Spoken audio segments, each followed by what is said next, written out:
Zhao Fan traversed into the role of the junior sect leader of Shushan, yet he trespassed into forbidden grounds, causing the legendary purple and green swords to mistakenly injure his disciples. As a result, he was stripped of his title and cast into the locking demon tower, never to rise again. However, Zhao Fan remained undeterred, armed with his sign-in system, quietly gaining strength within the confines of the tower. Ding!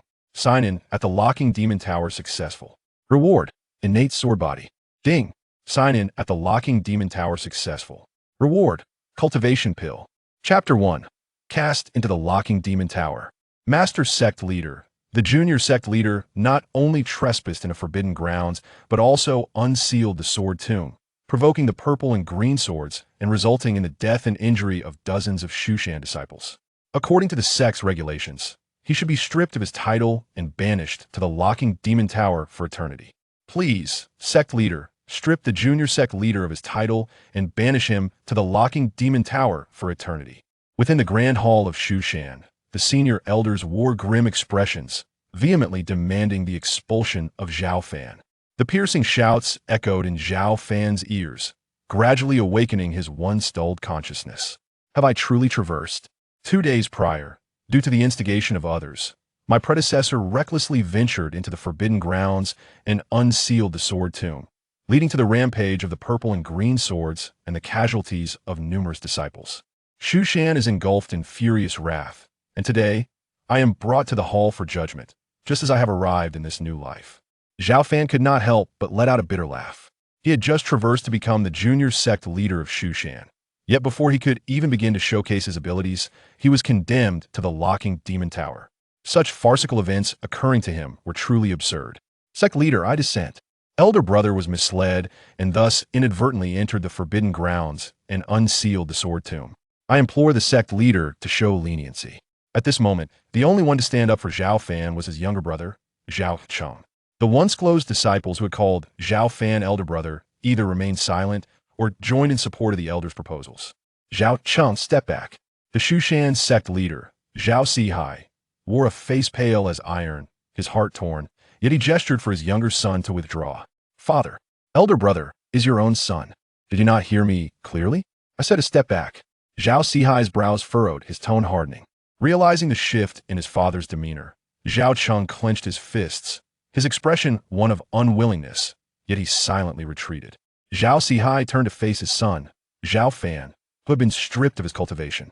A hint of reluctance flickered in his eyes, but after careful consideration, he coldly declared, "Convey my decree. Strip Zhao Fan of his title as junior sect leader and banish him to the locking demon tower. Without my edict, Zhao Fan shall not take a single step away from the locking demon tower." In this realm where strength reigns supreme, being stripped of one's cultivation and banished to the locking demon tower signifies almost an eternal fall from grace. Under the escort of the law enforcement elder and the disciples of the discipline hall, Zhao Fan was swiftly brought to the Shushan forbidden grounds, a desolate and barren place where the grass was withered and stones lay scattered. Before him stood a towering bronze ancient tower, majestic and imposing. The tower's surface was adorned with mottled verdigris, rising like a colossal peak into the clouds. Creak! As the heavy, rusted door creaked open, a wave of decay and death assailed his senses. This was the infamous locking demon tower of Shushan. Thousands of years passed. The locking demon tower had lived up to its name, once suppressing unparalleled demons. However, as the swordsmanship of Shushan declined, most of the demons within had perished, and it gradually transformed into a prison for Shushan's wrongdoers. Any disciple guilty of grave offenses would have their cultivation stripped and be sent here for confinement. Before the locking demon tower, Zhao Fan stood disheveled, the remnants of 2 colossal divine statues casting a shadow of desolation upon him. What a pity. The junior sect leader once had a promising future in a few hundred years. He might have become the new sect leader of Shushan, leading thousands of cultivators. Yet, who would have thought that a moment's folly would lead to such calamity, resulting in the rampage of the purple and green swords and the death and injury of so many disciples. Once confined within the locking demon tower, it won't be long before he meets a tragic end. Observing Zhao Fan's forlorn figure, a disciple of the discipline hall shook his head and sighed. Indeed, it is a lamentable fate. The locking demon tower is damp and cold, filled with the residual malevolence of demons that once perished within. Not even an ordinary person without cultivation can endure for long, let alone cultivators like us. Another disciple of the discipline hall echoed with sympathy. 500 years ago, a Shushan intersect elder fell into madness and unleashed a massacre upon the disciples, only to be suppressed and banished to the locking demon tower by the sect leader of that time, perishing within mere years. 200 years ago, a notorious villain from the demonic path invaded Shushan and was jointly suppressed and imprisoned by 3 esteemed elders. Yet within less than 2 years, he met his demise inside the tower. 80 years ago, a figure renowned as one of the top 10 strongmen of Shushan, Lu Yun Jian Sunji, practiced forbidden techniques and was imprisoned by the current sect leader. Yet within 3 months, he succumbed within the tower. This locking demon tower has witnessed nearly all of Shushan's modern turmoil. Few who were imprisoned within its walls could endure for long. He has brought this upon himself, you should take heed. As disciples of the discipline hall, not only must you adhere to the regulations of Shushan, but you must also strictly supervise the other disciples to prevent them from breaching the rules and suffering such a tragic fate. The law enforcement elder, with a stern expression, admonished the disciples of the discipline hall, using Zhao Fan as a cautionary tale. Hearing the conversation between the law enforcement elder and the disciples, Zhao Fan's eyes glinted with resentment as he murmured, "Is this truly my fate? To soon perish within these walls?" Ding! The sign-in system has been activated. Would you like to sign in at the locking demon tower? Just as Zhao Fan was enveloped in despair, a voice suddenly resonated in his mind. Though the golden finger arrived late, it was not too tardy. Zhao Fan felt a flicker of excitement, albeit tinged with apprehension, uncertain of the system's capabilities and whether it could aid him in escaping his current predicament. "Sign in," Zhao Fan said hesitantly. Ding! Sign in at the locking demon tower successful. Reward: Innate sword body. In an instant, a powerful surge of warmth surged into Zhao Fan's body, revitalizing the frail form that had lost its cultivation, restoring it to a state of robust vitality. Wonderful! The capabilities of this system are truly astonishing. Zhao Fan was taken aback, acutely aware of his body's newfound strength. "System, can I sign in repeatedly?" Zhao Fan urgently inquired, contemplating the possibility of acquiring more rewards through repeated sign-ins. "You may only sign in once per day. As long as the area is rich in the aura of the heavenly Tao, the rewards will not diminish with repeated sign-ins." Detecting that the host is in a special area abundant with the aura of the heavenly Tao, would you like to set this as a permanent sign-in point? Upon hearing the system's reminder, Zhao Fan was initially taken aback, then speculated in silence could it be that the locking demon tower was indeed the special area referred to by the system? "I agree," Zhao Fan quickly replied. "The system has successfully designated the locking demon tower as a permanent sign-in point. The host may sign in an unlimited number of times to receive different rewards until the aura of the heavenly Tao dissipates." With the system's confirmation, Zhao Fan felt a surge of joy. "If so, can I not remain concealed within the locking demon tower, continuously signing in through the system to gain rewards and enhance my strength? This is a world where power reigns supreme aside from the turmoil outside. Even within Shushan, currents of intrigue swirl beneath the surface. Isn't it wiser to wait until I become strong enough with the system's assistance before leaving the demon sealing tower?" With this thought, Zhao Fan found solace in his predicament. Being imprisoned in the demon sealing tower was not entirely unacceptable. For others, this tower represented a place of despair, but for Zhao Fan, it was a potential treasure trove brimming with opportunities. Without waiting for the disciples of the discipline hall to urge him, Zhao Fan smiled and decisively walked into the tower. This scene left the disciples momentarily stunned. Even the elder enforcer nearby displayed a look of astonishment. "Young master, what is happening? Is he really smiling and voluntarily entering the demon sealing tower? Has he lost his mind from the shock? Who would have thought the once lofty young master would end up like this?" Noticing Zhao Fan's demeanor, the disciples exchanged glances. Typically, anyone standing before the tower would refuse to enter, fully aware that stepping inside meant the end of their life as they knew it. For those uncooperative sinners from Shushan, they had even resorted to knocking them unconscious to throw them in. Yet, Zhao Fan wore a smile, seemingly pleased as he walked into the demon sealing tower. Was this madness, or something else entirely? The disciples of the discipline hall let out simultaneous sighs of regret. What a pity. One misstep, and it's everlasting damnation.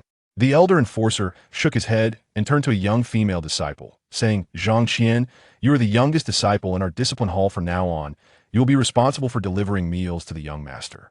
He may currently be a powerless waste, yet he is the biological son of our leader, so do not treat him lightly, or you will answer for it. Rest assured, Elder Yin, I will take good care of the young master," Zhang Qian responded, her innocent and sweet demeanor evident as she nodded. Her large eyes gazed at Zhao Fan entering the tower, revealing a hint of sympathy. Chapter 2. Ascending to the Foundation Establishment Stage. The space within the demon ceiling tower was vast, yet overgrown with weeds, rendered nearly uninhabitable after years of neglect.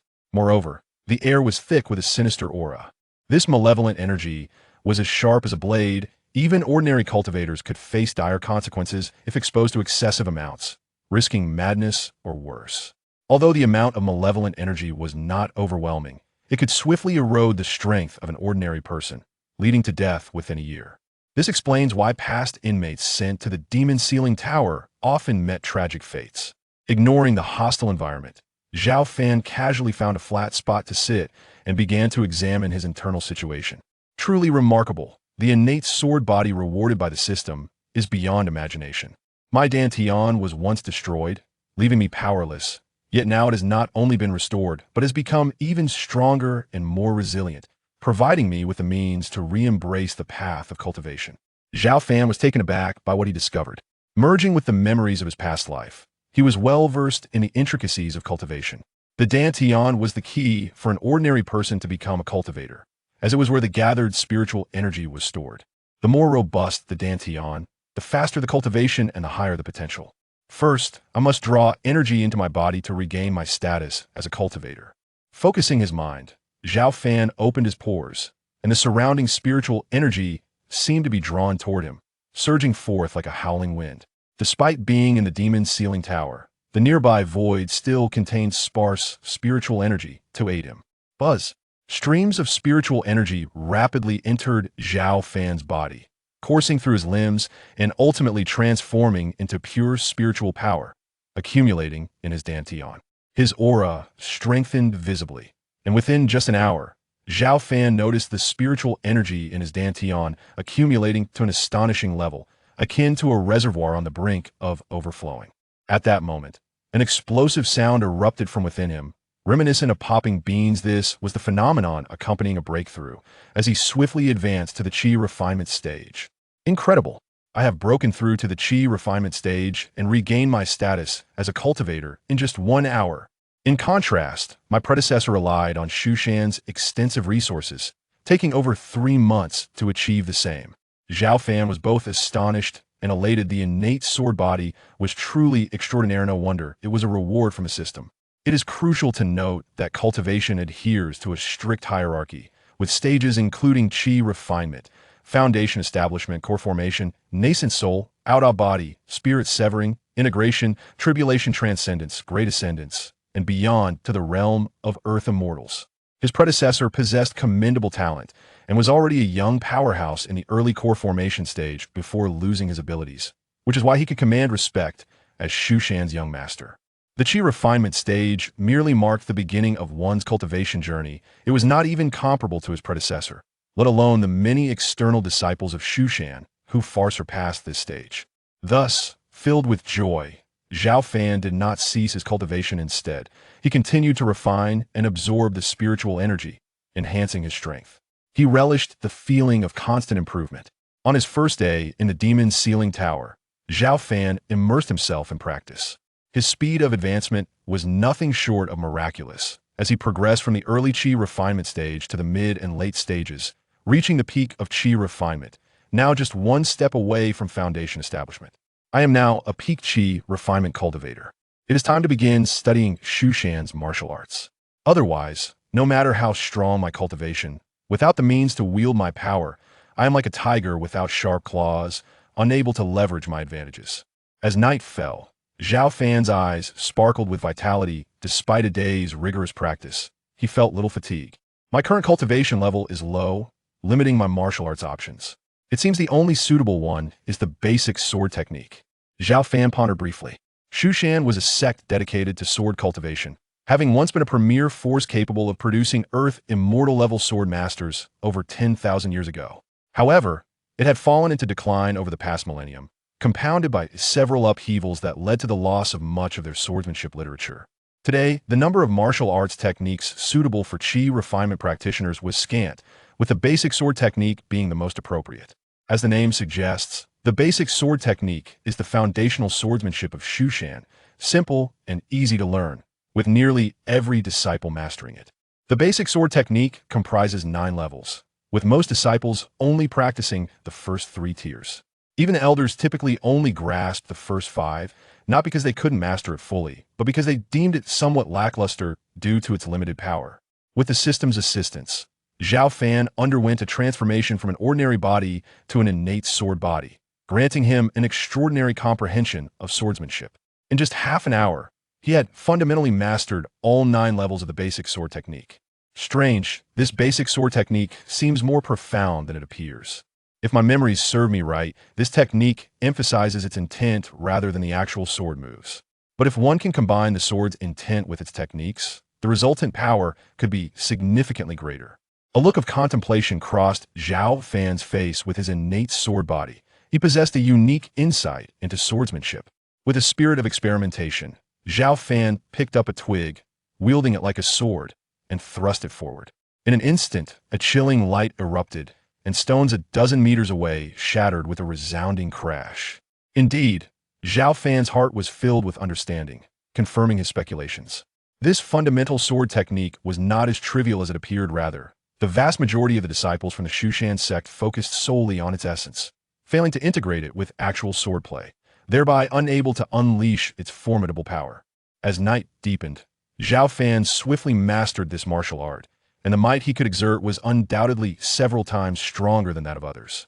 The following day, as dawn broke, a beam of sunlight filtered through the crevices of the demon locking tower, illuminating Zhao Fan and casting a radiant glow upon him. Is it time to sign in within the demon locking tower? Sign in. Upon opening his eyes, the first action Zhao Fan took was to sign in through the system. Sign in successful. Reward: 1 Peiyuan pill. Peiyuan pill? This is a remarkable item, a high-grade elixir that can only be concocted by master-level alchemists.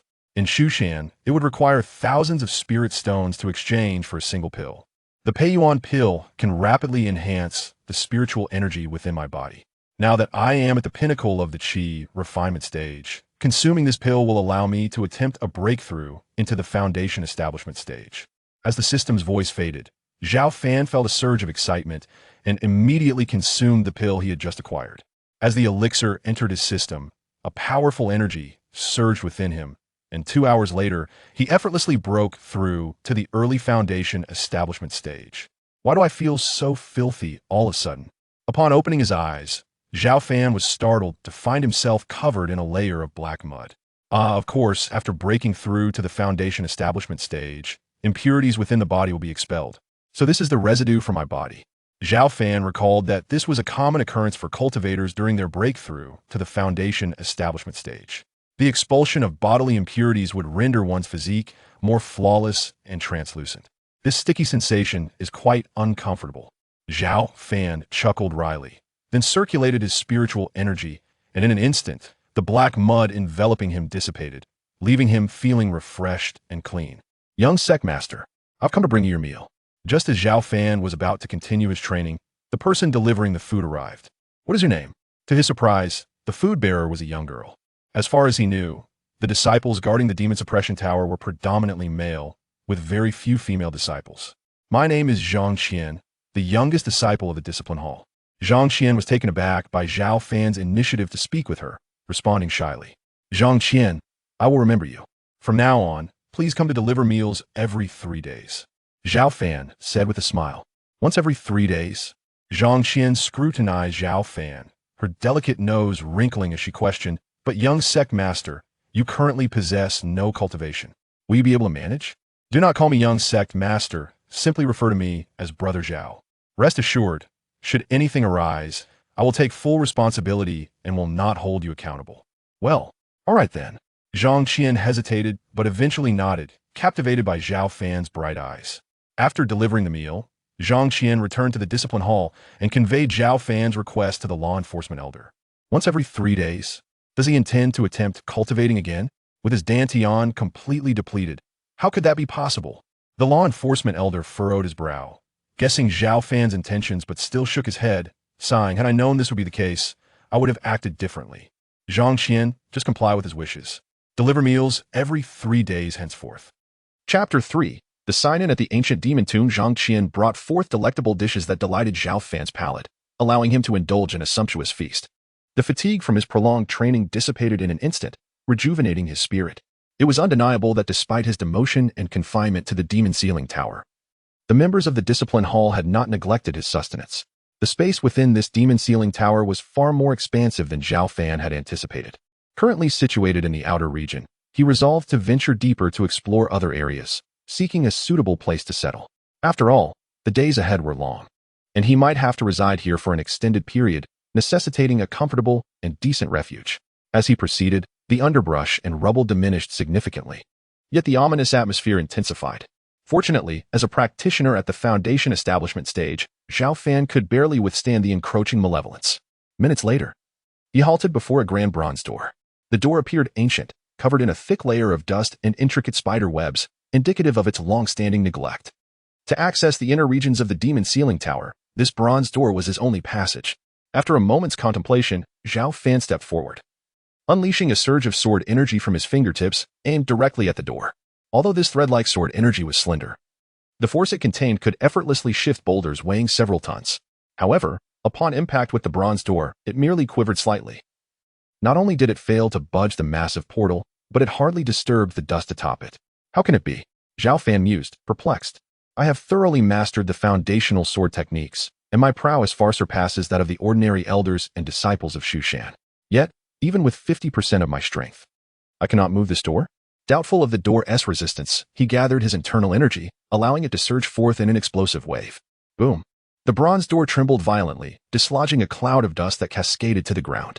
With one hand pressed against the door, Zhao Fan exerted all his might in an attempt to push it open.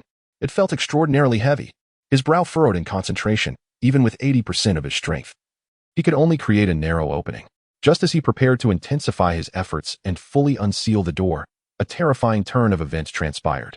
Dark, malevolent energy seeped through the crack, rushing towards him. This energy was akin to a ravenous smoke, denser than the ordinary malevolence he had encountered before, tenfold more potent. Sensing imminent danger, Zhao Fan swiftly retreated, evading the encroaching onslaught of dark energy. The shadows enveloped the nearby vegetation, causing resilient wild grasses to wither and die instantaneously. This sight sent shivers down Zhao Fan's spine. The wild grasses, having thrived near the bronze door, possessed a formidable immunity against the tower's malevolence. Yet they succumbed to this dark energy without resistance, revealing its astonishing corrosive power. I cannot open this bronze door just yet, Zhao Fan concluded. The mere emergence of this dark energy posed a significant threat to him. He abandoned the idea of forcing the door open, relieved that he had only managed to create a narrow gap rather than fully unseal it, for he would have been utterly defenseless against the peculiar dark energy. Ding. Would you like to sign in at the ancient demon tomb? The system and Apos' prompt echoed in Zhao Fan and Apos' mind as he contemplated leaving. Ancient demon tomb? Is that the name of this bronze door? Could it lead to the tomb of demons? After a moment and Apos' reflection, he decided to proceed with the sign-in, as he had yet to utilize today's opportunity. Sign-in successful. You have received the exquisite flying sword, Qishao sword. As the notification faded, a 3-foot-long sword materialized in Zhao Fan and Apos' grasp. The sword shone a vibrant crimson, its blade radiating a piercing brilliance, emanating a chilling aura that sent shivers through his body. An exquisite flying sword? How wonderful! Zhao Fan exclaimed, realizing that while he had mastered the foundational sword techniques, he desperately needed a flying sword to elevate his skills to perfection. His heart swelled with joy as excitement flickered in his eyes. Shu Shan primarily focused on sword cultivation, providing its disciples with weaponry, most of which were mere common iron. However, flying swords were distinct from ordinary blades. Not only were they rare, but their power was formidable. Should a Shu Shan practitioner master the long-lost sword control techniques, they could wield their swords to strike foes from miles away. In the glorious heyday of Shu Shan several millennia ago, a terrestrial sword immortal could command their sword over vast distances with a mere thought, vanquishing formidable enemies. When Zhao Fan was the young master of Shu Shan, He had only received a low-grade flying sword as a reward after breaking through to the early Golden Core stage. An exquisite flying sword was exceedingly rare in present-day Shushan, which had fallen into decline. Grasping the Qishao sword, Zhao Fan infused it with his spiritual energy, and the initially chilling blade coalesced into an invisible sword aura extending several yards. The sound of clashing steel reverberated as the sword aura swept through, shattering stones and leaving behind deep, jagged marks in its wake. Indeed, it is an exquisite flying sword. Zhao Fan beamed with satisfaction. The acquisition of such a weapon lifted his spirits, yet the ominous dark energy emanating from the bronze door remained a formidable threat, prompting him to refrain from further exploration and instead return to his temporary dwelling. Upon his return, Zhao Fan utilized his abilities to construct a simple shelter from the surrounding rocks, establishing a basic foothold. In the days that followed, he diligently practiced his cultivation while continuously signing in to receive rewards from the system, rapidly enhancing his powers. As the seasons changed, half a year passed. For ordinary individuals, half a year might seem extensive, but for cultivators, it was merely a fleeting moment. With the system's assistance, Zhao Fan consistently signed in within the Demon Ceiling Tower, amassing rewards. Ding. Sign in successful in the Demon Ceiling Tower. You have received a manual for the Unknown Sword Cultivator. Ding. Sign in successful in the Demon Ceiling Tower. You have received a set of purple gold battle armor. Ding. Sign in successful in the Demon Ceiling Tower. You have received a volume of Shushan Qingyun sword techniques. In addition, Zhao Fan acquired numerous yuan-preserving pills, which facilitated rapid cultivation, allowing him to advance from the initial to the perfected foundation establishment stage within just 6 months. This rate of progress was astonishing, considering that normally, ascending a realm in the foundation establishment stage was 10 times more challenging than in the Qi refinement stage. It is noteworthy that ordinary cultivators often required months, or even longer, to elevate their foundation establishment by a minor realm. During this period, bolstered by the system's support, Zhao Fan's combat prowess exceeded that of his peers, to the extent that even he found it difficult to quantify. While cultivating, Zhao Fan explored the nearby areas, discovering them to be desolate, devoid of even the remnants of past demon corpses. He speculated that the region beyond the bronze door might be where demons had perished. However, the presence of the extraordinarily corrosive dark energy filled him with trepidation. Most importantly, his instincts warned him of potential dangers lurking within, which deterred him from taking action. The adage "curiosity killed the cat" resonated with him. Without absolute strength, he was unwilling to take any risks. Over the course of 6 months, Zhao Fan thrived, contrary to the expectations of the Discipline Hall disciples who anticipated his swift demise, much to the surprise of many.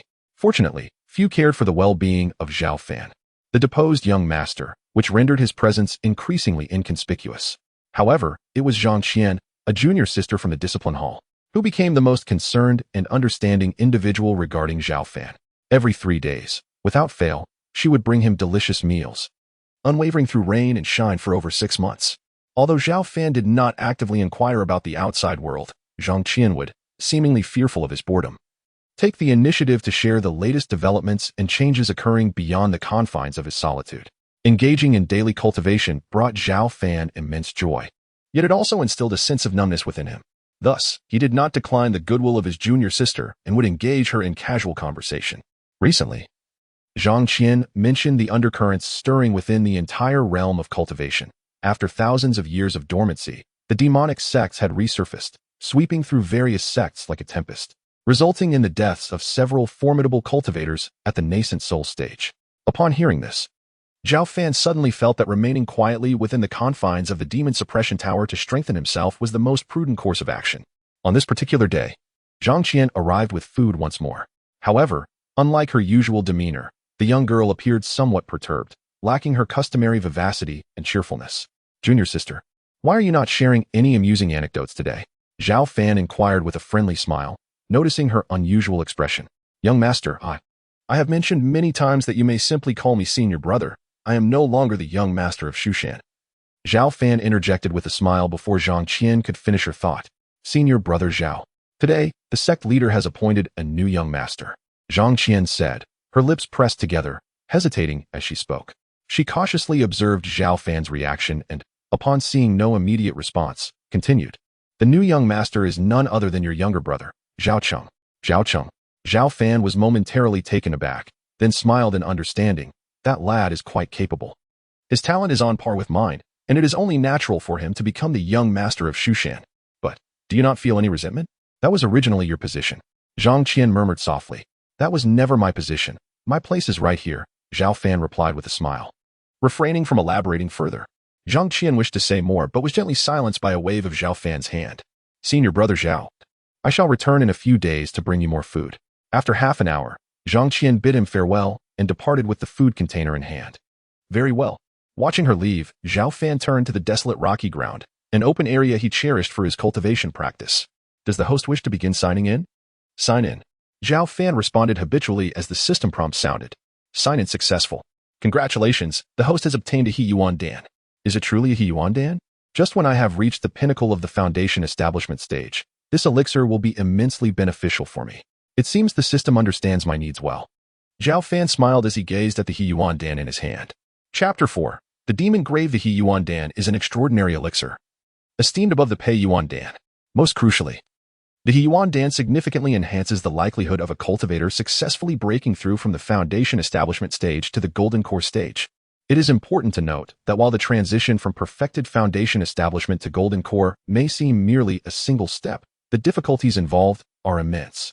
Typically, among 10 perfected foundation establishment cultivators, only one may successfully advance to the golden core stage. This illustrates just how low the success rate is for such breakthroughs. At the outset, my previous incarnation possessed remarkable talent, however. It still required the abundant resources of Mount Shu and several months of diligent effort to successfully break through to the golden core stage. Initially, I estimated that I would need another month to confidently shatter the bottleneck. But now, with the assistance of this He Yuan Dan, I am assured of a smooth transition to the golden core stage. Zhao Fan and Apos, S.I. sparkled with determination as he gradually swallowed the He Yuan Dan, embarking on the journey to transcend his former limits. As the elixir settled within him, a torrent of potent medicinal energy surged throughout his limbs and bones. Visibly, as Zhao Fan's pores opened, a majestic influx of spiritual energy from the heavens and earth rushed into his body from all directions. Zhao Fan's demeanor became serene, his form emanating a soft luminescence, even his hair glimmered with a crystalline brilliance. With the continuous influx of spiritual energy, the essence within his dantian grew increasingly robust, ultimately condensing into a luminous golden core. The golden core shone resplendently, akin to stars suspended in the night sky. In that moment, Zhao Fan's aura surged, exponentially stronger than before. I have succeeded. I am now a golden core cultivator. Zhao Fan felt an overwhelming tide of power within him, a profound sense of relief washing over him. Golden core cultivators are a rarity among the disciples of Mount Shu, and although I may not yet rival the elder cultivators, I am at least magnitudes stronger than foundation establishment practitioners. Now, as a golden core cultivator, I possess a degree of self-preservation against the ominous black energy that looms ahead, and I can dare to explore the realms beyond the ancient gate of the demon grave. Zhao Fan's eyes shimmered with resolve. Over the past 6 months, he had traversed the nearby areas, yet the ancient gate of the demon grave had persistently occupied his thoughts. Previously, he had been wary of the black energy lurking beyond. However, now that he had attained the golden core stage, such trepidation had dissipated. Without further hesitation, Zhao Fan reappeared before the ancient gate of the demon grave. The black energy seeping through the crevices recoiled as an invisible force repelled it before it could approach him. Indeed, having ascended to the golden core stage has granted me a tenuous ability to withstand this dark energy. Zhao Fan nodded inwardly, allowing his spiritual power to flow gently, forming a barrier that shielded him from the encroaching malevolence. After a moment's contemplation, Zhao Fan unleashed a surge of spiritual energy, exerting tremendous force to gradually push open the massive, weighty door. With a resounding roar, the ancient gate of the demon grave swung wide, unleashing torrents of black energy into the outside world. Is this the world beyond the ancient gate?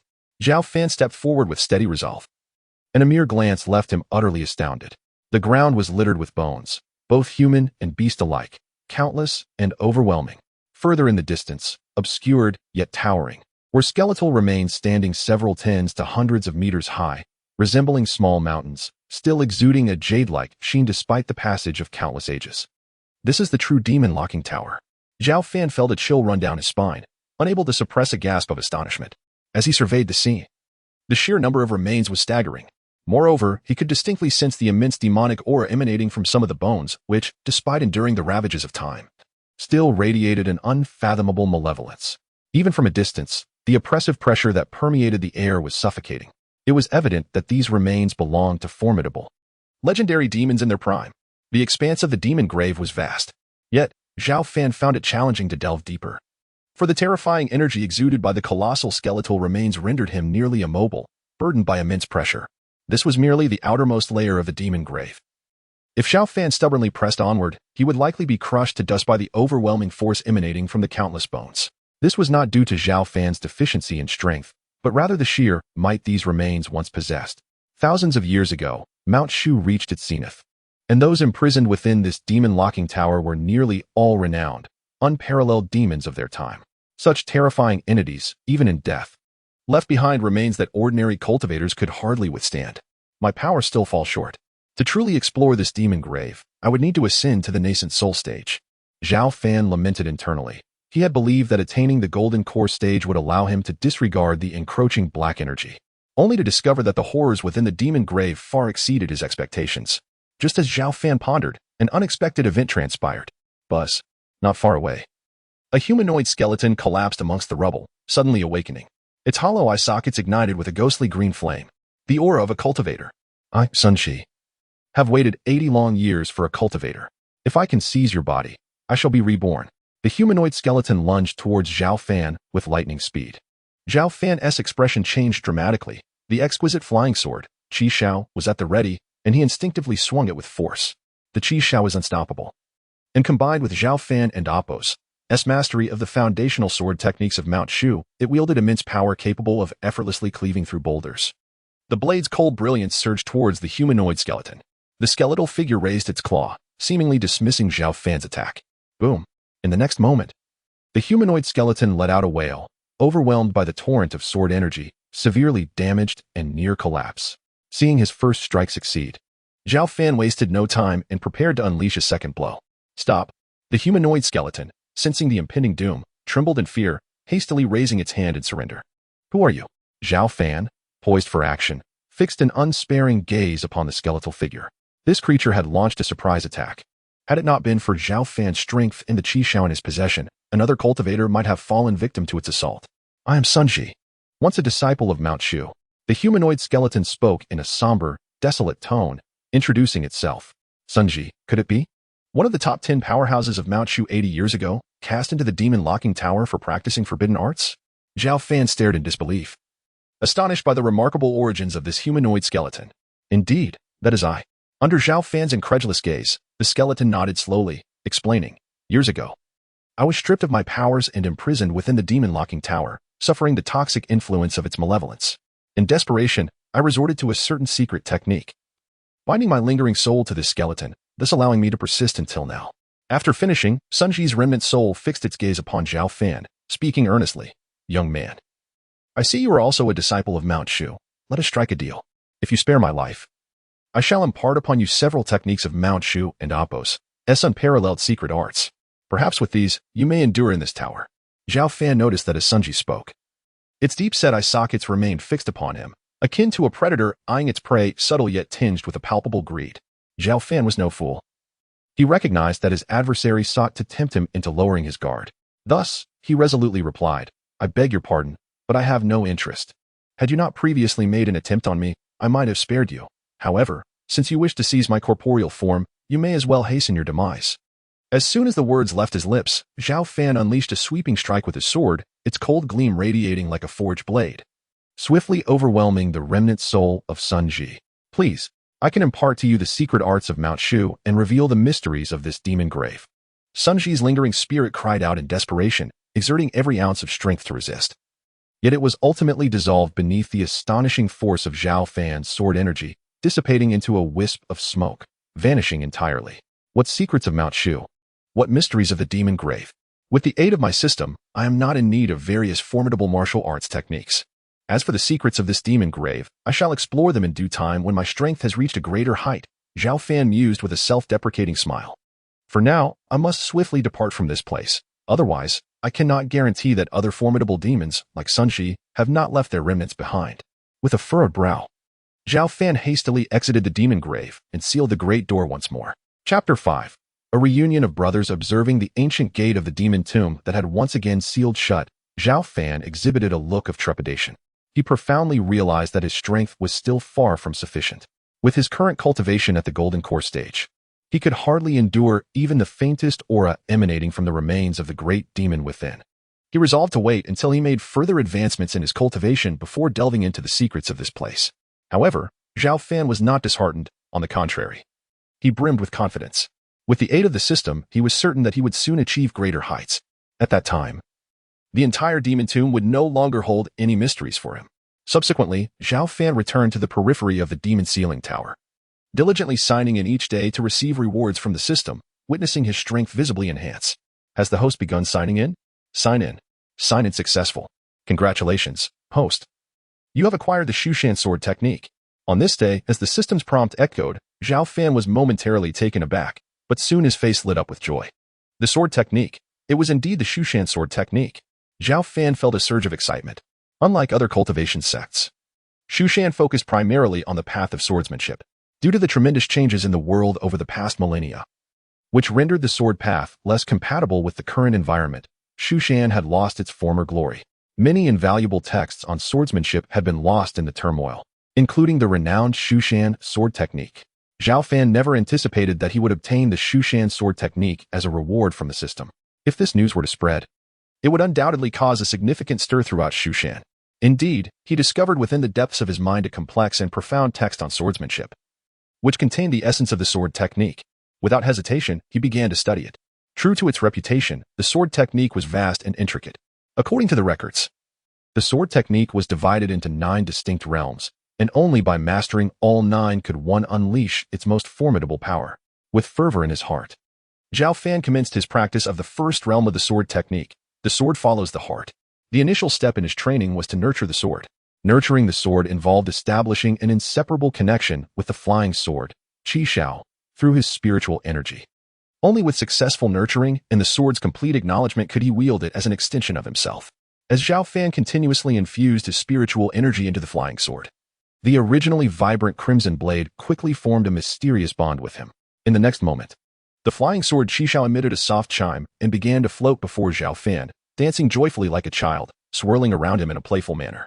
He had successfully nurtured the sword. Watching this scene, Zhao Fan smiled. He was somewhat surprised. He had not expected the connection with the flying sword to be easier than he had imagined. Perhaps this was related to his innate sword body. Although he had initially established a connection with the flying sword, he was still far from achieving the realm of the sword following the heart. So Zhao Fan remained focused and diligent in his training. For 3 consecutive days, Zhao Fan immersed himself in his practice. Through his relentless efforts, he finally succeeded in cultivating the first realm of the sword technique. The sword follows the heart. Bang! With a thought, the exquisite flying sword Qi Shao issued a resonant sound, then flew from his hand, imbued with unique spirit and immense power, shattering a stone more than 20 meters away into fragments. Indeed, the sword technique was extraordinarily potent. With just the first realm mastered, he could effortlessly wield the sword to shatter stones at a distance of 20 meters, even with his golden core initial stage cultivation. Such destructive capability was unparalleled among cultivators of his level. This spectacle brought a satisfied expression to Zhao Fan's face. He had only utilized about 70 to 80% of his strength, yet the destruction was remarkable. He was confident that, should he unleash his full power, he could easily shatter a boulder several meters high from 30 meters away. Moreover, this was only the first realm of the sword technique. If he could cultivate to higher levels, perhaps even to the complete mastery of all 9 realms, the power he could unleash might indeed allow him to wield the sword across 1,000 miles to vanquish formidable foes. However, it must be noted that while the sword technique was powerful, the difficulty of cultivation increased exponentially in the subsequent realms. Not to mention, achieving the second realm, where one and the sword become one, was no simple feat. Furthermore, to progress to the second realm of the sword technique, one must first reach the nascent soul stage. Zhao Fan furrowed his brows. He was still at the golden core stage, with a considerable distance remaining to the nascent soul realm. Additionally, as cultivators advanced in their stages, the difficulty multiplied, requiring a significantly longer time to break through to the nascent soul stage. I must expedite the enhancement of my cultivation level.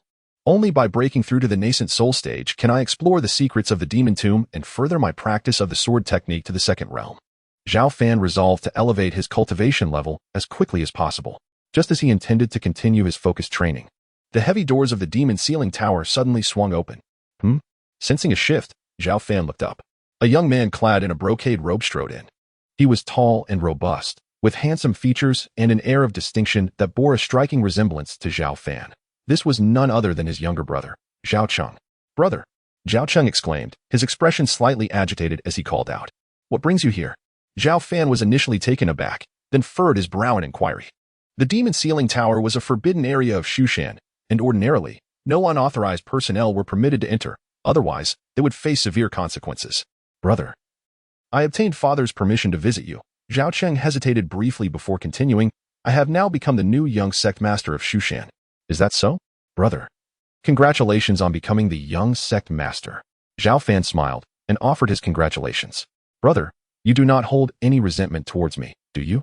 Zhao Cheng asked cautiously, casting a wary glance at Zhao Fan. Why would I? It is wonderful that you have become the young sect master. At least it brings me some comfort knowing it is you in this position rather than someone else. Zhao Fan reassured him, patting his shoulder with a smile. I have felt uneasy about this for a long time.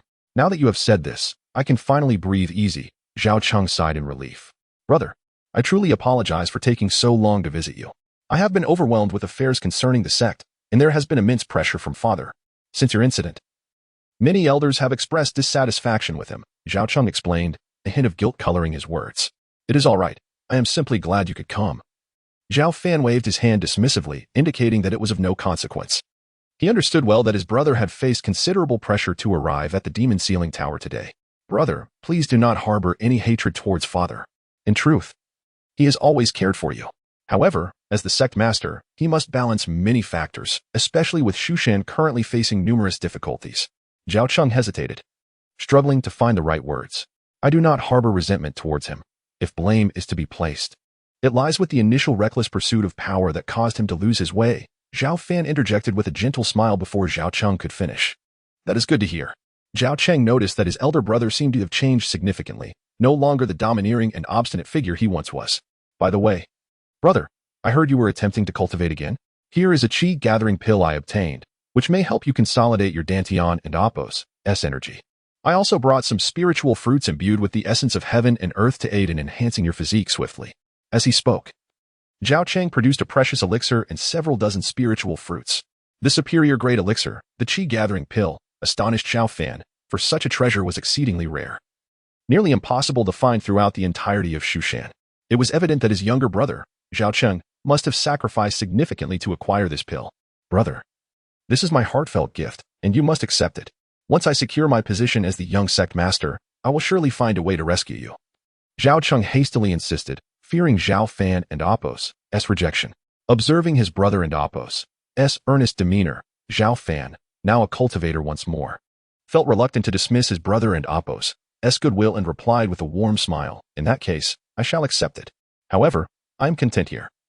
You must not act recklessly in attempting to save me, for it would not only jeopardize your safety but also implicate our father. Zhao Fan continued, his tone serious. You are no longer just an ordinary disciple. You are the young sect master of Shushan. Do not be as rash and impulsive as I once was. But, brother. Zhao Cheng's nose tinged with emotion. Fear not. This is the punishment I rightfully deserve, and I find my time in the demon restraining tower quite agreeable.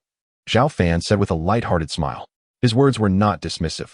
Although life in the demon restraining tower was somewhat monotonous, he grew stronger daily through the system and Apos' sign-in process, making his existence fulfilling.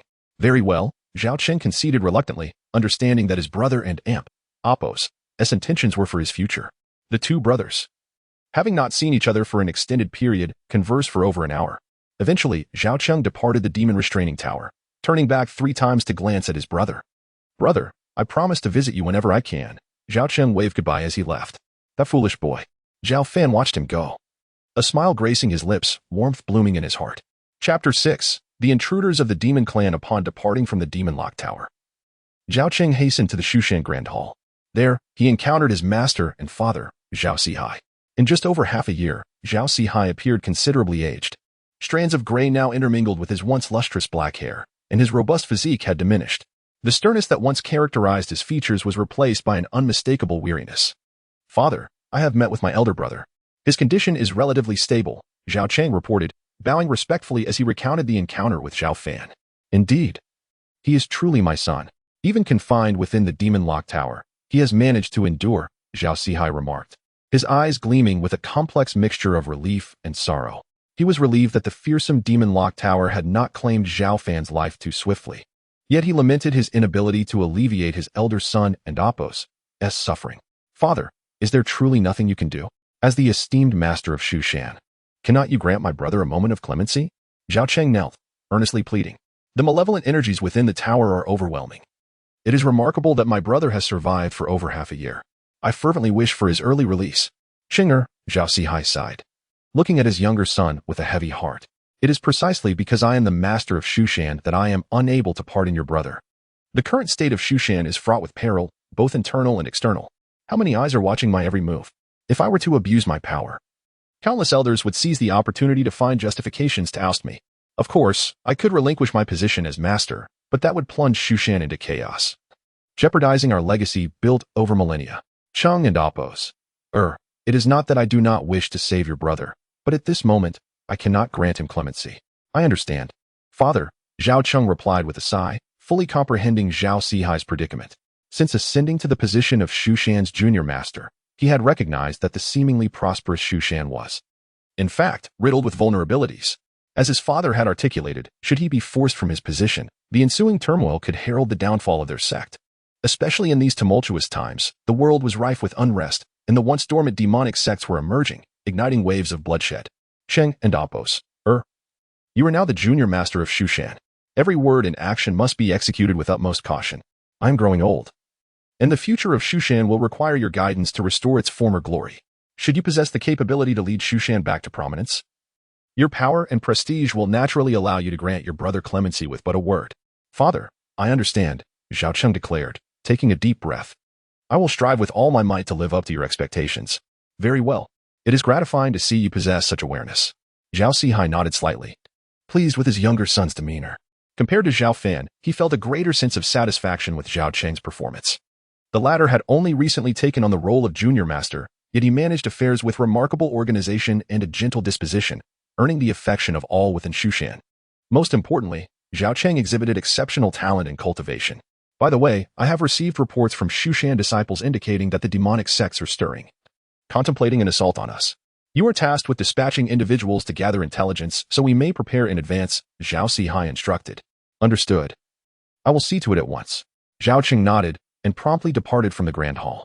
Meanwhile, after Zhao Cheng and Oppos' departure from the Demon Lock Tower, Zhao Fan immersed himself once more in his cultivation. Time flew by, and before long, more than 2 years had passed. To be precise, this marked the 3rd year since Zhao Fan had entered the Demon Lock Tower. Throughout these years, he had consistently signed in through the system, reaping rewards that significantly bolstered his strength. He progressed from the initial stage of the Golden Core to breakthroughs in the middle and later stages, ultimately achieving the full Golden Core state, now only a step away from the nascent Soul stage. This rapid advancement shattered previous records within Shu Shan. Typically, a cultivator would require at least a decade or more to ascend from the initial stage of the Golden Core to its completion, provided they had sufficient opportunities. However, with the system's assistance, Zhao Fan's daily cultivation surpassed the efforts of ordinary cultivators by several folds. Within the confines of the Demon Lock Tower, Zhao Fan stood proudly, his hair billowing, his gaze deep and tranquil. With a mere thought, the exquisite flying sword, Qi Shao, emitted a resonant sound, slicing through the air like a bolt of lightning, obliterating a boulder 100 meters away. The sheer force of his strike was formidable. Indeed, with my current cultivation, the sword technique I wield exhibits such tremendous power that few below the nascent soul stage could contend with it. Zhao Fan's face lit up with satisfaction. Despite having only mastered the first layer of the sword technique, its power had vastly increased compared to before. Alas, I have yet to break through the bottleneck to the nascent soul stage. Otherwise, mastering the second layer of the sword technique would yield power several times greater than what I possess now. Zhao Fan felt a tinge of regret. After reaching the full Golden Core stage, his advancement had nearly stagnated, leaving him ensnared at the threshold. Just as Zhao Fan was lost in thought, the doors of the Demon Lock Tower suddenly creaked open, and 2 shadowy figures stealthily entered. Someone has infiltrated the Demon Lock Tower? Zhao Fan sensed the disturbance. Since enhancing his cultivation, his senses had sharpened remarkably, allowing him to perceive the slightest rustle within a kilometer radius. In the blink of an eye, Zhao Fan vanished from his location, reappearing near the entrance of the Demon Lock Tower. His presence was entirely concealed, as if he had melded seamlessly into the tower's very essence. He employed a technique rewarded by the system, which allowed him to completely mask his spiritual energy fluctuations. Unless faced with a cultivator far superior to himself, even those close by would remain oblivious to his presence. At the entrance of the tower stood 2 imposing figures. their appearances seemingly ordinary. Yet, Zhao Fan immediately sensed something amiss. The auras of these two figures differed from those of cultivators. They radiated a faint, demonic energy. Their skin adorned with shimmering scales, revealing them to be two Demon Clan cultivators. Demon Clan cultivators? They dare to infiltrate Shushan and venture into the Demon Lock Tower? Zhao Fan furrowed his brow, acutely aware that Shushan was a sect of human cultivators, inherently opposed to the Demon Clan. It was evident that these two intruders harbored nefarious intentions. Brother, we have finally arrived at the fabled Demon Lock Tower. Shushan truly lives up to its reputation for being overrated. It is not as formidable as imagined, with such lax security allowing us to slip in so easily. One of the Demon Clan men, clad in black, remarked with undisguised pride upon observing the lack of guards. Do not celebrate too soon, second brother. Without this void mirror to conceal our presence, our golden core cultivation would not have sufficed to reach this point. The other, a stern-faced Demon Clan cultivator, cautioned in a low voice. Chapter 7. The Breaking Infant Pill. My brother is right. Upon hearing his elder brother and Appo's words, the man in black smiled awkwardly. He then surveyed his surroundings, his expression filled with uncertainty as he inquired, Brother, could it be that we have come to the wrong place? Is this truly the Demon Locking Tower? It appears rather unremarkable. It must be here. The man with the stern visage glanced at the flickering treasure mirror in his hand and confidently declared, according to the void mirror's response, our Black Flood Dragon Clan's treasured artifact should be deep within the Demon Locking Tower. Over 10,000 years ago, a mighty figure from Mount Shu suppressed our clan's ancestor, and that clan treasure was brought into the Demon Locking Tower by him.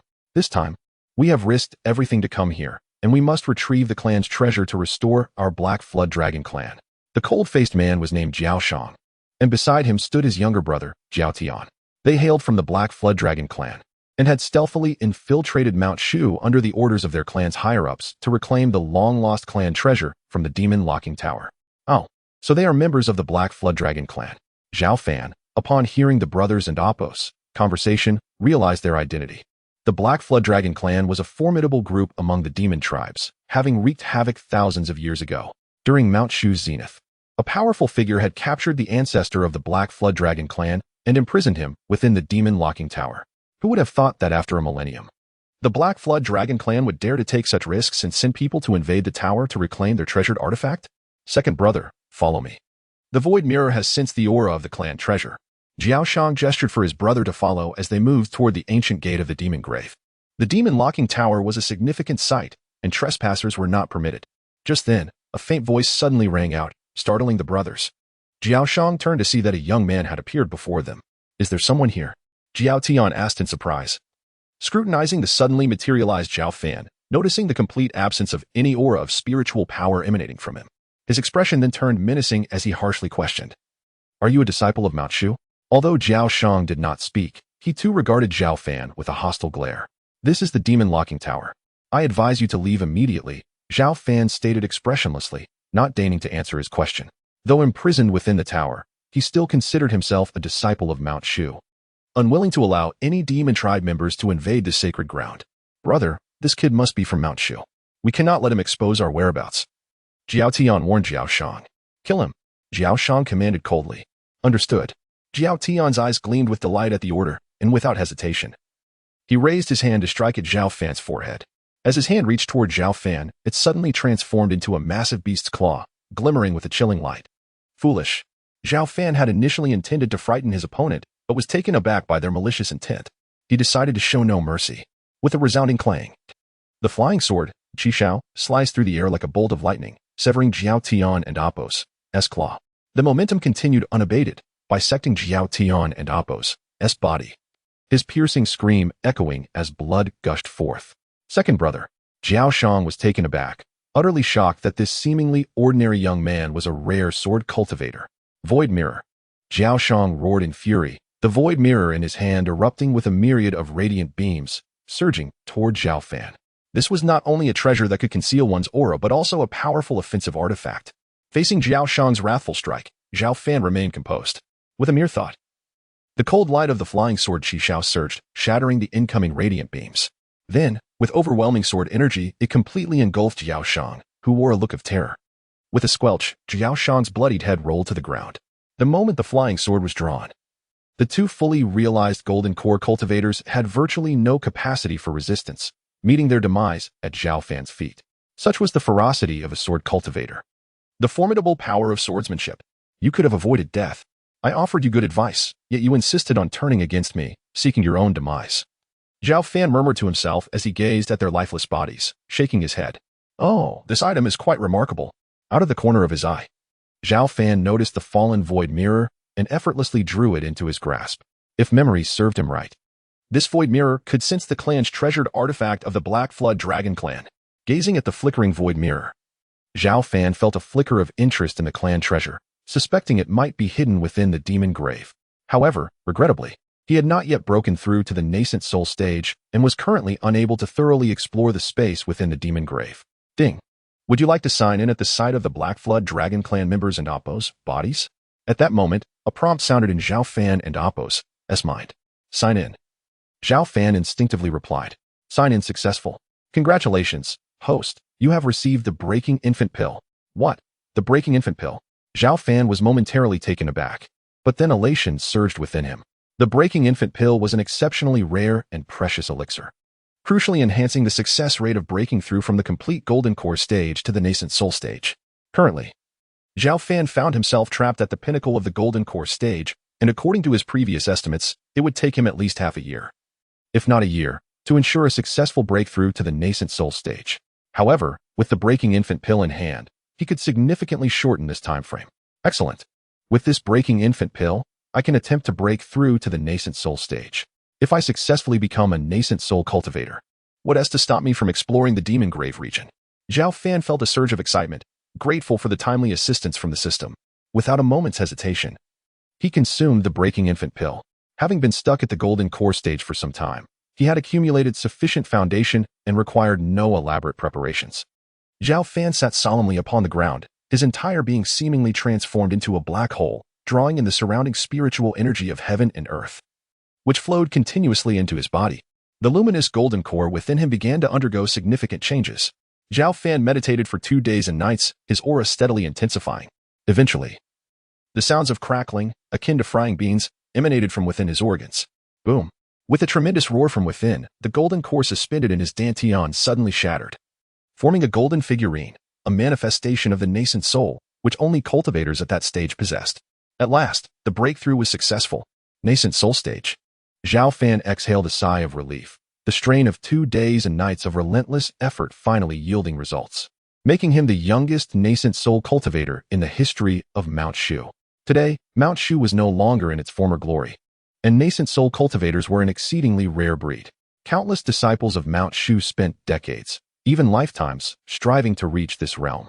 Yet, with the system and Appo's aid, Zhao Fan had successfully entered the nascent soul stage in a mere 3 years. Such a pace of cultivation, should it spread, would undoubtedly leave many astonished. Moments later, Zhao Fan opened his eyes, unleashing 2 bolts of piercing light akin to lightning. After breaking through to the nascent soul stage, his demeanor deepened, and his appearance underwent subtle changes. The surface of his skin shed a layer of old skin, revealing a complexion as fair and delicate as that of an infant. He appeared even younger, resembling a graceful youth of 17 or 18 years. In this regard, Zhao Fan felt no surprise. For the transition to the nascent soul stage not only signifies a tremendous augmentation of power, but also a significant extension of one's lifespan. Below the nascent soul realm, even the most exceptional individuals possess a remarkably limited lifespan. Even those cultivators who focus on health and longevity can expect to live no more than 200 years. However, upon breaking through to the nascent soul stage, one in Appo's life expectancy is substantially increased, with a minimum of 300 to 500 years assured. Moreover, as one's cultivation level progressively ascends, lifespan will continue to expand. Should one attain the legendary status of an earthly immortal, perhaps the prospect of true immortality would be within reach. Now, as a cultivator in the nascent soul stage, I am ready to further explore the demon tomb. Zhao Fan's eyes gleamed with brilliance, and his demeanor exuded an air of unwavering confidence. Chapter 8. The remains of the Black Flood Dragon ancestor, the demon tomb. Guided by the void mirror, Zhao Fan advanced slowly ahead. Upon returning to this place, he felt significantly more composed than during his previous visit. As he gazed upon the immense skeletons, the oppressive aura still loomed over him, yet it was no longer as suffocating as before. The void mirror reacted more vigorously. Could it be that the ancestral treasure of the Black Flood Dragon clan lay just ahead? Zhao Fan noted the intensified glow emanating from the void mirror, indicating a more direct response. Surrounded by towering bones that exuded an intimidating presence, he pressed on against the overwhelming pressure until he stood before a colossal skeleton. Over 100 meters tall, this skeleton was long and robust, clearly belonging to a gigantic dragon. Despite having been deceased for many years, it still radiated a terrifying malice. If he was not mistaken, this must be the remains of the Black Flood Dragon clan and Amp, Apos, S ancestor. Yet, where was the clan and Amp, Apos, S ancestral treasure? Frowning slightly, Zhao Fan scanned the surroundings but found nothing. However, the void mirror in his hand shone with a searing light and trembled slightly, evidently sensing that the treasure was nearby. Could it be? Zhao Fan's gaze shifted to the head of the dragon skeleton. With a thought, he summoned the flying sword, Qi Xiao, which shot forth and struck the dragon's skull with a powerful blow. Yet, in the next moment, the unparalleled sharpness of Qi Xiao failed to cleave through the skull, instead producing a sound akin to iron striking stone. Such hardness! Even Qi Xiao's blade struggled to penetrate? Zhao Fan was taken aback. Utilizing his nascent soul cultivation to wield the sword, he would have expected to shatter not just the remains of a demon, but even a peak of iron. Yet this dragon's skull was as unyielding as divine metal. It was astonishing to consider how powerful this ancestor of the Black Flood Dragon clan must have been in life.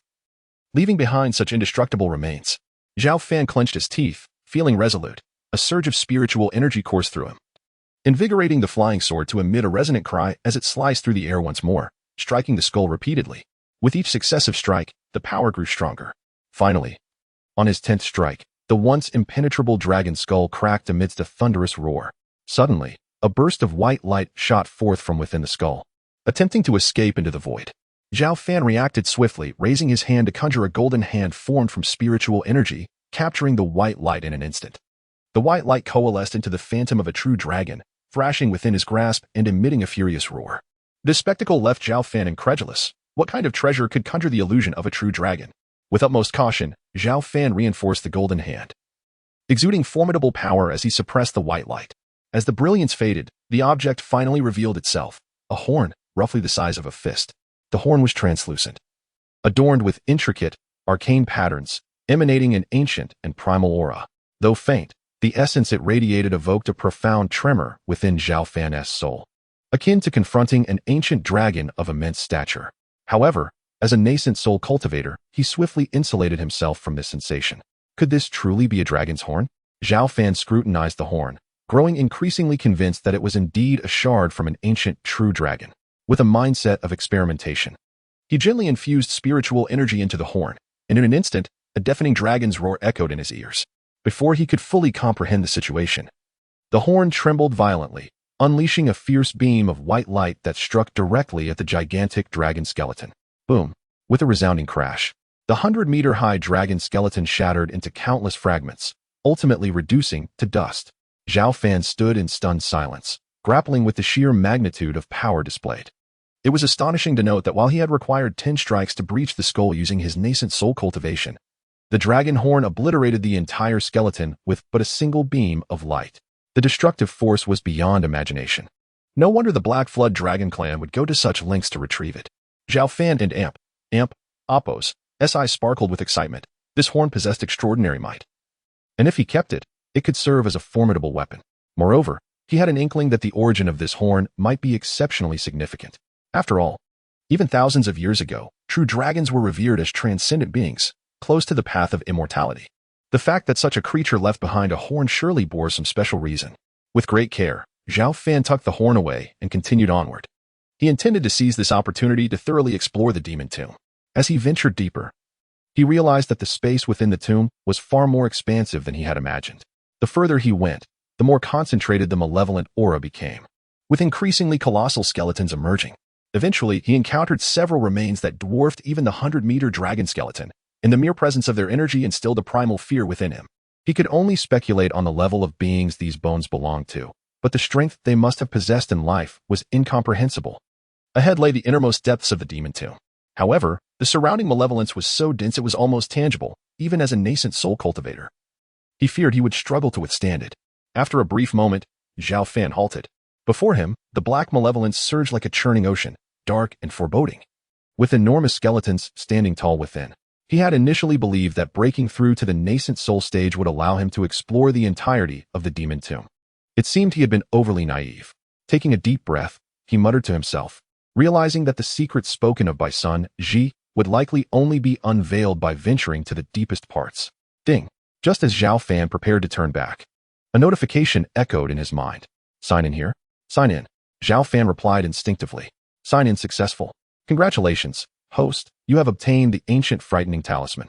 As the system's voice faded, a golden talisman appeared in the palm of Zhao Fan's hand. The ancient frightening talisman? Zhao Fan was puzzled. This was the first time he had received a talisman through the system's sign-in. System, what is this? He inquired after a moment of hesitation. The ancient frightening talisman is a one-time use talisman. When shattered, the host will gain power surpassing an entire realm for half an hour. Upon hearing this, Zhao Fan's eyes lit up. He mused, what a treasure. As a nascent soul cultivator, using this talisman would allow me to briefly ascend to the out-of-body stage. Perhaps I could shatter it now and force my way into the deepest part of the demon tomb? His heart raced with the thought of using the ancient frightening talisman immediately. However, he quickly regained his composure. With the system's assistance, I will inevitably grow stronger. It would be wiser to save this talisman for a future opportunity. After a moment's hesitation, Zhao Fan managed to quell his impulsive desire. Immediately, he cast a deep glance into the depths of the demon grave and then exited the area without hesitation. After leaving the demon grave, Zhao Fan returned to the outskirts of the demon locking tower and resumed his diligent cultivation. Having recently attained the Yuanying stage, he required a significant amount of time to solidify his realm. Moreover, the challenges of cultivating in the Yuanying stage were several times greater than those in the Jinan stage, necessitating an even greater effort. Although Zhao Fan benefited from the assistance of a system, he understood that discipline and hard work were essential for cultivation. Progress in cultivation resembled rowing against the current. One must either advance or regress. Relying solely on luck and talent might afford a temporary advantage over others. Yet any lapse in diligence could lead to endless repercussions. On this day, it was once again time for the junior sister from the discipline hall to deliver a meal. Senior brother, I have prepared your favorite braised pork this time. Come and taste it. Zhang Qian exclaimed as she opened the food box and waved to Zhao Fan. Every 3 days, regardless of the weather, she would bring him delectable meals.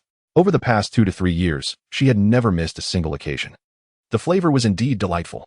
Zhao Fan, feeling no need for formality, praised the braised pork after savoring a few bites. Although he had long since mastered the art of fasting, he found it difficult to resist such delicious food. Most importantly, indulging in the meals prepared by his junior sister every 3 days had become a deeply ingrained habit. Junior sister, why have you brought an extra food box? Zhao Fan suddenly noticed that Zhang Qian had brought 2 boxes this time. Typically, 1 box sufficed. Senior brother, the additional box contains the meal for the next time. I prepared it in advance and sealed it with mysterious ice to preserve its freshness. I won't be coming in 3 days, Zhang Qian replied hesitantly, a hint of regret in her voice. What is the matter? Zhao Fan observed that her mood seemed somewhat subdued, lacking her usual lively and charming smile. Senior brother, you may not be aware, but I heard that recently, a powerful figure from the demonic path intends to invade Mount Shu seeking revenge. The entire Mount Shu is currently short-handed, so I wish to assist. After a moment of hesitation, Zhang Qian revealed the truth. Although she was the youngest disciple of the Discipline Hall, she could not stand idly by while those from the demonic path recklessly invaded Mount Shu and wreaked havoc. Thus, she had sought permission from the enforcement elder to patrol alongside her senior brothers and sisters in the coming days. Chapter 9. The sword emerges from the demon-subduing tower. It was such a revelation. Zhao Fan felt a sense of bewilderment upon recalling Zhang Qian's previous remarks about the various factions of the demonic path emerging and unleashing a torrent of bloodshed. He had not anticipated that they would set their sights on Mount Shu. However, as he pondered further, understanding quickly dawned upon him. Mount Shu, once resplendent thousands of years ago, had significantly declined over the past few millennia. If the demonic factions could successfully target Mount Shu, it would serve as a potent deterrent to the world. Moreover, the enmity between Mount Shu and the various demon factions ran deep and could hardly be dissolved. Junior sister, your cultivation is still in its infancy. Do not push yourself in times of peril. If you encounter anyone from the demonic path, flee if you cannot prevail. Zhao Fan advised earnestly. Zhang Qian had not only provided him with meals for 3 years, but had also kept him company during that time. Zhao Fan wished for her safety above all else. Big brother, do not worry. I am merely patrolling the Mount Shu Great Hall with the other disciples from the Discipline Hall. It is the safest place in all of Mount Shu. Zhang Qian replied with a sweet smile. However, I will not be able to come in 3 days, so I have prepared your meals in advance. Zhao Fan hesitated for a moment, still feeling uneasy. He unleashed a strand of sword energy, which silently penetrated the door of the demon-subduing tower and infused into Zhang Qian's delicate form. This sword energy, imbued with Zhao Fan's formidable strength, would not harm her but could be passively triggered to vanquish any formidable foe should she find herself in mortal danger.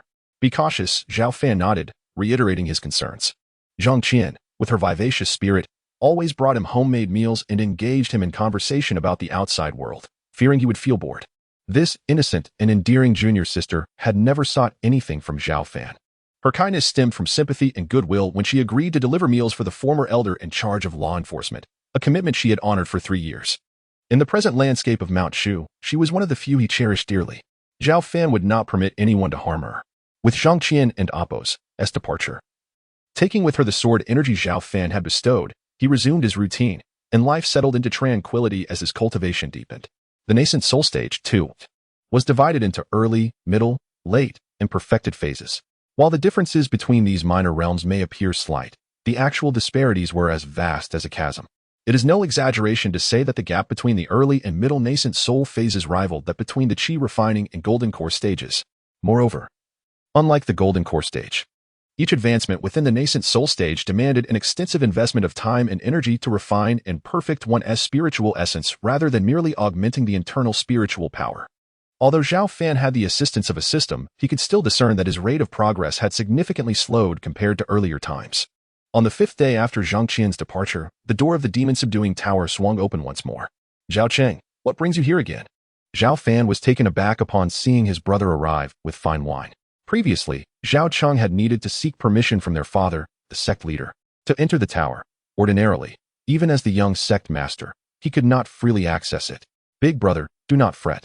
Father has formally nominated me as the acting sect master.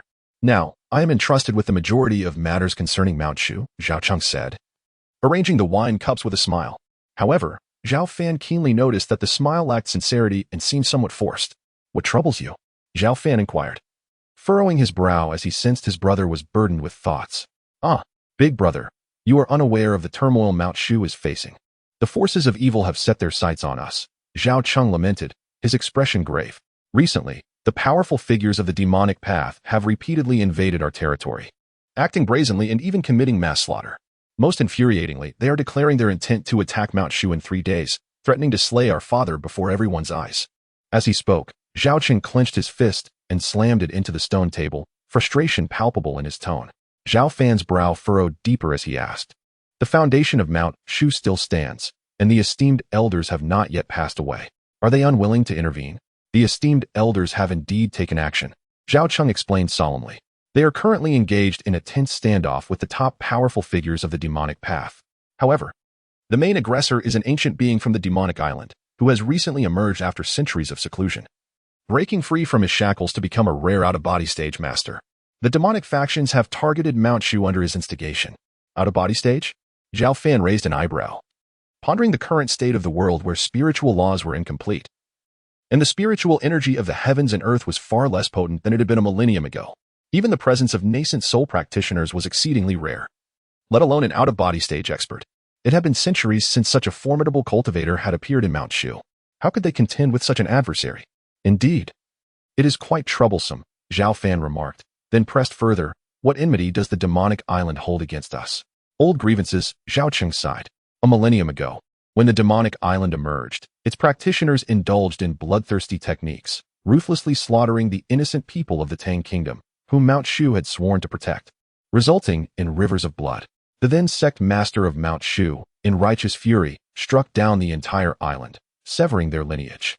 Yet, one powerful entity from the island managed to evade this fate through seclusion, and now, emboldened by Mount Shu's decline, he has returned to seek vengeance. So, father nominated you as acting sect master out of fear for his own safety? Zhao Fan swiftly deduced his father and Appo's intentions. Yes, the demon has vowed to claim father's head in 3 days, Zhao Cheng confessed, taking a gulp of wine and sighing. Here we are. Once a pinnacle force that produced the Earth Sword Immortal, now reduced to this state by a single demonic master. I truly despise my lack of strength. Otherwise, I would wield my sword and sweep the demonic path clean. Having heard Zhao Cheng's words, Zhao Fan understood why his brother had been named acting sect master ahead of time. Their father was likely prepared to confront the formidable being from the demonic island, even contemplating a desperate stand. Thus, he had arranged contingencies to prevent chaos in Mount Shu should he fall. Such foresight. Big brother, I do not know when I will be able to visit you again. Mount Shu is about to face numerous troubles, and I may be exceedingly busy. Let us seize this opportunity to drink together, Zhao Cheng said, though his smile appeared strained, revealing the weight of his burdens. Very well, I shall accompany you. Zhao Fan replied, smiling slightly as he raised his cup to clink with Zhao Cheng's, downing the contents in one go. The aroma of the wine enveloped them as the two brothers continued to toast one another for over an hour until the wine jar stood empty. Big brother, I must take my leave. Do take care, Zhao Cheng said softly as he rose, straightening his posture and regaining his imposing presence. The earlier gloom vanishing from his face as if it had never existed. Go on, Zhao Fan smiled gently, signaling for him not to worry about himself. Indeed. Zhao Cheng nodded, then departed the demon-subduing tower with steady strides.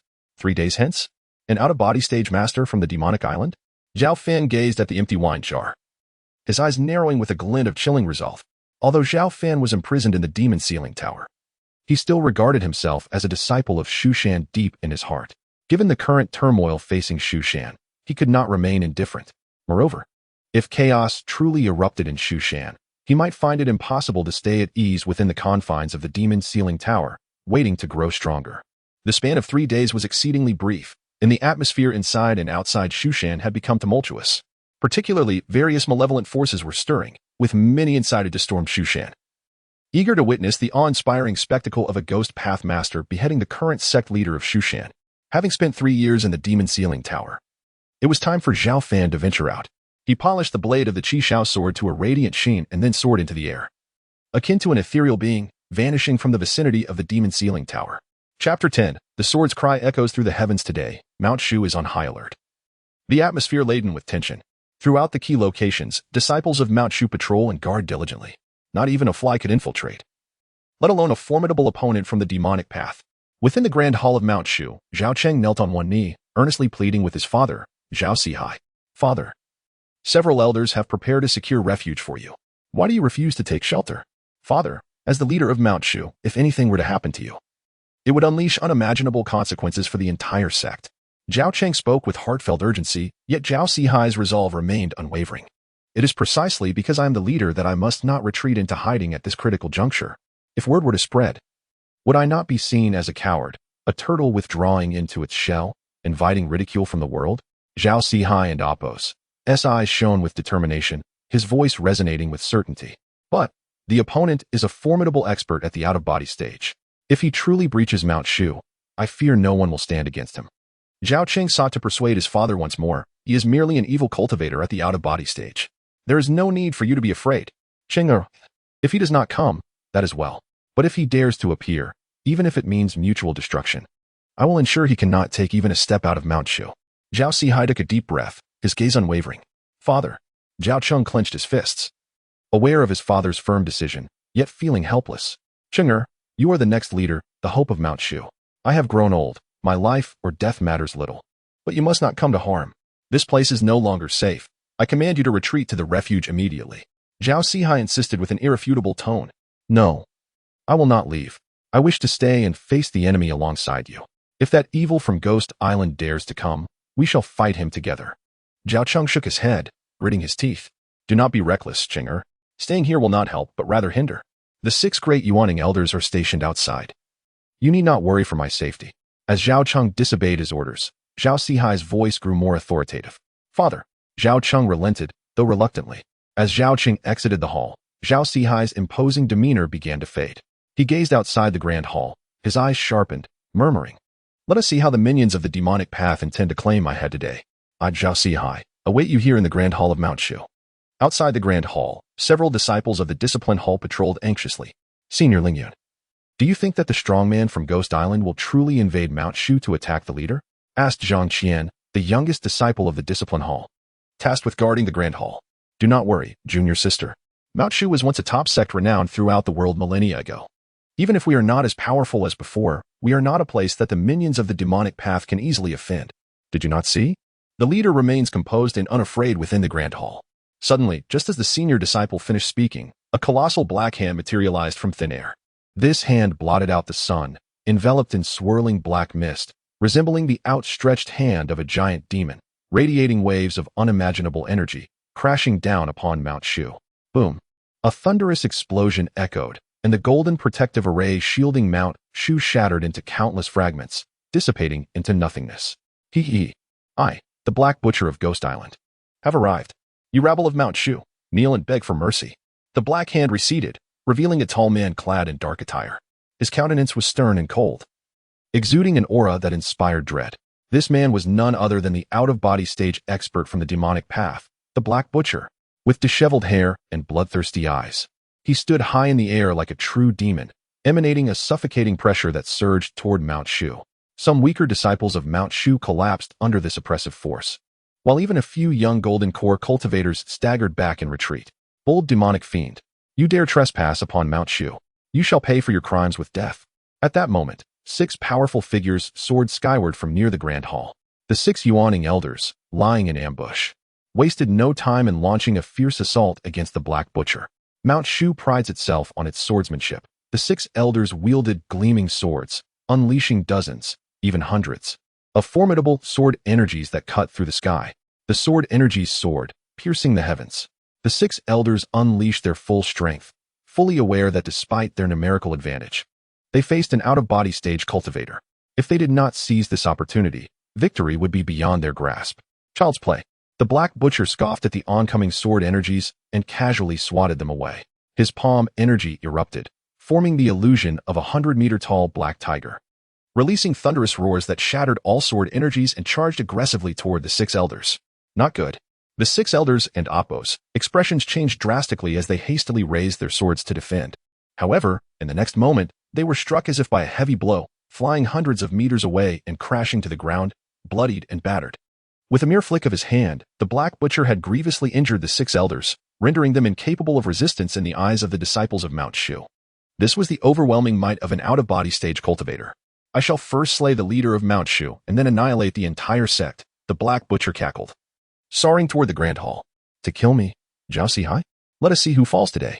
A figure burst forth from the Grand Hall, charging defiantly toward the Black Butcher. With a flash of sword light, it was none other than Zhao Fan, the leader of Mount Shu, wielding a renowned sword. His gaze resolute. The golden sword in his hand emitted a clear ringing sound, as his spiritual energy surged forth, sharpening the already formidable blade.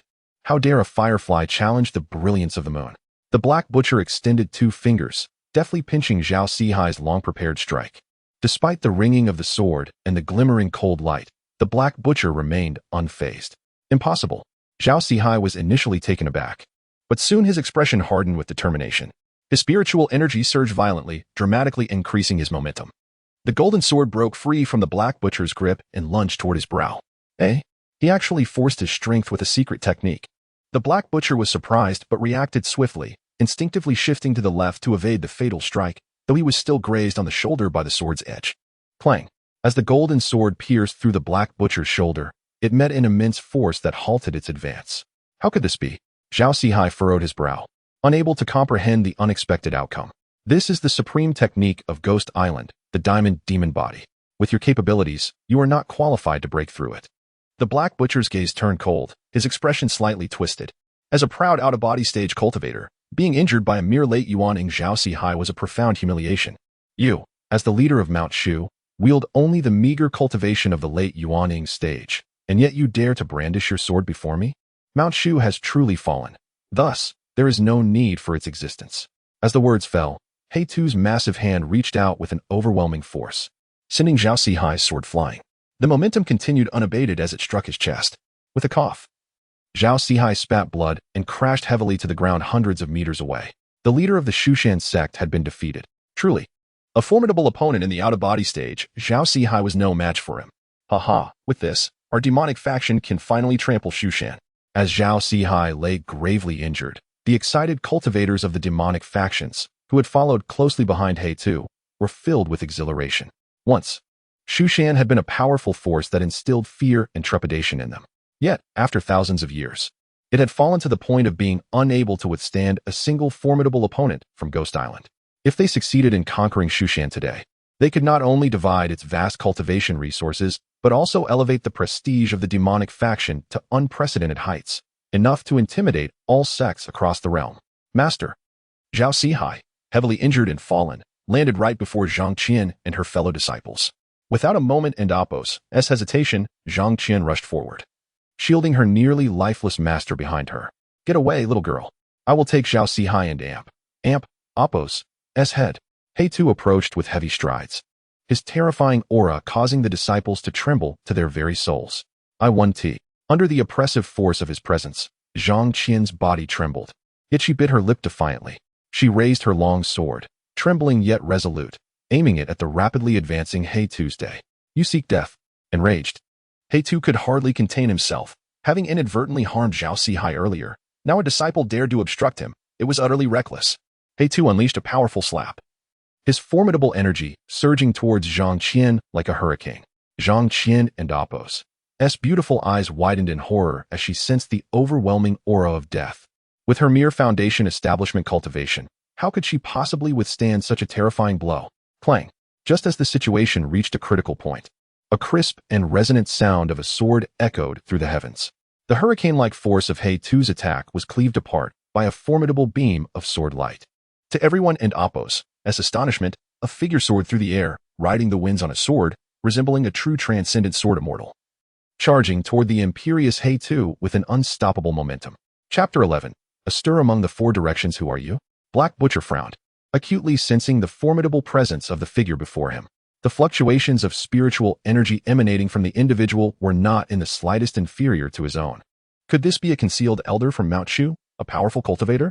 Little did he know, the one who had made his move was not an elder of Mount Shu, but Zhao Fan, who had temporarily attained the realm of exit from the body through the use of an ancient talisman. Clang! Zhao Fan did not respond to his inquiry. Instead, he decisively unleashed a sword strike.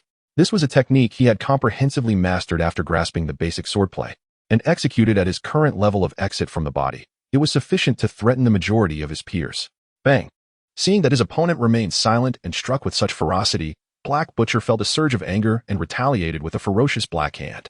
Yet, before the sword energy, that imposing hand was shattered into fragments, forcing him to retreat and evade the blade and Apos' edge. The sword energy surged mightily, soaring into the sky. Zhao Fan was enveloped in a radiant aura that concealed his true form, but the vast breath of swordsmanship reverberated throughout most of Mount Shu, compelling Black Butcher to stagger back with just a casual strike. What a powerful presence! A mere sword forced Black Butcher to retreat. Could it be that an elder of Mount Shu, who has not yet succumbed to death, has intervened? It must be so. Our Mount Shu is saved. Please, esteemed elder, step forth and vanquish the demon of Ghost Island. As they gazed upon the immensely powerful figure, the previously despondent disciples of Mount Shu erupted with excitement. How could it be possible? A single sword driving back a cultivator of exit from the body? This sudden appearing sword cultivator, could he truly be an ancient monster from Mount Shu? Who would have thought that Mount Shu harbored such depth? This scene fell upon the heads of the restless demonic cultivators like a bucket of cold water. Who exactly are you? Black Butcher's expression shifted, feeling an unprecedented aura of danger emanating from his opponent. In response, Zhao Fan remained unyielding, coldly declaring, "Those who offend Mount Shu shall be killed without mercy." His words resonated powerfully, echoing across the expanse of Mount Shu. As soon as his voice faded, a flash of sword light appeared. The brilliance of the sword, scorching and dazzling, accompanied by a thunderous sound, resembled a vast galaxy cleaving through the void, inexorably striking towards Black Butcher. This is bad. Black Butcher's countenance paled. He sensed a dreadful momentum rushing towards him. Not daring to be complacent, he summoned forth a torrent of demonic energy, unleashing a series of supreme handprints in an attempt to block the opponent and Apos' sword energy. Bang, bang. Yet, those seemingly formidable handprints were shattered one after another in the face of the sword energy. Diamond Demon Body. As the sword energy surged forward unrelentingly, Black Butcher, filled with dread, roared, his once robust physique swelling 3 feet taller, enveloped in a tangible dark demonic aura, hoping to withstand this most formidable strike with sheer physical prowess. Clang. Truly, the techniques of Ghost Island are formidable. The Diamond Demon aura managed to absorb a significant portion of the power, directly meeting the sword strike. Haha. The sword cultivators of Mount Shu are but this. Black Butcher could not resist a maniacal laugh as 3 parts of his fear dissipated. Sword control technique. However, before Black Butcher could indulge in his laughter, Zhao Fan coldly uttered 3 words that left him pale with terror. Buzz. With the crisp sound of the sword ringing, the Qi Shao sword in Zhao Fan's hand suddenly flew from his grasp, traversing the distance of over 100 meters like a bolt of lightning towards Black Butcher. Diamond Demon Body. Block this for me.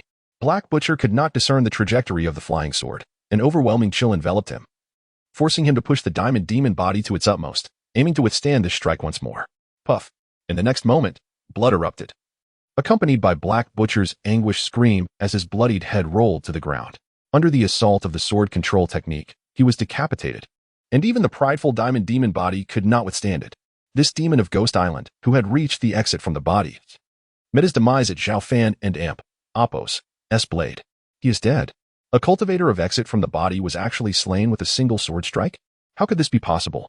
Witnessing Black Butcher fall in an instant beneath the flying sword, the surrounding demonic cultivators were left pale, some collapsing to the ground in shock. We won. The demon of Ghost Island has been slain by a single sword. What joy! The Elder is invincible, and Mount Shu must triumph. The disciples of Mount Shu cheered loudly, their voices resonating through the heavens. You did well. After slaying Black Butcher, Zhao Fan approached Zhang Qian, offering her a gentle smile. Before anyone could react, he soared into the sky on his sword, disappearing into the vast expanse above. Elder. Zhang Qian's beautiful eyes widened as she gazed at Zhao Fan's departing figure, feeling a sense of familiarity that she could not quite place. By the time everyone regained their senses, Zhao Fan's aura had completely dissipated, as if he had never been present. Sword control technique, if I am not mistaken. That must be the long-lost sword control technique of Mount Shu. Could it truly be an elder who has remained hidden from the world?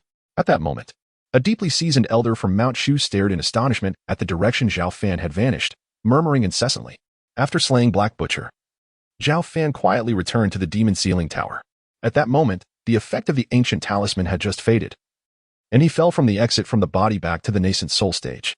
Fortunately, with the assistance of the ancient talisman, he was able to use the sword control technique to slay the demon of Ghost Island. Otherwise, relying solely on his nascent soul cultivation, he would have been utterly incapable of contending with a cultivator of exit from the body. Although Zhao Fan had slain a powerful being of exit from the body, he felt no pride. Rather, he came to a profound realization that his current strength was still woefully insufficient. Nonetheless, the might of the sword control technique was indeed formidable. At the first level of the sword control technique, he was able to easily slay a cultivator of exit from the body. If he could break through to the second level, its power would undoubtedly increase significantly. Now that he had reached the nascent soul stage, he could attempt to cultivate the second level of sword control technique, where man and sword become one. Zhao Fan's eyes gleamed with determination as he began to practice the second level of the technique according to its principles. While Zhao Fan diligently pursued the second level of sword control technique, the events of the day spread like wildfire throughout Mount Shu and beyond. The formidable Black Butcher, a powerful being of exit from the body, had been decapitated by a mysterious sword cultivator from Mount Shu. This astonishing news not only instilled trepidation in the previously restless demonic sects, but also left other sects of cultivators in deep shock. In these times, when the heavenly and earthly laws are incomplete and spiritual energy is far less abundant than it was tens of thousands of years ago, cultivators of exit from the body are exceedingly rare. Even among the top sects, they are a mere handful. Moreover, it is crucial to note that Mount Shu has not regained its former glory of thousands of years ago. In recent millennia, it has faced decline, causing many first-rate sects to look down upon it. Yet, from this seemingly disdained and declining sect, a mysterious sword cultivator emerged, slaying the demon of Ghost Island, leaving the world in uproar. Time swiftly passed, and 3 days elapsed in the blink of an eye. During these 3 days, Zhao Fan finally began to master the second level of the sword control technique, where man and sword become one. Now, with his nascent soul cultivation, he could wield the sword control technique to strike and shatter boulders several meters high from a distance of 200 to 300 meters. Both the range and power of his swordplay had significantly increased compared to before. Chapter 12, The Golden Lotus Cushion. The second level of sword control technique is the unity of man and sword. Although I have grasped it to a preliminary extent, I still lack the necessary finesse and require more time for deeper comprehension. Zhao Fan's gaze was profound. The sword control technique of Mount Shu is vast and intricate, and this second level of unity is even more profound and complex than he had anticipated. If I were not innately a sword body, it would be difficult for any other cultivator to reach even a basic understanding within 5 or 6 days, let alone within decades, according to Zhao Fan and Apos' assessment. To fully master the unity of man and sword, it would take several months or even longer. Would you like to sign in now? At this moment, the system reminded him as usual. Sign in, Zhao Fan replied habitually. Ding. Sign in successful. Reward, Golden Lotus Cushion. As the system's voice faded, a Golden Lotus Cushion appeared out of thin air. The Golden Lotus Cushion? Zhao Fan was momentarily taken aback by this sudden appearance. What is this? Golden Lotus Cushion, forged from supreme celestial gold, is a rare treasure that assists in cultivation, When a cultivator sits upon it, it accelerates the refinement and absorption of the world's spiritual energy, enhancing the speed of their cultivation, the system explained in his mind. So it is a treasure that accelerates cultivation. I must try its effects. Zhao Fan eagerly seated himself upon the cushion to experience its benefits. Indeed, as soon as he sat down, he felt an overwhelming influx of spiritual energy gathering around him, the sheer volume far surpassing what he had experienced in his previous cultivation sessions. With the aid of the golden lotus cushion, Zhao Fan felt as if he had transformed into a black hole, continuously refining and absorbing the surrounding spiritual energy. It was simply incredible. Since breaking through to the nascent soul stage, both the speed of his cultivation and the growth of his internal spiritual power had slowed to a crawl. Even days of practice had yielded barely a trace of progress. Yet now, with the assistance of the golden lotus cushion, he had already noticed an increase in his spiritual power in a mere short time, an efficiency that had improved by at least a dozen times compared to before. Truly, it is a remarkable treasure for cultivation. Zhao Fan smiled, the effects of the golden lotus cushion exceeding his expectations. With its aid, I may not need much time to advance to the mid-nascent soul stage. Just as he was preparing to continue his cultivation, he noticed the light sound of footsteps outside the demon locking tower. Senior brother, I brought you food. A cheerful voice, as melodious as silver bells, chimed from outside the tower. I prepared several new dishes for you today, braised fish and savory ribs. The lively and bright Zhang Qian introduced each dish before Zhao Fan could speak. Junior sister, you seem to be in high spirits today, Zhao Fan remarked with a slight smile. Of course, Zhang Qian giggled, continuing, do you know? A few days ago, the demon lord of Ghost Island, He Tu, invaded our Mount Shu and attacked the sect master, but he was slain by a mysterious sword cultivator from our sect. Now, all the demonic factions are scared and have retreated from Mount Shu, no longer daring to threaten us. I was there that day, witnessing that sword cultivator's extraordinary prowess firsthand. Before leaving, he even complimented me. Zhang Qian's cheeks flushed with excitement as she recounted the events of the past few days. Was that sword cultivator truly so formidable? Zhao Fan chuckled inwardly, aware that she was speaking of him, and casually inquired. Indeed, even the out-of-body demon lord was beheaded by that sword cultivator with a single strike. If only I had half of his strength, I could draw my sword and sweep away those wicked demons, Zhang Qian declared, shaking her small fist with fervor. Certainly, as long as you dedicate yourself to your training, you will surely become a powerful figure in our sect, Zhao Fan encouraged with a smile. Hiki, senior brother, I know you're flattering me, but with my talent, I can and oppose to even hope to break through from the initial foundation establishment stage to the mid-stage without countless years of effort, Zhang Qian said bashfully. She was well aware of her limitations. Despite 3 years having passed since she became a foundation establishment cultivator, she remained at the same level. And the thought of ever reaching the strength of a sword cultivator was, for her, a distant dream. Noticing a hint of disappointment in Zhang Qian's tone, Zhao Fan smiled gently. Is there any difficulty in advancing to the mid-foundation establishment stage? Having enjoyed your cooking so many times, let me assist you just this once. Extend your hand. Senior brother, what are you planning to do? Zhang Qian asked, puzzled but still extending her hand hesitantly. You and Oppos, LL find out shortly. Zhao Fan smiled slightly as he pointed at her delicate, pale hand. Buzz.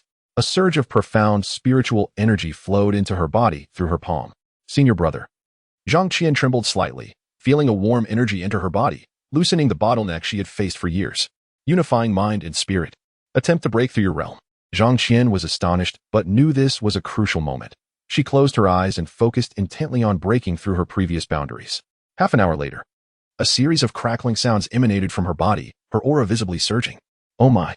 I actually broke through to the mid-foundation establishment stage, Zhang Qian exclaimed, her bright eyes wide with surprise and joy. Junior sister, congratulations on your successful breakthrough. Zhao Fan beamed with a smile. Senior brother, did you help me break through?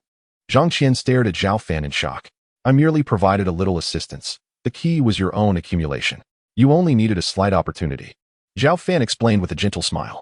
Upon receiving Zhao Fan and Oppos as confirmation, Zhang Qian was even more astonished and couldn't and Oppos help but ask, Senior brother, have you successfully resumed your cultivation?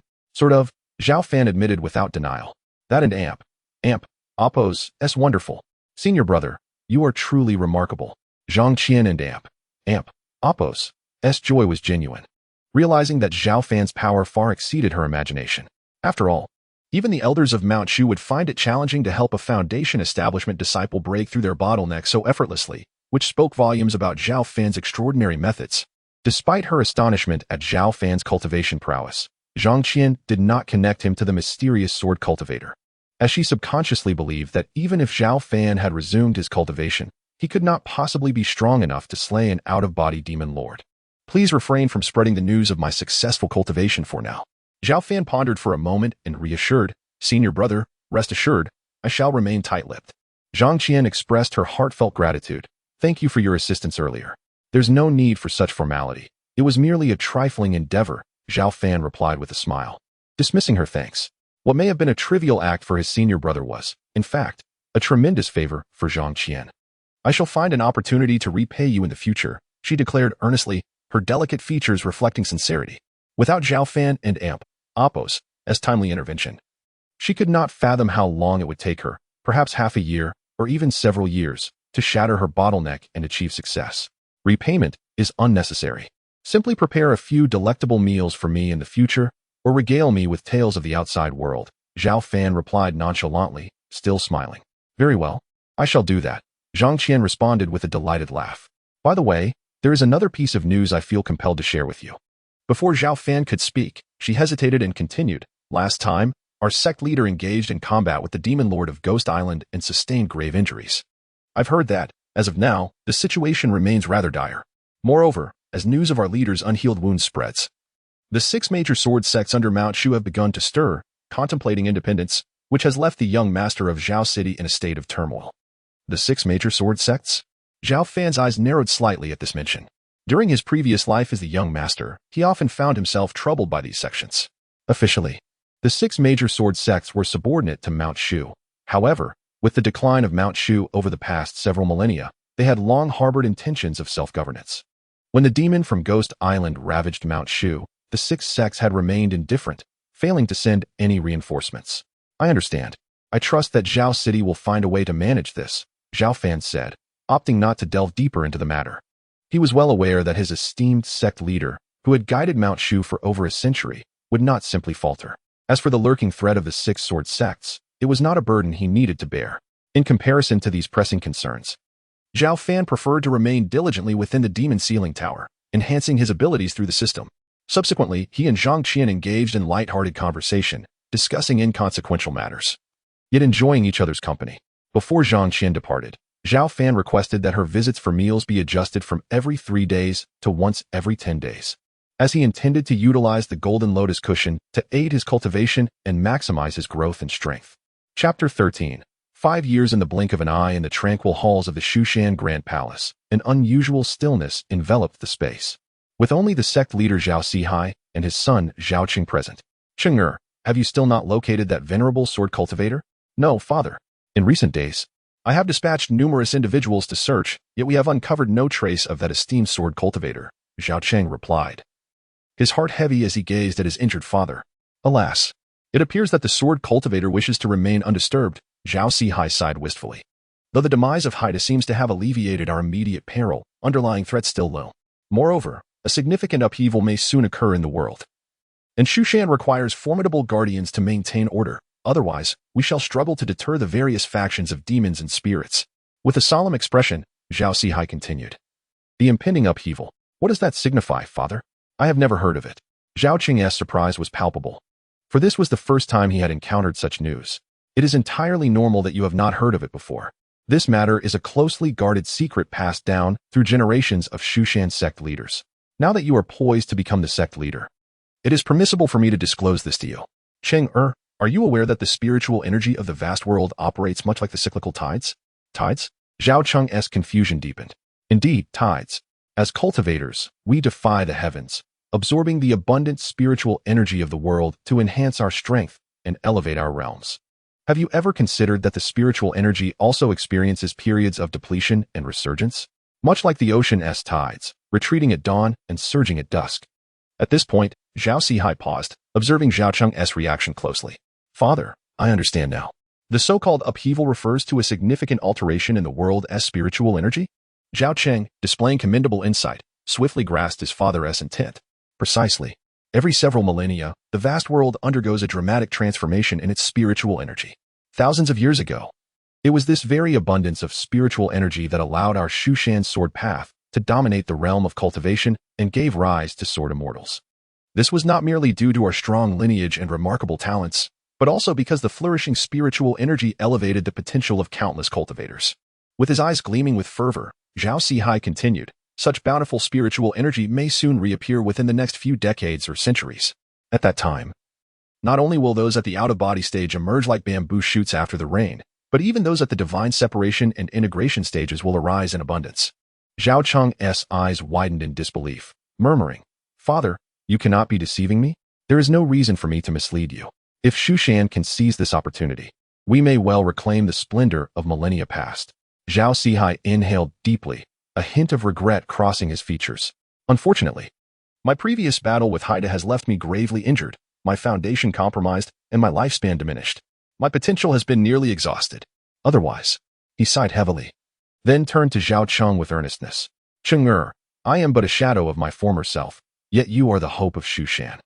If you can harness this upheaval to lead Shu Shan to resurgence or even ascend the path of immortality, it would fulfill a long-held wish of mine. Father, is your condition truly irreversible?" Zhao Cheng's heart ached as he asked softly. "I am most aware of my own condition, even with the rumored elixirs of immortality. There is little hope for improvement," Zhao Sihai replied, shaking his head. "However, worry not. I can persist for a time longer, at least until you assume your rightful position. Cheng, in the days ahead, you must swiftly familiarize yourself with the affairs of Shu Shan. When the time is ripe, I shall entrust the position of sect leader to you." In the blink of an eye, 5 years had passed. During this time, Zhao Fan had not stepped outside the demon locking tower, and with the assistance of the system, his cultivation had progressed from the initial stage of the nascent soul to the later stage, leaving him just a step away from perfection. Such a pace of advancement was astonishing in the current cultivation realm. Typically, a cultivator would require decades, if not centuries, to transition from the initial to the later stages of the nascent soul, particularly given the current environmental conditions where spiritual energy had yet to begin its resurgence. The higher 1S realm, the more arduous the path to advancement became. Many remained stagnated at their bottlenecks, unable to make further progress throughout their lives. Cultivation is akin to rowing upstream. Without progress, one regresses. As Zhao Fan reached the later stage of the nascent soul, his cultivation speed slowed considerably. Even with the aid of the Golden Lotus, 10 days to half a month of arduous practice yielded only a slight increase in his internal spiritual power. Such a pity. I am merely half a step away from perfecting the nascent soul, yet I remain unable to cross that threshold. Zhao Fan opened his eyes, his gaze deep and serene, his demeanor more unassuming than it had been years prior. "I still lack that final touch. Time is necessary for refinement," he murmured, devoid of impatience. Cultivation is a natural progression. With sufficient accumulation, a breakthrough to the next minor realm is merely a matter of time. With the system's assistance, Zhao Fan felt confident. As long as he maintained diligence, he could potentially shatter his limitations within a few years or even half a year. Thus, he remained unhurried, composed, and resolute. Suddenly, a resounding drumbeat echoed from outside the demon locking tower. The Shu Shan celestial drum. Zhao Fan raised an eyebrow, recognizing the sound. The drum's beating signified the ascension of Shu Shan's new sect leader. It must be that lad, Zhao Cheng. He turned towards the source of the sound, feeling no surprise. He recalled a conversation with his junior sister, Zhang Qian, during her recent visit to deliver meals. According to her, Zhao Cheng's father had stepped down, and the affairs of Shu Shan were now being handled by his brother, Zhao Cheng, whose ascendancy ceremony was set for today. What joy is there in being sect leader? To be burdened with so many affairs of Shu Shan, I would prefer to quietly remain in the demon locking tower, growing stronger through the system. Zhao Fan shook his head, a self-deprecating smile gracing his lips. Would you like to begin the sign-in process? The familiar prompt from the system echoed in his mind. Sign in. Ding. Sign in successful. Reward. Golden armored puppet. As the system's voice faded, a towering golden armored puppet materialized before Zhao Fan. A golden armored puppet, what is this? Zhao Fan was taken aback. Throughout the past 5 years, he had received pills, martial arts, weapons, and treasures from the system, yet he had never encountered anything of this nature. The golden armored puppet possessed combat prowess comparable to that of an out-of-body stage cultivator. After recognizing its master through blood, it could be controlled with one's mind. What comparable to out-of-body stage combat prowess? Zhao Fan's face lit up with a smile. The puppet before him possessed such formidable strength. The system truly delivered exceptional quality. With this golden armored puppet, it was akin to having an out-of-body stage enforcer at his disposal, an enforcer who felt no pain and feared not death. Chapter 14. The woes of the newly appointed sovereign. Acquiring the golden armored puppet filled Zhao Fan with immense joy. Although he had yet to break through to the out-of-body stage, he at least possessed a formidable aid of that caliber. In the days that followed, Zhao Fan remained in the demon-locking tower, diligently honing his skills. One day, the great door of the tower creaked open, revealing Zhao Cheng, the newly appointed sovereign of Mount Shu, and Zhao Fan's younger brother, who arrived bearing fine wine and sumptuous dishes. Greetings to the new sovereign. Zhao Fan stepped forward, elegantly bowing to his brother. Brother, you are being overly formal. There is no need for such courtesy between us, Zhao Cheng replied with a wry smile. Though he had recently ascended to the position of sovereign, he bore a countenance marked by exhaustion rather than the expected radiance of triumph. It was only after assuming the mantle of leadership that he truly comprehended the immense burdens that accompanied it. Mount Shu was vast, with thousands upon thousands of disciples, not to mention the countless vassal forces beneath its banner. The responsibility of governing Mount Shu was far from trivial. It was, in fact, exceedingly arduous. In the few days since his ascension, Zhao Cheng had endeavored to reform the sect and restore its former glory, yet he found himself beset by overwhelming resistance, leaving him mentally and physically drained. What troubles you? It has barely been a few days since you became sovereign, and yet you appear so haggard. Shouldn't the new sovereign be brimming with vigor? Zhao Fan observed his brother's state and couldn't help but jest. Oh, brother, do not even get me started. Zhao Cheng sighed heavily, his voice low. I thought that upon becoming sovereign, I would have the opportunity to showcase my capabilities and lead our sect to greatness. However, just a few days in, I have encountered insurmountable obstacles, and my worries are turning my hair gray. As Zhao Cheng lamented his plight, he arranged the wine and food, adding, with my ambition stifled, I can only seek solace and drink with you. What obstacles are you facing? Zhao Fan inquired casually. Fortunately, he thought, the troubles of his past life had not fallen upon him. Outside Mount Shu, the demonic sects and various factions were stirring restlessly, inciting waves of bloodshed. Within Mount Shu, however, unity was lacking.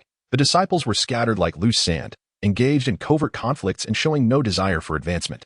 The vassal forces, such as the 6 great sword clans and several kingdoms that had previously belonged to Mount Shu, were conspiring with ambitions of independence.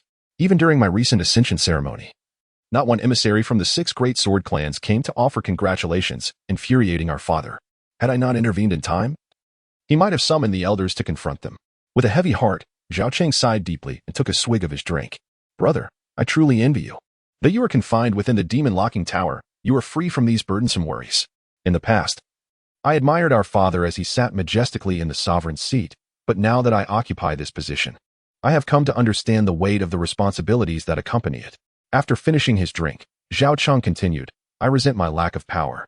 Despite exhausting the resources of Mount Shu and spending years of effort, I have only achieved the perfected Golden Core stage.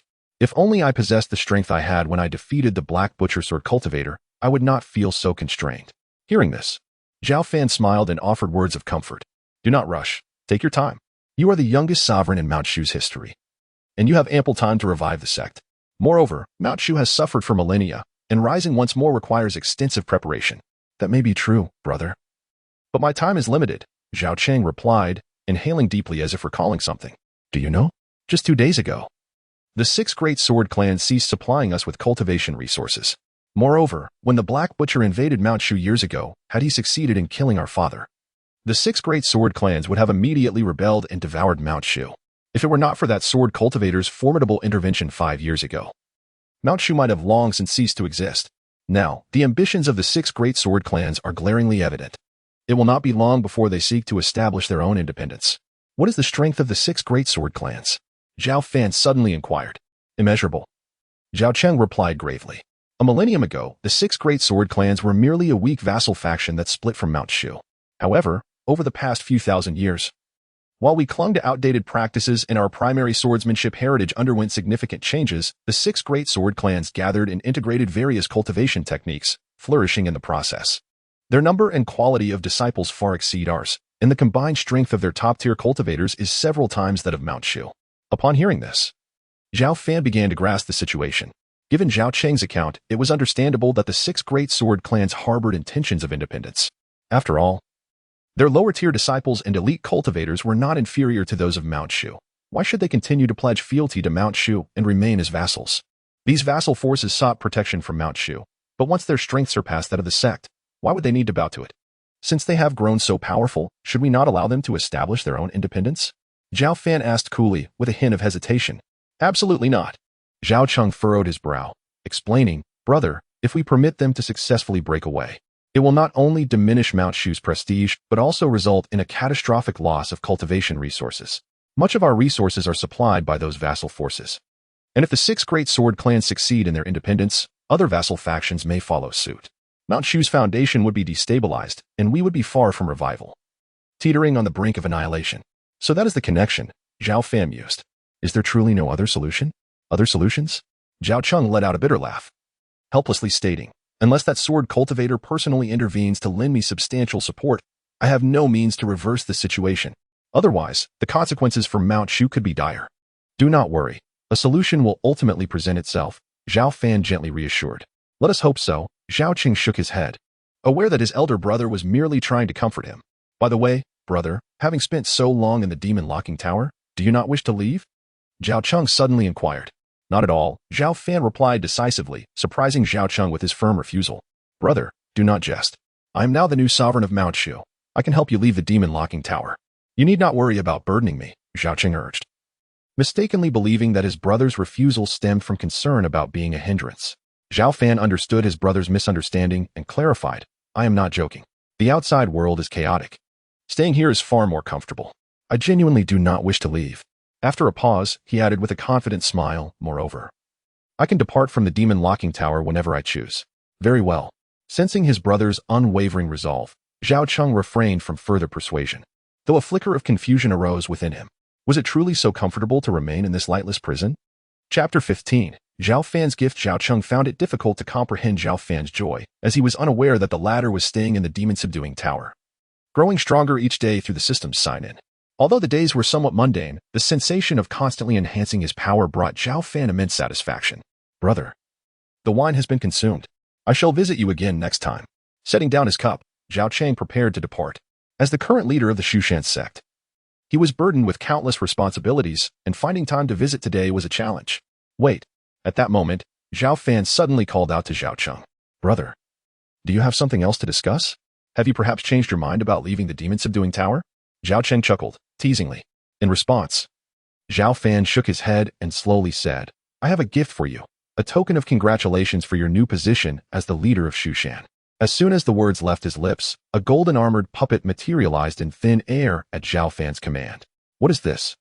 Upon sensing the overwhelming aura emanating from the golden-armored puppet, Zhao Cheng's expression changed dramatically, and he exclaimed, a cultivator at the out-of-body stage. Not a cultivator of the out-of-body stage, merely a golden-armored puppet possessing the combat prowess of one, Zhao Fan corrected. A golden-armored puppet with the strength of the out-of-body stage? Brother, how did you come by such a thing? Zhao Cheng asked, bewildered. I found it deep within the demon-subduing tower. It must be a relic left behind by a powerful being previously imprisoned within, Zhao Fan casually explained, mindful of concealing the existence of the system. Is that so?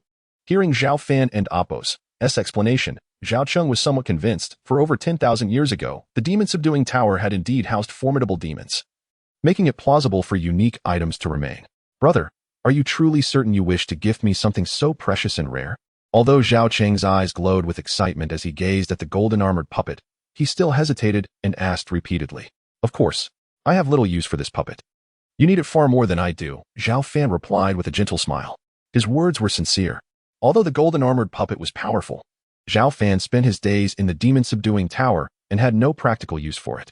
Moreover, with the assistance of the system, his own strength continued to rise, and he was destined to break through to the out-of-body stage one day. Thank you, brother. I am truly grateful, Zhao Cheng said, taking a deep breath, filled with appreciation. Between brothers, expressing gratitude feels rather distant. Go now, fulfill your duties as the leader of Shushan. Zhao Fan smiled, dismissively. Very well. Zhao Cheng nodded earnestly and strode away from the demon-subduing tower. Only after Zhao Cheng's silhouette had completely vanished did Zhao Fan slowly retract his gaze. He hoped that with the assistance of the golden-armored puppet, his brother in leadership would encounter fewer unnecessary troubles. As Zhao Cheng departed, the demon-subduing tower returned to its usual tranquility. I am currently at a bottleneck. Since the growth of my cultivation has slowed, I shall intensify my practice of sword control. Although Zhao Fan had initially grasped the second layer of sword control, the state of unification of man and sword, he had not fully mastered it. Thus, he dedicated ample time to enhance his training in sword control. However, sword control was vast and profound, even for someone with an innate sword body like Zhao Fan. Mastering the second layer was no simple feat. Sword control had once been the pinnacle of Shushan swordsmanship, renowned throughout the cultivation world thousands of years ago. Despite its formidable power, the difficulty of its practice was exceedingly high. Even during Shu Shan's glorious era, when many talented individuals emerged, few had completely mastered the second layer, let alone achieved perfection through all 9 layers. The more powerful the martial arts or techniques, the more time and effort they demanded from cultivators. Time and cultivation seemed to slip away like grains of sand. Another decade had passed in the blink of an eye. This marked the 18th year since Zhao Fan arrived at the demon-subduing tower. Through his relentless efforts, he finally mastered the second layer of sword control, achieving the state of unification of man and sword. Not only that, but he also experienced a minor breakthrough from the late nascent soul stage to full nascent soul stage, nearly a half step away from the out-of-body stage. Although the speed of his advancement was far from what it used to be, Zhao Fan felt a sense of contentment. He was acutely aware that in the current celestial environment, as his realm increased, the difficulty of cultivation grew exponentially, requiring even more time and energy. Having spent 10 years to elevate himself from the late nascent soul stage to the full nascent soul stage was already a remarkably swift pace. For other cultivators, achieving even a small advancement in the nascent soul stage could demand decades, if not centuries, of effort. I could attempt to break through to the out-of-body stage at any moment, but I need to allow some time for consolidation. Only then will I have the greatest assurance of a successful breakthrough. Zhao Fan's gaze was calm and profound, his entire demeanor exuding an aura of simplicity and authenticity. He resembled a divine sword yet to be unsheathed, its potential restrained to the utmost, but once drawn, it would surely shatter the heavens. "Senior brother, I have brought your meal." At that moment, a sweet and melodious voice rang out from outside the demon-subduing tower. After so many years, Zhang Qian had transformed from a novice disciple of the discipline hall into a senior sister to many new disciples. Nevertheless, she remained undeterred by the elements, personally delivering meals to Zhao Fan every 10 days. "This time, I have brought braised pork, pickled fish, and several of your favorite dishes." Zhang Qian set down the food container and handed the fragrant dishes to Zhao Fan. "The taste is delightful." Zhao Fan savored the delicious meal, nodding in satisfaction. "Senior brother, quite a few things have transpired in Shu Shan recently. Are you aware?" Zhang Qian spoke with evident excitement. "The current sect leader is diligently enacting reforms, redistributing cultivation resources among the disciples and elders." "Redistributing cultivation resources?" Zhao Fan inquired, intrigued. "Yes, I think it's a splendid idea. Resources should be allocated based on the contributions of disciples and elders. In the past, some disciples and elders monopolized resources due to their seniority, yet contributed nothing to the sect, behaving like parasites. This reform is quite beneficial," Zhang Qian continued with enthusiasm. "Indeed, it is good. We disciples support it wholeheartedly. Yet many elders oppose and obstruct it. Just recently, several intersect elders were incited by the 6 great sword sects, attempting to rebel against the sect leader. Fortunately, there is a powerful out-of-body stage cultivator by the sect leader and Apos' side, who swiftly dealt with the traitorous elders," she said, her tone unyielding. "As a result of this incident, relations between Shu Shan and the 6 great sword sects have grown increasingly tense. However, the audacity of the 6 great sword sects is astonishing. They are merely a vassal force of Shu Shan, yet they dare to act in such a manner." Zhang Qian continued, her voice filled with indignation. "Thank goodness the sect leader remained composed. Otherwise, if it were me, I would surely have gathered people to flatten the 6 great sword sects. Perhaps the sect leader is not merely calm, but lacks the confidence to confront the 6 great sword sects directly," Zhao Fan said with a gentle smile, shaking his head. He understood Zhang Qian and Apos' sentiments. As a disciple of Shu Shan, anyone would feel outraged upon hearing such news. However, the actual situation was likely that his brother in leadership was wary of the 6 great sword sect strength, which was why he had not taken immediate action. Otherwise, based on Zhao Fan and Apos' understanding of him, the current tranquility in Shu Shan would certainly not persist. Chapter 16. The rain breaks the boundaries after a brief conversation. Zhang Qian left with the food box once Zhao Fan had finished his meal. She had now become a seasoned junior sister in the discipline hall. And besides her own cultivation, she was also responsible for mentoring several new disciples. Consequently, her free time was no longer as abundant as before. With Zhang Qian's departure, the demon locking tower returned to its usual tranquility.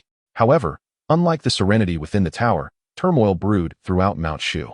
As news of several elders colluding with the 6 major sword sects and their failed rebellion spread, most of the disciples of Mount Shu were filled with indignation, with some radical disciples clamoring for severe punishment against the 6 sections.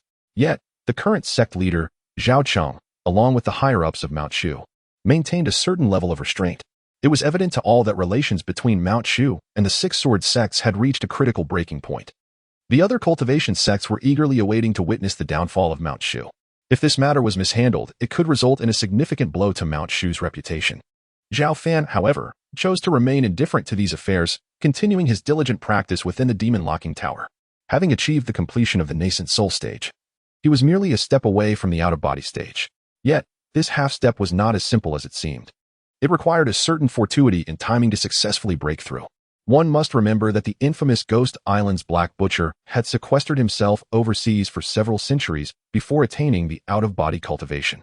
Of course, Zhao Fan's innate talent and opportunities far surpassed those of Black Butcher, not to mention the assistance of the system. Boom. On this day, ominous clouds gathered. Lightning cleaved the sky, and torrential rain poured down. Mount Shu's climate was typically arid, with rain being a rare occurrence for decades. This sudden downpour was indeed an unusual meteorological phenomenon. Strangely, the rain seemed to carry a rich spiritual energy.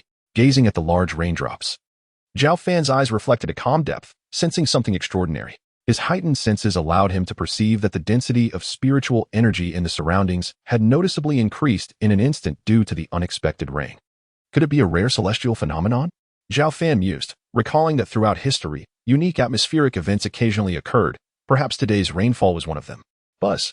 As the rain intensified, the nearly saturated spiritual energy within Zhao Fan surged, akin to a tranquil ocean suddenly unleashing towering waves.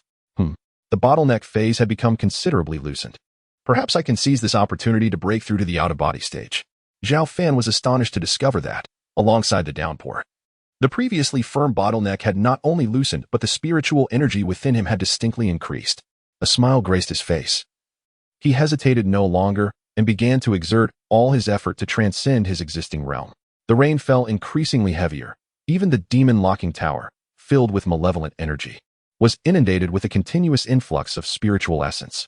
Under this deluge of immense spiritual energy, Zhao Fan's aura rose at a visibly rapid pace. Boom. Time lost its meaning as a thunderous roar erupted from deep within Zhao Fan. Simultaneously, a hazy energy body, reminiscent of moonlight, began to coalesce at his brow. This was unmistakably the primordial spirit that only those in the out-of-body stage possess. The principal distinction between the out-of-body stage and the nascent soul stage lies in the ability to condense the primordial spirit. A cultivator's primordial spirit is a manifestation of vital energy and possesses the means to separate from the body. The primordial spirit can, in an instant, perceive every detail of its surroundings, possessing boundless utility. This is the out-of-body stage. Zhao Fan could distinctly feel the surging strength coursing through his limbs, with his internal spiritual energy skyrocketing significantly, rendering him several times more formidable than before.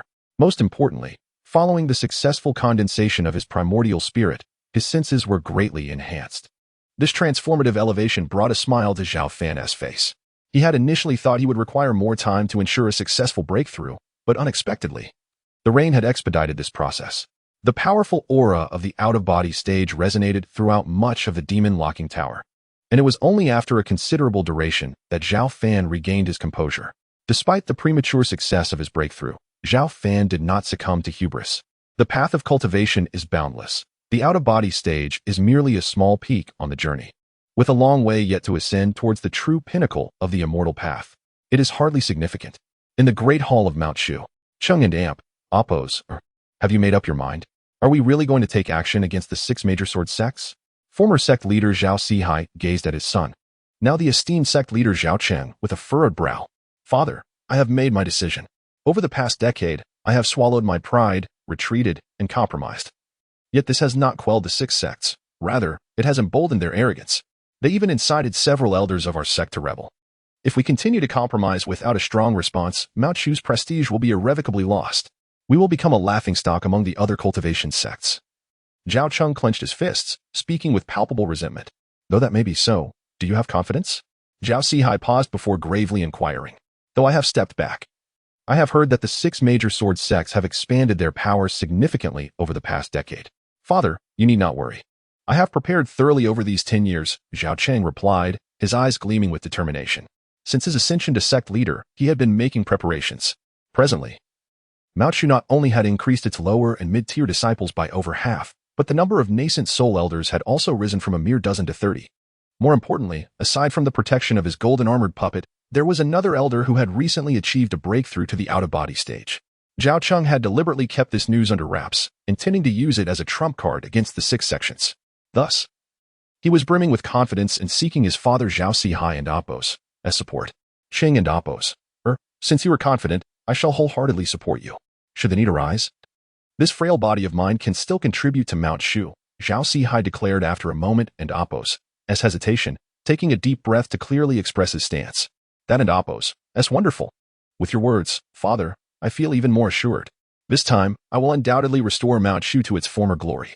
Zhao Qing and Appos, as exhaustion vanished, his gaze igniting with fierce determination. Seeing this, Zhao Sihai nodded, yet a flicker of worry shadowed his eyes. He sensed an underlying instability. Believing that his son was perhaps acting too hastily, yet he refrained from voicing these concerns, fearing it might undermine Zhao Cheng and Appos as confidence. Moreover, the six major sword sects had indeed gone too far. After instigating several elders and Appos' failed rebellion, they had not even offered an apology. If Mount Shu were to remain unresponsive, their remaining dignity would be entirely stripped away. As the former sect leader of Mount Shu, Zhao Sihai would never allow such a thing to transpire. Chapter 17. The arrogance of the six great sword sects. As the sect leader Zhao Cheng was poised to take action against the six great sword sects, the atmosphere throughout Mount Shu became palpably tense. Except for a few high-ranking officials, the majority of disciples remained blissfully unaware of the impending upheaval, and the surface of Mount Shu appeared tranquil as ever. However, astute observers soon began to notice subtle changes within the sect.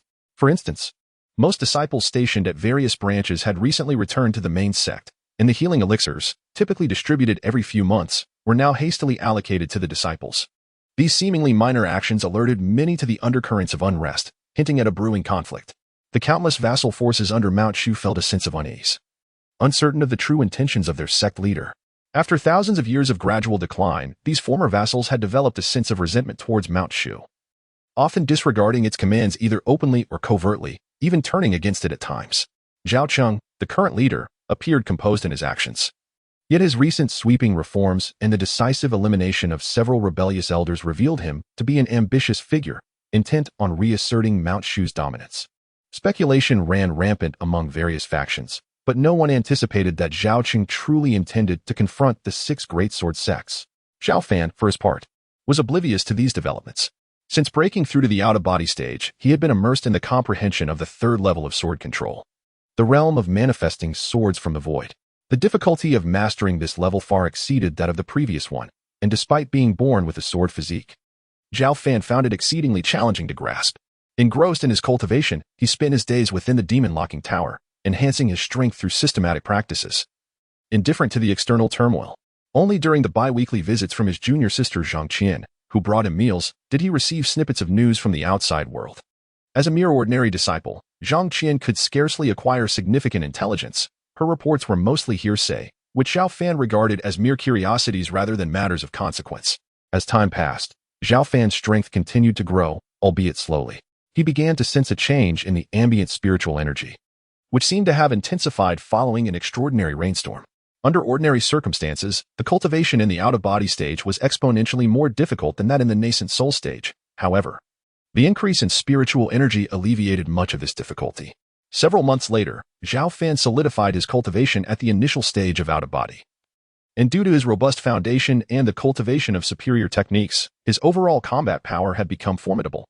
Zhao Fan was confident that he was now several times stronger than the formidable Black Butcher from Ghost Island, who was also at the initial stage of out-of-body. One day, when Zhang Qian visited to deliver his meal, she brought a startling piece of news. Just 2 days prior, the current sect leader Zhao Cheng had issued an edict inviting the leaders of the six great sword sects to attend the 200th birthday celebration of the former sect leader Zhao Sihai on the 15th of this month. Although cultivators enjoyed lifespans far exceeding those of mortals, the path of cultivation was fraught with peril. A moment and Appos' negligence could lead to ruin. Hence, many cultivators would hold grand celebrations upon reaching certain ages, inviting guests from afar to partake in the festivities. The former sect leader Zhao Sihai had commanded Mount Shu for a century, and although he had since retired, the stature of his celebration required the immediate attendance of the high-ranking officials of Mount Shu and the leaders of its vassal forces as a mark of respect.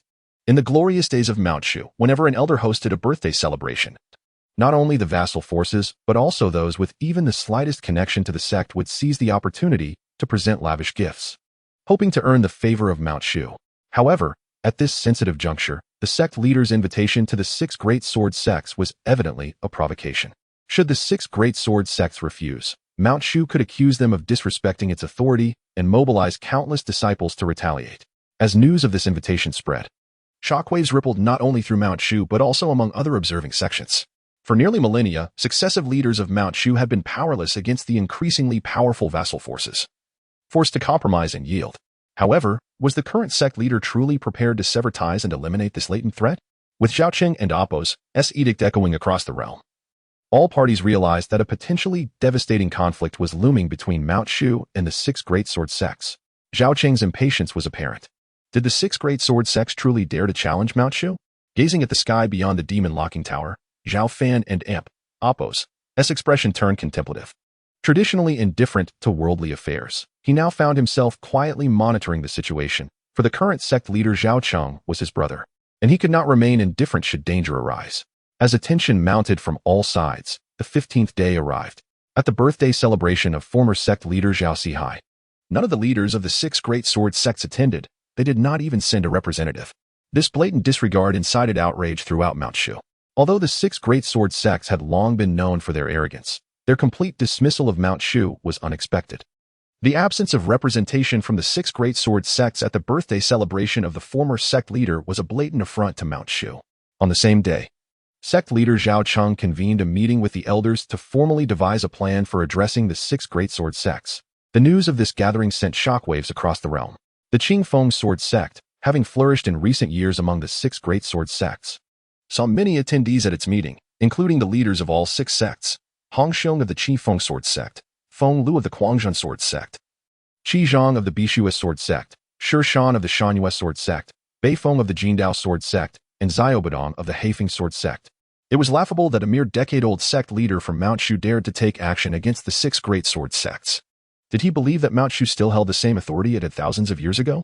With a self-deprecating smile, Hong Xiong, the leader of the Qifeng sword sect, surveyed the assembly and inquired, as leaders of our respective sects, what shall we do now that this arrogant child from Mount Shu intends to strike against us? Humph. What should we do? I propose we meet him in battle, scoffed Feng Lu, the leader of the Quangjun sword sect. Let us unite our six sects and topple Mount Shu, proving that no one dares to trample upon us any longer. Indeed, I concur with Feng Lu. This is also my stance. I support this course of action. As Feng Lu and Appo's words resonated, the other sect leaders nodded in agreement. They had long grown weary of Mount Shu and Appo's oversight. Rather than continuing to submit to its authority, they would rebel outright. In the realm of cultivation, strength alone dictated the outcome. Very well.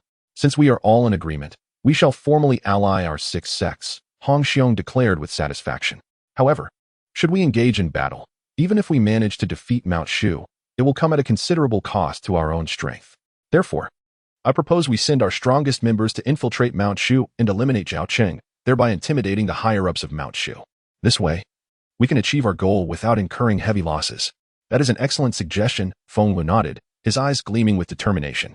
Coincidentally, a recent breakthrough by an elder from my Quangjun sword sect has propelled him into the out-of-body stage. If he were to strike at Mount Shu, he would surely be able to eliminate that arrogant Zhao Cheng. Under the auspices of Hong Xiong from the Qifeng sword sect, the six major sword sects have momentarily forged an alliance, each pledging to dispatch a practitioner at the out-of-body stage to ascend Mount Shu together. The Bishua sword sect, the Jindao sword sect, and the Shanyu sword sect are all in agreement to summon a senior from their ranks to join this endeavor. Chapter 18. Taking the initiative. Although cultivators at the out-of-body stage are rare, each of the six major sword sects has such formidable beings in their ranks, which emboldens them to challenge Mount Shu. This is the true source of confidence for the six major sword sections. While they secretly allied within the Grand Hall of Mount Shu, the current sect leader Zhao Cheng, accompanied by senior members, personally welcomed an elder. This elder, with a youthful face and white hair, possessed bright, piercing eyes. Despite his seemingly frail body, he exuded an astonishingly powerful aura that left everyone in awe. Elder Wu, you have finally arrived. Upon seeing the elder's appearance, Zhao Cheng smiled, for this was the elder who had recently succeeded in breaking through to the out-of-body stage. His name is Wu Hai, a highly esteemed elder, and apart from the mysterious sword cultivator, he is the most powerful practitioner within Mount Shu. Even as the sect leader, Zhao Cheng showed him the utmost respect. The purpose of inviting Wu Hai was to seek his consent before taking action against the 6 major sword sections. We greet Elder Wu. It is an honor to meet Elder Wu. In the Grand Hall, the senior members of Mount Shu bowed respectfully to Elder Wu. Please, no need for such formalities. Wu Hai waved his hand dismissively, embodying the demeanor of a kind and gentle elder. His deep-set eyes turned towards Zhao Cheng as he inquired, Sect Leader, have you truly decided to take action against the 6 major sword sects? I have made up my mind, Zhao Cheng replied solemnly. Moreover, I have just received confidential news that the 6 major sword sects are preparing to strike Mount Shu imminently. Meeting Wu Hai's gaze, Zhao Cheng took a deep breath before continuing, Is there truly no room for negotiation? Wu Hai's brow furrowed slightly as he spoke in his aged voice. The 6 major sword sects are not to be underestimated. Successive sect leaders have failed to subdue them, and among their ranks, there may exist individuals whose strength rivals my own. If we break ties, it could lead to a fierce battle. I am aware of this. Zhao Cheng nodded earnestly. Thus, I implore Elder Wu to step forth and assist us in ensuring Mount Shu's dignity. As Zhao Cheng's words hung in the air, the senior members of Mount Shu turned their eager eyes towards the elder. Since you have made your intentions clear, I shall not stand idly by. Wu Hai sighed deeply and nodded slowly. Thank you, Elder Wu. On behalf of all of Mount Shu, Zhao Cheng beamed at Wu Hai's agreement. No need for such gratitude. I am a disciple of Mount Shu, and it is my duty, Wu Hai replied, waving his hand. With Wu Hai's consent, Zhao Cheng felt a renewed sense of assurance. The entire Mount Shu was united, and even if the 6 major sword sects were formidable, he was determined to confront them. In the following days, Mount Shu operated with the precision of a well-oiled machine, calling back disciples scattered afar to defend the mountain. The atmosphere within Mount Shu grew tense and solemn. With the strength of the 6 major sword sects, meticulous preparations were essential for combat. Furthermore, given the intelligence received earlier, Mount Shu was on high alert for an imminent attack. On a particular day, sect leader Zhao Cheng convened a meeting with several senior members to discuss strategies against the 6 major sword sections. Suddenly, the protective array surrounding Mount Shu shattered with a resounding boom. A colossal green hand emerged, blotting out the sun as it descended towards the Grand Hall with tremendous force. Who dares to trespass upon Mount Shu? Several furious shouts erupted as a few prepared Yuanying stage elders soared into the sky, their swords illuminating the night, striking fiercely at the green hand. Bang! As the sword lights approached, the surface of the green hand glowed fiercely, shattering the sword strikes and injuring several elders. Yet it continued its relentless descent towards the Grand Hall. Should it succeed, all within would be reduced to mere blood and ruin. Golden-armored puppet. At that critical moment, Zhao Cheng summoned the golden-armored puppet. Kill. The puppet, devoid of expression, unleashed a powerful punch, its golden fist illuminating the night sky as it collided with the green hand. In the ensuing cataclysmic explosion, both forces shattered in a thunderous roar. A cultivator of equal rank. Once the green hand dissipated, a tall, robust figure emerged, none other than Hong Lai, the out-of-body stage cultivator from the Qi Feng Sword sect. With a sharp gaze and a cold demeanor, Hong Lai declared, I have come today to slay the boy Zhao Cheng. None shall stand in my way. As his words echoed, an overwhelming out-of-body aura erupted, sweeping across much of Mount Shu like a tempest. It is the out-of-body stage cultivator from the Qi Feng Sword sect. They have dared to strike first and aim to assassinate our sect leader. Fortunately, we too have an out-of-body stage cultivator. He is but one man. He should be able to withstand the assault. The elders and disciples of Mount Shu felt immense pressure from Hong Lai's formidable presence. Yet none faltered in fear. To intrude upon Mount Shu is to invite death. The golden-armored puppet, equally imposing, engaged Hong Lai with decisive force. And the two out-of-body cultivators clashed, creating a tempestuous wave of energy that turned the area surrounding them into a deadly zone, where even Yuanying stage cultivators would be swept away by the aftershocks. Can a single out-of-body cultivator withstand the likes of that old monster Hong? Just then, an astonishing aura manifested, a figure clad in black soaring through the air, exuding a murderous intent aimed directly at the Grand Hall. It was Feng Kuan, the third-generation ancestor of the crazy war sword sect. Did he not perish hundreds of years ago? Recognizing the black-clad figure, several venerable elders of Mount Shu wore expressions of disbelief. This is bad. Protect the sect leader. Stop him. The elders surrounding the Grand Hall sprang into action, but their formidable assaults posed no threat to Feng Kuan. Get lost.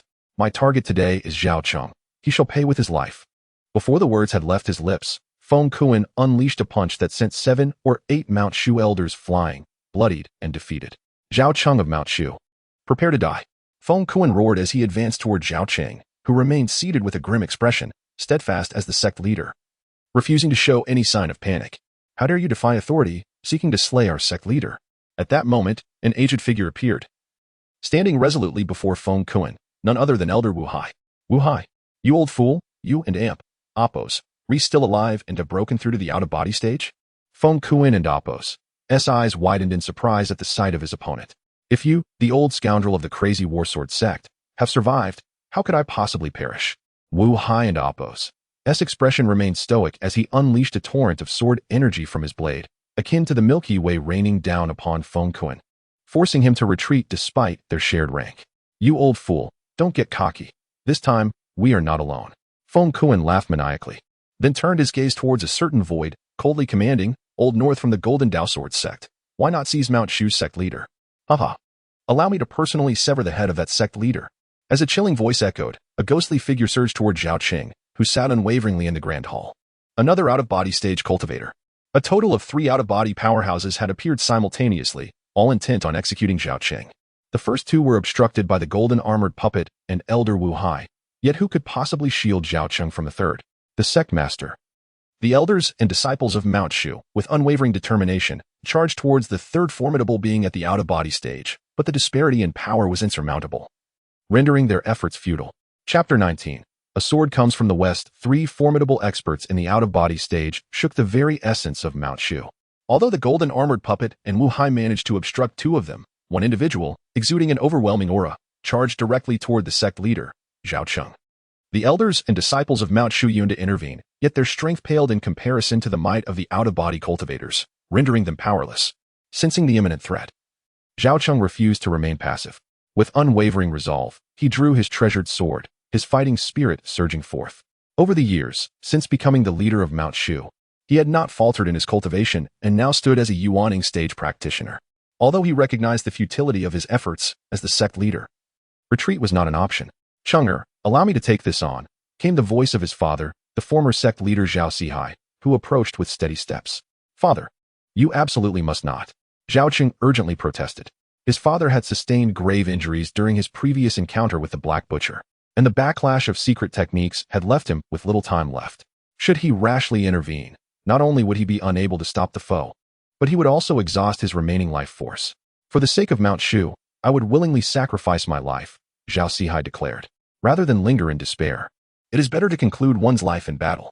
As his words fell, Zhao Sihai's once lustrous black hair turned white in an instant. Simultaneously, a torrent of astonishing power surged forth from his being, akin to a withered tree blossoming in spring, momentarily granting him boundless strength. Father. Zhao Qing clenched his fists, grief etched upon his face. His father was employing a terrifying secret technique passed down through the generations of Mount Shu, and the extent of its power now was far greater than during his battle with the Black Butcher. Yet, such strength would inevitably bring about irrevocable repercussions on his body. Is this the power of the out-of-body stage? Zhao Sihai felt an overwhelming force coursing through him. With a fierce determination, he shattered the ground beneath him and launched himself like an arrow toward the out-of-body cultivator from the Golden Dao Sword sect. Former sect leader Zhao Sihai? How foolish. Even if you risk your life to temporarily halt me, you cannot turn the tide, the out-of-body expert sneered, unfazed by Zhao Sihai and Imp Oppos' approach. Boom, boom. Just as his taunts echoed, 3 more formidable auras suddenly emerged from the east and west, revealing 3 additional figures of out-of-body cultivators. What is happening? Why are there 3 more out-of-body experts? Do they also hail from the 6 great sword sects? This is disastrous. Mount Shu is utterly doomed. As the elders and disciples of Mount Shu beheld the emergence of these 3 powerful figures, despair washed over their faces. The might of the 6 great sword sects far exceeded their expectations, dispatching 6 out-of-body practitioners to lay siege to Mount Shu. 6 out-of-body cultivators. Zhao Qing and Amp Oppos' grip on his sword trembled slightly. He had never anticipated such depth in the strength of the 6 great sword sects. Initially, he had estimated a maximum of 2 or 3 out-of-body practitioners, but it seemed he had grossly underestimated their power. Leader, flee. We are willing to fight to the death to cover your retreat. As the 3 newly appeared out-of-body experts advanced with the ease of traversing an unguarded territory, a dozen elders from Mount Shu stepped forward, resolute in their determination to block them at any cost. Even if I perish today, I, Zhao Qing, shall not flee. Elders, lead the disciples to the forbidden grounds in the back mountain. The purple and green twin swords will protect you. No one can intrude there. I shall cover your retreat. Taking a deep breath, Zhao Qing soared into the air, channeling all his power into his sword as he aimed a fierce strike at the three out-of-body experts. Nearly ants. Dare you draw your sword before us? A mocking laughter echoed from the opposing side.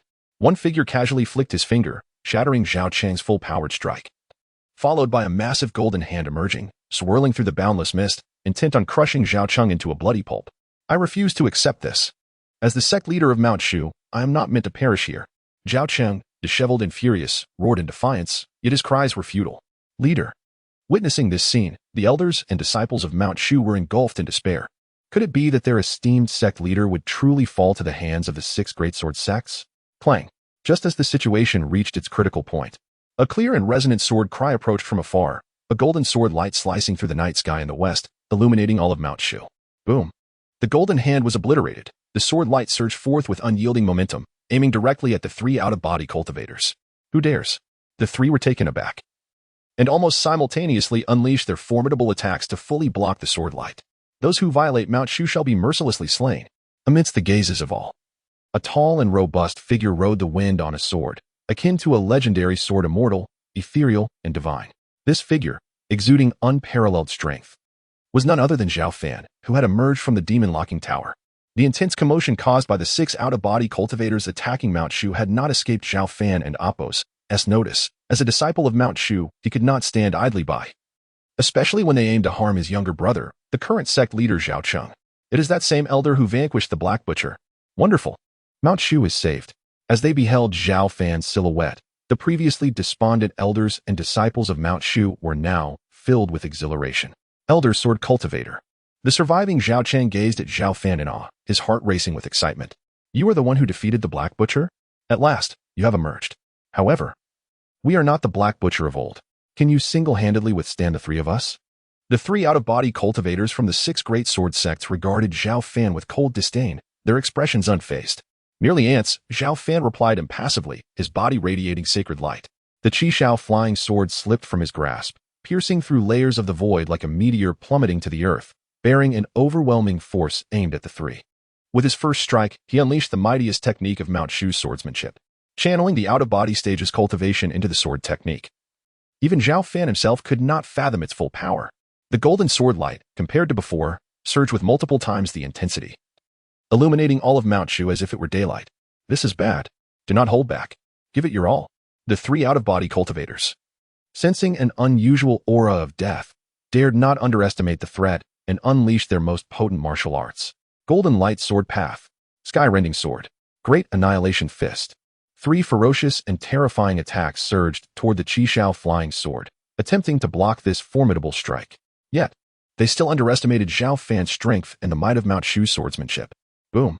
With a deafening explosion, the Qi Shao flying sword swept through their attacks, and its momentum remained unabated as it charged toward the 3. No. With 3 piercing screams. The 3 out-of-body experts from the 6 great sword sects had their heads severed by the Qi Shao flying sword. This scene ignited the blood of countless elders and disciples of Mount Shu, with many shouting excitedly, Elder Sword Cultivator, invincible. With a single stroke of his sword, 3 transcendental cultivators perished simultaneously. Now it is your turn. After eliminating the 3 cultivators, Zhao Fan's indifferent gaze shifted to the remaining trio. Chapter 20, True Identity Alas. Escape. As Zhao Fan's suffocating murderous intent enveloped them, Hong Lai and his companions from the 6 major sword sects abandoned their respective foes, akin to startled birds, transforming into 3 streaks of light as they fled towards the outskirts of Mount Shu. Remaining would mean certain death. Zhao Fan's gaze was as cold as ice. With a mere thought, the flying sword Qi Shao cleaved through layers of void, pursuing the 3 with the ferocity of thunder, and soon the sword light soared into the sky, completely engulfing their forms. Hong Lai and his companions screamed in agony, their desperate resistance rendered futile against the formidable might of the sword technique. As they were mercilessly struck down, in the blink of an eye, all 6 transcendent cultivators from the 6 major sword sects lay lifeless beneath Zhao Fan's blade. The bloody Qi Shao emanated a chilling aura of malice.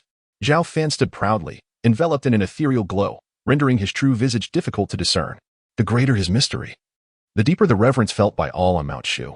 They are dead. 6 transcendent cultivators, all perished.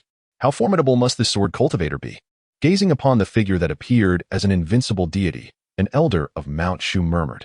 In the current realm of cultivation, Transcendent cultivators represent the pinnacle of strength among various factions, yet this sword cultivator, with merely 2 strikes, annihilated 6 of their kind from the 6 major sword sects. Such power was unfathomable.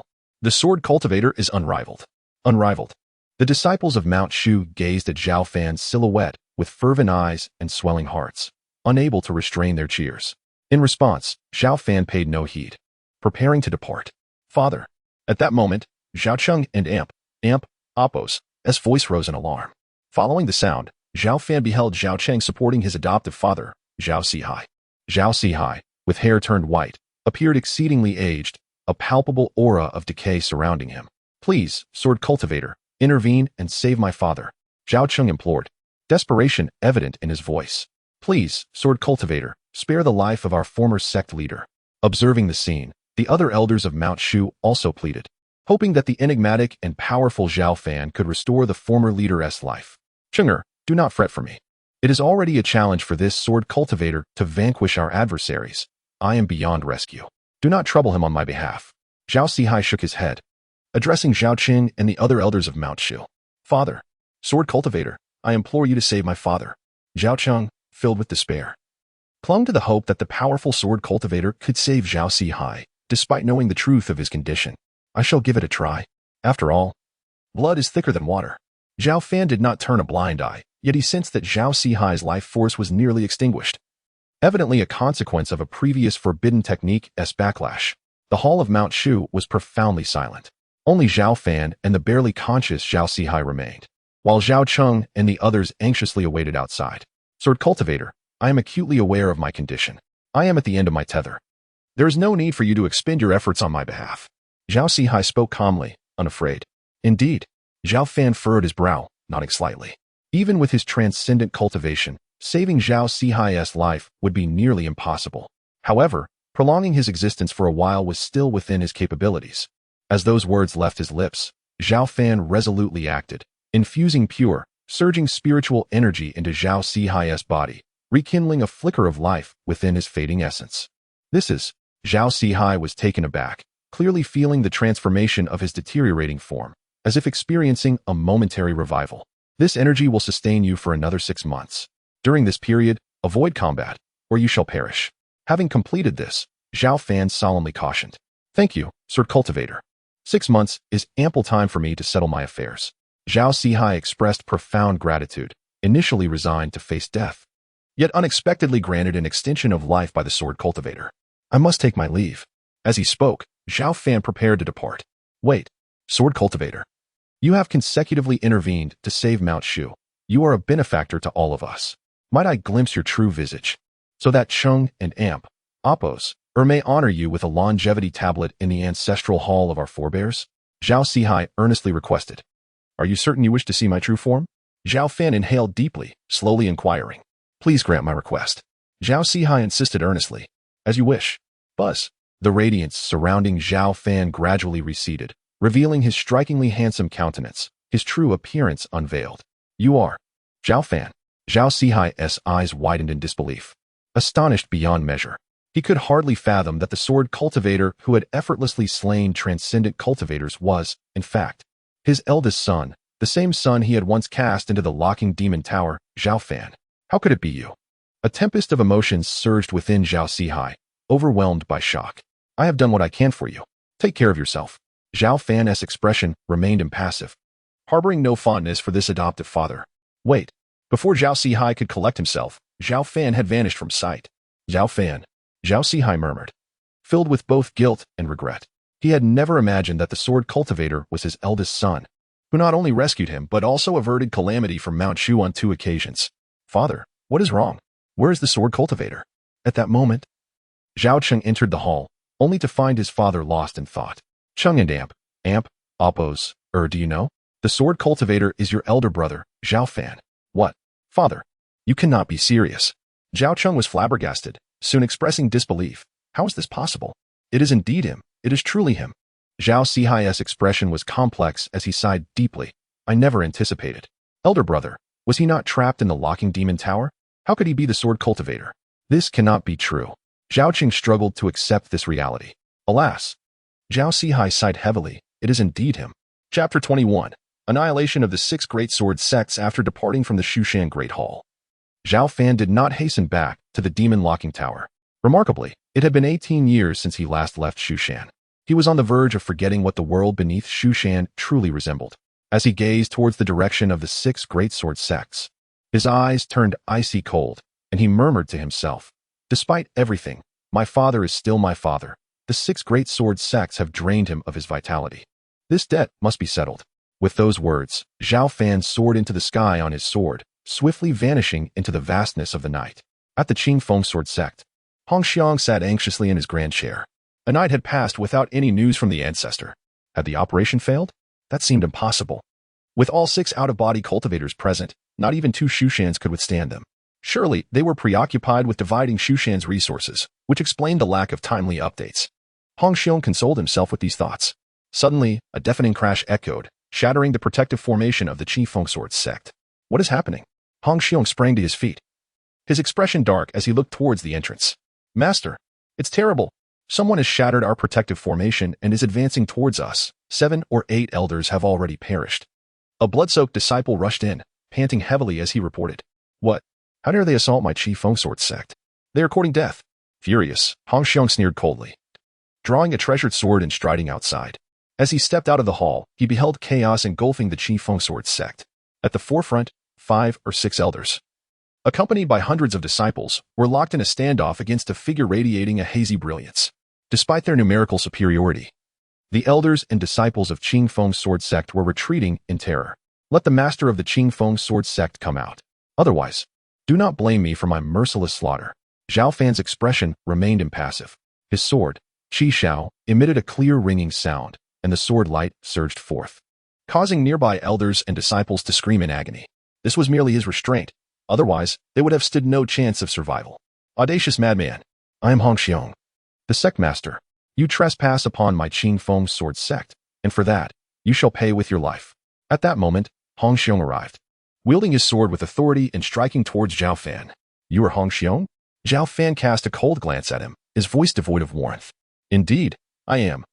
Hong Xiong replied with a chilling laugh, his sword light slicing through the air with overwhelming force aimed directly at Zhao Fan. "Very well, you are doomed." Zhao Fan's eyes suddenly sharpened, and the Qi Shao sword flickered like lightning, tearing through the void and shattering Hong Xiong's sword light before continuing its relentless descent. "What?" Hong Xiong was taken aback, hastily summoning his protective artifact in a desperate attempt to defend himself. However, he had overestimated his own strength. With a sickening squelch, blood erupted forth as Zhao Fan's sword cleaved him in twain, along with his artifact. "Master." The elders and disciples of Qingfeng's sword sect were left in shock, their faces contorted with grief and rage. From this day forth, the Qingfeng sword sect shall cease to exist.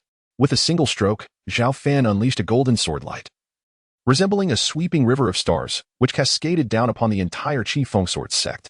Boom! The Qingfeng sword sect crumbled under the weight of that strike, reduced to a desolate ruin.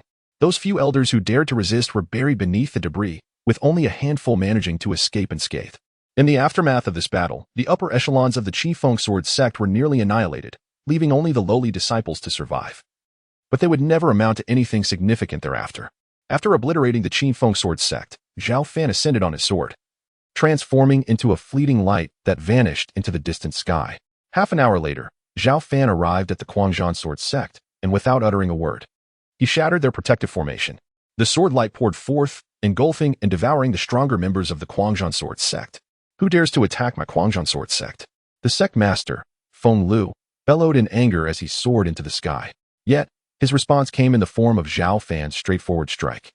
With a splatter of blood, Feng Lu was slain without a chance to retaliate, and in an instant, the Quanzhan sword sect was reduced to ruins. What? The Qingfeng sword sect and the Quanzhan sword sect have been destroyed by a mysterious swordsman? As news of the annihilation spread, the nearby Jindao sword sect received word immediately. Could it be that the 6 ancestors' operation in Shushan has failed? The sect master of Jindao, Bei Feng, turned pale with fear, preparing to flee his sect's stronghold to avoid the impending chaos. Boom. However, before he could act, the protective formation of the Jindao sword sect shattered with a resounding explosion. A golden sword light, akin to a mighty river, descended upon the entire Jindao sword sect. No. Master Bei Feng was horrified, exerting all his strength to resist, but ultimately met a tragic end beneath the sword light, and the Jindao sword sect was obliterated in its wake. Following this, the remaining 3 great sword sects, including the Shanwei sword sect, also fell victim to Zhao Fan and Appo's destruction. In just one day, the once mighty 6 great sword sects were eradicated by a powerful, enigmatic swordsman. As the news spread, the entire cultivation world was engulfed in shock. While conflicts and bloodshed were commonplace in the realm of cultivators, the complete destruction of the 6 great sword sects was a rarity. Many astute observers sensed that the situation was far more complex than it appeared and began to investigate the truth. Soon, through their extensive networks, they uncovered the true story. The previous night, the 6 great sword sects had dispatched 6 out-of-body cultivators to Shushan in an attempt to assassinate the current sect master. Just as they were on the verge of success, the mysterious swordsman who had slain Haitu a decade prior re-emerged, annihilating the 6 out-of-body cultivators. Subsequently, the 6 great sword sects faced catastrophic consequences. It was truly inconceivable that Shushan possessed such formidable reserves. As more specific details emerged, numerous cultivation factions were left trembling in fear. They had anticipated a far graver outcome from the conflict between Shushan and the 6 great sword sects. Yet the result was utterly unexpected. Shushan emerged victorious, while the 6 great sword sects vanished into oblivion. Zhao Fan, however, had no interest in the external reactions. After resolving the fate of the 6 great sword sects, he returned to the demon locking tower. 2 days later, "Senior brother, I have come to bring you lunch." A sweet, melodious voice rang out from outside the demon locking tower. Chapter 22. Disinterest apologies, senior brother. I had to prepare in haste today, so I could only manage 3 or 4 delectable dishes, lacking the braised pork and steamed fish, Zhang Qian explained with a hint of regret. There has been a significant incident in Shushan these past few days, and the discipline hall has been quite busy, so I hope you can forgive me. It's quite all right, Zhao Fan waved his hand dismissively, unconcerned. At his level, he had long since mastered the art of fasting for cultivation. Enjoying a meal was merely a habit, not a necessity for every gathering to include fish and meat. I knew you were the best senior brother and wouldn't hold it against me. Seeing Zhao Fan and Appo's lack of reproach, Zhang Qian's guilt dissipated, and she chirped excitedly. Do you know? 2 days ago, each of the 6 major sword sects dispatched a powerful cultivator in the out-of-body stage to attack Shushan, with the intent to kill our esteemed sect leader. Just when things looked dire, the Elder Sword cultivator who once vanquished the Demon Lord of Ghost Island re-emerged, swiftly dispatching them with just 2 strokes. I've also heard that this Elder Sword cultivator has descended from the mountains and single-handedly annihilated the 6 major sword sections. Now, half of the cultivation world is proclaiming that our Elder Sword cultivator from Shushan is an invincible being. No one dares to look down upon us anymore. As Zhao Fan savored the dishes, Zhang Qian spoke with enthusiasm. Her fair skin flushed slightly due to her excitement. Is that so? We owe it all to that Elder Sword cultivator, or else Shushan would indeed be in trouble. Zhao Fan smiled faintly, casually agreeing. It seemed that his father had kept his true identity a secret. Otherwise, the entire Shushan would have been aware that he was the Elder Sword cultivator in question. And Zhang Qian would not have been oblivious. Indeed, that Elder Sword cultivator is both mysterious and extraordinarily powerful, my idol. Now, the disciples of Shushan are all speculating about which unascended elder from our history this sword cultivator might be. How could such incredible strength exist? Defeating 6 out-of-body cultivators with mere 2 strikes? After a pause, she continued, I suspect it might be an elder from a previous generation who has not yet ascended.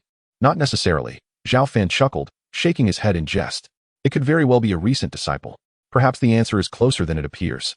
Hearing the playful tone in Zhao Fan and Appo's words, Zhang Qian laughed and said, Senior brother, you can end Appo's be suggesting that you are that Elder Sword cultivator, can you? If you were truly the Elder Sword cultivator, how could you possibly be imprisoned in the demon ceiling tower? Don't tease me. Believe it or not. Zhao Fan scoffed lightly, choosing not to engage in a serious debate with Zhang Qian. The two continued to chat casually, with Zhang Qian doing most of the talking while Zhao Fan listened in silence. Soon, she departed with the food box, promising to return in 10 days. Creak. Not long after Zhang Qian left, the door of the demon ceiling tower slowly creaked open. Zhao Fan turned to see his younger brother, Zhao Cheng, walking in, his expression heavy with thought. After resolving the aftermath of recent upheavals, he had finally arrived at the demon ceiling tower today. Brother. Zhao Cheng's expression was complex as he regarded Zhao Fan. He had learned from their father, Zhao Sihai, that his elder brother was indeed the Elder Sword cultivator. Although 2 days had passed, he still found it hard to believe. Have a seat. Noticing Zhao Cheng and Appo's unusual demeanor, Zhao Fan smiled warmly. Brother, are you truly that Elder Sword cultivator?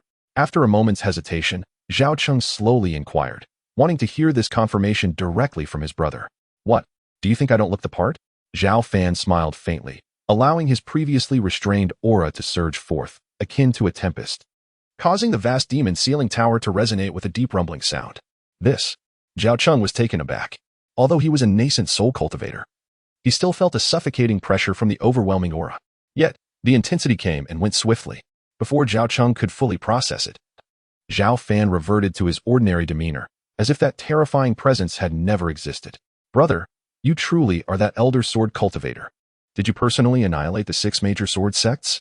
Zhao Cheng asked, his voice a mix of astonishment and joy. The 6 major sword sects were indeed a threat that could not be allowed to persist, Zhao Fan admitted without denial. Thank you, brother. The lurking dangers posed by the vassal forces that have plagued Shushan for centuries have been thoroughly eradicated. Zhao Cheng took a deep breath, expressing profound gratitude. We are brothers. Such formalities are unnecessary. Moreover, I am a disciple of Shushan as well. When Shushan is in peril, I will certainly not stand idly by. Zhao Fan explained with a smile. Brother, your power is astonishing.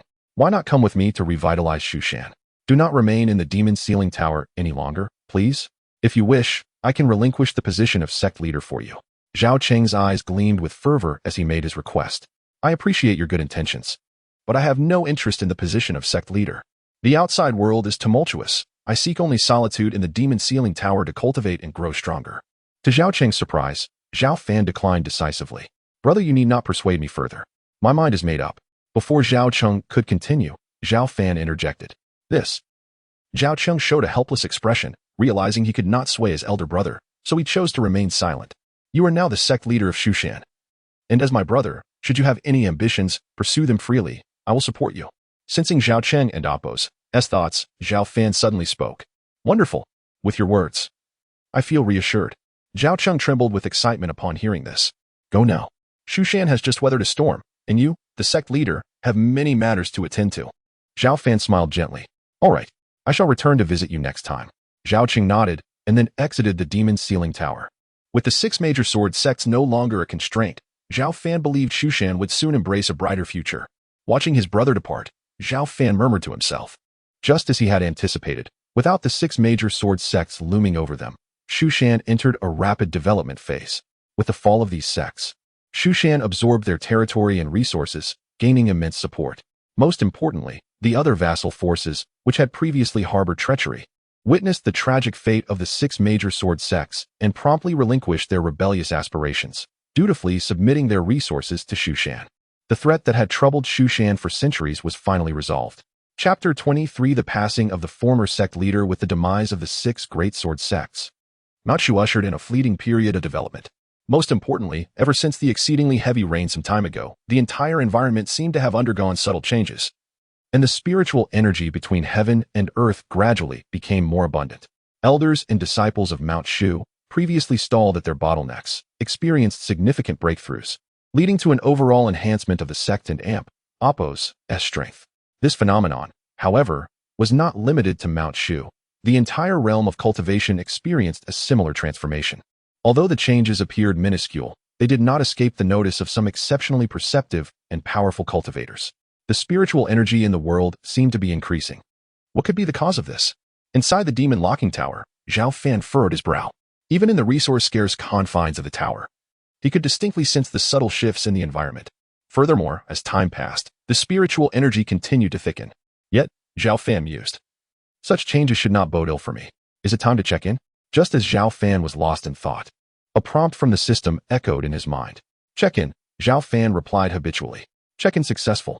Reward, spirit nourishing pill. As the system and Appo's voice faded, a crystalline pill materialized in Zhao Fan's palm. A spirit nourishing pill? Zhao Fan's face lit up with delight. This pill was among the rarest of treasures in the realm of elixirs, primarily serving to enhance the spiritual power of those at the out-of-body stage. Unlike the infant stage, where one's cultivation could be boosted merely by increasing internal spiritual energy, the out-of-body stage required a focus on the cultivation of one and Appo's spiritual essence. The spiritual essence of a cultivator is notoriously difficult to refine, often taking decades or even centuries to see any significant growth. However, with the spirit-nourishing pill, the situation changed entirely. The pill was exceptionally rare, capable of saving years of spiritual training for a cultivator. Such pills could only be crafted by the most elite alchemists, requiring over a decade of effort to produce, making it a priceless treasure for those at the out-of-body stage. Without a moment's hesitation, Zhao Fan began to refine and absorb the spirit-nourishing pill, witnessing his spiritual power visibly surge, sitting with his eyes closed. The ethereal essence at the center of his brow grew increasingly solid under the influence of the pill. 2 days passed before Zhao Fan completely absorbed the spirit-nourishing pill, and his spiritual essence had increased by a full 10th. If this continued, it would not be long before his newly solidified essence became formidable, even allowing him to take bold strides in the out-of-body stage. In the days that followed, Zhao Fan continued to check in with the system, receiving spirit-nourishing pills every few days. With the assistance of these numerous pills, his progress in cultivating his spiritual essence accelerated dramatically. Initially, his newly formed essence could only perceive the slightest movements within 1,000 meters, but now, with a mere thought, he was aware of everything occurring within a radius of several thousand meters, one of the many benefits of an enhanced spiritual essence.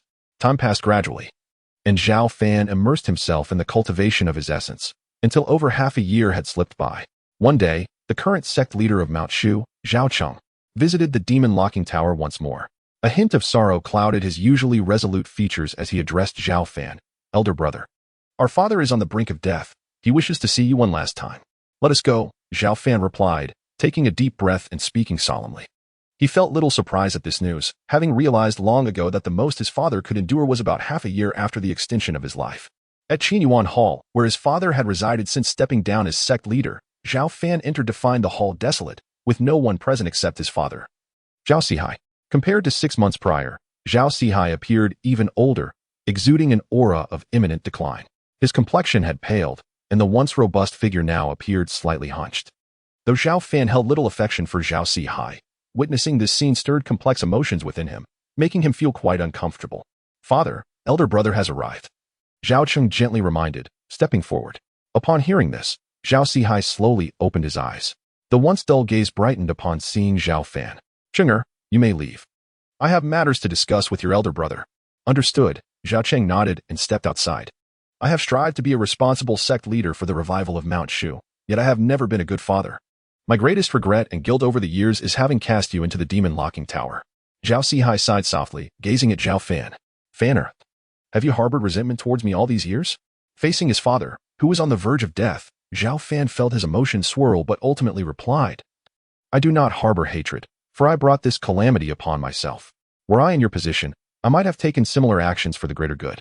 Despite this, Zhao Sihai trembled as he raised his head, looking earnestly at Zhao Fan. For all these years, I have neglected you. Can you forgive me? You are my kin. What need is there for forgiveness between family? Zhao Fan shook his head, signaling that there was no need for concern. With those words, I can finally rest easy, Zhao Sihai said, exhaling deeply as if a weight had been lifted from his shoulders. As he spoke, Zhao Sihai retrieved a brocade box and handed it to Zhao Fan. This is an extraordinary elixir, the Return to Origin pill. It was prepared for you. Take it with you. Return to Origin pill? Zhao Fan was taken aback. Such elixirs were exceedingly rare, even more so than the finest pills. The Return to Origin pill possessed unparalleled efficacy, capable of restoring a completely depleted cultivator to the golden core stage immediately. For others, it could even facilitate a breakthrough to a higher tier. The rarity of such elixirs implied the immense cost Zhao Sihai must have incurred to procure it. I accept this pill. Do you have any final instructions? Zhao Fan did not refuse his father and Amp, Apos, kindness, knowing the Return to Origin pill would be of significant benefit to him. My lifelong wish has been to revive Mount Shu. After I depart, I hope you will support Zhao Cheng, Zhao Sihai said slowly. Rest assured, Zhao Cheng is my brother, as long as I reside in Mount Shu. I will not turn a blind eye, Zhao Fan replied firmly. That is good. That is good. Zhao Sihai's face broke into a contented smile as he spoke, gradually closing his eyes. Moments later, the sound of 9 bells resonated throughout Mount Shu, marking the passing of the former sect leader, Zhao Sihai. In Qinyuan Hall, the elders and disciples gathered, their mournful cries echoing. Although Zhao Sihai's tenure was brief, he had dedicated himself fully to the sect. When the forces from Ghost Island attacked Mount Shu, he had risked his life to confront them using secret techniques. Later, when 6 powerful out-of-body cultivators assaulted the sect, he had sacrificed everything to fend off one of them, ultimately leading to his exhaustion and demise. The elders and disciples held Zhao Sihai in deep affection. As news of his passing spread, many disciples joined the funeral without needing reminders from their elders. Even the prominent figures from the vassal forces under the banner of Shushan hurried to attend the funeral upon receiving the news. Zhao Fan refrained from joining the throngs. Instead, he returned to the serene confines of the demon sealing tower. Holding the Guiyuan pill in his hand, he remained silent for an extended period. You may rest assured. Shushan shall rise again, Zhao Fan murmured after a long while, his gaze transforming into one of unwavering determination. Chapter 24. Sign in for the blood of the fire fox. The funeral of the former sect master, Zhao Sihai, was a grand affair, lasting 3 days and nights before it concluded. Upon returning to the demon locking tower, Zhao Fan resumed his cultivation, temporarily refraining from venturing into the depths of the tower and Apos' demon grave, as his instincts warned him that, even as a nascent cultivator, he could encounter peril within. Rather than risk danger, he chose to devote more time and energy to his own training. With the system and Apos' assistance, he could quietly grow stronger within the confines of the tower. This Guiyuan Dan may help me break through to the intermediate stage of nascent cultivation. Zhao Fan retrieved the Guiyuan Dan prepared for him by his father and swallowed it whole. Half an hour later, his aura surged, propelling him from the initial stage to the intermediate stage of nascent cultivation. Truly, it was an exceptional elixir, rare in the world. With this advancement, Zhao Fan began to comprehend the third layer of the sword control technique, the realm of manifesting swords from the void. Previously, he had leveraged this technique to slay 6 nascent cultivators with just 2 strikes, a feat attributable both to his extraordinary strength and the formidable power of the technique itself. The third layer of the sword control technique was significantly more challenging than the second, requiring much more time and effort to grasp, even for Zhao Fan, who possessed a natural affinity for the sword. Nonetheless, Zhao Fan was never lacking in patience. He was determined to master the third layer. Thus, Zhao Fan did not step outside the demon locking tower again, fully immersing himself in his cultivation. He relished these days, albeit somewhat monotonous, as he could keenly sense his strength continually rising. Time in the realm of cultivation is fleeting, and in the blink of an eye, 20 years passed. For ordinary people, this represents a quarter of a lifetime. However, for a powerful cultivator, it is but a momentary retreat into seclusion. Over 2 decades, Zhao Fan finally mastered the third layer of the sword control technique. Its power had escalated to a level far beyond his previous capabilities. Now, with a mere thought, he could command the flying sword, Qi Shao, to sever boulders over 10 kilometers away with a single strike. Yet, despite these impressive advancements in swordsmanship, Zhao Fan's cultivation realm showed little significant breakthrough. After all these years, he had only progressed from the intermediate stage to the latter stage of nascent cultivation. Furthermore, he had hit a bottleneck a few years prior, being a mere half-step away from the consummate stage, yet unable to shatter the constraints that held him back. In truth, such a rate of advancement had already surpassed that of ordinary cultivators. Most nascent cultivators might spend centuries without achieving even a slight elevation in their realm. Zhao Fan's progress was largely thanks to the system's assistance. Yet, he remained somewhat dissatisfied with this pace. My primordial spirit is now several times stronger than when it first coalesced. However, as my spirit strengthened, the effectiveness of the nourishing spirit pill diminished considerably. Otherwise, I would have long since broken through to the latter stage of nascent cultivation in one fell swoop. Zhao Fan mused, his brow furrowing. He understood that the crux of his predicament lay in the cultivation of his primordial spirit. As his spirit grew stronger, the difficulty of his training increased exponentially. Senior brother, I've brought your meal. A sweet voice echoed from outside the demon locking tower. It was time for the bi-weekly meal delivery from Zhang Qian. Over the years, she had evolved from a junior sister in the discipline hall to a capable senior sister, now overseeing dozens of new disciples from Mount Shu. Nevertheless, she had not abandoned her tradition of bringing meals to Zhao Fan every 10 days, sharing tales of the outside world. Junior sister, what dishes do you have for me today? Zhao Fan inquired with a slight smile upon hearing her voice. You are in for a treat today, senior brother. I've prepared 7 or 8 dishes, including braised eggplant, red braised pork, and poached fish, Zhang Qian replied with a cheerful laugh, succinctly describing the meal. Excellent. I must savor every bite, Zhao Fan responded, accepting the food box and beginning to indulge. By the way, junior sister, how have things been on Mount Shu recently? Zhao Fan asked, showing interest in the outside happenings. Things are much better now on Mount Shu. Our sect master is diligent in governance, and the number of disciples has doubled compared to before. Recently, we held the Mount Shu conference to select outstanding disciples. Several of our senior brothers and sisters achieved commendable rankings and were rewarded with a Guiyuan Dan, Zhang Qian exclaimed, her spirit lifting. Those senior brothers and sisters have since broken through to the Golden Core stage and went down the mountain to exterminate demons just a couple of days ago. Noticing a hint of concern in Zhang Qian's tone, Zhao Fan asked, are you also wishing to go down the mountain to eliminate demons? I wouldn't want that at all. Zhang Qian quickly shook her head. I only envy those senior brothers and sisters for their breakthroughs to the Golden Core stage. If they were to ask me to go down and confront demons, I wouldn't dare. Some senior brothers mentioned that there have been recent disturbances in the cultivation world, with numerous demons wreaking havoc upon the mortal realm. Many cultivators from various sects have suffered significant casualties, she added, her voice laced with concern. It sounds quite perilous. Zhao Fan pondered thoughtfully. Indeed, particularly dangerous. Reports have emerged that within our Mount Shu's territory, many demons have been causing trouble, prompting the sect to send people down the mountain to deal with them. I hope those senior brothers and sisters return safely, Zhang Qian expressed softly, worry evident in her eyes. They will return safely, Zhao Fan reassured her, discreetly placing a nourishing pill in the food box and handing it over. The two continued their conversation for some time, and soon half an hour had passed. All right, senior brother, it's getting late. There are still many matters to attend to back in the discipline hall, so I must take my leave. I'll come again next time to bring you food, she said. Understood, Zhao Fan nodded, smiling. Remember to wash the food box clean when you return. I will. Goodbye, senior brother. With a wave to Zhao Fan inside the tower, Zhang Qian departed with the food box. Upon returning to the discipline hall, Zhang Qian discovered the nourishing pill while preparing to clean the food box. This is a nourishing pill. Did senior brother secretly give this to me? She exclaimed in surprise, immediately recognizing the value of this rare elixir, which was far superior to the Gu Yuan Dan in both efficacy and worth. After Zhang Qian left, Zhao Fan closed his eyes once more to cultivate, attempting to see if he could break through his bottleneck and reach the consummate stage of nascent cultivation. Days passed swiftly. Yet Zhao Fan remained ensnared within the confines of his stagnation. Is it time to sign in? He mused as the day for system sign-in arrived again. Sign in. Zhao Fan uttered instinctively. Sign in successful. You have received the blood of the fire fox. As the system's voice faded, a jade vial materialized in Zhao Fan's hand, containing blood that shimmered like molten fire. Chapter 25. The Black Flood Dragon and Oppos. Might. The blood of the fire fox gazing at the searing, fiery essence of blood. Zhao Fan felt a surge of astonishment. He had not anticipated receiving such a rare reward this time. It is said that the Fire Fox clan stands as one of the apex races within the demon tribes, their veins coursing with the bloodline of ancient divine beasts. Thus, their essence is imbued with unimaginable divinity, capable of aiding cultivators in enhancing their spiritual essence. In comparison to the previous spirit-nourishing pill, the Fire Fox blood undoubtedly surpasses it. Fortune favored Zhao Fan today, as he had acquired this essence, which might just elevate his stagnant spiritual essence significantly.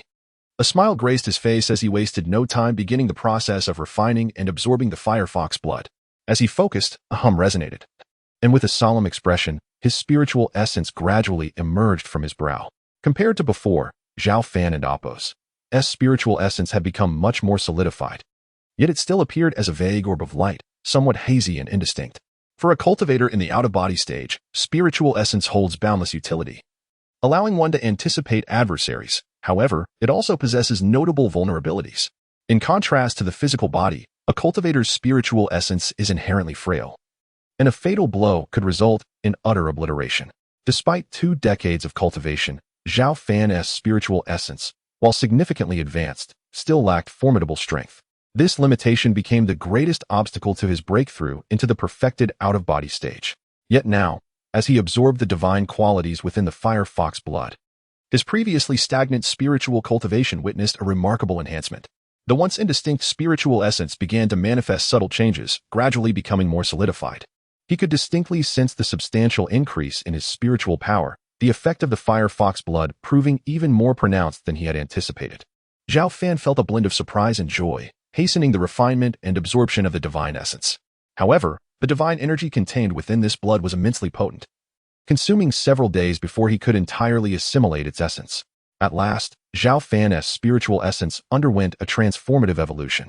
It shimmered with a golden radiance, exuding a resilient and powerful aura, more than doubling in strength compared to before.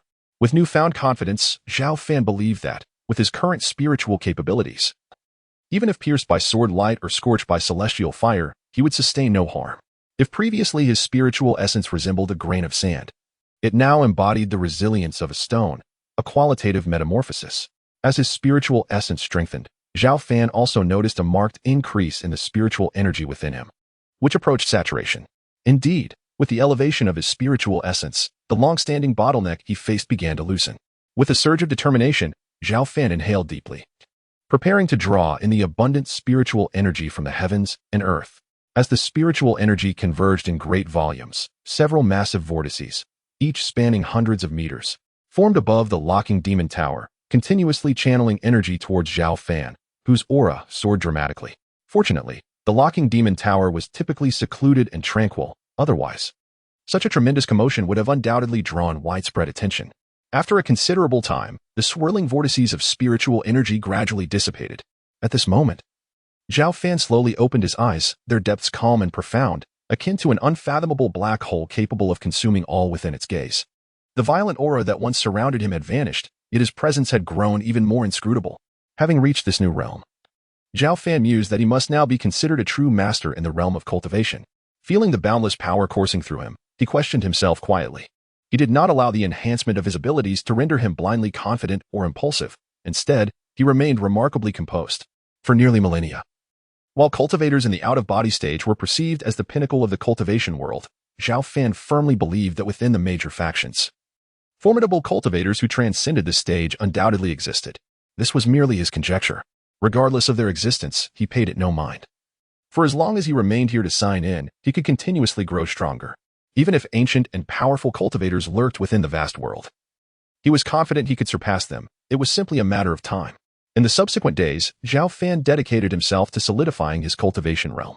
On one particular day, just as he prepared to continue his training, two uninvited guests arrived at the locking demon tower. Before the tower and Appos' entrance, two imposing figures materialized. Another presence of demon cultivators. Zhao Fan furrowed his brow, sensing the powerful fluctuations of demonic energy emanating from them, indicating they were formidable cultivators of the out-of-body stage. Zhao Tian and Zhao Shang, those two inept fools. We had dispatched them to infiltrate the locking demon tower, hoping they would retrieve treasures for our Black Flood Dragon clan. Yet decades have passed with no word. Why must we, two esteemed elders of our clan, undertake this task ourselves? Remarked a stern-faced middle-aged demon man. Zhao Fan, cease your lamentations and act swiftly. Those two were merely juniors, their strength insufficient. They may have perished within the tower long ago. Our covert infiltration carries great risks. If we do not act promptly, we may find it difficult to escape should we be discovered. Do not forget. I have heard that there is a mysterious sword cultivator stationed in Shu Mountain, warned the long-haired demon man beside him, named Zhao Yan, who, like Zhao Fan, was a senior of the Black Flood Dragon clan. So they were the two elders of the Black Flood Dragon clan. Zhao Fan stood not far from them, his aura meticulously concealed, blending seamlessly into the locking demon tower, rendering him undetectable. Years prior, when the Black Flood Dragon clan had sent two Golden Core stage demon cultivators to infiltrate the tower, Zhao Fan had personally quelled them and seized the clan's ancestral treasure left behind in the demon tomb. Astonishingly, after several decades, the Black Flood Dragon clan remained undeterred. Dispatching two out-of-body stage demon cultivators once more, Zhao Fan refrained from hastily confronting the two. The Black Flood Dragon clan and Appos' considerable mobilization indicated that matters might be more complex than they appeared. Their intentions might extend beyond merely reclaiming treasures. What is so formidable about that mysterious sword cultivator? We are boldly infiltrating Shu Mountain. Surely he has not detected us. If he were truly as powerful as rumored, could we still be standing here conversing? Zhao Fan scoffed derisively. Be silent.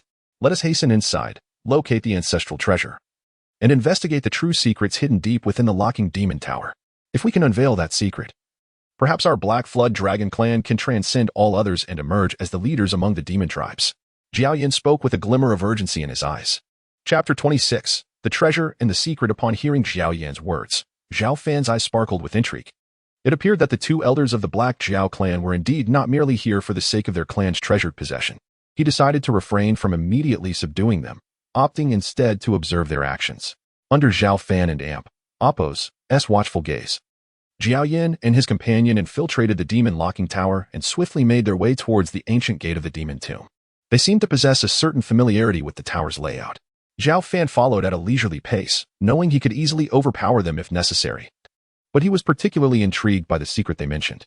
Inside the demon locking tower, the demon tomb was indeed, as rumored, permeated with an overwhelmingly potent malevolent aura. These were the remains of demons that had been subdued here a millennium ago, and their sheer number was astonishing. Gazing at the countless demon bones before him, Zhao Yan and Appos' expression turned somber as he murmured, "Truly, this is the renowned demon locking tower.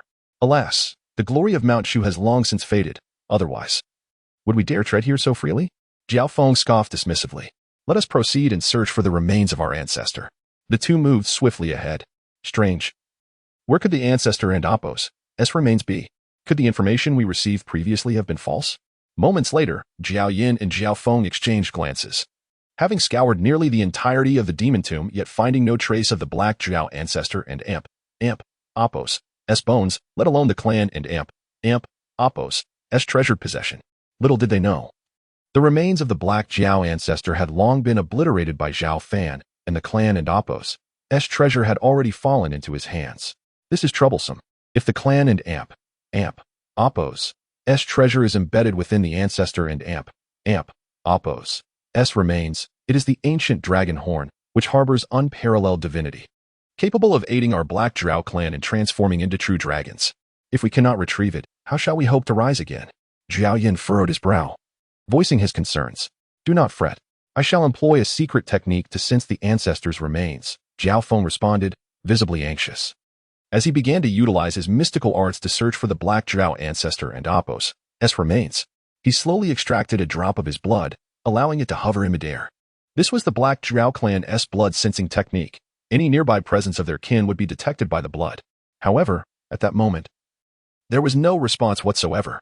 Curious, could the information be erroneous? Is the ancestor's remains not here? Zhao Fan pondered, uncertain. Could it be that the ancestor's remains lie in the deepest part of the demon tomb? Zhao Yin suddenly suggested. It is quite possible. Since we are here, let us venture deeper. Even if we do not find the ancestor and Apos' remains, we cannot return empty-handed. Agreed. The two quickly reached a consensus and transformed into two streaks of light, rushing towards the depths of the demon tomb. Zhao Fan followed at a measured pace, unnoticed. Soon arriving at the same depths, the thick, black malevolent aura loomed around them, posing a threat to any cultivator below the out-of-body stage. Nearby lay enormous, countless skeletons, emanating a terrifying pressure that was suffocating. Even Zhao Yin and Zhao Fan became notably cautious upon their arrival. According to their clan leader's instructions, the secret at the depths of the demon tomb was said to hold an unparalleled treasure. This was the information transmitted by their Black Zhao ancestor before his demise within the tower. If they were not mistaken, it should be nearby. Let us split up and search, Zhao Yin proposed. Very well. An unparalleled treasure? Upon overhearing their conversation, Zhao Fan's eyes narrowed. No wonder the Black Zhao clan had sent individuals consecutively to this location. He stood not far from them, nearly blending into his surroundings. I and Apos' found the entrance. After half an hour, Zhao Fan suddenly exclaimed with excitement. Excellent. Zhao Yan's eyes lit up as he rushed over. Zhao Fan followed leisurely behind. They arrived at a mound within the depths of the demon tomb, where a towering portal several meters high was revealed. This portal had been well concealed deep beneath the earth, now exposed thanks to Zhao Fan disturbing the soil. The door appeared to be forged from an unknown, exceedingly heavy and sturdy material. Bam! Zhao Fan extended his hand, which radiated a faint wave of demonic energy, attempting to push open the portal, only to be easily rebuffed by its protective force. How strange. Let us strike together. Witnessing this, Zhao Fan's eyes gleamed, and he called for Zhao Yin to join forces against the door. All right. They nodded in agreement and struck simultaneously. Their formidable demonic power surged upward like a tempest, comparable to a late-stage out-of-body attack. Despite the portal's protective enchantments, it shattered with a resounding explosion. Beyond the door lay a profound, bottomless passage. The two demons exchanged elated glances, ready to rush inside. But at that moment, an unexpected occurrence transpired. Whoosh! A streak of icy light shot forth from the dark passage, striking towards Zhao Yin and Zhao Fan with lightning speed. Not good. The two demons were taken aback. However, being strong cultivators of the mid-out-of-body stage, they reacted swiftly, each raising their claws to deflect the lethal strike. The icy light zipped past, severing their claws, and without losing momentum, it beheaded them in a single blow, killing them instantly. This sudden turn of events startled Zhao Fan, who immediately assumed a vigilant stance. Although Zhao Yin and Zhao Fan were merely mid-out-of-body cultivators and not exceptionally powerful, the fact that they were slain by that icy light spoke volumes about the extraordinary nature of their assailant. Zhao Fan's gaze fixated on the pitch-black passage. His muscles tensed like a drawn bowstring, ready to unleash a formidable strike at any moment. In such an ancient treasure-laden place, it was highly likely that a dormant, untransformed old demon lurked within. Otherwise, how could they so easily eliminate two powerful members of the Black Zhao clan? However, to his astonishment, the assailant was not an ancient demon of great renown, but rather a petite fox. This was a remarkably beautiful creature, its fur as white as snow, its limbs perfectly proportioned, exuding an air of elegance, particularly its eyes, which sparkled like precious gems. The little white fox glanced at the corpses on the ground, displaying clear disdain, and began to gracefully turn back towards the passage. Yet in the next moment, the little white fox halted, its fur bristling suddenly. Simultaneously, Zhao Fan stepped in front of it. A late-stage out-of-body fox. How intriguing, Zhao Fan remarked with a smile, observing the little white fox. The fox fixed its gaze on Zhao Fan, sensing a potent aura of danger emanating from this human. Without a moment and Apos' hesitation, it raised its paw and lashed out at him. The icy light flashed again, but this time it was effortlessly blocked by Zhao Fan. Chapter 27. The Jade Coffin within the palace. Upon witnessing this scene, the petite white fox widened her gem-like eyes, displaying a look of astonishment akin to that of a human. Despite her charming and adorable exterior, her claws possessed the might to rend through iron walls several meters thick. Yet, the human before her effortlessly thwarted her assault. Realizing Zhao Fan's formidable strength, her paws, as pure as jade, glimmered with intensity as she summoned all her power for another strike. This time, her speed and strength surged, akin to a streak of light. Clang. However, before the white fox could close the distance, a crisp and resonant sound of a sword echoed through the air. Zhao Fan, wielding the flying sword Qishao, effortlessly unleashed a powerful strike. The sword and Apos' aura blazed brilliantly, akin to a colossal wave crashing with unstoppable force, sending the white fox hurtling away. Before she could regain her bearings, the razor-sharp edge of Qishao, swift as lightning, approached her. Although the white fox could easily dispatch the likes of Jiao Yin and his companion, she was no match for Zhao Fan. The chill emanating from the sword made her shiver, and she instinctively sought to retreat, only to find the space around her akin to a quagmire, rendering her limbs unbearably heavy. Just as she thought she would perish beneath the sword, the menacing edge halted a mere 3 inches from her face. "If I am not mistaken, you must be the guardian of this treasure," Zhao Fan inquired with a smile, refraining from delivering a fatal blow. The white fox gazed at him in terror, momentarily speechless, clearly still shaken. Observing this, Zhao Fan reached out, drawing the white fox into his palm with a surge of spiritual power. She struggled violently, but was instantly subdued by his overwhelming strength. "Do not move, or I shall truly end your life," Zhao Fan cautioned, gesturing for her to remain silent before turning to enter the passageway. The white fox simmered with indignation. Yet she acknowledged the futility of resisting the powerful human cultivator before her. The passage was exceedingly deep, extending for at least 1,000 meters. After a considerable time, Zhao Fan finally arrived at a spacious underground chamber, where majestic palaces rose and fell like waves, exuding an awe-inspiring grandeur. He was astonished to discover such a vast subterranean space hidden within the depths of the demon grave. Moreover, the architectural style bore no resemblance to the constructions of the Shushan sect and Apos' past sages. Who could have left behind such a secret domain? Zhao Fan muttered to himself in astonishment. Upon hearing his words, the white fox shot him a disdainful glance, seemingly mocking his lack of knowledge. "Do you know the origin of this place?" Zhao Fan asked, noticing her demeanor. The white fox shot him an annoyed glare, refusing to respond as she turned her head away. Zhao Fan chuckled, choosing not to press further. Since she was unwilling to speak, he would take his time to explore, for he possessed an abundance of both time and patience. As a fully realized cultivator, Zhao Fan and Apos' consciousness allowed him to probe the surroundings within a radius of several kilometers. He noted that these underground palaces were protected by formidable formations, still radiating terrifying energy fluctuations even after countless years.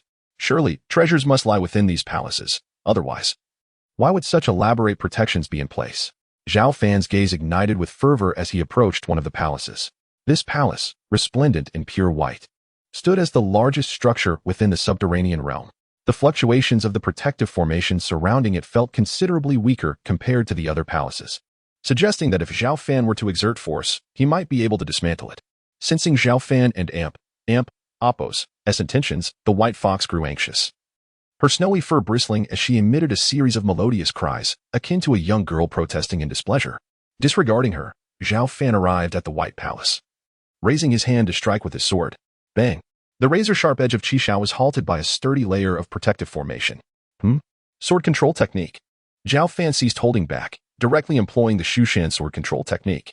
Qishao cleaved through the void with the force of a raging tempest, crashing towards the protective formation before him. Boom! The tremendous impact caused the entire formation to warp, visible cracks appearing on its surface, yet it remained unshattered. This formation's power exceeds my expectations, Zhao Fan frowned, preparing to strike again. Upon witnessing this, the white fox became furious, her pristine fur flaring once more as she struggled vigorously. Your reaction is quite intense. Does this palace belong to you? Zhao Fan casually inquired, noting her agitation. The white fox rolled her eyes at him, seemingly conceding to his implication. Even if this is your palace, I must take a look, Zhao Fan declared, preparing to act once more. The white fox, both exasperated and helpless, realized that if the formation were shattered, the entire palace would sustain significant damage. Reluctantly, she extended her pristine paw, gesturing towards Zhao Fan. Are you suggesting that you can assist me in unlocking the formation, but that I cannot disturb the treasures within the palace without your consent? Zhao Fan probed tentatively. At his words, the white fox nodded slightly. Very well. Although Zhao Fan was confident in his ability to break the formation, it would require considerable time and effort. Rather than pursue that route, it was more efficient to allow the white fox to unlock it willingly. As his words settled, Zhao Fan withdrew his spiritual energy, temporarily restoring the white fox's ability to move. She glared furiously at him, itching to retaliate, yet recalling her earlier humiliation, she suppressed her impulse. With a swift motion, she raised her paw and lightly swiped at the palace's formation, causing it to dissipate in an instant. This display prompted Zhao Fan to regard the white fox with newfound curiosity. Could this subterranean realm have been crafted by her? Yet he quickly dismissed the notion. The white fox was only at the late stage of her cultivation. How could she possibly create such a place? After the formation dissolved, the white fox led the way into the palace, with Zhao Fan closely following. Inside, the space was even more expansive than he had imagined. At the center, a pristine jade coffin radiated a potent aura of spiritual energy, unmistakably crafted from innate spiritual jade. Such a substantial piece of innate spiritual jade has been fashioned into a coffin. Zhao Fan was momentarily stunned. Innate spiritual jade was exceedingly rare and precious, capable of accelerating a cultivator and Appo's progress. Even a small fragment, no larger than a thumb, could incite a frenzy of competition in the external world. Thus, this massive piece was truly a once-in-a-millennium rarity. The white fox deftly climbed atop the jade coffin, her large eyes fixated on Zhao Fan as if to ward off any thoughts he might have of claiming the divine object. Zhao Fan observed that, aside from the innate jade coffin, the ground was strewn with countless pill bottles and remnants of devoured celestial materials. The sheer number of bottles and debris nearly covered the entire hall, hinting at an astonishing quantity. All these elixirs and celestial materials were consumed by you, weren't they? Zhao Fan asked the white fox. Still agitated, she turned her head away, refusing to acknowledge him. Chapter 28. The Empress? This jade coffin is quite remarkable. Zhao Fan stepped forward, examining the coffin crafted from innate spiritual jade. Its surface gleamed with a crystalline clarity, adorned with intricate and complex runes, hinting at a unique origin. Observing this, the little white fox tensed up, glaring at Zhao Fan with evident displeasure, as if highly reluctant to allow him near the coffin. Is this coffin of great significance to you? Noticing the little fox and Appo's wariness, Zhao Fan smiled and inquired. The little white fox nodded gently, then, with a certain intelligence, extended her paw and inscribed a few words. This is my treasure. You Shan and Appo's. Take it away. Zhao Fan found this both amusing and infuriating, realizing that the little white fox was quite the miser. With a smile reminiscent of a mischievous uncle coaxing a young girl, he spoke in a gentle tone. I want and Appo's. Take it away, but may I open it to take a look? Surely that wouldn't and Appo's be an issue? To his surprise, the little white fox shook her head vigorously, outright rejecting his request. Seeing that she was unyielding to gentle persuasion, Zhao Fan chuckled helplessly and produced his flying sword, Qi Shao, placing it before the little fox with a decisive thud. With a grin, he asked again, may I open it this time? Upon gazing at the gleaming sword, the little white fox exhibited a mix of indignation and helplessness, feeling as though she was being bullied, or rather, sword-pressed. Rest assured, I shall only take a glance. Even if there are treasures within, I will not take them. Zhao Fan reassured her. If you truly only wish to look, then I shall permit you a brief glance. After a moment of hesitation, the little white fox relented. With her consent, Zhao Fan wasted no time.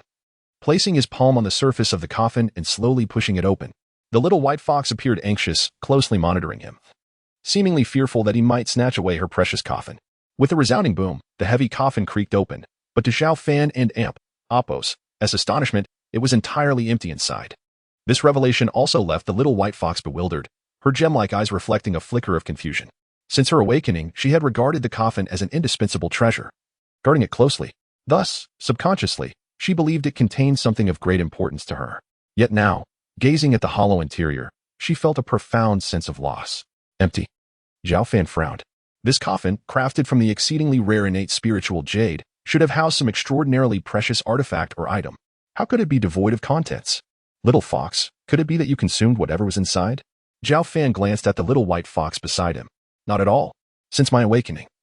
I have never opened the coffin, the little fox replied, perplexed, inscribing convoluted characters with her pristine paw. How curious. Could it be that you were once lying within the coffin? Zhao Fan pondered aloud. What is your origin? How is it that you have yet to transform even at the out-of-body stage, and cannot speak? Zhao Fan's curiosity deepened. The little white fox was formidable, typically. Creatures of her kind could transform into human forms and articulate speech by the nascent soul stage. At his words, the little white fox fell silent, seemingly endeavoring to recollect something. After a moment, she shook her head and continued to write with her paw. I do not know. I have been here since my awakening. With no memories. What a forgetful little fox. Zhao Fan did not doubt her words, yet his intrigue regarding her origins intensified. Upon hearing Zhao Fan and Appo's comments, the little white fox shot him a glare, her expression seething with indignation as she ground her teeth. Have you visited any other palaces apart from this one? What might be inside? Zhao Fan continued his inquiries. I have not, the little white fox contemplated, inscribing her response with her paw. Very well. Let us explore the other palaces. Since there were no discoveries here, Zhao Fan sought to uncover the truth behind the subterranean space and other locations. After a brief hesitation, the little white fox decided to accompany Zhao Fan. Soon, the pair arrived at the nearest palace, which was fiercely guarded by potent formations. With a flick of his consciousness, Zhao Fan unleashed Qishao, slicing through the air. Bang! Bang! With dozens of strikes, Zhao Fan expended much of his spiritual energy to breach the palace's defenses. He soon understood why the little white fox had never ventured to other palaces. Merely breaking through their formations was nearly impossible for her. Having exhausted such significant energy, Zhao Fan expected to find rare treasures or, at the very least, clues regarding the subterranean space. To his dismay, the interior was equally barren. Frustrated, Zhao Fan continued to expend considerable effort to open 5 or 6 additional palaces. Among them, only 2 contained divine pills and rare treasures, but regrettably, after countless years of erosion, these artifacts had long lost their essence, rendering them worthless. After a long day of fruitless labor, he returned empty-handed. This subterranean space may have existed far longer than I had anticipated, Zhao Fan murmured. Divine pills and rare treasures should retain their vitality even after millennia.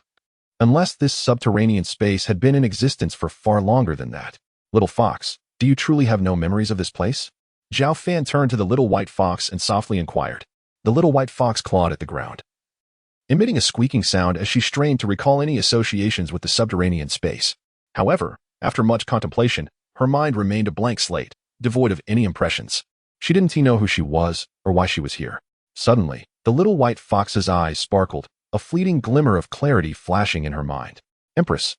She extended her pristine paw and inscribed these 2 characters on the ground. Empress? Are you suggesting that this subterranean space was created by someone named Empress? Zhao Fan narrowed his eyes, pressing for further details. Simultaneously, he searched his mind for this name. One who could be called Empress would undoubtedly be a formidable presence capable of shaking the realm of cultivation, a figure he ought to have heard of. Yet, after pondering deeply, he could recall nothing, concluding that this Empress was likely not a contemporary figure, but rather a significant individual from tens of thousands of years ago. I do not know. I only remember this title. I cannot recall anything else. The little white fox shook her head, inscribing her thoughts once more. That is of no concern. I can seek relevant materials in the scripture pavilion of Mount Shu. Perhaps I might uncover something of value. Zhao Fan contemplated aloud. Upon hearing his words, the little white fox's gem-like eyes brightened, clearly invested in the matter. After all, she had only the Empress as a lead, which not only pertained to the origin of this subterranean space but also to her own identity. How about it? Would you like to accompany me in searching for information? Surely, you must be curious about the identity of this Empress, given that your presence here may well be her handiwork. Noticing the little white fox's emotional response, Zhao Fan extended a warm invitation. The little white fox did not immediately acquiesce but regarded Zhao Fan warily. After a moment, she inscribed, Are you trying to deceive me into leaving? The little white fox harbored doubts about Zhao Fan's intentions. Suspecting that he did not harbor such altruistic motives in aiding her quest for information about the Empress. You foolish fox, you are no match for me. If I wished to bring you outside, I could simply knock you unconscious and carry you away. Why would I need to deceive you? Zhao Fan scoffed in response. Very well, I shall accompany you. The little white fox pondered for a moment, conceding that Zhao Fan's reasoning held merit and ultimately agreed. API call failed with status code 429. Error. Code. 429. Message. Resource has been exhausted, e.g. check quota. Status. Resource exhausted, Chapter 29. Request for attendance. Zhao Fan was initially taken aback, and then instinctively responded, attendance successful, reward, 10,000 swords technique. As the system notification echoed in his mind, an intricate and profound martial art appeared in his consciousness. It was indeed the 10,000 swords technique. Zhao Fan was somewhat astonished. This technique, like the sword mastery of the Shushan sect, had been lost for nearly 1,000 years. More importantly, the 10,000 swords technique and the sword mastery complemented each other. Mastering both would significantly enhance his overall combat prowess. What is it? The little white fox noticed Zhao Fan's sudden halt and wrote in crooked characters with her tiny paw. Nothing. Let's go, Zhao Fan replied, suppressing his urge to delve into the 10,000 swords technique right away, and led the little white fox out of the underground space. Soon, the pair emerged from the depths of the demon grave back into the locking demon tower. It was the little white fox's first time outside, and it was evident that she felt nervous and uneasy, still harboring a lack of trust towards Zhao Fan. Shall we search for information now? The little white fox asked impatiently, eager for Zhao Fan to take her to find leads about the Empress. As this was the only name that resonated in her chaotic mind, perhaps linked to her inextricably. Follow me, Zhao Fan smiled, guiding the little white fox to the scripture pavilion of Shushan. The pavilion housed various historical texts about the cultivation world, which might yield information regarding the Empress. Inside the pavilion, numerous disciples of Shushan were present, yet Zhao Fan and the little white fox, being in the out-of-body stage, went unnoticed by the ordinary disciples. The little white fox, feeling anxious, cautiously opened the most recent text in front of her and began to study it meticulously. Despite her being a small white fox, her demeanor was exceptionally focused. Observing her concentration, Zhao Fan smiled faintly and began to peruse other historical documents, hoping to uncover clues related to the Empress. Time passed swiftly, and a day flew by in the blink of an eye. The man and fox had nearly combed through all the historical texts in the pavilion, yet to their dismay, they found nothing. How could this be? There are no leads related to the Empress at all. Zhao Fan frowned slightly, and the little white fox beside him displayed a glimmer of disappointment. Do not be disheartened. Shushan has undergone many transformations. Many significant historical texts in the pavilion are, to some extent, incomplete. It is possible that the Empress truly existed, but we simply have not found the relevant records. Zhao Fan pondered before speaking. You are not deceiving me? The little white fox questioned, her brow furrowing as she wrote with her tiny paw. Of course. Rest assured. I will devise other methods to help you uncover who the Empress is. However, in the meantime, you must remain obedient and stay within the locking demon tower. Do not wander around Shushan. Zhao Fan deliberated for a moment before slowly articulating. The little white fox nodded gently, indicating her agreement. Upon returning to the locking demon tower, Zhao Fan fashioned a small stone house with a sword, designating it as the little white fox's new home. Gazing at the rudimentary stone abode, the little white fox displayed a look of disdain. It could hardly compare to the luxurious palace she had occupied in the underground space. Yet, seeing that Zhao Fan's dwelling was not much different from her own, she could only reluctantly accept it. After settling the little white fox, Zhao Fan began to comprehend and cultivate the 10,000 swords technique. The more formidable the martial art, the greater the difficulty in understanding it. However, having previously experienced the sword mastery of Shushan, this posed little challenge for Zhao Fan. The 10,000 swords technique, like the sword mastery, comprised 9 levels, each progressively more challenging. Time flowed on without notice, and soon over a month had passed. Zhao Fan had initially grasped the first layer of the 10,000 swords technique, resulting in a marked enhancement of his overall strength. One day, the door of the locking demon tower suddenly swung open, and the current sect leader, Zhao Cheng, arrived. Brother, Zhao Cheng greeted warmly. What brings you here? Zhao Fan inquired with a smile. For nearly 20 years, Zhao Cheng had actively promoted reforms in Shushan, managing numerous affairs. The last time he visited the locking demon tower to see Zhao Fan was 7 or 8 years prior. Before Zhao Cheng could continue, a flash of cold light suddenly surged towards him. The little white fox, having appeared out of nowhere, mistook the unfamiliar Zhao Cheng for an intruder and struck out with her paw. Little fox, stop! Zhao Fan raised an eyebrow, unleashing golden sword energy, a unique force cultivated from the 10,000 swords technique, imbued with immense power. Bang! Before the little white fox could reach Zhao Cheng, she was jolted back by the golden sword energy, staggering away. Fortunately, Zhao Fan had held back just in time, preventing any injury. Zhao Fan's control over his strength was nearly perfect. The little white fox retreated several meters, shaking her head in confusion, not understanding why he had stopped her. This is my brother, He is not an enemy, Zhao Fan explained softly. The little white fox glared at Zhao Fan in frustration, then huffed back into the stone house. Brother, when did you acquire a little fox? Zhao Cheng inquired, puzzled, sensing the extraordinary nature of the little white fox. I discovered her in the tower a few days ago. She seemed pitiable, so I decided to keep her, Zhao Fan replied with a faint smile. Creatures from within the tower? Zhao Cheng and Appo's expression shifted slightly, realizing that the little white fox might indeed be a demon, which posed a potential danger. Do not worry. The little fox is harmless. Noticing Zhao Cheng's expression, Zhao Fan waved his hand dismissively. Upon hearing this, Zhao Cheng finally relaxed a little. By the way, as the sect leader of Shushan, you are extremely busy. What brings you to my abode? Zhao Fan inquired with a smile. I am, of course, here to visit you. But I also have a matter to discuss and seek your assistance with. Zhao Cheng hesitated, his expression turning serious. Speak plainly. What trouble have you encountered? Zhao Fan understood his brother's temperament. He would only seek help in dire situations. In the eastern wasteland, a formidable demon has emerged. Claiming to be the White Tiger Demon Saint, possessing immense power. He has unified 100,000 demon beasts in that region, and according to credible sources, the White Tiger Demon Saint intends to lead the demon army to attack Shushan. Recently, many demon cultivators have caused chaos in our Shushan territories, resulting in the loss of thousands of our people. Although I dispatched several waves of our strong disciples, many were injured or killed by the demon saint's subordinates. As Zhao Cheng spoke, his face grew grave, and he earnestly requested, Thus, I have come to ask you, brother, to personally deal with the White Tiger Demon Saint and restore peace for the common folk in our Shushan territories. The White Tiger Demon Saint? Zhao Fan raised an eyebrow, asking, how powerful is that demon? It should possess strength beyond the out-of-body stage. And it is said that a trace of the bloodline of an ancient divine beast flows within it, granting it formidable combat capabilities. Previously, even Elder Wu Hai, in the out-of-body stage, was severely injured by that demon during his expedition to the eastern wasteland. Zhao Cheng spoke with a serious tone. If it were not for the dire circumstances, he would not have sought his elder brother's help. I understand now. You wish for me to eliminate the White Tiger Demon Saint, correct? Zhao Fan calmly inquired. Please, brother, I implore you for assistance. Zhao Cheng took a deep breath, bowed respectfully to Zhao Fan, and earnestly requested once more, there is no need for such formality between brothers. He continued. Those audacious demons who dare to covet Shushan must inevitably face their demise. Zhao Fan pondered for a moment before responding, You may return for now. I shall personally confront and subdue the White Tiger Demon Saint. Chapter 30. The Demon God Mountain in the Grand Hall of Mount Shu.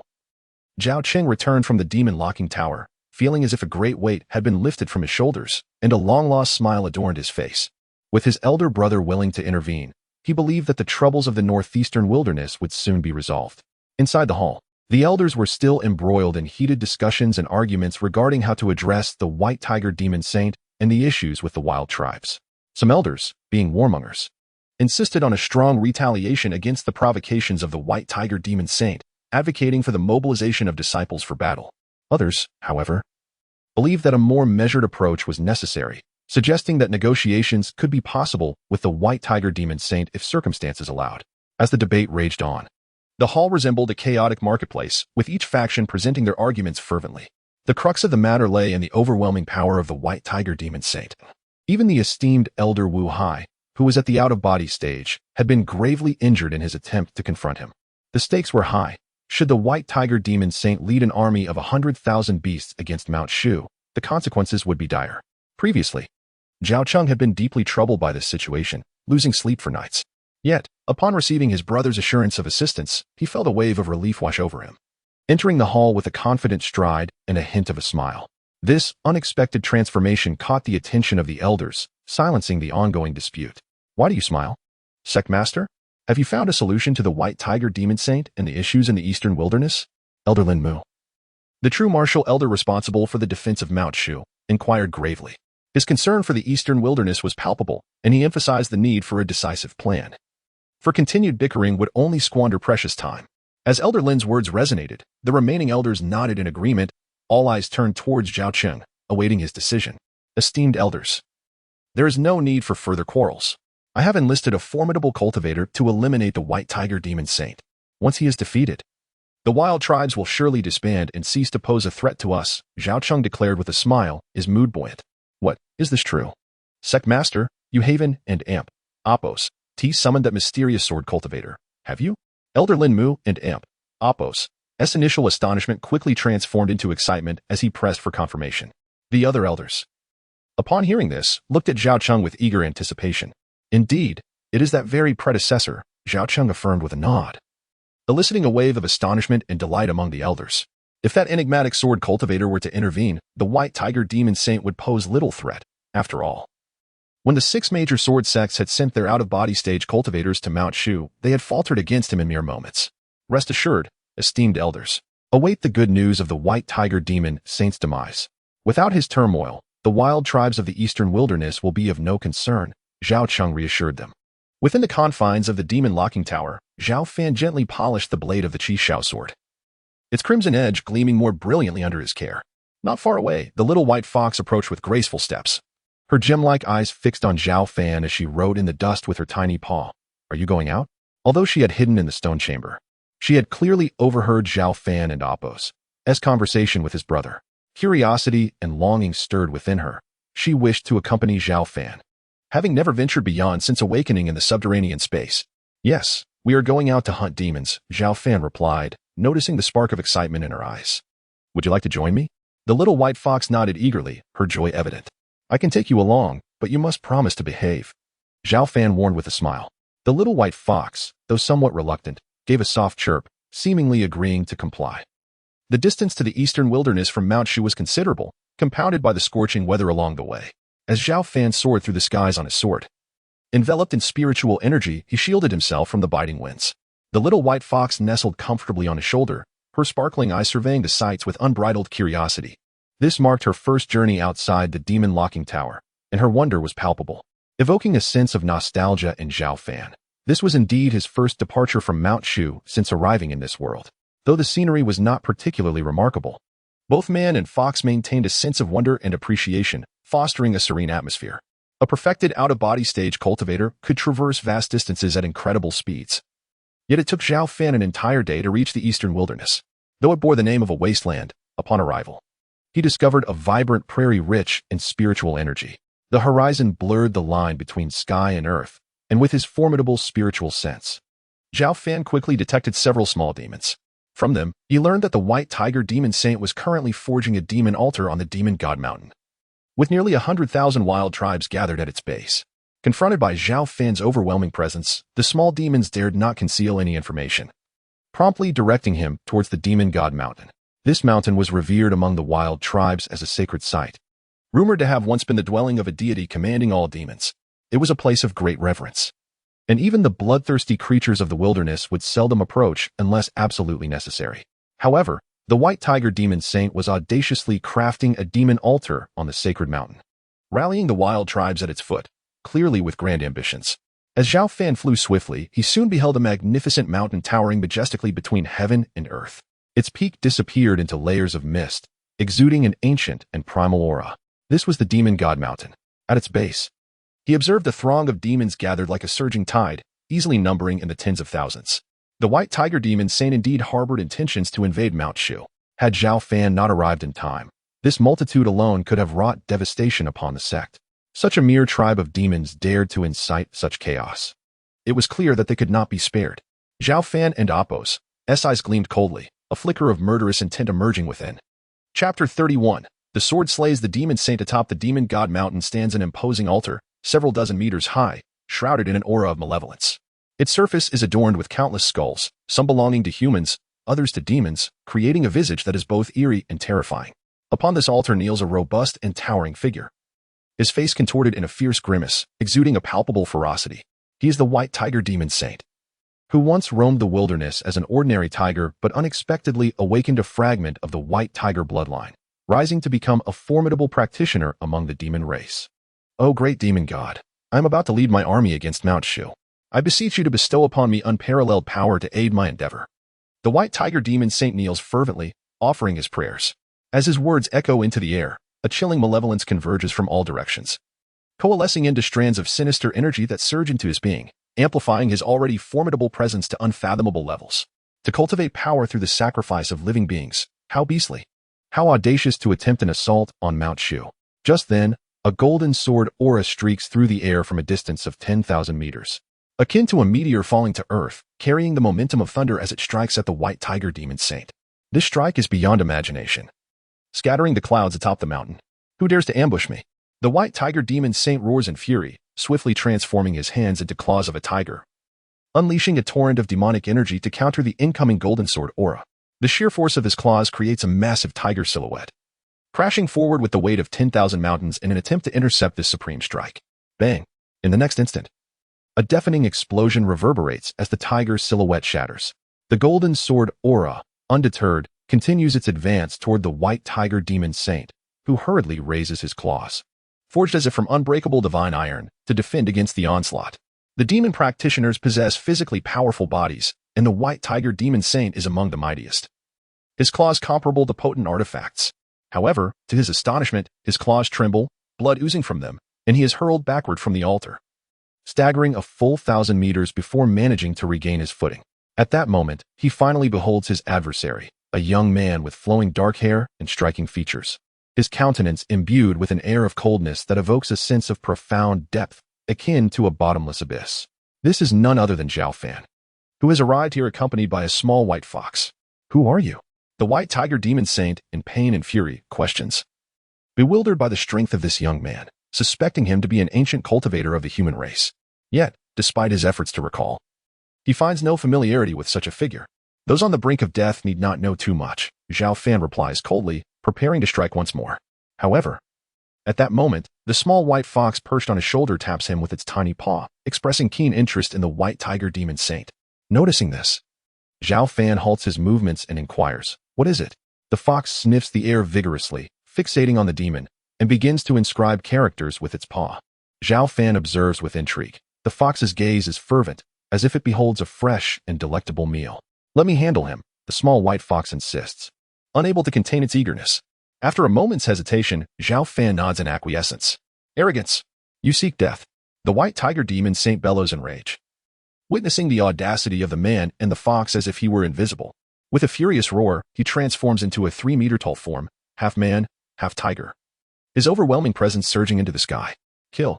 He shatters the ground beneath him and launches himself like a cannonball toward Zhao Fan and the white fox. The small white fox, eyes gleaming with excitement, transforms into a blur and darts forward.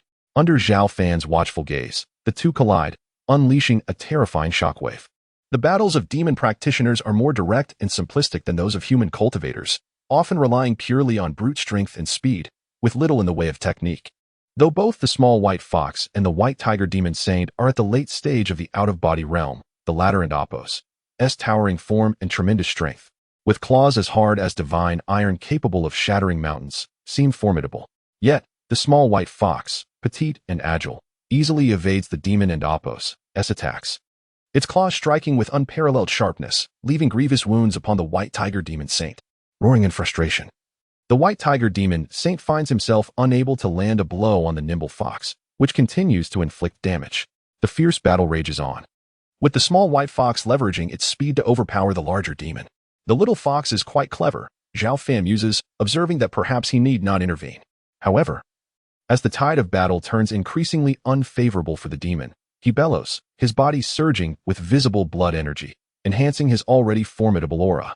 This surge is the awakened power of his ancient beast bloodline, causing the white tiger demon saint to grow exponentially stronger. Kill. His gaze sharp as ice. He dodges the small white fox's attack, reappearing behind it in an instant, his massive claws distorting the air as he strikes with overwhelming force. This attack is swift and deadly, catching the small white fox off guard. Realizing the demon and Appos' capabilities, it instinctively raises its claws to defend. Bang! In an instant, the fox is sent flying, racked with pain. The white tiger demon saint, sensing victory, prepares to pursue and finish the small white fox. Clang! At that moment, Zhao Fan intervenes, summoning the flying sword, Qishao, to block the demon and Appos' path. Startled, the white tiger demon saint feels an icy dread and exerts all his strength, raising his claws to retaliate. 10,000 sword technique. Zhao Fan, unfazed, smirks as Qishao bursts forth with a radiant sword light, severing the demon's claws with ease, and continues onward to strike at his brow. No. The white tiger demon saint cries out in despair, yet he is swiftly decapitated by the lethal strike. Thus, the white tiger demon saint, possessing a fragment of the ancient beast bloodline, meets his end beneath Zhao Fan's blade. The small white fox gazes at Zhao Fan, her expression complex, Yet soon her attention is drawn to the demon's lifeless body. She rushes forward, opening her mouth to absorb the glistening crimson essence flowing from it. This is the ancient beast bloodline contained within the white tiger demon saint. Chapter 32. The period of distraction until the ancient beast bloodline within the white tiger demon saint was nearly exhausted. The little white fox finally let out a satisfied burp. Observing this scene, Zhao Fan was somewhat astonished. It turned out that what piqued the little white fox's interest was indeed the bloodline power contained within the white tiger demon saint. "You are quite the peculiar little fox," Zhao Fan remarked with a hint of jest, contemplating the origin of the little white fox with growing curiosity. If she were merely an ordinary demon, she would not possess the ability to devour the extraordinary bloodline powers of other demon clans. The little white fox tilted her head and waved her tiny paw at Zhao Fan, seemingly protesting. In response, Zhao Fan chuckled softly, choosing not to engage in her antics. Beneath the demon god mountain, a vast army of 100,000 demon clans had gathered, including many formidable cultivators. The chilling tremors that had emanated from the mountaintop earlier stirred speculation. Had the demon saint successfully communicated with the revered demon god? With the support of an unparalleled deity, perhaps the demon clans of the wasteland could indeed rise again under the guidance of the demon saint. Some demon practitioners, fixated on the summit of the mountain, mistakenly believed that the previous tumult was indicative of the white tiger demon saint's successful ritual, awakening the legendary demon god. Suddenly, a massive tiger head plummeted from the heavens, exuding an overwhelming aura of dread as it crashed to the ground. This was the head of the white tiger demon saint. Upon realizing this, the assembly of demons recoiled in terror, their fur standing on end. "Do these demons not comprehend?" the little white fox inquired, perched upon Zhao Fan's shoulder, gesturing with her tiny paw. "With the death of the white tiger demon saint, these beasts cannot amount to anything. Let us return." Casting a glance at the chaotic demons below, Zhao Fan smiled faintly and, with a swift motion, summoned his sword, whisking the little white fox away into the distance. Before long, Zhao Fan and the little white fox returned to the confines of the demon locking tower. Having absorbed the bloodline power of the white tiger demon saint, the little white fox appeared to have enhanced her cultivation level. She waved her tiny paw at Zhao Fan before scampering back to her stone chamber. Just then, a familiar notification echoed in Zhao Fan and Appo's mind. "Sign in." Zhao Fan instinctively responded, "Sign in successful. Reward, Xianyin solidifying spirit pill." As the system and Appo's voice faded, a pill materialized in Zhao Fan and Appo's hand. This pill was translucent and resembled exquisitely carved jade, emanating an unmistakably fragrant aroma. "Xianyin solidifying spirit pill?" Zhao Fan stared at the pill in his hand, his expression brightening with delight. This pill was of exceptional quality, highly valuable, particularly for cultivators at the peak of the out-of-body stage, as it significantly increased the likelihood of breaking into the distraction stage. Originally, Zhao Fan had estimated that even with the system's assistance, it would take him several years, if not longer, to reach the distraction stage.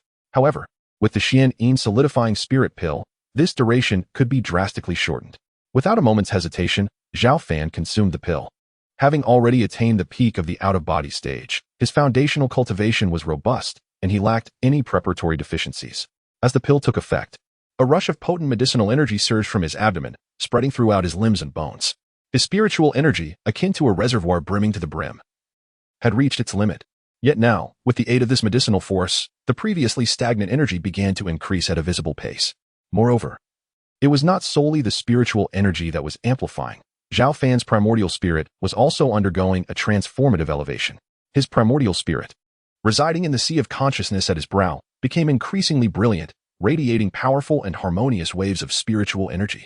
Zhao Fan sat serenely in the void, his skin glowing with a faint golden sheen, resembling a divine being of transcendent majesty.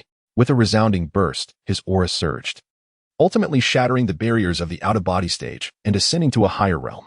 A formidable presence emanated from Zhao Fan, enveloping the entire demon locking tower. The little white fox, startled by the tremendous commotion, peeked out of her stone chamber and was taken aback by the sight of Zhao Fan, who sat adorned in a fiery glow, exuding an air of otherworldly strength and ethereal grace. Her gem-like eyes widened in astonishment. She had never anticipated that upon returning from the eastern wasteland, Zhao Fan, this human cultivator, would break through his previous boundaries. "Freak!" The little white fox scribbled in the air before darting back into her stone dwelling. The transition from the out-of-body stage to the distraction stage was not merely a significant elevation in rank. It marked a profound metamorphosis and sublimation for the cultivator. Both the spiritual energy and the primordial spirit, along with the physical strength, were all experiencing a comprehensive enhancement. Time slipped away unnoticed until Zhao Fan and Apos' tempestuous energy began to gradually subside. At last, he opened his eyes, exhaling a sigh of relief. I have successfully broken through. His gaze remained tranquil and profound, reminiscent of two unfathomable black holes. Any ordinary cultivator who beheld this sight would find themselves irresistibly drawn in, unable to awaken from their reverie. This was the terrifying nature of a distraction stage cultivator. The transformation of the primordial spirit allowed their every movement to influence the external world. This is the distraction stage. My primordial spirit and Apos' power is at least several times stronger than it was in the out-of-body stage.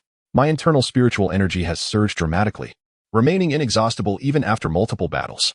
As he reveled in the immense transformations within his primordial spirit and spiritual energy, Zhao Fan wore a smile. With my current level of cultivation, should I wield the sword technique, I could effortlessly traverse several miles with a thought, striking down foes from afar. As if to affirm his claim, Zhao Fan focused his intent, and the sword, Qi Xiao, released a crisp and resonant chime before soaring into the sky, cleaving through a nearby storm cloud with ease. Satisfied with this display, Zhao Fan nodded. This was merely the result of a casual strike. If he were to exert his full strength, not even a mountain would withstand his prowess. In the days that followed, Zhao Fan remained within the confines of the demon locking tower, consolidating his newly attained distraction stage. On the 5th day since his return from the eastern wasteland, Zhang Qian arrived with a meal. From outside the tower's grand entrance, she called out to Zhao Fan, "Senior brother, I must tell you. The eastern wasteland has recently experienced a tumultuous upheaval." Chapter 33. The truth of the resurgence of spiritual energy. As Zhao Fan savored his meal, despite his awareness of the situation, he calmly inquired, what transpired there? It was said that not long ago, a powerful practitioner of the demon race, known as the White Tiger Demon Saint, unified the eastern wasteland, boldly proclaiming intentions to attack our Shushan. However, within a month, this arrogant demon was slain atop the mountain of the demon god, scattering the recently unified demon tribes. Many demon practitioners who had previously caused chaos in our Shushan territory were now frightened into retreat. Hearing this, Zhao Fan smiled and asked, "Isn't that splendid? The sect master must be quite pleased." Indeed, the sect master and the elders are exceedingly happy. We were all on high alert, prepared for a decisive battle with those demon tribes, only to be met with this unexpected turn of events. Thankfully, it turned out this way. Otherwise, we cannot fathom how many disciples would have perished, Zhang Qian remarked with a light laugh. You are right. Once war is ignited, many lives would be lost. This outcome is indeed preferable. Zhao Fan nodded gently, feeling a sense of relief that his journey had not been in vain. Subsequently, Zhang Qian shared numerous amusing anecdotes from Shushan before departing with an empty food box. In the days that followed, Zhao Fan remained in the demon locking tower, diligently practicing. Since the last incident, when the little white fox devoured the bloodline power of the White Tiger Demon Saint, it had secluded itself within a nearby stone chamber. Zhao Fan observed that the little white fox seemed to have reached a bottleneck in its cultivation and was striving to break through its current realm. Thus, he refrained from disturbing it. One day, while engrossed in his training, Zhao Fan was abruptly awakened by a thunderous roar of thunder. What is this? He mused, looking up to see the previously clear sky now shrouded in heavy, leaden clouds, with massive bolts of lightning slithering through the darkness. Is it about to rain again? Zhao Fan was somewhat surprised. The climate in Shushan was notoriously arid, with only one extraordinary downpour occurring 30 years prior, after which the spiritual energy between heaven and earth had begun to thicken. Now, it seemed yet another rain was imminent. As a practitioner in the spirit division phase, Zhao Fan's insight was formidable, and he keenly sensed unique fluctuations of spiritual energy deep within the swirling clouds. Furrowing his brow, he summoned his flying sword, Qi Xiao, propelling it into the dense cloud cover. He projected a fragment of his spirit onto the sword, enabling him to observe the high-altitude phenomena with remarkable clarity. A unique ability of spirit division practitioners. The expanse of the clouds was vast, enveloping not just Shushan, but extending hundreds of miles in all directions. Most importantly, from the depths of the clouds, Zhao Fan detected a tremendous surge of spiritual energy. What is happening? He pondered. The depths of the clouds concealed an immense reservoir of spiritual energy. Resolute in his curiosity, Zhao Fan urged Qi Xiao deeper into the heart of the clouds. In this thin air, fraught with terrifying lightning, his flying sword adeptly navigated the treacherous currents, ultimately breaking through the layers of obstruction to reach the uppermost part of the dark clouds. The spirit attached to the sword relayed the astonishing view back to him. At an altitude of 10,000 meters, countless abyssal rifts exhaled staggering waves of energy. These spatial fissures were chaotically dispersed, saturating the void beyond the heavens, an uncountable multitude stretching as far as the eye could see. Moreover, at that moment, it appeared as though these rifts were being drawn downward by some terrifying force, slowly descending towards the earth, even at such a leisurely pace. The volume of spiritual energy being expelled was astonishing. Zhao Fan was taken aback, never anticipating such a peculiar sight at such heights. What were these spatial rifts? And to which realms did they connect, allowing them to release such a copious amount of spiritual energy? This continuous outpouring of spiritual energy could potentially transform the entire cultivation environment of the region. With a serious expression, Zhao Fan noted that the rifts varied in size. Some unfathomably deep, resembling the gaping maw of a primordial beast, exuding a terrifying aura. Even as a spirit division practitioner, he felt a profound sense of insignificance and fragility when gazing at the dense clusters of rifts in the distance. Taking a deep breath, Zhao Fan attempted to maneuver his flying sword closer, but as he advanced merely a short distance, Qi Shao trembled violently, unable to withstand the overwhelming pressure emanating from the rifts. If he were to force the approach, even a top-tier flying sword could shatter at any moment. Quickly retracting his hand, he realized that not only would the sword be destroyed, but his spirit might also suffer unimaginable damage. As the spatial rifts continued their slow descent, the clouds below thickened, producing an unending cacophony of thunder. Zhao Fan observed that the immense spiritual energy from the rifts mixed with the clouds, rapidly descending. If this continued, it would not be long before this colossal surge of spiritual energy fell to the earth along with the rain. What a pity! My true self cannot reach such heights. Otherwise, I would have a means to uncover more truths, Zhao Fan lamented. The fierce winds of the void beyond the heavens howled, and various strange energies intertwined. Even a spirit division practitioner could not reach such altitudes in their true form. It seemed that to uncover the truth, he would have to await a future where his cultivation reached greater heights for further understanding. However, such a rare celestial phenomenon would surely be documented in the Shushan scripture repository. I should search for information there. After a moment's hesitation, Zhao Fan recalled his flying sword and swiftly returned to his true form. In an instant, he vanished from his location, reappearing at the Shushan scripture repository. Previously, when accompanied by the little white fox, he had sought clues regarding the Empress here but had found nothing. Nonetheless, this was the repository of Shushan's vital historical texts, and there should be numerous records concerning unusual celestial phenomena. With his formidable spirit, Zhao Fan quickly scanned the repository, delving into various ancient texts. Soon, after half an hour of diligent searching, he uncovered a lead. The tide of spiritual energy. From a miscellaneous book, he found a vague reference. According to its contents, the spiritual energy of the vast world ebbed and flowed like the tides. It recedes at dawn and surges at dusk. No wonder, in recent years, since that last extraordinary downpour, I have sensed the spiritual energy growing denser. It seems to closely resemble the situation described in this book. Now, with another rainfall of spiritual energy imminent, could this be a more pronounced sign of the resurgence of spiritual energy? It is highly probable. Zhao Fan and Apos, brows furrowed as a bold hypothesis took form. Thousands of years ago, powerful practitioners of the way of cultivation emerged in droves, even beings of terrestrial immortality, during a resplendent era that perhaps coincided with the peak of spiritual energy. In contrast, for nearly 10,000 years, the path of heaven and earth has been incomplete, with practitioners above the out-of-body phase being as rare as phoenix feathers, likely due to the depletion of spiritual energy, causing the entire cultivation environment to decline from its former glory. Zhao Fan narrowed his eyes, speaking softly to himself. If my conjecture holds true, we may soon witness the dawn of a tumultuous new era, where the once dwindling cultivation realm shall reclaim the brilliance of millennia past. Upon returning from the scripture repository, a torrential downpour commenced, accompanied by relentless thunder.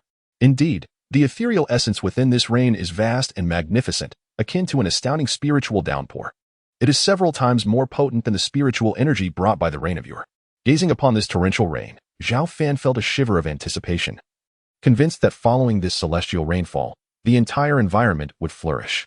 At such a time, cultivators from all directions would not only experience heightened limits but also a swifter pace in their cultivation. Moreover, even some ancient beings, long ensnared in the grips of stagnation, might find the opportunity to transcend their barriers successfully. Chapter 34. In the blink of an eye, the spiritual rain poured down with tremendous force for 3 days and nights, bringing forth an immense influx of celestial energy. For ordinary cultivators, such changes in the natural world might go unnoticed. However, for those seasoned practitioners who had lingered at their bottlenecks for years, the transformation was strikingly apparent. One after another, powerful cultivators broke through their previous limitations, attaining heights that had once seemed unattainable, aided by this spiritual rain. Even Zhao Fan, who had only recently reached the initial stage of separation, reaped significant benefits. Ordinarily, consolidating his cultivation would require several months, but with the assistance of this spiritual rain, he achieved it in the mere span of 3 days, underscoring the magnitude of the celestial energy and Appos' surge. This spiritual rain covered an even broader area, suggesting that the revival of spiritual energy was accelerating. If this trend continued, it would not take a century to witness the resurgence of the glorious era of cultivation that flourished thousands of years ago. Such a prospect was indeed thrilling and inspiring. On a towering mountain, an elderly man clad in coarse garments gazed at the distant sky, laughing heartily, his voice rumbling like thunder, resonating across heaven and earth. The second spiritual rain had arrived, heralding another profound transformation in the world, and at last, the day of our emergence was approaching. After lying dormant for thousands of years, this awaited moment for eternal life in the realm of immortals was finally at hand. Beneath the dark mountain of the burial grounds, ancient creatures stirred with excitement, their low growls echoing through the stillness. After enduring countless years of concealment, they were on the verge of re-emerging. The day of their resurgence would mark the dominion of the demon clan over the world. As this spiritual rain fell, the entire realm of cultivation became restless. On the surface, all appeared tranquil, yet beneath the calm, currents of change began to surge. Within the confines of the demon-locked tower, an astonishing surge of demonic energy erupted from the stone chamber where the little white fox resided. She had broken through. Zhao Fan sensed this change. Ever since the little white fox had devoured the bloodline of the white tiger demon saint, she had secluded herself in her chamber to cultivate. It was no surprise that she had advanced her realm with the abundant celestial energy from the rain. Moments later, the surge of demonic energy gradually subsided, and the little white fox's delicate figure appeared before Zhao Fan. With her head held high in graceful steps, she approached, clearly in high spirits. "Congratulations. You've ascended to a new level," Zhao Fan remarked with a smile upon seeing her demeanor. In response, the little white fox proudly lifted her chin and, with a melodious voice, declared, "This fox spirit possesses unparalleled talent. It won and Appos, TB long before I catch up to you." Zhao Fan was momentarily taken aback by her sweet, clear voice, then exclaimed in astonishment, "You can talk now? You foolish human. I have just refined my demon bones. Of course, I can speak," she retorted, casting a disdainful glance at Zhao Fan. Having broken through her previous limitations, the little fox had developed a slight air of arrogance. "Being able to speak is a relief. Now I won and Appos, have to endure your atrocious handwriting," Zhao Fan teased. "What did you say?" The little white fox glared at him, clearly annoyed. This human dared to criticize her handwriting? "I merely spoke the truth," he replied candidly. Furious, the little white fox turned away like an indignant young girl. Were it not for the fact that she could not overpower Zhao Fan, she would have given him a proper lesson. Knowing she wouldn't stray far, Zhao Fan allowed her to leave, retreating to his own chamber to continue his cultivation. Aware of the revival of celestial energy, he raised his standards for personal training. Zhao Fan understood that as the resurgence of spiritual energy intensified, new cultivators would emerge. If he grew complacent, it was only a matter of time before someone surpassed him. In the days that followed, Zhao Fan paid little heed to the external turmoil. The little white fox remained by his side. Since gaining the ability to speak, she had grown increasingly proud, resembling a perpetually youthful maiden. Besides staying in the stone chamber, she occasionally ventured back into the depths of the demon grave. Her mind was a chaotic jumble, as she sought to recall her origins from a time long past. Zhao Fan, engrossed in his cultivation, did not concern himself with her, trusting that as long as she refrained from causing trouble, all would be well. Seasons changed, and years flew by. Before long, 50 years had passed. For mortals, half a century might encompass a lifetime, but for those who sought immortality, it was but a fleeting moment. Throughout these years, Zhao Fan had not stepped outside the demon-locked tower, diligently signing in with the system and studying sword techniques, thereby significantly enhancing his overall prowess. His cultivation level had progressed from the initial to the mid-stage of separation. Although this was merely a modest increase in rank, it was notably swift even amidst the revival of spiritual energy. Typically, it would take 500 to 600 years, if not longer, to achieve such a minor advancement within the separation stage. Cultivation was a defiance of nature, and as one ascended in realm, the challenges only grew steeper. This year marked the 80th anniversary of Zhao Cheng becoming the master of the Shushan sect, and the 88th year since Zhao Fan's arrival at the demon-locked tower. The cultivation world was far from tranquil. Zhao Fan's victory over 6 prominent sword sect experts 70 years ago had faded into history, largely forgotten by many. 50 years prior, He had ventured to the eastern wilderness to slay the White Tiger Demon Saint, a feat known only to the Little White Fox. Many speculated that the mysterious swordmaster who once presided over Shushan had long since perished. As time passed, the reverence towards Shushan diminished. Especially since the onset of the remarkable spiritual reign 50 years ago, the revival of celestial energy had given rise to numerous new cultivators. Formerly, the separation stage represented the pinnacle of power among various factions, revered as great cultivators. Yet now, separation stage cultivators were ubiquitous, with many factions quietly harboring their own experts. In the realm of cultivation, power reigned supreme. Those factions with past grievances against Shushan no longer held the same trepidation, and some even openly displayed hostility. Most audacious were the demonic sects, which had seen the rise of many terrifying demon experts in the past 50 years. Their rapid advancement stemmed from the ability to absorb others' essence to elevate their own cultivation, granting them a distinct advantage in the resurgent spiritual energy environment. In recent years, conflicts had arisen between the disciples of the demonic sects and the disciples of Shushan. Though these skirmishes were minor, the undercurrents ran deep, with the potential for explosive confrontations looming. "Brother, I brought you lunch." Outside the Demon Lock Tower, a sweet and melodious voice rang out as Zhang Qian arrived again to deliver a meal to Zhao Fan. Carrying a food container, she walked gracefully towards him, her shoulder-length hair fluttering gently in the breeze. Her fair, supple skin and bright, clear eyes, along with her alluring red lips, painted a picture of beauty. Over the past 50 years, she had risen to become the enforcement elder sister of the Discipline Hall, overseeing hundreds of disciples. Yet every 10 days, come rain or shine, she still made her way to bring him meals. In contrast to her earlier self, Zhang Qian had transformed from an innocent, charming girl into a mature and enchanting woman. However, no matter how much she changed, in Zhao Fan's eyes, she remained the little junior sister from the Discipline Hall who dutifully delivered his meals. Chapter 35, The 6 Feet Golden Body. Senior brother, I have prepared a few new dishes for you this time. Please try them, and let me know how they taste. As Zhang Qian spoke, she handed over a food box. Zhao Fan, without any hesitation, began to savor the offerings as he usually did. Given his current level of cultivation, he could easily withstand years without food or drink without any adverse effects. However, the comforting habit of enjoying a warm meal every 10 days had become ingrained in him. Senior brother, how is it? Delicious, ISN and Appos. Tiet? Zhang Qian inquired eagerly. Quite tasty, Zhao Fan replied with a smile. That and Appos, that's wonderful. By the way, senior brother, there's a rumor circulating in Shushan that you might not be aware of. Intrigued, Zhao Fan asked, a rumor? What kind of rumor? It is said that the princess of Pingyang from the Tang dynasty is to be wed to our sect master. Just yesterday, an envoy from the Tang dynasty arrived at Shushan to confer with the senior elders of our sect. The Tang dynasty, an alliance? Zhao Fan raised an eyebrow. Recalling the illustrious history of the Tang dynasty, which had been a steadfast ally of Shushan. A millennium ago, the Tang dynasty had reached its zenith, nearly dominating the realm, but had since experienced a decline over the past several centuries, losing both prestige and territory. The deterioration of Shushan had further strained their once amicable relations. Why would they now send envoys to propose a marriage alliance with Shushan? And who exactly is this Princess Pingyang? Zhao Fan asked calmly. Princess Pingyang? Upon hearing Zhao Fan's question, Zhang Qian was momentarily taken aback, before her face lit up with admiration. Senior brother, she is an extraordinary female cultivator. Oh, I'm curious to learn what makes her so remarkable, Zhao Fan said with a slight smile. It is said that Princess Pingyang shattered the cultivation records of the Tang dynasty at a young age, achieving the nascent soul stage before turning 50. Furthermore, I have heard that she is incredibly beautiful, often hailed as the most enchanting cultivator in the Tang dynasty, Zhang Qian said, her tone laced with admiration. I see. Zhao Fan nodded, showing no surprise.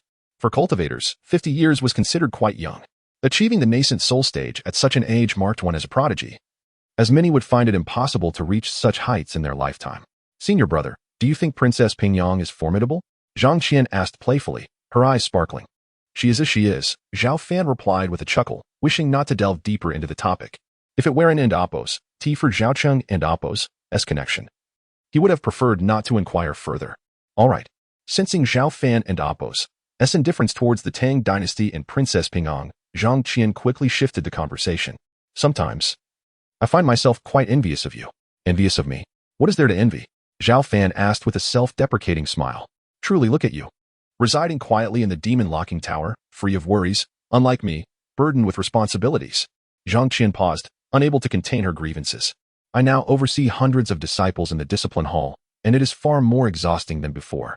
Moreover, The situation outside Shushan is quite tumultuous. My fellow disciples often have to descend the mountain to combat the rampaging demons. Are there many demons these days?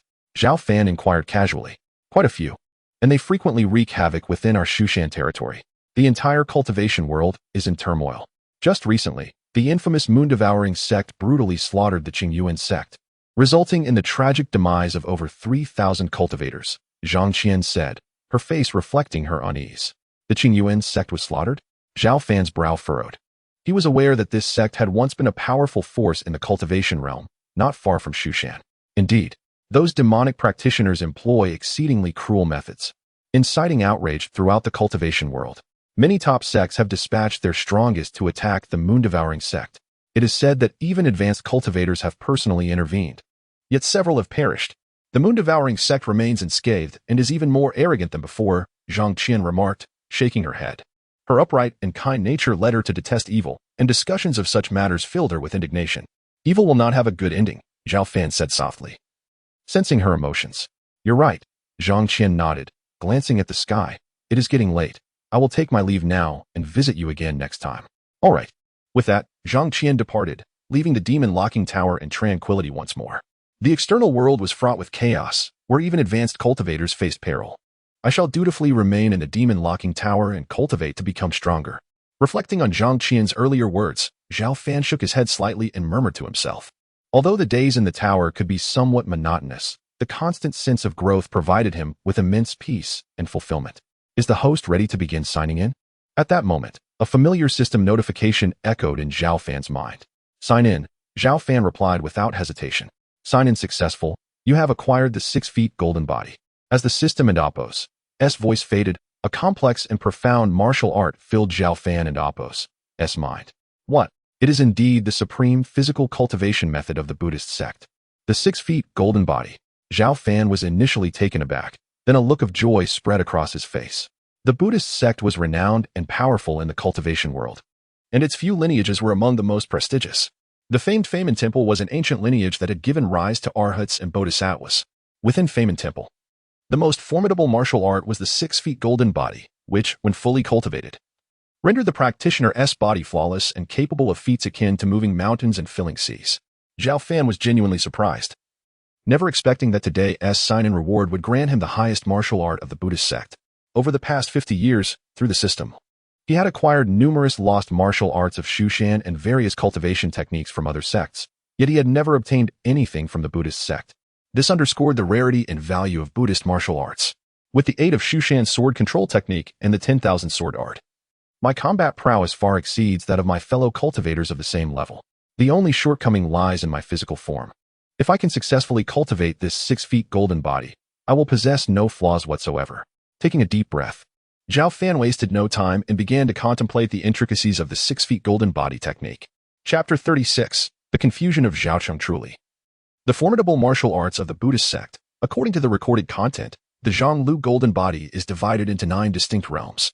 Only by thoroughly mastering these 9 realms can one unleash the full might of the Zhonglu golden body. Zhao Fan felt a surge of fervor and began to attempt the cultivation of the first layer of the Zhonglu golden body. The initial step in this cultivation is body tempering. Typically, cultivators at Zhao Fan's level possess robust physiques. However, to claim their physical strength as formidable would be an understatement. Only through successful body tempering can the latent potential within flesh and blood be unearthed, rendering the body more resilient. Zhao Fan unified his mind and spirit, assuming a dignified posture as the pores on his skin opened, drawing in countless strands of celestial energy. Yet, this celestial energy did not permeate Zhao Fan and Appo's body. Instead, it transformed into flickering flames, fervently refining his flesh and blood. His physique turned a crimson hue, reminiscent of iron forged in fire.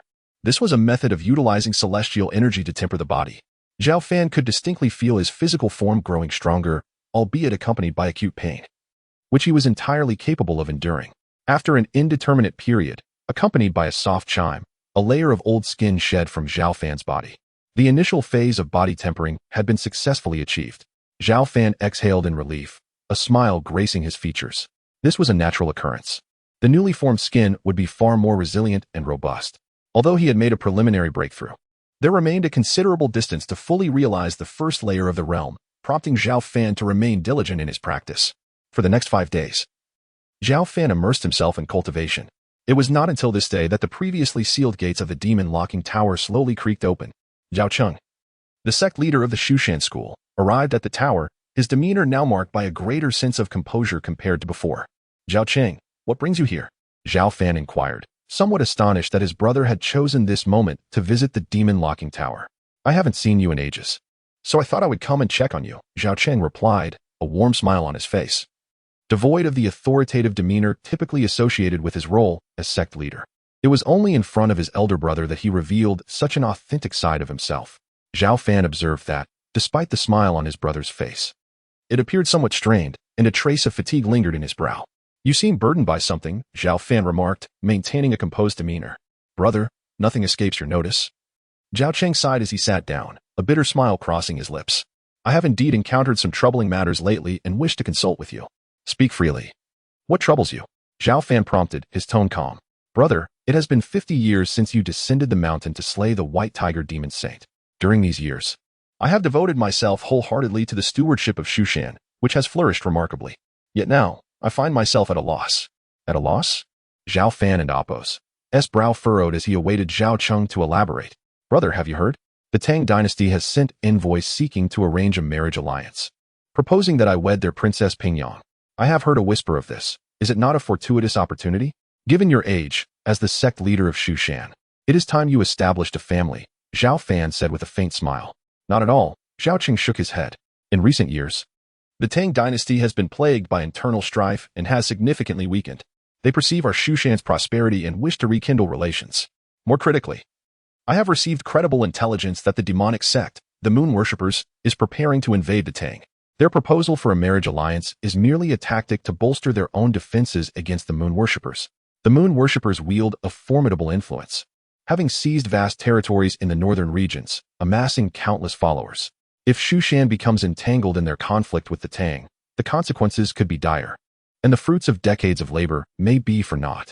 At this, Zhao Cheng sighed softly and continued, regrettably. Such an obvious truth eludes the understanding of the elders and disciples. So, you oppose the marriage alliance? Zhao Fan discerned. Indeed, I vehemently oppose it. Moreover, I have already developed feelings for another girl and have no desire to marry Princess Pingyang, Zhao Cheng replied, his expression complex and serious. In that case, simply refuse. Zhao Fan suggested after a moment's contemplation. If it were that simple, I would not be so troubled, Zhao Cheng lamented with a wry smile. Just yesterday, dozens of elders jointly petitioned, pressuring me to acquiesce to the Tang envoy's proposal. It is truly lamentable that as the sect leader of Shushan, I am unable to dictate my own marital affairs, Zhao Cheng added, a hint of despair in his voice. Zhao Fan furrowed his brow. Have you acquiesced? Yes. I had no choice. Several elders insisted vehemently, compelling me to make a decision, Zhao Cheng confessed. And what of the girl you care for? Zhao Fan's concern deepened. I do not know, Zhao Cheng admitted, his expression clouded with confusion. She is but a mortal, lacking the ability to cultivate. Yet she has bestowed upon me her sincerest affections. I am at a loss as to how to face her in the future. A mortal? Zhao Fan expressed his surprise, for he had not anticipated that his brother Zhao Cheng would develop feelings for a commoner. Under ordinary circumstances, the exalted sect leader of Shushan would have little interaction with ordinary folk. Brother, please do not regard me with such astonishment. I encountered her during a descent from the mountain, and it was entirely fortuitous, Zhao Cheng said with an awkward smile. You are quite the romantic, Zhao Fan teased lightly, a smile playing on his lips. In matters of marriage, you must make your own choice. Regardless of your decision, I will support you. After a moment's reflection, Zhao Fan spoke earnestly. Hearing his brother's words, Zhao Cheng felt a warmth in his heart and nodded. Brother, I understand. I wish to discuss this matter further with the elders and see if I might change their minds. As long as you are clear in your own heart. That is sufficient, Zhao Fan replied, choosing to say no more. The brothers continued to converse on various topics until dusk fell, at which point Zhao Cheng took his leave. It was evident that after confiding his grievances to Zhao Fan, his spirits had lifted considerably. Brother, I will visit you again soon. Zhao Cheng waved as he turned to exit the demon-locking tower. Zhao Fan reflected on how fortunate it was that he had been confined within the tower. Otherwise, had he become the sect leader, the burdens he would bear would be overwhelming. To be unable to govern one's own marital affairs, such a position seemed far from enviable. Watching Zhao Cheng depart, Zhao Fan shook his head and murmured to himself. Deep down, he felt a sense of sympathy for his brother. The role of sect leader, while appearing exalted, often entailed a lack of autonomy. Once Zhao Cheng left, the demon-locking tower returned to its tranquil state. Chapter 37. The Alliance in the days that followed, Zhao Fan chose to ignore the happenings of the outside world, devoting himself to the cultivation of the formidable Zhang Lu golden body. Ever since he had become an innate sword body, his comprehension of various martial arts had significantly heightened. However, mastering the first layer of the Zhang Lu golden body, a supreme martial art of the Buddhist sect, consumed several months of his time. Consequently, his physical form underwent a remarkable transformation, rendering it nearly impervious. Even the sharpest blades found it a daunting task to breach his skin. Zhao Fan could distinctly sense the enhancement of his physique, yet the extent of his newfound strength remained a mystery, even to himself. To validate his physical prowess, he summoned the little white fox. Over the years, the little white fox had often resided in the subterranean realm, honing her skills within the jade coffin there, and had made tremendous progress, having advanced from the peak of the out-of-body stage to the initial stage of the divine since several years prior. Her strength was merely a small realm below Zhao Fan's. With eyes as luminous as gemstones and fur as pristine as snow, the little white fox approached with an elegant gait. "Are you certain you want me to attack you?" she inquired, her voice ringing with a melodic clarity as she regarded Zhao Fan with a puzzled expression. "It's fine. Go ahead. I want to retaliate." Zhao Fan replied with a gentle smile. The little white fox blinked her large eyes, and if not for Zhao Fan's composed demeanor, she would have thought him unhinged. Yet, since he had initiated this request, how could the proud little fox refuse? "Humph, just don't blame me if you get hurt." No sooner had she spoken than the little white fox sprang into action without hesitation. Her seemingly adorable claws unleashed a terrifying glimmer, swiftly closing the gap of several dozen meters to strike at Zhao Fan's chest. This fierce blow was so powerful that even an adversary of equal standing would be left bloodied if struck head-on. Zhao Fan's eyes narrowed as he stood resolutely in place, refusing to summon his internal energy for defense. "You should dodge," the little white fox exclaimed, a hint of panic in her voice, fearing she might genuinely injure him. Boom. Before she could finish her warning, the icy gleam collided with Zhao Fan, producing a thunderous explosion that sent plumes of dust swirling. The little white fox's eyes widened in shock as she prepared to rush forward to investigate. Yet, at that moment, Zhao Fan emerged from the haze, his robust figure exuding an aura of divine strength. "You." The little white fox gasped in astonishment as she beheld him. His physique was elongated, his skin radiant with a golden sheen, resembling a resurrected golden Buddha, radiating a sacred and formidable presence. Under the weight of Zhao Fan's imposing aura, the little white fox instinctively took 2 steps back, feeling an overwhelming sense of suffocation. Impressive, truly worthy of being a supreme martial art of the Buddhist sect. "You can withstand my attack solely with your physical strength," Zhao Fan remarked with a beaming smile, feeling elated. Having only just mastered the first layer of the Zhang Lu golden body, he could withstand a strike from a divine sense cultivator. He pondered how astonishing his defenses would become upon mastering the second or even third layers, and the mere thought filled him with anticipation. "That's extraordinary. What cultivation technique are you practicing to achieve such prowess?" the little white fox inquired, now regaining her composure. "The Zhang Lu golden body," Zhao Fan explained, noticing her curiosity. "It is the most formidable physical martial art of the Buddhist sect. If you are interested, I can teach you." "Umph, I'm not interested," the little white fox replied. Though her heart was swayed, she stubbornly shook her head. "Truly not interested?" Zhao Fan probed. "Indeed," she affirmed. "Very well," Zhao Fan said, shrugging his shoulders. "Wait." The little white fox quickly backtracked. "If you were to plead with this fox spirit, I might reconsider." Upon saying this, her cheeks flushed slightly. Yet she held her head high, maintaining an air of pride. "Enough with the pretense, little fox," Zhao Fan chuckled, finding her demeanor both amusing and exasperating. "Let us consider it a plea for me to teach you. Is that satisfactory?" "Humph. Now that's more like it," the little white fox said, her expression brightening, her eyes narrowing into crescent-shaped slits. Subsequently, Zhao Fan fulfilled his promise, imparting the key points of the first layer of the Zhang Lu golden body to her.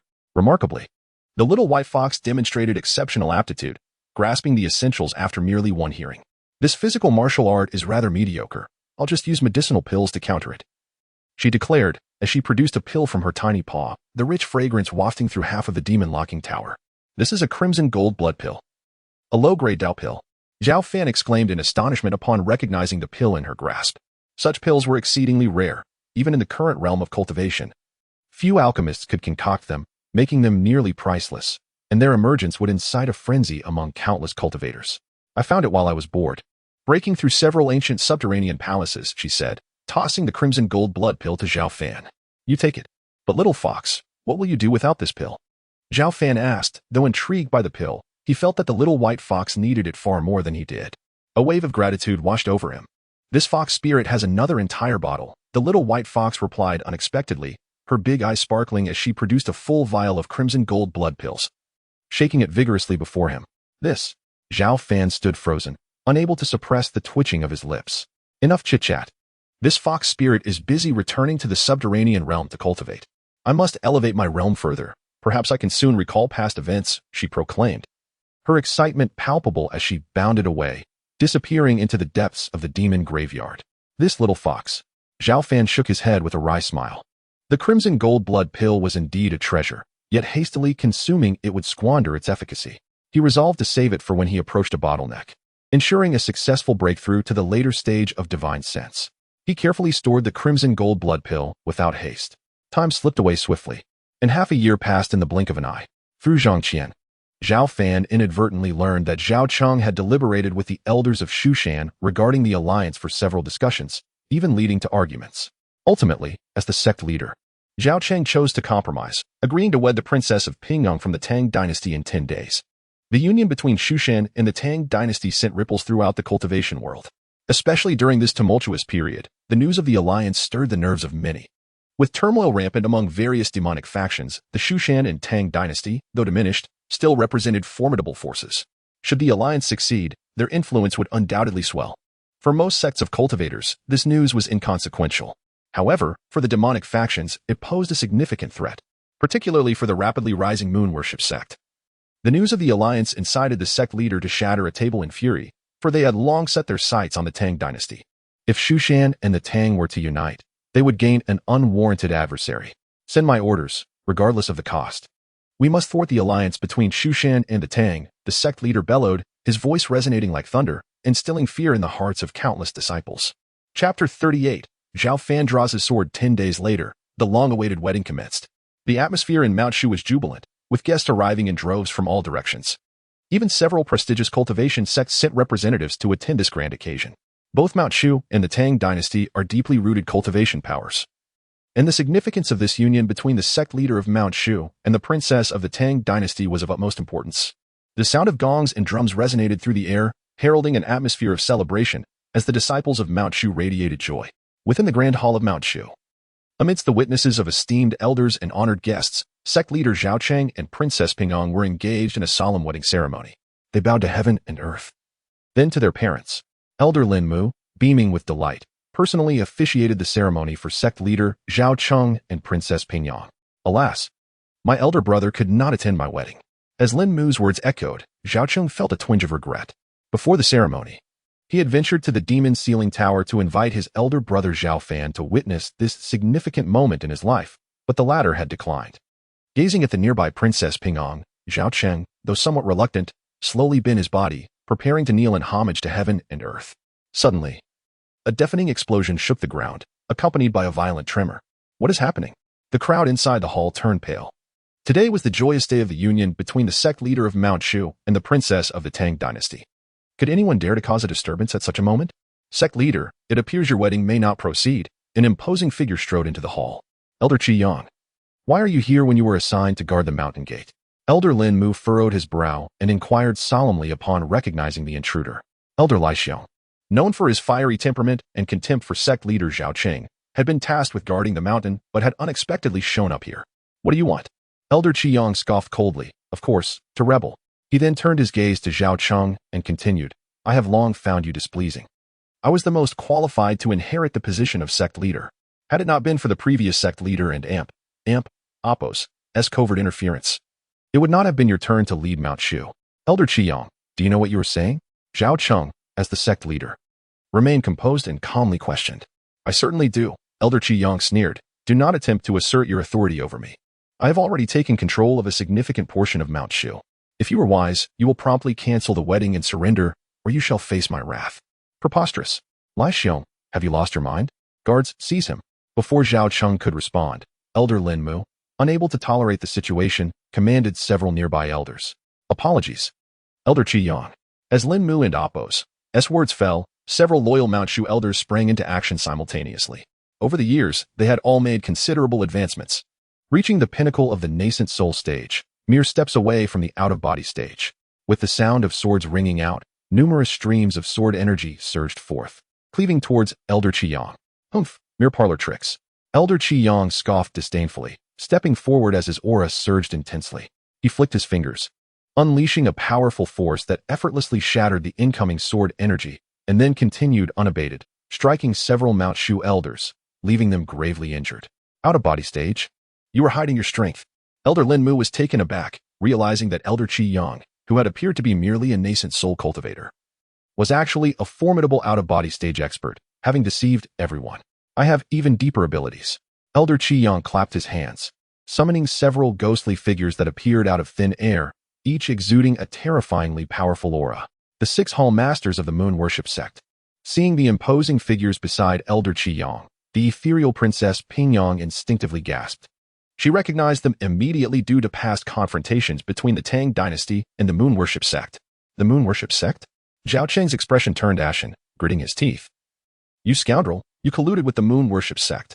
We promised Lai Xiong that once we seized Mount Shu, he would be made the new sect leader. The foremost figure from the Moon Worship Sect explained sinisterly. Lai Xiong, you were truly treacherous. Elder Lin Mu, filled with fury, could not believe that Lai Xiong would conspire with outsiders for his selfish desires. Enraged, he unleashed his own formidable aura, clashing fiercely with Elder Qiyang. Lin Mu. The situation is already determined. Do not be obstinate. Elder Qiyang's eyes turned cold as he too launched a fierce attack. The 2 out-of-body stage experts quickly became embroiled in a fierce battle. Disciples of Mount Shu, follow me to suppress the evil. Taking a deep breath, Zhao Cheng discarded his celebratory bridal attire, brandishing his treasured sword as he charged towards the 6 Hall Masters of the Moon Worship Sect. Having ascended to the position of sect leader, he had not neglected his cultivation. Now, as a fully realized nascent soul cultivator, he had mastered Mount Shu's secret arts. And even against an out-of-body stage expert, he was confident he could hold his own temporarily. Follow the sect leader, suppress the evil. Within the hall, dozens of Mount Shu elders rallied behind him, charging towards the 6 Hall Masters of the Moon Worship Sect. In an instant, chaos erupted within the Grand Hall of Mount Shu. Although the Mount Shu elders had the advantage in numbers, the 6 Hall Masters from the Moon Worship Sect were all out-of-body stage cultivators. In mere moments, they had severely injured most of the elders, sending them reeling and bleeding. Zhao Cheng wielded his golden sword, his powerful physique radiating immense spiritual energy as he engaged in combat with a Moon Worship Sect expert. Despite exerting all his strength, the vast disparity in power forced him to stagger backwards. Humph, you do not know when to give up. Once I eliminate you, no one will dare to resist. The Moon Worship Sect expert struck with a brutal fist, unleashing a torrent of demonic energy that sent Zhao Cheng coughing up blood. Without holding back, the Moon Worship Sect expert lunged at Zhao Cheng, aiming to end his life in one blow. Golden Armored Puppet. Zhao Cheng hastily summoned his out-of-body stage Golden Armored Puppet to defend against the attack. However, just as the puppet managed to block one assailant, another Moon Worship Sect expert charged forth. Hold! This is the sacred land of Mount Shu. How dare you demons act so recklessly? Just as Zhao Cheng was in peril, a thunderous voice resounded, and Elder Wu Hai appeared, striking the attacking Moon Worship Sect expert with a single palm, leaving him severely injured. An out-of-body stage cultivator. Sensing Wu Hai and Appo's overwhelming aura, the other Moon Worship Sect experts abandoned their engagement with the Mount Shu elders and quickly surrounded him. Wonderful! Elder Wu Hai has arrived. Seeing Wu Hai's appearance, the previously despairing Mount Shu elders displayed expressions of exhilaration. 50 years ago, Wu Hai was already the second strongest cultivator in Mount Shu, second only to the mysterious sword cultivator. Now, after so many years, he had undoubtedly grown even stronger. Kill. The Moon Worship Sect experts launched their attacks almost simultaneously, their demonic energy overwhelming and shaking the entire Mount Shu Grand Hall. Wu Hai remained expressionless, brandishing a renowned sword that illuminated the surroundings, causing several Moon Worship Sect experts to spit blood and retreat. As the situation grew dire, Elder Qiyang, locked in combat with Elder Lin Mu, suddenly roared. Deputy Sect Leader, if you do not intervene now, we will be in trouble. As soon as his voice fell, the void suddenly roiled, and a colossal hand, entirely composed of countless gathered demonic energies, materialized out of thin air, descending upon Wu Hai. A chill ran through Wu Hai's heart as he raised his sword, striving to resist. Bang! Yet in the next moment, Wu Hai's expression changed drastically, his renowned sword shattered in his grasp, and he was sent flying 100 meters away as if struck by a tremendous force. Elder Wu. This scene sent a shiver down Zhao Cheng's spine. Elder Wu was a cultivator at the late stage of the out-of-body realm, yet he was effortlessly sent flying by a mere encounter. Just how formidable was the strength of the intruder? After sending Wu Hai sprawling, the demonic hand continued its onslaught towards Zhao Cheng, intent on delivering a lethal blow. Zhao Cheng's complexion turned pale as he attempted to retreat and evade, only to find the surrounding space akin to a quagmire, his limbs growing heavy and immobile. Escape quickly. As Zhao Cheng remained motionless, Princess Pingong cried out in anxiety, but her feeble cultivation rendered her unable to approach. Clang. Just when everyone believed Zhao Cheng was doomed, a crisp and resonant sound of a sword echoed, drawing near. Bang! The demonic hand shattered and disintegrated. As a crimson flying sword emerged, standing protectively before Zhao Cheng, the sword radiated streams of sword chi, dispersing the clouds in the sky and enveloping a significant portion of Mount Shu. The one who intervened was none other than Zhao Fan, who had sensed the disturbance within the confines of the demon sealing tower. Chapter 39. The Sword from Afar. The Elder Brother. Zhao Cheng was momentarily taken aback upon seeing the flying sword before him. However, joy quickly spread across his face as he realized that it must have been Zhao Fan who had intervened. His previously anxious mood was instantly quelled. With his elder brother taking action, the members of the Baiwei sect were undoubtedly doomed. In Zhao Cheng's heart, his elder brother Zhao Fan symbolized invincibility. Buzz. Wisps of demonic energy coalesced out of thin air, ultimately taking the form of a figure. It was a man, tall and robust, exuding an aura of sinister malevolence. With eyes gleaming with a greenish glow, he was Su Fong, the deputy leader of the Baiwei sect. A formidable figure who had risen within the demonic path in recent years, second only to the sect leader in strength and prestige. This operation was orchestrated solely by him. The legendary swordsmanship of Shushan, thought to be lost for millennia, was indeed concealed within the mountains, harboring a powerful sword practitioner. Though Su Fong felt a twinge of trepidation at the sight of the imposing flying sword, a fierce battle spirit surged within his gaze. His nature was one of ruthlessness and defiance, otherwise he would not have dared to orchestrate such a daring operation. I am eager to see just how strong this mysterious sword cultivator from Shushan truly is. As soon as his thoughts concluded, Su Fong's demonic energy surged, and his figure suddenly grew more imposing, resembling a primordial demon reborn, his formidable presence shaking much of Shushan. He let out a low growl, and a colossal demonic hand struck out, as immense as a mountain, bearing down with overwhelming force. The powerful energy fluctuations caused the great hall of Shushan to tremble and crack. In response to his full frontal assault, the flying sword, Qi Xiao, radiated intense heat and brilliance, unleashing golden sword energy that sliced downwards like a raging tide. This sword strike was unparalleled, shaking the heavens. Boom! With a resounding explosion, the demonic hand shattered, and the sword light cleaved towards Su Fong. Impossible! Su Fong could hardly believe it. He was a cultivator at the spirit division stage. Yet his most proud strike could not withstand a single sword from his opponent. As the sword energy approached, Su Fong hastily summoned several demonic artifacts to defend himself. But they were effortlessly severed, as if they were mere tofu. Flee! Sensing the overwhelming aura of death closing in, Su Fong's scalp tingled with fear. In a desperate bid for time, he seized 5 or 6 Baiwei sect leaders nearby and hurled them toward the incoming golden sword light. Meanwhile, he turned to escape the hall, seizing the opportunity to flee. The deputy leader. The faces of the Baiwei sect members were filled with terror, never expecting that Su Fong would use them as shields to escape. Swish! The sword light swept past, and those Baiwei sect leaders erupted into a mist of blood amidst their screams.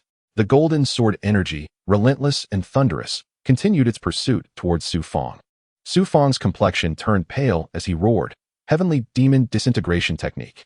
Just as the sword light grazed his physical form, a blood-red avatar of his primordial spirit shot upwards, transforming into a streak of light that swiftly vanished into the distance. What a pity! However, once touched by my sword energy, he shone and Oppos, T survived long. Within the demon locking tower, Zhao Fan frowned slightly. He had anticipated that the opponent would employ a demonic secret technique to allow his primordial spirit to escape. Even now, pursuing him would prove futile. With a thought, Zhao Fan summoned Qi Xiao, which emitted a clear ringing sound as it sliced through the layers of void. Returning to his hand, all of this unfolded in the blink of an eye. By the time the crowd in the great hall regained their composure, nearly all the strong members of the Baiwei sect had perished except for Su Fong's primordial spirit. Lai Xiong, prepare to meet your end. At that moment, Elder Jinwu and Elder Qiang had also determined their victor.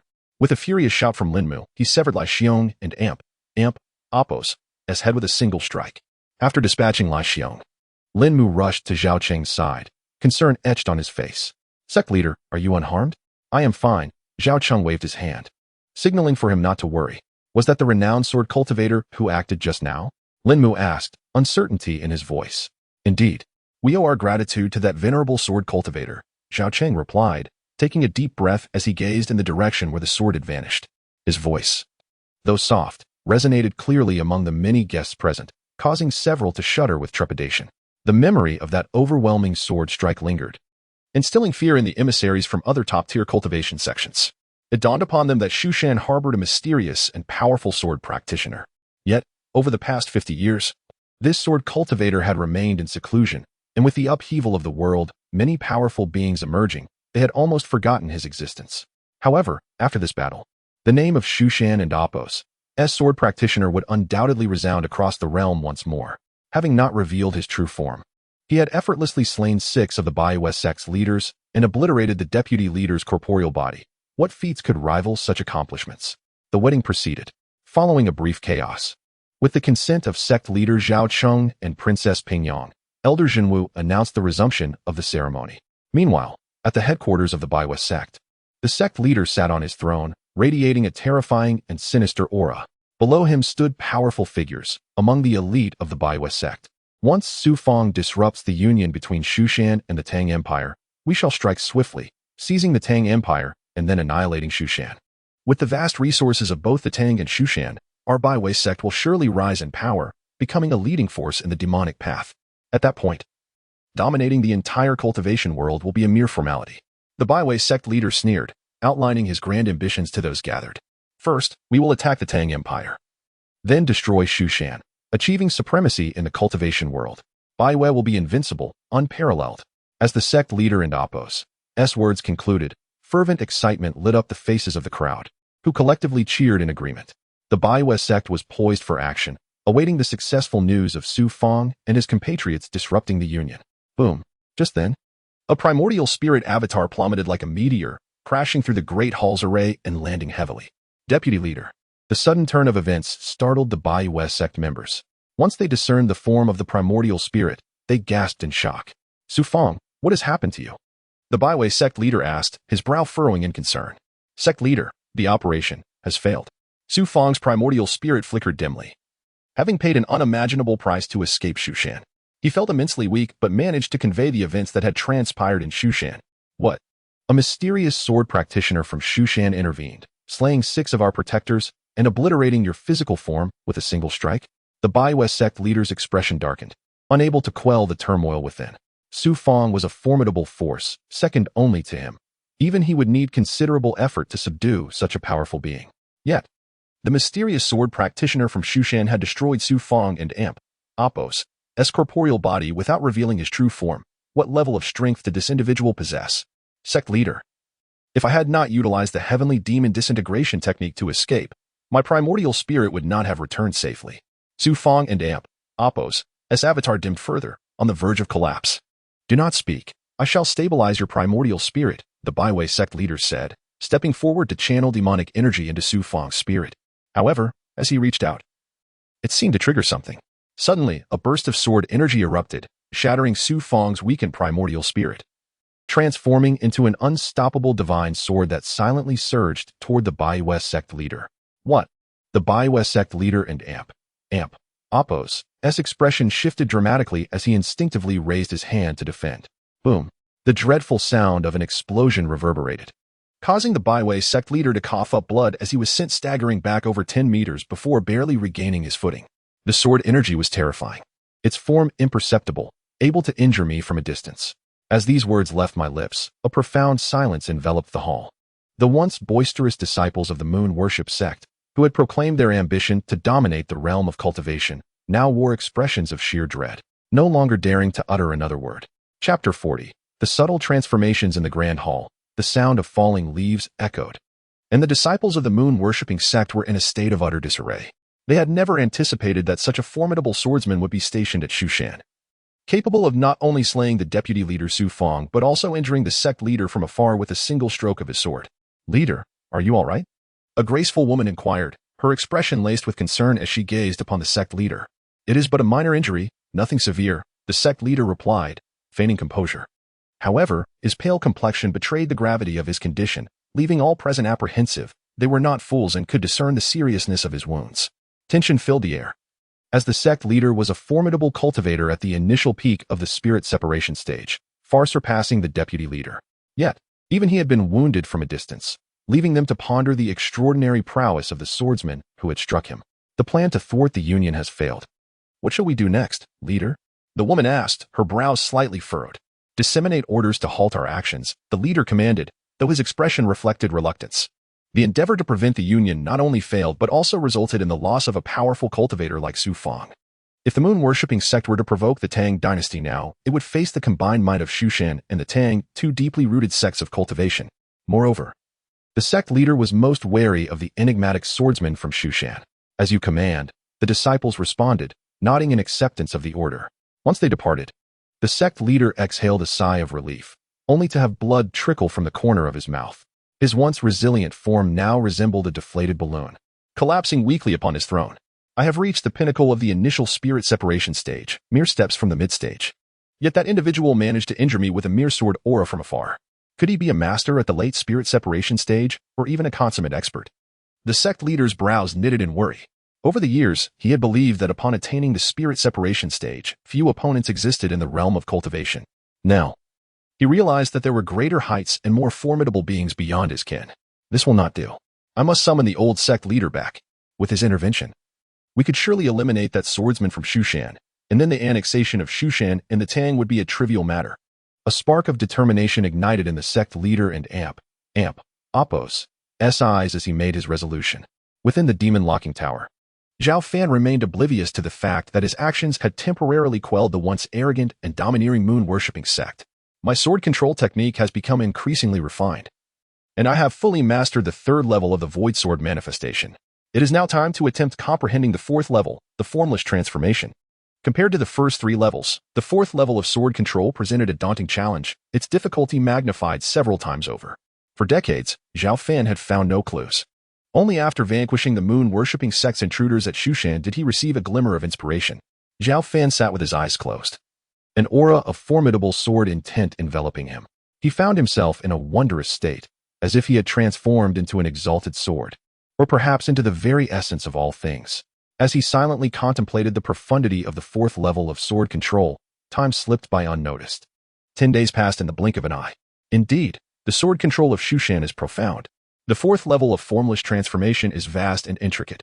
On this particular day, Zhao Fan slowly opened his eyes, speaking softly to himself, having garnered significant insights. Brother, I brought you some food. Came the light footsteps of Zhang Qian from outside the tower. Today, I and Appos prepared sweet and sour pork, braised fish, chicken soup, and a few greens, Zhang Qian chirped, her voice melodious as she opened the food container and gently offered it through the door. Inhaling the tantalizing aroma of the dishes, Zhao Fan smiled. Little sister, did the sun rise in the west today? You've prepared 7 or 8 dishes. What joyous occasion warrants such celebration? Indeed, there is. Zhang Qian giggled.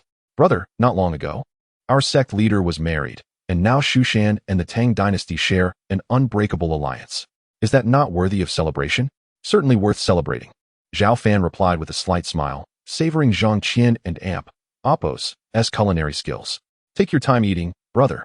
Let me tell you, on the day of the wedding, an incident nearly occurred. Elder Qiyang colluded with the moon-worshipping sect to disrupt the ceremony. But do you know what happened in the end? Zhang Qian paused deliberately, waiting for Zhao Fan and Appos' reaction. Zhao Fan was well aware of her intent, but played along with curiosity. What happened? In that moment of peril, the venerable sword cultivator from Shushan intervened. Zhang Qian exclaimed, her eyes wide with excitement, though he did not reveal his true form.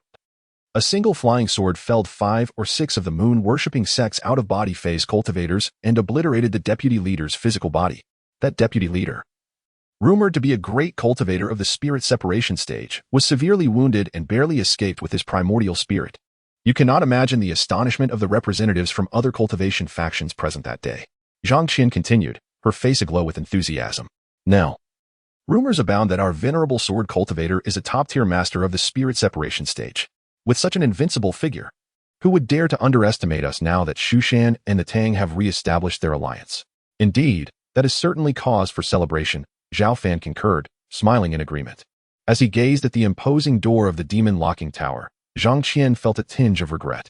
It is a pity you could not attend the sect leader's wedding. Brother, you would have witnessed the invincible presence of the sword cultivator. After a moment's thought, she suggested kindly, perhaps I should plead with the sect leader to release you? I am quite content here. I have no desire to leave. Zhao Fan said with a gentle smile, aware of Zhang Qian and Appo's good intentions as he softly declined. Brother, do you truly not wish to step outside? Zhang Qian inquired. Her big eyes filled with curiosity. Over the years, she had often wondered how Zhao Fan could endure the harsh conditions of the demon-locking tower for so long. If it were her, she would have succumbed long ago. I do not wish to, Zhao Fan replied, chuckling softly. Little did she know. What appeared to be a prison to outsiders was, in fact, a boundless treasure trove for him. Each day, he grew stronger through the system and Appo's daily challenges. Far more so than he would have in the outside world, where distractions would abound. Very well, your resolve is truly admirable, Zhang Qian sighed, expressing her admiration. After some light-hearted conversation, Zhang Qian departed with her empty food container. With her absence, Zhao Fan resumed his cultivation. Chapter 41. Has Zhao Fan become an uncle? Since the grand wedding of the sect leader Zhao Cheng, Shushan has flourished significantly. With its profound heritage, Shushan and Appo's alliance with the Tang dynasty. Marked by Zhao Cheng and Appo's marriage to the princess of Pingyang, solidifies the bond between two powerful sects of cultivation. Any malevolent forces or demonic tribes contemplating an attack on Shushan or the Tang dynasty must carefully weigh their own capabilities against the formidable backlash from these two esteemed powers. Most notably, the enigmatic sword master of Shushan looms large in this equation. For nearly 80 years, Zhao Fan had remained inactive, leading many to speculate about his demise. Yet, upon effortlessly vanquishing formidable foes from the moon worship sect with a single stroke of his sword, he reminded all that Shushan still harbors unparalleled cultivators. Even the deputy leader of the moon worship sect, a formidable presence in the god-dispersing realm, was obliterated in an instant, leaving few in the cultivation world bold enough to challenge him. Despite the resurgence of spiritual energy, god-dispersing cultivators remain a rare breed among the various sections. Zhao Fan's ability to annihilate the deputy leader with a mere sword strike instills trepidation across all factions. This overwhelming deterrence has even silenced the usually brazen moon worship sect, which has notably refrained from retaliating, effectively accepting a considerable loss. Consequently, Shushan has entered a phase of tranquility. Zhao Fan immerses himself in cultivation, seemingly oblivious to the changing tides of the world around him, as if he has forgotten the existence of the outside realm, or perhaps the world has forgotten him. Cultivating against the heavens is fraught with peril. A moment and Appo's lapse could lead to irrevocable consequences. Life within the demon restraining tower is monotonous, demanding endurance that most cannot bear. Yet, Zhao Fan remains unfazed, finding solace in the simplicity of his existence. Each day, he perceives his strength steadily increasing. Time flows unmarked in the realm of cultivation, and a decade slips by in the blink of an eye. The pace of spiritual energy's resurgence accelerates, birthing a plethora of powerful cultivators. Many once obscure figures rise like meteors, establishing dominions of their own. Meanwhile, ancient beings lying dormant within various sects seize the opportunity presented by the transformation of the world, experiencing remarkable advancements in their cultivation. Compared to the millennia past, the cultivation world now stands at a promising juncture, although it cannot yet rival the glory of its zenith thousands of years ago. A vibrant resurgence is palpable. For cultivators, this is an auspicious era. For the common folk, however, it is a time of darkness and despair. In just 10 years, the cultivation world has been rife with chaos, with demonic sects vying for supremacy and various tribes of monsters rising to power. Different factions, including royal dynasties and sects, engage in relentless conflict, resulting in untold suffering for countless innocents. These were the circumstances that Zhang Qian mentioned during her visits to deliver meals to Zhao Fan.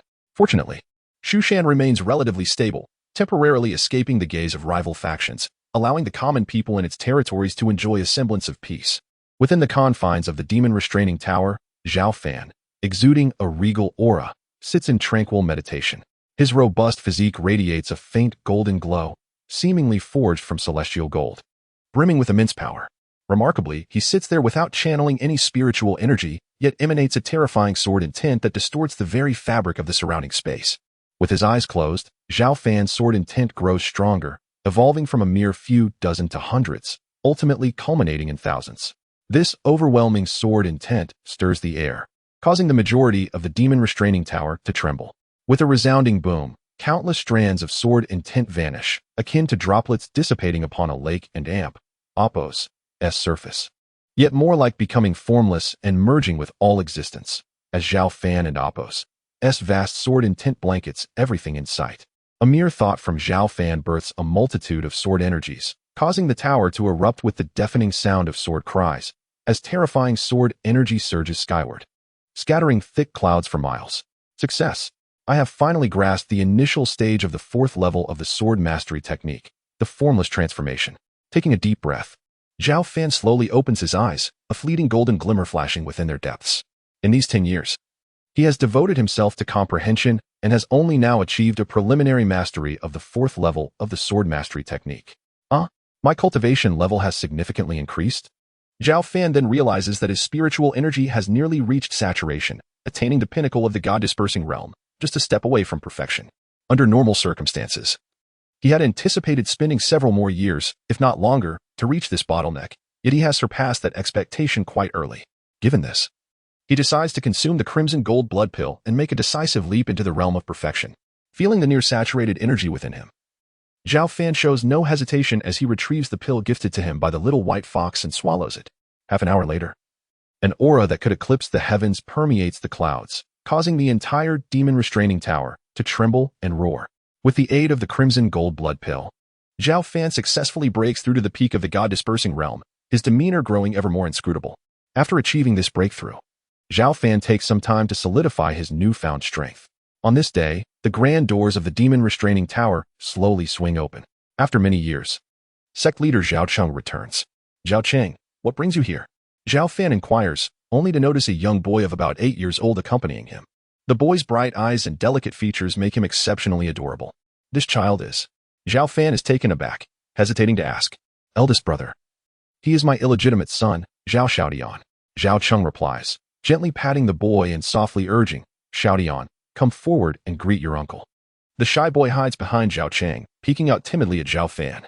Xiaotian, what did your father teach you? You should greet your uncle, Zhao Cheng prompts. Frowning at his son's hesitation. Never mind. Children can be shy. Let it be. Zhao Fan waves his hand dismissively, curiosity getting the better of him. How did you come to have an illegitimate child? Hearing Zhao Fan and Apos' question, Zhao Cheng chuckles ruefully. Eldest brother, do you not recall our earlier conversations? I once fell for a mortal, and Xiaotian is the fruit of that union.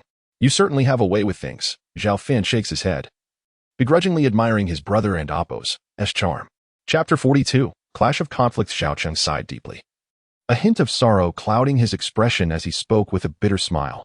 Xiaotian and Apos' mother concealed the birth of this child from me, and only fell gravely ill before her passing did she reveal his true lineage. His voice bore the weight of profound guilt, recalling how, 10 years prior, he had forsaken the love of a mortal girl to marry Princess Pingyang, believing he had severed all ties, only to discover that she had borne him a child. Brother, I have come to implore you to take Xiaotian in for the time being. Zhao Cheng inhaled slowly, articulating his request. Though I hold the esteemed title of the sect leader of Shu Shan, placing him there openly would breed controversy and displease Pingyang. Thus, I seek your assistance in caring for Xiaotian for a while. Despite his lofty status, Zhao Cheng understood that the exposure of the young Zhao Xiaotian's identity could jeopardize his safety, leaving him no choice but to turn to his elder brother. Moreover, Zhao Cheng recognized that his brother was the most formidable cultivator in Shu Shan at present. If Xiaotian could remain under his tutelage, the boy's future would be boundless. Zhao Fan remained silent, his brow furrowed in contemplation. He sensed Zhao Cheng's helplessness and goodwill, yet the locking demon tower was no sanctuary. It would be a harsh environment for a young child to endure. Brother, I beseech you to assist me, and in turn, help this child. Zhao Cheng urged, pulling Xiaotian to kneel before his uncle. Please, beg your uncle. Fearing Zhao Fan and Apos' refusal, Zhao Cheng hastily knelt with the boy. What are you doing? Get up. Zhao Fan flicked his fingers, a gentle force lifting both Zhao Cheng and his son. If you do not agree, I shall remain here kneeling. Very well. Let the child stay. After a moment and Apos' hesitation, Zhao Fan acquiesced. Excellent. Xiaotian, quickly express your gratitude to your uncle. Thank you. The young boy stammered, casting a timid glance at Zhao Fan. We are family. No need for thanks, Zhao Fan replied. However, be warned that keeping this child here will not be without its trials. Do not regret this decision later. He spoke solemnly, issuing a preemptive caution. I understand. Zhao Cheng nodded. If Xiaotian misbehaves, you have my permission to discipline him. He then gently patted Xiaotian's head, urging him, You must behave well here. Listen to your uncle and refrain from causing trouble, understood? Xiao Tian blinked with wide eyes, a mixture of shyness and earnestness in his nodding. Brother. Xiao Tian will stay here. The sect is on the brink of war with the moon worship cult. I must return to oversee the situation. After briefing his brother about his son, Zhao Cheng prepared to depart. War with the moon worship cult? What has transpired? Zhao Fan inquired, raising an eyebrow. Brother, you may be unaware. Ever since you eliminated the moon worship cult's assailants attacking Shushan, they have been relatively quiet. However, they have recently reinstated their former leader, a formidable figure who has lived nearly a millennium. In just a few days, he has led the cult to seize over half of the Great Tang's territory, threatening to invade Shushan for vengeance once they have dealt with the Great Tang. Our sect is currently organizing support for the Great Tang, Zhao Cheng recounted swiftly. Understood. You manage the situation. Should you encounter difficulties, I shall lend my support, Zhao Fan replied, his gaze piercing and calm. Your assurance is enough, brother. Rest assured. Shushan has grown significantly stronger. I am confident we can contend with the moon worship cult. If necessary, I will not hesitate to call upon you. Zhao Cheng stated with a grave expression. Over the years, Shushan had nurtured many disciples and attracted formidable cultivators, now boasting 3 advanced practitioners, which gave Zhao Cheng the confidence to confront the cult. Very well, Zhao Fan nodded slightly, refraining from further comments. Before long, under Zhao Fan's watchful gaze, Zhao Cheng departed with measured steps from the locking demon tower. Dad, Xiao Tian, delicate and fair, gazed after his father's retreating figure, taking a few hesitant steps forward before recalling his father's instruction and slowly stepping back. He anxiously regarded Zhao Fan, his little hands fidgeting with unease. Henceforth, I shall call you Xiao Tian. Without my permission, you are not to leave the locking demon tower nor wander aimlessly within it, understood? Zhao Fan addressed the bashful boy. I understand. Xiao Tian replied, blinking his large eyes, his voice timid. Zhao Fan smiled gently and, with a flick of his mind, summoned his flying sword, Qi Xiao, which emitted a melodious chime. With a few deft strikes, he carved out a neat stone dwelling. This will be your home henceforth. Here is the foundational cultivation manual of Shushan. Take it and study. Should you have any questions, feel free to ask me. With a casual wave, the essence of heaven and earth coalesced into a manual that appeared in Xiao Tian and Appo's hands. The miraculous sight left the young boy in awe, his eyes wide with astonishment. However, he said nothing further and, with a timid demeanor, accepted the manual and obediently retreated into the stone house to rest. Quite satisfactory, Zhao Fan mused, a smile gracing his lips. Meanwhile, Zhao Cheng had returned to the grand hall of Shushan. Inside, the prominent members of the sect were gathered, the atmosphere tinged with tension. Sect leader, you have finally arrived. Elder Lin Mu, visibly relieved upon Zhao Cheng's entrance, remarked. Noticing the unusual atmosphere, Zhao Cheng furrowed his brow and inquired, Elder Lin, what is amiss? Sect leader, we have just received alarming news. The old demon of the moon worship cult has conquered the capital of the Great Tang, inflicting severe losses upon the dynasty. Their emissaries await in the side hall, pleading for our immediate military intervention, lest the Great Tang face annihilation. What? Zhao Cheng, usually composed, displayed an unusual expression of disbelief. How could it escalate so quickly? Was it not said that the Great Tang could endure for some time? The old demon possesses extraordinary prowess, having slain 2 advanced practitioners of the Great Tang, leaving the remaining cultivators too fearful to fight, leading to a swift collapse. Lin Mu explained. 2 advanced practitioners slain? Zhao Cheng's expression hardened, his brow knitting tightly as he realized the grave situation. Sect leader. The Great Tang is in dire straits. Shall we intervene or not? Lin Mu and the other elders turned their gaze to Zhao Cheng. Given the prior alliance through marriage between Shushan and the Great Tang, inaction would invite ridicule. Yet engaging meant confronting the formidable old demon. And even with Shushan's current strength, the outcome of a battle remained uncertain. We must intervene, even if we do not act. That old demon will surely come for Shushan. It is better to strike preemptively than to sit idly by. Zhao Cheng inhaled deeply, his gaze sharpening as he commanded. Issue my orders. All disciples of Shushan must prepare for immediate engagement with the moon worship cult. Understood. The individuals within the grand hall spoke in unison. Following Zhao Cheng and Appo's command, Shushan swiftly dispatched a multitude of adept cultivators to confront the chaos wrought by the moon worship sect within the Tang territory. Shushan's response garnered the admiration of numerous cultivation factions, who initially believed that, in the face of the enigmatic and formidable old sorcerer of the moon worship sect, Shushan might choose to bide its time and witness the downfall of the Tang dynasty. However, to their astonishment, they intervened at a moment of dire crisis. Beyond the righteous cultivation factions, Many demonic entities were also keenly observing this conflict and contest. Zhao Fan remained undeterred by the tumult of the outside world, dedicating his thoughts entirely to his cultivation. Although young, Zhao Xiaodian exhibited exceptional talent in cultivation, swiftly comprehending the foundational techniques of Shushan within mere days. And he was even able to commence his practice of channeling qi into his body. Most importantly, the child demonstrated remarkable maturity and understanding. He would only approach Zhao Fan with inquiries when faced with confusion, never intruding unnecessarily.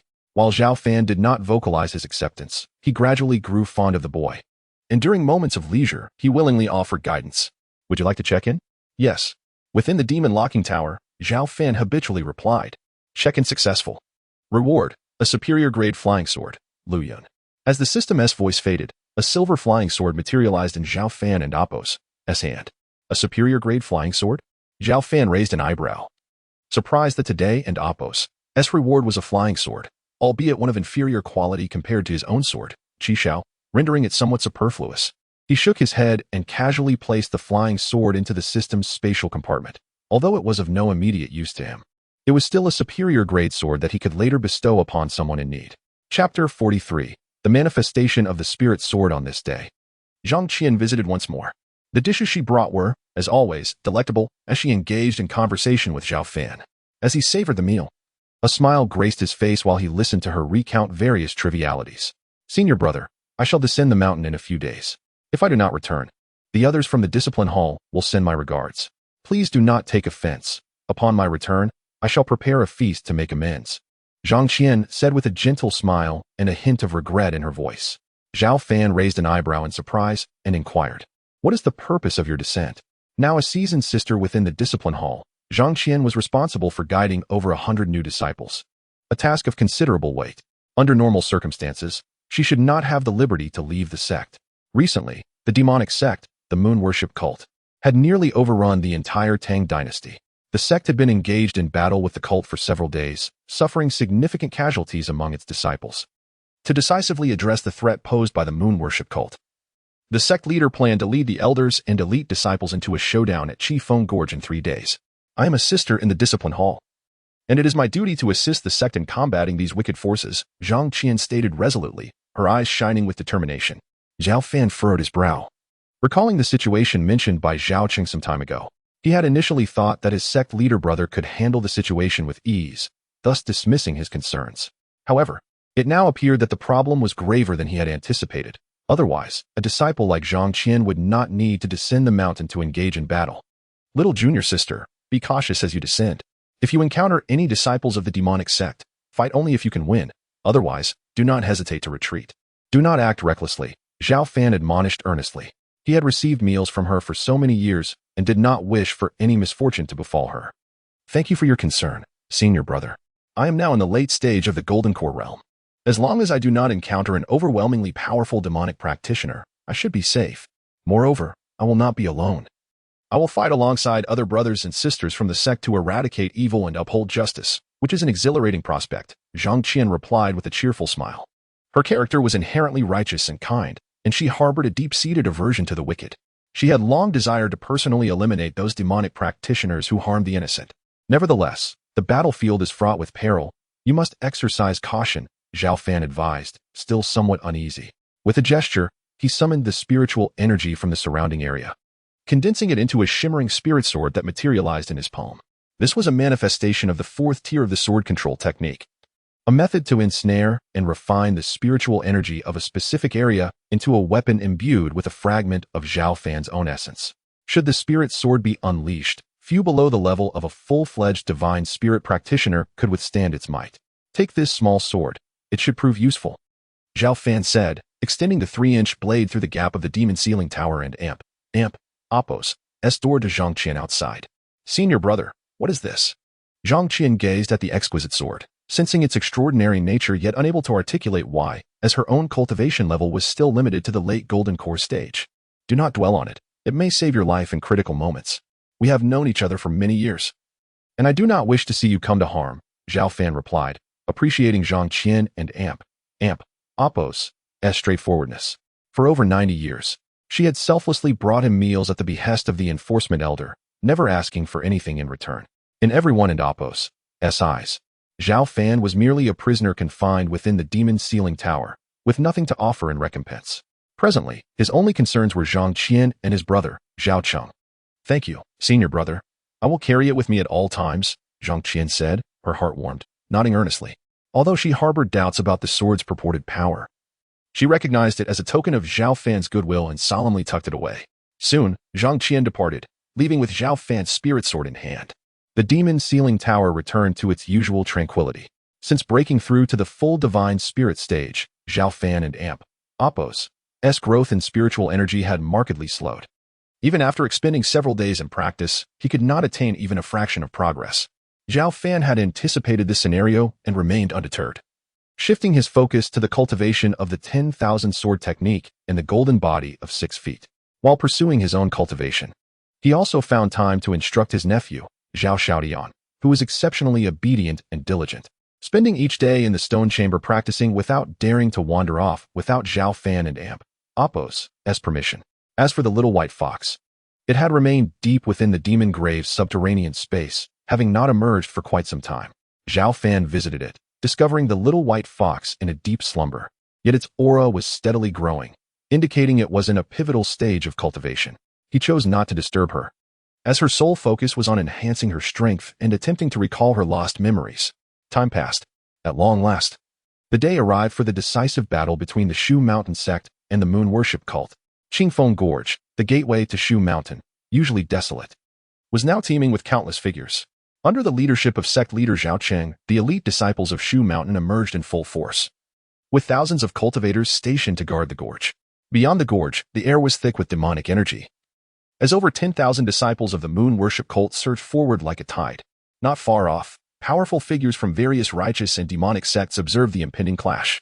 The atmosphere was charged with malevolence, and the sun was obscured by heavy leaden clouds. A figure, shrouded in an aura of overwhelming malice, pierced through the layers of void, accompanied by a thunderous sonic boom. This figure was an elder with hair as white as snow, his eyes dark as night, his body enveloped in flickering demonic flames that exuded a sinister and terrifying energy. He was none other than the elder of the moon worship cult, the bloodthirsty elder. Shu Mountain sect leader, by openly rallying against us, do you seek to share the same fate as the Tang dynasty? He bellowed, his voice chillingly indifferent. Surrender now, and perhaps I shall spare your life. Otherwise, do not blame me for unleashing a slaughter that leaves not a single soul of Shu Mountain alive. With a single stomp, the bloodthirsty elder shattered the earth, casting a cold gaze upon Zhao Cheng, exuding an overwhelming arrogance. Old demon of the moon worship cult, do not presume to be so brazen. You have committed countless atrocities, openly attacking the Tang dynasty, and now you dare to challenge us at Shu Mountain, thinking yourselves invincible? Shu Mountain has stood for tens of thousands of years, governing a vast territory and billions of lives. We shall not allow you vile creatures to wreak havoc. The 3 elders of Shu Mountain declared, we come to slay you. As Zhao Cheng spoke, 3 figures of profound depth ascended into the sky, their formidable presence scattering the clouds above, revealing them to be 3 practitioners of the divine spirit stage. Surrounded by the 3 elders from different directions, the bloodthirsty elder scoffed. 3 early-stage divine spirit practitioners? You seek your own demise. With disdain, he raised his hand, unleashing a tyrannical demonic fist that tore through the heavens. Its might akin to a mountain crashing down. Strike together. Feeling the overwhelming pressure bearing down upon them, the 3 divine spirit elders of Shu Mountain roared in unison, unleashing a torrent of sword light in an attempt to counter the blow. Boom, boom, boom. Yet in the next moment, the shadow of the fist, radiating with dark energy, effortlessly extinguished the blazing sword light, crashing into the 3 elders and sending them hurtling 1,000 meters away, blood spewing forth. In a single exchange, the combined might of the 3 divine spirit elders could not withstand the bloodthirsty elder. A stunned silence enveloped the battlefield, as the disciples of Shu Mountain stared in disbelief at the scene before them. The intelligence had been flawed. This old demon was not a mid-stage divine spirit practitioner, but a formidable expert in the late stage. Elder Jinwu, Lin Mu, suddenly realized something and exclaimed loudly. As his voice echoed, Zhao Cheng, the leader of the Shushan sect, felt an unsettling chill running down his spine.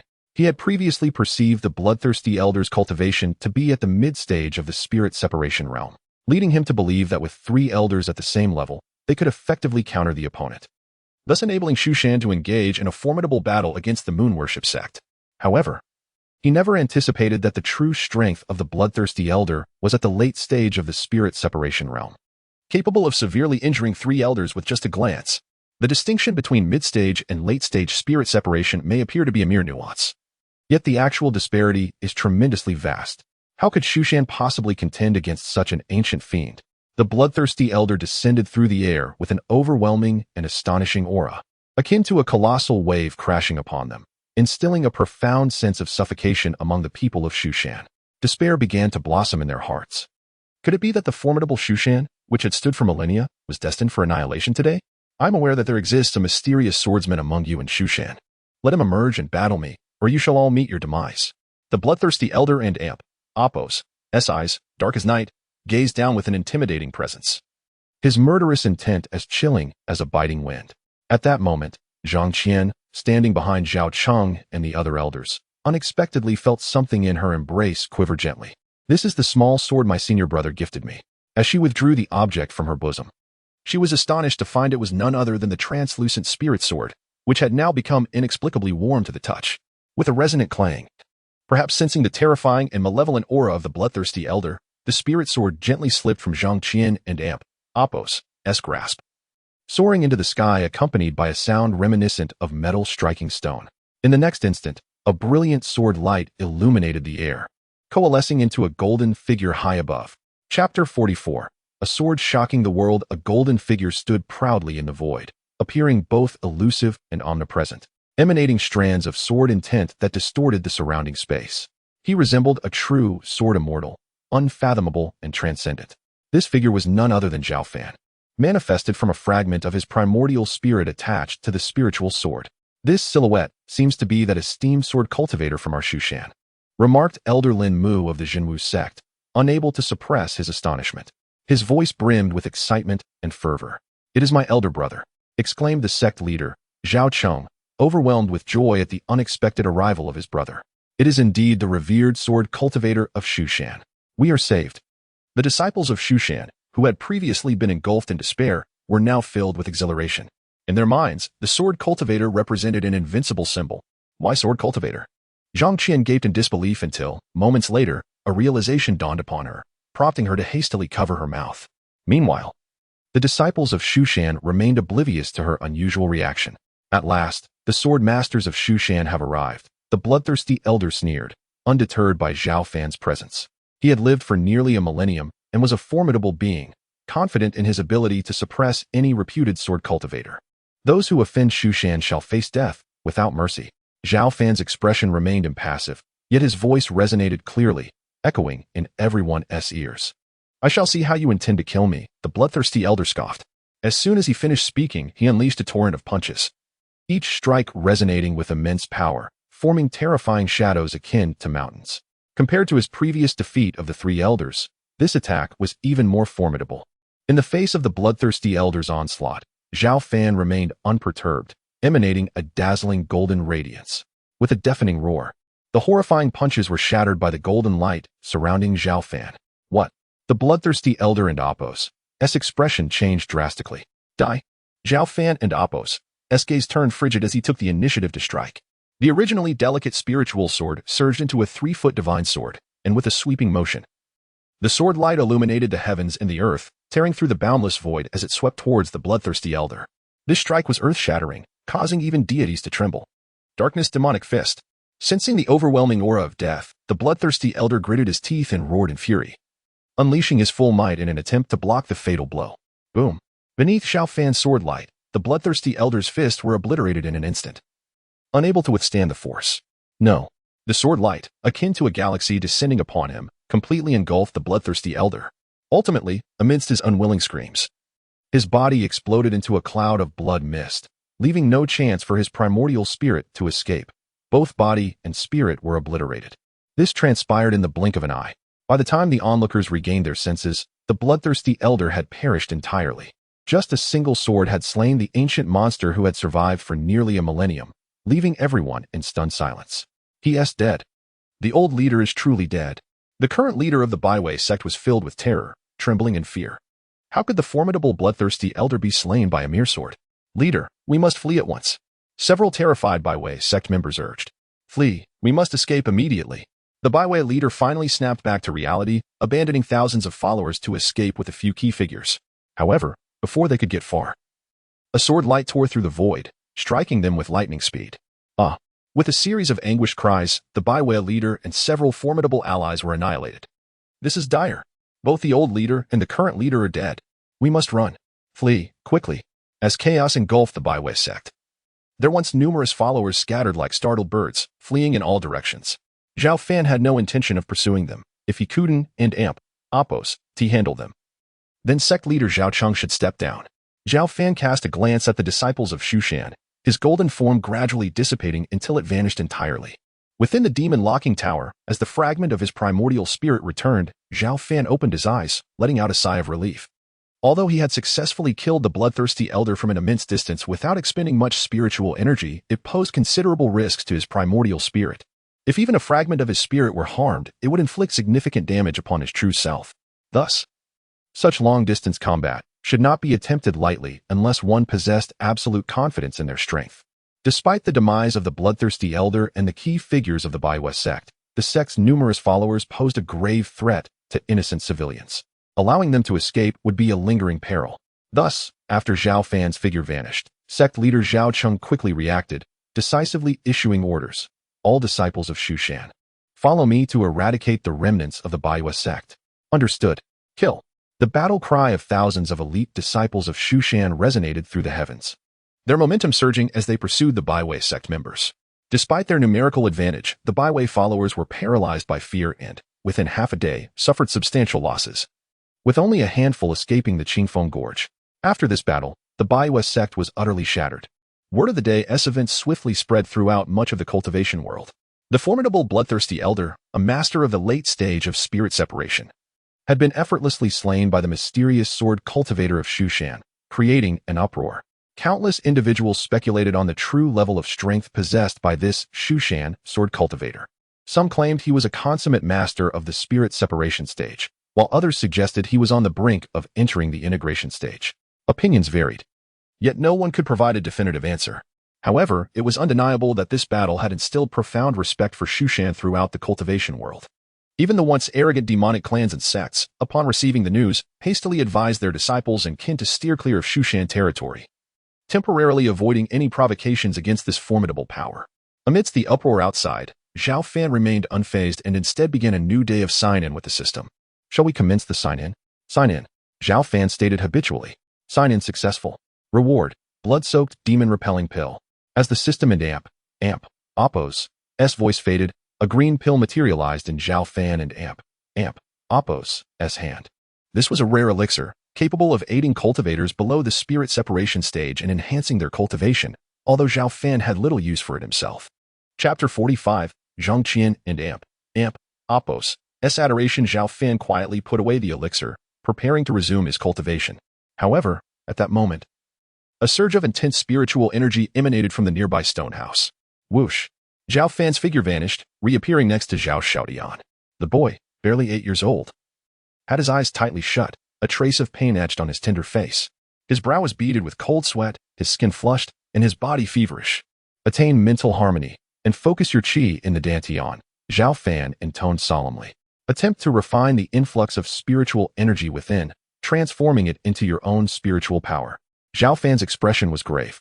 With a sweeping gesture, he effortlessly gathered the surrounding spiritual energy, channeling it into Zhao Xiaoyan's body through his pores. Zhao Xiaoyan's small frame trembled violently, his face contorted further in agony, yet he remained silent. This child possesses a remarkable fortitude, Zhao Fan mused, nodding inwardly. For a mere child of 7 or 8 to endure such pain with gritted teeth spoke volumes of his exceptional willpower. As tendrils of spiritual energy seeped into Zhao Xiaodian, his youthful body bore an immense burden.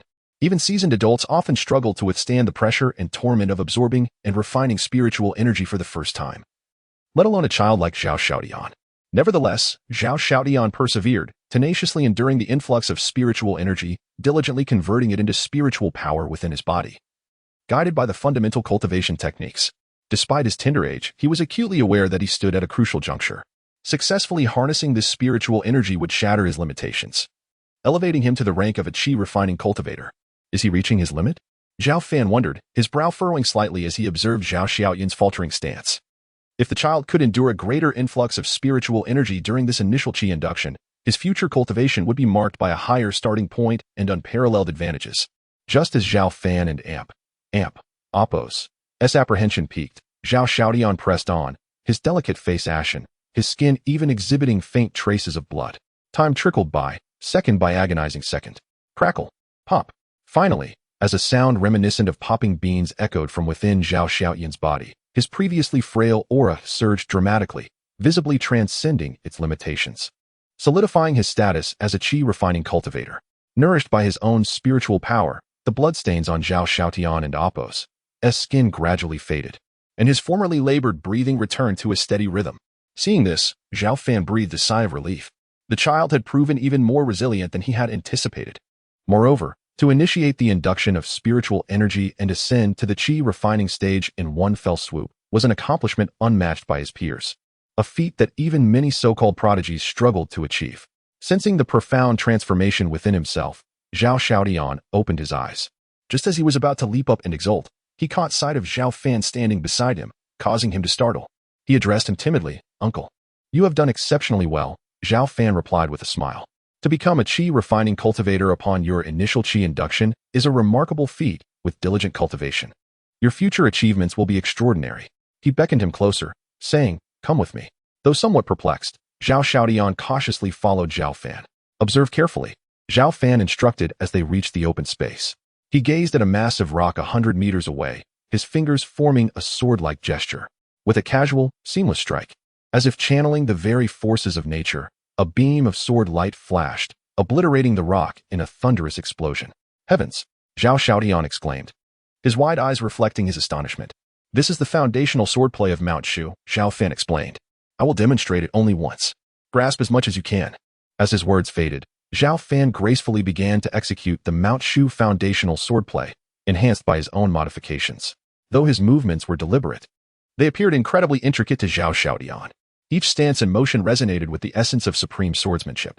Zhao Xiaodian and Apos' face was solemn as he meticulously observed Zhao Fan and Apos' every move, committing them to memory. Although he struggled to comprehend everything, he sensed that the swordplay his uncle was imparting was anything but ordinary. After a moment, the swordplay demonstration concluded, and Zhao Fan paused, inquiring, "Have you memorized it, Uncle?" "Aye," Zhao Xiaodian stammered, scratching his head. "It seems I have memorized it all, yet it feels as if I have remembered nothing at all." "Excellent. That is precisely as it should be," Zhao Fan responded, to his surprise. Instead of anger, he chuckled and patted Zhao Xiaodian on the head, continuing, "From today onward, you shall cultivate this swordplay. If you encounter any difficulties, feel free to ask me." "Understood," Zhao Xiaodian replied, relieved by Zhao Fan's approachable demeanor, nodding earnestly. Without prompting from Zhao Fan, Zhao Xiaodian eagerly began to emulate his movements, practicing the Mount Shu foundational swordplay. It was undeniable that the child possessed a natural aptitude for cultivation. Zhao Fan and Apos' single demonstration had enabled him to memorize the majority of the sword techniques. Although his movements were stiff and lacked finesse, it was a remarkable achievement for a child of 8. Time slipped by swiftly, and 7 days soon passed. Through relentless effort, coupled with Zhao Fan's guidance, Zhao Xiaodian had gained a degree of comprehension and mastery of the Mount Shu foundational swordplay. However, Zhao Fan remained stringent in his demands, ensuring that he practiced diligently each day. One day, the sound of light footsteps echoed outside the Demon Lock Tower, signaling the arrival of Zhang Qian with her daily meal delivery. "Senior brother, I and Apos' brought your meal." This time, I and Apos' brought several bottles of exquisite wine, Zhang Qian announced, her delicate features and lithe figure exuding a more mature and alluring aura than before. Her clear, melodious voice carried a hint of excitement that had been absent in the past. "Junior sister, what fine wines have you brought?" Zhao Fan inquired with a smile. "Osmanthus wine and the finest aged rice wine, both over a century old. I went to great lengths, trading with the drunken senior brothers in the sect to acquire them." "Senior brother, you must indulge in a few extra cups," Zhang Qian giggled, filling Zhao Fan's cup and handing it to him. "Fragrant and delightful, indeed," Zhao Fan remarked with a satisfied nod after taking a sip. Upon hearing this, Zhang Qian smiled sweetly, a mischievous glint flickering in her beautiful eyes. "As long as the esteemed swordsman is pleased. Junior sister, you Haven and Apos' been drinking, have you? Why are you already intoxicated?" "I am your senior brother." "Where did this esteemed swordsman come from?" Zhao Fan chuckled, speaking casually. "Senior brother, cease your pretense. I have already deduced that you are the enigmatic swordsman of Mount Shu." Zhang Qian declared, her eyes ablaze with admiration. The small sword you gifted me some time ago serves as the ultimate proof. In recent days, Zhang Qian had been in a state of constant excitement, struggling to sleep on several nights. Though innocent and kind-hearted, she was far from foolish. The small sword Zhao Fan had given her had revealed its power in Clearwind Valley, manifesting the enigmatic swordsman of Mount Shu who had slain the demonic blood-fiend elder with a single strike. At the time, she had been utterly astounded, harboring a certain suspicion. Reflecting on Zhao Fan and Appo's calm and collected demeanor during past crises at Mount Shu, Zhang Qian became even more convinced of his true identity. Chapter 46. Accumulation and Sedimentation. Zhang Qian spoke with unwavering certainty. In addition to her reasonable conjectures, she possessed the innate sixth sense that women often have. She was profoundly convinced that Zhao Fan was indeed the enigmatic and formidable sword cultivator from Shushan.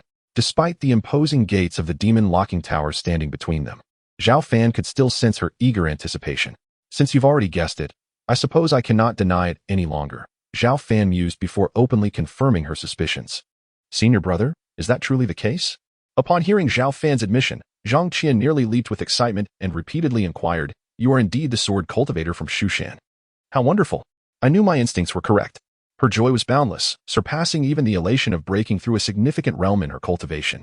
After her jubilation, a thought seemed to strike her. She pouted her rosy lips and asked, "Senior brother, why didn't you tell me sooner?"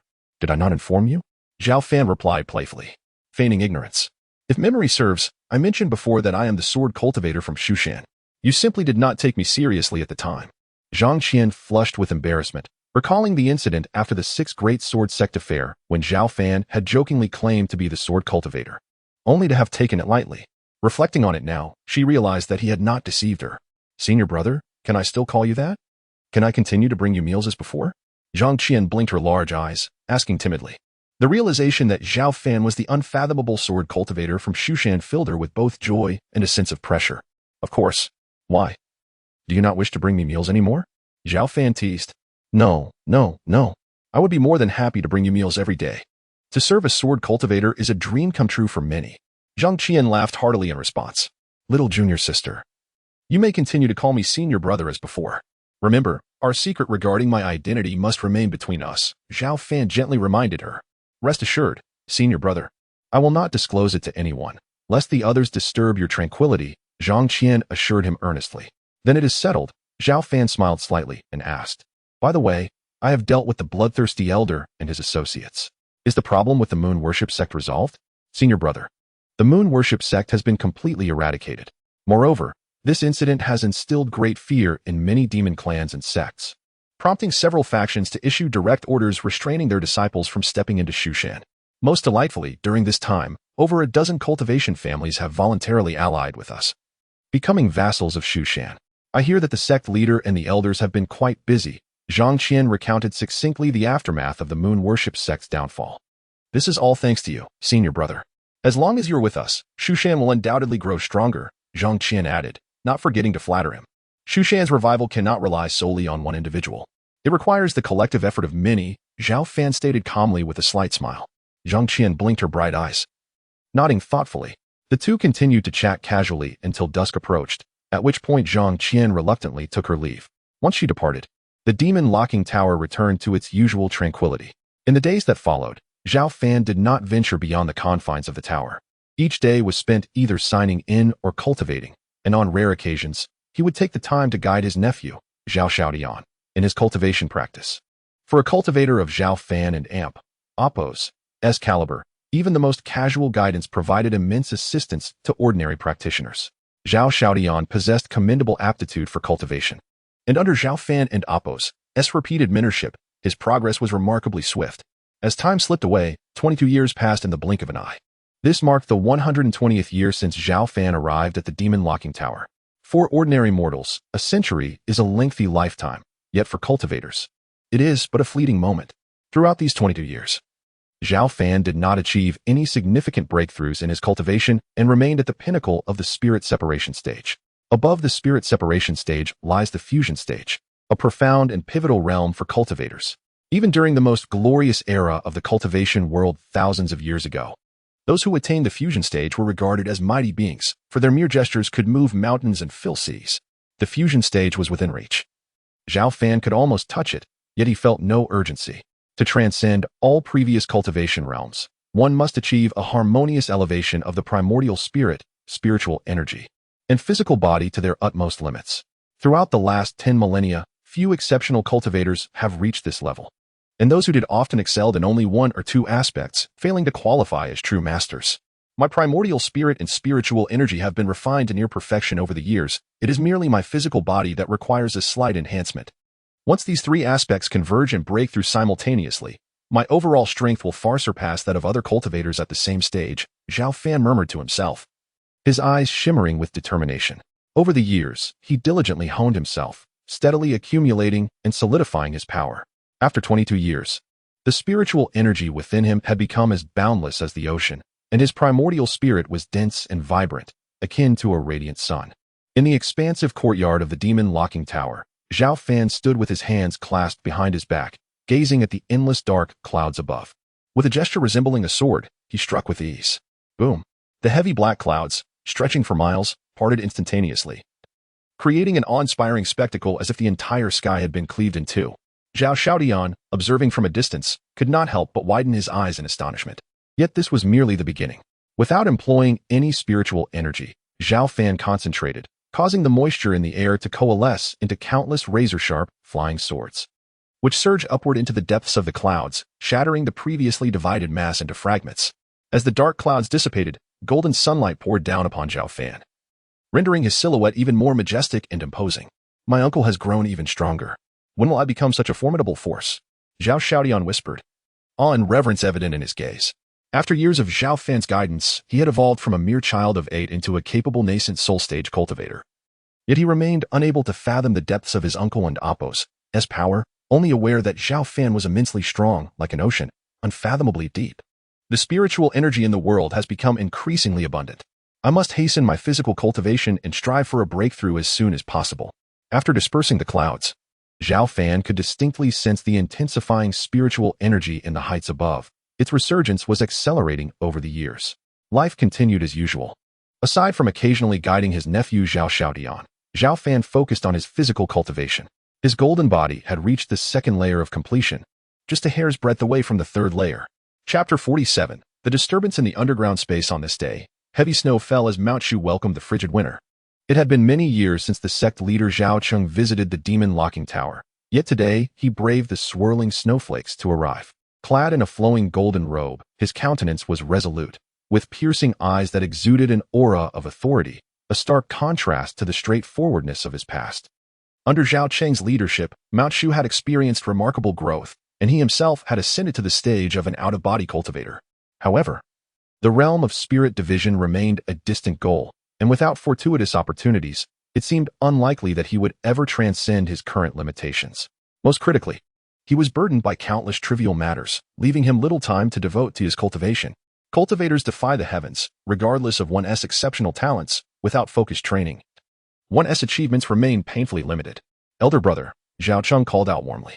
In the presence of others, he was the formidable leader of Mount Shu. But before his elder brother, he revealed this approachable demeanor. You and Appo's, V.E. come, Zhao Fan replied with a calm smile, as if he had anticipated Zhao Cheng and Appo's visit.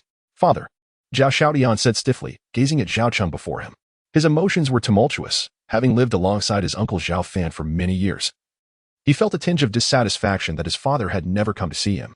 Zhao Cheng offered a gentle smile and nodded at Zhao Xiaodian. How have you been these years? He inquired with concern. Thanks to Uncle and Appo's guidance, I am now a mid-stage nascent soul cultivator. But there are still many things I have yet to learn, far from Uncle's prowess, Zhao Xiaodian replied humbly. Indeed. At your age, I was merely a golden core cultivator. Your accomplishments surpass mine significantly, and your future is limitless. As for your uncle, he is the strongest among us in Mount Shu. Even with 200 more years, you may not fully grasp all he has to teach, Zhao Cheng said with a smile. Pleased by Zhao Xiaoyan's growth and grateful for Zhao Fan's quiet mentorship. Enough of this flattery between you two, Zhao Fan chuckled, turning to Zhao Cheng. What brings you here today? It has been over 20 years since I last visited my elder brother, so I thought to come and pay a visit. Additionally, Xiaodian has grown, and I wish to send him to assist me with some matters, Zhao Cheng stated candidly. That is only fitting, even if you hadn't come today. I was planning to let Xiaodian venture out soon, it would be unwise for him to remain cooped up in the demon locking tower. Zhao Fan nodded thoughtfully. Years ago, at Zhao Cheng's request, Zhao Fan had agreed to temporarily care for Zhao Xiaotian, but had no intention of mentoring him indefinitely. Most importantly, Zhao Xiaotian was unlike Zhao Fan and lacked systematic assistance. Remaining in the tower would facilitate his growth, and continuing to stay there would serve no purpose. Father, I wish to stay by Uncle and Appo's side to continue my cultivation. There is so much I have yet to learn, and I do not want to leave. Zhao Xiaotian expressed anxiously, opposing the idea. Xiaotian, the demon locking tower is dreary and the spiritual energy is scarce. It is not a place for you to remain. The outside world is far more vibrant. You are still young and should explore it.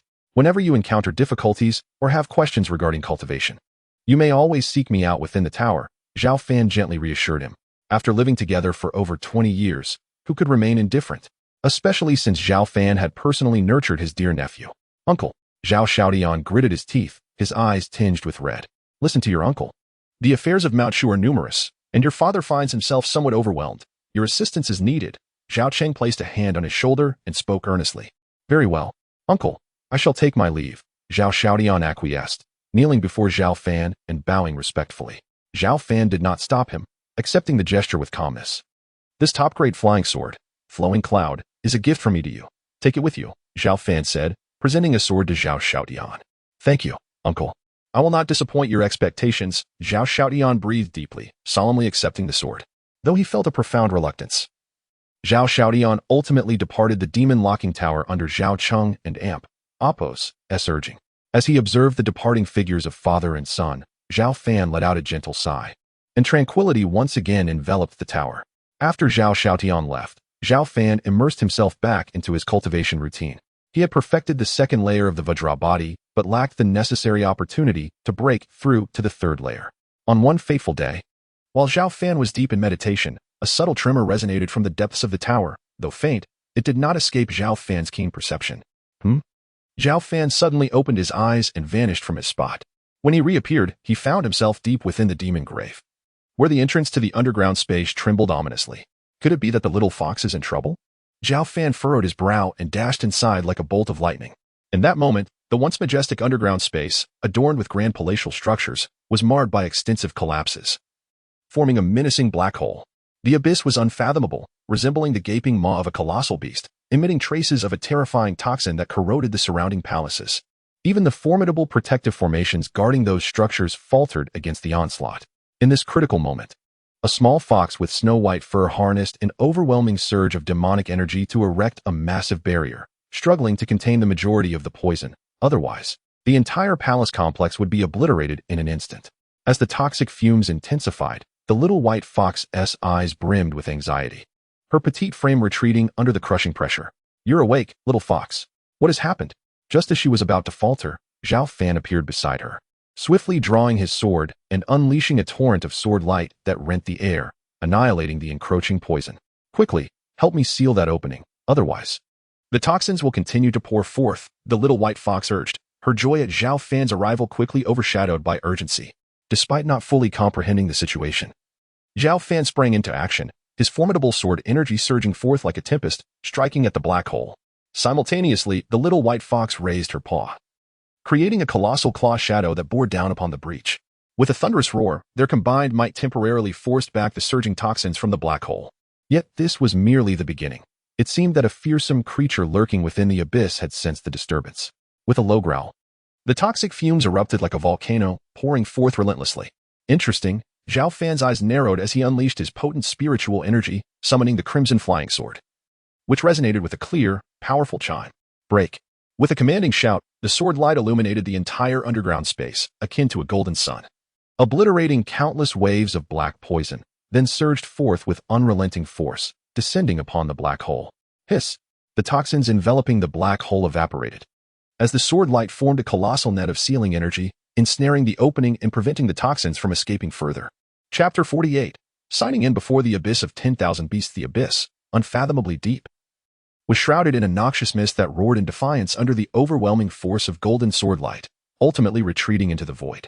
Observing the temporary suppression of the toxic gas, the little white fox raised her tiny paw, a flicker of anxiety crossing her features as she patted her chest and remarked in a melodious voice, "Thank goodness you arrived in time. or I might have been overwhelmed. Her pride was palpable as she cast a sidelong glance at Zhao Fan, letting out a haughty snort. Were you not in slumber? How did you end up like this?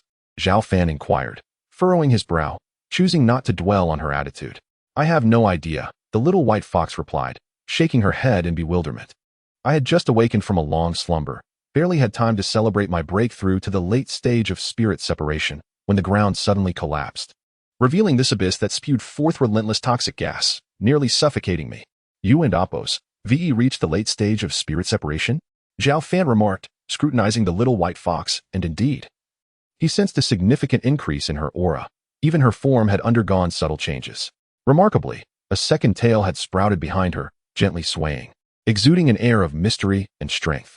Of course, the little white fox raised her head proudly, declaring, my innate talent is unparalleled. I am not a mere human cultivator to be compared with. However, her confidence faltered as she suddenly recalled something. Her bright eyes widening as she fixed her gaze on Zhao Fan. Wait a moment, even my late-stage spirit separation cultivation struggles to suppress the toxic gas in the abyss. How did you manage to do it? Take a guess, Zhao Fan replied with a playful smile. Could it be that you also broke through? How absurd. The little white fox felt a pang of disappointment. She had hoped that after her long slumber and ascension to the late stage of spirit separation, she would finally catch up to Zhao Fan, only to realize she had not succeeded. She felt a twinge of frustration, envisioning a time when she could surpass Zhao Fan and give him a proper lesson. Little fox, you have done remarkably well. After sleeping for merely 20 years in the jade coffin, achieving 2 minor breakthroughs is commendable. At this rate, it won't be long before you catch up to me. Zhao Fan consoled her with a smile, sensing her dejection. Is that truly the case? The little white fox blinked her large eyes, questioning him with skepticism. Absolutely. Zhao Fan affirmed with a gentle smile. He was not merely comforting her. Her rate of progress genuinely astonished him, and if she continued in this manner, she might indeed surpass him. Zhao Fan increasingly felt that the little white fox's origins were extraordinary. It was rare for ordinary demon clans to possess such a formidable cultivation speed. Let us set aside these matters and focus on how to address the issue of this abyss. Zhao Fan turned his attention back to the unfathomable void, feeling a potent sense of oppression emanating from it. This abyss was perilous, and he had previously heard deep roars. It seemed to harbor some terrifying creature. The little white fox remained vigilant, her petite body tense with unease. As a demon cultivator, her instincts were finely attuned to danger, and this sudden abyss emanated an aura of destruction. Zhao Fan's brow furrowed. How had this abyss come to be? Had it existed for a long time? Ding. Would you like to sign in before the abyss of 10,000 beasts? As Zhao Fan contemplated the abyss, a notification from the system echoed in his mind. What? This abyss is the abyss of 10,000 beasts? Zhao Fan was momentarily taken aback before instinctively responding, sign in. Sign in successful. Reward, Nirvana Golden Pill. As the system's voice faded, a golden pill materialized in Zhao Fan's hand. Is this truly the Nirvana Golden Pill? Zhao Fan's face lit up with surprise. He had not anticipated receiving such a precious item. The Nirvana Golden Pill was not an ordinary elixir. It was the essence of divine energy left behind by powerful demon beings before their demise. If a human cultivator were to refine and absorb it, it could significantly enhance their physical form, regarded as an invaluable treasure for those focused on physical cultivation. Zhao Fan had previously struggled to break through to the integration stage due to deficiencies in his physical form. Now with the Nirvana Golden Pill, he could substantially strengthen his body, propelling his golden body to the 3rd level. Little fox, guard me. I will address the abyss issue afterwards. Without waiting for the little white fox to respond, Zhao Fan abruptly seated himself, commencing the refinement of the Nirvana Golden Pill. What do you think you're doing? Why should I serve you? The little white fox stomped her delicate paw in frustration, but ultimately remained obediently by Zhao Fan's side. She scrutinized him closely. And the next moment, her eyes widened in astonishment as Zhao Fan and Appos' flesh and skin erupted in radiant golden light, dazzling like the sun. What a powerful physique. What is happening to him? The little white fox stepped back, closely observing Zhao Fan. Under her gaze, Zhao Fan and Appos' body was enveloped in layers of luminous golden radiance, reminiscent of a deity forged from celestial gold, exuding an overwhelming sense of strength. From a distance, he appeared as a golden Buddha, radiating light that even caused the toxic gas swirling in the abyss to hesitate, no longer daring to assault the swordlight's seal. With the aid of the Nirvana Golden Pill, Zhao Fan and Appos' golden body smoothly ascended to the 3rd level. He could distinctly feel that his physical form had grown exponentially stronger. More crucially, as his physique enhanced, Zhao Fan's primordial spirit and spiritual power began to transcend simultaneously, emanating transcendent and sacred energy from within him. Boom. In the next moment, a thunderous roar akin to a crashing mountain echoed from Zhao Fan's being, his aura surging dramatically. This sudden surge of power caught the little white fox off guard, causing her to stagger backward. Her eyes widened in shock as she gazed at Zhao Fan. Despite possessing the late-stage spirit separation cultivation, she felt overwhelmed by his imposing presence. Just how powerful had he become? As the little white fox pondered, Zhao Fan's terrifying aura rapidly dissipated as though it had never existed. This feeling is truly exquisite. Before long, Zhao Fan opened his eyes, his demeanor now exuding an even deeper mystique, akin to an unfathomable ocean. Did you break through again? The little white fox blinked her eyes, asking with a hint of uncertainty. One might say so, Zhao Fan replied with a smile, neither confirming nor denying. Truly a freak. The little white fox exclaimed, her frustration palpable. Chapter 49. The living demons. The little white fox felt a twinge of irritation in the brief time they had just met. Zhao Fan, the human cultivator, had surprisingly made a breakthrough. This left her feeling somewhat disheartened. You stay outside while I take a look inside, Zhao Fan said after a moment of hesitation, gazing into the unfathomable black hole. If the system's indications were correct, this black hole was indeed the infamous 10,000 Demon Cave.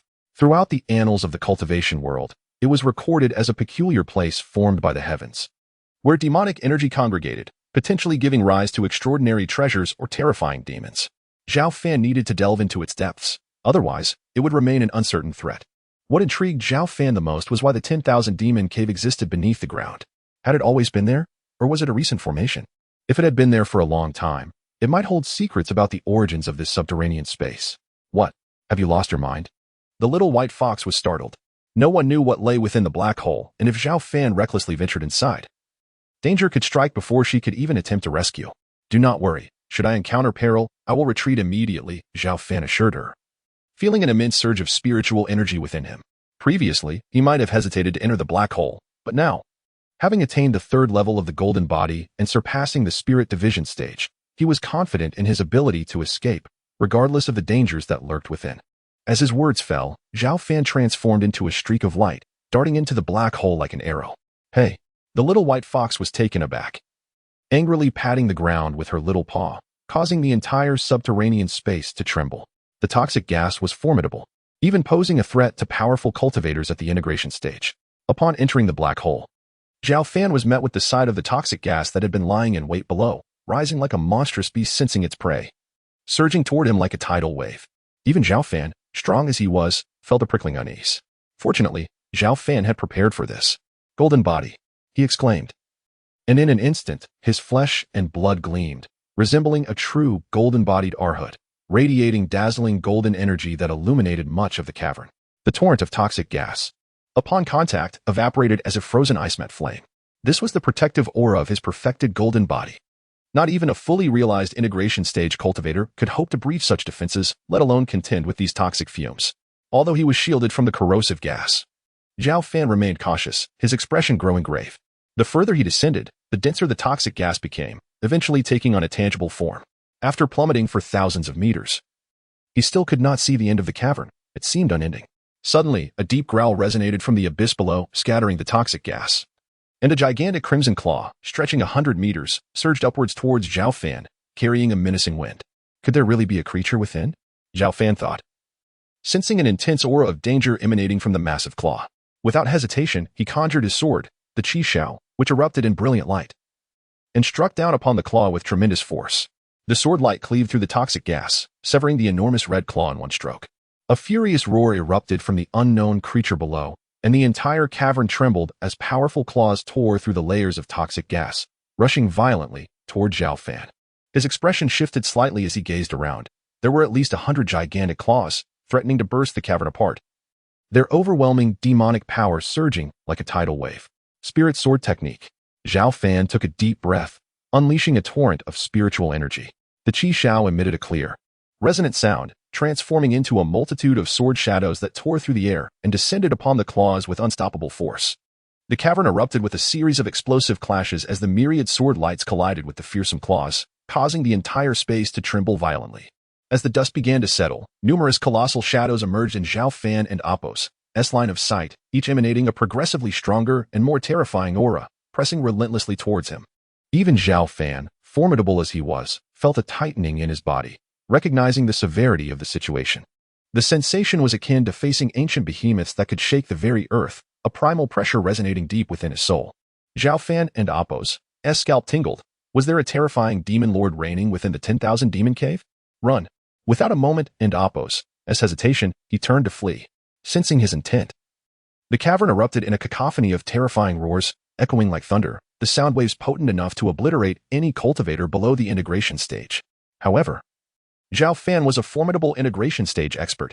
His composure remained intact as he swiftly transformed into a beam of sword light, shooting upwards. With a thunderous roar, the black toxic gas was torn apart as monstrous claws reached out, but they grasped at nothing but air. Just as the claws were about to breach the edge of the cavern, golden runes appeared on the once smooth walls, forming a formidable net. Upon contact with the golden net, the numerous claws recoiled in pain, retreating to the bottom with pained shrieks. Fortunately, they cannot escape. Otherwise, with my current strength, I would be utterly defenseless.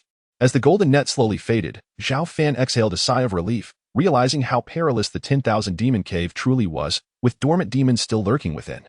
I hope that insufferable fellow Hazd and Appo's run into trouble in there. At the edge of the cave, the little white fox stared anxiously with her gem-like bright eyes. Feeling uneasy after witnessing the violent tremors and terrifying roars emanating from the black hole, worried for Zhao Fan's safety. Suddenly, a figure burst forth from the cave. It was Zhao Fan, having escaped the 10,000 demon cave. You finally made it out.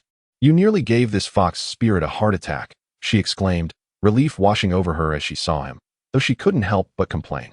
By the way, what was it like inside? She asked, concern etched on her face. Zhao Fan's expression turned serious as he replied, there are living demons within, incredibly powerful and terrifying. If I hadn't acted quickly, I might have found it difficult to escape. He did not conceal the truth, briefly recounting the events that transpired inside. How dangerous. Thank goodness I didn't and Appo's go in earlier, or... The little white fox shuddered at the thought. There are mysterious seals holding them back, preventing their escape for now. But we must ascertain the situation quickly. If the seals were to break in the future, it would spell great trouble. To be safe, Zhao Fan unleashed several powerful sword lights to completely seal the mouth of the 10,000 demon cave. This way, even if the mysterious seals were to vanish in the future, he would be able to detect any demons attempting to burst forth from the cave at the first moment. Little fox, will you stay here, or will you accompany me? After completing these measures, Zhao Fan turned to the little white fox. I and Appo's, I'll go with you, she decided. Though the entrance was temporarily sealed, she dared not linger in the subterranean space. If one day the demons were to break free from their confinement, she would surely be in peril. It is still safer to remain by Zhao Fan and Appo's side. Before departing, the little white fox deftly took the original jade coffin with her, ensuring that even if she were not in the subterranean realm, her cultivation would remain unaffected. Chapter 50. Visitors from the Immortal Alliance. After departing from the subterranean space, Zhao Fan, accompanied by the little white fox, once again arrived at the Sutra repository of Mount Shu. He hoped to glean information regarding the myriad demon caves from the relevant texts housed within. The Sutra repository was bustling with disciples. In recent years, as Mount Shu continued to flourish, an increasing number of new disciples had joined their ranks. Some diligent and eager newcomers sought to find suitable martial arts for cultivation within the repository. Zhao Fan and the little white fox possessed profound cultivation levels, rendering them imperceptible to the ordinary disciples. Despite the vigilant guards, they strode confidently into the repository without arousing suspicion.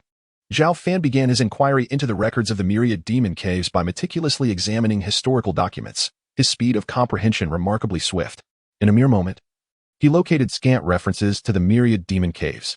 The texts vaguely mentioned that thousands of years ago, during the founding of the sect on Mount Shu, the ancestral master had engaged in fierce battles against countless demons, subsequently sealing some of the most fearsome within a cave known as the Myriad Demon Cave. The details following this event remained shrouded in mystery. Thus, the cave sealed by the ancestral master must indeed be the one beneath the subterranean space, existing for millennia. However, the fact that demons still thrived within after such an extensive passage of time was almost beyond belief. Zhao Fan furrowed his brow, realizing that the origins of this myriad demon cave might be astonishing.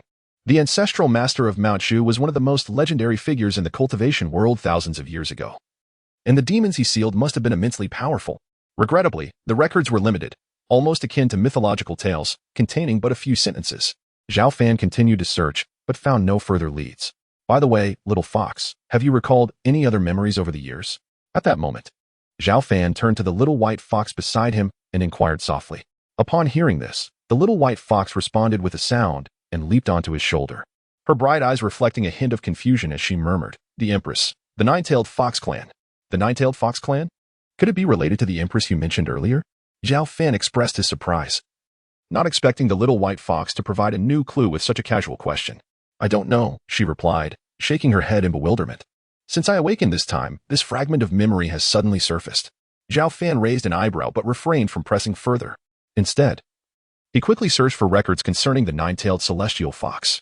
The little white fox perched on his shoulder, eagerly watching as he flipped through the volumes. Soon, Zhao Fan unearthed the records of the nine-tailed celestial fox.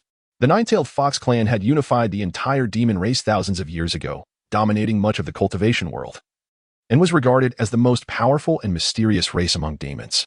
Adult members of the nine-tailed fox clan possessed combat prowess rivaling that of true immortals, and their 9 tails were said to equate to 9 lives, making them exceedingly difficult to kill.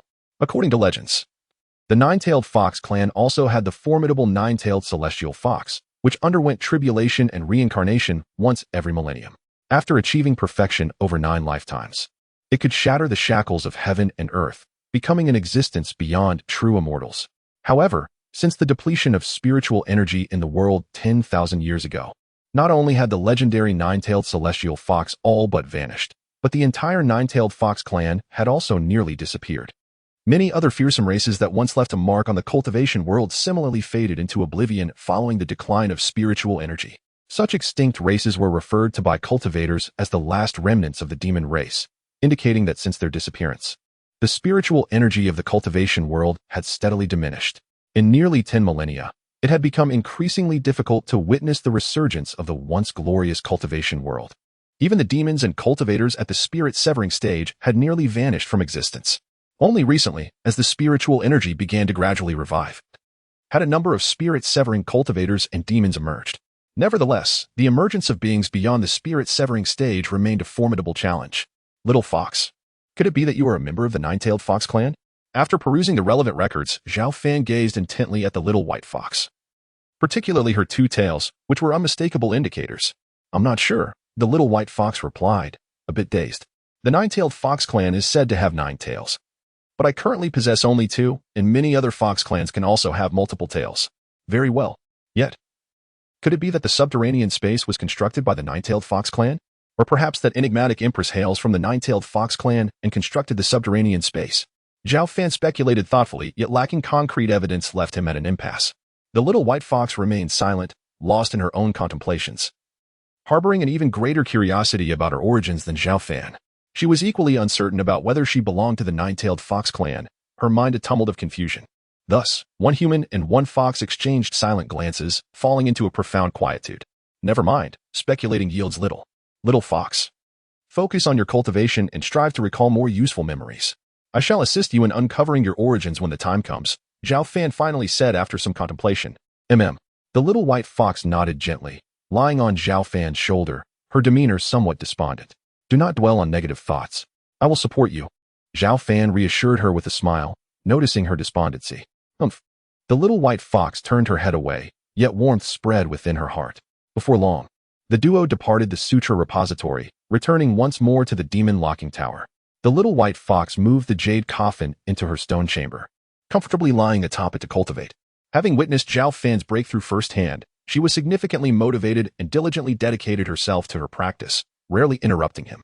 Zhao Fan had just experienced his breakthrough and had little time to concern himself with the little white fox, choosing instead to consolidate his own cultivation level. Although he had ascended beyond the spirit-severing stage, he remained devoid of arrogance or complacency. After entering the myriad demon cave, Zhao Fan acutely realized that as the spiritual energy of the world revived, places like the one sealing ancient demons would inevitably resurface. Moreover, this was merely a perilous location within Mount Shu. The cultivation realm was vast, and it was impossible to guarantee that other regions did not harbor similar sites, potentially housing even more formidable ancient entities or terrifying demons. While the combined powers of those at the integration stage may appear to tower above others, they were not invincible, and Zhao Fan recognized the need for more time to cultivate and enhance his abilities. Time flowed like a swift river, and before long, several years had passed. Zhao Fan utilized this time to thoroughly solidify his cultivation level, becoming significantly stronger than when he had first broken through. His demeanor had deepened, exuding an air of inscrutability. One day, Zhang Qian returned to deliver meals. Through the thick door of the demon locking tower, she spoke with her delicate features and a crisp tone. "Senior brother, are you aware that the cultivation world has grown increasingly chaotic in recent years?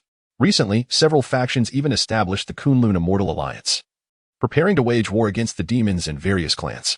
As Zhao Fan savored his food, he inquired, "The Kunlun Immortal Alliance? Is it related to the Kunlun sect?"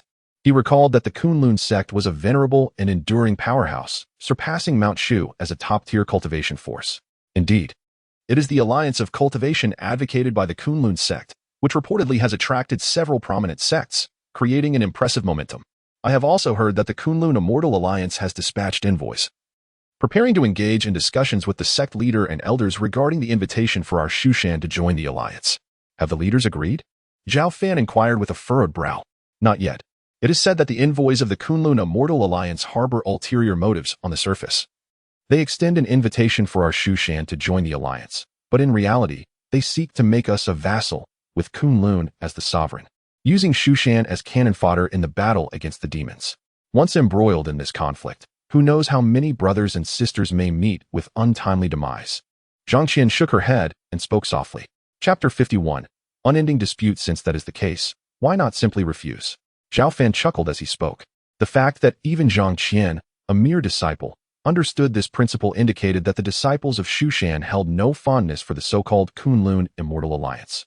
Senior brother, you speak lightly. But I have heard from the law elder that many high-ranking officials within our sect are advocating for the sect leader to join the alliance and contend for the position of leader against Kunlun. It is said that the sect leader is already in a state of disarray without even having discussed matters with the emissaries of the Kunlun Immortal Alliance, Zhang Qian said, her big eyes blinking with helplessness.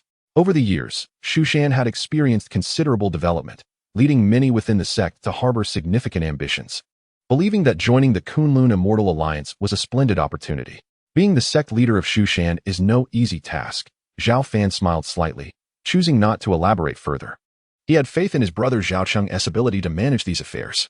Zhang Qian shared various amusing anecdotes about recent events within Shushan before she departed from the demon locking tower with her empty food box. Shall we commence the check-in? At that moment, a familiar prompt sounded in Zhao Fan's mind. Check-in, Zhao Fan responded habitually. Check-in successful, reward, the Supreme Emperor's Sword Classic. As the system's voice faded, a profound swordsmanship text surged into Zhao Fan's mind. The overwhelming sword intent was so powerful that it felt as if it could shake the heavens and the earth, leaving Zhao Fan breathless, as if he were confronting the ultimate sword path of existence, experiencing a soul-stirring shock. Zhao Fan was immensely astonished, muttering to himself, "What an extraordinary sword classic! The sword intent it emanates surpasses even the sword control technique and the 10,000 sword art." With the accelerated revival of spiritual energy in the world over recent years, Zhao Fan had previously checked in for numerous formidable martial arts techniques. Yet none were as profound and powerful as the Supreme Emperor's Sword Classic. The mere essence of the sword path exuding from the text left him in awe, a sensation he had never encountered before. Taking a deep breath, Zhao Fan closed his eyes and sat cross-legged, meticulously comprehending the essence of the Supreme Emperor's Sword Classic. Being a natural sword body, he possessed an unparalleled speed of comprehension regarding swordsmanship. However, after several days, he had only managed to grasp a mere 1% of the entire text, illustrating the rarity and profundity of the Supreme Emperor and Apos' Sword Classic. Enthralled, Zhao Fan immersed himself in understanding the Sword Classic, and a terrifying sword intent emanated from him, distorting the very fabric of the void around him. Indeed, it was unfathomably profound. This Supreme Emperor's Sword Classic far surpassed both the sword control technique and the 10,000 sword art. Should one cultivate it to perfection, it could even lead to the realm of earthly immortals. Regrettably, with his current cultivation level, he could only barely comprehend 1 or 2% of it. Time slipped away unnoticed, and Zhao Fan gradually opened his eyes, the sword intent dissipating around him, yet his aura had become even more profound. Akin to a divine sword yet to be unsheathed, exuding an aura that sent chills down one's spine. With the aid of the Supreme Emperor and Apos' Sword Classic, Zhao Fan achieved a deeper understanding and enhancement of his sword path. Meanwhile, within the Grand Hall of Shushan, a cacophony of disputes erupted. Leader, the emissaries of the Kunlun Immortal Alliance have been waiting for several days. I believe we should seize the opportunity to join the Kunlun Immortal Alliance to expand our influence. I wholeheartedly support Elder Zixiao and Apos' proposal, The Kunlun Alliance already has several powerful immortal sects as members and is currently in a position of unmatched strength. If we, Shushan, could join, it would significantly enhance our power and reputation.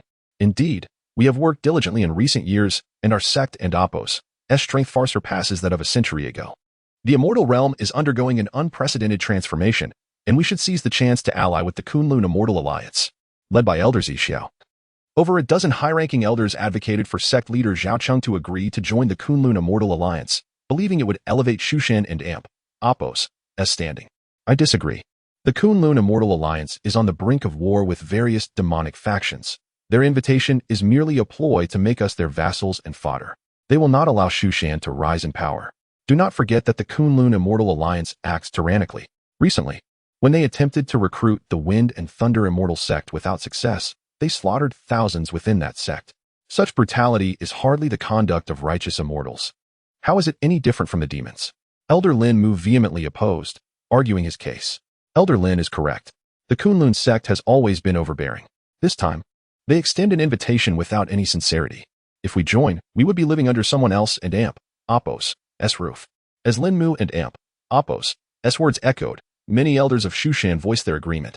They were acutely aware that, while the Kunlun Immortal Alliance appeared formidable, it was dominated by the Kunlun sect, which sought to dominate the immortal realm. Once Shushan became embroiled in their affairs, it would be challenging to extricate itself.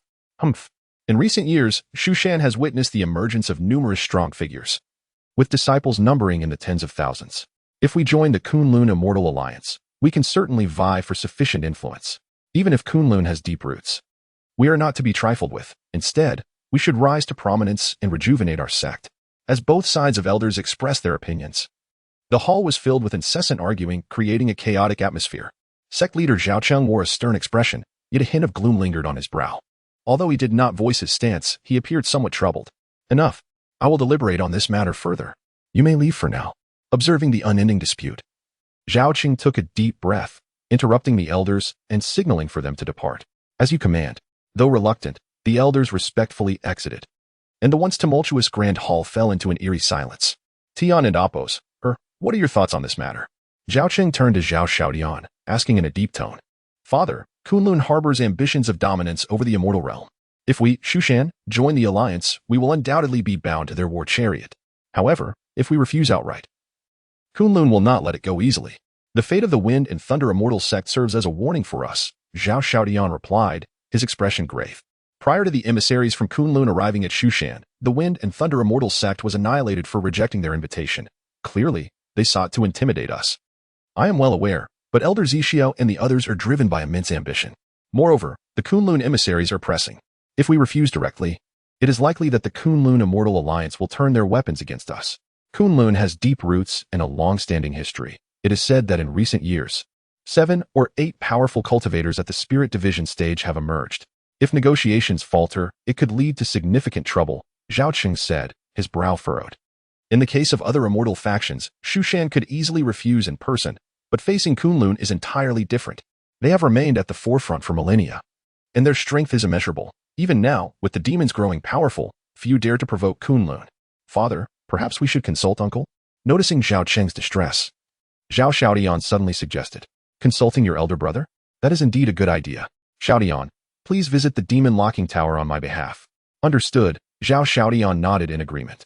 Chapter 52, A Casual Word. Zhao Xiaodian soon arrived at the demon locking tower. The area surrounding the tower was sparsely populated with vegetation, littered with piles of rubble. And 2 massive statues stood, weathered and incomplete, radiating an aura of profound tranquility and desolation. Here, in stark contrast to the ever-evolving Shushan sect, time seemed to stand still, as if a millennium or 10 millennia could pass without any alteration. Zhao Xiaodian appeared somewhat dazed and murmured to himself, my uncle possesses celestial prowess. Yet he can remain peacefully in this secluded and tranquil place. Such composure, I fear, I could never attain even after thousands or tens of thousands of years of cultivation. Several years prior, Zhao Xiaodian had left the demon locking tower to assist his father with Shushan affairs. His horizons had broadened, and his experiences enriched. Yet he had never encountered anyone more formidable than his uncle. With a heart brimming with excitement, Zhao Xiaodian gently pushed open the heavy door. Before the stone chamber, Zhao Fan stood with his hands clasped behind his back, gazing at the entering Zhao Xiaodian with a warm smile. Xiaodian, you have come. Uncle. Upon seeing the familiar figure of Zhao Fan, Zhao Xiaodian hurried forward and knelt on the ground, respectfully saying, Xiaodian pays his respects to uncle. How have you been these years? Rise, I am well. Zhao Fan lightly waved his sleeve, and a gentle force lifted Zhao Xiaodian effortlessly. Why are you here instead of aiding your father at Shushan? Zhao Fan inquired with a slight smile. I came mainly because I have missed you dearly after all these years, so I wish to pay a visit. Additionally, my father has encountered a dilemma and hopes to seek your counsel. Zhao Xiaodian did not withhold any details, succinctly recounting the situation regarding the Kunlun Immortal Alliance. Uncle, the Kunlun Immortal Alliance has invited us to join, but their intentions are insidious, aiming to drag us into their schemes. They are pressing us aggressively, and with some elders in our sect supporting them, my father is quite troubled and wishes to hear your thoughts. I implore you for guidance. Does your father oppose joining the Kunlun Immortal Alliance? Indeed, joining would bring more harm than good. Zhao Xiaodian nodded gently. In that case, simply decline. Zhao Fan suggested after a moment of contemplation. Uncle, that may not be feasible, Zhao Xiaodian said with a wry smile. It would be unwise to reject them outright. The Kunlun Immortal Alliance is currently thriving. Not to mention the other immortal sects involved, the Kunlun faction alone boasts several fully fledged divine transformation cultivators. If we were to refuse directly, they might retaliate, and a war between our sects could ensue. So, they are effectively coercing Shushan to join the Kunlun Immortal Alliance? Zhao Fan and Appos' brow furrowed as he asked. Precisely. The Kunlun Immortal Alliance and Appos' aggressive approach is indeed forcing us to join. If it weren't for your previous decisive actions against the bloodthirsty elder, they wouldn't even have sent envoys to us. The Fole Immortal sect was nearly annihilated for refusing Kunlun's demands.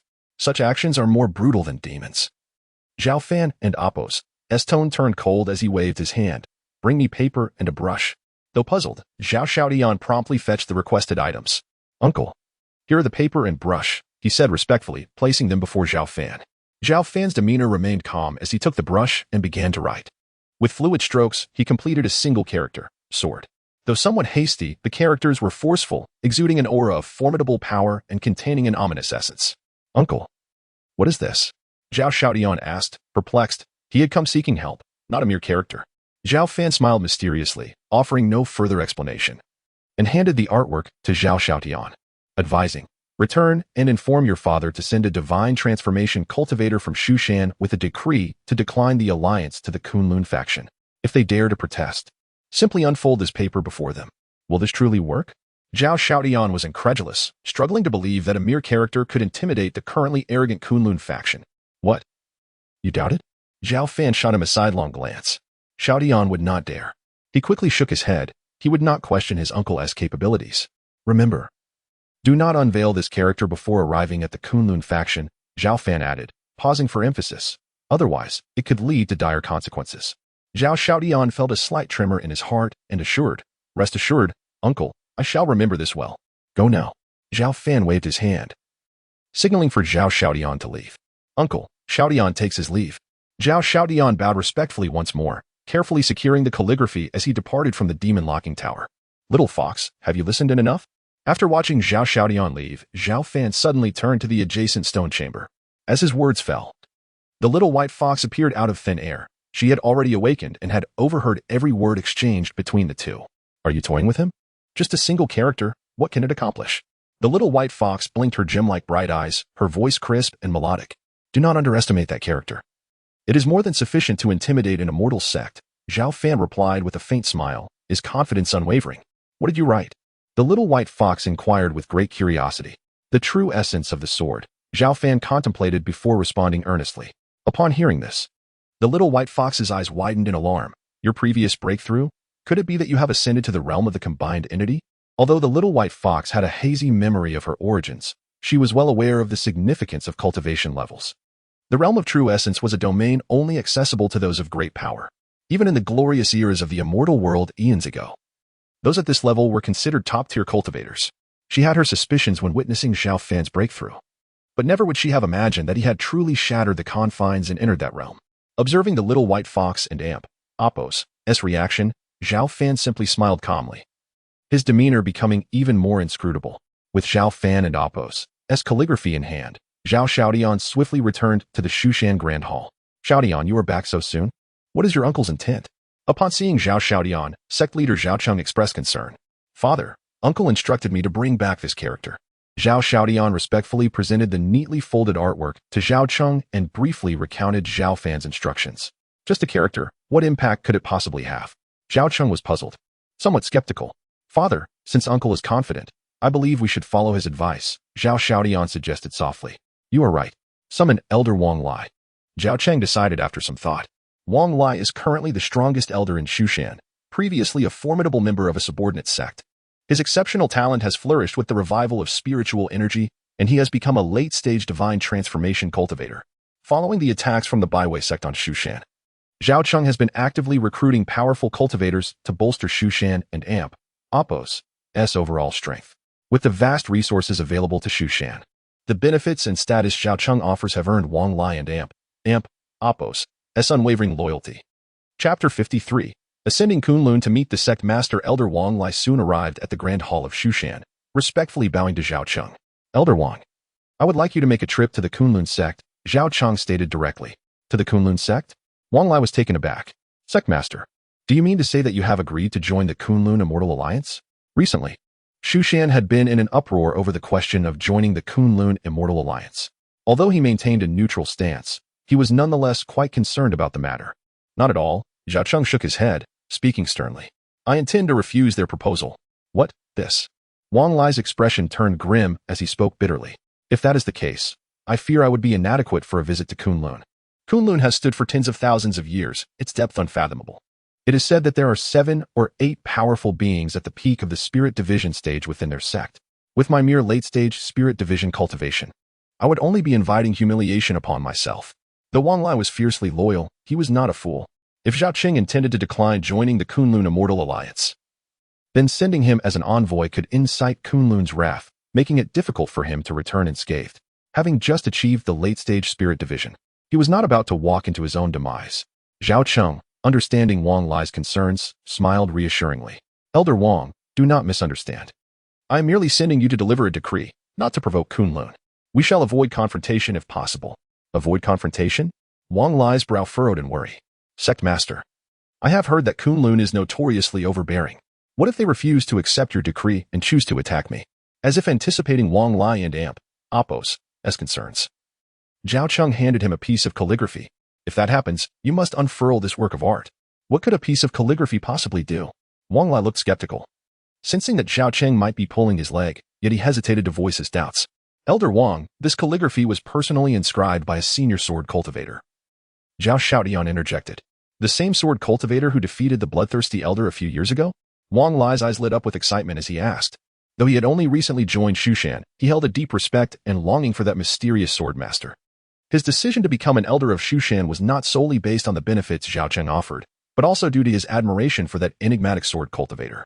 Years ago, before Wang Lai had achieved the late-stage spirit division, that master had effortlessly slain the bloodthirsty elder, shocking much of the cultivation world.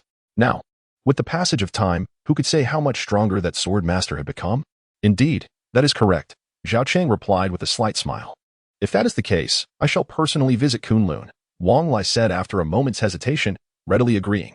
Excellent, I appreciate your efforts, Elder Wang, Zhao Cheng said, patting Wang Lai on the shoulder with satisfaction.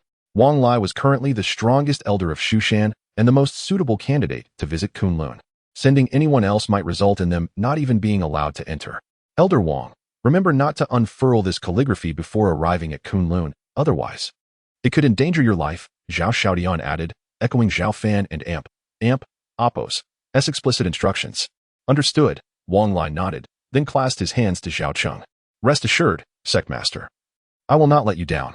Very well, Xiaodian, bring me the decree so that Elder Wang may take it with him, Zhao Cheng instructed. Elder Wang, take care on your journey. Once you descend the mountain, I will announce this matter to the entire sect and the cultivation world. Though Kunlun is domineering, you are still an elder of Shushan, and they will surely think twice before overstepping their bounds. That sounds good. I shall take my leave, Wang Lai replied respectfully, taking the decree and the calligraphy as he slowly exited the Grand Hall.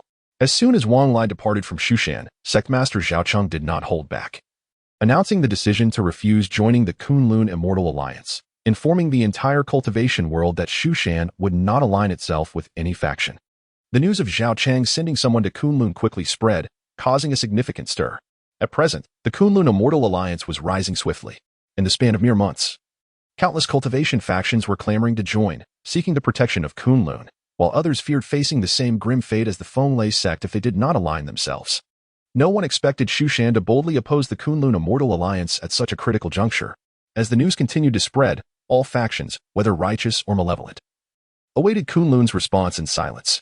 Given Kunlun's historically aggressive nature, it was unlikely they would let Shu Shan's defiance go unpunished. At that moment, Wang Lai, bearing Zhao Cheng's personally inscribed decree, had arrived at the Kunlun sect. "I am Wang Lai, elder of Shu Shan, here to pay my respects," he declared, taking a deep breath. Maintaining his composure, the majestic gates of Kunlun stood imposing and solemn, yet no one responded. Wang Lai frowned, sensing something amiss. Suddenly, towering figures emerged on the high steps, disciples of Kunlun, each radiating formidable spiritual energy, far surpassing that of most Shu Shan disciples. Before Wang Lai could marvel at their strength, their combined aura surged forth like a tempest, bearing down upon him.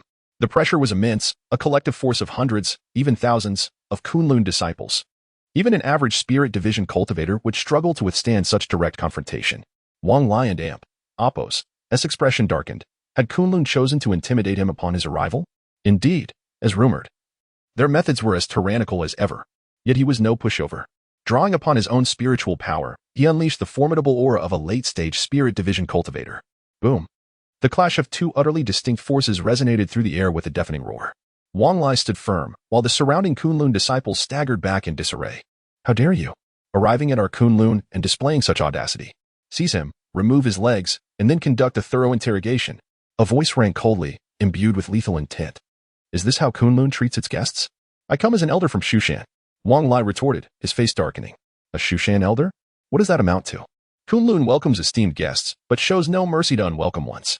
As the words fell, a terrifying aura surged forth from deep within the mountain gates, rising like an ancient giant, bearing down on Wang Lai with overwhelming force. Chapter 54, The Sword Immortal of Shu. The overwhelming aura was astonishing. Even a formidable cultivator like Wang Lai, who was at the late stage of the separation of spirit, felt an intense suffocation. Staggering back, he was forced to retreat 7 or 8 steps before managing to steady himself. At the summit of the steps, a towering figure emerged, clad in a golden robe, his face austere and imposing, standing there like an insurmountable mountain. "Is this all that the elders of Shu Mountain have to offer?" he remarked disdainfully, casting a condescending glance at Wang Lai. Wang Lai's complexion darkened, his fists clenched instinctively. However, recalling the words of his sect leader, he quickly regained his composure. Ignoring the provocation, he declared in a deep voice, "I represent Shu Mountain to convey our sect leader's decree." "Huh. The decree of a mere sect leader from Shu Mountain holds no weight here in Kunlun. It is laughable," came a voice from the crowd. At that moment, more figures appeared, filling the top of the steps, resembling a pantheon of deities, coldly gazing down at Wang Lai. His previously pale face turned even whiter, for each figure radiated an aura that felt like an insurmountable mountain. "Let him enter the hall. I am curious to hear what the sect leader of Shu Mountain has to say." A voice of authority resonated suddenly. "Since the sect leader has spoken, we shall reluctantly allow you entry," the lead man in the golden robe said, furrowing his brow as he stepped aside. Wang Lai exhaled slightly, touched the treasured ink scroll in his robe, straightened his back, and amidst the scrutinizing gazes of countless Kunlun disciples, he steeled himself and ascended the steps, entering the grand hall of Kunlun. Inside, a multitude of figures stood, with the Kunlun sect leader at the forefront.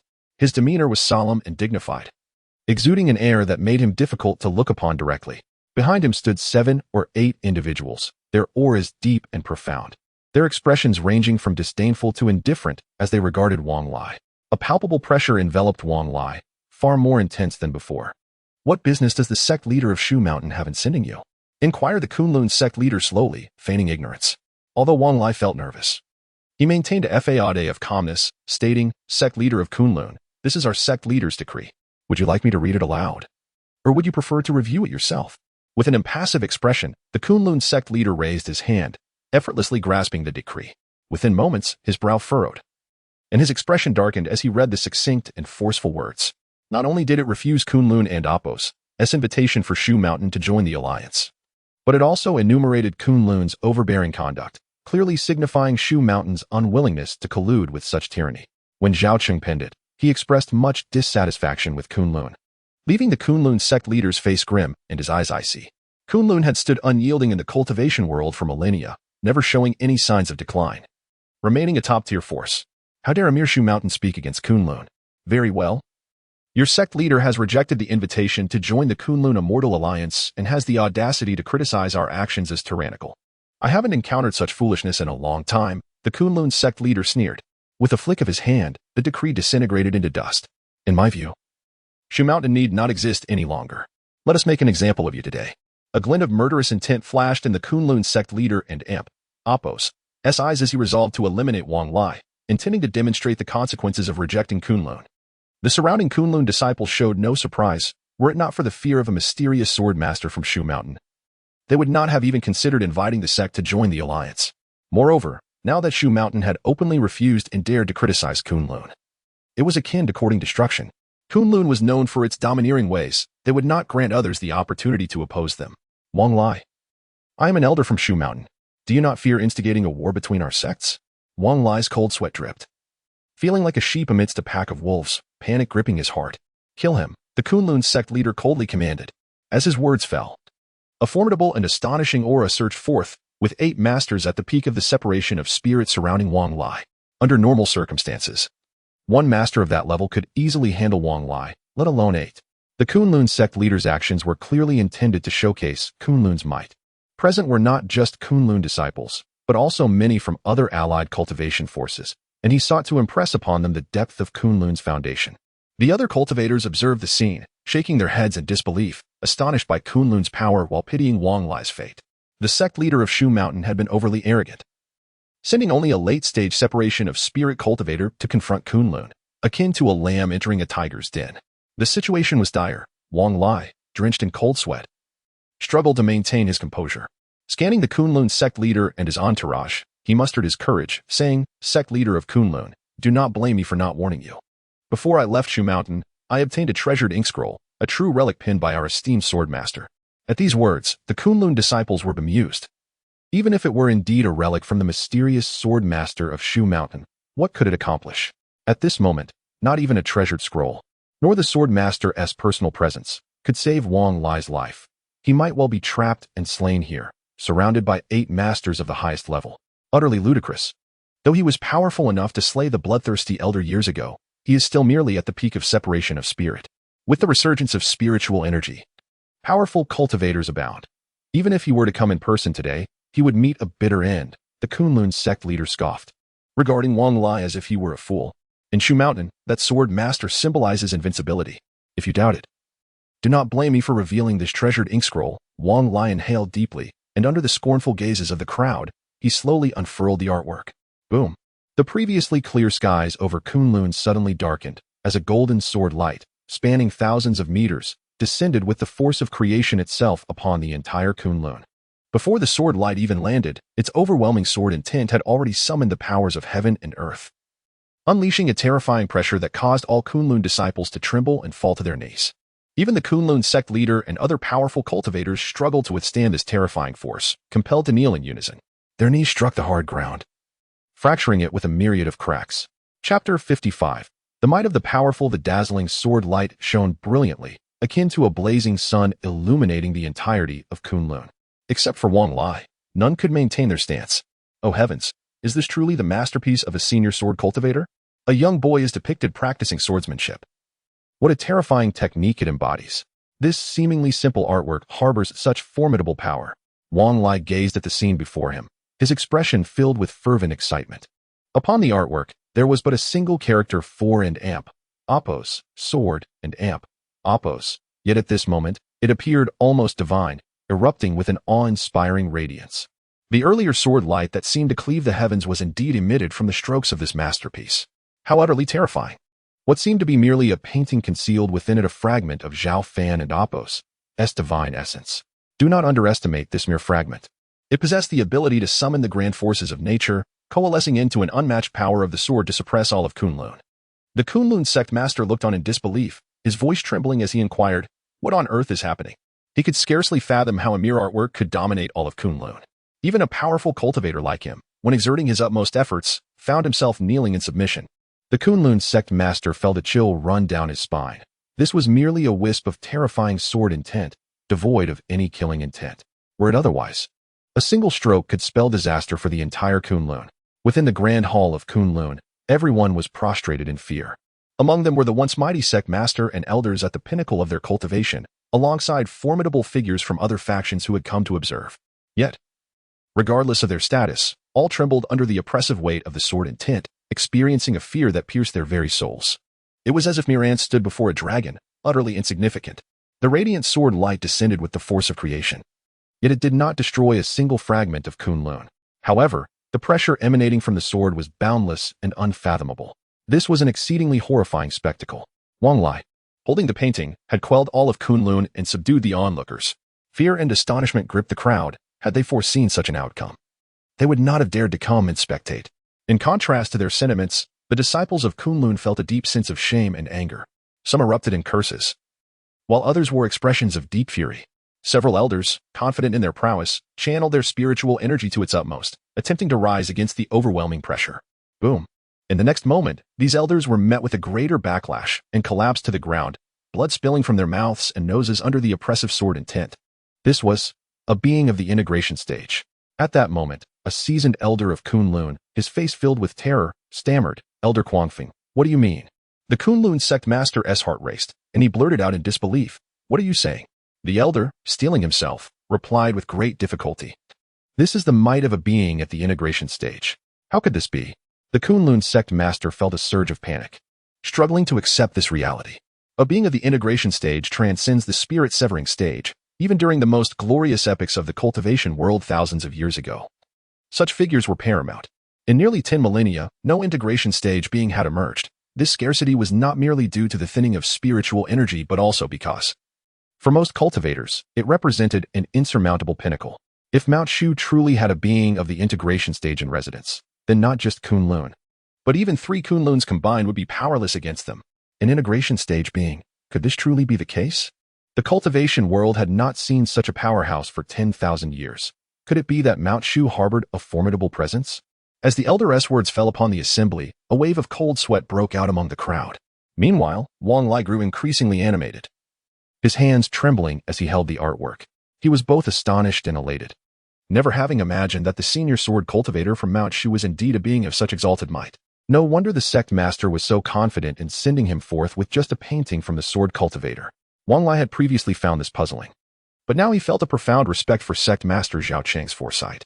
In stark contrast to Wang Lai's exhilaration, the powerful disciples of Kunlun were overcome with disbelief, fear, and trepidation.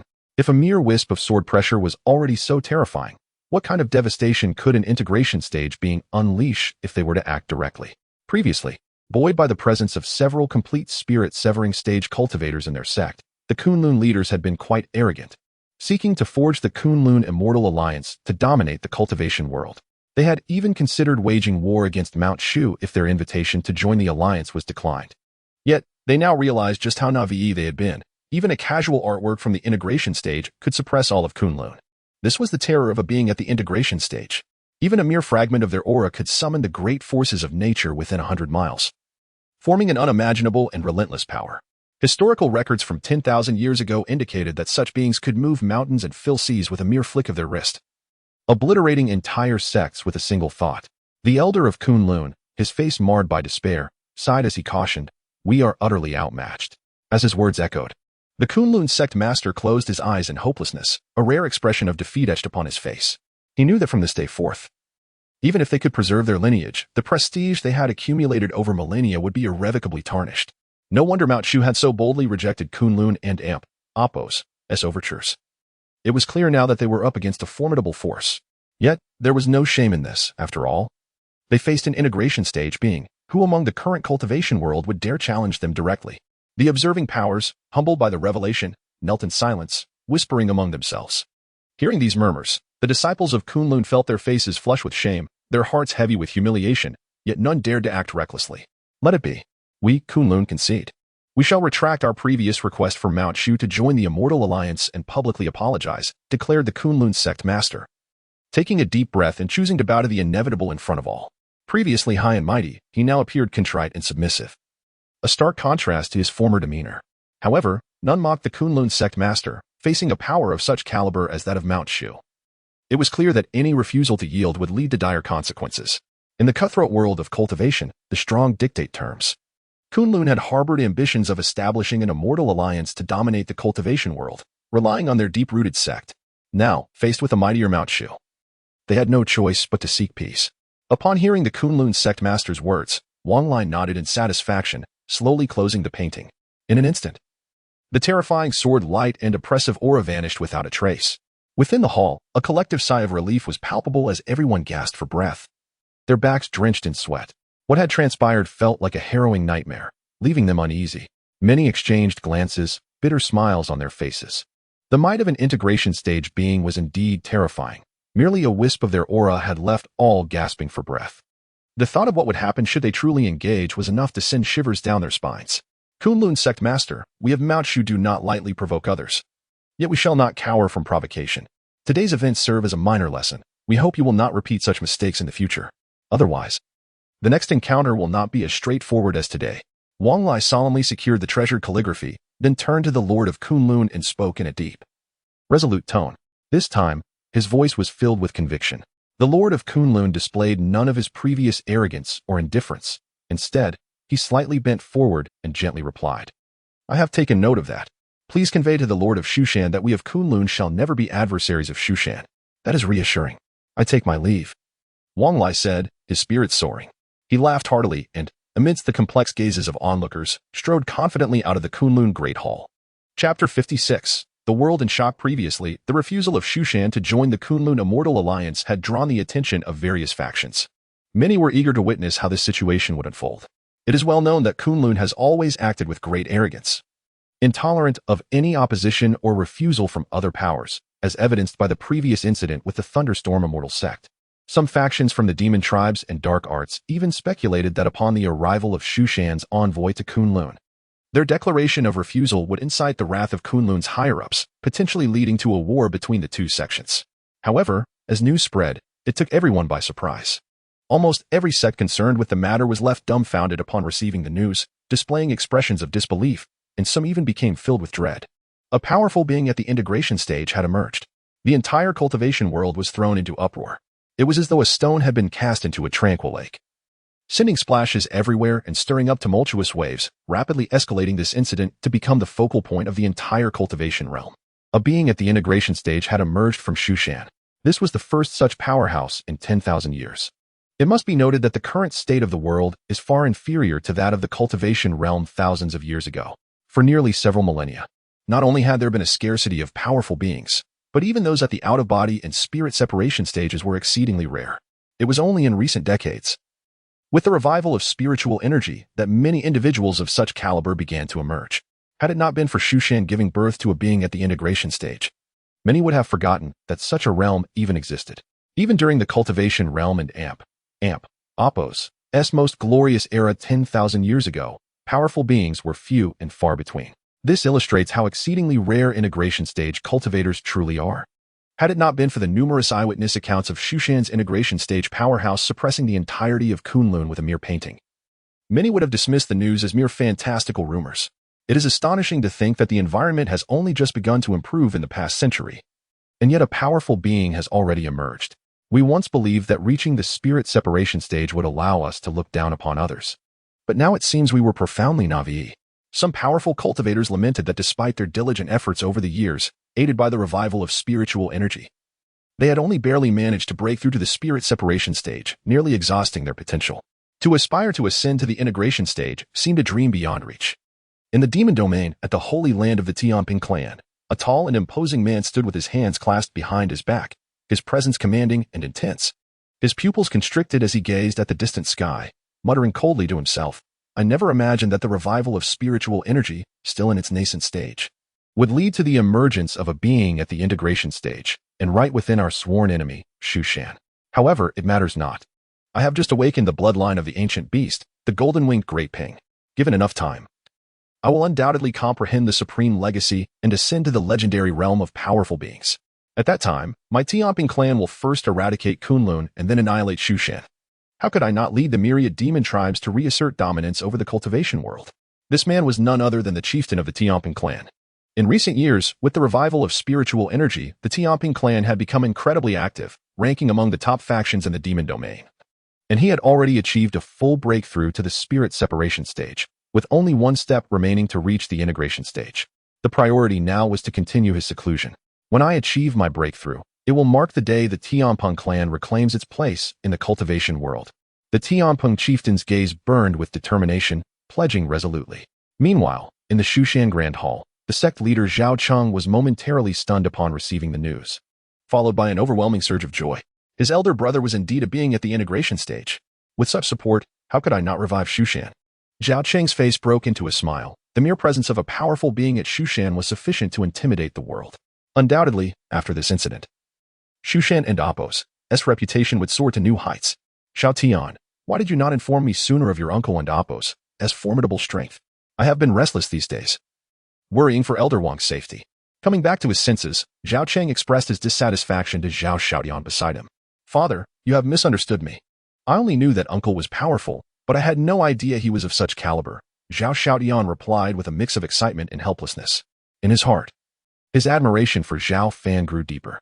His uncle possessed the strength to look down upon the world, yet willingly chose to live a monotonous life within the demon locking tower. That level of character and resolve far surpassed most cultivators. We must express our gratitude to your uncle for helping Shushan avoid conflict with Kunlun. Prepare some food and drinks. I wish to properly thank my brother. After a moment of contemplation, Zhao Cheng instructed. Of course, Zhao Xiaotian nodded and immediately set about making arrangements. Carrying the food and drinks, Zhao Cheng soon arrived at the demon locking tower.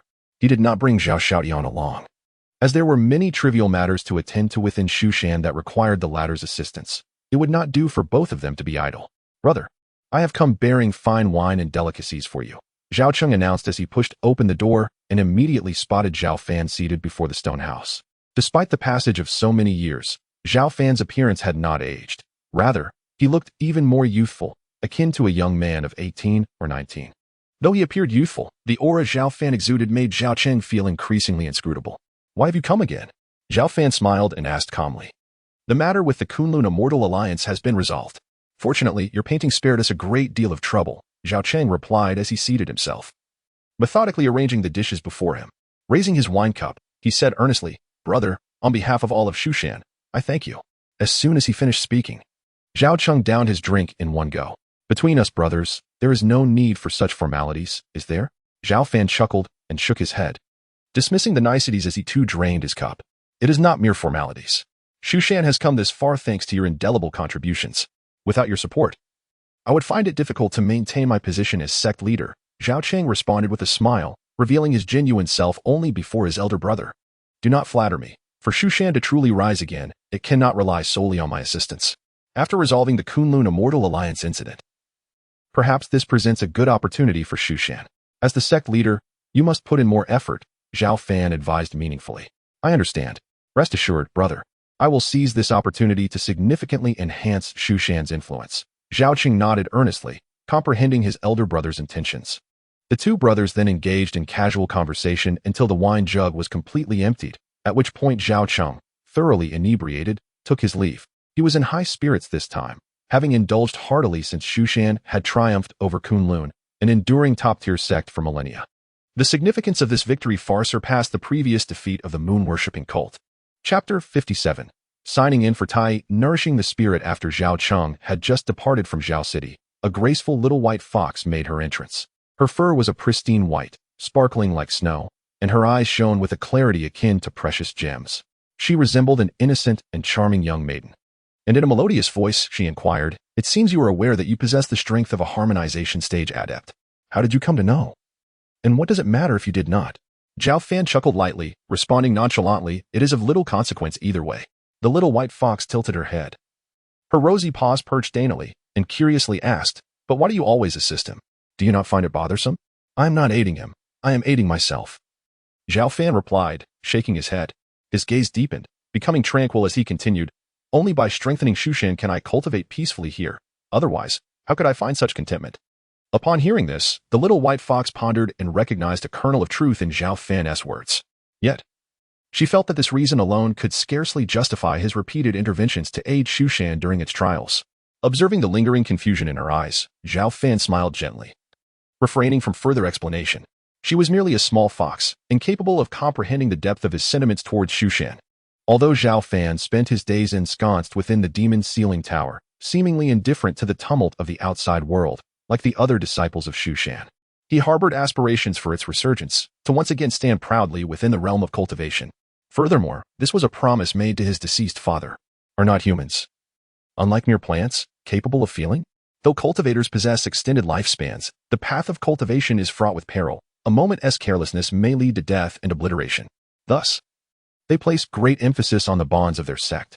Otherwise, the vast cultivation world would not be so densely populated with myriad sects and powers.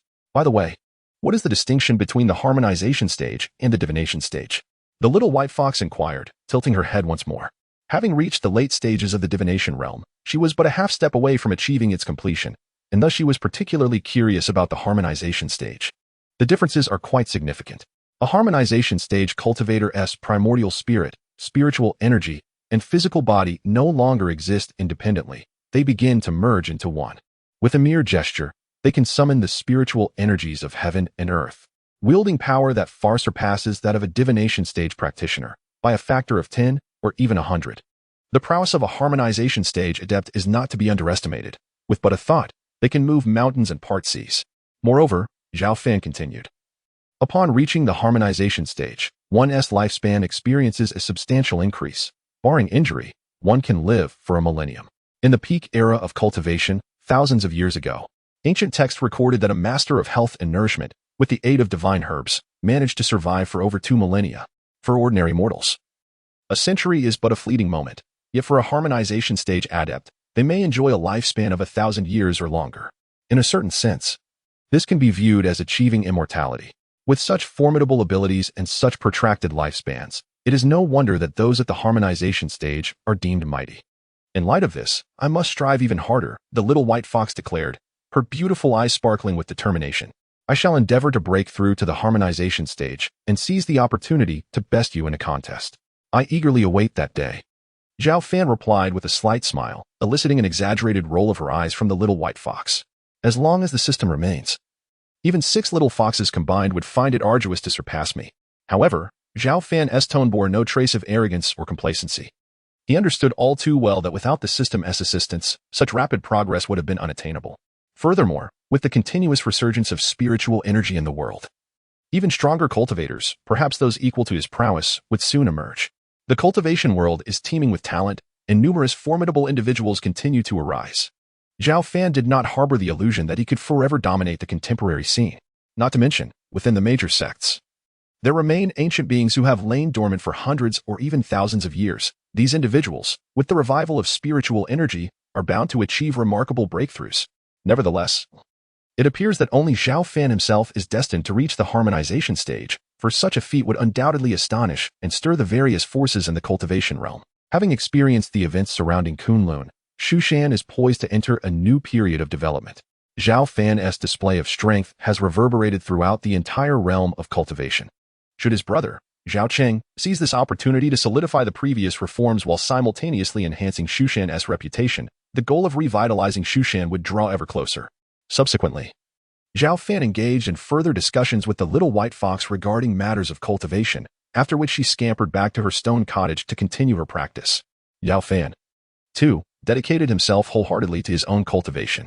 The harmonization stage is a profoundly intricate realm, subdivided into early, mid, late, and perfected stages. The disparities between each subrealm are vast, and given that Zhao Fan's primordial spirit, spiritual energy, and physical body are all ascending simultaneously, the challenge of advancing is magnified several-fold compared to the common cultivator. Fortunately, Zhao Fan practiced diligently, feeling no need to rush, as he knew he would not be disturbed in his solitude. As time gradually slipped by, Zhao Fan's cultivation deepened, taking a steady and resolute step within the early harmonization stage. Shall we commence the sign-in? On this day, the familiar sound of the system's prompt echoed in Zhao Fan's mind. Sign in. Sign in successful. Reward. Tai nourishing the spirit. A torrent of profound teaching surged into Zhao Fan's consciousness. Although the content was intricate and esoteric, Zhao Fan's elevated perspective allowed him to swiftly grasp the entirety of the text. This method was specifically designed to enhance the primordial spirit, making it exceptionally well-suited for him. Zhao Fan smiled, realizing that he now possessed relevant techniques for both spiritual energy and physical body cultivation. with the only void being an appropriate method for his primordial spirit, given the scarcity of such scriptures. The arrival of Tai nourishing the spirit would greatly facilitate his improvement in this area. Without a moment's hesitation, Zhao Fan began to delve into the insights of this technique focused on the cultivation of the primordial spirit. Chapter 58. 60 years in the blink of an eye. Time flows ceaselessly, year after year. Spring yields to autumn, and in the blink of an eye, 60 years have passed. Throughout this span, Zhao Fan has not set foot outside the demon ceiling tower, wholly immersed in his cultivation. Apart from Zhang Qian, who brings him meals every 10 days, nearly everyone has all but forgotten his existence. Few recall that this once disgraced former leader of the Shushan sect still lives within the confines of the tower. The heavy, cold gates of the demon ceiling tower completely isolate the outside world. In the barren courtyard, weeds have surged forth and withered time and again. Unlike the tranquility within the tower, the outside world is rife with turmoil and change. As the spiritual energy of heaven and earth continues to revive, the entire cultivation realm has welcomed a far superior environment compared to the past. Although it cannot be compared to the flourishing era of tens of thousands of years ago, the signs of a new golden age in cultivation are becoming increasingly apparent. Once rare, spirit-severing experts are now almost commonplace. It is no longer sufficient for even the smallest sect to boast of having fewer than 3 or 4 such cultivators. Over the years, the sect leader Zhao Cheng has leveraged Zhao Fan's former prestige to attract waves of powerful cultivators. Simultaneously, he has nurtured many local Shushan talents, with an abundance of young prodigies emerging continuously. Thanks to the successful reforms and the united efforts of the Shushan people, the sect has grown significantly stronger over the last 60 years, firmly establishing itself as a first-rate force in the cultivation world. Within the sect, there are tens of thousands of Qi refinement and foundation establishment disciples, thousands of Yuan in cultivators, and several hundred who have reached the out-of-body stage. Notably, there are 60 spirit-severing experts, with 13 having achieved the pinnacle of that stage. In terms of scale, this surpasses that of the Kunlun sect from 60 years ago. Most importantly, Shushan is home to a mysterious integration stage powerhouse, whose formidable presence still instills a sense of caution among various cultivation factions. As Shushan grows stronger, Zhao Cheng and the higher-ups have become increasingly ambitious. Once controlling a territory spanning 1,000 miles, through years of diligent expansion, it has multiplied several times over. A larger territory means a greater population of common folk, richer spiritual vein resources, and a greater potential for cultivating future talents. Zhao Cheng, perched atop this power, commands respect and wields immense authority, his decisions unchallenged. While he takes some satisfaction in current achievements, a deep-seated ambition begins to swell within him. He desires not only to strengthen Shushan but also to dominate the entire cultivation world. His aspiration is to become the most accomplished sect leader in Shushan and Appos' history, and to establish it as a major power within the realm. Ambition, once born, tends to grow uncontrollably. Presently, the cultivation world is rife with competition, and if Shushan operates wisely, it indeed has the potential to seize supremacy. This year, after discussions with other high-ranking members of Shushan, Zhao Cheng resolutely abandoned the previous strategy of restraint and opted to actively compete with other factions, laying the groundwork for dominance in the cultivation world.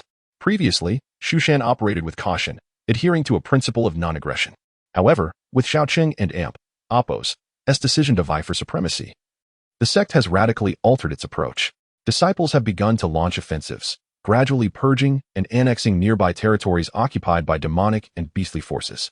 Even weaker sects have not escaped Shushan and Appos' assertive expulsion. In just a few months, Shushan and Appos' territory has expanded dramatically, stretching across several thousand miles. Within the demon ceiling tower, Zhao Fan sits in solemn meditation, his powerful form radiating a dazzling golden light, akin to an innate deity exuding a transcendent aura of the celestial path. Over the years, he has cultivated the Tai nourishing spirit technique to a minor success, significantly enhancing his primordial spirit. With this enhancement, the benefits are clear. Zhao Fan can now perceive the landscape for hundreds of miles at will. Everything occurring within Shushan is easily within his sight. His brother Zhao Cheng and Appos' burgeoning ambition to compete with other factions for dominance causes Zhao Fan to frown slightly. Though Shushan is currently in its strongest period in nearly a millennium, its foundation cannot yet compare to the top-tier powers, making it strong yet not truly formidable. It is akin to a child who has just learned to stand, foolishly dreaming of racing before he has fully steadied himself. The inevitable result would be a heavy fall. Though Zhao Fan senses something amiss, he refrains from intervening. He believes that once Shushan faces significant setbacks, Zhao Cheng and the others will naturally retreat. Even if he could suppress their ambitions temporarily, it would be challenging to maintain that hold indefinitely. Zhao Fan shifts his focus from these matters and gazes skyward. With the enhancement of his primordial spirit, he no longer needs to ride his sword to detect the remarkable fluctuations of spiritual energy in the high heavens. Over the years, the influx of spiritual energy has accelerated, and if this continues, it may not be long before the entire environment resembles that of tens of thousands of years ago. At that time, the number of powerful cultivators is likely to increase significantly. What are you looking at? The little white fox approaches with graceful steps.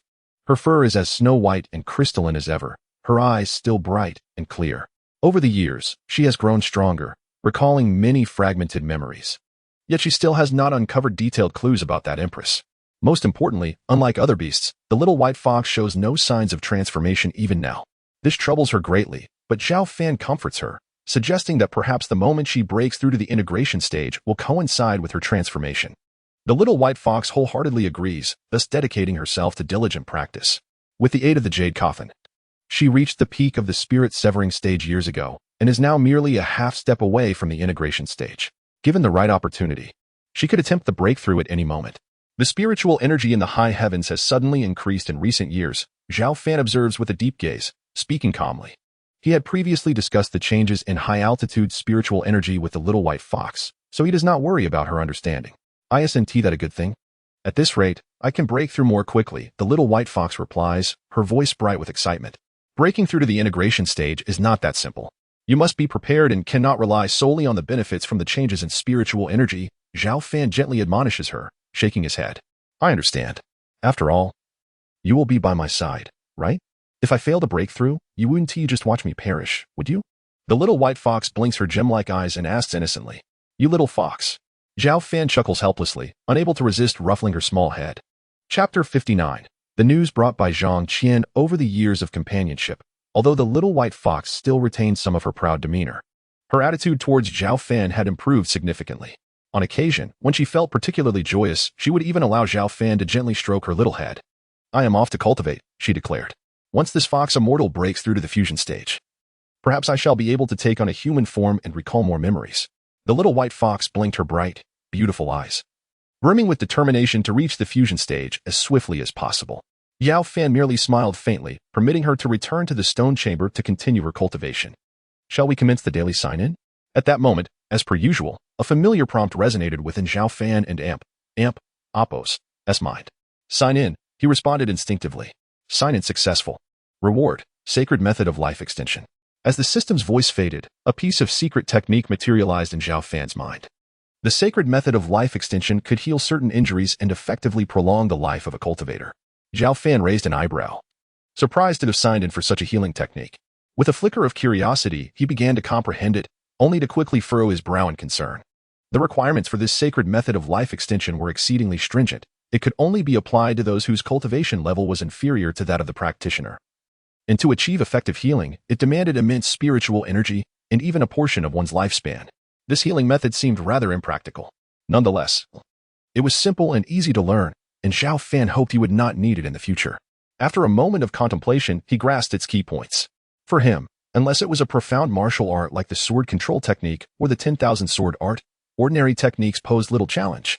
On that day, light footsteps echoed outside the demon ceiling tower. Senior brother, I have brought your meal, accompanied by a sweet, melodious voice.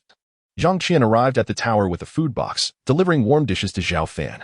Over the years, Zhang Qian had risen from a disciple of the discipline hall to a prominent elder of the enforcement hall, overseeing hundreds of disciples. Yet, regardless of her elevated status, she remained true to her original intentions, personally delivering meals every 10 days, rain or shine. Her culinary skills had flourished, and she could prepare an ever-expanding array of dishes. Zhao Fan often jested that she was a talented chef whose potential had been stifled by her cultivation pursuits. Zhang Qian would never take offense. Instead, she beamed with joy. For no one understood better than her that this was Zhao Fan's acknowledgement of her efforts.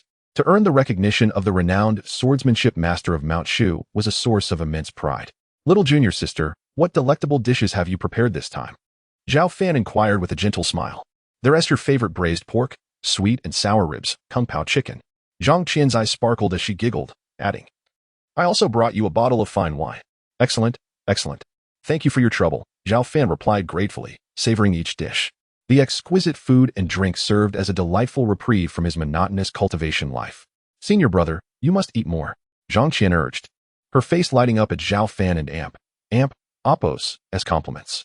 By the way, senior brother, the cultivation world has been increasingly tumultuous lately. As usual, Zhang Qian began to recount recent events. A powerful celestial Peng demon clan had arisen in the demon domain, launching large-scale assaults on the territories of human cultivators, annihilating several notable cultivation forces. It was said that even the Kunlun Immortal Alliance had suffered repeated defeats, with their leader gravely injured by the formidable celestial Peng warriors. Furthermore, these demons were exceedingly arrogant, proclaiming their intention to first eliminate Kunlun and then Mount Shu, aspiring to dominate the entire cultivation realm. The celestial Peng demon clan, aiming to eradicate Kunlun before targeting Mount Shu? Such audacity! Zhao Fan scoffed, a self-deprecating smile crossing his lips. Indeed, this situation has incited the sect leader's fury, and he plans to personally lead the disciples of Mount Shu in an expedition to obliterate the celestial Peng clan, Zhang Qian stated earnestly. Mount Shu intends to march against the celestial Peng clan? Zhao Fan frowned, questioning further. Yes, it is a decision made after discussions among the sect leader and the elders. Recently, our Mount Shu has expanded its territories, inciting jealousy among other cultivation forces. Hence, an elder suggested that if we can defeat the celestial Peng clan, which has bested the Kunlun Immortal Alliance, Mount Shu would surely reassert its dominance and deter other factions from acting recklessly. Reasserting dominance? I would wager this is merely a pretext to showcase power against the celestial Peng clan and further vie for supremacy in the cultivation world, Zhao Fan remarked, shaking his head. I cannot say for certain, but currently, there is a fervent sentiment for battle within the sect. Even many disciples from the Discipline Hall are eager to descend the mountain and achieve merit by vanquishing the celestial Peng clan. Once war begins, I dread to think of how many lives may be lost. Concern etched on Zhang Qian's exquisite face, her brows knitting together. She possessed a kind heart, caring little for the sect's victory, but rather for the safety of her fellow disciples. Were there more individuals like you in our sect, we might not be so blindly inclined to wage war against the celestial Peng clan, Zhao Fan stated calmly, shaking his head. Senior brother, do you imply that you harbor doubts about our sect's undertaking? Zhang Qian inquired, her eyes wide with curiosity. Ambition is commendable, but excessive ambition can become a burden. Zhao Fan replied with an impassive expression. Zhang Qian pondered this, nodding thoughtfully, though somewhat perplexed, feeling that Zhao Fan's words contained a kernel of truth. The two continued their conversation for some time. It was only at noon that Zhang Qian departed the demon ceiling tower, her food box now empty. The tower returned to its tranquil state, and Zhao Fan, unwavering in his focus, resumed his arduous cultivation. After years of accumulation, his strength had grown immensely, far surpassing his former self, to the point where even he could not ascertain his true power. For until now, he had yet to encounter an opponent worthy of unleashing his full potential against. Time slipped away, and soon more than half a month had passed. One day, a sudden surge of tumultuous spiritual energy emanated from the adjacent stone chamber. Zhao Fan's eyes flew open, and in an instant, he vanished from his spot. Inside the stone chamber, the little white fox bore a pained expression, her once pristine white fur entwined with strands of dark energy, appearing sinister and eerie. She has fallen into a state of demonic deviation. Zhao Fan's countenance turned grave as he materialized, recognizing that the little white fox, in her eagerness to break through, had lost control of the immense demonic energy within her. If no one intervened, her mind could succumb to madness, transforming her into a bloodthirsty monster. With no hesitation, Zhao Fan grasped the little white fox in his palm, channeling vast amounts of pure spiritual energy into her, calming the chaotic demonic power within her. Under his guidance, the dark energy enveloping the little white fox dissipated, and her previously turbulent aura gradually regained its tranquility. Unite your spirit and seize the moment to break through, Zhao Fan calmly instructed, guiding the little white fox through her breakthrough. Boom. In the next instant, the little white fox's aura surged dramatically, a torrent of powerful demonic energy radiating from her petite form, cocooning her in a white chrysalis. Sensing her ascending energy, Zhao Fan understood she had successfully broken through and was likely entering the transformation phase. To prevent unforeseen circumstances, he chose to remain close by. As time gradually passed, an hour later, the once massive silken cocoon began to crack and split from the inside out, revealing a delicate and graceful figure standing elegantly. Chapter 60, Metamorphosis of the Little White Fox. Behold, a charming and winsome maiden, her features delicate, her skin a pristine alabaster, and her eyes shimmering with the limpid clarity of precious gems. An ethereal fragrance, as soothing as a gentle balm, emanates from her very being. Most captivating of all are the two fluffy tails adorning her petite posterior, lending her an air of guileless innocence. This is none other than the little white fox, now successfully transformed. This fox spirit has not only transcended her former limitations but has also achieved the coveted metamorphosis. How utterly delightful! The little white fox exclaims, her face radiant with joy, oblivious to the fact that her alluring form is on display before an observer. A parched sensation grips Zhao Fan's throat as his blood surges. His nearly 2 centuries of cultivation-honed composure teetering on the precipice of collapse. Yet, he manages to retain a semblance of clarity and reason. Little fox, hasten to adorn yourself with garments, Zhao Fan advises, his voice slightly raspy. He conjures a robe from his interdimensional inventory and gently drapes it over the newly transformed white fox. Eek! The little white fox cries out, belatedly realizing her state of undress. What are you gawking at?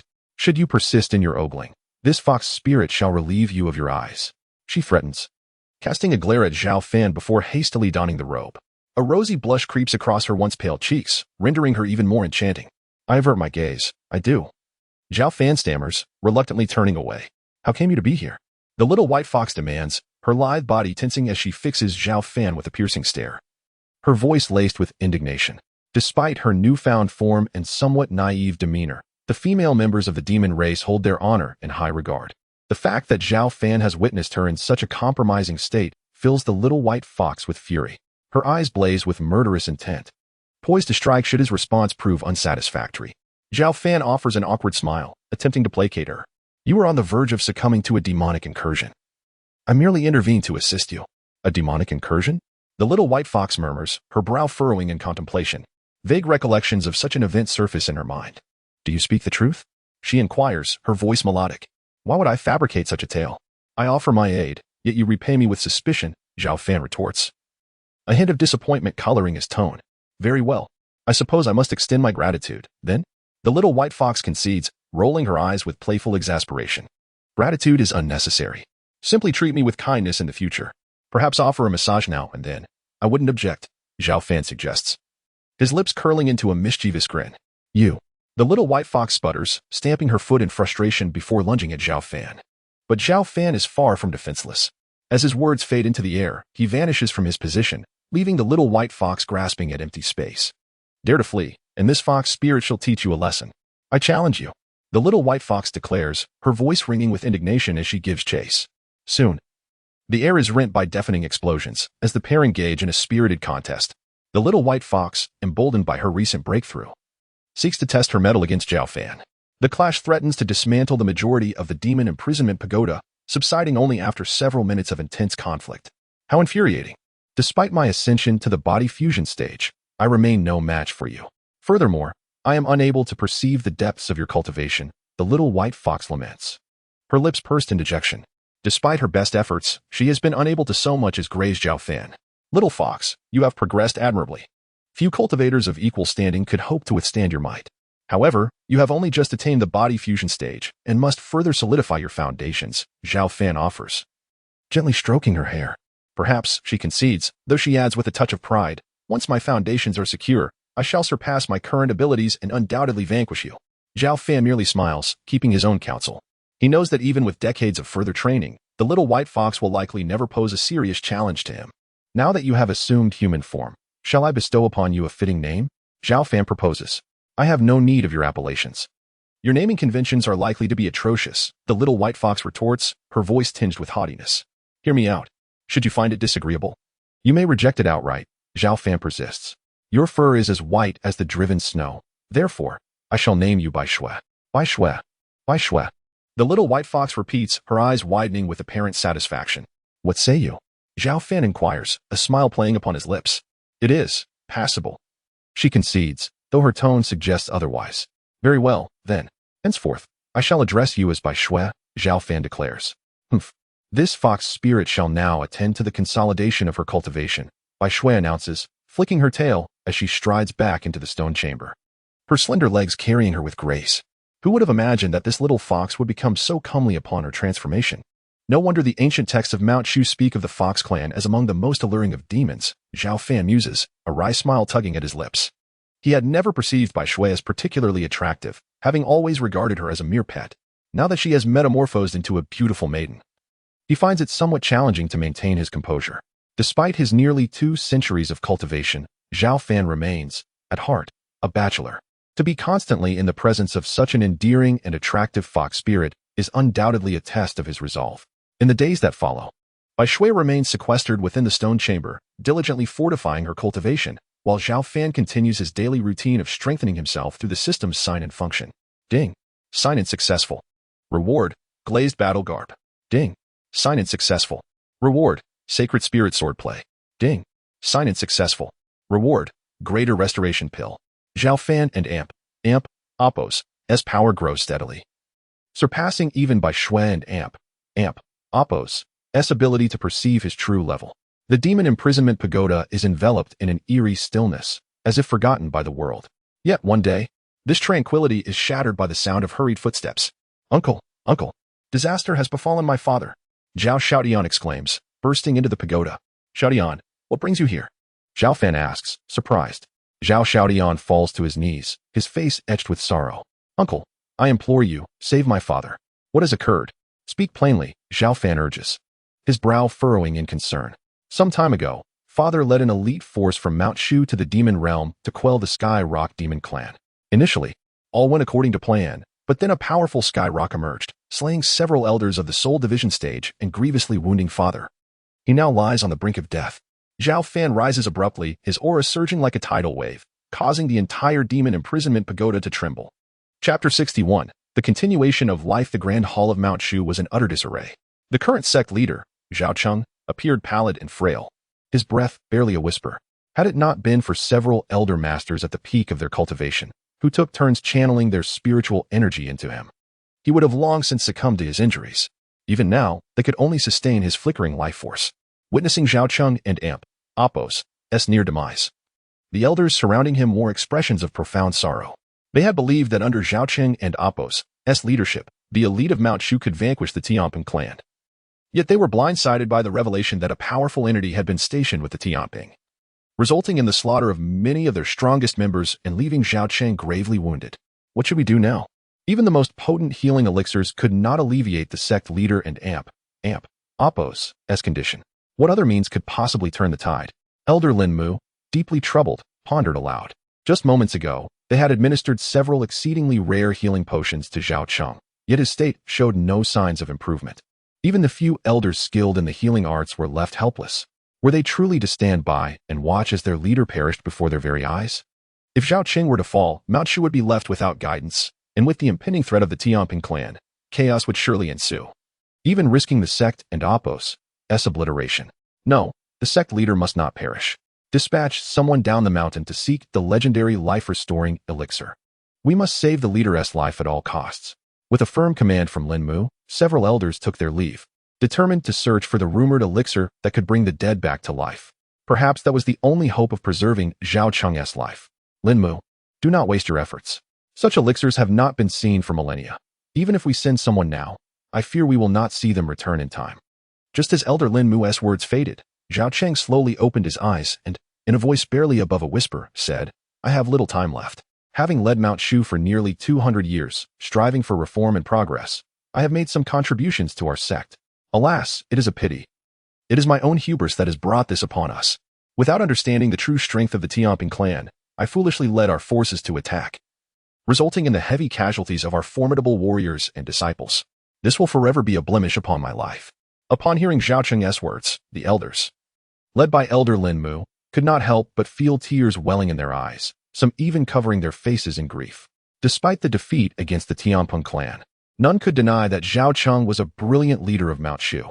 During his tenure, he had poured his heart and soul into revitalizing the sect, which had led to the current might of Mount Shu. You all may leave now. I need to speak with my wife about some matters. Zhao Cheng gestured for the others to depart, leaving only Princess Pingong by his side. Elder Lin Mu sighed deeply and, accompanied by the other elders, slowly exited the hall. The situation at Mount Shu was dire, with the Tianping clan advancing upon their gates. They could not afford to linger any longer and needed to take charge of the situation. Inside the hall, Princess Pingong, with her exquisite features, wore the marks of sorrow upon her delicate face. My husband, is there anything you wish to discuss with me? She asked, tears glistening in her eyes.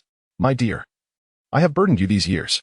I have been preoccupied with the affairs of the sect, leaving little time for you. You do not resent me for that, do you? Zhao Cheng inquired softly. What foolishness is this? I have never held any resentment. It is my honor to have such a wise and formidable husband, Princess Pingyang replied. Shaking her head, her gaze tenderly fixed upon Zhao Cheng. Then I can rest easy, Zhao Cheng nodded, then sighed, saying, if I should unfortunate pass. I wish to pass the leadership of Mount Shu to Xiao Tian. What do you think, my dear? To Xiao Tian?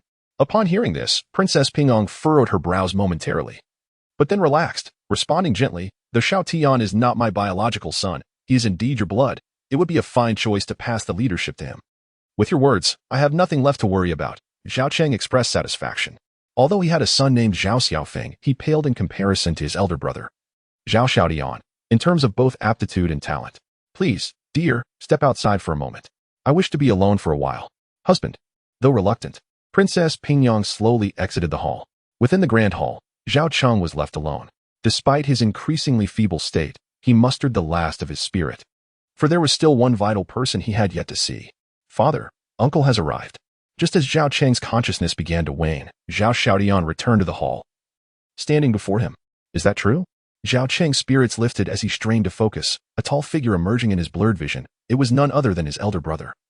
Zhao Fan. Zhao Cheng, I have come, Zhao Fan said, his heart pained at the sight of his frail brother. Just days ago, Zhao Cheng had exuded the vigor of a commanding leader, yet now he resembled a withered old man. Elder brother, Zhao Cheng exclaimed, excitement coursing through him. In his final moments, the person he longed to see most was not his gentle wife or obedient son, but rather his brother, who had shared the same womb.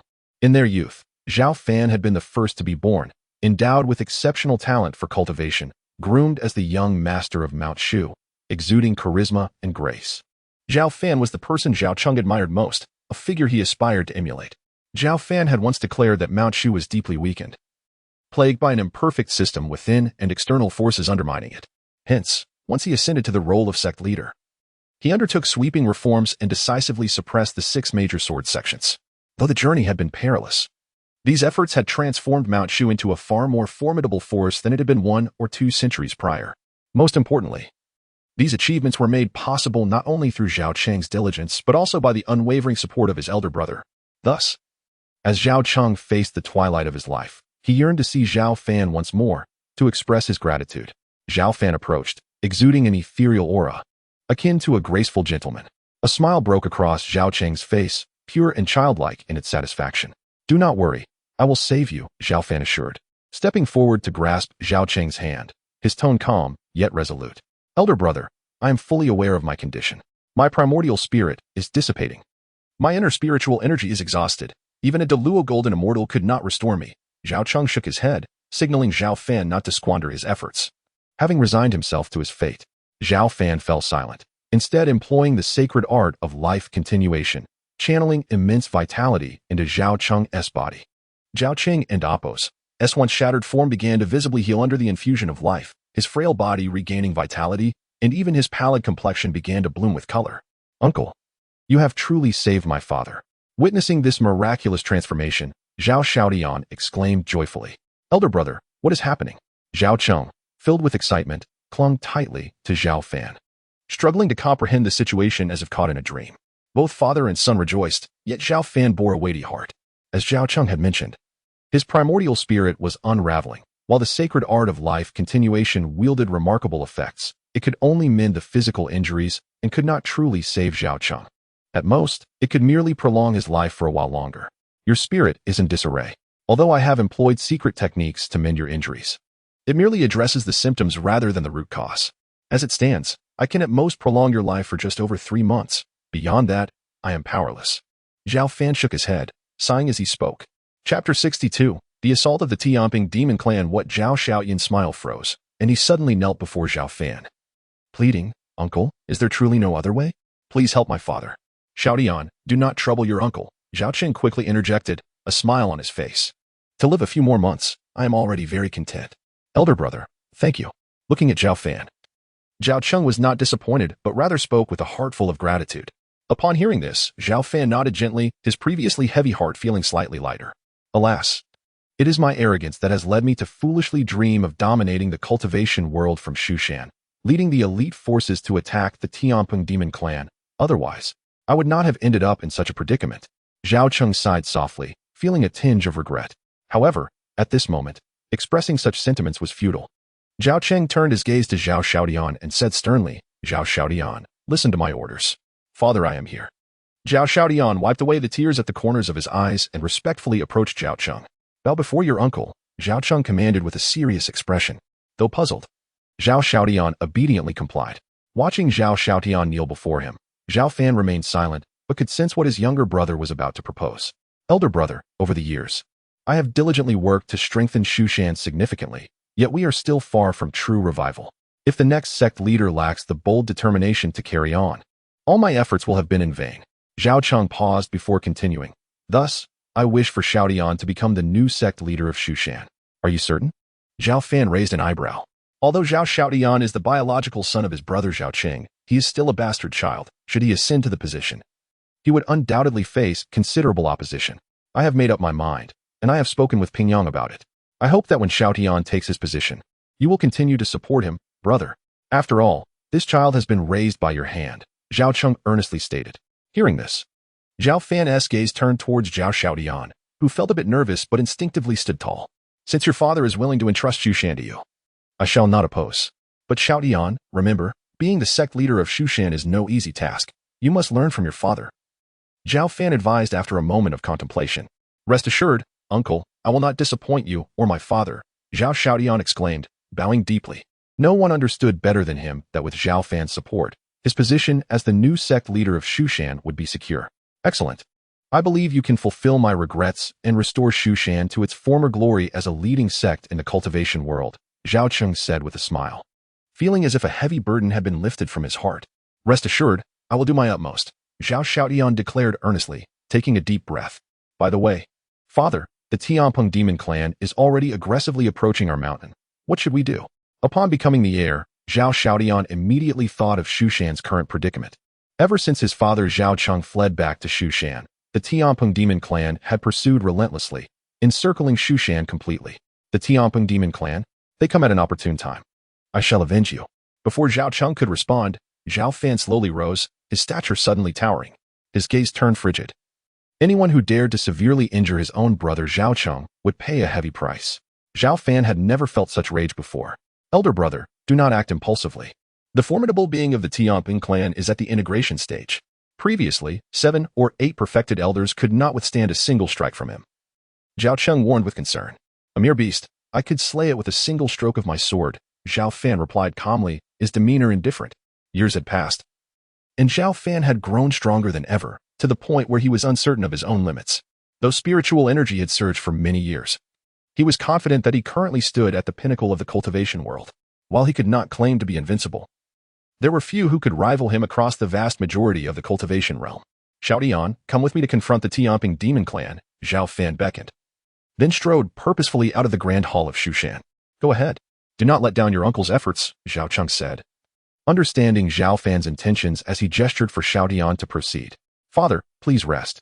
I will return shortly. Zhao Xiaodian nodded and hurried to follow in Zhao Fan's footsteps. Outside Shushan, dense demon clouds loomed ominously.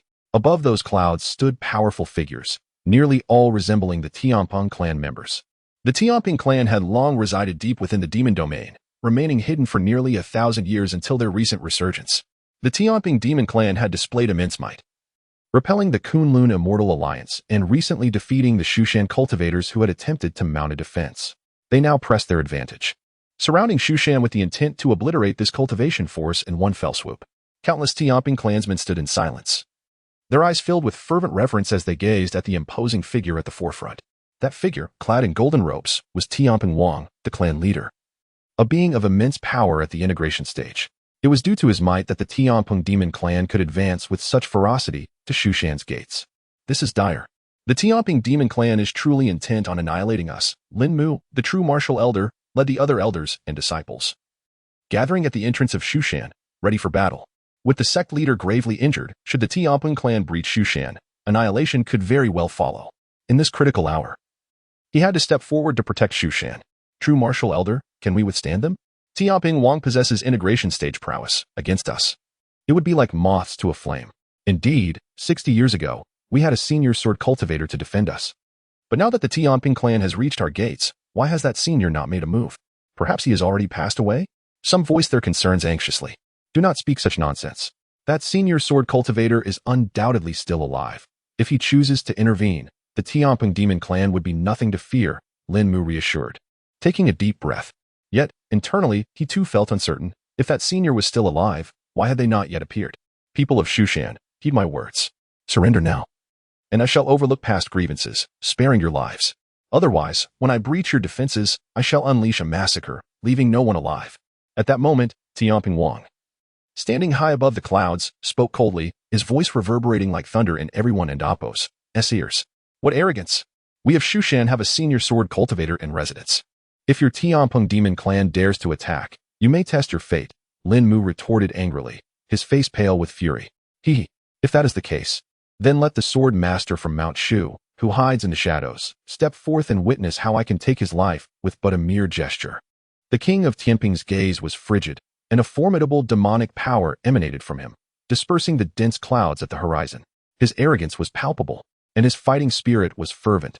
Had he not been wary of the reputed sword master from Mount Shu, he would have long since led his clan into battle. Although the king of Tianping was immensely confident in his own strength, he dared not underestimate his opponent. For 60 years prior, the sword master of Mount Shu was already a powerful entity in the stage of integration, casting a shadow over an entire era. Chapter 63. A single sword cleaves the heavens, audacious fiend. How arrogant! Upon hearing the Sky Rock King's words, the true martial elder Lin Mu and the others were visibly enraged, yet none dared to step forward to engage him. Even the combined might of 7 or 8 perfected soul transformation stage experts had been effortlessly slain by the Sky Rock King, making any attempt to confront him a suicidal endeavor. It seems your bravado is mere pretense.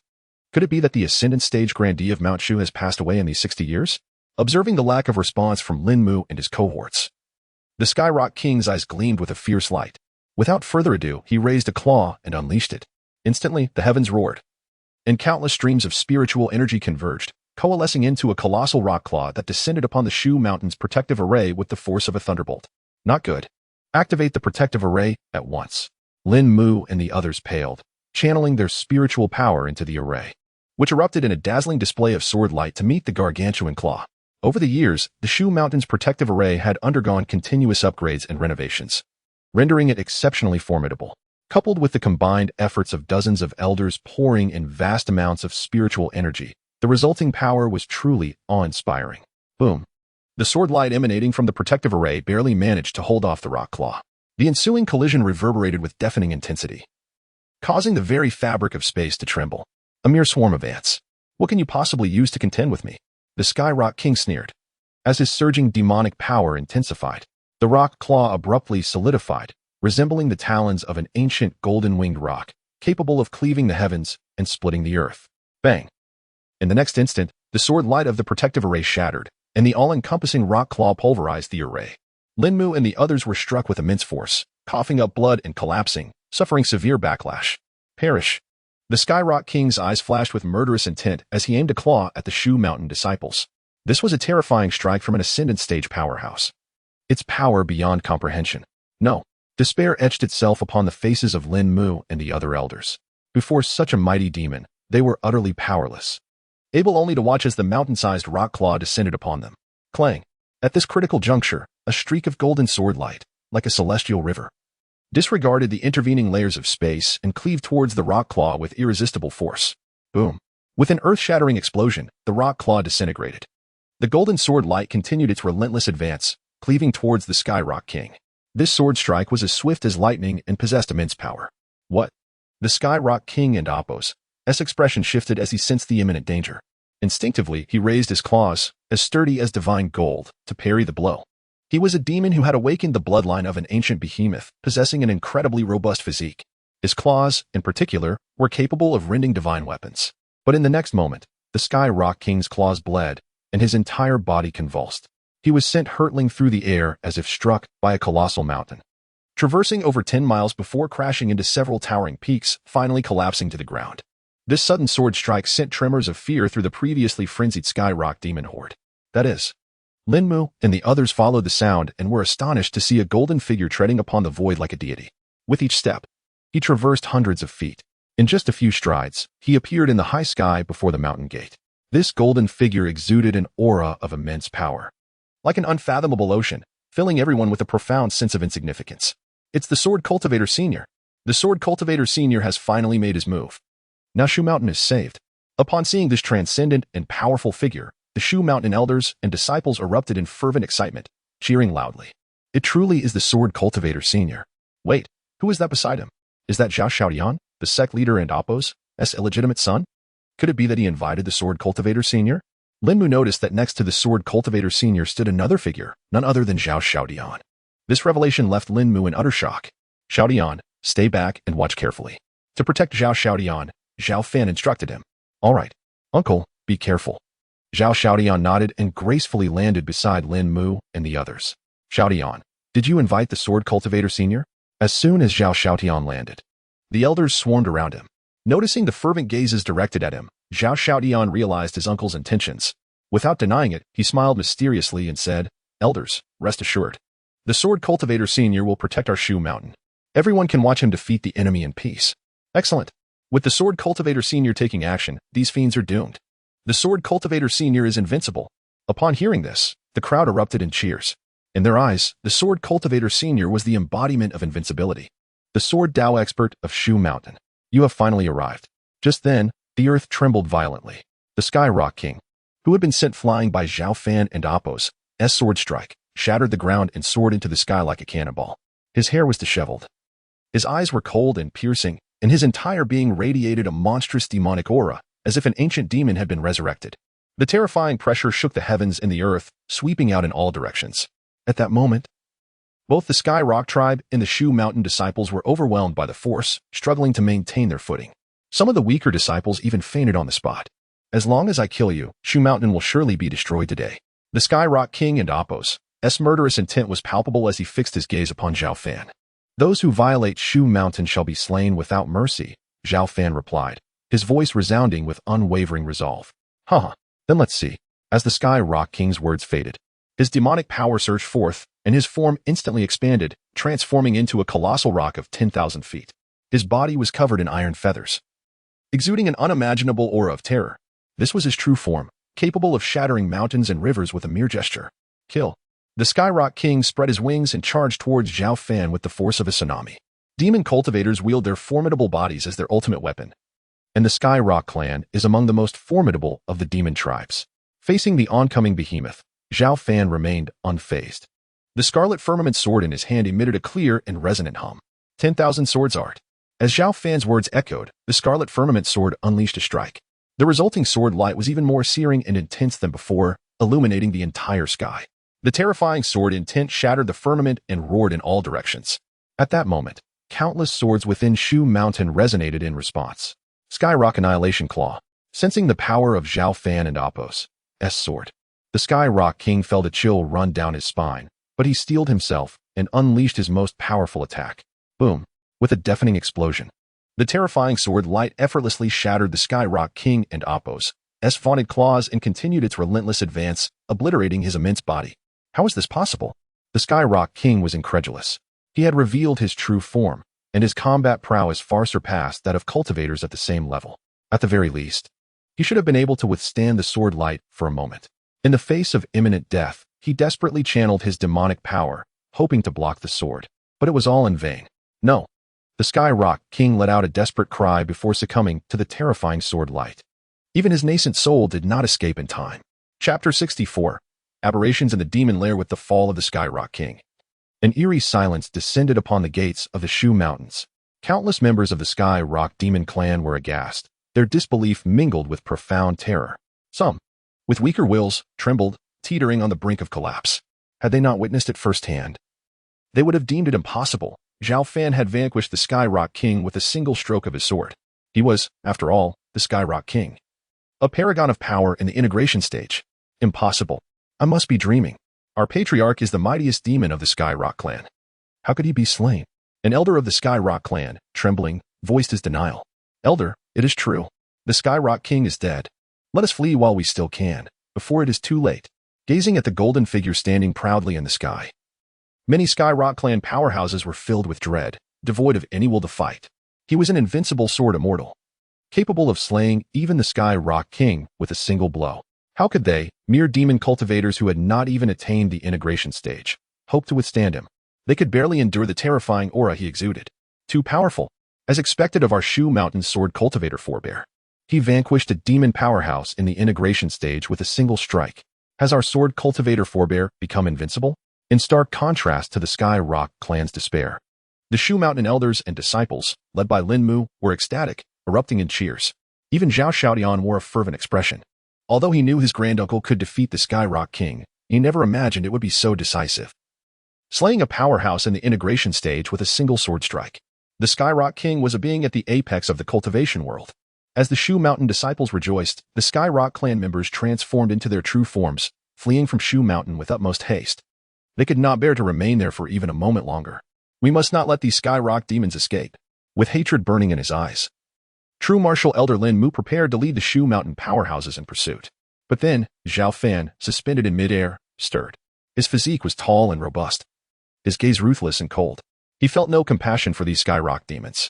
With a thought, his flying sword, Crimson Sky, shot forth like a bolt of lightning, tearing through the void, instantly forming a dense, all-encompassing net of sword shadows. Puff, puff. Wherever the sword shadows fell, blood splattered. One after another, the Sky Rock demons disintegrated amidst screams. In a short span, save for a few who managed to escape, thousands of Sky Rock demons perished on the spot. Corpses rained down from the sky, their blood quickly staining the gates of Shu Mountain crimson. This was Zhao Fan's most ruthless act. He had not only slain the Sky Rock King, a powerhouse in the integration stage, but also used his sword control technique to slaughter the numerous Sky Rock demons present. Yet, even so, the rage in his heart barely subsided. To him, the entire Sky Rock clan was not worth as much as his younger brother, Zhao Cheng. In all of Shu Mountain, there were only 2 or 3 people he truly cared about, and Zhao Cheng was one of them.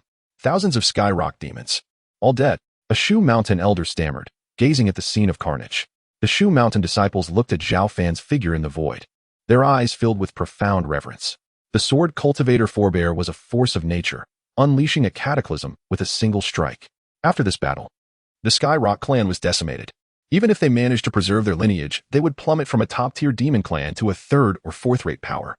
Or even worse. Having resolved the Sky Rock clan issue, Zhao Fan did not linger. He took a step and vanished. The aftermath was left to the Shu Mountain elders. The Sky Rock clan's invasion of Shu Mountain and their annihilation by a mysterious sword cultivator was a sensational event that quickly spread throughout the cultivation world. Upon learning that the Sky Rock King, a powerhouse in the integration stage, had been slain with a single sword strike, cultivators were shaken to their core. The Sky Rock King was a formidable opponent, renowned for his powerful physique and combat prowess that surpassed other cultivators of the same level. Yet, he had been defeated by a Shu Mountain sword cultivator. How powerful was the latter? The various demon factions and other cultivation sects were shocked and astounded. Many had speculated that the Shu Mountain sword cultivator had passed away during his 60 years of seclusion. However, he was not only alive but had also become even more powerful than before. The resurgence of spiritual energy had led to the emergence of many powerful cultivators and the rise of ambitious forces seeking to dominate the cultivation world. However, the Shu Mountain sword cultivator remained a formidable presence, casting a shadow over their aspirations. For a brief moment, the chaotic cultivation world regained a semblance of peace. As no force dared to provoke Shu Mountain, Zhao Fan paid no heed to the outside world. After slaying the Sky Rock King and the Sky Rock demons, he returned to the Demon Imprisonment Pagoda. He was disappointed, as he had hoped the Sky Rock King would be a worthy opponent. However, he was too weak to withstand even a casual sword strike. Zhao Fan had only used a fraction of his power when he defeated the Sky Rock King. Despite his power, Zhao Fan did not become complacent.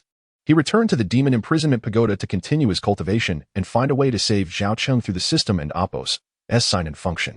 For days, Zhao Fan signed in every day, but he did not obtain any healing martial arts that were better than the life-extending sacred art. This meant that his younger brother, Zhao Cheng, had only 3 months left to live.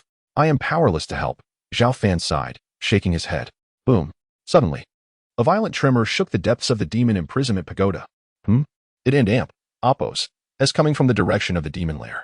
Zhao Fan and Amp, Appos, S eyes snapped open, and his figure vanished. When he reappeared, he was standing before the entrance to the demon lair in the underground space. Chapter 65, The Signing of the Emperor's Seal. Boom. Boom. Beneath the cave entrance, countless tendrils of black toxic gas transformed into thick chains of order, relentlessly battering against the golden seal. The violent tremors caused the palace within the underground space to continuously collapse and shatter. Zhao Fan's expression grew serious, if he was not mistaken. It seemed that the demons within the abyss of 10,000 beasts were attempting to break free from their confinement. After all these years, the power of the golden seal that once guarded the cave appeared to have significantly weakened. What on earth has happened here? A sweet, melodious voice broke through the tension. As the figure of the little white fox, Bai Shui, appeared beside Zhao Fan. She had been consolidating her cultivation in the stone chamber, and, upon sensing the tremendous commotion, had rushed to his side.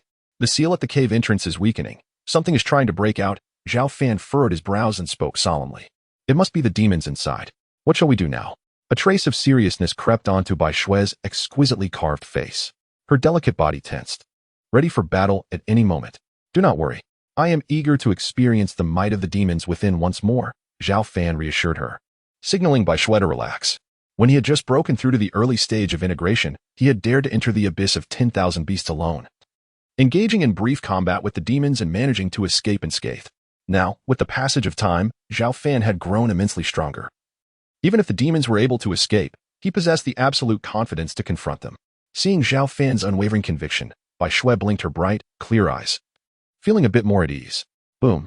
As Zhao Fan and Bai Shui watched, the torrents of black toxic gas surged forth, ultimately shattering the seal that barred the cave entrance. The overwhelming waves of poison engulfed Zhao Fan and Bai Shui, mixing with the anguished cries and excited roars of countless demons, akin to cage beasts finally breaking free from their long imprisonment. Haha. Finally, after being suppressed for over 30,000 years by the Empress and the ancestor of Shu Shan, I have broken free. I shall bloodily cleanse the realm. The low growl erupted like thunder, brimming with boundless malice. Bai Shui's delicate brows furrowed, her body trembling slightly as she struggled to endure the sinister aura. Observing her discomfort, Zhao Fan stepped forward, positioning himself protectively in front of her, and coldly declared, "You mere demon, dare you seek to bloodily cleanse the realm? Today, I shall ensure your utter annihilation." As Zhao Fan's words fell, a fierce and astonishing sword intent erupted from him, suppressing the myriad of toxic gases and malevolent energy with tremendous force. Zhao Fan's hair billowed, his gaze sharp as lightning, his form towering and imposing, exuding an unfathomable and terrifying aura. What demon?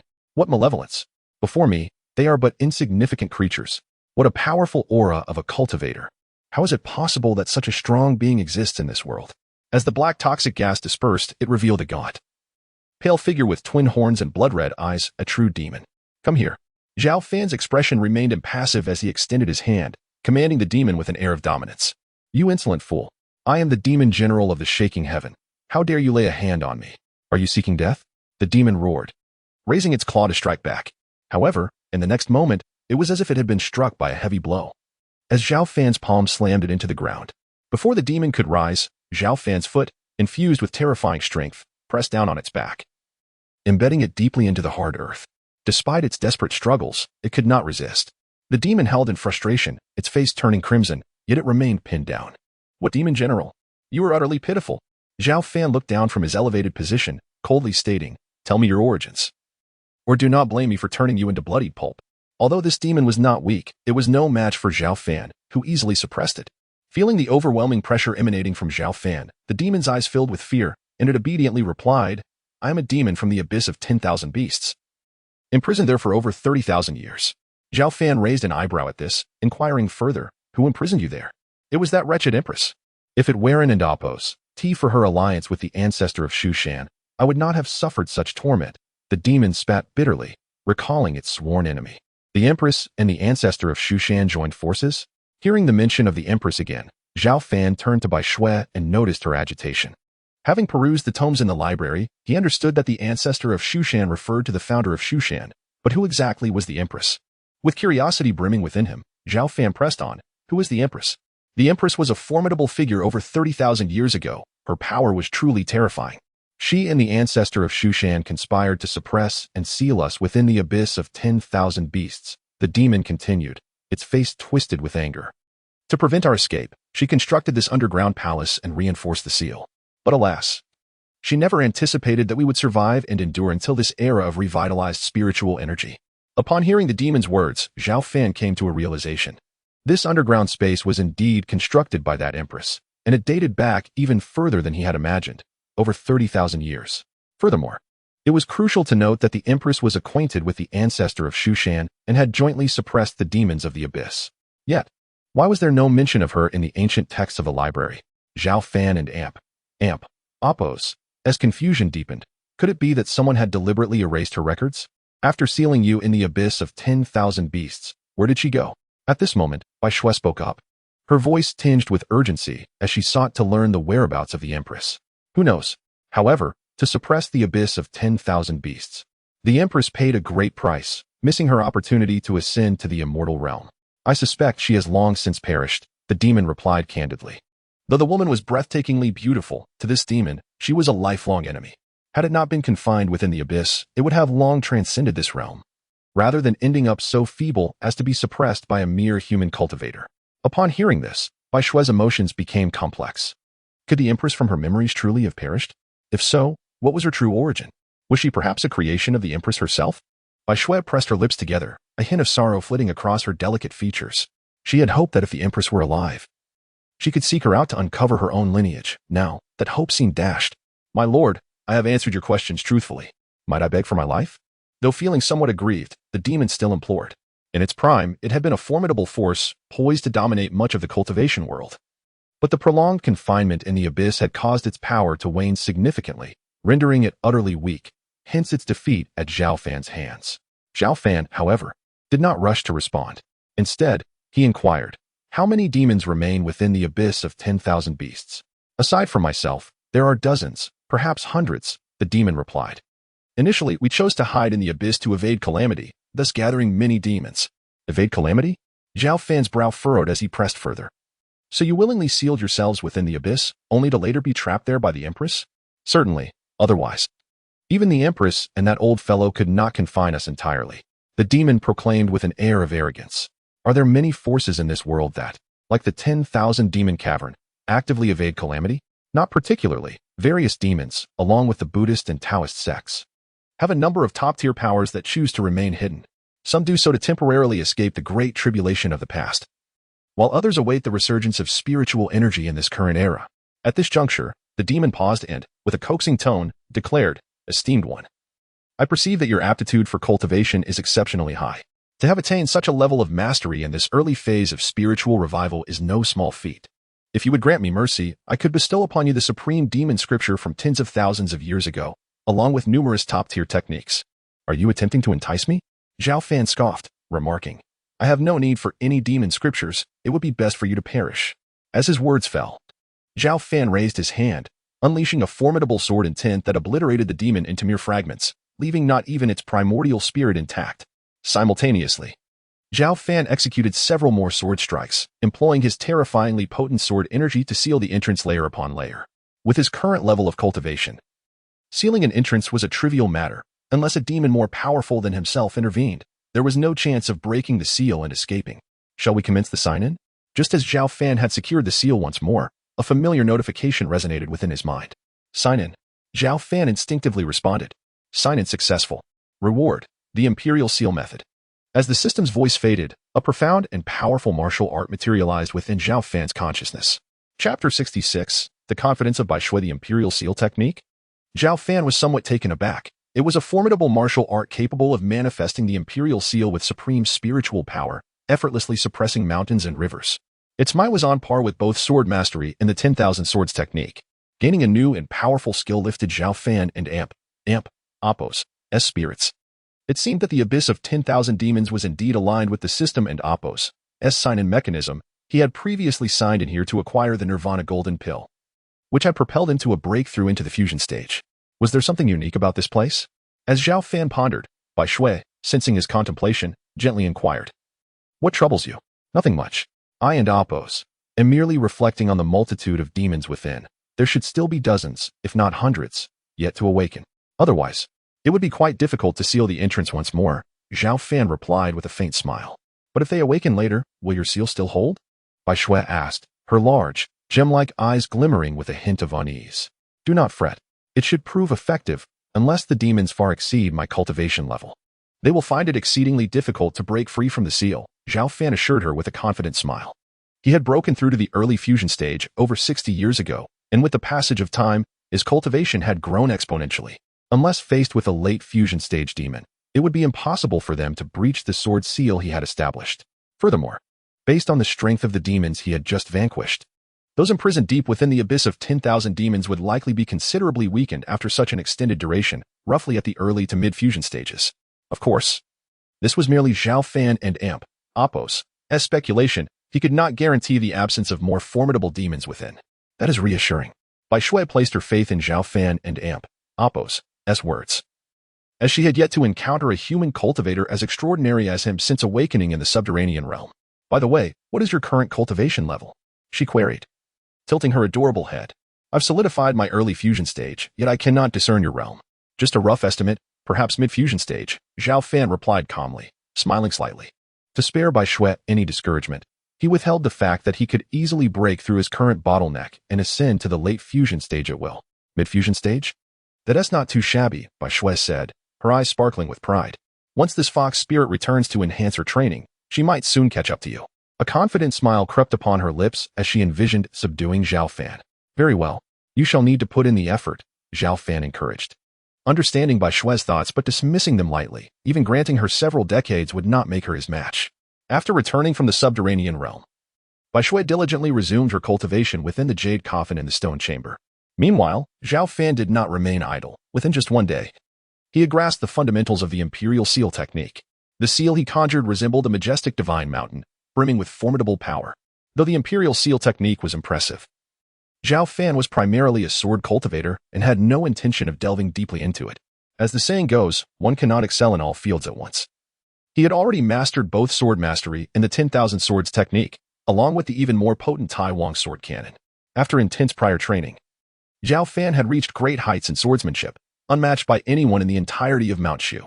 Nevertheless, he remained unsatisfied. Following his complete mastery of the 4th layer of sword mastery, his progress had stagnated, and he had yet to break into the 5th layer, where all things become swords. This stagnation was largely due to his earlier focus on refining his physical body, which hindered his sword training. Thus, in the days that followed, Zhao Fan redirected his efforts towards sword mastery and the 10,000 swords technique, swiftly achieving significant advancements. In less than 10 days, thanks to his innate sword body and exceptional comprehension, he had preliminarily grasped the 5th layer of sword mastery, where all things become swords, while also advancing the 10,000 swords technique to the 3rd layer, significantly enhancing his overall strength. One day, as Zhao Fan continued his training, he heard light footsteps outside the demon lock tower. It was that time again. Zhang Qian had come to deliver meals. Senior brother, I've brought your meal. Zhang Qian, tall and fair-skinned, greeted him with a sweet smile. Now a law elder, she had matured considerably in demeanor since her days as a disciple. However, her kind-hearted nature remained unchanged. Ah, little junior sister, you've arrived. Zhao Fan greeted warmly, his tone casual, as if meeting an old friend. Among the vast expanse of Mount Shu, Zhang Qian was the only one with whom he could share light-hearted banter. Senior brother, have you missed me? Zhang Qian teased, her big eyes sparkling mischievously. Of course. How could I not think of the delightful dishes you prepare? Zhao Fan chuckled, enjoying the playful exchange. Rest assured, I've prepared several exquisite dishes this time, just to reward you, she said, skillfully opening the food container to reveal aromatic delicacies and fine wine. Visually and aromatically pleasing. And is that vintage wine? Zhao Fan sampled the offerings, a satisfied smile gracing his face. After days of rigorous training in the Demon Lock Tower, the only joy he found was in savoring Zhang Qian and Amp, Apos, as culinary creations, a habit ingrained in him over time. By the way, senior brother, do you recall the Tianping demon tribe that attacked us not long ago? Zhang Qian hesitated momentarily before cautiously asking. The recent discussions among the disciples of Mount Shu had predominantly revolved around the slaying of the Tianping king and his kin by a senior sword cultivator. An act she knew was Zhao Fan's doing. What about it? Are there still remnants of the Tianping tribe? Zhao Fan's brow furrowed as he inquired softly. No, not at all. I have heard good news. Since the death of the Tianping king at our hands, the remaining members of the Tianping tribe have been assimilated by several powerful demon factions and are now entirely eradicated, she replied, her face brightening.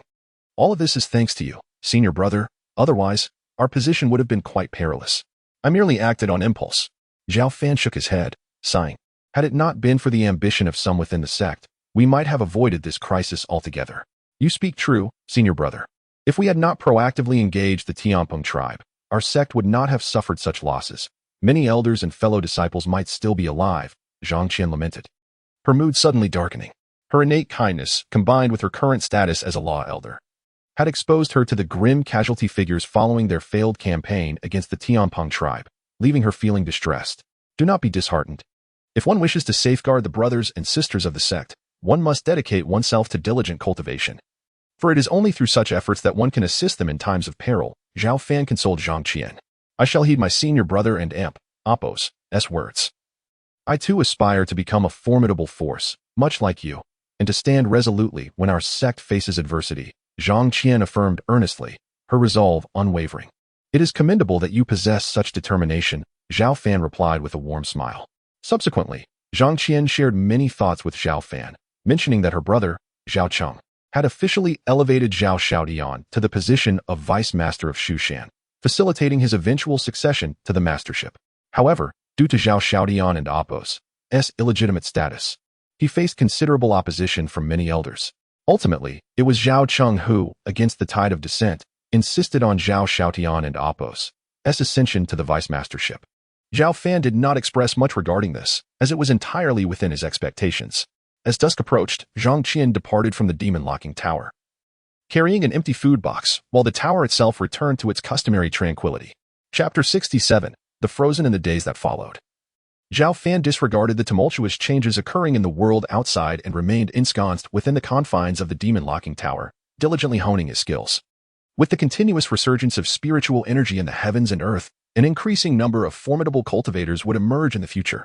Most importantly, Zhao Fan had not forgotten the ominous words spoken by the demon that had burst forth from the 10,000 demon cave before its demise. There existed numerous terrifying forces, akin to the 10,000 demon cave, that lay dormant in this world.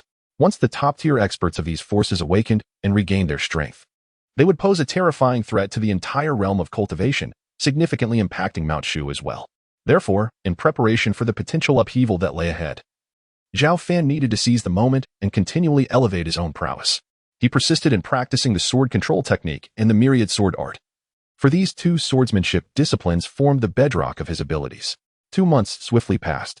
Zhao Fan, with a dignified countenance, sat cross-legged in the void, his physique robust and vigorous, his skin radiating a golden sheen, resembling a figure sculpted from celestial gold, emanating an overwhelming and transcendent aura. Simultaneously, strands of sword intent spread forth, seemingly minuscule yet immensely perilous, more terrifying than a bolt of lightning, causing the surrounding void to warp and crumble. This was merely a fraction of Zhao Fan's unintentional display of might. Inside the demon-locking tower, tranquility reigned.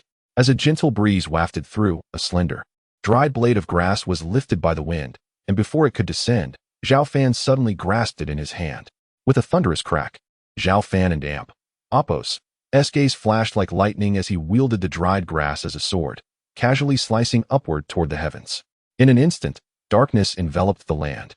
The winds howled, and a dazzling sword light effortlessly shattered the heavy clouds, wielding the force to cleave the very fabric of the sky.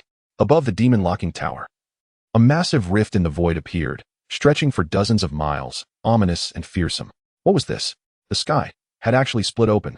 Within Mount Shu, several elders, sensing the disturbance, immediately noticed the phenomenon above, their expressions frozen in shock. Could this be an extraordinary celestial event? Does it herald impending danger for Mount Shu? An elderly elder spoke with palpable concern. It is highly likely that the sect leader's decision to appoint his illegitimate son as the young sect master has defied the will of our ancestors. Thus invoking this ominous sign, we must urge the sect leader to reconsider.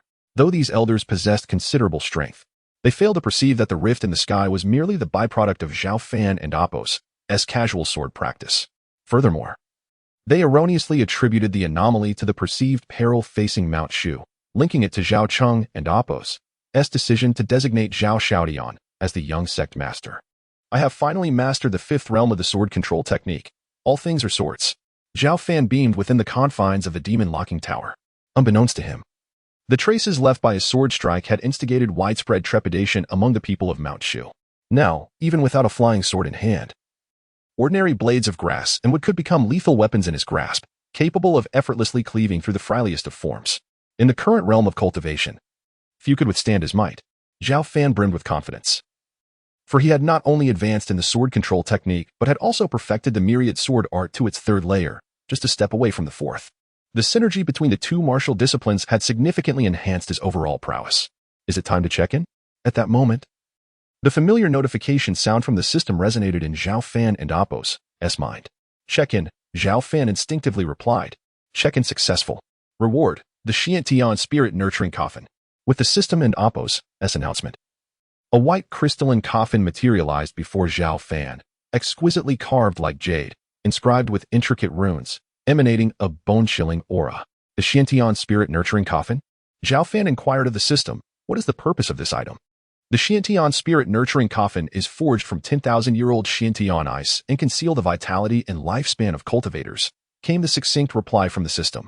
Upon hearing this, Zhao Fan's eyes gleamed with intrigue as he pressed further. If a gravely injured cultivator lies within the coffin, can it also seal their remaining vitality to delay death? Indeed, it can. Excellent. Zhao Fan's smile widened. If that were the case, perhaps his brother Zhao Cheng could be spared from death.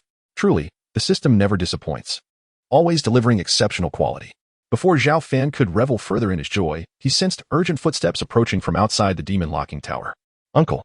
As the door to the tower swung open, Zhao Xiaodian, now the young sect master, entered with a countenance steeped in sorrow.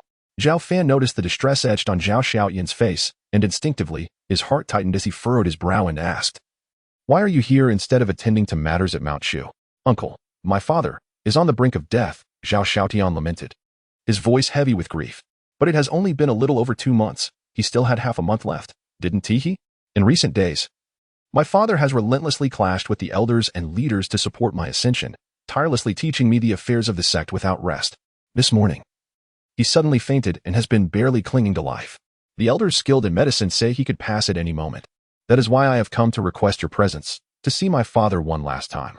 Zhao Xiaodian's eyes brimmed with tears as he spoke, his anguish palpable. "Let us go." A heavy weight settled upon Zhao Fan and Appo's heart as he made his way toward the main hall of Mount Shu, with Zhao Xiaodian closely following. In the main hall of Mount Shu, sect leader Zhao Cheng lay unconscious, serene in his slumber. His once jet-black hair had turned entirely white, resembling a decaying tree, exuding the aura of a life on the brink of withering away. Until his fainting, he had stubbornly insisted on personally guiding Zhao Xiaodian in managing sect affairs despite his injuries, driven by a lingering regret of not having revitalized Mount Shu. He wished to impart as much knowledge to his son as possible, so that Zhao Xiaodian could fulfill his unfinished aspirations. Within the hall, Princess Pingong and her son, along with the elders of Mount Shu, knelt on the ground, their sorrowful cries echoing throughout. Although Zhao Cheng had made errors in attacking the Tianping demon clan, none could deny his contributions. Mount Shu's current standing was a testament to his prior reforms and tireless efforts. Thus, Zhao Cheng was deeply revered by the elders and disciples alike. "Everyone, please leave." Just as the mournful lamentations reached a crescendo, a calm voice unexpectedly resonated. And before anyone could react, a gentle force expelled them from the hall. Zhao Fan had arrived. He did not wish for the brothers' potential final meeting to be interrupted by others, including Zhao Xiaodian. Everyone else was kept at bay by this mysterious force. Sensing Zhao Fan's presence, Zhao Cheng, in a moment of clarity, gradually awakened from his stupor and weakly inquired, "Is it my elder brother?" "It is I. I have come," Zhao Fan replied softly, stepping closer to grasp Zhao Cheng and Appo's frail hand, channeling pure spiritual energy into his body. "Elder brother, it is good that you have come." Zhao Cheng smiled, his expression reminiscent of a child's innocence. He vaguely recalled the days of his youth when his elder brother had held his hand, leading him through the wonders and mischiefs of Mount Shu. Those were Zhao Cheng and Appo's happiest memories, for no matter the troubles he stirred, his elder brother was always there to shield him. "Elder brother, when I succeeded you as the young sect master, and later as the sect leader, I have not been able to lead Mount Shu to rejuvenation. Are you disappointed in me?" At the brink of his existence, Zhao Cheng suddenly spoke, his voice a whisper of vulnerability. For many years, Zhao Cheng has harbored a lingering sense of guilt, believing that he usurped his elder brother's rightful position as the young master. This burden weighed heavily on his heart, motivating him to achieve significant accomplishments in order to honor the expectations of his brother and their deceased father. However, numerous crises arose, each time resolved by his elder brother, leaving Zhao Cheng deeply concerned about whether his brother felt disappointed in him. "You have performed admirably," Zhao Fan reassured him with a gentle smile. "No one could surpass your efforts." "That is reassuring. I must take my leave now." "I will rely on you to look after Xiaotian," Zhao Cheng replied, a look of relief washing over his face as he closed his eyes with satisfaction. "You cannot leave just yet," Zhao Fan suddenly interjected, shaking his head. He retrieved the Xiantian nurturing spirit coffin from his system space and calmly stated, "You must live on to witness the resurgence and strength of Mount Shu." As he spoke, Zhao Fan placed Zhao Cheng into the Xiantian nurturing spirit coffin, which immediately enveloped the gravely wounded Zhao Cheng in a powerful sealing force, freezing him in place. With the presence of the Xiantian nurturing spirit coffin, Zhao Cheng could cling to a faint glimmer of life, awaiting the day when Zhao Fan would grow stronger and find a way to revive him. However, transporting Zhao Cheng in this manner posed a challenge in explaining his absence to those outside the Grand Hall. After a moment and Appo's hesitation, Zhao Fan gestured, summoning a torrent of spiritual energy that coalesced into a puppet resembling his brother. This puppet lay motionless, akin to a lifeless body. This was a technique of a formidable cultivator at the integration stage, although merely a puppet formed of spiritual energy. It would be indistinguishable to ordinary individuals unless faced with someone of greater cultivation than Zhao Fan himself. "The master has passed. You may enter," Zhao Fan announced. As his words fell, he vanished into thin air, and the mysterious force that had barred entry to the Grand Hall gradually dissipated. Chapter 68, Late Integration Stage. Outside the main hall, Princess Pingong and her son, along with the elders, were growing impatient. Fortunately, Zhao Xiaodian had forewarned them that the Shu Sword Immortal was inside, paying his final respects to the sect leader. This immediately silenced the crowd, as they all held the esteemed Sword Immortal in the highest regard. Without his presence guarding Shushan, the sect would have been annihilated multiple times over. "The sect leader has passed away. You may enter." A deep, resonant voice echoed from within, and the mysterious force barring the entrance vanished. The group hesitated for a moment before surging into the hall. Zhao Cheng lay lifeless, a mere shell of his former self. Husband, father, sect leader. Overwhelmed by grief, the crowd fell to their knees, their sorrow palpable. Soon after, Shushan held a grand funeral for sect leader Zhao Cheng. A solemn affair lasting 5 days. "It seems they suspect nothing," Zhao Fan mused, gazing towards the main hall. Although his brother Zhao Cheng was not truly dead, his current state of suspended animation within the Xiantian soul-nourishing coffin was a fate akin to death. Shushan was steeped in sorrow, but to avert chaos, Elder Lin Mu, a pillar of the true martial faction, spearheaded the controversial ascension of Zhao Xiaodian to the position of sect leader. Despite some opposition from the elders, the late sect leader and Appo's decision, coupled with Zhao Xiaodian and Appo's undeniable talent and formidable cultivation, ultimately prevailed. Upon assuming his new role, Zhao Xiaodian displayed remarkable competence, resolving the issues left behind by his predecessor. Following the disastrous campaign against the Tianping demon clan, which had decimated Shushan's elite forces, Zhao Xiaodian first tended to the families of the fallen disciples before continuing the sect's reform. He eschewed radical changes, adhering to the path set by the previous sect leader, and implemented changes in a deliberate and measured manner. Zhao Xiaodian was keenly aware of his limitations. This approach allowed him to stabilize the sect and Appo's current situation while gradually building his authority and gaining the trust and support of more people. He had yet to fully consolidate his position as sect leader. Although his uncle secretly supported him, Zhao Xiaodian, a young man with his own pride and confidence, was reluctant to trouble Zhao Fan unless absolutely necessary. Within the serene confines of the Demon Lock Tower, Zhao Fan remained undisturbed by the outside world. Since returning from the main hall, he had not ventured beyond its walls. Having mastered both the sword control technique and the myriad swords art, Zhao Fan continued his cultivation, growing stronger with each passing day. Time flowed. Boom. As Zhao Fan cultivated, the spiritual energy within him surged, and a formidable aura erupted from his body, piercing the heavens like a raging storm. The entire Demon Lock Tower trembled under its force. Zhao Fan had broken through. Late integration stage. "I achieved a breakthrough sooner than anticipated," Zhao Fan murmured, his eyes snapping open, his gaze like bolts of lightning piercing the void. He was not entirely surprised by his advancement, as he had accumulated sufficient experience. Cultivation was an act against the natural order, and as one and Appo's cultivation base increased, the difficulty typically increased. However, with the resurgence of spiritual energy in the world, the cultivation environment had become increasingly favorable. With the aid of the system, Zhao Fan's cultivation speed far surpassed that of ordinary cultivators. Moreover, he had intentionally suppressed his progress to consolidate his foundation, otherwise, his advancement would have been even smoother. Sensing the boundless power within him, Zhao Fan remained composed, focusing instead on consolidating his cultivation base. He relished these days of continuous cultivation and improvement, seemingly oblivious to the passage of time. 15 years passed. In those years, Zhao Fan had grown even stronger, his presence as unfathomable as the ocean. He had not left the Demon Lock Tower during this time. Apart from Zhang Qian, who delivered his meals every 10 days. His only companion was Bai Shui, who slept and cultivated in the stone chamber. Zhao Xiaotian had not sought Zhao Fan out during this time. Through 15 years of diligent effort, he had gained the support of many within Shushan and had temporarily secured his position as sect leader. 15 years was enough time for the cultivation world to undergo drastic changes. With the continued resurgence of spiritual energy, new powerhouses emerged, and new factions arose. Some fell into despair, while others rose to power. Such scenes played out daily in different corners of the cultivation world. Shushan had maintained a low profile in recent years, partly due to sect leader Zhao Xiaoyan's conservative approach. However, it was also largely due to the devastating defeat in the campaign against the Tianpeng Demon Clan, which had dissuaded many Shushan elders and disciples from pursuing dominance. As a result, many had begun to overlook Shushan, even forgetting the sword Dao expert who had slain the Tianpeng king 15 years prior. In recent times, Shushan and Appo's reputation had waned, while the Tang dynasty, its ally, had risen to prominence. The dynasty boasted numerous experts and cultivators, but the most notable was the reappearance of an ancestor who had been presumed dead for many years. He had emerged as a formidable force, reaching the mid-integration stage. With such a powerful figure backing them, the Tang dynasty had been conquering weaker nations, and it was now the most powerful cultivation force near Shushan. Zhang Qian had inadvertently shared this information with Zhao Fan while delivering his meals. She also told him that the outside world had become increasingly complex and chaotic, with various factions of demons, monsters, and cultivators emerging. The cultivation world had become a quagmire. Even if Shushan wanted to remain neutral and maintain a low profile, it was sometimes affected, causing headaches for sect leader Zhao Xiaotian and the elders. Whenever he heard these things, Zhao Fan would smile.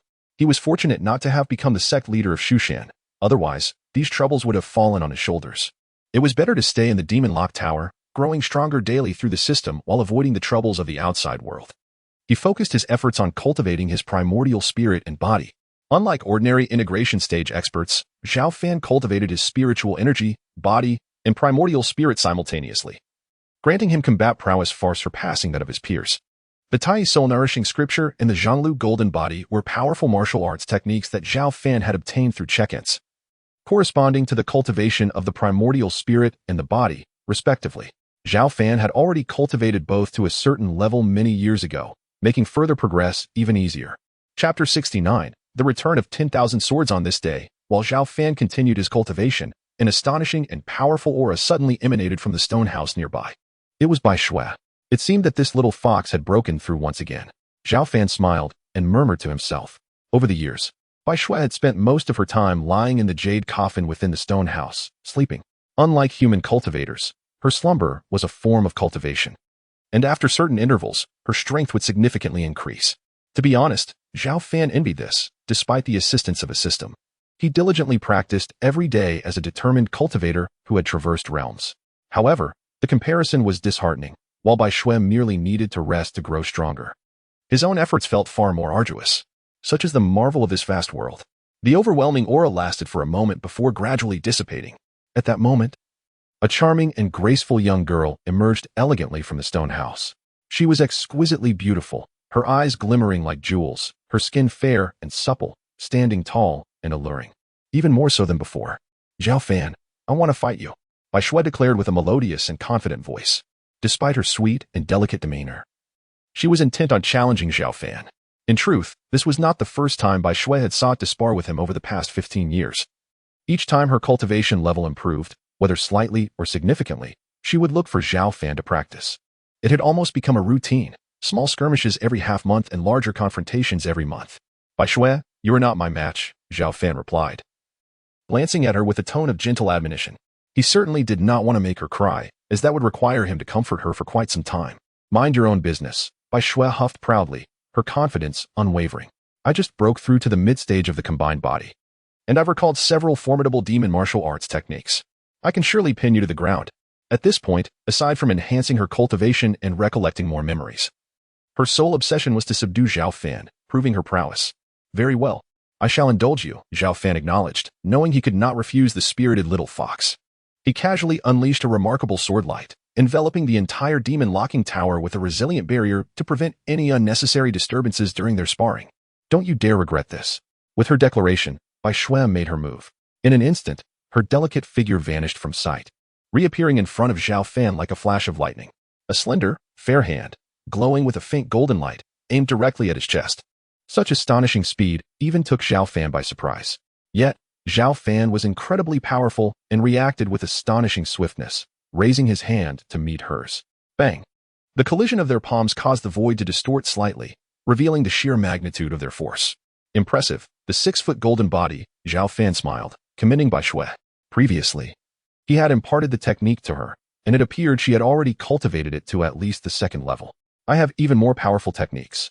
Bai Shui proudly lifted her chin, and suddenly, a torrent of demon power surged forth, manifesting into a colossal phantom of a 1,000-foot fox, letting out a thunderous roar as it charged towards Zhao Fan like a tidal wave. This attack was immensely potent, drawing upon the spiritual energies of the surrounding realm, causing the entire demon locking tower to tremble.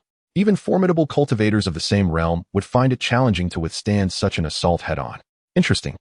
Zhao Fan narrowed his eyes, then pointed his fingers like a sword, unleashing a strike with the force of thunder. Boom. The 1,000-foot fox illusion shattered in response, as the sword light surged forth, unrelenting, towards Bai Shui. Bai Shui's charming face shifted slightly, and she hastily unleashed a flurry of sharp claw shadows in a desperate attempt to defend herself. Yet against this overwhelming sword strike, her efforts were utterly futile. Bang! Just as the sword light was about to strike her, it suddenly dissipated.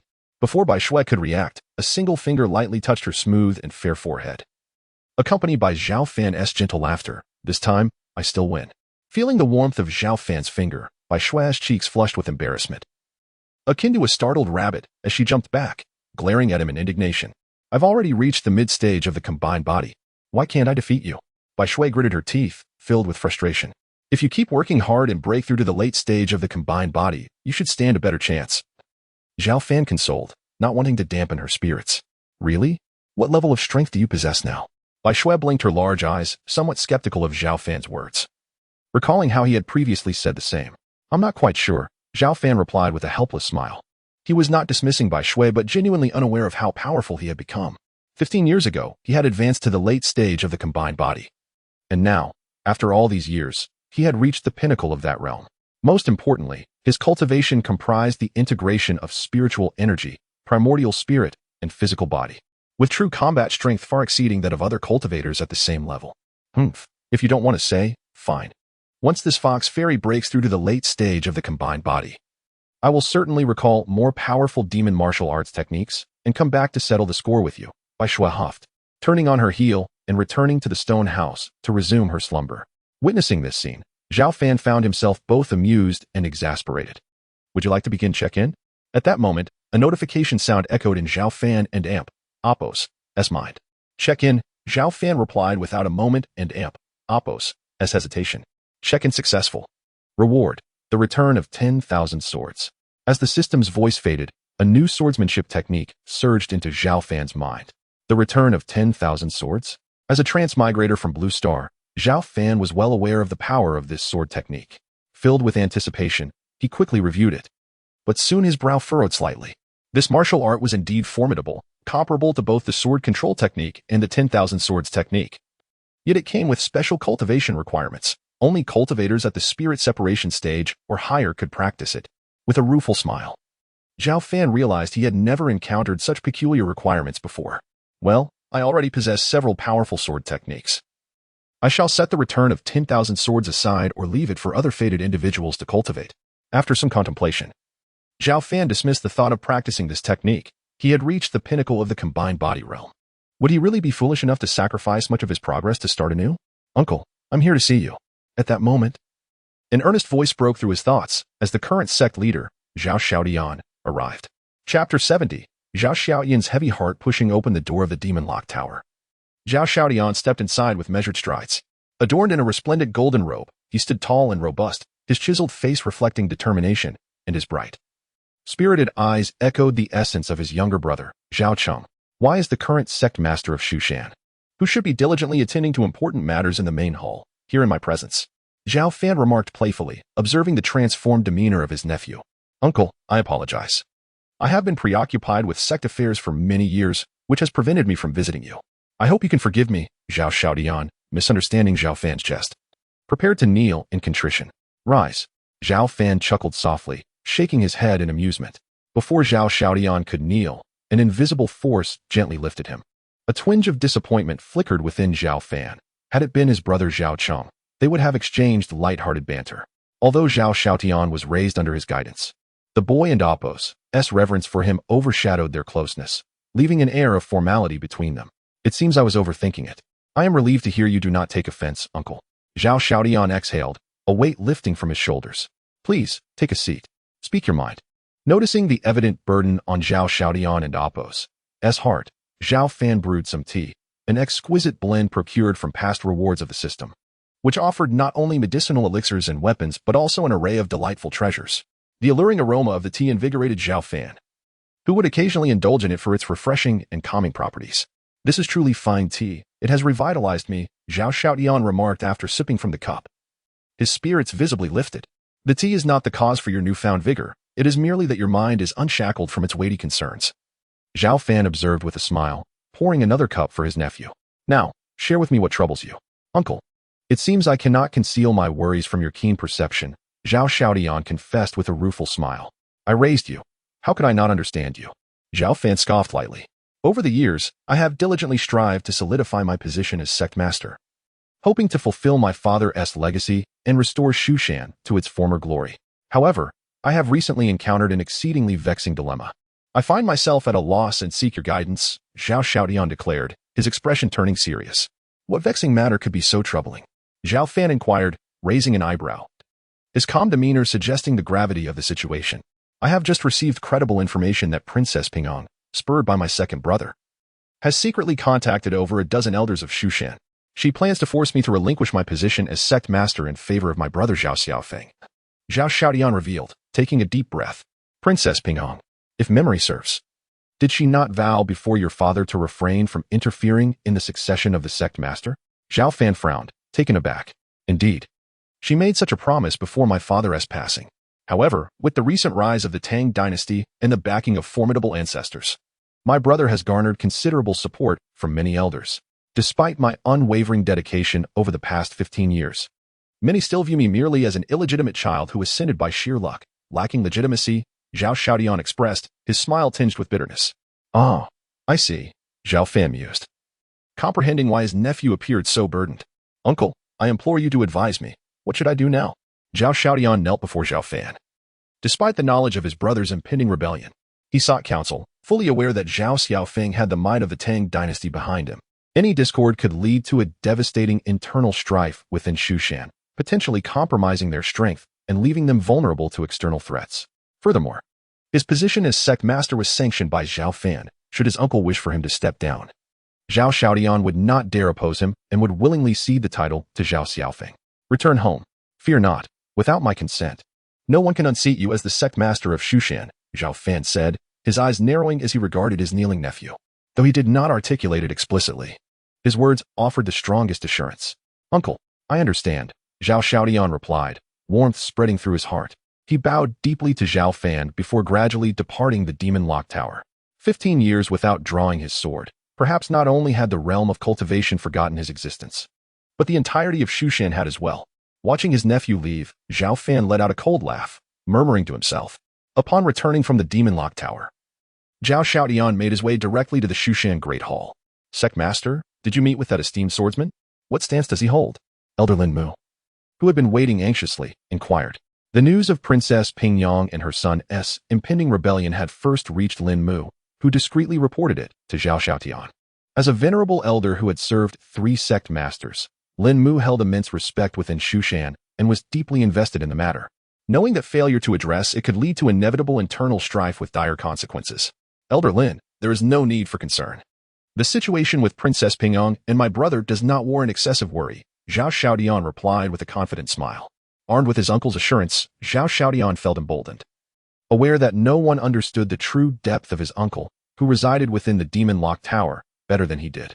Throughout his journey in cultivation, he had never encountered a practitioner more formidable than Zhao Fan, who embodied the essence of invincibility in Zhao Xiaotian and Appo's mind. Sect Master, should we prepare any contingencies? Lin Mu asked hesitantly. There is no need. Let us observe their performance, Zhao Xiaotian replied with composure, his eyes sparkling with determination. Sect Master, have you persuaded that esteemed swordsman to intervene at a critical juncture? Lin Mu's face lit up with realization. I cannot say for certain, but for now, there is no need for concern, Zhao Xiaotian replied, a mysterious smile gracing his lips as he decided to keep them guessing. Chapter 71. Forcing the abdication for the sake of others. Seeing Zhao Xiaotian's composure, Elder Lin Mu felt a profound sense of reassurance.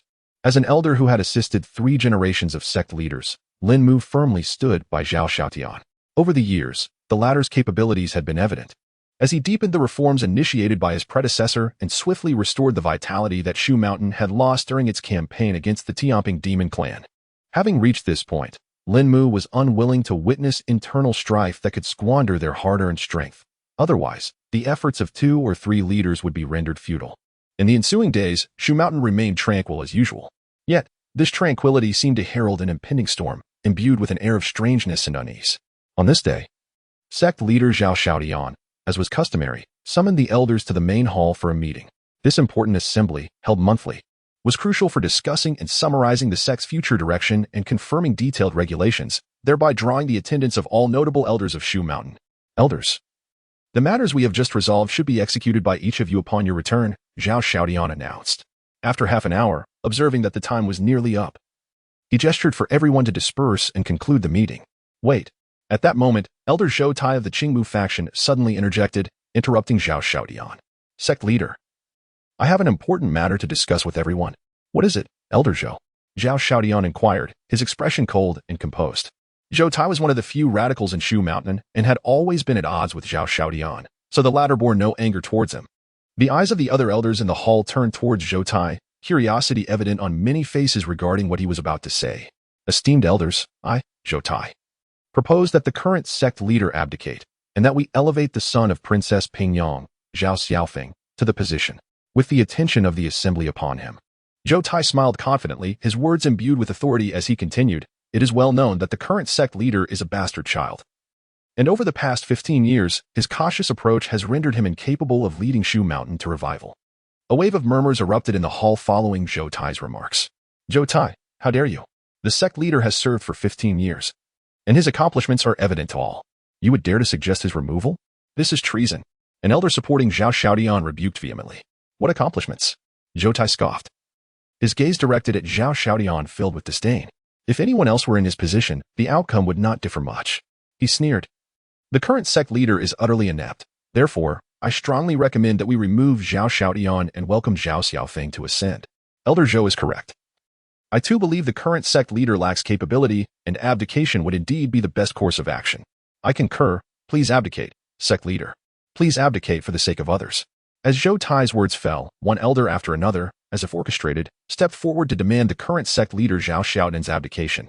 In the blink of an eye, more than 20 elders, 1/3 of those present, had rallied to support Zhou Tai's proposal. This scene left the remaining elders in shock. Were Zhou Tai and his supporters mad to demand the abdication of the current sect leader? Such a thing had not occurred in Shu Mountain for nearly a millennium. You are inciting rebellion. You dare to undermine authority and show no fear of death? As the situation turned unfavorable for Zhao Xiaotian, his supporters voiced their stern reproaches towards Zhou Tai and his faction. These loyalists, numbering over 20, constituted another third of the assembly, equally determined to defend their leader. Tension mounted as both sides faced off, the atmosphere thickening with hostility as if a battle were imminent. Observing the peculiar turn of events, the remaining elders exchanged glances, deliberating before choosing to remain neutral and silent. The hall descended into chaos. However, Zhao Xiaotian remained remarkably calm, for he had anticipated this turn of events. Alongside him, Lin Mu maintained his composure, fully aware that Zhou Tai and his faction were emboldened by unseen hands guiding them, and thus he refrained from speaking. Why the uproar? What matter warrants such disregard for the dignity of the elders? Just as tensions reached a boiling point, the doors of the hall swung open, revealing an elegantly poised and resplendent woman who strode in with grace. Her skin was fair and delicate, her features exquisitely beautiful, and her demeanor exuded an alluring charm. Salutations, Princess Pingyang. Upon her entrance, the previously quarreling elders instantly transformed their expressions, paying their respects with reverence. Princess Pingyang, the widow of the former sect leader Zhao Cheng, retained her title due to her royal lineage and formidable strength, maintaining her dignified status even after marrying into Shu Mountain. Following Zhao Cheng's passing, she had remained largely in seclusion for the past 15 years, yet her influence within Shu Mountain remained formidable, especially as her family, the Tang dynasty, had recently risen in prominence. Greetings, Princess Pingyang.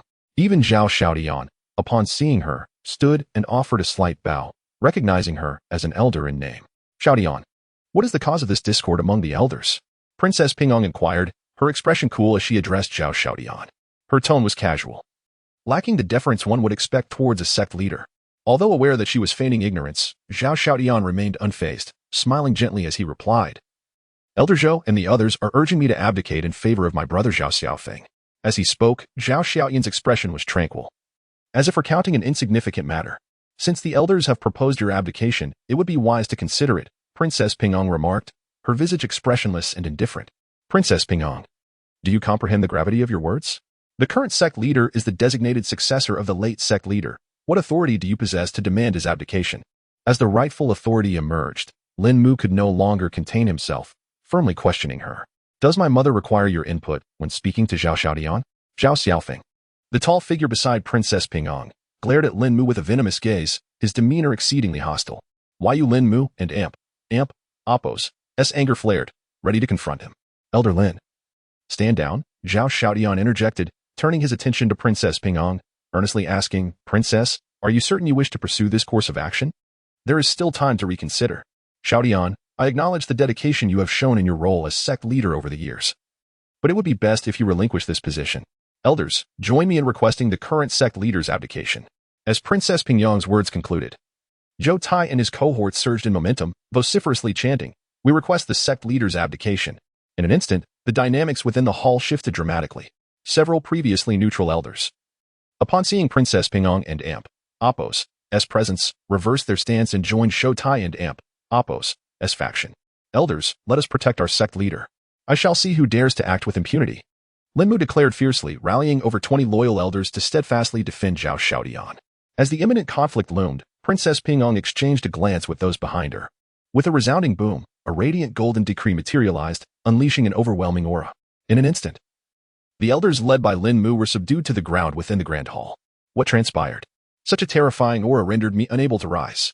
Lin Mu and the others displayed expressions of sheer terror. Under the overwhelming force of the decree, even breathing became a challenge for them. As if each was burdened by the weight of Mount Tai, exerting every ounce of strength yet remaining incapable of standing. Chapter 72. Atonement demanded, a grand patriarch of the Tang dynasty must kneel. Zhao Xiaoyan's countenance underwent a swift transformation as he discerned the presence of a terrifying aura, indicative of a grand luminary within the imperial decree. Indeed, this is an edict penned personally by the venerable patriarch of my great Tang dynasty. Imbued with a fragment of his very will, I am the third imperial prince of the great Tang dynasty, here to champion my cousin, Zhao Xiaofeng. In his ascension to the position of sect master of Mount Shu, proclaimed a strikingly handsome and statuesque youth, his face etched with arrogance. Should anyone dare to obstruct this, they shall be deemed an adversary of our great Tang dynasty, an enemy of our esteemed patriarch. Princess Pingyang, you and your son have conspired with the great Tang dynasty to coerce the sect master into abdication. Elder Lin Mu of the true martial hall thundered, his voice laced with indignation. This is blatant insurrection. The third imperial prince responded with a frigid sneer, insolent fool. I shall make an example of you. A mere chicken offered as a warning to the monkeys. With these words, he incited the grand luminaries while within the decree, directing it towards Lin Mu with lethal intent. Halt! Zhao Xiaodian cried out in alarm, that his nascent soul cultivation was insufficient to intervene. Clang! At this crucial juncture, a resonant and vigorous chime of a sword echoed through the air. A resplendent ray of sword light, imbued with the force of a thunderbolt, illuminated the entirety of Mount Shu. It was as if an invincible sword immortal had descended, traversing the echelons of space and time, to cleave the luminous decree with a single stroke. Bang! The will within the decree, sensing the imminent peril, unleashed an even more tumultuous surge of energy and retaliation. However, against the overwhelming force of the sword light, it proved utterly defenseless, shattering amidst a resounding explosion. The sword light, its momentum undiminished, continued its trajectory, akin to a silver cascade cascading across the night sky. With a soft, it instantaneously annihilated the third imperial prince, whose face had been contorted with arrogance.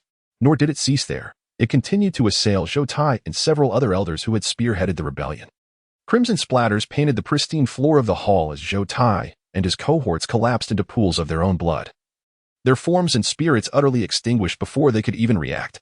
All of this transpired in a fleeting instant. By the time the assembled throng could fully comprehend the events, The sword light had coalesced into a golden effigy, its unfathomable sword intent permeating the entire hall like a torrential downpour. At that moment, nearly everyone trembled, compelled to prostrate themselves on the ground.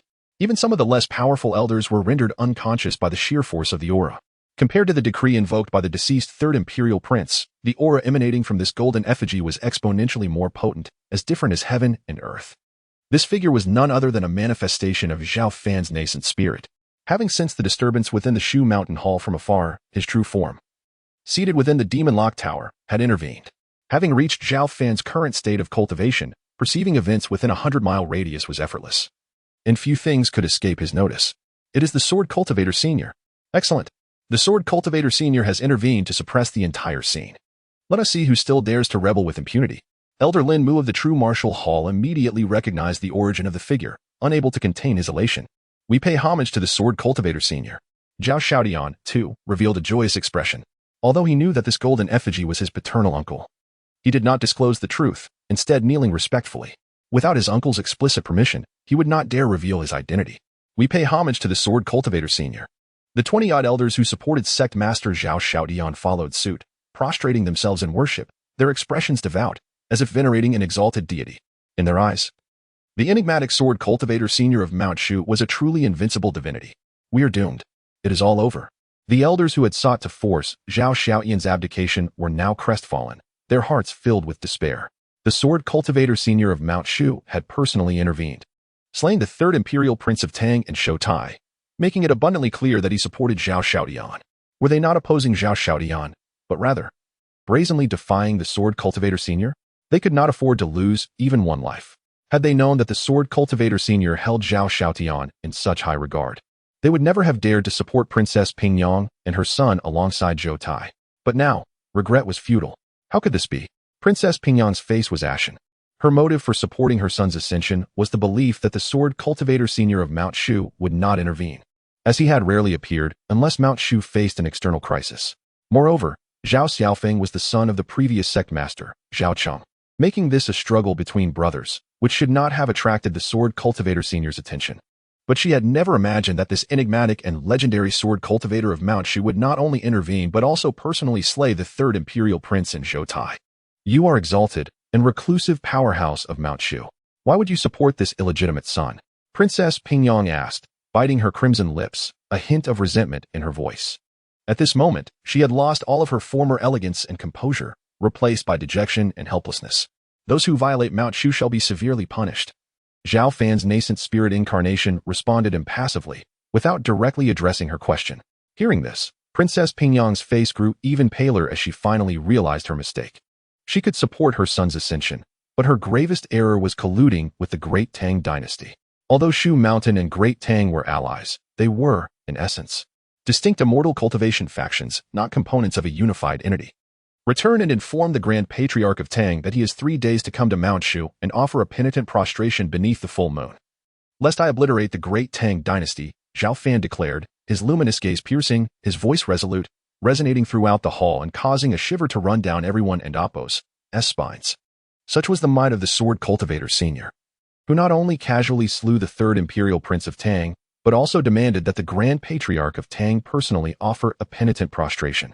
That was a grand luminary, one of the most formidable figures in recent years. It was his presence that had elevated the Great Tang dynasty to its current unparalleled prominence. It was no exaggeration to say that the Grand Patriarch of Tang held the same transcendent position in the Great Tang dynasty as the Sword Cultivator Senior held in Shu Mountain. Would such a powerful figure truly come to Shu Mountain and kneel in repentance? Thud. Princess Pingyang, her countenance drained of color, hastily knelt with Zhao Xiaofeng, pleading. Sword Cultivator Senior, we were mistaken. Please do not make things difficult for the Great Tang dynasty. Shu Mountain and Great Tang are allies, after all. Princess Pingyang was genuinely alarmed. Although the Grand Patriarch of Tang was powerful, the Sword Cultivator Senior's renown was even greater. Once the Great Tang dynasty fell, she and her son would lose their last bastion of support. Zhao Fan did not even glance at Princess Pingyang and her son, instead addressing Zhao Xiaodian. The rest is yours to handle. With that, he swept his gaze across the elders who had followed Princess Pingyang, causing them to tremble in terror, on the verge of losing their souls. Buzz. Withdrawing his gaze, Zhao Fan's nascent spirit incarnation abruptly dissipated, and the terrifying aura receded like the tide. At that moment, Everyone breathed a collective sigh of relief. Many of the elders who had supported Princess Pingyang and her son were drenched in cold sweat. Feeling as if they had narrowly escaped death, they were still shaken and puzzled as to why the Sword Cultivator Senior had not made things difficult for them. Zhao Xiaodian understood his uncle and Apos' intention to grant him an opportunity to win over the hearts of the people. He slowly rose, his expression solemn and imposing, and said in a deep voice, "Have you all heard what the Sword Cultivator Senior said? I know that some of you were temporarily misled, which led you to choose rebellion and insurrection. Now, as long as you openly admit your mistakes, I can let bygones be bygones." As his voice fell, a multitude of elders surged forward, grasping at the opportunity for salvation, pleading for mercy, and acknowledging their faults. "Master, I have erred. I humbly implore your magnanimity to forgive me. I too acknowledge my misdeeds, for it was Zhou Tai and his cohorts who misled me. I beseech you, Master, to show great compassion and grant me pardon. Please, Master, spare us. We vow our unwavering loyalty to you." In the blink of an eye, the 30 or so elders who had supported Princess Pingyang and her son knelt before Zhao Xiaodian in a display of reverence and flattery, begging for his forgiveness. "I absolve you of your transgressions," Zhao Xiaodian replied with a smile, his tone measured. The myriad affairs of Shushan were already overwhelming, and the loss of such manpower would be an immense detriment to their vitality and strength. "Mother, we are utterly finished." This scene plunged Zhao Xiaofeng into despair, unable to bear the weight of the moment, causing him to faint on the spot. "It's over." Princess Pingyang closed her beautiful eyes, a tear escaping as she realized what she had once deemed a foregone conclusion had spiraled into such an unforeseen outcome. Observing the mother and son, Zhao Xiaodian refrained from delivering a fatal blow. Instead, he commanded, "Bring them and confine them to their quarters. They shall not leave without my express permission." Soon, several elders willingly accepted the order, escorting Princess Pingyang and her son back to their respective abodes, where they were imprisoned. Chapter 73. 100,000 iron hooves pressing the borders as news of the imprisonment of Princess Pingyang and her son spread like wildfire across the neighboring regions. It became apparent that the once quiet Shushan was on the brink of internal strife. No one anticipated that after 15 years of relative tranquility, such upheaval would arise. Most strikingly, a formidable swordsman from Shushan, who had once vanquished the heavenly Peng King with a single stroke, re-emerged. Not only did he eliminate the rebellious third prince of the Tang dynasty, but he also issued a direct challenge, demanding that the ancestral figure of the Tang dynasty personally come to Shushan on the night of the full moon to bow and repent, or else face the obliteration of the Tang dynasty. The revelation of this audacious demand sent shockwaves throughout the land. In recent years, the resurgence of spiritual energy had led to an influx of powerful cultivators in the realm of immortality, with several notable figures emerging even among those in the harmonization stage. Coupled with Shushan and Apos' discrete operations over the past 15 years, many had nearly forgotten the presence of a reclusive and enigmatic swordsman within its ranks. However, as the situation intensified, it rekindled the memories of many. All factions, righteous, evil, and demonic, were keenly observing this development. The Tang dynasty had been thriving, consolidating its power over the surrounding territories and amassing an impressive array of cultivators under its banner, far surpassing Shushan and Apos' current standing. The linchpin of this success was none other than the ancestral figure of the Tang, a rare powerhouse in the realm of cultivation who had repeatedly aided the dynasty in vanquishing formidable adversaries. Furthermore, Shushan and the Tang had maintained an alliance. Would the Tang's support of Princess Pingyang and her son lead to a schism between these two formidable forces? What would transpire when Shushan's hidden swordsman confronted the ancestral figure of the Tang? Many spectators awaited the Tang dynasty's response with bated breath. Tensions escalated, and relations between Shushan and the Tang reached a freezing point. Yet, amid the turmoil, Zhao Fan remained unfazed, focusing entirely on his cultivation following the dissolution of his primordial spirit avatar within the Shushan Hall. For him, eliminating the Tang and Apos' third prince and Zhou Tai was akin to squashing mere ants. No cause for concern. Is it time to sign in? At that moment, the familiar notification from the system resonated in his mind. Sign in. Zhao Fan replied habitually. Sign in successful. Reward, tightening control spell. As the system's voice faded, a unique spell materialized in his consciousness. The tightening control spell enables the practitioner to condense spell energy and implant it within their adversaries. The life and death of the afflicted are entirely at the whim of the caster, allowing complete dominion over their existence. Upon grasping the essence of this spell, Zhao Fan was taken aback. It was a technique of control, tinged with a hint of malevolent energy. In the realm of cultivation, Many sinister entities excelled not only in slaughter and plunder but also in mastering the fates of others. Understanding and practicing this spell proved remarkably straightforward. After a moment and Appos' hesitation, Zhao Fan decided to review the complete version of the tightening control spell, recognizing its potential utility in the future. Provided his heart remained righteous and he refrained from unjust slaughter, even methods typically associated with evil could be wielded for noble purposes. Possessing a keen aptitude for comprehension, Zhao Fan was able to summon the spell energy within a mere half-hour. Should anyone be struck by this energy? Even those at the harmonization stage would find their existence precariously balanced in Zhao Fan and Appos' hands. He refrained from further practice, acknowledging that such techniques were ultimately sidelined. The true path lay in enhancing one's own strength. In the Tang dynasty, how outrageous! The emperor of the Tang, akin to a roaring lion, bellowed in the grand palace hall. Not only has that swordsman from Shushan slain my son, but he dares to demand our ancestral figure to come to Shushan and bow an apology on the night of the full moon? Who does he think he is? Does he consider himself a transcendent sword immortal? The courtiers trembled in fear, few daring to speak lest they become the target of the emperor and Appos' wrath. Your Majesty, Shushan's audacity knows no bounds. If we fail to respond vigorously, we risk becoming the laughingstock of the realm. At that moment, the emperor's most trusted advisor spoke up, his voice steady. You speak truly. Though we have maintained an alliance with Shushan, they have shown no regard for our dignity. Your Majesty, I implore you to issue a decree to sever ties with Shushan and launch a campaign against them. Let the iron hooves of our Tang dynasty trample them into oblivion. The advisor's esteemed reputation lent weight to his words, and several court officials stepped forward, fervently endorsing his aggressive proposal. In recent years, the Tang had risen to an unparalleled prominence, becoming the most formidable force within a 1,000-mile radius.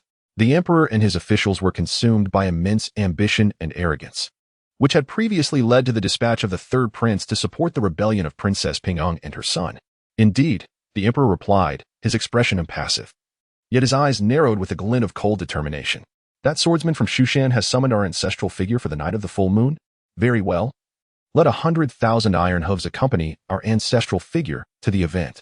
Your Majesty is sagacious and formidable. The Tang is invincible, and so is our ancestral figure. Upon hearing the emperor and Appos' decree, the ministers and officials fell to their knees in unison, showering him with flattery. 3 days passed in the blink of an eye. And soon the night of the full moon arrived. Outside the gates of Shushan, countless cultivators from various factions gathered, eager to witness the unfolding drama. Master, many have arrived outside. If the ancestral figure of the Tang truly comes tonight, it is unlikely he will come merely to bow an apology. Elder Lin Mu of the Shushan Hall expressed his concerns. Others shared similar feelings of apprehension and tension. Although a powerful swordsman guarded Shushan, the ancestral figure of the Tang had vanquished numerous formidable foes in recent years, his strength said to be immeasurable. Do not worry. If he has been summoned to apologize, he shall indeed come. Zhao Xiaodian reassured the assembly with a smile, possessing unwavering faith and admiration for his uncle. Suddenly, a deafening roar echoed, and Shushan began to tremble violently. The elders were taken aback, wondering if an earthquake had occurred. Moments later, the sensation ceased, leaving them puzzled and exchanging glances. Not good. The Tang dynasty and Appos' 100,000 troops have surrounded our mountain. An ashen-faced disciple rushed into the hall, breathless with panic. What? Even Zhao Xiaodian, known for his composure, sprang to his feet upon hearing the news. 100,000 iron hooves. The tremors were not due to an earthquake, but rather the colossal noise generated by the advancing army. Had the Tang dynasty gone mad? Except for a select few, the hall erupted into chaos as the elders reacted in alarm. Chapter 74. Finally alarmed, come. Follow me to take a look. Zhao Xiaoyan's expression darkened as he led the elders towards the mountain gate. With the formidable forces of the Great Tang approaching, fear gripped the hearts of the people in Shushan. If their sect leader did not personally oversee the situation, unnecessary chaos could ensue. Soon, Zhao Xiaodian and the elders arrived at the mountain gate. Indeed, it was the 10,000 iron hooves of the Great Tang. Zhao Xiaodian furrowed his brow, his countenance turning grim. As he gazed outward, he beheld a sea of iron cavalry, densely packed and stretching across the mountains. Each soldier rode upon mighty steeds, clad in gleaming, formidable armor, exuding a terrifying aura. This was the most elite army of the Great Tang, with each warrior possessing foundational cultivation strength. 10,000 iron hooves were capable of sweeping away even a formidable sect of immortal cultivators. Under the luminous moon, the mountain gate of Shushan was thick with the scent of gunpowder. The ominous presence of the Great Tang's forces surged as they surrounded Shushan. Yet suddenly they halted in unison, as if waiting for some command. Nearby, the onlookers felt a chill run down their spines. The discipline and coordination of the Great Tang's army showcased an immense combat prowess. Once the assault commenced, they would undoubtedly unleash a devastating force. The Emperor of Tang has arrived. Just then, amidst the resounding sound of horns, the army parted slowly, revealing the Emperor of Tang clad in golden armor, accompanied by dozens of generals, striding forward with unwavering authority. Gazing upon Shu Shan, the Emperor's demeanor was cold and authoritative as he mockingly declared, "Shu Shan's sect leader, you are audacious indeed. Not only have you slain my third son, but you also dare to demand that our ancestors bow down to you in apology. Today, I shall lead 10,000 iron hooves to completely flatten your Shu Shan. Flatten Shu Shan with the Emperor and Apos' words." The battle cries of 10,000 iron hooves reverberated through the heavens, their menacing aura scattering the clouds. The Great Tang has instigated chaos in Shu Shan by supporting the Princess of Ping'an and her son. You come here without regret, truly believing that Shu Shan is easily bullied? In response, sect leader Zhao Shaotian stepped forward, his voice loud and defiant. You speak the truth. We of Shu Shan are not so easily intimidated. If battle is what you seek, we shall accompany you to the end. Faced with such a multitude, despite the uncertainty in their hearts, the elders and disciples of Shu Shan knew they must not show weakness and echoed in unison. The two sides stood poised for confrontation, the tension palpable. Haha. There is no need for the Great Tang's 10,000 cavalry. I alone am enough to annihilate your Shu Shan. Suddenly, a thunderous laughter echoed through the heavens. All eyes turned to the source of the sound, and beneath the moonlight, a figure resembling a deity descended from the sky. An elder with a terrifying aura. Though his hair was white as snow, stood tall and imposing. At his appearance, an overwhelming force surged forth, striking fear into the hearts of all present. In that moment, nearly everyone's countenance changed dramatically, feeling as if they were mere ants before a colossal dragon, their breaths becoming labored. Some weaker cultivators could not withstand the pressure emanating from the elder and collapsed to the ground, unconscious. This was the might of a powerful being. The ancestor of the Great Tang had appeared. Such a strong, oppressive force. Even among the integrated cultivators, this ancestor's strength must surely rank among the highest. The onlooking powerful figures were filled with dread, sensing a palpable aura of danger from the Great Tang's ancestor. Welcome, ancestor. Upon seeing the figure, the Emperor's demeanor shifted to one of reverence, bowing deeply. The Great Tang owed its present glory to this ancestor, even as the sovereign ruler of a vast dynasty. He had to show utmost respect in his presence. Welcome, ancestor. Welcome, ancestor. The 10,000 iron hooves knelt in unison, creating a scene of profound awe. Rise. There is no need for you to act. Today, I wish to see who dares to make me bow in apology. The ancestor's face remained impassive, hands clasped behind his back, exuding an air of indomitable power. He had not yet made a move. Yet the waves of energy radiating from him crushed the spirits of the Shu Shan crowd. Boom, boom, despite Zhao Shaotian and the others straining to resist. The disparity in cultivation levels proved insurmountable, leaving them pinned to the ground. This was the strength of the Great Tang's ancestor. Just one individual, without lifting a finger, had effortlessly subdued the entire Shu Shan sect. The sight left all in shock. The ancestor was truly invincible. The emperor smiled, a glimmer of excitement in his eyes. As expected of our ancestor, what is Shu Shan to us? He then taunted the sword cultivator hidden within Shu Shan. Will you not show yourself? Did you not call me here to bow an apology? I will grant you 3 seconds. If you do not appear, do not blame me for unleashing a massacre. The ancestor hovered in the air, his white hair billowing in the wind, his aura reaching its zenith. Although he had heard of the mysterious sword cultivator of Shu Shan, he did not take it to heart. Having survived for nearly a millennium, he was a veritable ancient being, his overall strength far surpassing that of ordinary powerful cultivators. Equipped with numerous techniques, even against an opponent of slightly superior cultivation, he remained confident in his ability to prevail. Finally, the moment arrived. Within the demon locking tower, sensing the commotion at the mountain gate, Zhao Fan slowly rose to his feet. His sword, Qi Xiao, erupted with jubilant cries, unleashing a formidable sword aura that warped and shattered the surrounding void. Zhao Fan's gaze was calm and profound. With a single step, he vanished from his position. 1, 2. Just as the Great Tang and Apos' ancestor was about to count to 3, the world suddenly illuminated as if it were midday, the radiant moonlight eclipsed by dazzling sword light. Boom! A golden sword beam sliced through the darkness from east to west, cleaving the night sky in two. Rushing towards the Great Tang's ancestor with the force of a thunderous storm, the ancestor felt a chill run through him, sensing the intense threat emanating from the sword light. Yet, he did not panic. Instead, he laughed maniacally. Shu Shan sword cultivator, you have finally revealed yourself. As he spoke, he clenched his fist. gathering a surging torrent of spiritual energy and unleashed a powerful punch, creating a similarly formidable fist light. Bang! Under the gaze of all. The sword light and fist light collided with a deafening explosion. Yet, in the next moment, the punch light shattered, and the golden sword light continued unabated, cleaving downwards with relentless force. Heavenly Palm. The great Tang and Apos, ancestor and Apos, expression changed, but his combat reflexes were rapid. His hands, seemingly forged from celestial gold, struck out in a flurry of immense palm prints, each imbued with tremendous power. Bang, bang, but before the golden sword light, even his proud palm techniques could not withstand a single blow, collapsing amid explosive sounds. What? How is this possible? The great Tang and Apos' ancestor finally began to panic, instinctively casting a secret technique to retreat 1,000 meters, narrowly avoiding the terrifying sword strike. Rumble as the golden sword light descended. A towering mountain crumbled in a cacophony of thunder, sending plumes of dust spiraling into the sky. Chapter 75, Submission, gazing upon the crumbling and disintegrating mountain.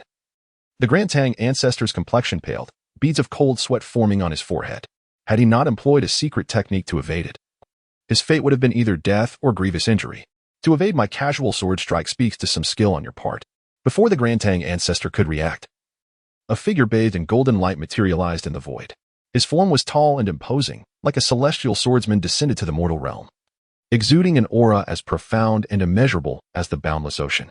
This figure was none other than Zhao Fan, who had emerged from the Demon Lock Tower. In that previous strike, Zhao Fan had employed less than 5% of his power. Yet even that was sufficient to effortlessly obliterate most Grand Adepts in the mid-stage of the integration realm. However, the Grand Tang ancestor had managed to evade it at the last moment, demonstrating remarkable life-saving abilities. Truly, an old fox who has lived for nearly a millennium. A single sword strike had nearly slain the Grand Tang ancestor. All present were dumbfounded, gazing in disbelief at the sudden appearance of Zhao Fan. Is this the mysterious swordsman from Mount Shu? He is simply unfathomable. Just how powerful is he? Even the Grand Tang ancestor has been forced into a disadvantageous position with a single strike. Some of the powerful figures watching from a distance felt a palpitation of fear as they sensed the sword aura emanating from Zhao Fan. It was as if they were facing a supreme celestial swordsman, even without the other party taking action. The sword aura alone was enough to rend the heavens and the earth. The Sword Cultivator Senior has arrived, with his esteemed self taking action. Even the Grand Tang ancestor will undoubtedly be defeated. May the Sword Cultivator Senior display his might and protect Mount Shu. Seeing the golden figure as transcendent as a celestial swordsman, the Mount Shu elders and disciples shouted out in excitement and elation. In their eyes, the Sword Cultivator Senior was the embodiment of invincibility, a being comparable to a deity. Grand Uncle has finally made his move. The Grand Tang ancestor is sure to be defeated. Zhao Shaotian breathed a sigh of relief, a smile appearing on his face. In stark contrast to the cheering and encouragement of the Mount Shu disciples, the Tang Emperor and his retinue sensed that something was amiss, as the earth-shattering sword strike had directly forced the Grand Tang ancestor into a disadvantageous position. Do not worry, ancestor will not lose. His esteemed self is the strongest of our Grand Tang, his cultivation realm being a rare match for any opponent of the same level. Once ancestor brings out his full strength, it will be the death of that Mount Shu sword cultivator. Although vaguely uneasy, the Tang Emperor still reassured the crowd in a deep voice, avoiding a drop in morale. As if to validate the Tang Emperor's words, the Grand Tang ancestor and Apos' spiritual power surged forth wildly, his aura rising steadily, far surpassing its previous strength. This old ancestor refuses to believe it. You truly are that powerful. That previous sword strike was definitely your strongest attack. Now it is my turn to retaliate. The Grand Tang ancestor took a deep breath, forcibly steadying his mind. He did not believe that Zhao Fan was much stronger than himself, and was definitely putting on an act. Moreover, in front of so many people, he could not allow himself to be timid. Otherwise, wouldn't his reputation of nearly 1,000 years be ruined? Celestial Fiend Strike. The Grand Tang ancestor did not hesitate, directly unleashing his strongest attack, drawing upon the spiritual energy of the surrounding heaven and earth to form hundreds upon thousands of streams of stellar energy. Each stream was enough to shatter mountains and carve out 100-jong ravine in the earth. The heavens and earth paled, the sun and moon lost their light. In the dark sky, densely packed, overwhelming streams of stellar energy appeared. Carrying the aura of destroying all things, they emitted deafening roars as they struck fiercely towards Zhao Fan. The powerful energy fluctuations were cataclysmic, spreading in all directions. At that moment, almost everyone trembled, feeling an indescribable sense of suffocation. Some cultivators with weaker cultivation levels could not even withstand the aftershocks of energy and were sent flying while vomiting blood, faced with the Grand Tang ancestor's strongest attack. Zhao Fan appeared extremely calm, not taking it to heart at all. Without any discernible movement, the flying sword Crimson Sky burst forth, its sword intent terrifyingly astonishing, unleashing a clean and decisive strike. Boom. As the sword fell, countless streams of stellar energy were annihilated layer by layer. Crimson Sky was unstoppable, almost instantly reaching the Grand Tang Ancestor. Not good. The Grand Tang Ancestor and Apos' face was filled with horror, and he hurriedly activated a secret technique to teleport away, but was still a step too slow and was grazed by the fierce and terrifying sword energy. Bang!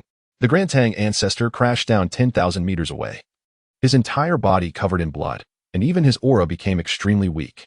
Although he did not die on the spot, he suffered unimaginable injuries. Escape. His face filled with fear, he disregarded all considerations of face and reputation and was about to transform into a stream of light and flee. Zhao Fan frowned slightly, then took a step, as if traversing layers of void, instantly stopping the Grand Tang Ancestor. Before the Grand Tang Ancestor could react, he was imprisoned by an invisible force, unable to move. Whoosh. This scene shocked and astonished everyone present. No one had expected that the Grand Tang Ancestor, known as Unfathomable, would actually be defeated and even be suppressed on the spot by the mysterious Mount Shu Sword Cultivator. Your Majesty, Ancestor has been defeated, we have lost. Everything is over now. Seeing the Grand Tang Ancestor being suppressed, the generals surrounding the Tang Emperor were all panic-stricken.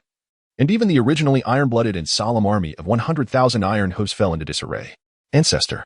This must be a dream. Ancestor cannot possibly lose.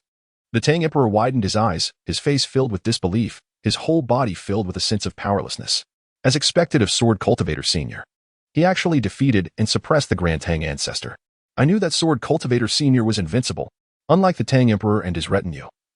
The Mount Shu elders and disciples all cheered loudly with joy, their momentum soaring straight into the 9 heavens. Under the gaze of everyone, Zhao Fan stared down at the Grand Tang Ancestor, a hint of killing intent faintly discernible in his calm eyes. The other party's strength was not weak, and he also possessed a special life-saving secret technique.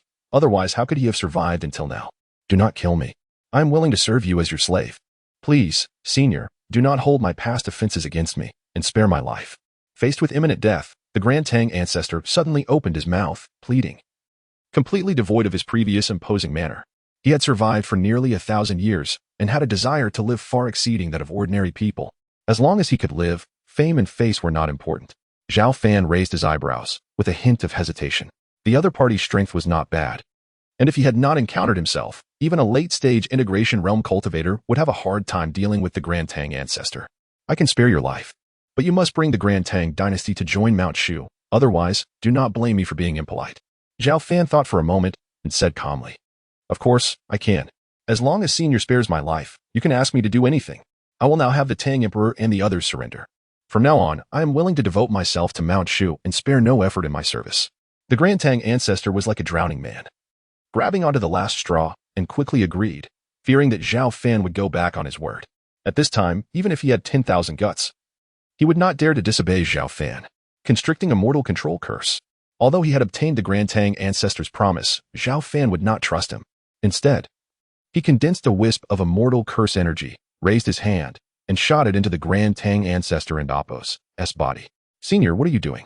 The Grand Tang Ancestor was startled and asked. An immortal curse has been planted within your body. If you dare to have any disloyal intentions in the future, your life and death will be in my hands. Zhao Fan said, word by word, causing the Grand Tang Ancestor's heart to leap wildly and cold sweat to break out. The ancestral figure of the Great Tang, overwhelmed with despair, found himself compelled to accept his fate. He could never have anticipated that after nearly a millennium of existence, he would meet his demise at the hands of Shu Shan. Tang Emperor, command your men to lay down their arms. From this moment forth, the entirety of the Great Tang shall be incorporated into Shu Shan. With a deep breath, the ancestral figure approached the Tang Emperor and his entourage, under Zhao Fan's tacit approval, and spoke with a heavy heart. The Tang Emperor, his visage ashen and devoid of life, could not fathom such an outcome and fainted on the spot. Within the Great Tang dynasty, the ancestral figure held unparalleled authority, and having witnessed Zhao Fan's unfathomable prowess, the people of Tang had long since surrendered their will to resist, casting down their weapons in favor of subjugation. This stark contrast left the powerful observers from various factions in utter shock. Not long prior, the ancestral figure and the Tang Emperor had boasted of their intent to obliterate Shu Shan, yet now, they resembled lost souls. choosing to submit to Shu Shan in a desperate bid for survival. What a tragic irony it was. However, none of the onlookers dared to mock. For the sword masters of Shu Shan were undeniably formidable. Zhao Fan's gaze was piercing, his physique tall and robust, enveloped in a golden radiance. Akin to a celestial sword immortal gracing the mortal realm, exuding an aura of transcendent might. He cast a fleeting glance at the gathered spectators before vanishing from sight. The terrifying essence of the sword dissipating like a receding tide. Chapter 76. Urging, could he have discovered our presence? What an extraordinary insight. In the deepest void, several figures loomed, deep and profound like an abyss, merging seamlessly with the cosmos, imperceptible to ordinary cultivators. Yet, upon Zhao Fan's gaze sweeping over them, a wave of terror surged through their hearts, as if the eyes of death were upon them, instilling profound unease. These figures were formidable beings from the realm of cultivation, both righteous and demonic, some even surpassing the great Tang's ancestor in strength. At this moment, however, each felt palpable tension, fearing Zhao Fan might strike against them. They could discern that Zhao Fan had subdued the great Tang and Apos' ancestor with remarkable ease, his power seemingly boundless as the ocean. Even if they were to engage, their outcome would likely mirror that of the great Tang and Apos' ancestor. It must be an illusion. He has and Apos' noticed us. Returning to the Shu Mountains. The moment Zhao Fan withdrew his gaze and vanished from sight, they collectively exhaled in relief. With such a formidable sword cultivator stationed at Shu Shan, they were not in a position to provoke him. It would be prudent for the old man to retreat and diligently cultivate, awaiting a day of resurgence. The spiritual energy of heaven and earth continued to awaken, and the day would inevitably come when he would stand proudly in the realm of cultivation. As the battle concluded, the hidden powerful beings had no reason to linger and swiftly departed. They were among the few remaining powerful entities, yet after witnessing Zhao Fan's prowess, they recognized their own inadequacies and prepared to return to their respective sects to enhance their cultivation. The environment for cultivation was improving.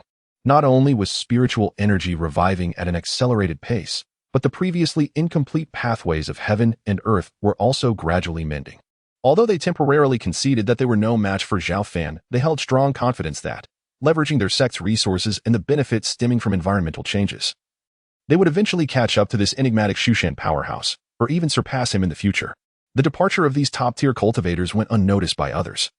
As silent as their arrival, on a moonlit night, the Great Tang dynasty mobilized 100,000 cavalry, encircling Shu Shan, with the Great Tang ancestor personally intervening. Yet, in the end, he was subdued by the mysterious sword cultivator of Shu Shan. This shocking event, witnessed by countless individuals, swept through much of the cultivation world like a tempest.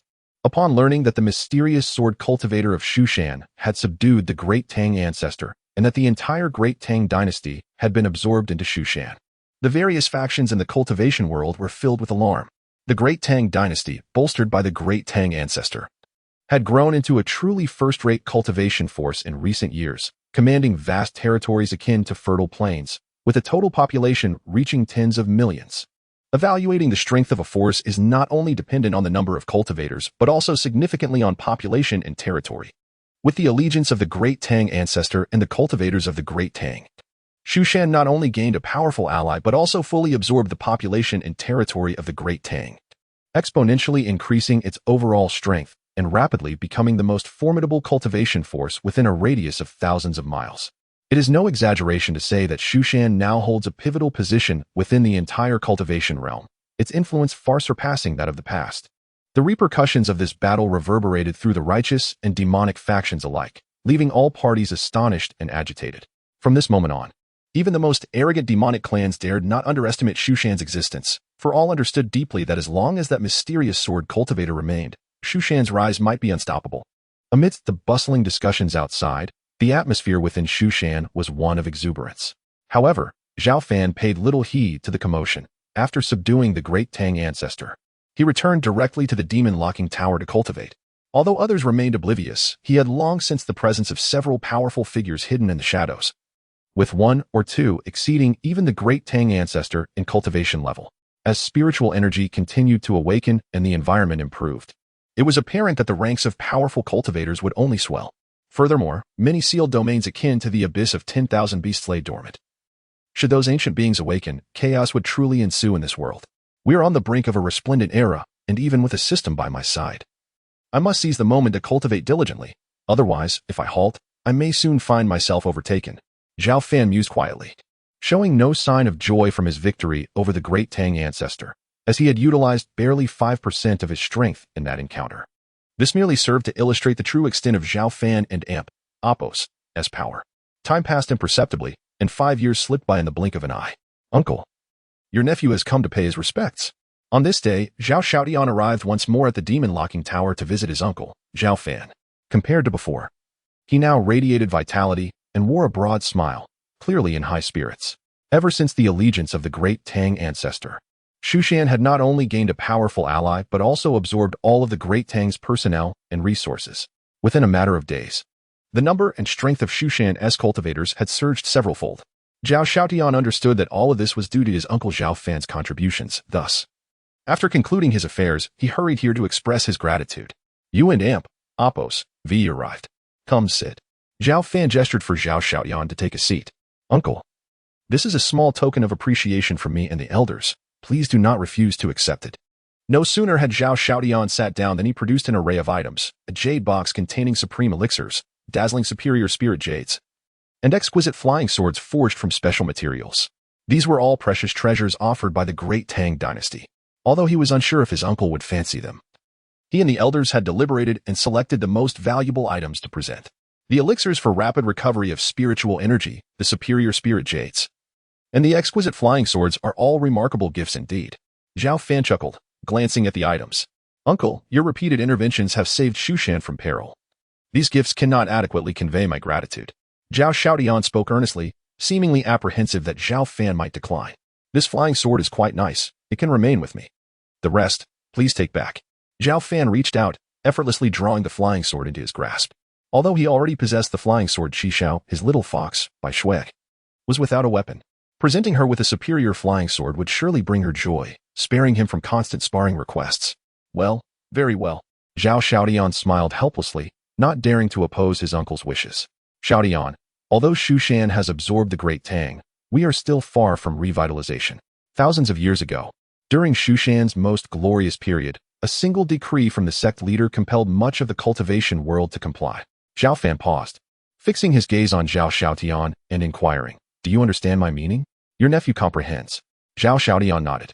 Grasping the implication, his uncle was urging him not to become arrogant or complacent, but rather to work diligently to enhance Shushan and Apos' strength and restore the sect's former glory from thousands of years ago. Excellent. Do not let me or your father down. Zhao Fan smiled, patting his shoulder. Rest assured, uncle, I will not disappoint your and my father's expectations. I will lead Shushan back to true glory, Zhao Xiaotian declared. His eyes filled with determination. By the way, you are now at the out-of-body stage, correct? Suddenly, Zhao Fan seemed to recall something and asked. Indeed, uncle.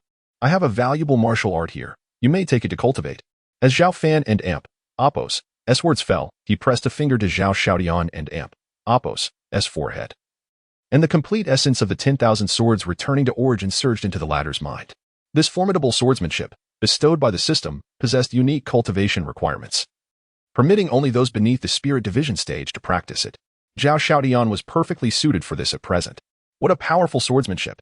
Zhao Xiaotian exclaimed, his countenance brightening with joy after a brief examination of the contents in his mind. He expressed his gratitude to Zhao Fan profusely. We are family. There is no need for thanks, Zhao Fan replied with a gentle smile. Return and cultivate diligently. The leader of the Shushan sect must not be weak. Very well. Dear uncle, I shall take my leave now. I will visit you again in the future, Zhao Xiaotian responded, eager to commence his practice of the newly acquired mysterious sword technique.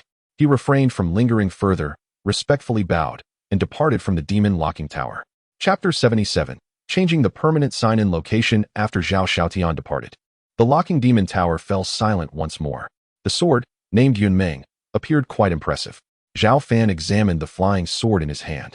Although it lacked the sharpness of Qishao, it was entirely white as snow and emanated a chilling aura, making it a formidable weapon.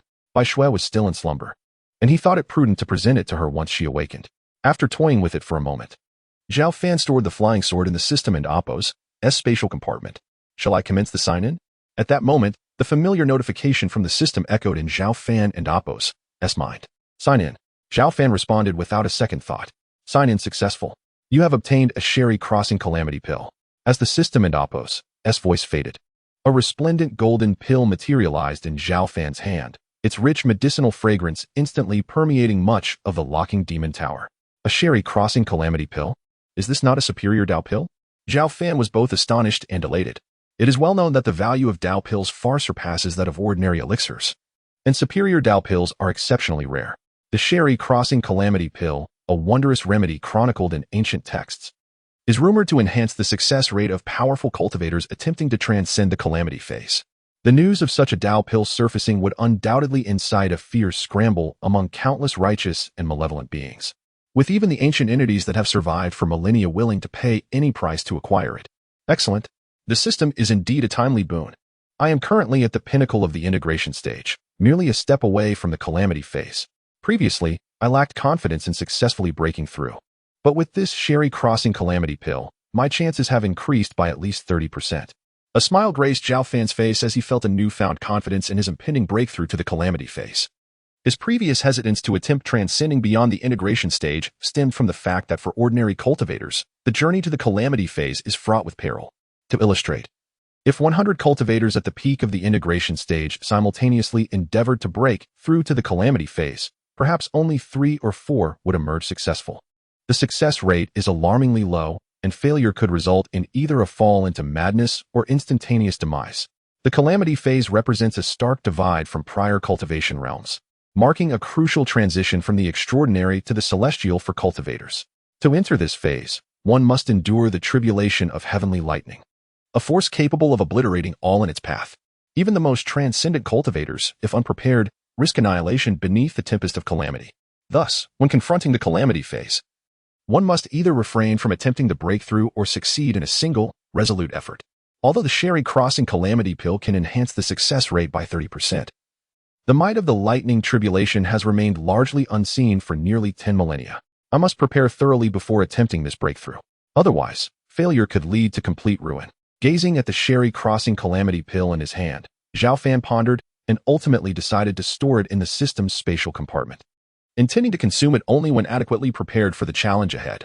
Ding! The Dao aura in the vicinity of the locking demon tower has diminished significantly. Shall I search for a new permanent sign-in location? At that moment, the system's voice echoed in Zhao Fan's mind once more. What? The Dao aura here is nearly depleted? Zhao Fan furrowed his brow momentarily, but soon relaxed.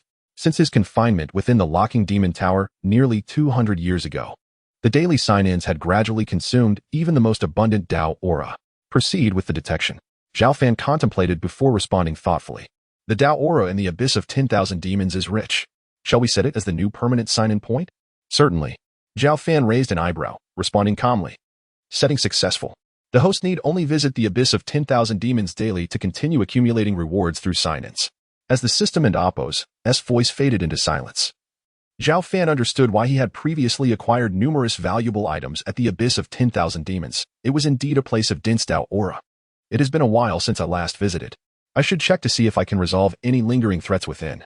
Otherwise, it remains a ticking time bomb. After a brief hesitation, Zhao Fan stepped forward, his figure vanishing from the spot. When he reappeared, he stood before the abyss of 10,000 demons. The chasm before him descended into unfathomable depths, dark toxic vapors swirling ominously. Above the entrance, a sword seal he had placed 15 years prior still held back the noxious gases and malevolent energies. For all these years, the abyss had remained undisturbed, with most of the demons seemingly still in slumber. With my current strength, I should be capable of dealing with the demons within. I might as well venture inside for a closer inspection. As he gazed into the chasm, a rare spark of battle intent ignited within Zhao Fan's eyes. Compared to his former self, he had grown significantly stronger, and even if faced with numerous demons, he felt confident in his ability to confront them. Moreover, he yearned for a thrilling battle. Since embarking on his cultivation journey, he had yet to encounter a worthy opponent. Deep within, he craved a truly balanced fight.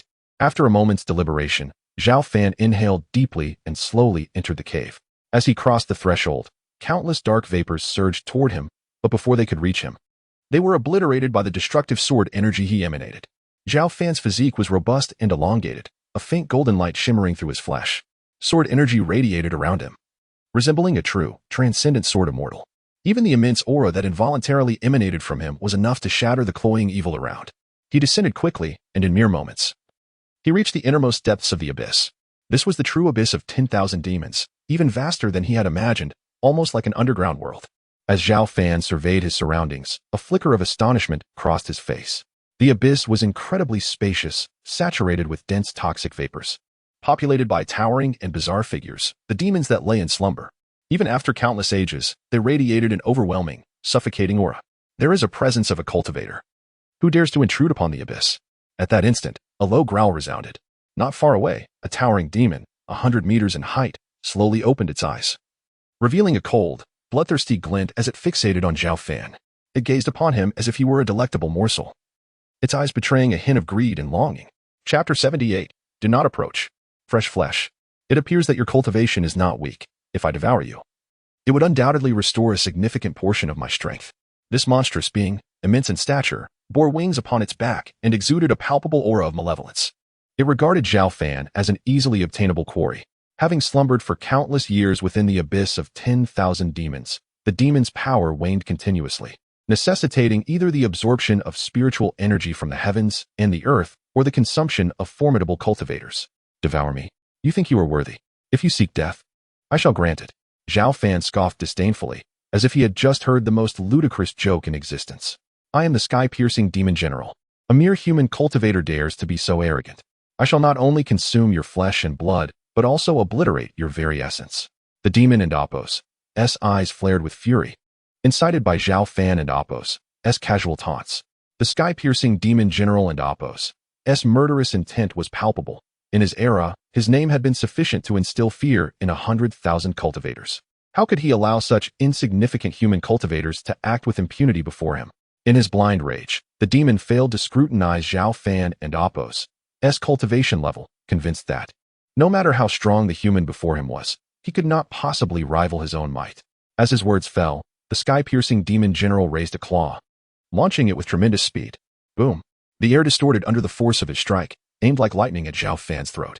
In response, Zhao Fan did not even spare a glance. Without any visible movement, his flying sword, Qi Shao, shot forth autonomously, its radiant blade illuminating much of the abyss. Puff! The claw was severed by the sword, crimson blood spraying high into the air. Before the sky-piercing demon general could fully register his pain, another streak of sword light followed through, gliding gently across his neck. Thud!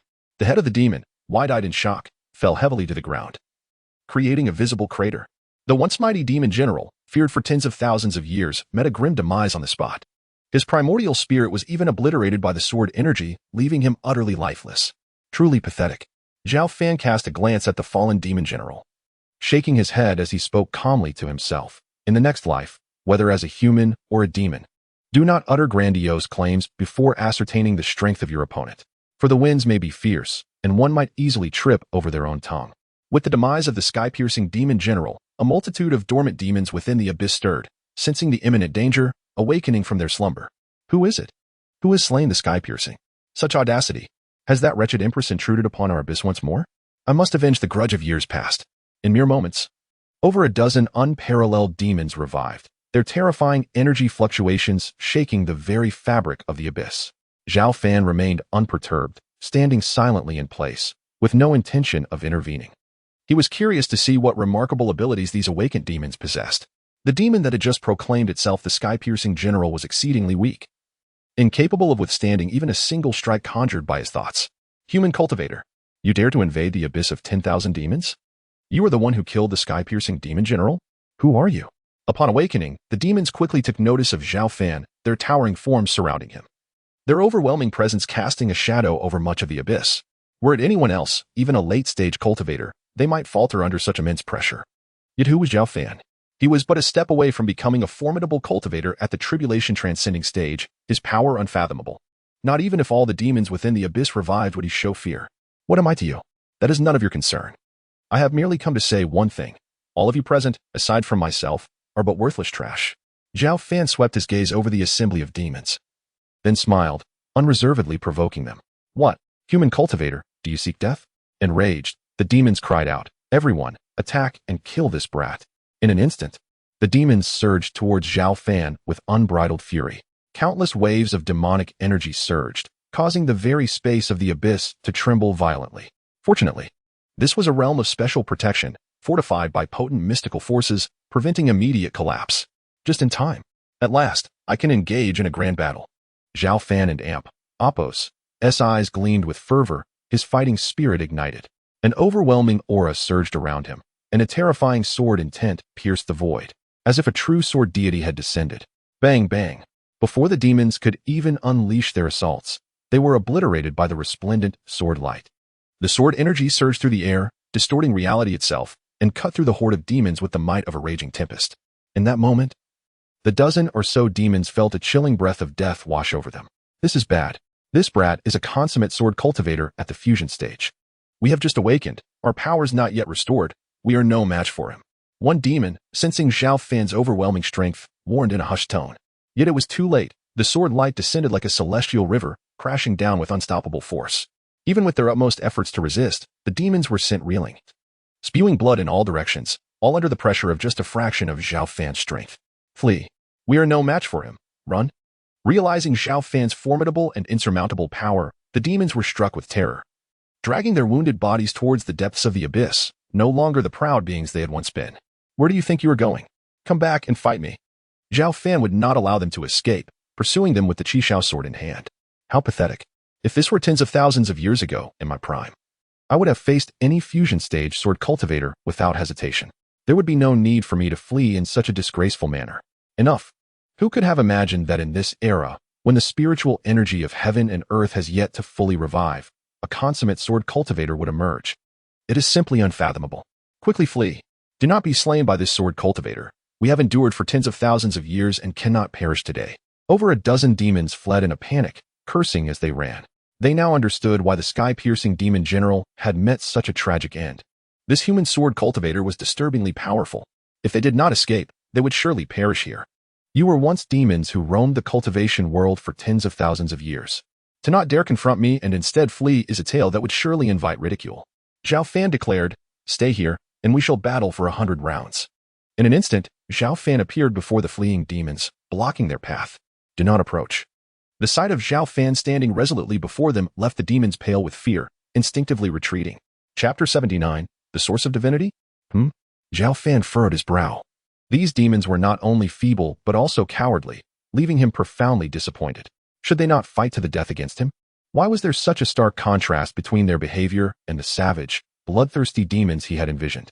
Unbeknownst to Zhao Fan, these demons were not weak. Rather, he was extraordinarily strong, so formidable that it instilled a sense of despair in them. With a single stroke of his sword, he had severely wounded a dozen demons.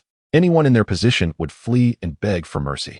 Furthermore, the longer a creature lived, the more it fears death. These demons had painstakingly survived for thousands of years. Who would wish to perish so soon after their awakening?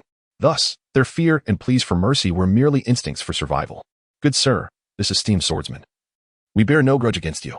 Please spare us. These pitiful demons, pleaded the leader, a towering three-eyed demon, as he stepped forward, his courage faltering. Pitiful and miserable Zhao Fan and Apos' lips twitched at their words, and he coldly retorted, "You are supposed to be ferocious, bloodthirsty demons. Do not feign innocence before me. Hurry and engage in battle, or do not blame me for my lack of courtesy. Are you trying to drive the demons to their demise?" The leading demon, in utter despair, knelt before Zhao Fan. One by one, more than a dozen demons followed suit and begged, "Please, esteemed swordsman, grant us our lives. I am a demon of inherent kindness. Thousands of years ago, I preferred a vegetarian diet and never harmed a human. I have always been a vegetarian. The monks of the Buddhist sect once urged me to serve as their protector. Dear swordsman, do not listen to their nonsense. I am the most benevolent and endearing among us. Despite my 3 eyes, I am blind and have dedicated my life to aiding the weak, both humans and demons. Thousands of years ago, I even earned the title of the 3 blind good demons." Zhao Fan was left speechless, finally grasping the concept of extreme shamelessness. To elicit sympathy and beg for mercy, these seemingly fearsome demons now knelt before him like obedient children, swearing their allegiance to a vegetarian lifestyle. The audacity of the three-eyed demon, claiming blindness while asserting its own virtue, was beyond comprehension. Enough. Zhao Fan's expression darkened as a powerful sword intent tore through the air, instantly suppressing the group of pitiful demons to the ground, causing them to tremble in fear, momentarily silencing their charade. Is this all that resides in the demon abyss? Is there not a single demon capable of putting up a fight? Zhao Fan, with his tall and robust physique radiating a golden aura, exuded an overwhelming presence that caused the entire demon abyss to tremble. Esteemed swordsman, the three-eyed demon spoke timidly, "If you seek stronger demons, You may venture to the second level of the demon abyss, where slumbering entities of greater power reside. Indeed, the other demons nodded vigorously in agreement. The demon abyss has a second level? Take me there at once. Zhao Fan and Appos' eyes brightened as he spoke in a deep voice. However, he remained cautious. Sensing that the demon abyss held many secrets unknown to him, the three-eyed demon hesitated, gradually warning. However, the entrance to the second level is protected by a formidable array. One must possess the strength of the tribulation stage to completely open it. Take me there. Zhao Fan's expression remained impassive as he spoke coldly. Very well, please follow me. The three-eyed demon led the way, cautiously guiding Zhao Fan deeper into the abyss until they arrived at a colossal bronze door. This is the entrance to the second level of the demon abyss. The three-eyed demon stated earnestly. I shall test it. Zhao Fan and Appos' gaze sharpened, and with a thought, his flying sword, Qishao, erupted forth, slicing through the air with dazzling brilliance. The sword's power was immense, distorting the very void around it. Before the strike landed, the three-eyed demon and its companions were already filled with dread, knowing that had they stood in its path, they would surely be cleaved in two.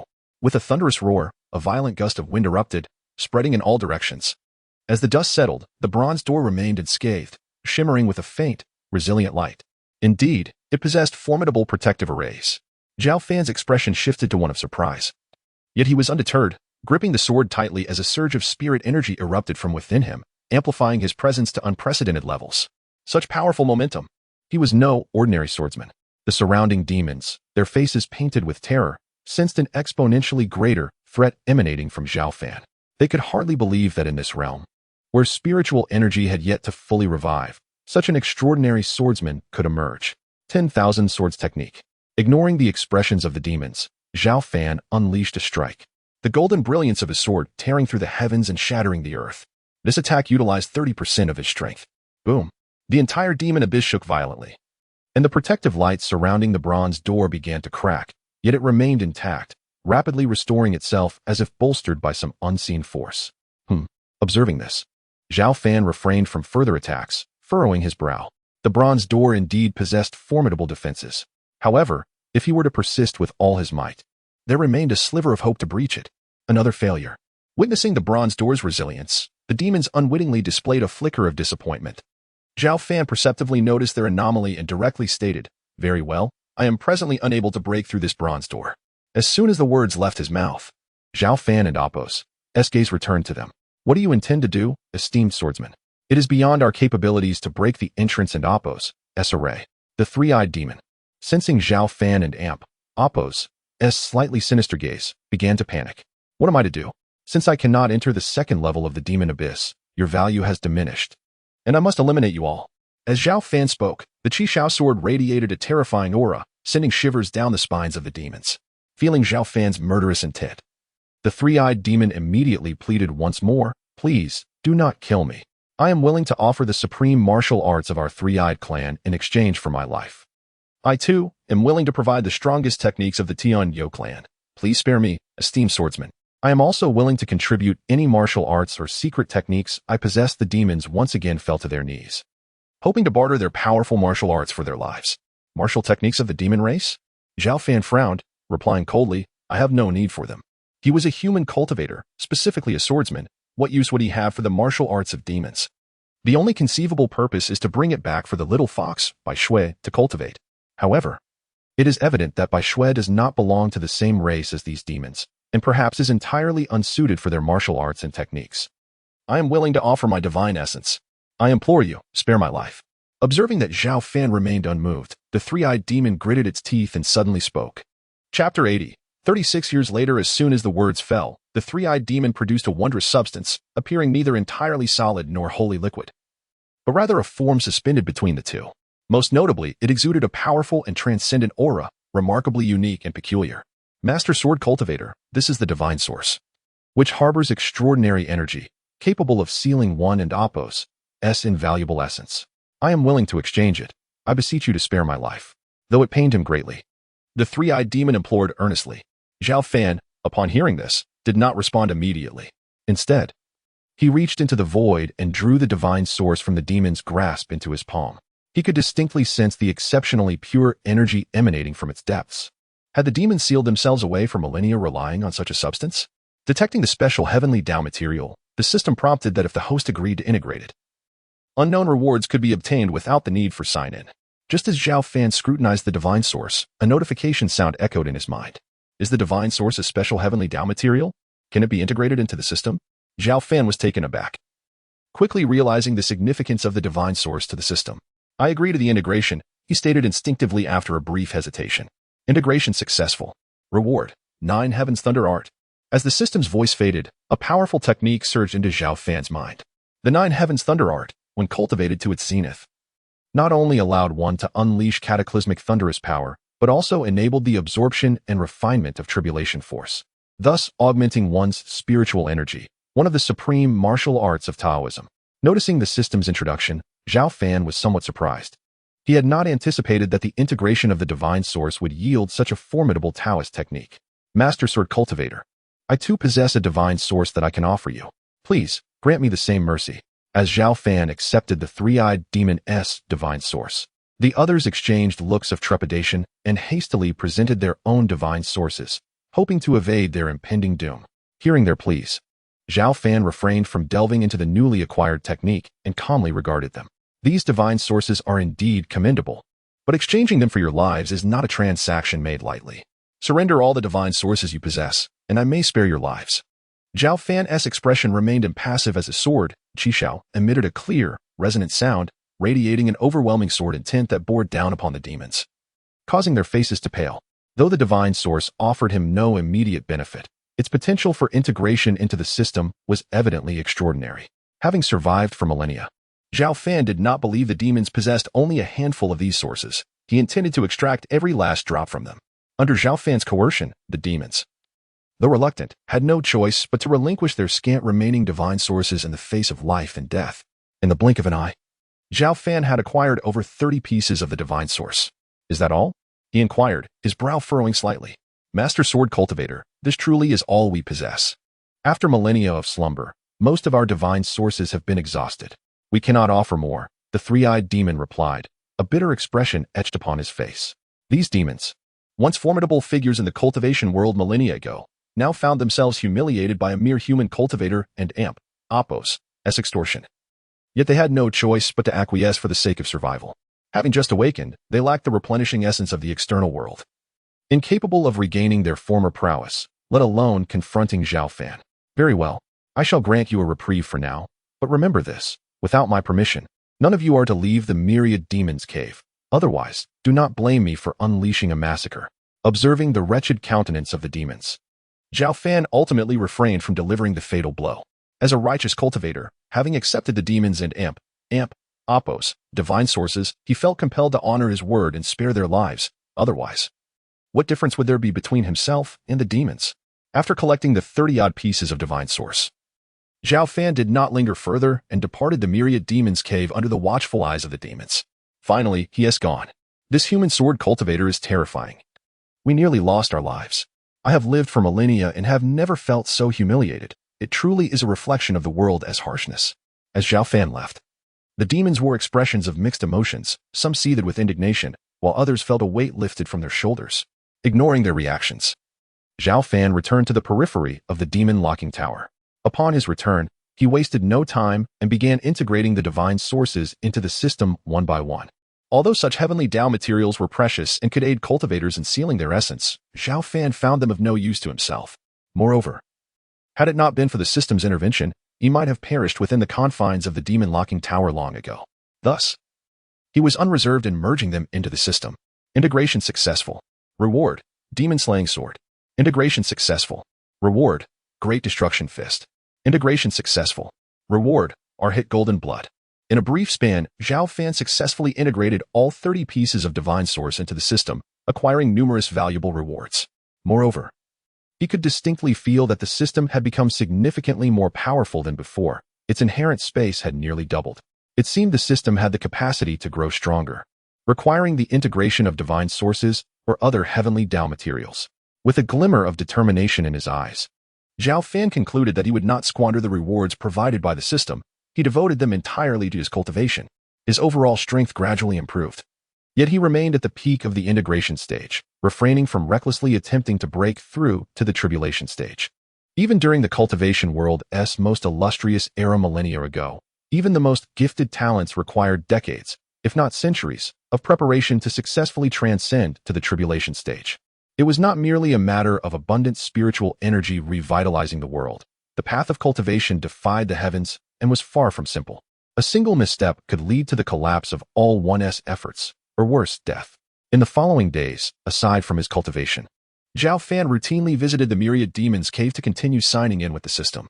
Occasionally, when the mood struck him, he would enter to teach the demons a lesson. Of course, to avoid killing them, Zhao Fan always held back during these encounters. The demons lurking on the first level of the myriad demons' cave became his personal sparring partners, enduring his lessons every few days. At times, Zhao Fan would even refrain from using spiritual energy, relying solely on his physical strength to engage with the demons, continually honing his overall prowess.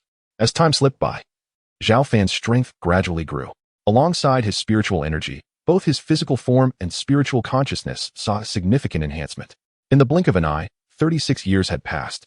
It was now the 234th year since Zhao Fan arrived at the Demon Locking Tower, and the 51st year since his nephew, Zhao Xiaodian, ascended as the leader of the Shushan sect. With the rapid revival of spiritual energy, the cultivation environment of the entire world rivaled half of the glory experienced millennia ago. The cultivation world was in tumult, with new talents emerging and ancient monsters reappearing, many of whom were once formidable figures from major factions, now taking advantage of the favorable cultivation conditions and their accumulated strength to experience a meteoric rise. In the past, formidable cultivators were few and far between. Yet now they have become increasingly prevalent. In any sizable sect of immortal cultivation, one can find one or two powerful beings in the harmonization stage presiding over it. In recent years, Mount Shu has flourished remarkably under the astute leadership of my nephew, Zhao Xiaodian. Not only has it nurtured several cultivators in the harmonization stage, but it has also attracted numerous prodigies of immortal cultivation. Presently, Mount Shu boasts a staggering 100,000 cultivators, with its domain stretching 1,000 miles from south to north, and its subordinate forces numbering in the dozens or even hundreds. Even when one gazes across the vast expanse of central China, Mount Shu stands as an indisputable superlative sect of immortal cultivation. Chapter 81. The Tribulation Period. Shu Mountain basked in its zenith, yet Zhao Fan remained increasingly discreet. For 36 years, he had not ventured a step beyond the confines of the Demon Locking Tower. Aside from the occasional visits from Zhang Qian, who brought him meals, almost no one had the opportunity to see him. Compared to his earlier self, Zhao Fan had grown considerably stronger, although he remained at the peak of the integration stage. His spiritual energy, primordial spirit, and physical form had been cultivated to near perfection. It would not be an exaggeration to say that despite lacking a substantial breakthrough in cultivation level, his overall combat prowess had increased by at least 1 to 2-fold. He had also elevated several significant martial arts techniques to a higher echelon. The Shu Mountain sword technique had reached the 6th level, allowing him to strike at enemies 100 miles away with a mere thought. Similarly, the myriad sword technique had also advanced to the 6th level. Even the slightest sword energy released could cleave a towering mountain in half. As for the Tai nurturing spirit technique and the 6-foot golden body, both had surpassed the 5th level. With sufficient accumulation and reflection, Zhao Fan began to comprehend the more formidable Tai Wong sword classic. Previously, due to his insufficient cultivation level, he could only grasp about 50 to 60% of its essence. However, the present was different. He soon understood the majority of the Tai Wong sword classic, leading to a direct elevation of his swordsmanship. On this day, Zhao Fan chose not to continue his cultivation, but instead gazed silently at the sky. His eyes were calm and profound, filled with a hint of determination as he murmured, "It is time. I must face the tribulation. Do you have confidence? If you fail the tribulation, it could indeed lead to death." Bai Shui, beautiful and charming, stood beside Zhao Fan, speaking softly. A trace of unease and tension flickered across her delicately carved face. Although she often displayed a haughty demeanor towards Zhao Fan, she did not wish to witness his demise beneath the thunderous trial. Throughout the years, apart from her own meditative slumber, she had sparred with Zhao Fan, gaining insight into his cultivation level. Yet, her concern lingered, for typically, the later one faced the tribulation, the better. "Do not worry. I have yet to fully tease this little fox of yours. I am not so easily dispatched," Zhao Fan replied with a gentle smile, aware of Bai Shui's worries. "Humph. This fox spirit actually wishes for you to perish in the tribulation. Ignoring the wise counsel of a good fox will only lead to misfortune," Bai Shui retorted. Turning her head away in disregard, Zhao Fan chuckled, then ceased to restrain himself, suddenly unleashing a magnificent sword intent that enveloped the entire demon locking tower. The overwhelming aura surged into the heavens, instantly altering the surrounding atmosphere for hundreds of miles. Boom. Layers upon layers of dark clouds began to gather above the demon-locking tower, soon forming a mountain-like mass of tribulation clouds, though still not fully formed. The oppressive force of nature descended as if tangible, causing the entire tower to tremble.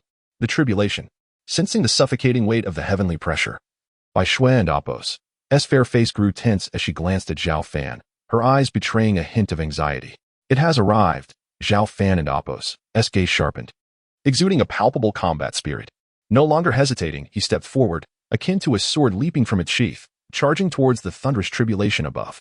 Remaining stationary during the tribulation could not only risk the destruction of the demon-locking tower, but could also jeopardize the entire Shu Mountain.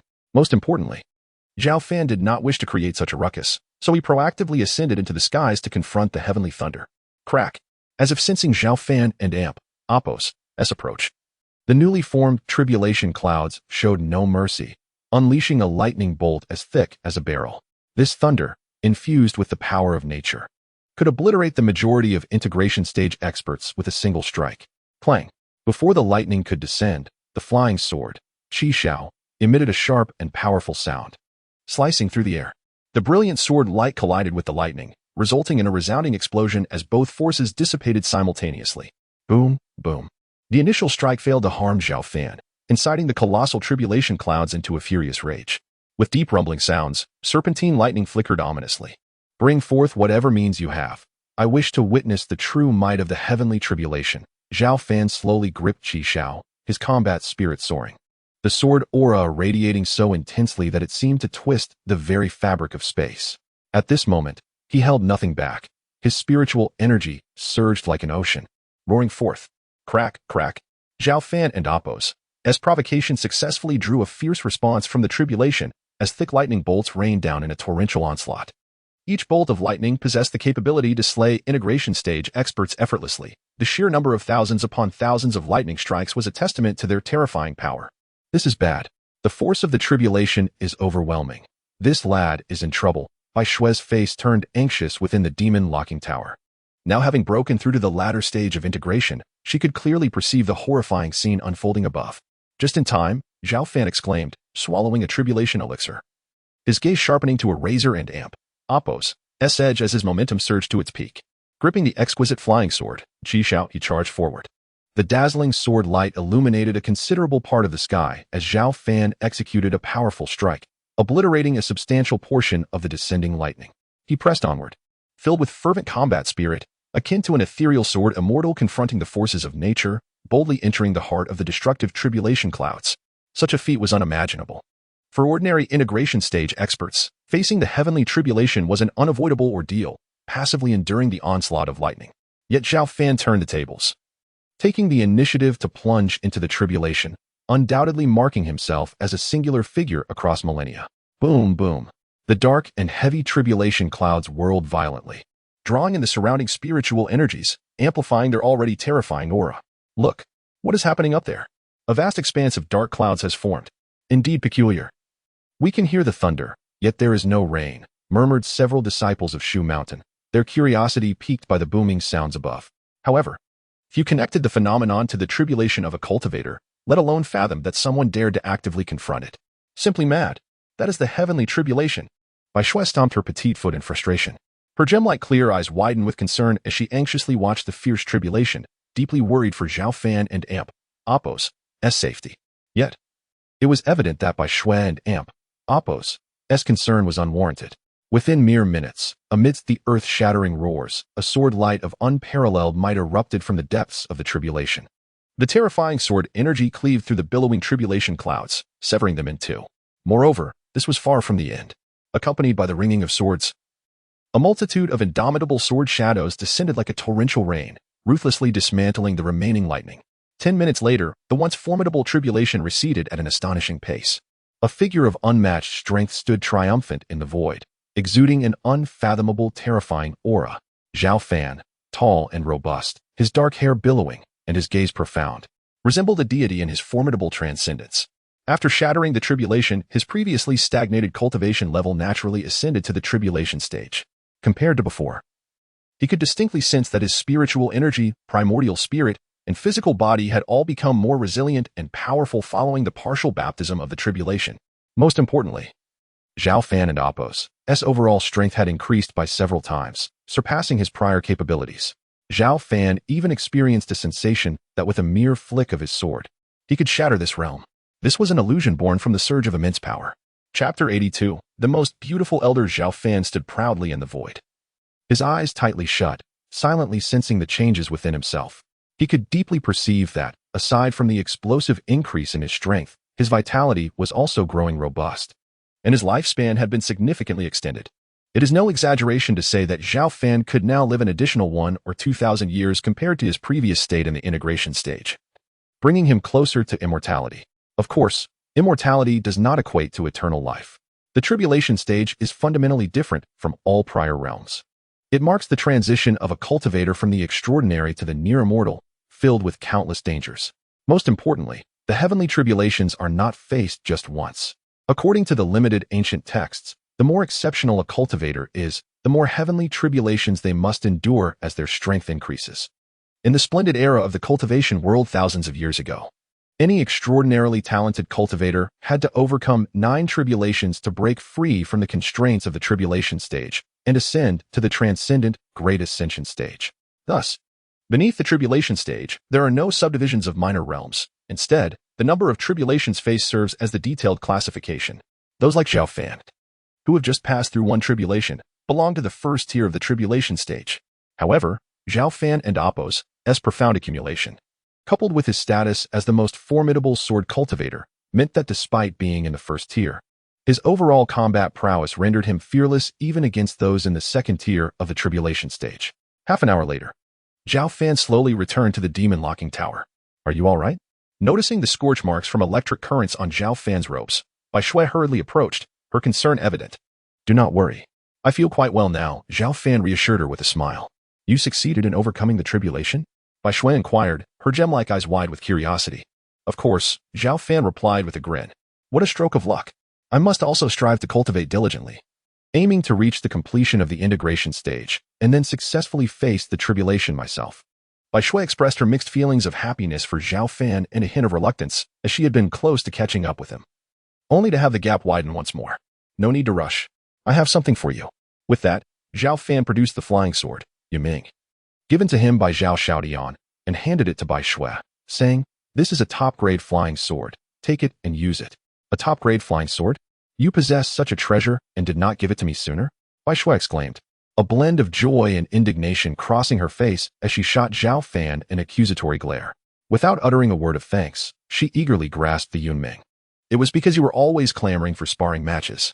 If I had given it to you earlier and you defeated me, I would have lost face," Zhao Fan chuckled, adeptly coaxing her, especially the little fox.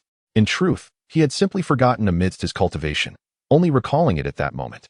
"Humph, consider yourself clever. This flying sword is quite good. I shall accept it. I will not let you suffer either. Once I break through to the completion of the integration stage, I will teach you a couple of powerful martial arts from the legacies I remember," Bai Shui declared with a haughty toss of her head, taking the flying sword back to her stone chamber. Witnessing Zhao Fan and Appo's breakthrough into the tribulation stage had dealt her a slight blow, prompting her to lie back in the jade coffin and continue her slumbering cultivation. Zhao Fan did not take Bai Shui and Appo's words to heart. With the system at his disposal, he lacked for powerful martial arts, not to mention that he could not learn the techniques of the demon clan. In the days that followed, Zhao Fan remained humble and unassuming despite his advancement to the tribulation stage. He diligently solidified his cultivation and thoroughly mastered the powers of the tribulation stage. One day, Zhang Qian came once more to deliver meals. She had become even more mature and beautiful, reminiscent of a ripe persimmon, exuding an alluring fragrance with every movement. Throughout the years, Zhang Qian had remained steadfast, braving all storms to deliver meals every 10 days. Now, she was a senior elder of the discipline hall, overseeing thousands of disciples and earning the title of the most beautiful elder due to her sweet and lovely appearance. Many male elders of her age pursued her, but she resolutely declined all advances. "Junior sister, what delightful dishes have you prepared for me today? The fruit wine last time was delightful. Did you bring more?" Zhao Fan smiled softly, speaking through the door of the demon locking tower. "Today's meal is quite lavish. I have prepared over 10 different side dishes. And I brought 3 bottles of the fruit wine you enjoyed last time," Zhang Qian replied with a playful smile, handing over the food box through a small opening beside the door. Excellent. Zhao Fan opened the food box without needing further encouragement. Savoring the exquisite wine paired with the delectable dishes, having cultivated for over 200 years, he had developed a deeply ingrained habit of enjoying a meal prepared by Zhang Qian every 10 days. Junior sister, your culinary skills have improved significantly since the last time. Zhao Fan praised between bites. Outside the door, Zhang Qian felt a surge of joy, her heart fluttering as she sweetly replied, as long as senior brother is satisfied. By the way, senior brother, there have been many happenings outside Shushan lately. While you enjoy your meal, let me share some news. Go ahead, I am listening. Zhao Fan said with a gentle smile. Senior brother, did you know? The cultivation world has become increasingly chaotic. Not only have many new powerful beings emerged, but also numerous ancient entities have resurfaced. For instance, the ancestor of the Qingyun Sword sect and the Black Bull Demon King are both ancient figures who have lived for a millennium, taking advantage of the improving heavenly environment to show themselves once more. However, the most notable recent figure is the elder Xianming from the demonic path, who reportedly established the Xianming sect, nearly sweeping through the demonic realm, and has now clashed with us in Shushan. Many of our territories have seen demonic figures from the Xianming sect, abducting numerous innocent civilians. Elder Xianming? Xianming sect? Zhao Fan raised an eyebrow, inquiring. Has the sect leader not taken any action? Of course. The sect leader was furious and dispatched several powerful cultivators, nearly exterminating the invading demonic figures. However, the Xianming sect did not retract, but instead declared their intention to retaliate against us in Shushan. Nevertheless, they likely lack the courage. As our Shushan has transformed into a top-tier cultivation sect in the Central Plains, Zhang Qian explained, a hint of pride illuminating her face. Zhao Fan nodded, satisfied with Shushan's current development. On a different note, there is something I need to inform you about in advance. Zhang Qian suddenly shifted the topic, continuing, Senior brother, I will not be delivering meals next time, as I am attempting to break through to the spirit separation stage and may not have extra time. Zhang Qian spoke with a touch of regret. You are now at the peak of the out-of-body stage. Attempting to break through to the spirit separation stage is indeed warranted. It and Oppos, fine, I understand, Zhao Fan replied with a smile, unfazed. Once I break through to the spirit separation stage, I will certainly prepare several dishes to make it up to you. Zhang Qian giggled. That sounds good, but junior sister, do take care. Breaking through is a gradual process, and one should not be overly anxious or reckless. If the breakthrough does not go smoothly, do not persist blindly, as that may easily lead to failure. Zhao Fan thoughtfully advised, concerned for her well-being, as she was one of the few individuals he truly cared for. I understand, senior brother. Rest assured, Zhang Qian assured him. Zhang Qian smiled playfully, signaling to Zhao Fan not to worry excessively. She had prepared for this moment for quite some time, so there should be no issues. The two continued their conversation for a while, and soon the sky darkened. Zhang Qian, with her empty lunchbox, bid farewell to Zhao Fan. As she departed, the demon locking tower once again returned to its tranquil state. Chapter 83. A simple gesture after Zhang Qian and Oppos' departure, Zhao Fan immersed himself once more in his cultivation. Was it time to sign in? On this day, Zhao Fan arrived at the entrance of the 10,000 Monsters Cave and, as usual, initiated the system sign-in process. Sign-in. Sign-in successful. Reward. A pair of celestial conch shells. As the system and Oppos' voice faded, a pair of seashell-like objects materialized in Zhao Fan and Oppos' hands. Celestial conch shells? Zhao Fan felt somewhat perplexed and could not help but inquire, System, what is the purpose of this item? The response was succinct. The celestial conch shells can transcend spatial and array barriers, enabling communication anytime and anywhere. They are among the most advanced sound transmission artifacts. Well, that seems rather superfluous, Zhao Fan thought, casually stashing the conch shells in the system and Oppos' spatial compartment. He then returned to the periphery of the demon locking tower. Although he had advanced to the first layer of tribulation, he had yet to fully comprehend the circumstances within the 10,000 Monsters Cave. So he had no immediate plans to venture into its second layer. Moreover, the powerful seal he had laid near the entrance prevented the demons from breaching it, thus eliminating the need for undue curiosity. Time flew by, and nearly a month had elapsed since Zhang Qian last brought him food. Zhao Fan waited eagerly. Yet Zhang Qian and Oppos' absence filled him with an unsettling premonition. Perhaps something unfortunate had befallen her? After a moment of hesitation, he decided to venture out to check on Zhang Qian. In the vast expanse of Mount Shu, few individuals held significance for him, and Zhang Qian was undoubtedly among that rare few. Senior brother, I have brought you food. Suddenly, the melodious voice of Zhang Qian echoed from the demon-locking tower. "Junior sister, you have finally arrived. I was beginning to consider searching for you," Zhao Fan responded, his light-hearted banter concealing his concern, as he failed to notice the weakness in her tone. I am sorry for keeping you waiting," Zhang Qian replied, her cheeks slightly pale. Yet she forced a smile. "I prepared a plethora of delicacies for you, fish, meat, and over 10 exquisite dishes. Additionally, I have brought 6 jars of fine wine."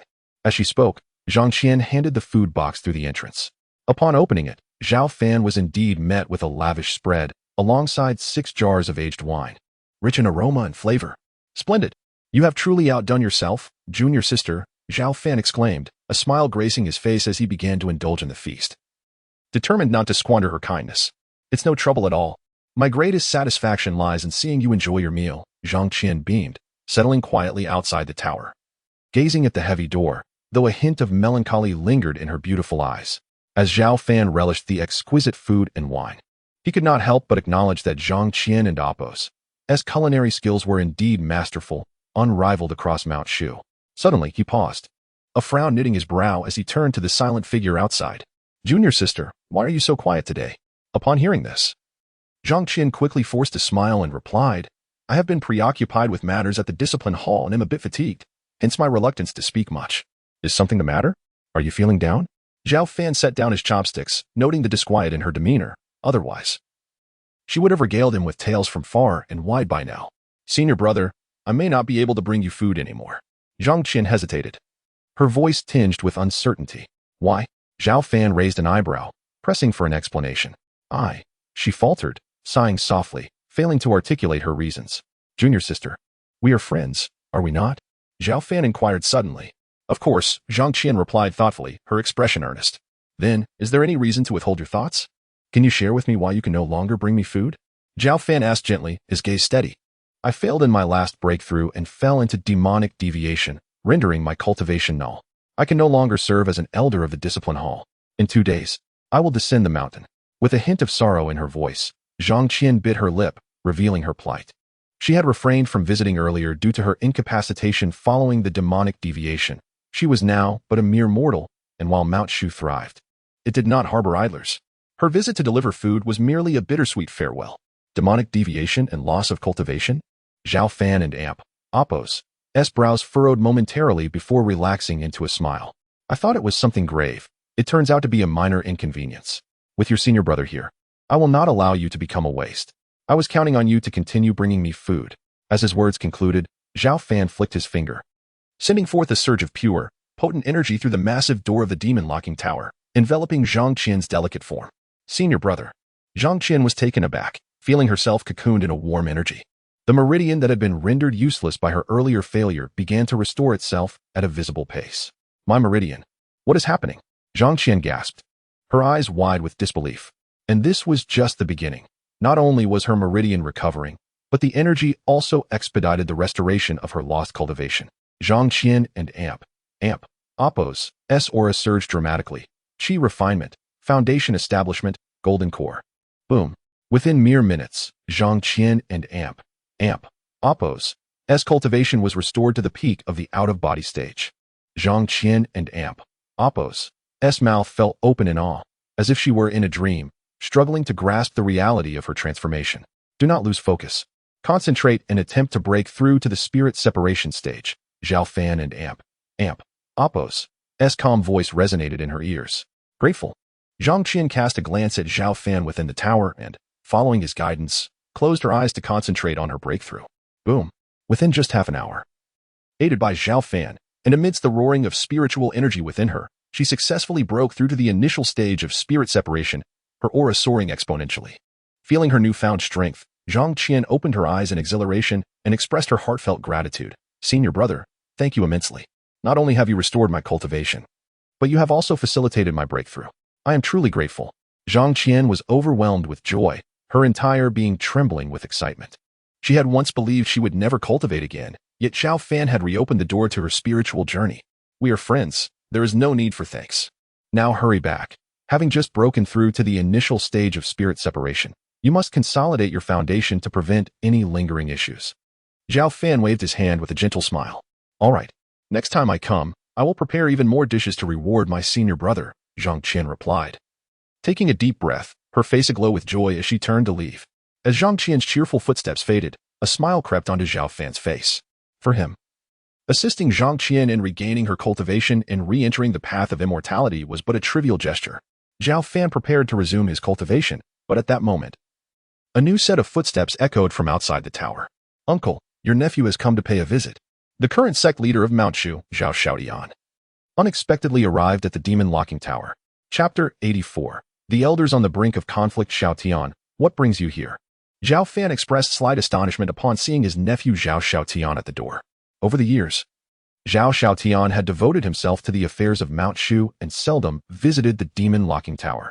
Compared to his younger brother Zhao Cheng, Zhao Xiaotian exhibited greater diligence, striving diligently in all matters of Mount Shu, which he had managed to develop quite successfully. Unlike his father, Zhao Xiaotian possessed an indomitable spirit. Unless faced with truly insurmountable challenges, he would not easily disturb Zhao Fan. Deep within, he harbored a desire to live up to the expectations of his father and uncle, determined to shoulder the responsibility of revitalizing Mount Shu. Zhao Xiaotian was tall and robust, with a visage marked by resolute calmness. He was no longer the naive child of yore. He had acquired the imposing presence of a sect leader. However, at that moment, a lingering shadow of worry clouded his brow. It has been years since I last visited my uncle, so I thought I would come and see you.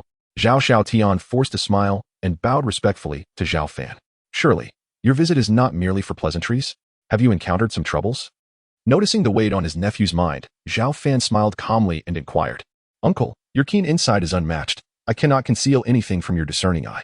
Upon hearing Zhao Fan's question, Zhao Xiaotian did not deny it. Instead, he sighed and continued. You must be aware that Mount Shu has made significant strides in recent years, ranking among the top-tier sects in the central continent. However, with our rise comes the attention of adversaries, and now we face a formidable foe. Who might this be? Zhao Fan furrowed his brow, inquiring further. The Xianming sect. Led by the Xianming elder, Zhao Xiaotian replied with a serious expression. The Xianming elder? Is he truly powerful?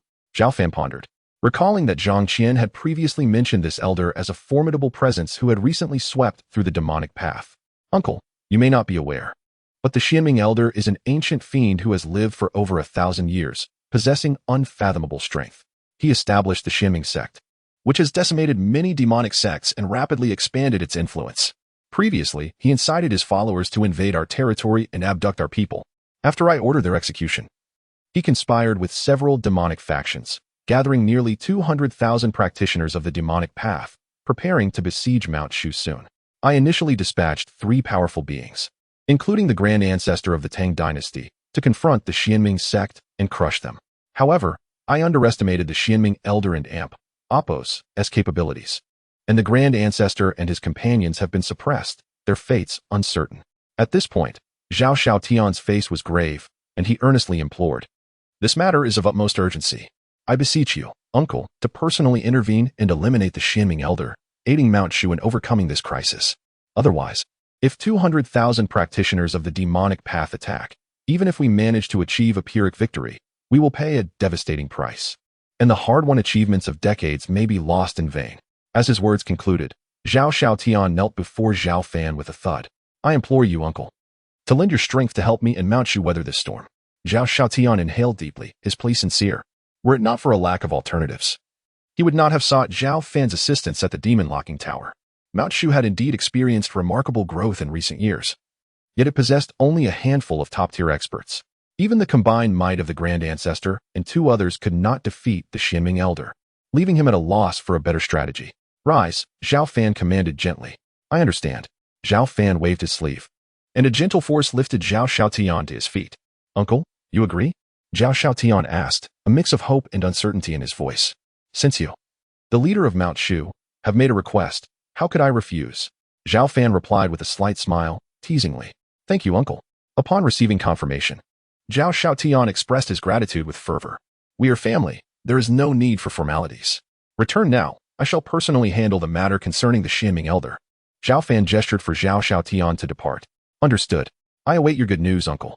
Zhao Xiaotian bowed repeatedly before leaving the demon locking tower. After watching Zhao Xiaotian depart, Zhao Fan suddenly raised his head, addressing the direction of the stone chamber with a smile after eavesdropping for so long. ISN and AMP. Amp, Oppos, time for you to come out? Humph, who has been eavesdropping? This fox spirit merely awoke and inadvertently overheard your conversation, Bai Shuel. The charming and adorable fox spirit emerged from the shadows. Zhao Fan merely smiled at her words, choosing not to argue. Are you planning to go out? Bai Shui inquired softly, her gem-like eyes sparkling. What do you think? Zhao Fan replied with a gentle smile as the red sky sword, once embedded in the ground, gracefully floated into his hand. I wish to accompany you. This fox spirit has lingered here for so long.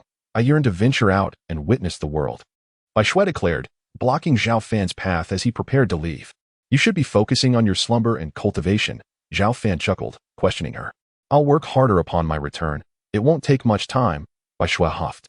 Very well. After some deliberation, Zhao Fan decided to take Bai Shui along.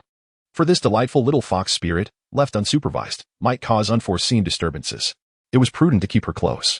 In the Grand Hall of Mount Shu, chaos reigned as the elders engaged in heated debates on how to address the threat posed by the Xianming elder and his sect. A faction of aggressive elders advocated for a preemptive strike, urging the assembly of Mount Shu's practitioners to act before the Xianming sect and its allied demonic forces could gather their full strength of 200,000 practitioners. Meanwhile, a more conservative group of elders argued for negotiations, emphasizing that with the grand ancestor of the Tang and 2 other powerful beings in captivity, they should refrain from acting rashly until they could secure their release. The clashing opinions led to a near uproar, the elders bickering fiercely, almost on the verge of physical confrontation. Despite their usual dignified demeanor in the eyes of disciples, when embroiled in argument, they were no different from common folk, hurling insults and exuding indignation. Observing the tumultuous scene, Elder Lin Mu, the true martial elder, wore a look of exasperation.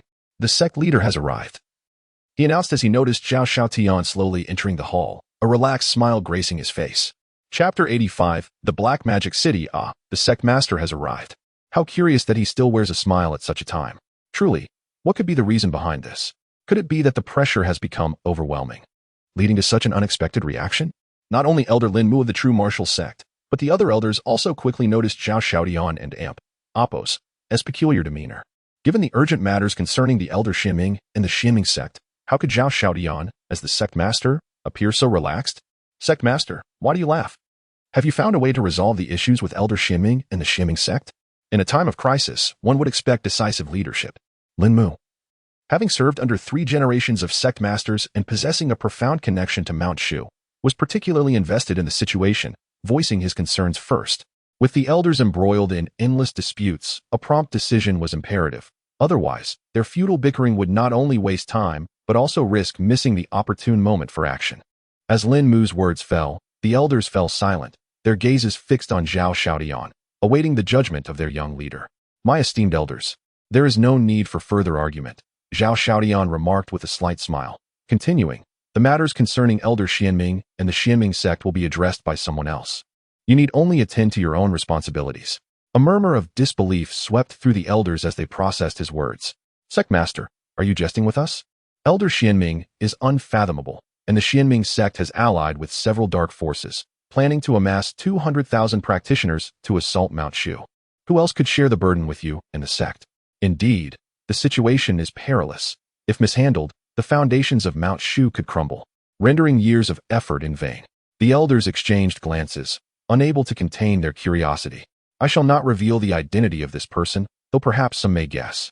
Zhao Xiaotian replied with a mysterious smile. I understand. Lin Mu suddenly exclaimed, as if struck by a revelation. Elder Lin, do you know who it is? The other elders turned to him in unison. Sect master, could it be that esteemed swordsman? Lin Mu asked, excitement gleaming in his eyes.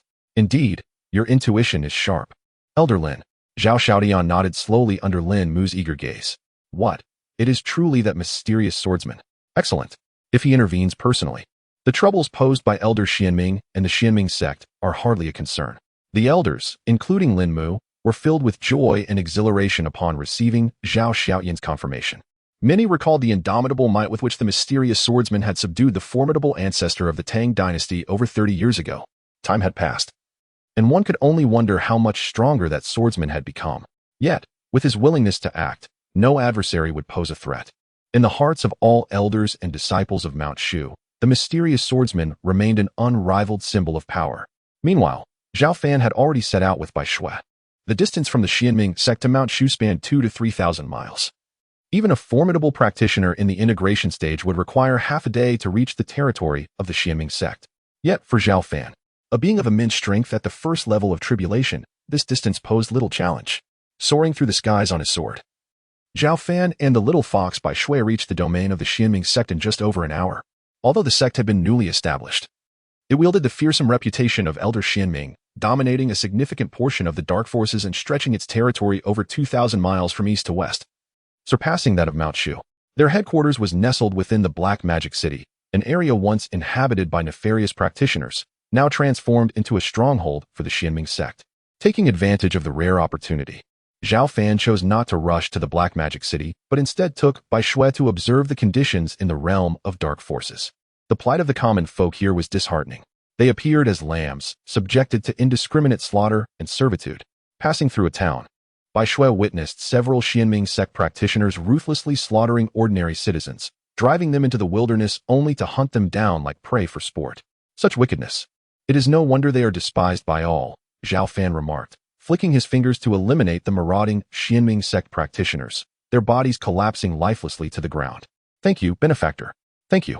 Several surviving commoners, noticing Zhao Fan and Bai Shui nearby, fell to their knees in gratitude. Quickly leave this place, Zhao Fan urged, gesturing for them to depart before ascending into the skies with Bai Shui. They passed through several towns under the Xianming sect's dominion, where practitioners displayed not only cruelty towards ordinary people but also frequently turned on one another. Corpses littered the ground, a testament to the hellish reality they inhabited. Previously, Zhao Fan had heard tales of the cold-blooded nature of dark practitioners, yet witnessing such brutality firsthand left him shaken. Should these dark forces gain control over the entire cultivation world, the consequences would be catastrophic. Thankfully, he had arrived to confront the threat posed by Elder Xianming and the Xianming sect. Had he not intervened, countless ordinary lives and cultivators would fall victim to the depravity of these dark beings when they launched their assault on Mount Shu. There is nothing worth lingering over. We must hasten to the Black Magic City, Zhao Fan declared, taking a deep breath as he spoke to Bai Shui. Agreed. Once we arrive at Black Magic City, don't hold me back.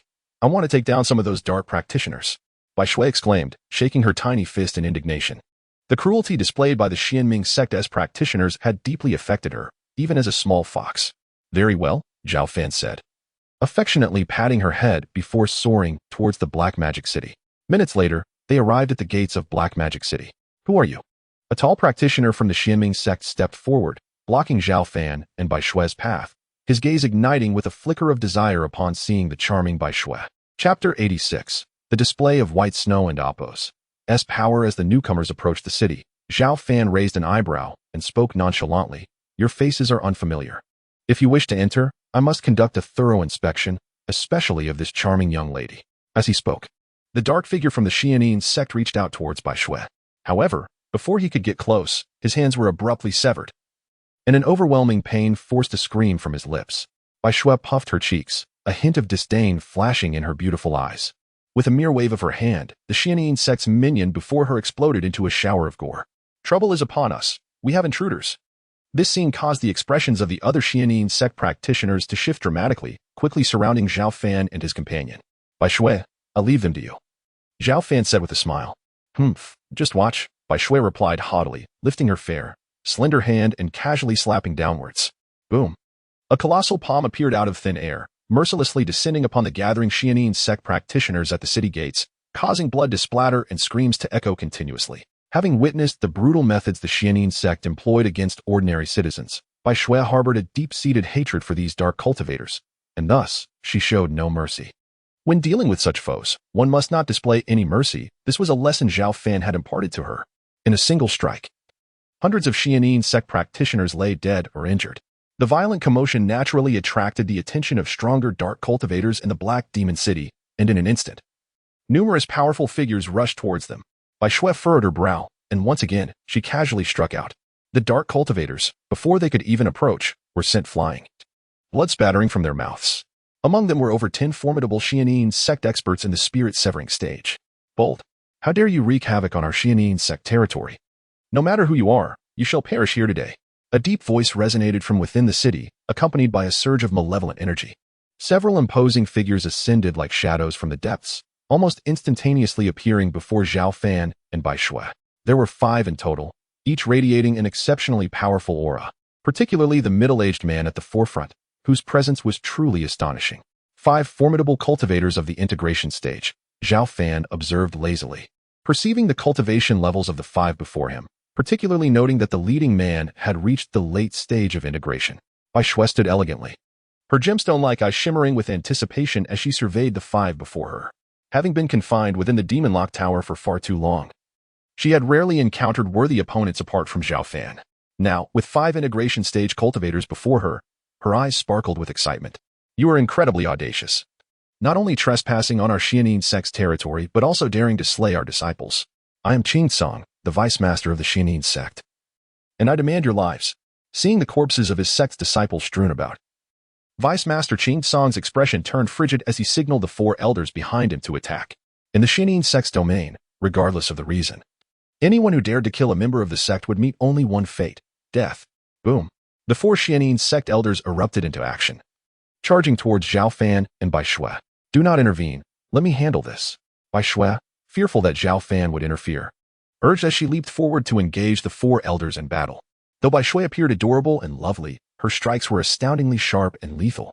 With each wave of her hands, she shattered the attacks of the 4 elders, and with relentless momentum, she sent them reeling, bloodied, and gasping. Bai Shui and Appo's origins were mysterious, and now she was a formidable cultivator at the late stage of integration. Not only were the 4 ordinary elders no match for her, but even if there were a dozen more, they would still fall short. Pathetic, truly too weak, Bai Shui thought, a hint of disappointment crossing her face as she realized she had barely exerted any effort, yet her opponents were already heavily injured. As the battle unfolded within mere moments, Vice Master Qing Song discerned Bai Shui's cultivation level and felt a flicker of concern. He scrutinized Bai Shui and then Zhao Fan, gradually realizing that this seemingly unremarkable man and the extraordinary girl were indeed exceptional, particularly the young man who emitted no detectable aura, appearing as an ordinary person. Yet, this only intensified his sense of unease. Who exactly are you two? Qing Song did not immediately attack. Instead, he suppressed his anger and inquired, attempting to uncover their identities. You lack the right to question us. Summon the elder of the Xianin sect, or do not blame me for razing this place to the ground, Zhao Fan replied. His expression unchanged, his voice calm, yet resonant, echoing throughout a vast portion of Black Demon City. Arrogance. Our master is not someone you can demand to see at your whim. If you refuse to clarify your intentions, do not blame me for being ruthless. Despite a hint of trepidation, Qing Song did not overly concern himself. This was the stronghold of the Xianin sect, and he truly did not believe that these 2 cultivators could instigate any significant upheaval. Bai Shui, incapacitate him, Zhao Fan instructed, turning to her. Leave it to me. This fox spirit is formidable. Bai Shui lifted her head playfully, resembling a mischievous neighbor girl. In an instant, she vanished from sight. At that moment, Qing Song and Appo's heart tightened as he sensed a chilling aura approaching. Buzz. A flash of cold light erupted, distorting the air, bearing down on Qing Song with overwhelming force. This strike was as swift as lightning and as powerful as a tidal wave, shaking the ground beneath them. What incredible speed! Qing Song's expression changed drastically. But as a late-stage integration cultivator, he clenched his fists, shimmering with a dark golden hue, and unleashed a powerful counterattack. Boom! The cold light collided violently with his fist, producing a deafening explosion. Before the echoes of the blast could dissipate, Bai Shui and Qing Song soared into the air, crashing into one another once more, unleashing a terrifying wave of energy akin to a landslide or tsunami. Around them, weaker Xianin sect disciples were obliterated by the ferocity of the battle, their bodies reduced to mere mist of blood. Compared to the previous 4 elders who had crumbled in an instant, Qing Song's strength was vastly superior. His mastery of formidable martial arts rendered his body as unyielding as celestial gold, with every movement exuding tremendous power. Bai Shui's delicate face remained composed.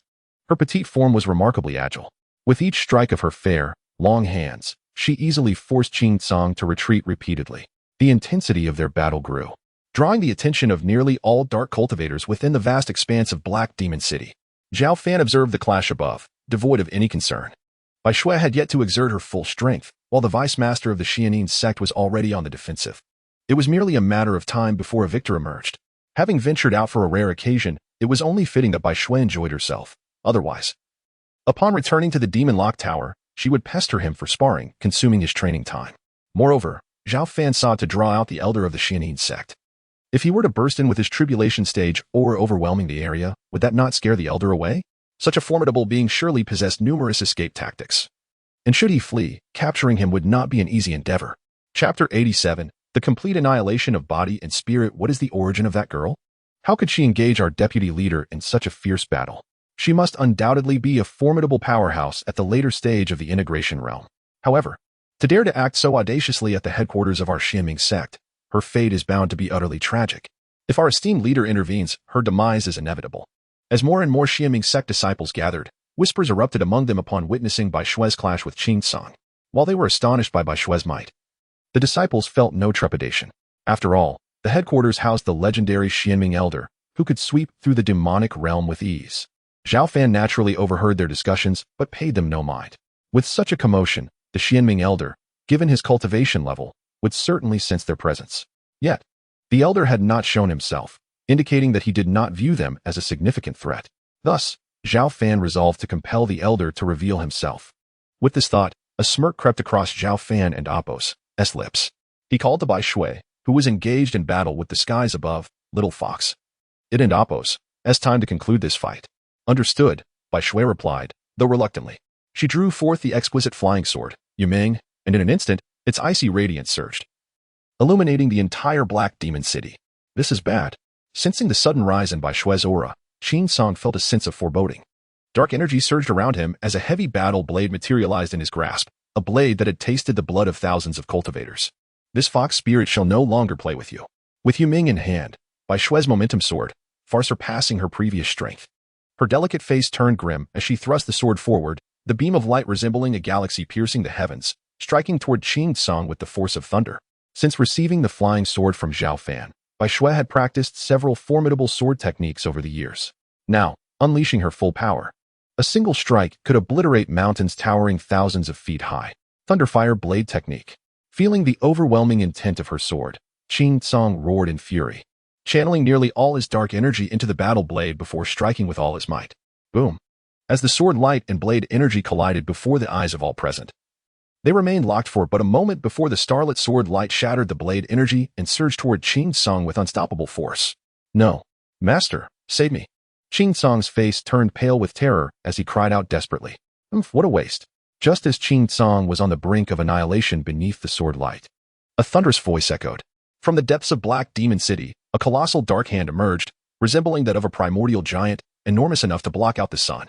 In an instant, it came crashing down, shattering the terrifying sword light into countless fragments. It was the master himself who had intervened. The master is invincible. Witnessing this scene, the disciples of the Xianming sect were filled with fervor. After the colossal hand obliterated the sword light, it continued its assault toward Bai Xue, intent on delivering a fatal blow. All show and no substance. This fox spirit is no easy prey. Bai Xue, unwilling to back down, felt her demonic energy surge as a divine golden fox apparition manifested behind her, amplifying her power once more. With a fierce cry, she swung her sword again, its might eclipsing the previous strike, warping the very void around it. Boom! The sword light was dazzling, but under the immense hand, it could not endure for long before it shattered into pieces. This is bad. Bai Xue's face paled as she staggered back, suffering significant backlash. Meanwhile, the black hand descended swiftly, and she realized she could not evade in time. Bang! At the critical moment, a golden sword light illuminated the world, piercing through the dark hand in the blink of an eye. Before Bai Xue could react, Zhao Fan gently steadied her shoulder, his masculine presence causing her cheeks to flush. Leave the rest to me. Zhao Fan affectionately ruffled Bai Xue's hair, then stepped into the void, advancing forward. In the skies above, the dark hand exploded into fragments, revealing a formidable figure. It was a tall, imposing elder, his countenance stern and cold, radiating a terrifying aura that instilled both awe and submission in the disciples of the Xianming sect. For he was the master of the Xianming sect, the venerable Xianming elder. With an extraordinary demeanor, the Xianming elder scrutinized Zhao Fan with piercing eyes, a frown crossing his brow as he thundered, "Who exactly are you? To sever my dark hand with a single strike is a rarity in the realm of cultivation. Who am I?" Zhao Fan replied with a faint smile, then spoke earnestly. "I am the one here to take your life." Impudent. Bold.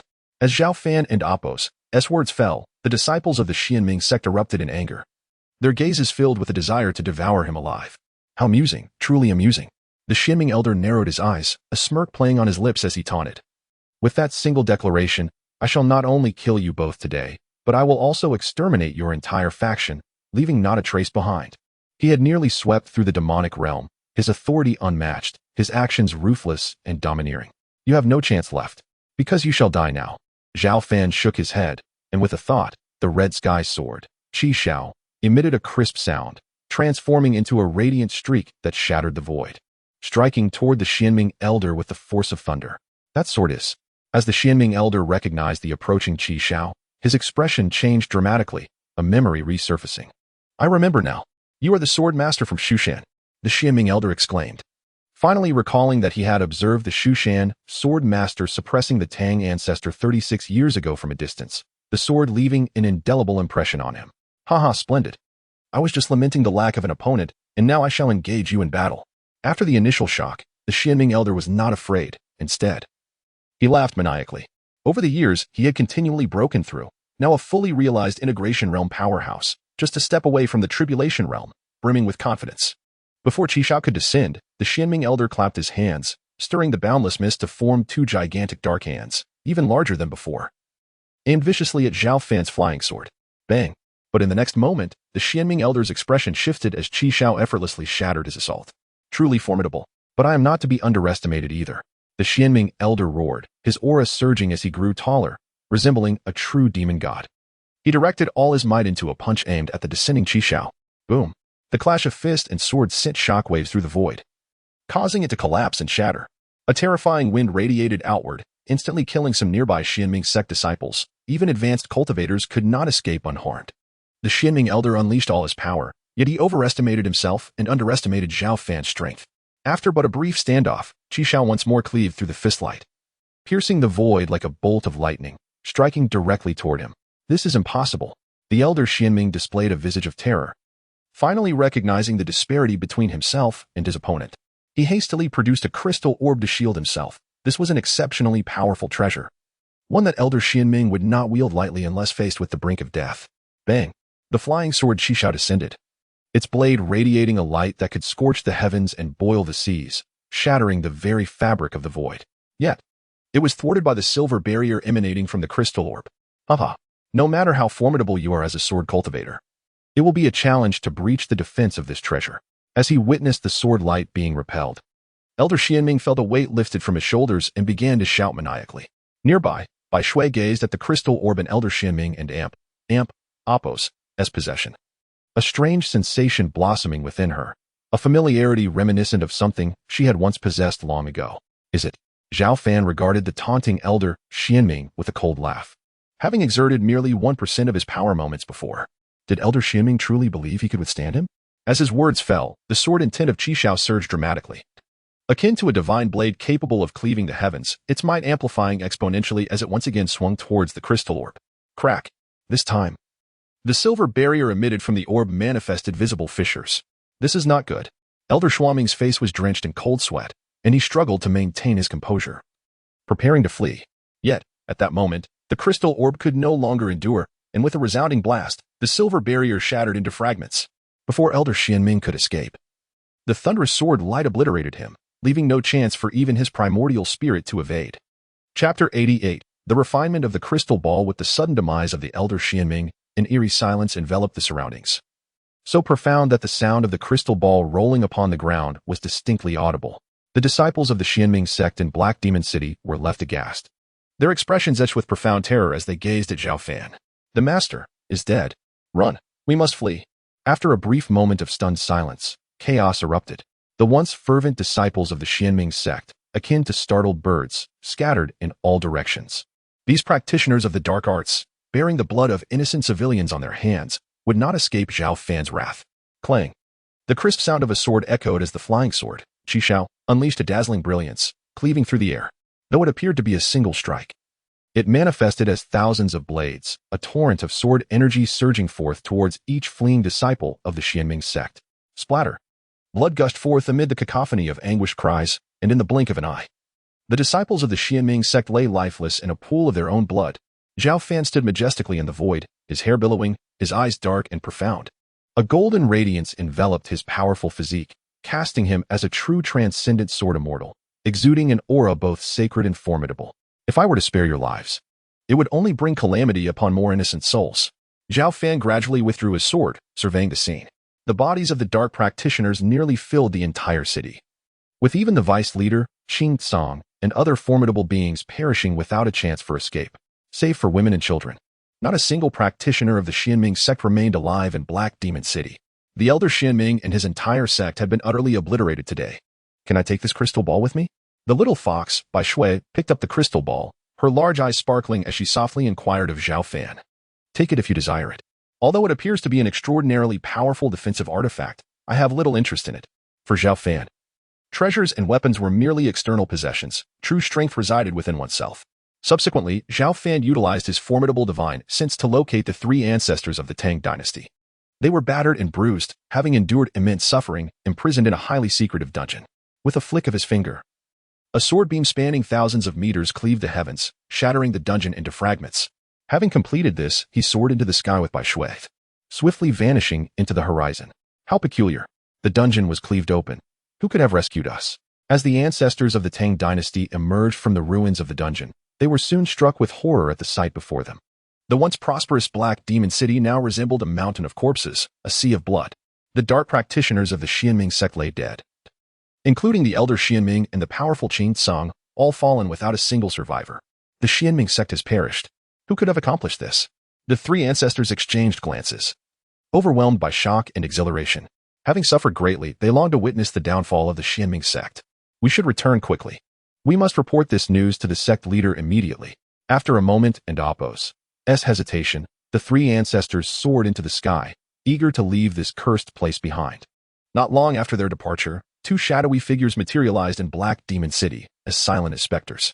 Even top-tier practitioners of the integration stage would find it difficult to detect their presence. What is happening? We sensed the elder Xianming's aura weaken and rushed here at once. Yet it appears we have arrived too late. Our representative, whom we painstakingly nurtured, has perished just like that? This is intolerable. Regardless, the elder Xianming is dead, and that object related to the Empress must not be allowed to remain in the open. We must find a way to retrieve it. The two figures exchanged swift words before gradually vanishing from sight. News of the elder Xianming and Appo's gruesome death and the annihilation of the Xianming sect spread rapidly. After all, Black Demon City served as the sect's headquarters, and various forces had long been wary of elder Xianming's prowess, dispatching personnel to monitor the situation. The Xianming sect has been wiped out, and elder Xianming met his demise in Black Demon City. Who could have done this?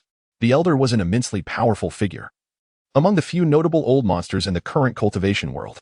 Who possesses the strength to slay him? It is truly astonishing. The elder Xianming and his sect had swept across much of the dark path in recent years, even showing signs of unifying various factions. How could they be crushed at the zenith of their power?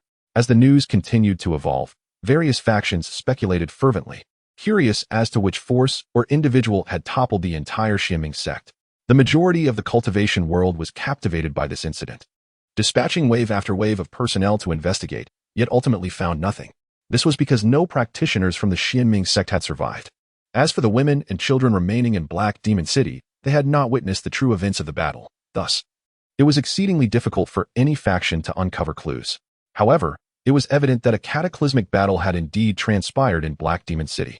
On that very day, witnesses nearby reported seeing a dazzling sword light akin to a river of stars illuminating the sky.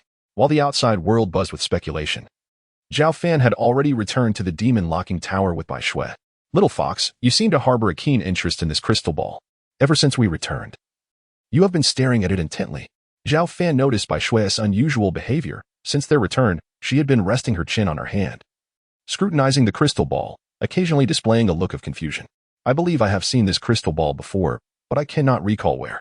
Bai Shui pouted, her brows furrowed in concentration. You have seen this crystal ball?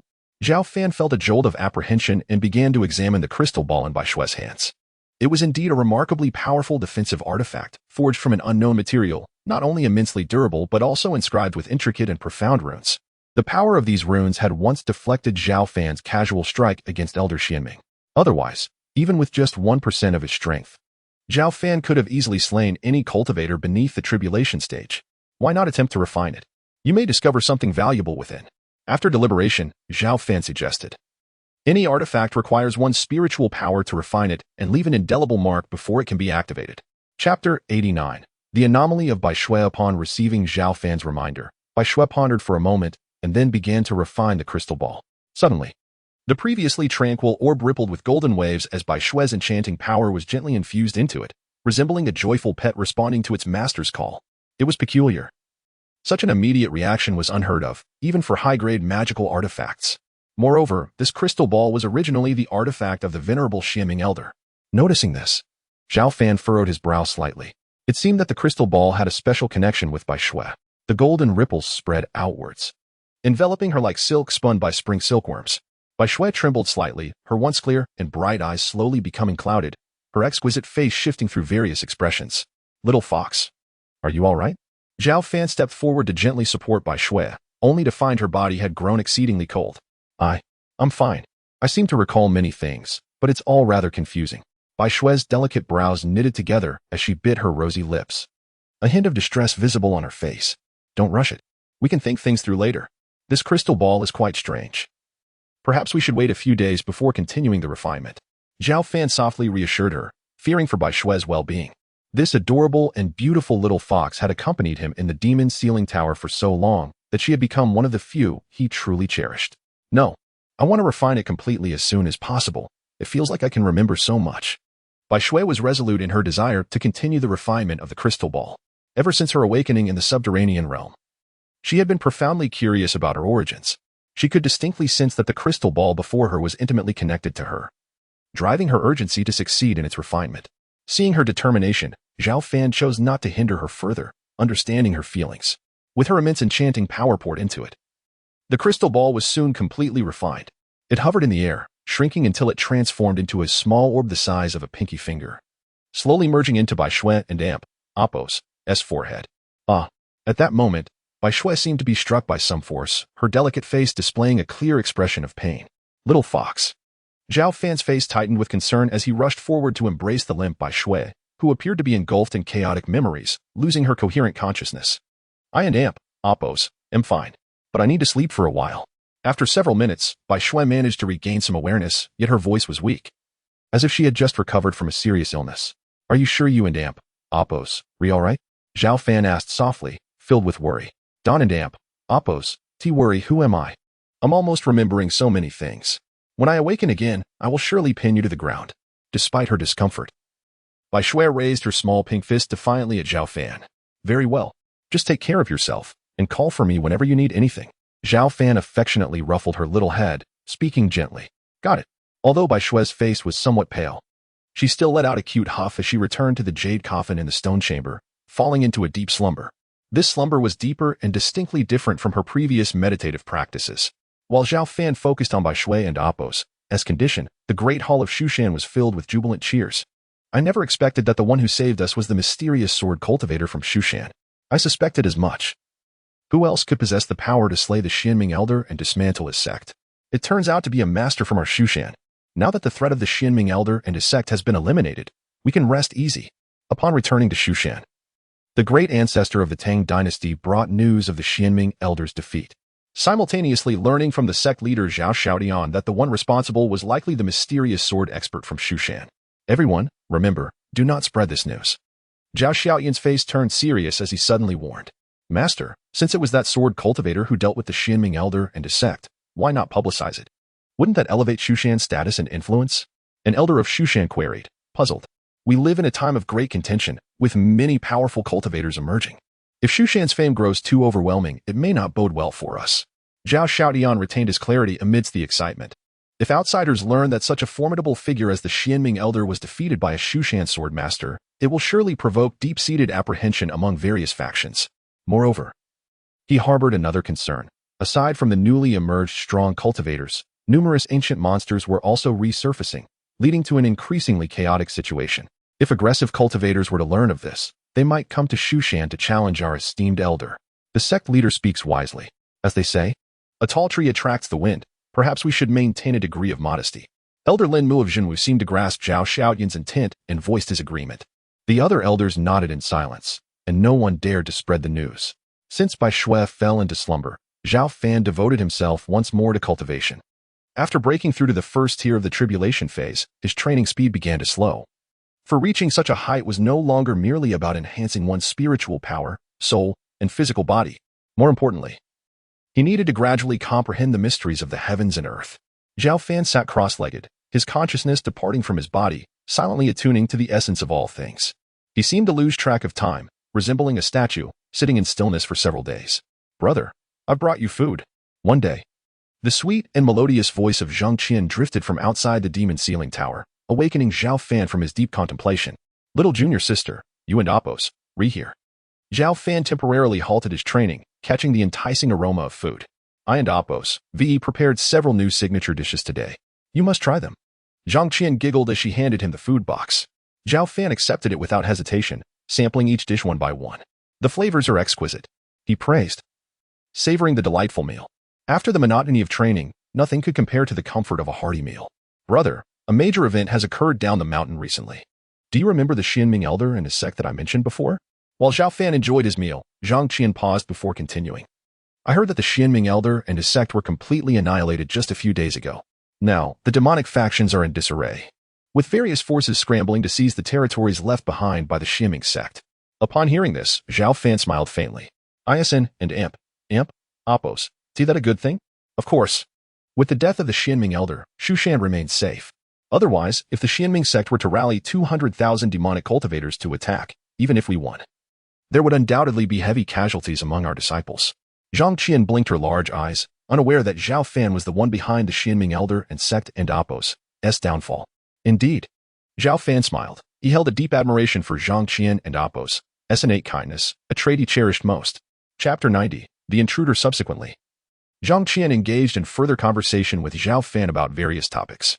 It was only as dusk began to envelop the sky that she reluctantly departed with her food box in hand. After Zhang Qian and Appos' exit, the demon locking tower resumed its tranquil state. At that moment, Zhao Fan received a prompt from the system in his mind, reminding him that he had yet to check in today. With a few determined strides, seemingly disregarding the constraints of space, he swiftly arrived at the entrance of the myriad demon cave. "Check in," he murmured, gazing into the dark abyss of the cave. "Check-in successful.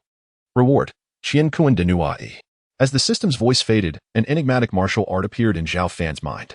"Qian Kuan de Nuai?" Zhao Fan was momentarily taken aback. Then, intrigued, he began to explore the contents of this profound technique. Qian Kuan de Nuai could only be cultivated at the tribulation stage. It had the ability to shift and convert the opponent's attack power to a certain extent. When perfected, it could even rearrange the battlefield by altering the very space itself. Upon reading the system's description of this technique, Zhao Fan's eyes sparkled with excitement. Without a moment and Appos' hesitation, he settled himself at the entrance of the myriad demon cave and commenced his training in this martial art. His current cultivation level was significantly elevated, and his comprehension of martial techniques had reached an astonishing level. In just half a day and Appos' time, Zhao Fan had nearly mastered this profound technique. Qian Kuan de Nuai. Having successfully cultivated the art, Zhao Fan was eager to test its capabilities. With a swift wave of his hand, his form became indistinct, and he transcended spatial limitations, suddenly appearing on the first level of the myriad demon cave. "Human sword cultivator, why have you returned?" The demons on the first level were taken aback, their faces pale with fear, and they scattered in all directions, resembling frightened sheep fleeing from a fierce tiger. "Why are you running?" "Stand still." Furrowing his brow, Zhao Fan emanated an overwhelming aura that enveloped the demons, rendering them motionless. "Great sword cultivator, what do you want?" A dozen demons trembled in terror. For many years, they had been used as living punching bags by Zhao Fan, and the mere sight of him now made their legs quiver instinctively. "I seek a spar." Zhao Fan cast a calm glance at them as he spoke. "No. I refuse. I too refuse. I do not wish to be beaten to a pulp." As Zhao Fan's words fell, the demons shook their heads rapidly, like fans in full swing. "You may refuse, but do not blame me if I resort to violence." Zhao Fan narrowed his eyes, a smile gracing his lips. To the demons, his smile resembled that of the Grim Reaper, sending chills down their spines. "Then let us engage in a friendly spar." The demons quickly changed their tune, forcing smiles onto their faces. "Very well. Let us begin." Zhao Fan retracted his fearsome aura, allowing the demons to regain their mobility. "Attack together." The demons exchanged glances, then simultaneously launched their assaults. Having faced Zhao Fan's unfathomable strength in the past, they were determined to give their all. Qian Kuan de Nuai. As Zhao Fan stood firm against the torrent of attacks, he had no intention of countering but rather aimed to evaluate the power of Qian Kuan de Nuai. Buzz. The fierce attacks that had surged towards him were suddenly redirected by an invisible force, hurtling towards the left side instead. Boom. The ground shook with a series of explosive sounds as much of the myriad demon cave trembled. Fortunately, due to the protective powers in this area, there was no collapse or destruction. Are you unable to hit me while I stand still? Is this the extent of the demons from millennia ago? Zhao Fan remained unscathed, choosing to taunt the demons before him. Curse it. Do not be afraid. Let us continue our assault. Provoked by Zhao Fan's mockery, the demons, filled with anger, launched another round of attacks, this time even more formidable. Yet, before their attacks could land, Zhao Fan employed Qiankuan de Nua once more, reversing their trajectory and sending them crashing back toward themselves. Watch out. Quickly evade. The demons were startled by this bizarre turn of events and instinctively attempted to retreat. But they were ultimately a moment too late. Bang, bang. As the explosive sounds rang out, one demon after another found themselves battered and disheveled by their own strikes. What just happened? Why did our attacks suddenly turn against us? This is absurd. The demons gazed at Zhao Fan with a mix of shock and apprehension.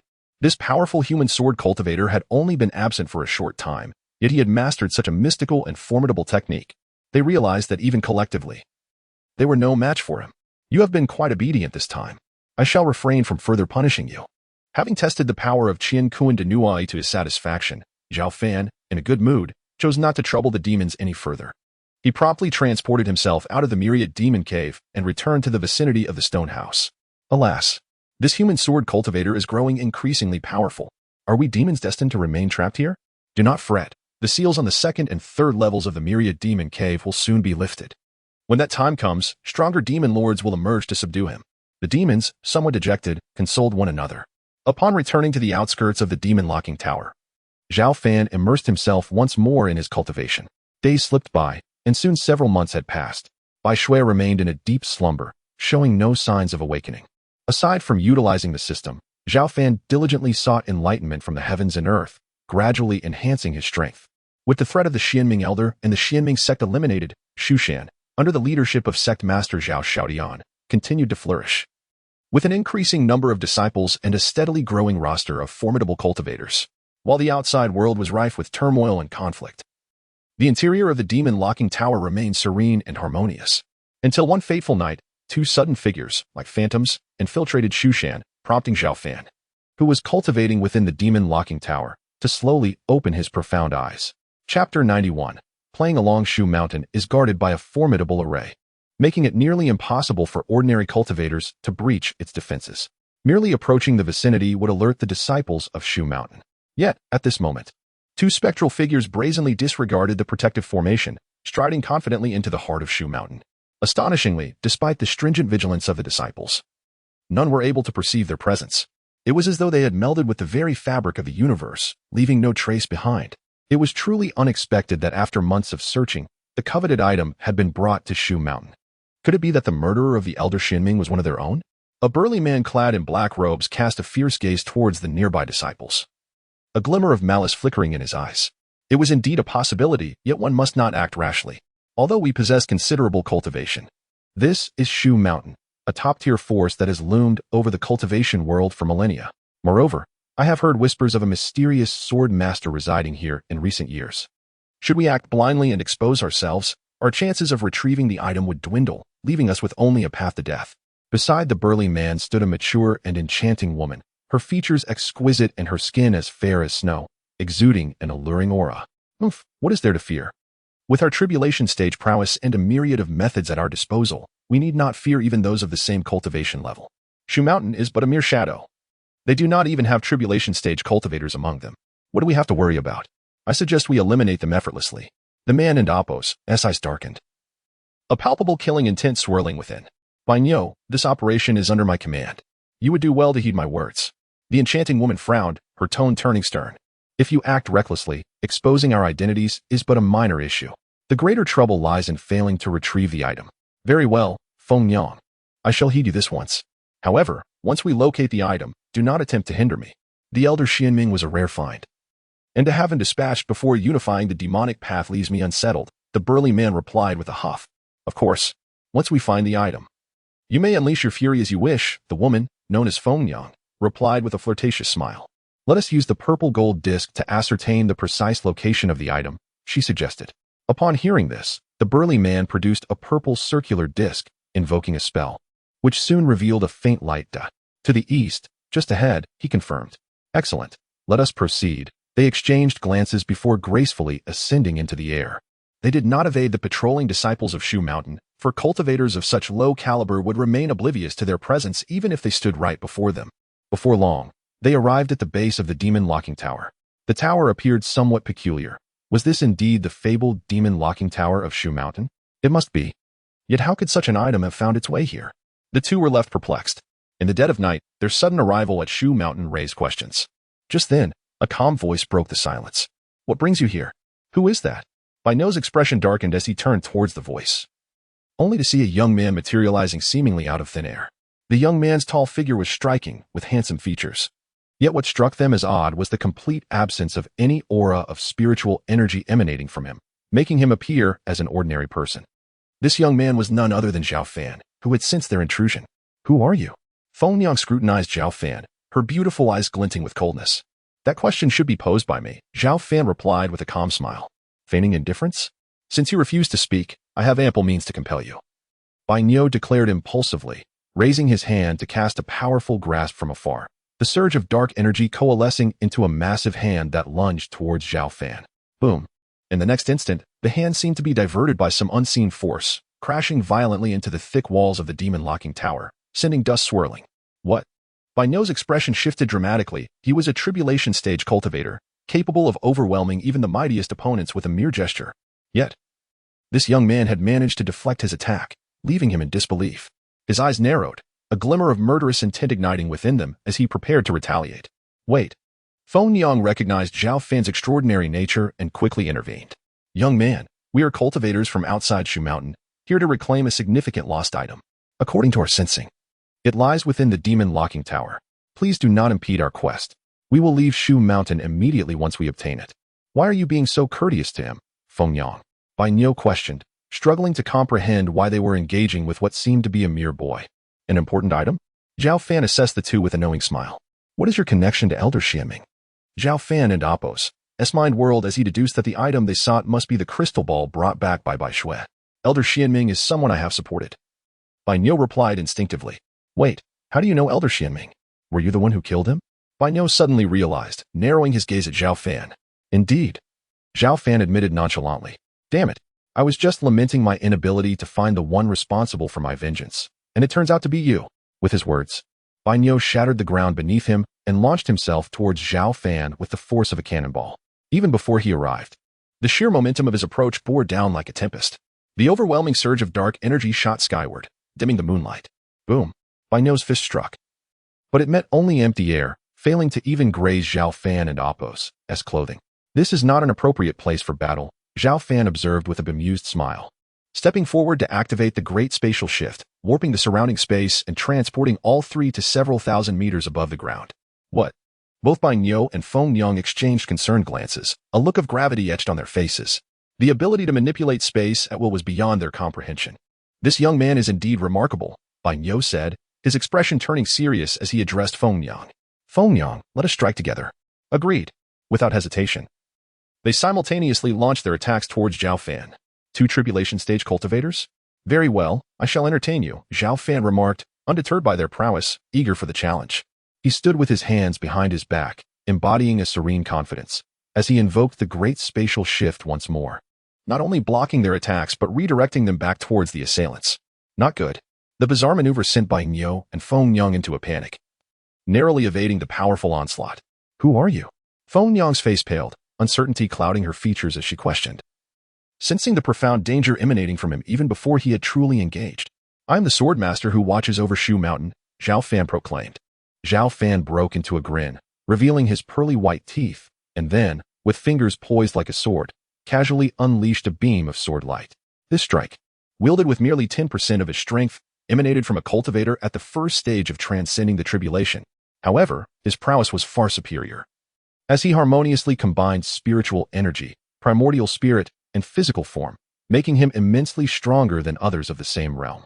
The sword light shimmered brilliantly, akin to the splendor of a starry river, piercing through the night sky with the might of thunder, hurtling towards the two adversaries with unstoppable force. Chapter 92. A sword cleaves tribulation. Phoenix fire scourges the land's seismic bull strength. From afar, Phoenix consort and White Bull could sense the frigid aura of the sword and Appos' radiance. Neither dared to be negligent, each unleashing their most formidable techniques. Blazing light soared skyward, carrying an incandescent heat capable of obliterating all, roaring towards the terrifying sword's incandescence. Simultaneously, a demonic bull phantom, earth-shaking and awe-inspiring, crashed forward with cataclysmic force. Boom! The three disparate attacks collided with tremendous impact. Yet, in the ensuing moment, Phoenix Consort and White Bull's countenances underwent an almost simultaneous, drastic change.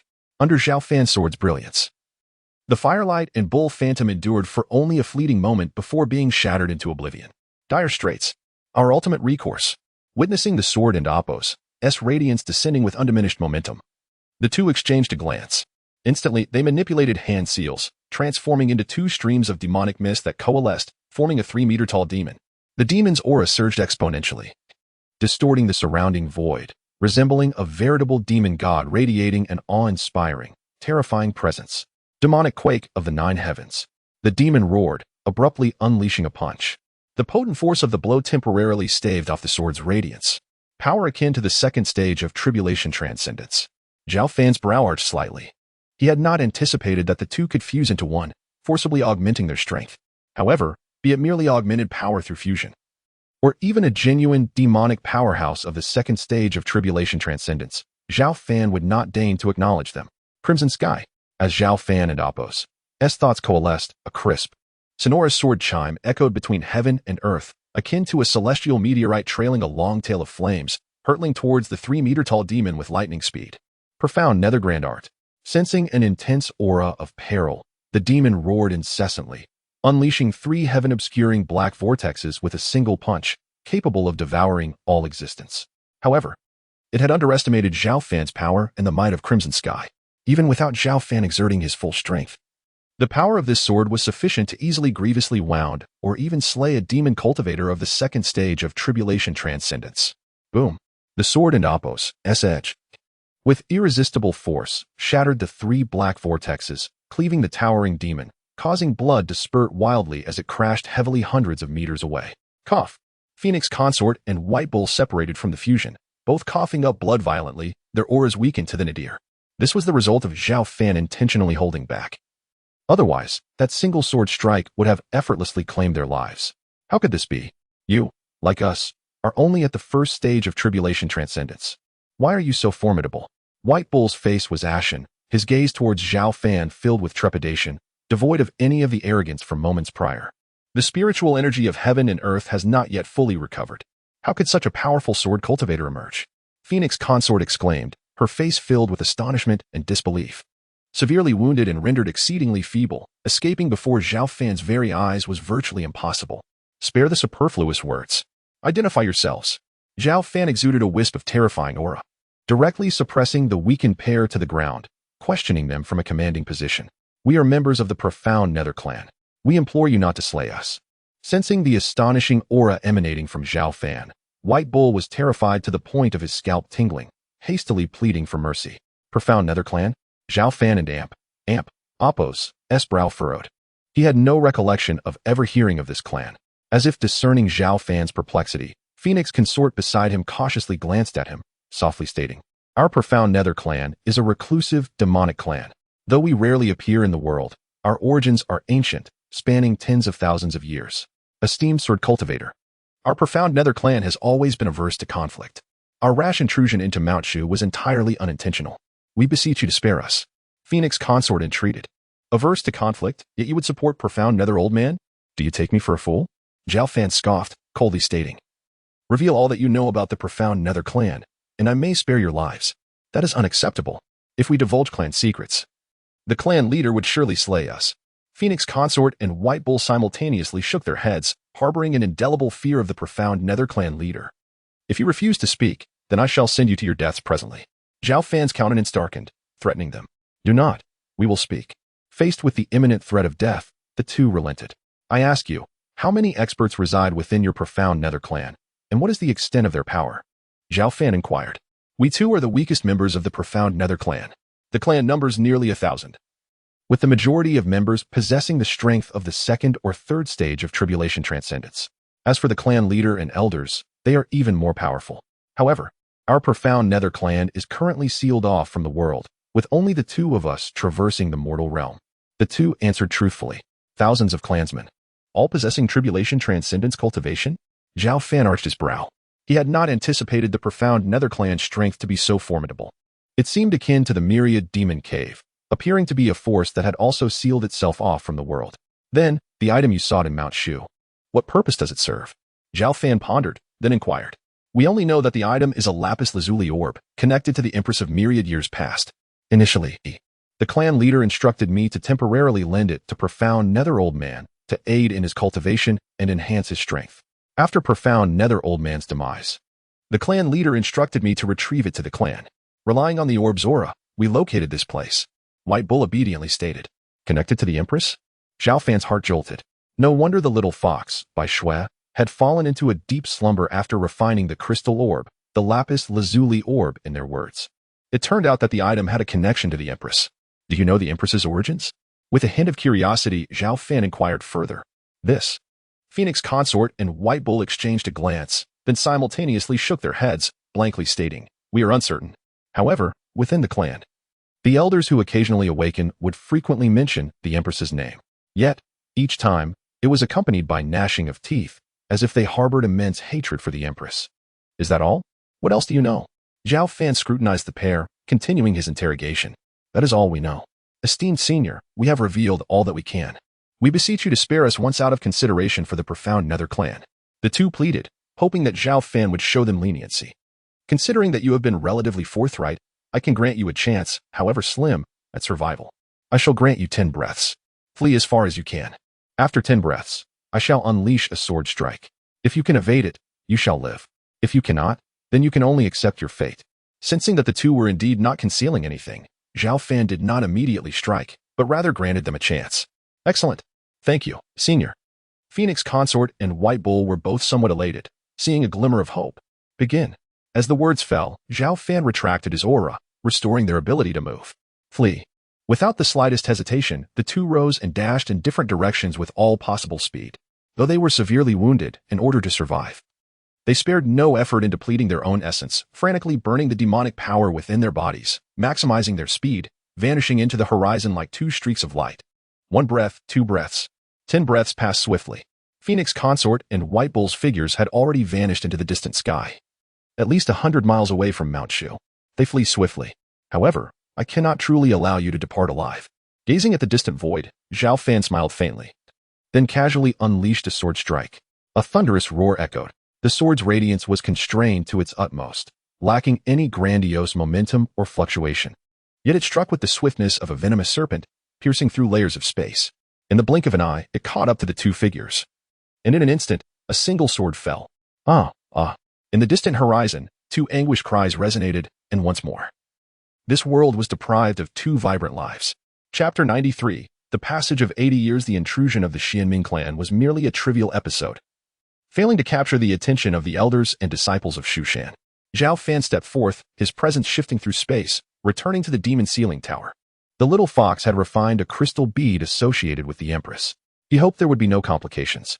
Gazing at the stone chamber where the little fox by Shui resided, Zhao Fan murmured to himself. In the ensuing days, Zhao Fan immersed himself in cultivation.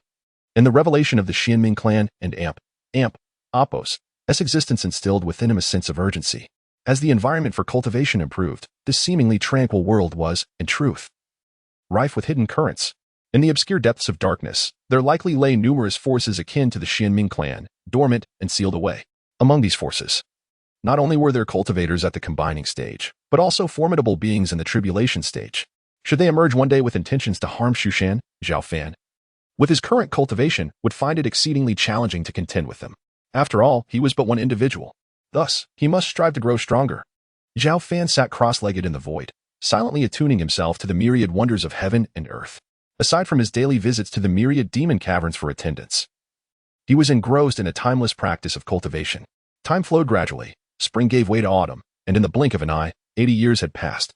During these 8 decades, Zhao Fan had not strayed an inch from the demon ceiling tower, dedicating himself wholeheartedly to his training. Except for Zhang Qian, who occasionally brought him meals, nearly everyone in Shushan had forgotten Zhao Fan's existence. Many had long since forgotten the tale of the former wasteful young master who had trespassed into forbidden grounds, unsealing the sword tomb. resulting in the violent uprising of the Ziqing twin swords, which had led to the deaths and injuries of numerous Shushan disciples, and was subsequently imprisoned in the demon sealing tower. The great door of the tower remained heavy and cold, while the surrounding weeds had grown and withered time and again. Regardless of the shifting of time and the passage of years, the interior of the tower remained serene and peaceful. In stark contrast to the tranquility of the demon sealing tower, the outside world was a tapestry of thrilling tumult. Over the course of 80 years, spiritual energy surged more rapidly, and the entire cultivation environment approached a splendor not seen in tens of thousands of years. Across the 9 provinces, cultivators of remarkable prowess emerged in succession, dazzling like shooting stars across the vast expanse of the cultivation realm. In the past, tribulation stage cultivators had been rare, nearly unheard of. But now, the cultivation world bore witness to a notable number of them. In recent years, under the astute leadership of the current sect master Zhao Fan, Shushan had experienced a rare resurgence not seen in millennia. The number of disciples had surpassed 100,000, not including outer disciples and affiliated forces, with Shushan and Appos, S-domain stretching nearly 2,000 miles in all directions. Within the sect, top-tier cultivators had emerged, including 3 tribulation stage great cultivators and more than 10 perfected combining stage experts. Such strength positioned Shushan among the top 10 sects across the vast expanse of the central continent. Of course, with Shushan and Appos, as prosperity, numerous challenges and difficulties had arisen. As a tall tree attracts the wind. However, the current sect master Zhao Fan, endowed with exceptional wisdom and skill, managed to address each challenge one by one. Inside the demon sealing tower, Zhao Fan sat on the ground, quietly sensing the changes within himself. He felt as though he had merged with the cosmos, transcending it, achieving an exceedingly profound state. In the vernacular of ordinary cultivators, this was akin to being in a state of enlightenment. He perceived the path of heaven and earth, as well as his own path of cultivation. Suddenly, a rumble echoed above the demon sealing tower. The previously clear skies darkened as layers of dense clouds rolled in, accompanied by flashes of lightning and booming thunder, creating a scene reminiscent of an apocalyptic event. The 4th thunder tribulation had finally arrived. Noticing the changes above, Zhao Fan slowly opened his eyes, his gaze calm and profound, as if he had anticipated the arrival of the tribulation. Over the years, he had continuously grown stronger, having successfully navigated the 1st, 2nd, and 3rd thunder tribulations, thus becoming a formidable presence at the 3rd layer of tribulation. Dissipate, Zhao Fan stated expressionlessly as he regarded the impending thunder tribulation. Before the lightning struck, he wielded his sword with a flick of his wrist, unleashing a sword light that soared like a dragon, cleaving the nascent tribulation clouds into fragments. If other tribulation stage cultivators were to witness this scene, their jaws would surely drop in astonishment. That was the thunder tribulation. For cultivators, it represented a calamity infused with the might of heaven and earth. The vast expanse of tribulation clouds, stretching hundreds of miles, was effortlessly dispersed by Zhao Fan's single strike, leaving no opportunity for the lightning's power to descend. Such was Zhao Fan's current strength. Even he himself could not fully grasp the extent of his power. For the past 80 years, apart from his cultivation and daily attendance, he had focused solely on refining his strength, which had increased tremendously compared to the past. He had reached the 4th layer of tribulation. As the thunder tribulation receded, Zhao Fan sensed a significant enhancement in his spiritual power, divine consciousness, and physical form. Though merely at the 4th layer of tribulation, his true combat prowess far surpassed this realm. Over the course of these 80 years, his swordsmanship had only barely reached the 7th level of the Heartless Sword technique. Meanwhile, the myriad sword techniques and other methods had only just managed to reach the 7th level as well. Indeed, the greater the martial arts and techniques, the more challenging it became to advance, often proving more difficult than the increase in cultivation itself. After breaking through to the 4th layer of tribulation, Zhao Fan felt no joy. After all, it was merely the outcome he had anticipated. What troubled him most was that many sword techniques had reached a bottleneck, and achieving a substantial breakthrough had become exceedingly difficult, even during the most glorious period of Shushan thousands of years ago. Techniques like the Heartless Sword technique and the Myriad Sword technique had seen few among the sect who could fully master them. However, Zhao Fan was not overly concerned about his ability to perfect the crucial sword techniques. Rather, he found it somewhat distressing that as his martial realm advanced, subsequent cultivation had grown increasingly arduous. Even with the system and Appos' assistance, Zhao Fan encountered such challenges. One could only imagine how difficult it would be for an ordinary cultivator to master a supreme martial art to its pinnacle. Never mind. I possess the innate sword body and the aid of the system. Breaking through the sword technique's barriers is merely a matter of time. He decided to check on the little fox instead. With a shake of his head, Dismissing the thoughts that troubled him, he gradually rose and approached the adjacent stone chamber. Inside, within the jade coffin, lay a thick cocoon. This was the result of Bai Shui and Apos' demonic power after years of deep slumber, enveloping her delicate form entirely. Even Zhao Fan could not discern the conditions within. Bai Shui remained in a profound slumber, never having awakened in the past 80 years. Fortunately, Zhao Fan could perceive her life force as steady. Otherwise, he would have long since broken open the cocoon to rouse her. Chapter 94. Senior Elder, I wonder when this little fox will awaken on her own. I find myself reminiscing about the days when we used to play together. Gazing at the cocoon figure of Bai Shui, Zhao Fan let out a soft sigh before departing from the stone abode. Just then, a gentle sound of footsteps echoed outside the demon lock tower. It's my junior sister, he thought to himself. Over the past 80 years, Zhang Qian has remained unwavering, consistently bringing me meals, seemingly having developed a habit of it. Senior brother, I've brought you lunch, she exclaimed, her sweet smile illuminating her exquisite features. Her skin smooth and fair, rendering her even more enchanting. I've brought your favorite braised pork and sweet and sour ribs. Come, try them. The flavors are exquisite. Zhao Fan said, not hesitating to indulge in the braised pork, showering her with compliments. I'm glad you're satisfied. By the way, I have delightful news. I've just been promoted to Senior Elder, Zhang Qian announced with a playful smile, her joy evident. Senior Elder? That's quite an achievement. Congratulations. Junior sister. Zhao Fan responded, genuinely astonished, and offered heartfelt congratulations. The hierarchy of Shu Mountain is strict. Only those above the ordinary elder rank can be deemed senior elders. And the criteria for such a title are rigorous. It demands not only exceptional personal strength but also the love and support of one's disciples. Though Zhang Qian may not possess extraordinary talent, her dedication to cultivation has borne fruit, as she has now reached the peak of the spirit separation stage and is well loved by the disciples of the discipline hall. Therefore, her ascension to senior elder is entirely justified. Thank you for the congratulations, senior brother. However, I never anticipated I would become a senior elder, she replied. Her smile fading slightly as a shadow of melancholy crossed her face. It's a pity that many of our senior brothers and sisters have either perished from old age or succumbed to demonic deviation due to failed breakthroughs. I am far luckier than them. Otherwise, I would never have had the chance to become a senior elder. Over the years, many of her peers from the discipline hall have departed from this world, and the thought of it weighs heavily on her heart. Cultivating immortality is a perilous path.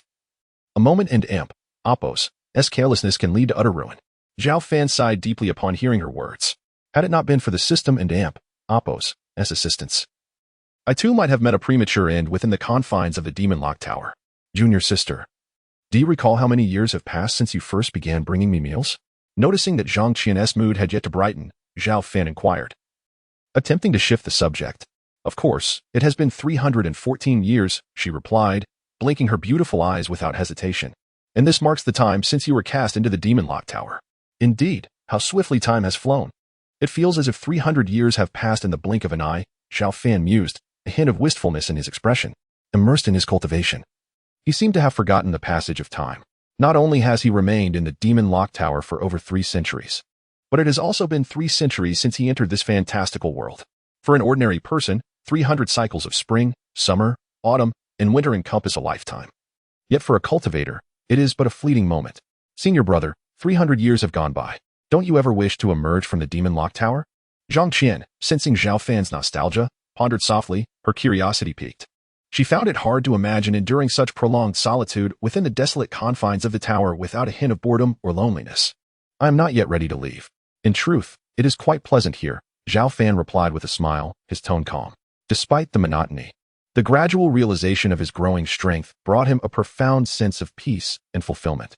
Moreover, with the world undergoing tremendous upheaval, and the entire realm of cultivation poised for a chaotic era of conflict, he must fortify himself to safeguard both his own existence and Shu Mountain. Until he possesses absolute strength, he has no intention of leaving the demon lock tower lightly. Zhang Qian, though finding it hard to comprehend, was wise enough not to press the issue further. Years ago, she had posed the same question, and Zhao Fan's responses had always been similar. Very well. Let us not dwell on that. Senior brother, have you heard? A significant event is about to transpire in Shu Mountain. Oh, a significant event? Do tell, Zhao Fan inquired. Intrigued. Noticing his interest, Zhang Qian beamed and succinctly explained, our Shu Mountain is now one of the 10 major sects of the central continent. It is said that the Qingyan Sword sect, another of the 10 sects, has long sought to contest our title as the strongest sword sect. I've heard they plan to send formidable sword cultivators to challenge us next month. And our sect leader and the elders are currently seeking suitable champions to face their challenge. The Qingyan Sword Sect? Zhao Fan raised an eyebrow. He was somewhat familiar with this sect. It specializes in sword cultivation, and for millennia, it has not waned in strength. Compared to the former Kunlun sect, it has risen to a higher echelon, consistently regarded as a top-tier force in the central continent. In recent centuries, with the resurgence of spiritual energy, the Qingyan Sword Sect has flourished, now surpassing Shu Mountain in prominence. Given the current state of Shu Mountain, as long as the top-tier experts of the Qingyan Sword Sect do not intervene, I believe our leader and the elders will manage the situation adequately, Zhao Fan mused. He held a measure of confidence in his nephew, Zhao Xiaodian. Besides, this was merely a competition for the title of the strongest sword sect, a common rivalry among sects. He believed the Qingyan Sword Sect would not push too hard.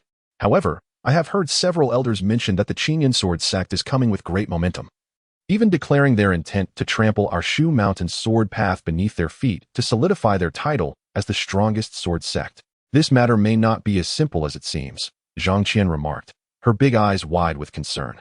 Trample our Shu Mountain sword path? What gives them the right? Zhao Fan replied with a calm smile, dismissing her worries. That is true. With you here, our Shu Mountain and Appo's sword path is indeed the strongest, Zhang Qian flattered. Junior sister. Your flattery skills have certainly improved, he teased. The two continued their conversation for some time, and it was not until 2 hours later that Zhang Qian finally took her leave, carrying the food container with her. Chapter 95. The Awakening of the Demon Kings. With Zhang Qian's departure, the Demon Suppression Tower returned to its tranquil state. Zhao Fan, having indulged in a hearty meal, felt invigorated and had no intention of idling. He was poised to immerse himself once again in his cultivation. Should he proceed to the 10,000 Demon Cave for his daily check-in? At that moment, the familiar prompt from the system echoed in his mind. He nearly forgot that he had yet to utilize today's check-in opportunity. Zhao Fan smiled and activated the Great Shift, appearing directly at the entrance of the 10,000 Demon Cave. Check-in. Upon arriving, Zhao Fan instinctively declared, check-in successful. Reward, Celestial Glazed Iron. Celestial Glazed Iron could be integrated into magical weapons, significantly enhancing their quality. As the system and Appo's notification faded, a piece of black material, roughly the size of a fist, materialized in Zhao Fan's hand. Celestial Glazed Iron? Splendid. If merged with the Qishao sword, it could elevate the sword's rank. Zhao Fan's face lit up with delight, and without hesitation, he fused the Celestial Glazed Iron into the Qishao sword. Buzz. With the integration of Celestial Glazed Iron, the once resilient blade of the Qishao sword became even more resplendent, its dark red edge emanating a chilling brilliance, more menacing than before. Even without infusing it with spiritual power, the Qishao exuded a terrifying sword intent, carving deep gashes into the nearby ground. The sword in Appo's rank was dramatically elevated, transitioning from the highest grade flying sword to the realm of Dao swords. Dao swords are classified into inferior, middle, superior, and premium grades, with the apex being the transcendent grade. Clang. The Qishao emitted a clear and powerful sword cry, its aura continuing to swell, swiftly ascending from an inferior Dao sword, surpassing both middle and superior grades, stabilizing finally at the premium Dao sword level. A premium Dao sword. Zhao Fan was astonished by the rewards of today and Appo's check-in. Gazing at the transformed sword, he felt an unexpected joy. Under normal circumstances, premium flying swords were considered exceptional weapons within the realm of cultivation, while Dao swords were exceedingly rare. Now, the Qishao had not only become a Dao sword but a premium one, and in the entire Shushan, aside from the legendary Ziqing twin swords, few swords could rival it. To test the power of the premium Dao sword, Zhao Fan gripped the Qishao and, without exerting any force, simply waved it casually. Boom. The sword energy surged forth like a colossal tidal wave, cleaving through towering palaces 1,000 meters away, splitting them in twain. Over 100 subterranean palaces were sliced apart, the sword energy ultimately plunging deep into the solid rock walls, creating chasms hundreds of meters deep. Such is the might of a premium Dao sword. Indeed, compared to before, its power had increased at least tenfold. Zhao Fan wore a satisfied expression. It was clear that the system produced nothing but excellence. If he could continue to check in and acquire more celestial glazed iron, the Qishao and Appo's rank might further ascend. And there was a significant possibility of it evolving into an immortal weapon beyond the Dao sword realm. However, to attain such a level, the amount of celestial glazed iron required would be unfathomable, as immortal weapons had not manifested for millennia. Even the Ziqing twin swords, sealed away in Shushan thousands of years ago, had yet to reach the immortal weapon level. Clutching the Qishao, Zhao Fan gazed into the dark maw of the 10,000 demon cave, his resolve unwavering. Over the years, he had tormented the demons below countless times. Yet they had never revealed the deeper secrets of the 10,000 demon cave. Now, with his fourth-layer tribulation stage cultivation and this premium Dao sword, he was determined to uncover the mysteries within the cave. Zhao Fan and Appo's eyes burned with a rare determination. His previous hesitance stemmed from concerns regarding his strength, fearing he was unprepared to confront the deeper demons of the cave. But now, he was brimming with confidence. With a single step, Zhao Fan instantly appeared on the first layer of the 10,000 demon cave. Not good. The human sword cultivator is back. Brothers, hide quickly. Hurry and conceal yourselves. Sensing Zhao Fan and Appo's arrival, the nearby demons scurried like frightened birds. Some even dug into the earth, burying themselves. This was the extent of Zhao Fan and Appo's current intimidation. Previously, he would descend periodically for practice, causing the demons to wail in despair. Now, upon seeing him, they fled without a backward glance, terrified of being caught and punished. Disregarding them, Zhao Fan approached the massive bronze door leading to the second layer. Break. Zhao Fan wielded the Qishao, slicing downwards, the sword light blazing like the sun. Bang. The formidable door, protected by intricate formations, exploded into pieces with a thunderous crash. What? He has willingly broken the seal of the second layer of the 10,000 demon cave. This human sword cultivator is truly courting death.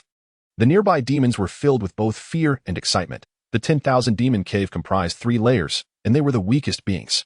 However, the second and third layers housed formidable demons that had dominated the realm of cultivation thousands of years ago, even if their power had waned with time. Each one remained a formidable tribulation stage expert. Hurry, let us follow and see how those demon kings will deal with this audacious human sword cultivator. Indeed, let us witness the spectacle. That sword cultivator has bullied us for over a century. It is time he faces retribution. The demons hiding in the first layer all followed suit, driven by a desire to witness the unfolding drama. This is the second layer of the 10,000 demon cave. As the bronze door shattered, Zhao Fan stepped in with a steady gait, surveying the interior, which was even more expansive than the first layer. Before him stood towering demons, each as colossal as mountains. They were bizarre in form, with 3-headed, 6-armed golden lions, birds adorned with golden feathers, and giants with 12 eyes. These demons appeared to be in a deep slumber, motionless like statues, yet an ominous pressure emanated from them, sending chills down the spine. Even a fully realized being at the integration stage would find it impossible to withstand the unintentional aura they exuded, likely crushed into blood mist, obliterating both body and spirit. 8 great demons. Zhao Fan narrowed his eyes. While the number of demons in the second layer was fewer than in the first, they appeared far more formidable. The time for emergence has not yet arrived. Who has disturbed our slumber? As Zhao Fan entered, the previously statue-like demons slowly opened their eyes. An overwhelming aura instantly enveloped the underground space, causing the ground to tremble violently. Chapter 96. The enchanting demon empress. The simultaneous awakening of the 8 great demons unleashed a terrifying aura, sweeping through the vast expanse of the 10,000 demon cave like a tempest. The very ground trembled, and the sun and moon appeared dimmed. The demon lords had awakened. Such splendid news. Surely they would suppress this arrogant human sword cultivator. Our day of emergence is nigh. As the overwhelming and terrifying presence of the demon lords filled the air, countless demons erupted in jubilant cheers, envisioning the imminent demise of Zhao Fan at their hands. These demons, remnants from tens of thousands of years ago, had witnessed the peak of the demon lord's power, a time when a single wrath could decimate miles, rendering even the most formidable human cultivators in the tribulation stage utterly powerless. Before the might of the demon lords, lesser demons like these dared only to refer to themselves as minor entities, a testament to their formidable strength. Zhao Fan, hearing the discussions behind him, paid them no heed. Instead, he gazed upon the fully awakened behemoths, then took a step forward, an unfathomable momentum radiating from him, charging directly at the 8 demon lords. The aura of a cultivator. Upon sensing this astonishing presence, the 8 demon lords regarded Zhao Fan with disdain. They were exalted beings, and not even a multitude of human cultivators could trouble them. They looked down upon Zhao Fan, collectively roaring, "You dare trespass into the 10,000 demon cave? You shall be slain." No sooner had the words left their lips than one of the demon lords extended an arm as formidable as a mountain, clawing towards Zhao Fan. The surge of demonic energy was boundless, warping the very fabric of space with thunderous roars. These demon lords, though recently awakened and not yet at their peak, were still far beyond the reach of ordinary tribulation stage cultivators. A mere casual strike would spell death for any cultivator beneath the 3rd tribulation layer. Let's see who will be the one slain. Zhao Fan remained expressionless as he slowly drew his exquisite sword, Qi Shao. In an instant, a magnificent and terrifying sword intent surged forth, ravaging the entirety of the 10,000 demon cave. With a resonant clang, the sword sang a powerful melody, its brilliance radiant as the sun. With a single stroke, Zhao Fan cleaved through the space, the sword intent churning with explosive force, effortlessly severing the claws and arms of the demon lords. Blood sprayed forth as they howled in pain, their towering forms staggering back from the sheer might of his strike. Indeed, they were demon lords. Their physical forms were exceptionally resilient. Zhao Fan furrowed his brow. Even with merely 10% of his strength, he could easily injure or even slay a fourth-layer tribulation cultivator, yet his strike against these demon lords yielded only limited damage. This underscored their terrifying power at their peak. Outrageous. A mere human cultivator has dared to wound us. They seethed with fury, their humiliation palpable. Let us join forces to eliminate him. The indignity of being injured by a human cultivator spurred their wrath, and they unleashed a torrent of terrifying demonic energy, transforming it into earth-shattering assaults directed at Zhao Fan. Were it not for the unique protective powers of the 10,000 Demon Cave, such assaults would have obliterated anything in their path in the outside world, reducing it to nothingness. This is bad. Retreat. The demons who had entered the first layer were stricken with fear, hastily distancing themselves. For being caught in such a battle would spell certain doom for them in their weakened state. Just in time, Zhao Fan stepped forward once more, his tall, strong physique radiating a faint golden light, then struck again with his sword, a terrifying aura of annihilation accompanying his attack, devastating everything in its path. This strike was even stronger than the last. With a thunderous boom, the sword light surged like a galaxy, overwhelming the demon lords and Oppos, onslaught and engulfing them in unimaginable might. No. The cries of despair echoed as the once mighty demon lords now paid a terrible price, crashing to the ground, drenched in blood, their vitality diminished to the extreme. The arrogance they once held was utterly shattered. Is this what the demon lords amount to? Zhao Fan glanced at them, withholding the final blow. He continued deeper into the second layer, his keen insight leading him to discover the entrance to the third layer. Today, having intruded, he was determined to uncover the secrets of the 10,000 Demon Cave. The demon lords, they have been defeated. The demons behind him stared in disbelief at the gravely wounded and dying demon lords, on the verge of tears, ignoring the commotion behind him. Zhao Fan strode with purpose towards an even larger bronze door. If his instincts were correct, this door concealed the entrance to the third layer. After a moment's hesitation, he drew his sword and shattered the bronze door with a single strike. Before the demons could react, Zhao Fan stepped inside. This is bad. We must not allow him to disturb Her Majesty. The demon lords, horrified at Zhao Fan and Oppos' entry into the third layer, attempted to rush forward to stop him. But the sword energy had incapacitated them. The third layer of the 10,000 Demon Cave, to Zhao Fan's astonishment, was drastically different from the previous two. Gone was the suffocating stillness of millennia. Instead, it was alive with verdant vitality, flourishing with vibrant flowers and plants, resembling a paradise. With a tall and strong physique, his hair flowing and eyes deep and calm, Zhao Fan walked forward, his exquisite sword Qi Shao following closely by his side. Navigating through layers of flora, he arrived at a resplendent mountain shrouded in mist, where a pavilion floated amidst the clouds, housing a flawless woman standing gracefully, her eyes closed as if in slumber. She possessed a celestial beauty, her skin like ice and her frame delicate and enchanting, her long, fair legs devoid of any blemish. As if she were the perfect masterpiece of the heavens. Dressed in a snow-white gown, her hair flowed like silken threads, exuding an ethereal aura. Truly beautiful, Zhao Fan marveled, involuntarily praising her. He had encountered many beautiful women, from the proud and charming little fox Bai Shui to the kind-hearted and sweet junior sister Zhang Qian. Yet in terms of sheer beauty, the woman in the pavilion was undoubtedly among the finest. Perhaps in the entire realm of cultivation, few could rival her. Yet, the more exquisite the beauty, the greater the peril. Zhao Fan's gaze deepened. His mind remained unshaken as he extended a finger like a sword, unleashing a fierce sword energy with the might of thunder towards the woman. Just as the sword energy was about to descend, the woman slowly opened her eyes. Her gaze clear as water, imbued with an essence of profound experience. Buzz. The mere furrowing of her brows caused the sword energy to dissipate a mere half a foot from her. A human cultivator. From a distance, the woman's tranquil gaze landed on Zhao Fan, evoking an unusual sense of pressure within him. Chapter 97. Mastering the Abyss of Myriad Demons. Who are you? Zhao Fan asked, his heart racing with trepidation. The stunningly beautiful woman before him was anything but ordinary. Most importantly, he could not discern her cultivation level. I am the Queen of Myriad Demons, she replied, her voice icy and detached. The Queen of Myriad Demons? Zhao Fan furrowed his brow. He had never heard this name before. Could she be a figure from the same era as the Empress? There is a trace of an aura on you that feels familiar to me. Who, then, are you? The woman in Apos' expression was impassive, but a hint of malice flickered in her gaze as she regarded Zhao Fan. Though perplexed as to how she could associate him with the Empress, Zhao Fan responded gravely. I am Zhao Fan, a swordsman of Mount Shu. A swordsman of Mount Shu? So you are a descendant of that old man, she said. Her delicate brows knitting together as a flicker of displeasure crossed her exquisite features. This is not a place for you. Leave at once. And if I refuse to leave? Zhao Fan met her gaze steadily, his tone calm. You, a mere human cultivator, dare to defy my will? You deserve to die 1,000 deaths, she declared. Ignoring his question, with a swift motion, she extended her fair, slender hand and struck towards him. The seemingly casual slap was imbued with unimaginable power, akin to the weight of the heavens crashing down. It was an immensely formidable blow, one that even a typical cultivator at the 4th stage of tribulation would find hard to withstand. Zhao Fan's brow furrowed.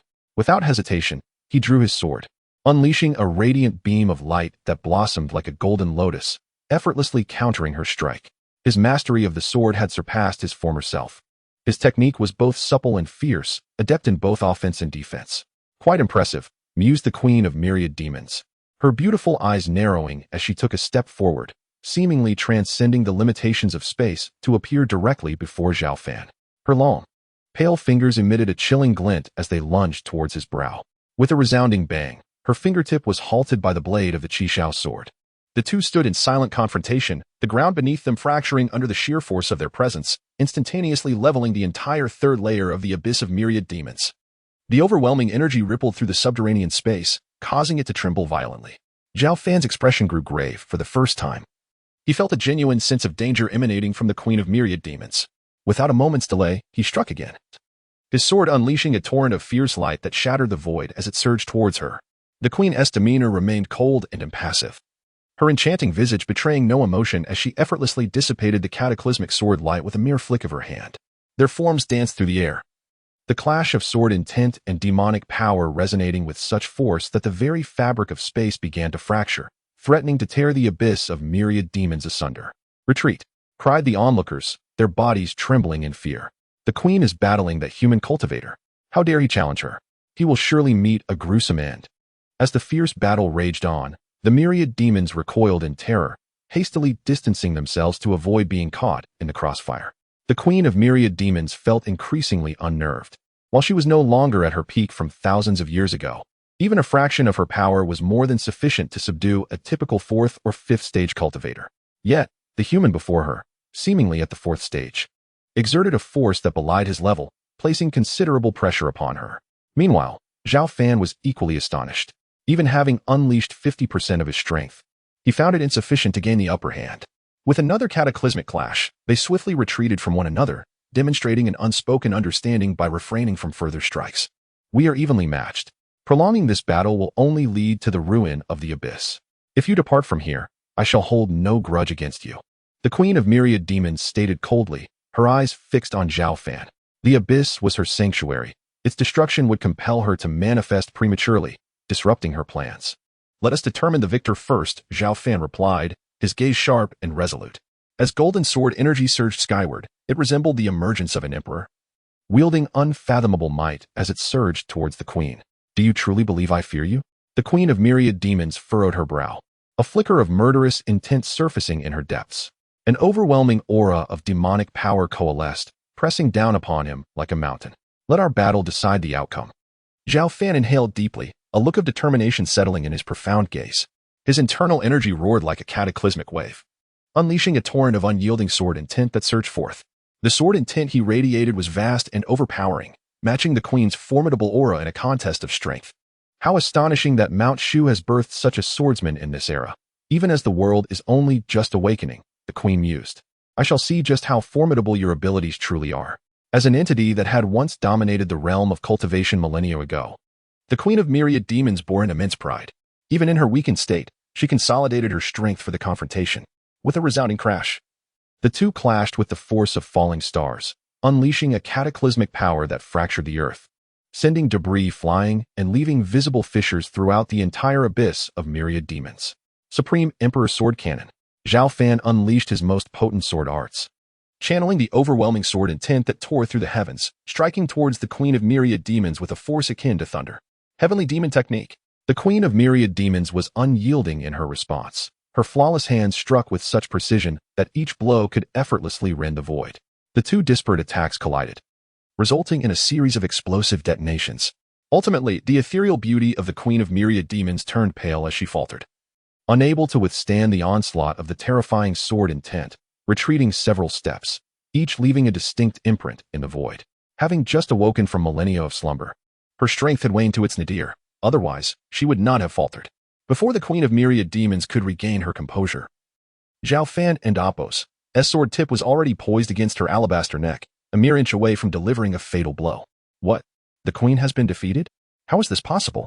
The Myriad Demons, who had been intently observing the battle, now displayed expressions of disbelief. The Queen of Myriad Demons was the most powerful entity within the abyss. To think I would fall to a human cultivator. Had it been during my prime, you Wooden and Apos, to even be able to withstand a single finger of mine, she lamented softly, devoid of any plea for mercy. Instead, she spoke calmly. If you wish to kill me, then do so. Contrary to the Queen's expectations, Zhao Fan withdrew his blade. However, to ensure he maintained control over her, he audaciously enacted the binding spell of the Immortal. As the energy of the spell coursed through her delicate form, a rare panic flickered across her pallid features. What have you done to me? The Queen of Myriad Demons glared at Zhao Fan, her voice laced with fury. Nothing of consequence, merely instilling a binding curse. From this moment forth, your life and death rest solely in my hands, Zhao Fan replied with a calm smile, offering a dispassionate reminder. I will fight you to the end. The Queen of all demons was filled with wrath. Thousands of years ago, she stood majestically as one of the few esteemed beings among the demon race. Now, to have a human cultivator wield control over life and death was an affront that would undoubtedly invite ridicule from the multitude of demons. Chapter 98. Azure clouds overpower the Shu Mountains? With but a thought, the all-demon empress succumbed, her lithe form collapsing before Zhao Fan. Regardless of your title, from this moment forward, you are but a thrall, your life and death dictated by my will. Do not presume to defy me. Zhao Fan's brow arched as he issued this stark warning. Tell me, why did you sequester yourselves here, and why were you sealed by the Empress and her allies? Zhao Fan pressed, showing no semblance of pity. The all-demon Empress seethed, her chest heaving, but she was left with no recourse. Even death was beyond her grasp. Resigned, she divulged the truth of events long past. From her lips, Zhao Fan learned the secrets of millennia gone by. It transpired that the resurgence of spiritual energy in the heavens and earth was a cyclical event, recurring every few millennia, birthing a multitude of powerful cultivators. However, to truly transcend and ascend to the realm of true immortals, one required the benediction of the heavens. In those days, a formidable cabal of demons, under the aegis of the all-demon empress, held sway, yet remained unable to take the final step toward becoming supreme demon immortals.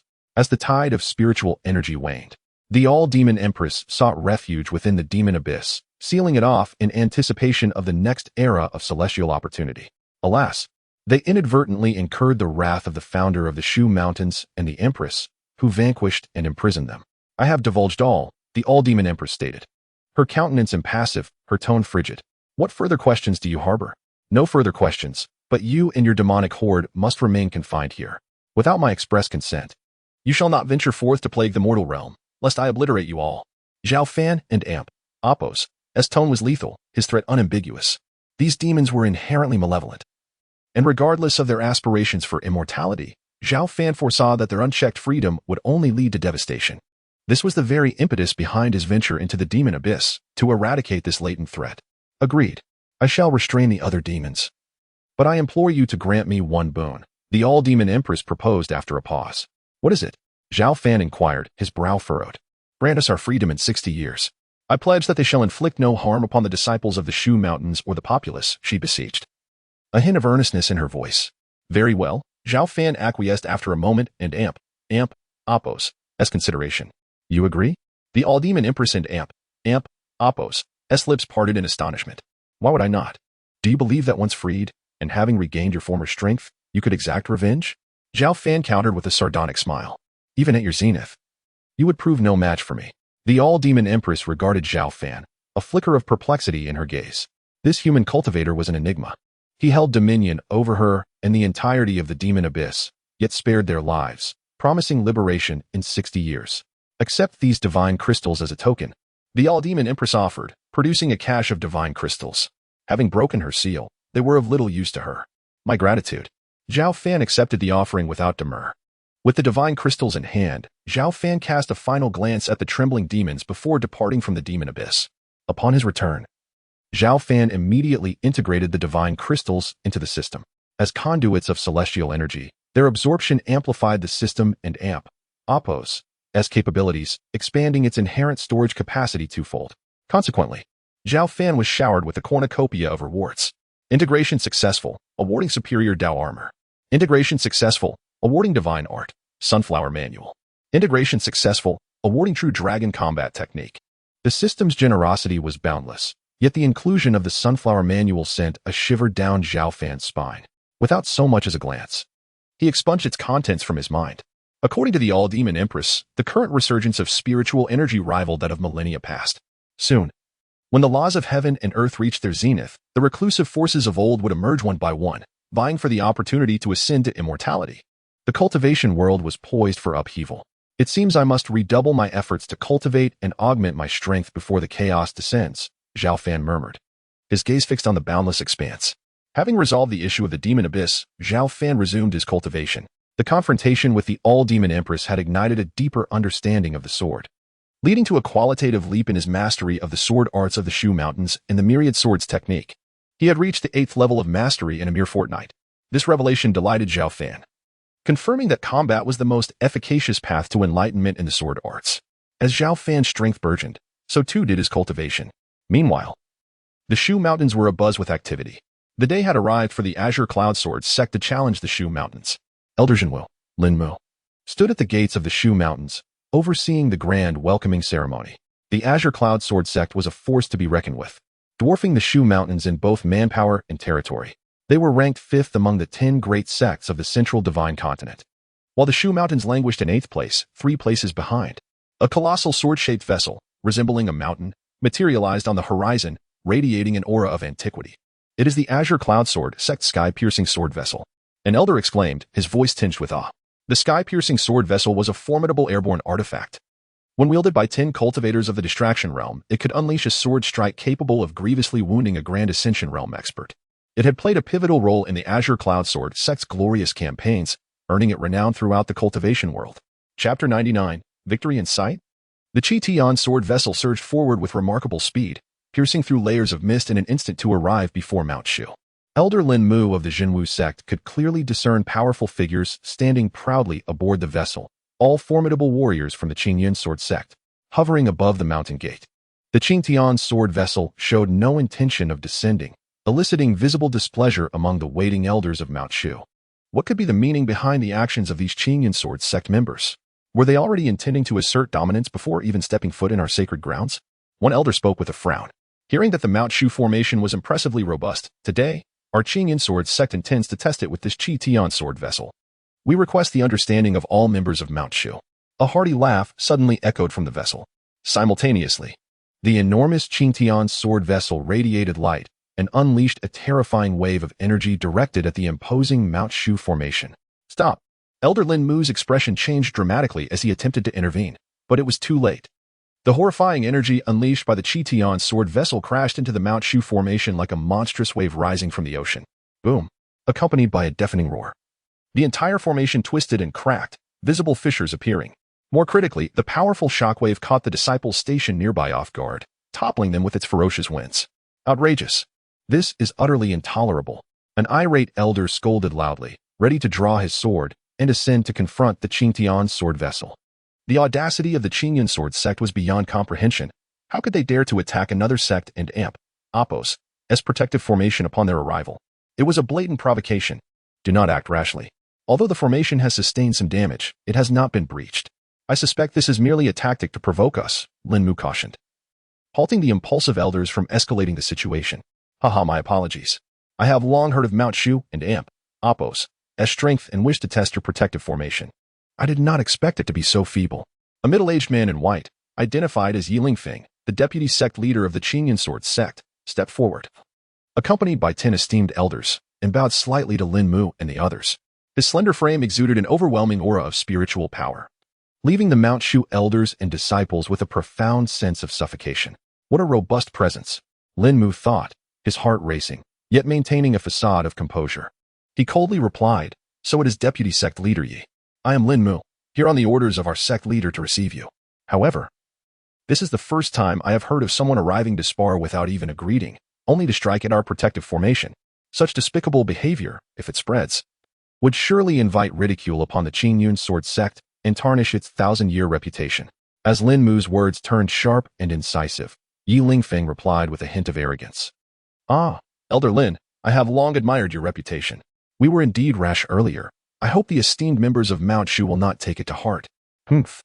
If all members of the Qingyun sword sect are as rash as Deputy Sect Leader Yi, then they are hardly worthy of admiration, another elder from Mount Shu retorted sarcastically.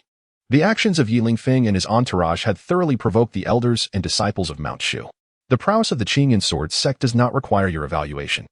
One thing is certain, the swordsmanship of the Qingyun sword sect far surpasses that of Mount Shu by several folds, if not 100-fold. Before Yi Lingfeng could respond, a towering man stepped forward, glaring at the Mount Shu elder, matching his intensity with equal fervor. Bold, insolent. As his words fell, the elders of Mount Shu moved forward, the atmosphere growing tense and charged. "Stop. The Qingyun sword sect has come as guests. We, Mount Shu, are not a discourteous sect. I invite Deputy Sect Leader Yi and your companions to join me in the main hall, where our sect leader has been awaiting your arrival." Lin Mu spoke slowly, intervening to prevent further conflict, his words laden with double meaning, subtly criticizing the Qingyun sword sect's rudeness. "I have long heard that Elder Lin is a venerable figure at Mount Shu. Truly, your wisdom is commendable. Please lead us to meet the sect leader," Yi Lingfeng replied, a smile gracing his face as he scrutinized Lin Mu. "Please." Moments later, under Lin Mu and Appo's guidance, Yi Lingfeng and his companions arrived at the main hall of Mount Shu. The current sect leader, Zhao Xiaodian, exuded an imposing presence, gazing down upon Yi Lingfeng and his entourage with a cold glint in his eyes. He was fully aware of the earlier events at the mountain gate, and had it not been for the need to preserve the dignity of both sects, he would have reprimanded them immediately. "Deputy Sect Leader Yi, this is our current sect leader of Mount Shu," Elder Lin Mu introduced gravely. "I am Yi Lingfeng, Deputy Sect Leader of the Qingyun sword sect, honored to meet the sect leader of Mount Shu," Yi Lingfeng replied, a smile plastered on his face. Yet his demeanor remained dismissive and indifferent. Witnessing this exchange, the dozens of elders within the hall wore expressions of anger, but as Zhao Xiaodian remained silent, they too held their tongues. "Ah, Deputy Sect Leader Yu. Welcome to our humble abode," Zhao Xiaodian stated nonchalantly, seemingly unperturbed by the rudeness displayed by Yi Lingfeng and his group. "Zhao Sect Leader, let us speak plainly. We have come today to engage in a discussion of swordsmanship with the esteemed members of Mount Shu. To dispel any notions that other sword sects can rival the Qingyun sword sect," Yi Lingfeng declared, standing confidently, while the 10 elders behind him stepped forward in unison, releasing their long-suppressed auras. Boom. A terrifying energy surged forth like a tempest, instantly overwhelming the elders present in the hall, causing some to stagger and others to be thrown back, utterly disheveled. It was not that the elders of Mount Shu were weak, but rather that the 10 elders from Qingyun sword sect were overwhelmingly powerful. In an instant, the main hall of Mount Shu descended into chaos. This is pressure beyond the harmonization stage. They are all at the tribulation stage. 10 tribulation stage cultivators in elder with profound cultivation discerned their formidable prowess. Unable to suppress his astonishment as he exclaimed aloud. Gasp. His words prompted a simultaneous intake of breath from the other elders in the hall. 10 tribulation stage cultivators. Such a notion was unfathomable. It was known that even among the current ranks of Mount Shu, there were scarcely 3 or 4 individuals at the tribulation stage. Zhao Xiaoyan's expression darkened as he regarded the formidable presence of the 10 strong figures, his fists clenched tightly. Clearly, the Qingyun sword sect had come prepared and intended to subjugate Mount Shu. However, retreat was not an option for Mount Shu, for to do so would mean the loss of their hard-earned reputation. Very well. Since Deputy Sect Leader Yi wishes to discuss swordsmanship, Mount Shu shall gladly oblige. Zhao Xiaodian took a deep breath, striving to regain his composure. He turned to the side and spoke, "Esteemed elders, let us meet with our friends from the Qingyun sword sect." As his words resonated, 3 formidable figures, exuding overwhelming auras, emerged from the shadows. They were the 3 eminent beings of the Shushan sect who had reached the tribulation stage.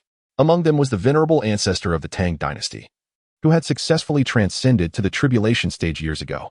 The trio's powerful presence confronted the 10 elders of the Qingyun sword sect, creating an atmosphere thick with tension. Very well, Sectmaster Zhao. Let us engage in a discourse through the sword. We shall commence our sparring directly, Yingyun remarked. Casting a disdainful glance at the Tang ancestor and his companions, his eyes brimming with confidence, as if victory were assured. His decision to represent the Qingyun sword sect came with unwavering certainty. Determined to earn the unwavering respect of Shushan and to solidify the Qingyun sword sect's reputation as the preeminent swordsmanship sect before the eyes of all cultivation sects in the realm. Chapter 100, The Might of Creation in the 10 Transcendence Period Powerhouses. The Qingyun sword sect truly possesses remarkable ambition. Within the demon-locking tower, Zhao Fan slowly opened his eyes, his gaze deep and tranquil. Ever since the Qingtian sword ship struck the Shushan Great Formation, he awakened from his cultivation. And the events unfolding within the Shushan Hall could not escape his keen perception. At his current level of cultivation, he could sense disturbances within a radius of several hundred miles with utmost clarity. The Qingyun sword sect and Oppo's aggressive approach was clearly aimed at suppressing Shushan. Yet Zhao Fan remained composed, silently observing the developments. Should his nephew, Zhao Xiaodian, find himself without other means of response, he would intervene discreetly when the time was right. Inside the Shushan Hall, the atmosphere was tense. The elders of Shushan bore heavy hearts, with only 3 Transcendence Period powerhouses from the Tang dynasty. They faced an overwhelming 10 from the Qingyun sword sect. The outcome of a confrontation was all too apparent. Initially, the crowd had dismissed the Qingyun sword sect's challenge, brimming with confidence. However, upon witnessing their strength, it became painfully clear just how vast the disparity in top-tier power was between Shushan and Qingyun sword sect. 10 Transcendence Period powerhouses could indeed sweep through the foremost sects of the current cultivation world. Let me take the lead in this first contest, spoke a robust man, previously brimming with arrogance at the mountain gate. His name was Wu Long, one of the few formidable figures within the Qingyun sword sect, who regarded the Shushan elders with disdain. Very well, but do exercise caution. We mustn't oppose. Damage the harmony between our sects, Yi Lingyun reminded with a cordial smile. I understand the principle of sparing lives, Wu Long replied with a cold sneer as he raised his hand. A jet black sword materialized, resonating with a crisp, powerful hum. The sword and Oppo's elongated blade radiated an astonishing chill, causing the temperature within the hall to plummet dramatically, with visible frost forming. An inferior Dao sword. Elder Lin Mu of the true martial sect exclaimed in shock, recognizing the rare weapon. While Shushan had progressed well over the years, they possessed scarcely any Dao-level weaponry. Yet this elder of the Qingyun sword sect wielded an inferior Dao sword, showcasing their immense wealth. Competitions are about cultivation levels and comprehension of swordsmanship, not mere weaponry.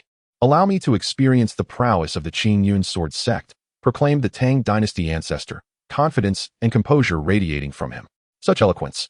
Yet I wonder how much you truly possess, Wu Long scoffed, inviting, shall we engage in a duel? Indeed, let us proceed. They both ascended into the skies almost simultaneously. As Transcendence Period powerhouses, engaging on the ground could devastate much of Shushan. Thus, battling aloft allowed for greater freedom of movement. Look, our Shushan Transcendence Period powerhouse is about to spar with one from the Qingyun sword sect. How nerve-wracking. I've heard the Qingyun sword sect is formidable. I wonder if we can withstand them. There is no need for concern.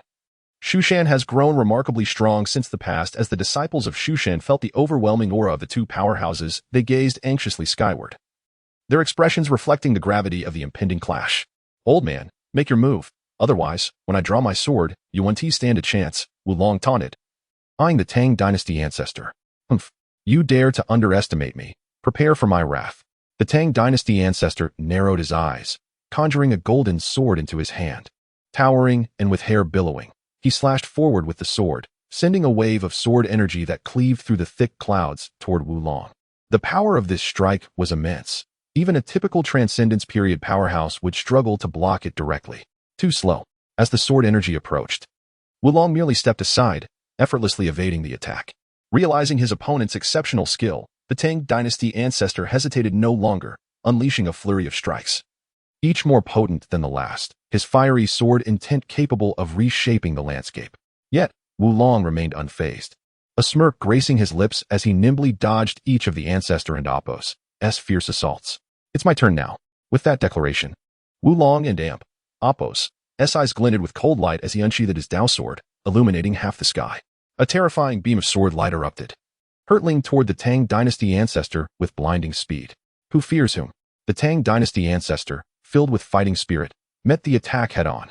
But in the next moment, the golden sword shattered in the ancestor and Apos' grasp, and he was sent reeling, spitting blood, crashing down like a meteor and creating a massive crater on the ground. With merely one strike, Wulong had defeated the Tang Dynasty ancestor. How is this possible? One strike to defeat the Tang Dynasty ancestor at this site. The elders of Shushan were left aghast. Zhao Fan, their leader, furrowed his brow, his expression darkening. Is this the prowess of Shushan's Transcendence Period powerhouse? Utterly feeble. There's no need for such formality. The remaining two can join together. I, Wulong, can handle all of you alone. After vanquishing the Tang Dynasty ancestor, Wulong hovered in the air, laughing mockingly. Despite Wulong's arrogance, I find merit in this proposal. The remaining two of Shushan, please join forces. Yiling chimed in with a smile. Unacceptable. We shall fight together. The other two Transcendence Period elders exchanged glances and simultaneously ascended to confront Wulong together. Their strength surpassed that of the Tang Dynasty ancestor, yet unexpectedly, Wulong deftly handled their combined might. The fierce battle raged on for a full 10 minutes, with thunderous sounds erupting continuously, but ultimately, the two Transcendence Period elders fell, heavily injured by Wulong's blade. Pathetic, utterly pathetic. How could Shushan, a renowned sect, lack a single capable fighter? Wulong descended, casting a derisive glance at Zhao Fan and the elders, his gaze filled with contempt. Indeed, not a single capable fighter to be found. Had I known this would be the case, I could have brought only Wulong along, no need for such a grand display. Yiling shrugged, bursting into laughter. Quite right. Shushan is indeed fragile. With not a single master of the sword in sight, the elders of the Qingyun sword sect laughed heartily, their mocking cackles ringing in Zhao Fan and Apos' and the others and Apos' ears, grating on their nerves. However, they found themselves powerless to retort, for the Qingyun sword sect had proven its strength. A single Wulong had bested their three strongest. And even Zhao Fan had not anticipated such a dismal outcome. Does the mere Qingyun sect dare to mock Shushan for lacking talent? At that moment, a cold voice echoed through the hall. Before the crowd could fully comprehend the situation, the vast expanse of the sky within 100 miles was cleaved asunder by a single sword strike. The brilliance of the sword light was resplendent and dazzling, descending upon Yiling and the others with the overwhelming force of thunder. This strike resembled the divine intervention of a celestial being, possessing the might to create and annihilate worlds. Chapter 101. Sword Saint Yin Nantian. With a single stroke, the heavens are cleaved asunder. The essence of the sword surges forth, boundless and infinite, shattering the void and causing the earth to tremble. The entire Mount Shu quakes in response. What? Yiling and Apos' expression abruptly changes, and the elders of the Qingyun sword sect, including Wulong, feel a suffocating pressure that grips their very beings. Centered around them, the ground sinks and collapses, descending over 10 feet. This sword strike has yet to descend in earnest, yet it casts a heavy pall over their faces, as if they stand before a formidable enemy. They strike together. Wulong and the others gaze at the terrifying sword light descending upon them, channeling all their spiritual energy to unleash their own sword strikes. 10 beams of sword light erupt forth, each as robust as a mountain, capable of effortlessly extinguishing rivers and oceans. Boom. But in the next moment, the combined might of 10 powerful tribulation stage warriors, including Wulong, pales and crumbles before the earth-shattering sword light, akin to the stark contrast between a firefly and a radiant moon. Bang, bang. The swords of Wulong and the others shatter with a resounding explosion, and they are struck with such force that they spew blood from their mouths. Under the relentless sword light, the limbs and bones of these 10 strong men feel unbearably heavy, as if weighed down by mountains, forcing them to the ground. They cannot even muster the strength to stand, let alone move a finger. How is this possible? Wulong and Apos' face is awash with terror as he struggles and roars in defiance, his once proud demeanor now stripped away, leaving him in disarray. This sudden sword strike has suppressed Wulong and the 10 strongest members of the Qingyun sword sect, rendering them incapable of resistance, a power beyond imagination. Moreover, it is evident to all that this sword carries no murderous intent. Otherwise, Wulong and the others would surely be dead. Gasp. Witnessing this astonishing scene, the previously despondent elders of Mount Shu utter incredulous gasps. Could it be, Uncle? The sect leader, Zhao Fan, suddenly lifts his gaze towards the direction of the demon locking tower. Beyond his enigmatic uncle, he cannot fathom anyone else capable of suppressing 10 tribulation stage warriors with a single sword strike. It must be that senior sword cultivator. It has to be him. 80 years have passed, and that senior has grown even stronger. Elder Lin Mu of the true martial sect gazes at the earth-shattering sword strike with uncontainable excitement, exclaiming loudly. The rumors are true. Mount Shu indeed harbors a formidable sword master. Yi Lingyun, the deputy sect leader of the Qingyun sword sect, speaks gravely to himself. He had heard whispers of a mysterious sword master residing within Mount Shu, but dismissed them upon arrival. Yet now, it is clear that this enigmatic figure has effortlessly suppressed Wulong and the 10 tribulation stage warriors with a single strike, proving his unfathomable strength. Having long heard of Mount Shu's top-tier sword cultivator, I, Yi Lingyun, shall now personally experience it on behalf of the Qingyun sword sect. With that, Yi Lingyun can no longer contain himself and decides to take action. As the deputy sect leader, his strength surpasses that of Wulong and the others. Standing at the second tier of tribulation, clenching his fist tightly, a golden divine sword materializes from thin air, emanating an overwhelming chill that envelopes the surroundings, causing Zhao Xiaodian and the others to feel their hearts race. The treasured sword of the Qingyun sword sect, the legendary Tai and Amp, Appos, a sword. Suddenly, Elder Lin Mu gasps in recognition. He identifies the divine sword in Yi Lingyun's grasp as the sect's treasured artifact, a legacy spanning thousands of years, rivaling the famed Ziqing twin swords of Mount Shu. Indeed, this is the Tai sword. With the Tai sword in hand, Yi Lingyun's spiritual energy surges forth. As he takes a single step, the entire Mount Shu trembles and roars. His hair billows in the wind, his expression solemn, as he sweeps his sword towards the oppressive sword light that subdues Wulong and the others. Confident with the Tai and Amp, Appos, a sword, Yi Lingyun believes that even those of equal rank or those at the third tier of tribulation are no match for him. However, he has overestimated his own strength and underestimated the sword light that Zhao Fan has cleaved through the endless void. Bang! In the next moment, the Tai sword collides with Zhao Fan's sword light, shaking violently. Despite Yi Lingyun exerting all his might and infusing his lifelong swordsmanship into the strike, he ultimately fails to sever the sword light that oppresses Wulong and the others. Instead, he is met with an overwhelming force that sends him staggering backward, leaving clear footprints in the hard ground. This is impossible. Yi Lingyun's face pales with disbelief, as a second-tier tribulation warrior wielding the Tai sword. He cannot shatter the opponent and Amp, Appos, sword light, a reality he finds hard to accept. At this juncture, he has no choice but to resort to his final measure. Realizing that he cannot make an impact, Yi Lingyun, rather than succumbing to despair, promptly shatters a pre-prepared jade talisman. Boom. As the talisman shatters, an astonishing surge of energy expands, fracturing the void and revealing a clearly visible portal. Witnessing this scene, sect leader Zhao Xiaodian and the others are taken aback. Yi Lingyun has actually opened a teleportation portal. Is he summoning a top-tier warrior from the Qingyun sword sect? I beseech the ancestor to reveal himself. Yi Lingyun, with utmost respect, kneels partially on the ground and proclaims loudly. As his voice reverberates, the spatial portal quakes violently, and an elderly, imposing figure steps forth, capturing the attention of all present. This is an old man, clad in a green robe, with a beard flowing down his face, his eyes brimming with vitality. An irresistible aura of swordsmanship emanates from him, captivating everyone in his presence. Clang, clang. As he appears, the swords of all present are drawn by some unseen force, rising with a crisp and powerful ringing sound, gathering in midair to form an unimaginable torrent. As myriad swords resonate in unison, their sword energy stretches for hundreds, even thousands of miles, causing the entire Mount Shu to tremble and roar.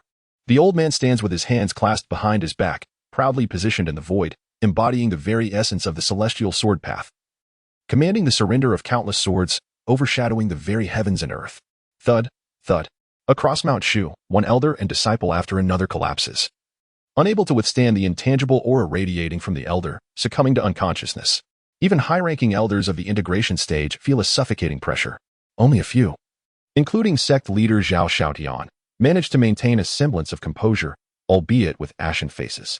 The myriad swords bow in submission. What a supreme realm of swordsmanship this is. Who on earth is this individual? Elder Lin Mu of the true martial sect gazes at the elderly figure, his voice trembling with realization.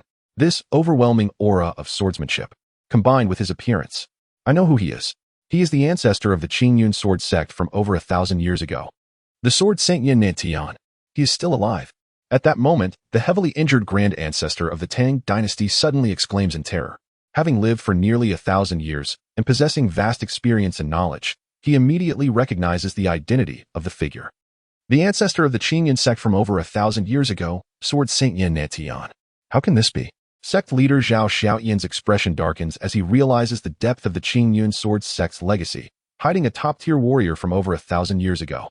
It is known that during the time when the spiritual energy of heaven and earth had yet to rejuvenate, Sword Saint Yin Nantian was already an unparalleled cultivator in central China. Now, having survived to witness the flourishing revival of spiritual energy, one can only imagine how formidable he has become. No wonder Yi Lingyun and the others have yet to concede. It appears they possess such a terrifying trump card. Chapter 102. This sword, 2,000 years of skill, can you withstand it? Such formidable sword intent. It warrants my personal intervention. The Sword Saint Yin Nantian stood with his hands clasped behind his back, as his gaze swept over the subdued Wulong and others. A flicker of rare astonishment crossed his deep-set eyes. Break. His eyes narrowed slightly, and with a deft flick of his fingers, a thread-like sword intent emerged, slicing through layers of void and striking fiercely against the golden sword light. Two distinctly different sword intents clashed violently, unleashing a wave of heat akin to a tsunami, until they ultimately dissipated simultaneously. Thank you, Ancestor, for your timely rescue. Wulong and the others regained their freedom, their faces alight with joy as they respectfully bowed to Sword Saint Yin Nantian. You may all withdraw. After addressing them, Sword Saint Yin Nantian raised his head. His gaze suddenly sharpened, piercing through the heavy void as if he could see Zhao Fan, who sat within the demon locking tower. He proclaimed loudly, I, Yin Nantian of the Qingyun Sword Sect, have come specifically to seek guidance on the swordsmanship of Mount Shu. I humbly request that my fellow Taoists from Mount Shu offer their teachings. As his words resonated, his figure grew imposing, an array of swords thundering and swirling above him. Resembling a true sage of the sword path, his astonishing aura reverberating across mountains and rivers. He was a master of the sword path, even combined. Yi Lingyun and the others would not match even a single finger of his. Fourth layer of tribulation. Indeed, he was a formidable entity, having survived for over 1,000 years, possessing a cultivation level not inferior to my own. Inside the demon locking tower, Zhao Fan discerned Yin Nantian's cultivation level at a glance, a hint of surprise flickering in his eyes. It must be noted that with the aid of the system, an extraordinary external force, and his diligent training, he had only recently attained his current level. Yet, Yin Nantian was an ancient being, with over a millennium of foundation and accumulation, and with the countless resources of the Qingyun Sword Sect at his disposal. It was reasonable for him to have rapidly ascended to the fourth layer of tribulation amidst the resurgence of spiritual energy, at least in terms of cultivation. He did not surpass Zhao Fan. Thus, Zhao Fan remained calm and composed, surmising that the opponent's strength was likely comparable to that of the weakened queen of 10,000 demons, which he felt he could handle with ease. Zhao Fan slowly rose, taking a step forward, vanishing within the confines of the demon locking tower. I have come specifically to offer my guidance. Will you not show yourself? Sword Saint Yin Nantian's voice boomed like thunder, shaking the heavens. As he observed Zhao Fan's continued absence, a hint of displeasure crept across his aged visage. He was a powerful figure from over 1,000 years ago, a veritable ancient monster. Even during the era of depleted spiritual energy, he had dared to claim the title of a sacred sword master. With the constant resurgence of spiritual energy over the past 200 to 300 years, he had become a top-tier powerhouse in the tribulation stage, commanding respect across both righteous and demonic realms.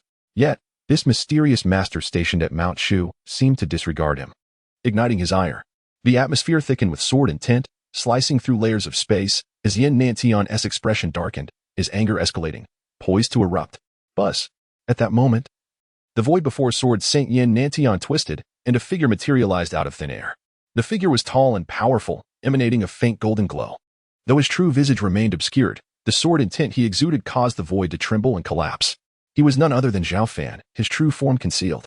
It is the Sword Master Ancestor. Indeed, with our esteemed Sword Master safeguarding Mount Shu, even faced with the Sword Saint of Qingyun, we remain unafraid. Upon witnessing Zhao Fan's appearance, countless elders and disciples and Oppos, I sparkled with excitement, trembling as if they had witnessed the emergence of an ancient legend. Each face bore genuine respect and admiration. Who in Mount Shu was unaware of the Sword Master Ancestor's legendary reputation?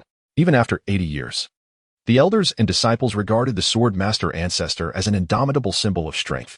Such was the foundation of Mount Shu, a mysterious master of the sword path. Yi Lingyun and the others gazed at the golden figure confronting their ancestor, their expressions gradually growing solemn. They had just experienced the opponent and Oppos' might, with their ancestor personally taking action, even if the adversary was a sword master of Mount Shu. He would undoubtedly be defeated at the hands of their venerable elder. The Sword Saint's reputation was not to be trifled with. Wulong took a deep breath, harboring absolute confidence in the ancestor of Qing and Sword Sect. In the void, Sword Saint Yin Nantian's hair billowed as he scrutinized Zhao Fan. His voice solemn. Fellow Taoist from Mount Shu, you have finally revealed yourself. With guests arriving from afar, how could I not come forth to greet you? Zhao Fan smiled slightly, responding calmly. Well said. Today and Oppos. Events arise from the contest between Qing Yun and Mount Shu for the title of the strongest sword sect. Although it is a matter of pride, in the realm of literature, there is no first, and in martial arts, there is no second. Let us resolve this matter through the outcome of our duel, shall we? Sword Saint Yin Nantian spoke with a resonant voice, echoing like thunder. Agreed. With the opponent coming to his doorstep, Zhao Fan naturally would not refuse. Moreover, encountering a rival of such swordsmanship was an opportunity he would not let slip by. Upon receiving Zhao Fan's affirmative response, Yin Nantian stepped forward, his aura surging violently, akin to a divine sword poised to unsheath, before he had even struck. The overwhelming sword intent enveloped the heavens and the earth. Here comes the sword. As soon as Sword Saint Yin Nanshan's words fell, the Tai and Amp, Oppos, a sword in Yiling Yun and Amp, Oppos, as hand shot forth, landing in his grasp in an instant. With the Tai and Amp, Oppos, a sword in hand, Yin Nantian's aura intensified, and he cleaved downwards with a single stroke, fracturing the void layer by layer. Countless sword intents converged into a torrent, striking towards Zhao Fan with the force of a mountain collapsing and thunder roaring. This strike transcended the realm of the ordinary, not only exuding a magnificent presence but also wielding an unimaginable power.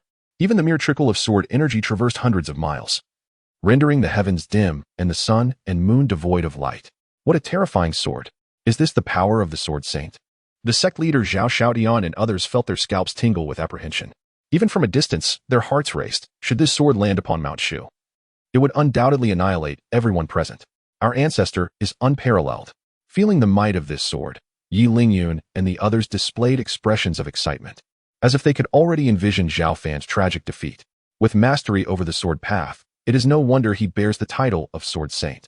Yet your sword is still not swift or fierce enough. Zhao Fan's gaze was deep and tranquil, his aura circulating as if he were one with the very cosmos. As the overwhelming strike approached, Zhao Fan merely flicked his finger, activating the great transfer of heaven and earth, redirecting the formidable attack upwards into the tumultuous heavens. Boom. Above, the endless sky erupted with earth-shattering explosions, as wide fissures in the void opened like the gaping maw of a monstrous beast, exuding an aura of destruction. The surging air currents formed a razor-sharp tempest, spreading across the sky for hundreds of miles. The might of a single sword was truly terrifying. Indeed commendable. You are a worthy adversary. Observing this scene, Sword Saint Yin Nantian was not surprised. He had anticipated this outcome. If Zhao Fan could not even withstand a casual strike, how could he expect to face him in earnest? Now, this next strike shall be my strongest move. I humbly request your guidance. Sword that cleaves the world. As his words resonated, Sword Saint Yin Nantian gripped his sword, his aura surging dramatically, sword intent soaring towards the heavens, and in a flash, he unleashed another strike. Boom. The sword light shone brilliantly, imbued with an aura capable of annihilating all creation, surging towards Zhao Fan like a colossal wave rising from the ocean.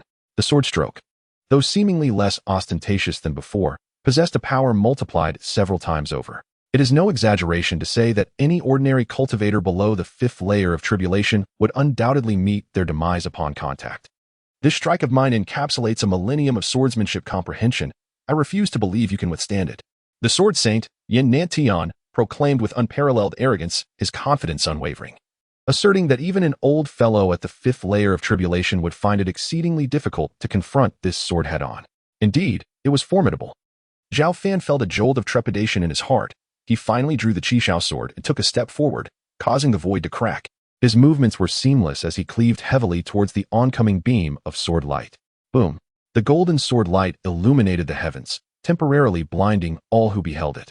The two distinctly different sword intents collided violently, resulting in a catastrophic explosion that caused the void to fracture incessantly. Centered around Mount Shu, the nearby expanse trembled as if an earthquake had struck. The terrifying noise persisted for a moment, and when everyone regained their senses, they discovered Zhao Fan unscathed, still standing resolutely in the void. How could this be possible?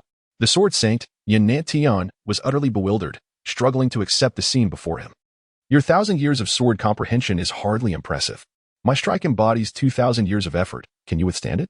Previously, Zhao Fan had refrained from drawing his sword, curious about his opponent and Oppos' abilities. However, After witnessing the encounter, he no longer hesitated and unleashed a powerful strike. The golden sword light tore through the heavens, wielding the might of creation itself, surging towards Innate with unstoppable force. Sword that shatters the heavens.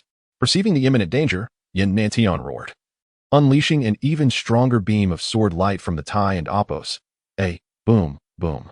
The two contrasting beams of sword light clashed.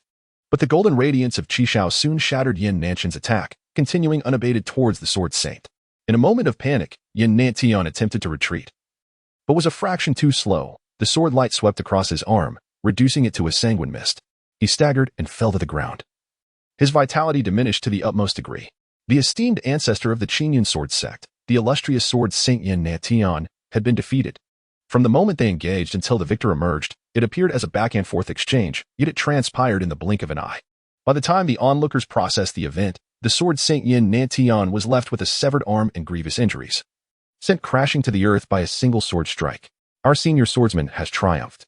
We of Mount Shu have emerged victorious. What splendid news! Our senior swordsman is unrivaled in the world. Our senior swordsman is majestic. Upon regaining their bearings, the elders and disciples of Mount Shu erupted into a deafening chorus of cheers. Our ancestor has fallen. We of the Qingyun sword sect have been bested. Yi Lingyun and the others were incredulous, rendered somewhat dazed by the shocking turn of events. Chapter 103. The sign-in on the Enlightenment mat. Zhao Fan stood proudly in the sky, his figure tall and powerful, surrounded by an overwhelming aura of swordsmanship. If Yin Nantian was the sword saint, then at this moment, he resembled a transcendent sword immortal, surpassing the mortal realm with an unrivaled presence that seemed to swallow the heavens and the earth. I concede defeat, the sword Saint Yin Nantian admitted, his voice heavy with resignation. I have practiced the sword for over a millennium, reigning supreme among mortals. Yet I never anticipated encountering someone with greater mastery of the sword than myself. I accept my defeat willingly. Although he felt a deep sense of unwillingness, the sword saint sighed, his face reflecting a profound despondence, devoid of the earlier arrogance. Master Yi Lingyun and the others exchanged complex glances, with their ancestor acknowledging his defeat. It was evident that the struggle for the title of the strongest swordsmanship sect had culminated in Shushan and Appos' victory. Not only had the sword Saint Yin Nantian been vanquished, but Zhao Fan had also severed one of his arms. Once this news spread, Shushan's reputation would surely soar, while that of the Qingyun sword sect would plummet. You may leave, Zhao Fan said, his tone calm yet astonished at the sword saint's admission of defeat. Are you not going to kill us? Yin Nantian furrowed his brow, incredulous. He was gravely injured. Should Zhao Fan wish, he and his companions could not hope to escape Shushan alive. Since this was merely a friendly contest, why resort to killing? Zhao Fan replied with a gentle smile, his voice resonating throughout Shushan. The challenge had been made openly, aimed at claiming the title of the strongest swordsmanship sect. It was a fleeting clash of egos. Moreover, having acknowledged his defeat, Zhao Fan had no intention of resorting to violence. Importantly, the Qingyun sword sect was a righteous sect without past grievances against Shushan. Otherwise, had it been a malevolent faction, Zhao Fan would have already slain Yin Nantian and his followers with a single stroke. Your magnanimity fills me with admiration, Yin Nantian said, taking a deep look at Zhao Fan before drawing his sword to create a spatial portal, departing with Yi Lingyun and the others. As Yin Nantian and his party left, Zhao Fan did not linger and vanished from the spot, returning directly to the demon locking tower.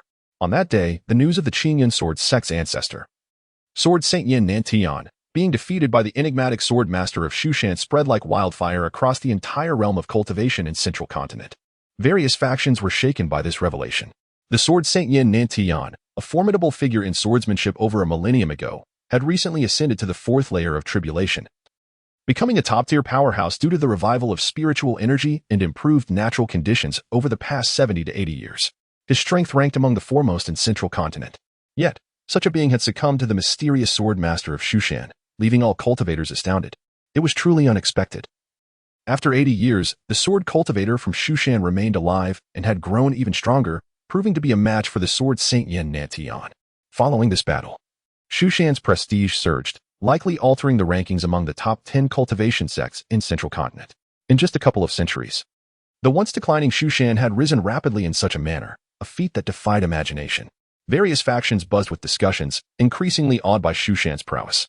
Zhao Fan, however, paid no heed to the external tumult. After defeating the ancestor of Qingyun, he returned to the demon locking tower, with spiritual energy at an almost peak resurgence. The cultivation environment was now barely comparable to the glorious era of tens of thousands of years ago. The cultivation realm was poised to give birth to more and more powerful beings, perhaps even surpassing the likes of Sword Saint Yin Nantian, gradually emerging into prominence. I must seize the time to enhance my cultivation level, Zhao Fan murmured to himself, his eyes gleaming with determination. Having triumphed over a peer like Sword Saint Yin Nantian, he had felt no pressure, employing merely 2 to 3/10 of his true strength. Zhao Fan had cultivated a harmonious integration of spiritual force, divine consciousness, and physical form, enabling him to exceed his peers in combat prowess. However, should he encounter someone with a cultivation level 1 or 2 realms higher than his own, he would not find it so effortless to contend with them. Should I head to the Myriad Beasts Cave to sign in? Just as Zhao Fan was preparing to resume his training, a prompt from the system echoed in his mind. Proceed to sign in. Zhao Fan replied habitually as he arrived before the Myriad Beasts Cave. Sign in successful. Reward, Enlightenment Mat. As the system's voice faded, a white mat appeared before Zhao Fan. Enlightenment Mat? System, what is its function? Zhao Fan raised an eyebrow, inquiring. The Enlightenment Mat, crafted from the ancient divine tree known as the Tree of Enlightenment, accelerates a cultivator's comprehension of the principles of heaven and earth when meditating upon it. The system explained succinctly. Accelerating comprehension of the principles of heaven and earth? This must be a priceless treasure. Zhao Fan was initially taken aback, but then his face lit up with joy. It was well known that after breaking through to the tribulation phase, the slow progress in cultivation was primarily due to the need for cultivators to comprehend the heavens. The mysteries of the principles were boundless. Even someone as formidable as Zhao Fan sometimes spent months or even years in tedious training without significant progress. Yet now, this enlightenment mat could hasten Zhao Fan and Appo's understanding of these principles, making it an unparalleled treasure. The golden mat he had previously signed in for merely accelerated the absorption and refinement of spiritual energy, which paled in comparison. With a sense of anticipation, Zhao Fan seated himself upon the enlightenment mat and plunged into profound meditation. Indeed, with the mat's assistance, his rate of comprehension of the principles of heaven and earth surged, increasing several-fold compared to before. What had previously taken months of arduous cultivation could now be achieved in half a day or a day, a significant boost in efficiency. Within less than 10 days, Zhao Fan's cultivation had soared, approaching the bottleneck of the 5th layer of tribulation. Should he choose, he could break through to the next realm within a month or two. One day, as Zhao Fan was immersed in his training, the door of the demon locking tower slowly opened, revealing Zhao Xiaodian, the sect leader of Shushan. What brings you here? Zhao Fan opened his eyes immediately, his calm gaze settling on Zhao Xiaodian. Nephew pays respects to uncle, Zhao Xiaodian said respectfully, bowing with deference. In the eyes of others, he was the exalted sect leader of Shushan, basking in glory and authority, but before Zhao Fan, he dared not show any arrogance. Fully aware that Shushan and Appo's current stature was largely due to his uncle and Appo's influence. It has been a while since I last visited you, uncle. I seized this opportunity to come and pay my respects. Not long ago, we are grateful for your intervention. Otherwise, Shushan would have likely suffered a loss of face. Zhao Xiaodian remarked with a smile, speaking earnestly. Chapter 104. The passionate master of Mount Shu. The contest of pride and ambition yields little. Victory brings merely a title, while defeat results in the loss of one. In truth, the endless bickering holds little significance. Zhao Fan gazed deeply at Zhao Xiaodian and spoke solemnly. Nephew, I understand. Thank you for your guidance, uncle. Zhao Xiaodian, feeling a shiver of realization, nodded earnestly. In recent years, you have led Mount Shu commendably. However, do not let fame and power sway your resolve. Your personal cultivation is equally vital, lest you squander your innate talent. Noticing that Zhao Xiaodian and Appo's realm still lingered at the peak of the spirit-severing stage, Zhao Fan furrowed his brow and continued to admonish him. You speak wisely, uncle. Throughout these years, my focus on the affairs of Mount Shu has hindered my own advancement. Upon my return, I shall dedicate myself to my cultivation and strive to break through to the harmonization stage. With Zhao Fan's reminder weighing on him, Zhao Xiaodian declared with firm resolve. Very well. I merely mentioned this in passing. It suffices that you comprehend, Zhao Fan remarked with a slight smile, signaling to Zhao Xiaodian to ease his tension. In truth, he held considerable satisfaction toward his nephew. I know you care for me, uncle. This brings me great joy, Zhao Xiaodian responded. Pausing for a moment, he cautiously added, Uncle, I have another matter I wish to consult you about. What is it? Zhao Fan raised an eyebrow, smiling in inquiry. To be precise, it is a personal matter. But I must seek your opinion.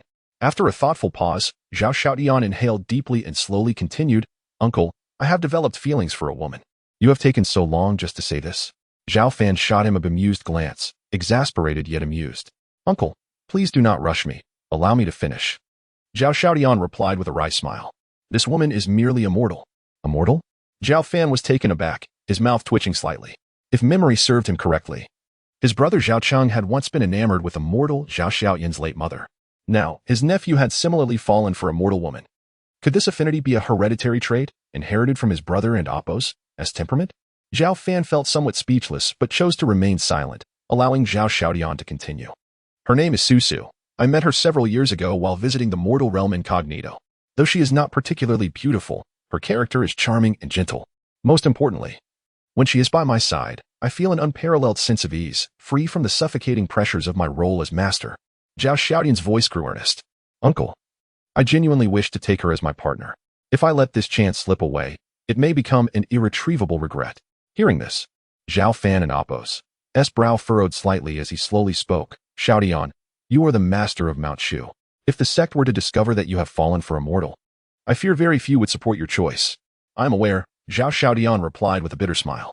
That is precisely why I seek your intervention to bless my union with Su. My parents have passed away, and you are my only elder. Furthermore, you are held in high esteem as a sword cultivator among all in Mount Shu.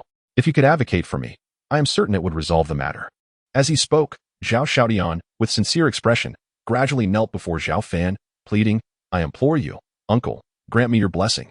Observing his kneeling nephew, Zhao Fan sighed softly and suddenly asked, Xiaodian, on what basis do you presume that I will support your marriage?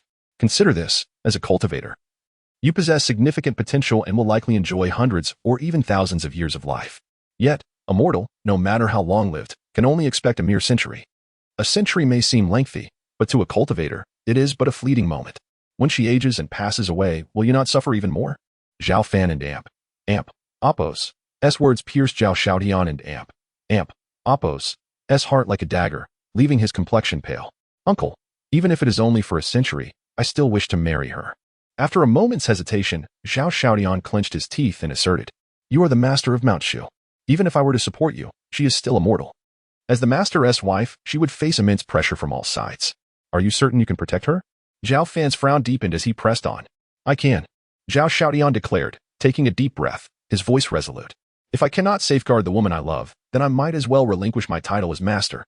Seeing his nephew and Appo's determination, Zhao Fan secretly admired his resolve but chose to further test him, deliberately adopting a stern expression and a commanding tone. What if I were to oppose this union? Zhao Xiaodian and Appo's face drained of color, his body grew weak, and he stood frozen, for he had never contemplated such a possibility. In his mind, his uncle had always been accommodating. How could he possibly refuse? Zhao Fan regarded him with an impassive expression, patiently awaiting his response. If you truly oppose this marriage, I would not force your hand. I shall seek alternative means to persuade the elders of Mount Shu. Should my efforts fail, I would willingly step down from my position and devote myself to a life with Su. Zhao Xiaodian inhaled deeply, his gaze steadfast. You are indeed passionate. Compared to your father, you exhibit a greater sense of responsibility. Witnessing his nephew's unwavering stance, Zhao Fan's harsh demeanor softened, and a smile of approval blossomed on his face. Uncle, what does this mean? Zhao Xiaodian furrowed his brow, perplexed by his uncle and Appo's sudden shift. I grant my assent to this marriage. A mortal is just a mortal. Do not repeat your father's mistakes and forsake your own mother. Zhao Fan's face radiated warmth as he spoke. What, uncle, you agree? Then what about earlier? Zhao Xiaodian was taken aback, a mixture of astonishment and joy flooding him as he questioned repeatedly. Your reaction is rather unbecoming. I merely sought to gauge your determination. Zhao Fan smiled slightly and then retrieved several vials of elixirs from his storage. These are the remaining essence cultivation pills I had. They were rewards from the system. These superior pills can assist a mortal in entering the realm of cultivation. Consider them an early wedding gift for you both. As he spoke, Zhao Fan tossed several vials of essence cultivation pills to Zhao Xiaodian. Thank you, uncle. Thank you. Zhao Xiaodian's face lit up with elation as he expressed his gratitude profusely. Now go. Zhao Fan waved his hand. Very well, uncle. I shall visit you again next time. Zhao Xiaodian exclaimed, leaving the demon-locking tower with the exuberance of a child. This lad truly resembles his father, exhibiting a similar passion. Another fervently devoted master of Mount Shu. Zhao Fan smiled as he watched Zhao Xiaodian's retreating figure, a pleasing curve gracing his lips. Chapter 105, The Astonishing Thunder Tribulation. Upon returning from the demon ceiling tower, Zhao Xiaodian, without a moment's hesitation, proclaimed to the elders the momentous news of his impending marriage to a mortal woman. This shocking revelation initially left the elders of Shushan in a state of bewilderment, quickly followed by a chorus of vehement objections. At present, Shushan stands as one of the top 10 sects in central China. And with the recent triumph of the sword cultivator over the esteemed ancestor Yin Nantian of the Qingyan sword sect, it is indeed a time of great prestige for Shushan. Should the illustrious leader of Shushan wed a mortal, it would undoubtedly become a source of ridicule throughout the realm. Master, you must consider the greater good.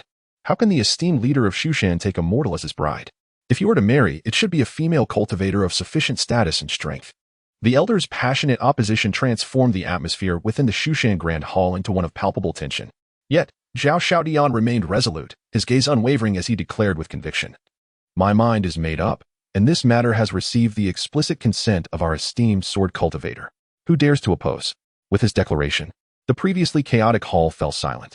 Not long ago, the sword cultivator had decisively defeated the sword saint Yin Nantian, bestowing upon Shushan the title of the strongest sword sect.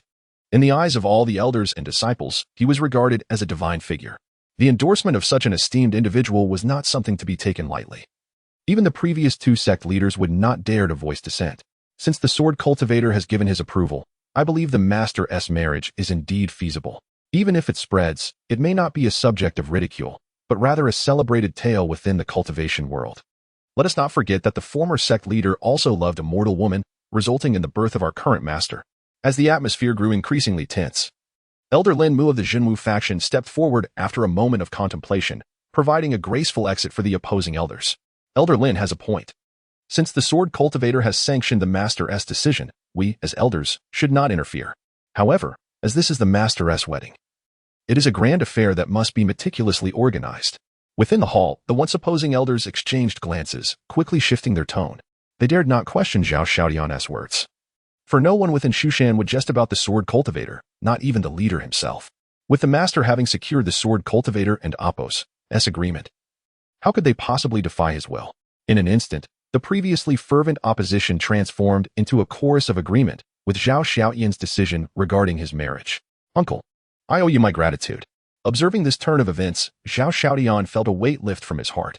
Without his uncle Zhao Fan and Apos' endorsement, even with his esteemed position as the current leader of Shushan, he would have struggled to convince the obstinate elders. For Shushan is not solely Zhao Xiaodian and Apos' domain.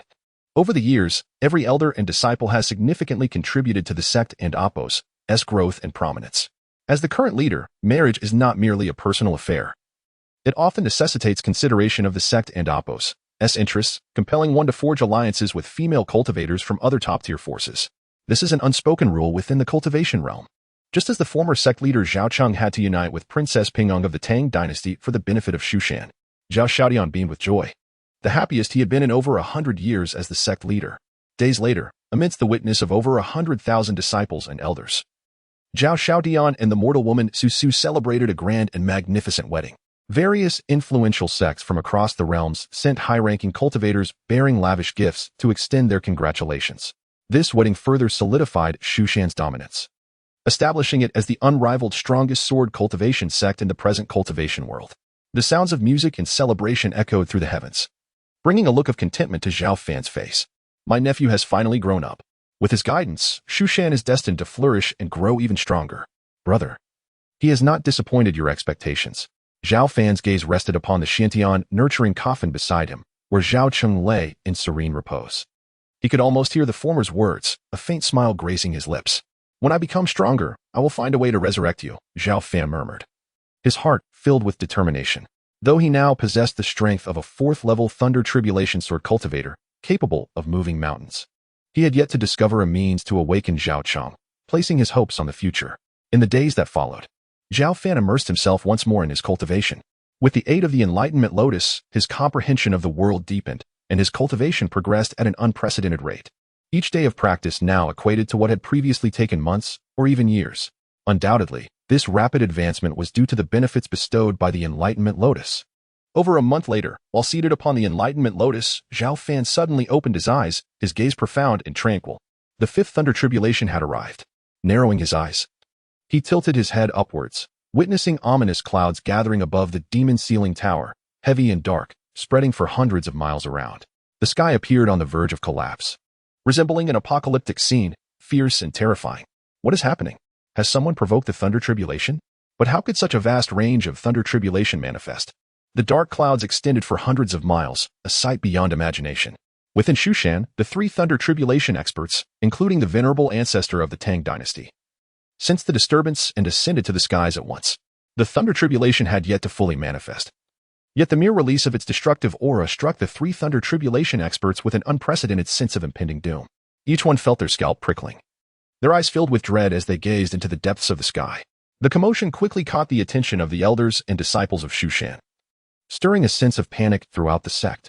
Could it be that the master is about to undergo the thunder tribulation? Amidst the cataclysmic thunder tribulation, Zhao Xiaodian wore a grave expression, standing alongside a gentlewoman, his wife, Ling Su. Husband, what is happening? Ling Su clutched Zhao Xiaodian and Appo's arm, her delicate face paling. Having only recently begun her cultivation journey, she was unaware of the gravity of the situation.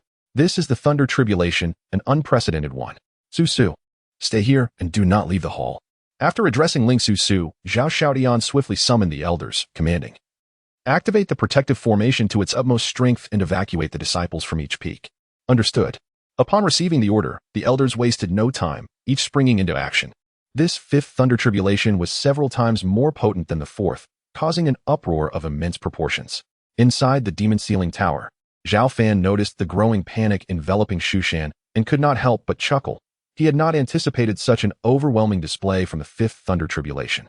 To prevent its destructive force from affecting Shushan, he stepped forward, soaring upwards like a celestial being. Chapter 106. Did you just get a nosebleed from the shock? 10,000 meters in the sky, the fierce winds cut like blades, posing a significant threat even to formidable beings at the fusion stage. Yet, for Zhao Fan, a transcendent cultivator at the tribulation stage, it bore little menace. This thunderstorm was monumental. Even someone as powerful as Zhao Fan could not simply dismiss it as before. Boom. As Zhao Fan approached, the dark clouds above roiled, producing a thunderous sound, while strands of lightning coiled like venomous snakes lurking in the depths of the clouds. It had been a long time since he practiced his swordsmanship. He resolved to use the hundreds of miles of thunder tribulation as a means to sharpen his sword intent. Confronting the cataclysmic fury of the thunder, Zhao Fan felt no fear. Instead, he let out a hearty laugh. As his words echoed, he shaped his fingers into a sword and charged into the heart of the tribulation. His sword intent tore through the heavens, and the golden sword light illuminated the surrounding clouds. Zhao Fan, with his tall and powerful physique, his hair billowing, and his gaze tranquil, appeared as a true transcendent sword immortal. Wherever he passed, thunder collapsed, and clouds shattered, swept away with an unstoppable force. He refrained from wielding the supreme Dao sword, Qi Shao, deliberately suppressing his strength to refine his sword intent amidst the storm. Crack, crack. How could the thunder tribulation tolerate such provocation? The act of cultivating immortality defies the heavens. Thus, the tribulation served as a punishment and trial from the celestial path. The bolts of lightning fell, each strike more potent than the last, densely cascading from above. From a distance, it resembled a grand meteor shower, a terrifying spectacle wrought by lightning. It is no exaggeration to say that even a mere flicker of lightning could easily vanquish an ordinary cultivator at the fourth layer of the tribulation stage. But who was Zhao Fan? Not only was he an unparalleled sword cultivator, but he also embodied the essence of a trinity of cultivation.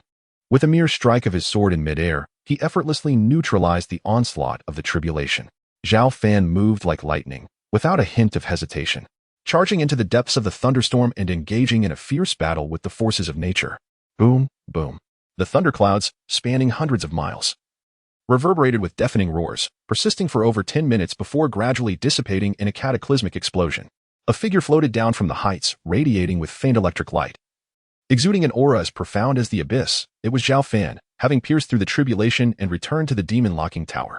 His eyes were deep and calm, and even without actively displaying his aura, he emanated a presence akin to an unfathomable ocean.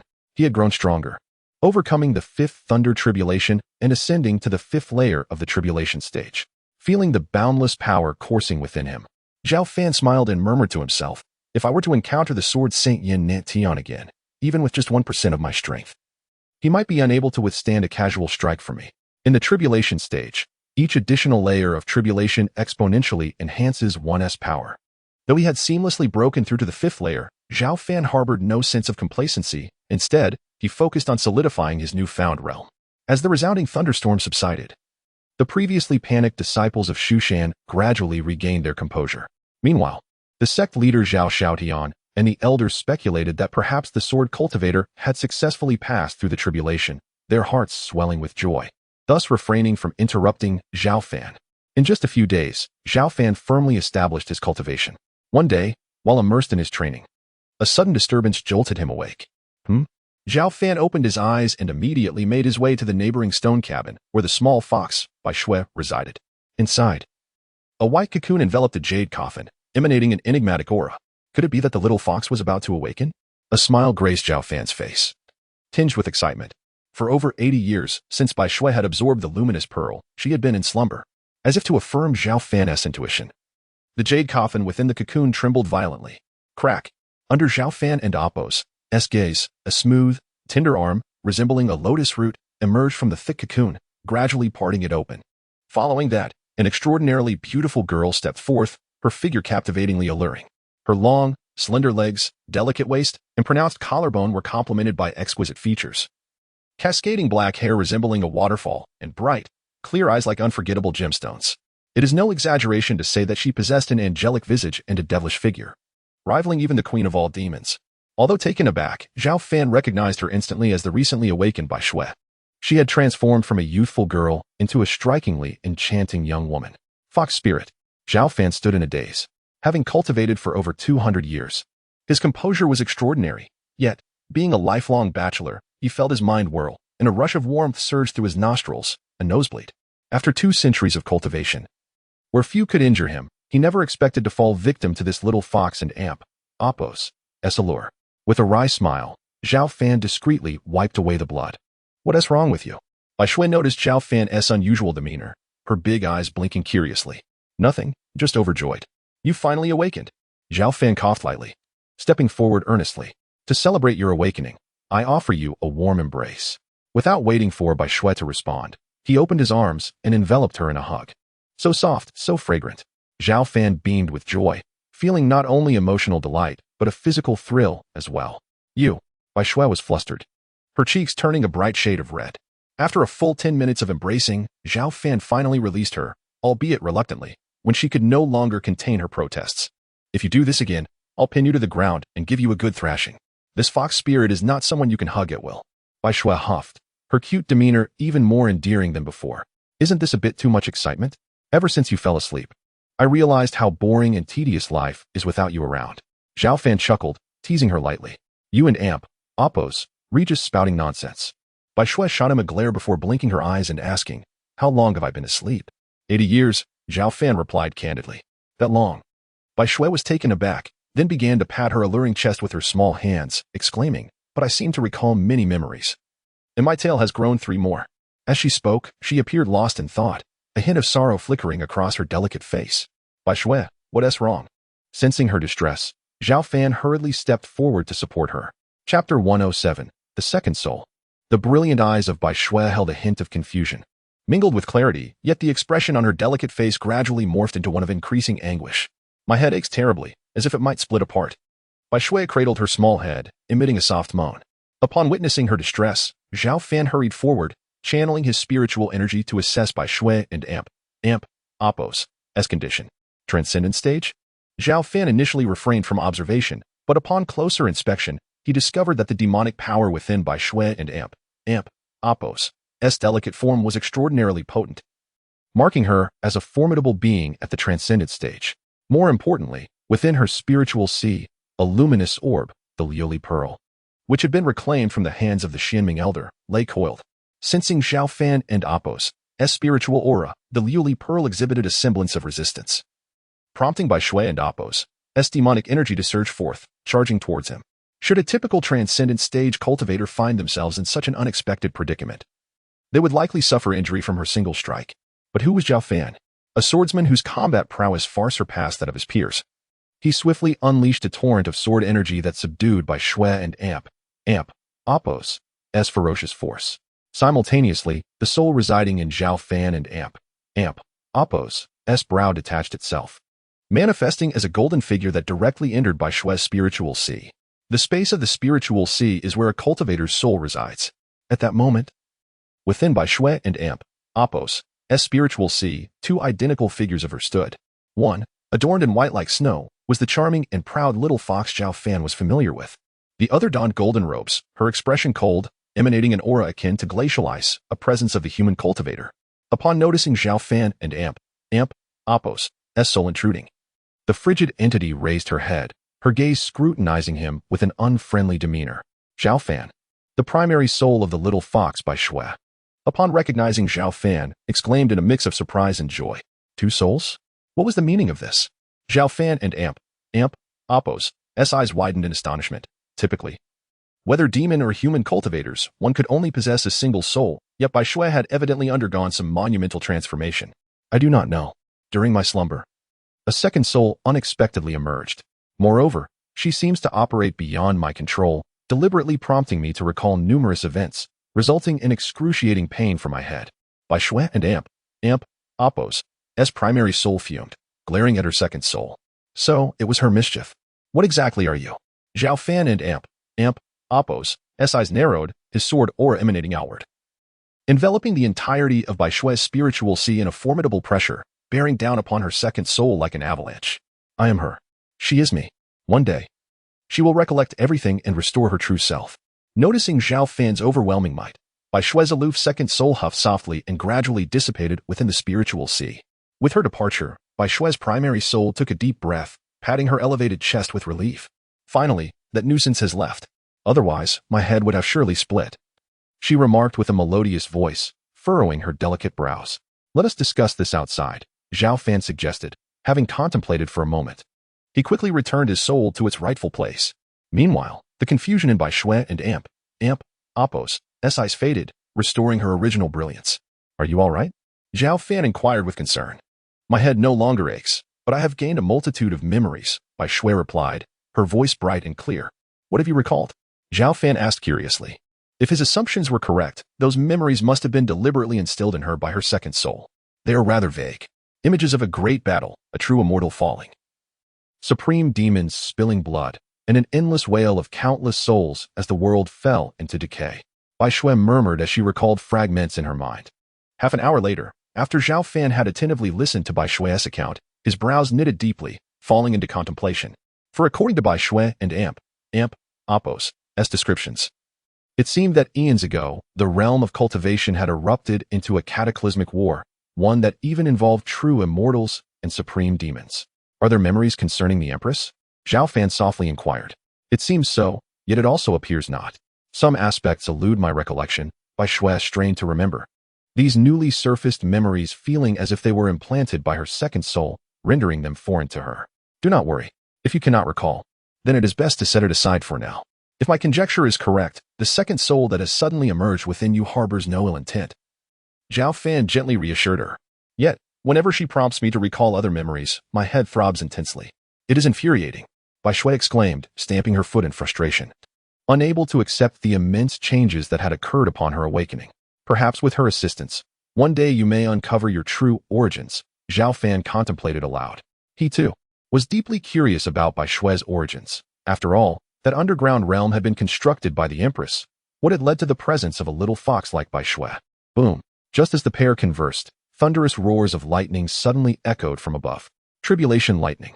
Zhao Fan turned to the source of the sound, witnessing dark clouds gathering and swirling above the demon ceiling tower. Little fox, this must be your tribulation, Zhao Fan remarked, raising an eyebrow as he fixed his gaze upon Bai Shui. My tribulation? Why would I face tribulation just after awakening? Bai Shui questioned, bewildered. You have already reached the transcendent stage. Now that you have concluded your slumber, the heavens naturally sense your presence, thus summoning the tribulation, Zhao Fan explained, half amused, urging her to proceed with caution. Bai Shui nodded, and then, under Zhao Fan and Amp, Appos' watchful gaze, soared skyward like a breathtaking celestial being, charging into the lightning. Despite her recent slumber, she recalled numerous demonic scriptures, and her formidable power allowed her to effortlessly disperse the tribulation lightning. While others faced tribulations before breaking through to the transcendent stage, Bai Shui confronted her tribulation after achieving it, thus she experienced no pressure whatsoever. In just 10 minutes, Bai Shui successfully overcame her tribulation, emerging as a true transcendent stage demon cultivator. After the tribulation, she returned to the demon ceiling tower. where Zhao Fan reminded her to stabilize her cultivation. In the days that followed, she continued her proud challenges against Zhao Fan, yet consistently suffered humiliating defeats. Just when it seemed life would continue in this manner, Bai Shui exhibited peculiar behavior once more. Influenced by her second soul, her demeanor grew increasingly aloof. Many times, she would treat Zhao Fan with indifference, and this influence deepened over just a few months, transforming the little fox into a seemingly different entity. Faced with this situation, Zhao Fan attempted numerous approaches, yet none bore fruit, leaving him utterly perplexed.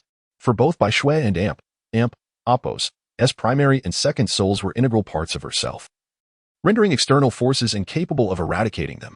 Chapter 108. The sword path approaches perfection. Influenced by her second soul, the little fox, Bai Shui, gradually began to recollect many memories. Yet her demeanor evolved into something distinctly different from before. Previously, she exhibited a proud yet affectionate disposition towards Zhao Fan. However, she now appeared increasingly aloof, as if transformed into an entirely different being. I wish to leave this place, Bai Shui suddenly declared to Zhao Fan, biting her crimson lips. Leave, little fox. Where do you intend to go? Zhao Fan furrowed his brow momentarily before inquiring. To the place I am meant to be. There lies the trace of my former self. Bai Shui replied, a hint of confusion flickering in her clear, beautiful eyes as her voice turned cold. I will accompany you, Zhao Fan suggested after a moment of contemplation. It was evident that the little fox and Apos' current state was profoundly affected by her second soul, making him uneasy about her leaving the demon sealing tower alone. That place can only be entered by me. Human cultivators cannot venture there, Bai Shui stated softly, her expression shifting as she regarded Zhao Fan. Little fox, what is truly the matter with you? Are you still the Bai Shui I once knew, or have you completely transformed into the version controlled by your second soul? Zhao Fan asked earnestly, concern etched upon his face. I cannot articulate it clearly, but I believe I am still somewhat myself, Bai Shui murmured, a trace of uncertainty clouding her delicate features. Are you certain you wish to go? Zhao Fan felt a pang of heartache at her state, yet he remained powerless. For she seemed to harbor remarkable secrets. As her memory surfaced, her personality underwent significant changes. Perhaps once I reach that place, I will find clarity, Bai Shui spoke softly, veiling a hidden reluctance. Very well, Zhao Fan replied, retrieving a pair of communication spirals he had obtained through a previous sign-in. He handed one to Bai Shui. This is a communication spiral. Take it with you. Should you encounter any danger, use it to reach me, no matter where you are. I will find you at the earliest opportunity. Despite his reluctance, he offered the item with resolve. Thank you, Zhao Fan. Once I resolve my matters, I will not forget you and may even return, Bai Shui said, touched, casting a lingering glance at Zhao Fan before soaring into the sky, swiftly vanishing from his sight. The communication spiral contained an essence of formidable sword intent. If the little fox were to face peril, she could activate it instantly to vanquish her adversary. Zhao Fan hoped that her departure would allow her to confront her issues and return safely. As he gazed in the direction Bai Shui had departed, Zhao Fan sighed softly, musing to himself. Although Bai Shui had not explicitly stated it, he surmised that she must have recalled something of great significance. For it was this realization that compelled her to leave the demon sealing tower. He respected her decision and remained confident that, despite the influence of her second soul, the little fox would one day return to him. With Bai Shui's departure, the demon sealing tower returned to its previous tranquility. Being a cultivator, Zhao Fan and Apos' heart was steadfast and composed, and he soon regained his equilibrium. In the days that followed, he diligently continued his practice, utilizing the system and Apos' aid to sign in daily for rewards while accelerating his cultivation through the enlightenment mat. His strength steadily grew at a measured pace. As time passed, 50 years slipped away in the blink of an eye. For ordinary mortals, 50 years might feel like an eternity, yet for a powerful cultivator, it was but a fleeting moment, akin to the snap of one and Apos' fingers. The ground surrounding the demon sealing tower became overgrown with waves of weeds that withered and revived with the passing seasons. Zhao Fan remained tranquil and engrossed in his cultivation, savoring the monotony as he felt himself growing stronger. Over these 50 years, he successfully traversed the 6th and 7th tribulations of thunder, breaking through to the 7th level of tribulation with an astonishing speed that defied common imagination. Though he had only advanced 2 minor realms, Zhao Fan and Apos' strength had increased exponentially, surpassing his former self by dozens of times. Moreover, this rate of improvement was exceptionally rapid, even during the peak of the cultivation realm thousands of years ago. The difficulty of progressing in strength after each thunder tribulation was often multiplied by tenfold. Many cultivators spent decades in arduous training, often failing to achieve even a minor advancement. It is no exaggeration to say that passing through 2 thunder tribulations in 50 years was a remarkable feat. only rivaled by those ancient entities with millennia of experience or the most formidable beings hidden from view. As his prowess grew, Zhao Fan and Apos' aura became increasingly grounded and authentic. However, this authenticity was merely an illusion of unparalleled strength. Beyond the increase in cultivation level, the most significant aspect was Zhao Fan and Apos' comprehension of the sword path, which had reached an unfathomable level. Over the years, he had devoted himself to mastering the sword control technique and the 10,000 sword technique to the 8th level. While he had comprehended half of the Supreme Emperor and Apos' sword canon, bringing his swordsmanship close to perfection. In terms of swordsmanship, Zhao Fan could hardly claim to be invincible across the world, yet he could confidently assert his position among the elite few. This was only in the realm of swordsmanship. In terms of his physical body and original soul, Zhao Fan had cultivated the 6-foot golden body and the supreme nurturing technique to the 6th level, with the 7th level within his grasp. Now, even without invoking his cultivation or sword techniques, Zhao Fan's physical form alone was sufficient to contend with opponents of the same tier. Coupled with his extraordinary original soul, he would almost be invincible among his peers. Zhao Fan and Apos' strength had seen comprehensive enhancement, yet he remained humble and unassuming, having not stepped beyond the confines of the demon ceiling tower for all these years. Although Zhao Fan had not engaged with the outside world, he occasionally gleaned information about the Shu Mountain and the cultivation realm from his junior sister, Zhang Qian. According to her, the current cultivation realm had grown increasingly chaotic compared to several decades prior. The primary reason was the resurgence of spiritual energy to its zenith, rendering the environment for cultivation akin to the glorious era of millennia past. Ancient entities that had long been dormant were now emerging, making their presence felt. These beings, near legendary in status, had been in hiding for thousands of years. Their emergence only added to the tumultuous state of the already chaotic cultivation realm. Furthermore, the flourishing spiritual energy had unearthed treasures and relics buried deep within the earth, leading to fierce competition among various factions.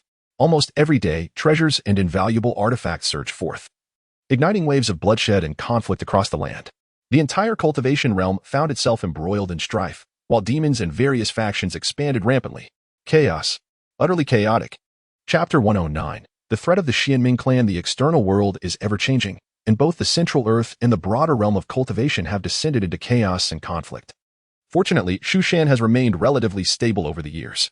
Ever since Zhao Fan vanquished the Sword Saint Yin Nantian, securing Shushan and Apos' title as the most formidable swordsmanship sect. The reputation and status of Shushan have surged, attracting numerous cultivators to seek refuge. Furthermore, under the wise and valiant leadership of sect master Zhao Shaodian, many powerful cultivators have been nurtured. Today, Shushan is even more prosperous than the former Qingyan sword sect, extending its territories over 3,000 miles and commanding over 200,000 disciples. Most importantly, the sect boasts more than a dozen formidable beings in the tribulation stage residing within its ranks. Even the various demons and clans no longer dare to provoke Shushan as they once did. Within the demon's ceiling tower, Zhao Fan sat cross-legged in the void, his expression serene and composed. His tall, powerful physique exuded a terrifying and astonishing sword intent. Even the slightest release of his aura caused the surrounding void to crack like a spider's web. With his hair flowing and sharp features, his eyes shone brightly with an otherworldly quality, giving him the appearance of an unfathomable sword immortal, even without intentionally revealing a trace of spiritual power. Suddenly, while Zhao Fan was deep in his meditative practice, he flicked his fingers, causing the void to tremble violently. A dazzling golden sword light cleaved the sky above, creating a spatial rift that stretched for hundreds of miles. 50 years ago, it was with the crimson sky that he could unleash such a powerful sword strike. Yet now, a mere flick of his sword energy has produced this spectacle. I can finally consider myself a true top-tier sword cultivator, Zhao Fan mused silently. Senior brother, I have brought you your meal. A familiar and melodious voice interrupted Zhao Fan's reverie from outside the tower. Little junior sister Zhang Qian, you have come to deliver my food again. He smiled, recognizing her voice. For the past 50 years, she had continued her routine of bringing him meals every 10 days. Ever since the little fox, by Shui, departed, Zhang Qian had become the only person with whom Zhao Fan could converse. Little junior sister, what delicious dishes have you prepared for me today? Zhao Fan inquired gently, a smile gracing his face. I have prepared several delightful dishes. And I even brought you fine wine from Taohua Valley, Zhang Qian replied, producing several jars of fragrant wine. Wine from Taohua Valley? Zhao Fan questioned, intrigued. Senior brother, you may not know, but Taohua Valley is a newly accepted vassal force of Shushan. They are renowned for producing excellent wine, and starting last month, They have been supplying our sect with numerous provisions, Zhang Qian explained, her smile brightening. As Shushan grows stronger and the world of cultivation becomes increasingly chaotic, it is common for smaller forces like Taohua Valley to seek protection from larger powers. Understood. Let me taste this wine and see how it fares, Zhao Fan said, unceremoniously taking a hearty swig. Over the years, good food and fine wine had been the only spices in his otherwise monotonous cultivation life. This is indeed excellent wine, Zhao Fan remarked with satisfaction, noting its rich and full-bodied flavor compared to other wines he had previously tasted. If you enjoy it, I will bring you several jars next time. I now manage a significant portion of the discipline hall, although my power is not particularly vast. Acquiring more fine wine is certainly within my reach, Zhang Qian said with a playful blink of her beautiful eyes. You are truly wonderful, little junior sister. Whoever marries you will be incredibly fortunate, Zhao Fan teased, a smile on his face. I have no intention of marrying anyone. I want to continue bringing meals to senior brother. Besides, in my heart, no one can compare to you, Zhang Qian replied, her face aglow with admiration. With that, she glanced shyly at the interior of the demon ceiling tower, her cheeks flushing. After a moment's hesitation, she added in a soft voice. Even if I were to marry in the future, I would only wish to marry someone as remarkable as you, senior brother. Upon finishing, Zhang Qian held her breath, her heart racing, feeling her cheeks burn. Her exquisite features and smooth, fair skin, combined with her bashful demeanor, added an alluring quality to her already enchanting appearance, like a ripe apple, tempting one to take a bite. You little girl. Zhao Fan discerned the underlying meaning in her words, but he merely chuckled wryly, choosing not to dwell on it. He quickly changed the subject, asking, little junior sister, how are things outside lately? Please share your thoughts with me. All right. Hearing Zhao Fan and Appo's inquiry brought a hint of disappointment to Zhang Qian, yet also a sense of relief. Resuming her usual demeanor, she spoke in her melodious voice. Senior brother, the situation outside is quite tumultuous. Several ancient, dormant forces have emerged in the realm of cultivation, the most formidable of which belongs to the Xianming clan.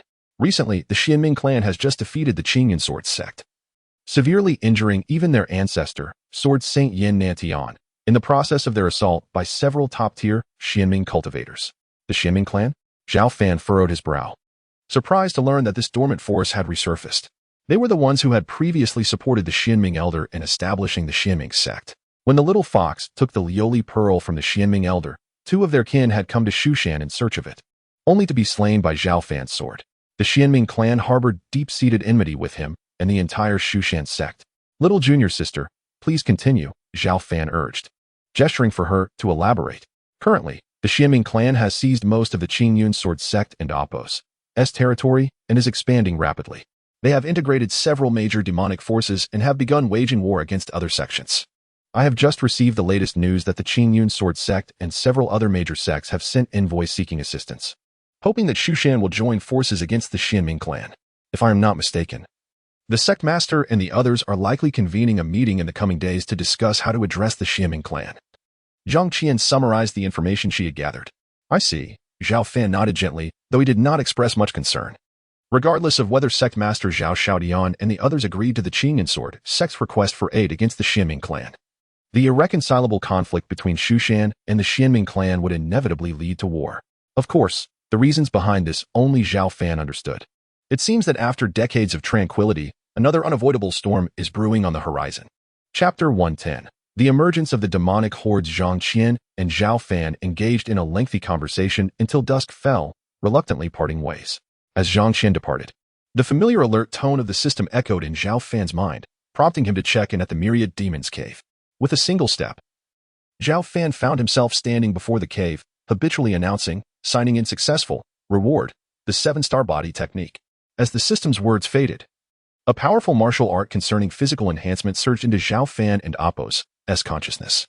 The 7-star body technique harnessed the celestial light from the heavens to refine the body, promising a physique as resilient as the stars themselves when perfected, along with the ability to command the forces of the stars.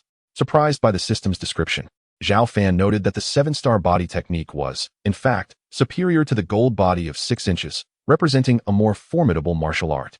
This should suit me well, he mused, recognizing the absence of conflict between this technique and his current practice of the gold body. He anticipated that attaining even a minor level of mastery would allow him to manipulate some celestial energies, significantly enhancing his strength. With satisfaction evident on his face, Zhao Fan decided against immediately practicing the technique. instead directing his gaze toward the myriad demons' cave.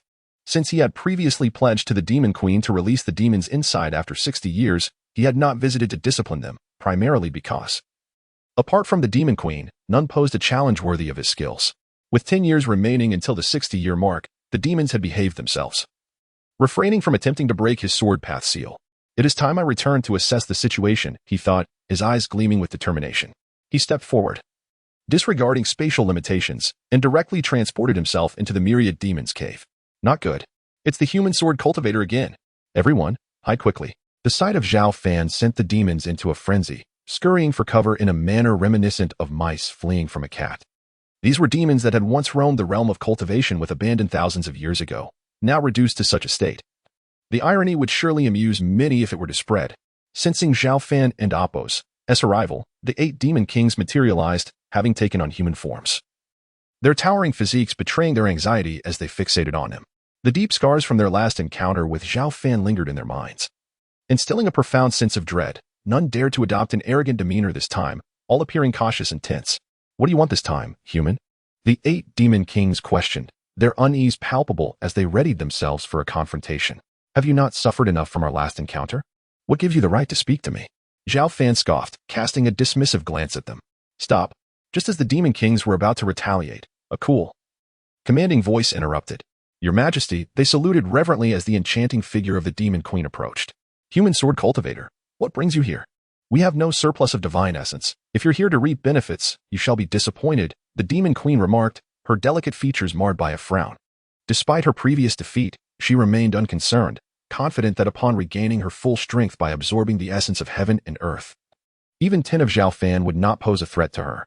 I am not here to extort you or your kind, Zhao Fan replied calmly. Given the emergence of several long-dormant powers in the cultivation world, I have decided to release you ahead of schedule. Release us early? The demon queen's lips parted in surprise, her expression reflecting disbelief. Although there were still 10 years until the optimal time for their emergence, leaving the myriad demons' cave prematurely posed no risk, as she and the demons had adequately prepared to avoid the invisible constraints of this realm. What? Is the human sword cultivator truly willing to set us free? Could this be a trap? The other demons murmured among themselves, skepticism clouding their thoughts. Are you certain?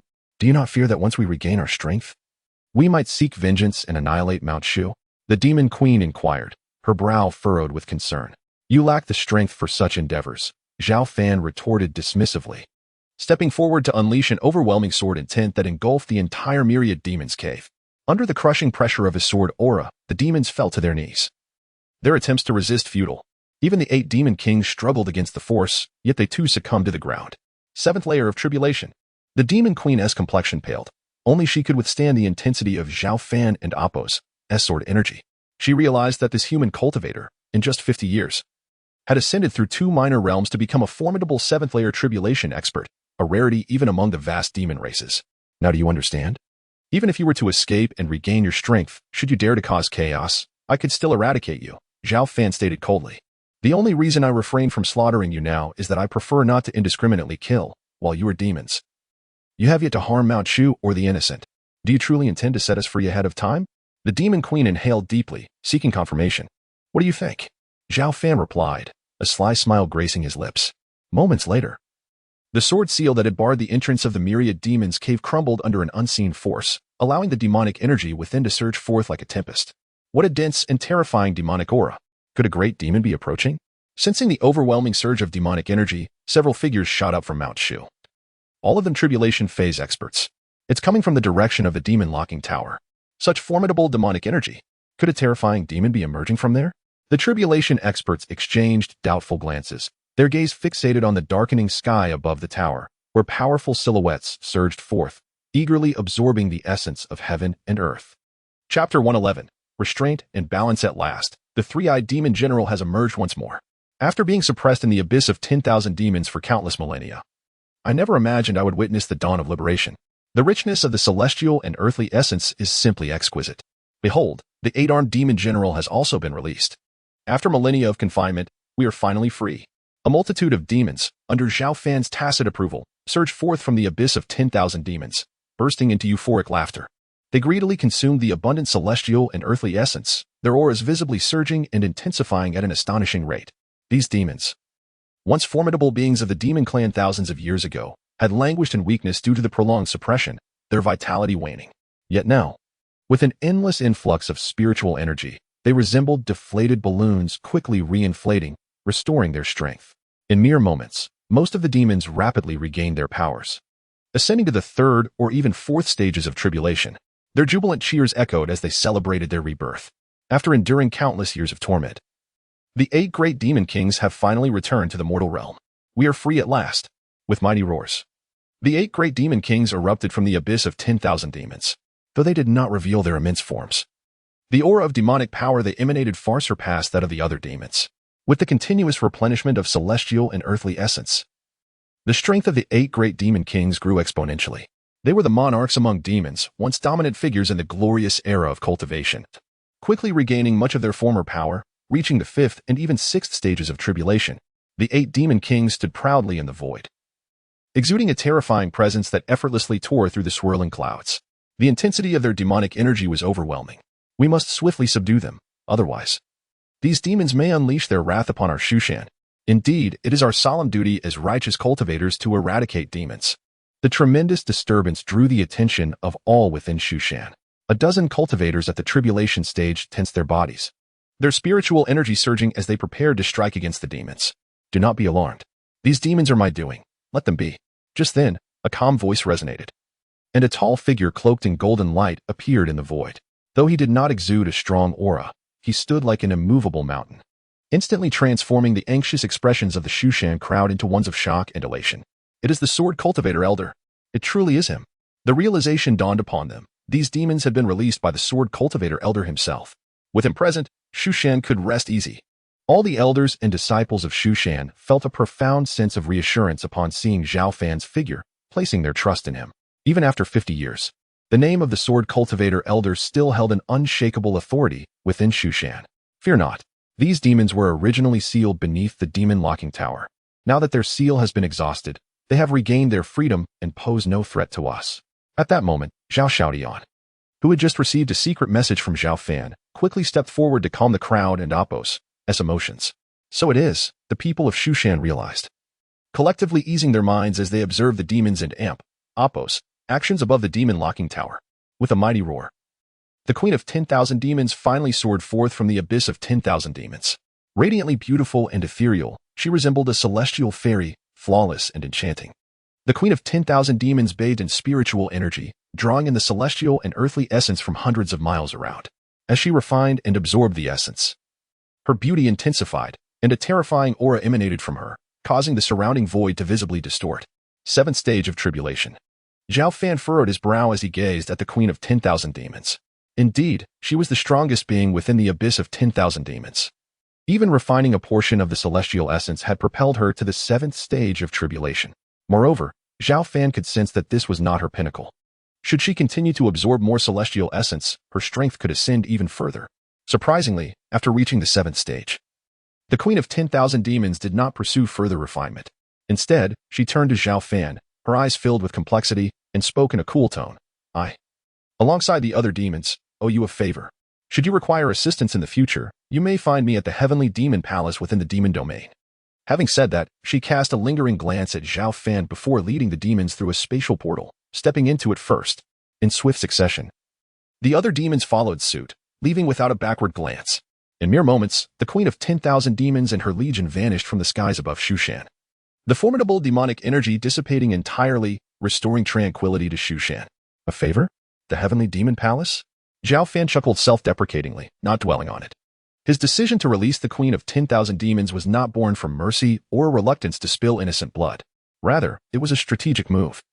With various once-dormant forces emerging in the cultivation world, the existing powers faced unprecedented upheaval. If Zhao Fan wished to continue his training in the demon locking tower undisturbed, he naturally desired these powers to counterbalance one another, preventing any from targeting Shushan. Thus, he willingly released the queen of 10,000 demons, seeking a form of restraint and balance. As for the queen's claim of owing him a favor, Zhao Fan paid it no mind. With his ever-increasing strength, given sufficient time, he would assuredly grow stronger. It was improbable that he would ever seek out demons to repay a favor. On this day, as the multitude of demons emerged, the demon domain was plunged into tumult. Led by the Queen of 10,000 Demons, the great demons re-established the once dominant heavenly demon palace, attracting the attention of various forces. Who could have anticipated that the long-lost Queen of 10,000 Demons would endure through the ages and return to the demon domain? Rumors spoke of her being one of the few formidable beings among the demon clan, having only fallen to the Empress of the past. Now that she has returned, the fragmented demon clan may find the potential for unification. Should the demon clan unify, even the righteous and malevolent factions may not stand a chance against them. The cultivation world is poised for further chaos. The news of the Queen of 10,000 Demons and Appo's resurgence has captured the attention of demons and cultivators alike, igniting fervent discussions throughout the realm. Chapter 112, The Terror of the Xianming Clan after releasing the Queen of all Demons and her companions. Zhao Fan returned to the Demon Sealing Tower. He wasted no time and immediately began cultivating the 7-star body technique, which he had acquired through the system's sign-in rewards, harnessing the formidable celestial starlight to strengthen his physical form. This martial art fundamentally differed from the 6-zhang golden body, and with each ray of starlight descending upon him, Zhao Fan could distinctly feel his flesh and blood growing stronger. In just 2 days, through his exceptional talent and extensive experience, he managed to master 1/3 of the 7-star body technique. Most importantly, with the aid of this technique, his original 6-zhang golden body received significant inspiration, allowing him to successfully break through to the 7th layer of cultivation, with the 8th layer now within reach. Zhao Fan and Appo's physical prowess saw a tremendous enhancement. It is no exaggeration to say that even if he stood still and did not exert any force, a formidable opponent of equal rank would find it exceedingly difficult to breach his bodily defenses. This exemplifies the advantage of a powerful physique. Should Zhao Fan fully cultivate the 6-zhang golden body and the 7-star body technique to perfection in the future, his sheer physical strength alone may rival that of a true immortal. However, the path of physical martial arts is fraught with challenges, and without sufficient patience and energy, attaining such heights is a formidable task. In the days that followed, Zhao Fan continued to immerse himself in his cultivation. He grew increasingly stronger, solidifying his 7th layer tribulation cultivation and taking a significant step forward in his realm. Although he still had a distance to cover before reaching the 8th layer, with continued effort, it would not be long before he could grasp it. Within the Demon Sealing Tower, peace prevailed since the departure of the Queen of all Demons and her companions, rendering it even more tranquil than before. Time flew by, and months passed in the blink of an eye. One day, while Zhao Fan was engrossed in his training, a momentous event unfolded in the Shu Mountains. Several months prior, the Xianming clan had been aggressively expanding, openly challenging the 10 major orthodox sects of the Central Plains, including the Shushan sect, after defeating the Qingyun Sword sect. After careful deliberation and consultation with others, Sect Master Zhao Xiaodian, responding to various invitations, dispatched a formidable coalition of 8 tribulation stage experts and tens of thousands of disciples to form a powerful orthodox alliance alongside the other 9 transcendent sections. A total of dozens of tribulation stage experts led over 300,000 cultivators in a concerted assault against the sealed Xianming clan. Initially, they believed that unity and sheer numbers would allow them to vanquish the Xianming clan in a single blow. However, contrary to all expectations, the Xianming clan proved to be unimaginably strong, not only slaying the tribulation stage experts dispatched by the 10 sects but also decimating more than half of the 300,000 cultivators. The Shushan sect suffered grievously as well, with 8 tribulation stage experts either dead or injured, and only a handful of disciples managing to return to the mountain gate. The demise of our Shushan sect and Appo's 8 tribulation stage experts, coupled with the loss of over 50 to 60,000 disciples, is nothing short of a tremendous humiliation. The Xianming clan has become excessively arrogant. We cannot compromise or show weakness. We must retaliate. Indeed, vengeance is imperative. Within the Shushan Great Hall, many elders, upon learning of the news, reacted like enraged lions, exclaiming in fury, "Let us not act impulsively. The Xianming clan is a sealed force. Their strength is unfathomable. Our Shushan sect and the other 9 transcendent sects united, sending dozens of tribulation experts and over 300,000 elite cultivators, yet we could not suppress them. Instead, we were nearly annihilated. If we rashly proceed, the outcome is truly uncertain." Indeed, another elder concurred. These sealed forces have endured the passage of time and re-emerged. Their foundation and strength are beyond imagination. While their attention is still diverted from our Shushan sect, I believe it prudent to send envoys to negotiate peace, avoiding war if at all possible. Some elders passionately advocated for the sect to muster its strength for revenge, while others urged caution, suggesting diplomatic overtures to the Xianming clan.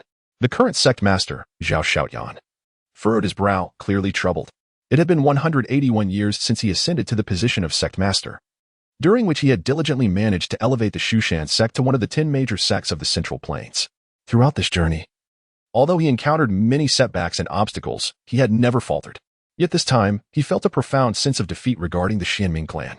Noticing her husband's distress, the gentle and lovely sect master's wife, Ling Susu, grasped his hand delicately, offering him an encouraging gaze. Taking a deep breath, Zhao Xiaodian slowly rose, surveying the nearly chaotic hall, and spoke in a deep voice, "Silence, please." As his words resonated, the tumultuous hall gradually regained its composure. Nearly all the elders fixed their attention on sect master Zhao Xiaodian, patiently awaiting his decree. Allow me a few days to contemplate the matter concerning the Xianming clan, and I must also observe the reactions from other sections. After a moment of contemplation, Zhao Xiaodian spoke softly. The sect master speaks wisely. At this juncture, the elder of true martial, Lin Mu, chimed in, expressing his admiration for Zhao Xiaodian and Amp Appo's demeanor. Maintaining composure in such a critical situation without making rash decisions is commendable. As a qualified sect master, it is essential to remain patient and calm in the face of uncertainty, and Zhao Xiaodian's response exemplified this quality. As the contemporary sect master, he commanded great respect, and both the proponents of war and peace set aside their disputes, choosing to heed his command and observe the situation for a few days. The news of the 10 major sects' united assault on the Xianming clan ending in disaster spread like wildfire throughout the cultivation world. Various cultivation factions were left in utter shock and uproar.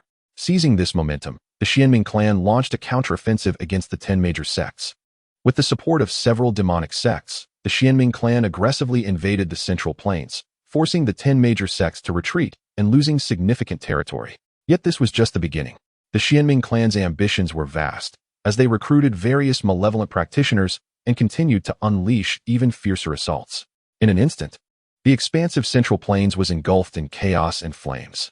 Faced with the Xianming clan, a sealed force that had laid dormant for millennia, the 10 major sects found themselves nearly powerless, each losing substantial territory and suffering catastrophic casualties among their cultivators. At that moment, everyone realized just how formidable these sealed forces truly were. The 10 major sects of the Central Plains, each one of which could stand shoulder to shoulder with the finest sects, were now being driven to desperation by a single clan. Days later, an unexpected visitor arrived at Shushan. A messenger from the Xianming clan, bearing an air of arrogance and disdain, entered the Great Hall of Shushan. Chapter 113. The predicament of Mount Shu. Before me stands a formidable figure from the Xianming clan, possessing a cultivation level of the 3rd stage of Tribulation Crossing. Towering and robust, his rugged visage exudes a chilling demeanor, with eyes sharp as blades, embodying an aura of unsettling malevolence. The members of the Xianming clan practice demonic arts, endowing them with not only immense power but also a terrifying presence. I am Si Cheng, an envoy of the Xianming clan. My purpose for visiting Mount Shu is to deliver our clan leader's decree. Who is the master of Mount Shu? Shouldn't you kneel promptly to receive the edict? With measured strides, I entered the grand hall, surveying my surroundings before scoffing disdainfully. How audacious! A mere envoy of the Xianming clan dares to behave insolently within our Mount Shu. Do not presume that a mere decree grants you the right to demand reverence from our sect leader. What do you Xianming clan even amount to? A hot-tempered elder from Mount Shu, witnessing the arrogance before him, immediately rebuked me. What do you mean by what do we amount to? I retorted with a cold laugh, my contemptuous gaze sweeping over the elder. Just months prior, your 8 tribulation crossing experts and tens of thousands of disciples were nearly annihilated by us. In recent days, we have decimated over half of the territories held by the top 10 sects, including most of your Mount Shu's domain, inflicting severe casualties upon your disciples. If you question our significance, then what do you, the fragile cultivators of Mount Shu, represent? Faced with my pointed inquiry, the elder could find no words, his face reddening with indignation, yet unable to articulate a single syllable. The other elders of Mount Shu felt equally stifled, unable to counter my claims, for the truth lay bare before them. Despite multiple counterattacks organized by Mount Shu in recent days, they found themselves retreating under the overwhelming offensive of the Xianming clan, suffering devastating losses among their ranks. This was while the Xianming clan simultaneously dealt with the other sects. Had they focused solely on Mount Shu, even a full-scale defense might have proven futile. Reluctantly, they had to acknowledge that the Xianming clan, an ancient force long shrouded in obscurity, wielded a crushing power beyond the reach of Mount Shu or even the top 10 sections. Enough. I am Zhao Xiaodian, the master of Mount Shu. What decree do you bring from the Xianming clan? Just as the atmosphere grew tense, Master Zhao Xiaodian made his entrance, his brow furrowed with concern. The arrival of an envoy from the Xianming clan stirred a hint of unease within him. "Oh, so you are the master of Mount Shu. You appear to be quite the pretty boy," I observed with evident disdain in my gaze. "Do not presume that your position as an envoy of the Xianming clan grants you the liberty to be disrespectful towards our master. This is Mount Shu, not the Xianming clan." An elder, Lin Mu, finally could no longer contain himself and warned me in a low voice. "Who are you to interrupt my conversation with your master?" I shot a cold glance at Lin Mu. "You, Lin, withdraw." Just as Lin Mu was about to erupt, Master Zhao Xiaotian intervened. "If you are here to provoke us intentionally, I fear you will not leave Mount Shu today," Zhao Xiaotian warned, his tone laced with a frosty edge. "Huh, I am the envoy of the Xianming clan.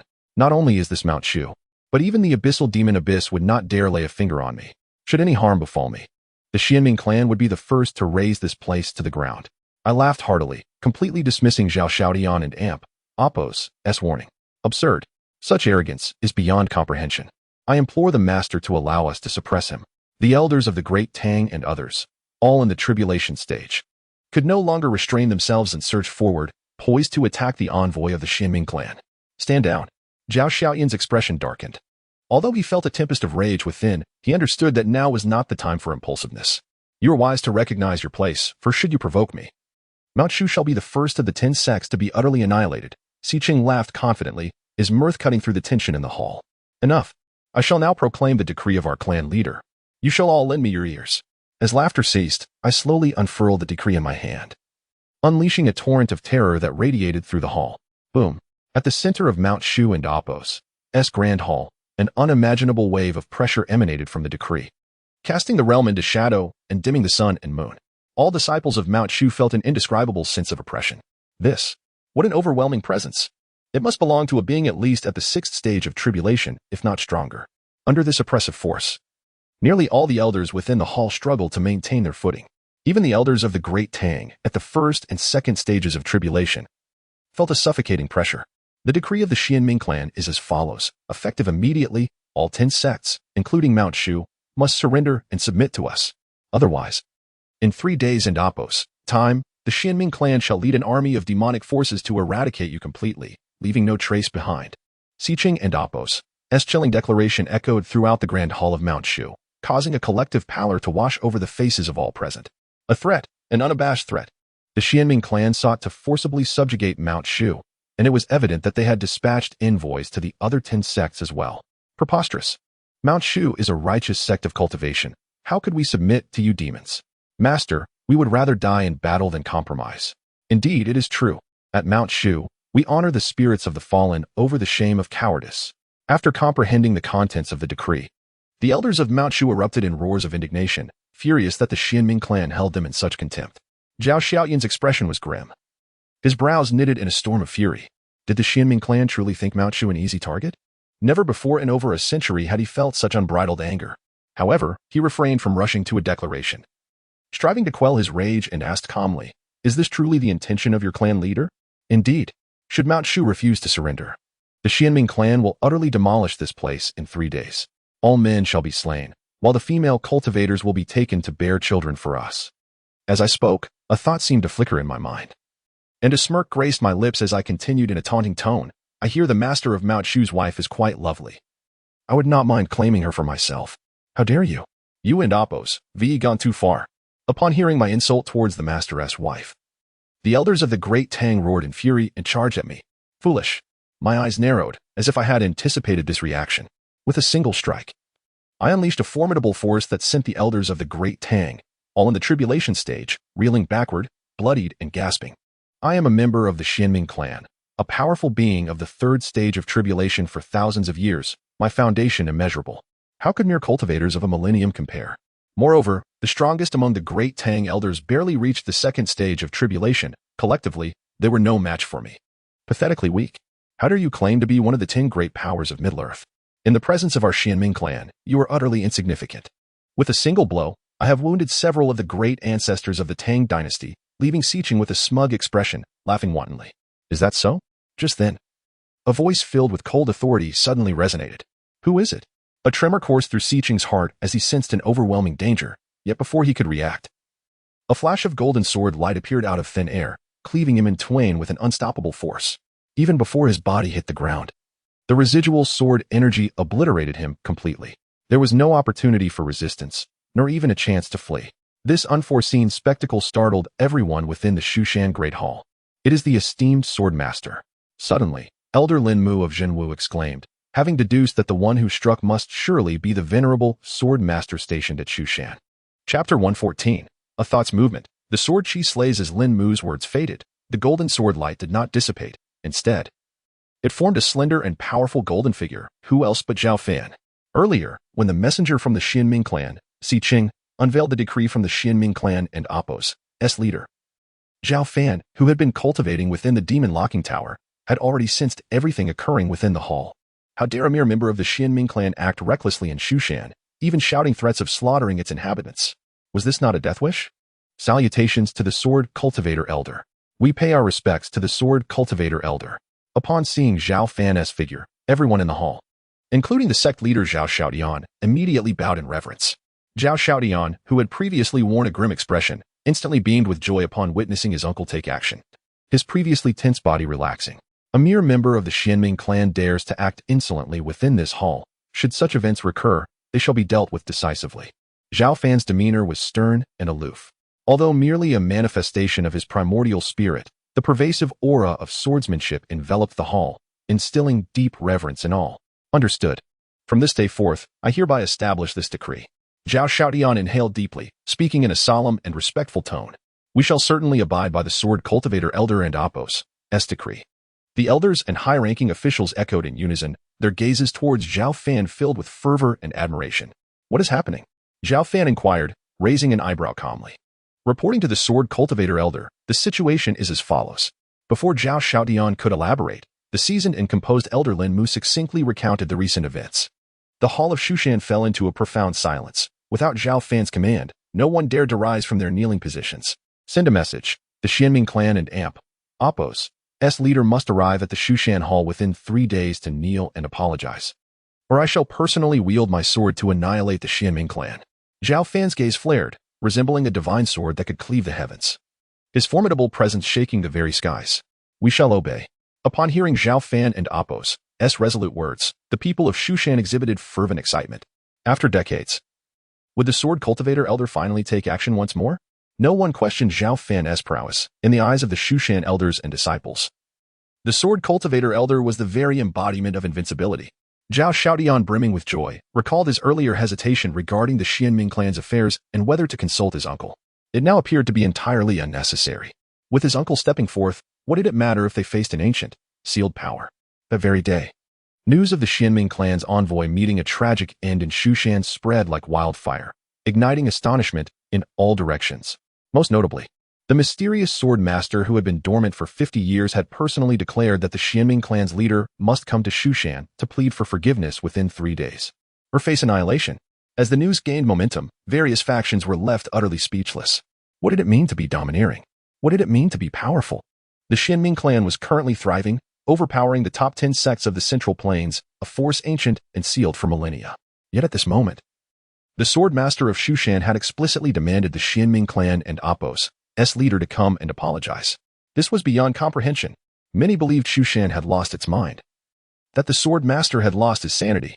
Slaying the Xianming clan and Apos' envoy and demanding the leader to come forth for an apology, was the sword master merely posturing? Or did he genuinely possess such confidence? The Xianming clan was an ancient force sealed for thousands of years. Even a few ordinary clan members could inflict heavy wounds. As for the Xianming clan's leader, he was unfathomable. At the Qingyan sword sect, Sword Saint Yin Nantian furrowed his brow upon receiving the news. 50 years had passed, and he was far stronger than when he had battled Zhao Fan, now possessing the realm of 5 layers of tribulation. However, after engaging with the Xianming clan recently, he had sustained serious injuries. Had he not escaped promptly, he would have perished. Though he acknowledged that the sword master of Shushan was significantly stronger than himself, he still felt that confronting an ancient sealed power alone might lead to dire consequences. This sentiment was shared among the other 9 major sects of the Central Plains. However, they did not express their concerns. The Xianming clan was overwhelmingly powerful, suffocating everyone. If the sword master of Shushan could indeed contend with the Xianming clan, it would alleviate considerable pressure on them. All eyes were on the unfolding events, yet many believed Shushan was on the brink of disaster. Given that the Xianming clan had withstood the test of millennia, boasting countless powerful individuals, and the leader was particularly enigmatic. Though Shushan ranked among the top 10 sects of the Central Plains, it still faced a vast disparity compared to ancient powers like the Xianming clan, which explained their previous defeats.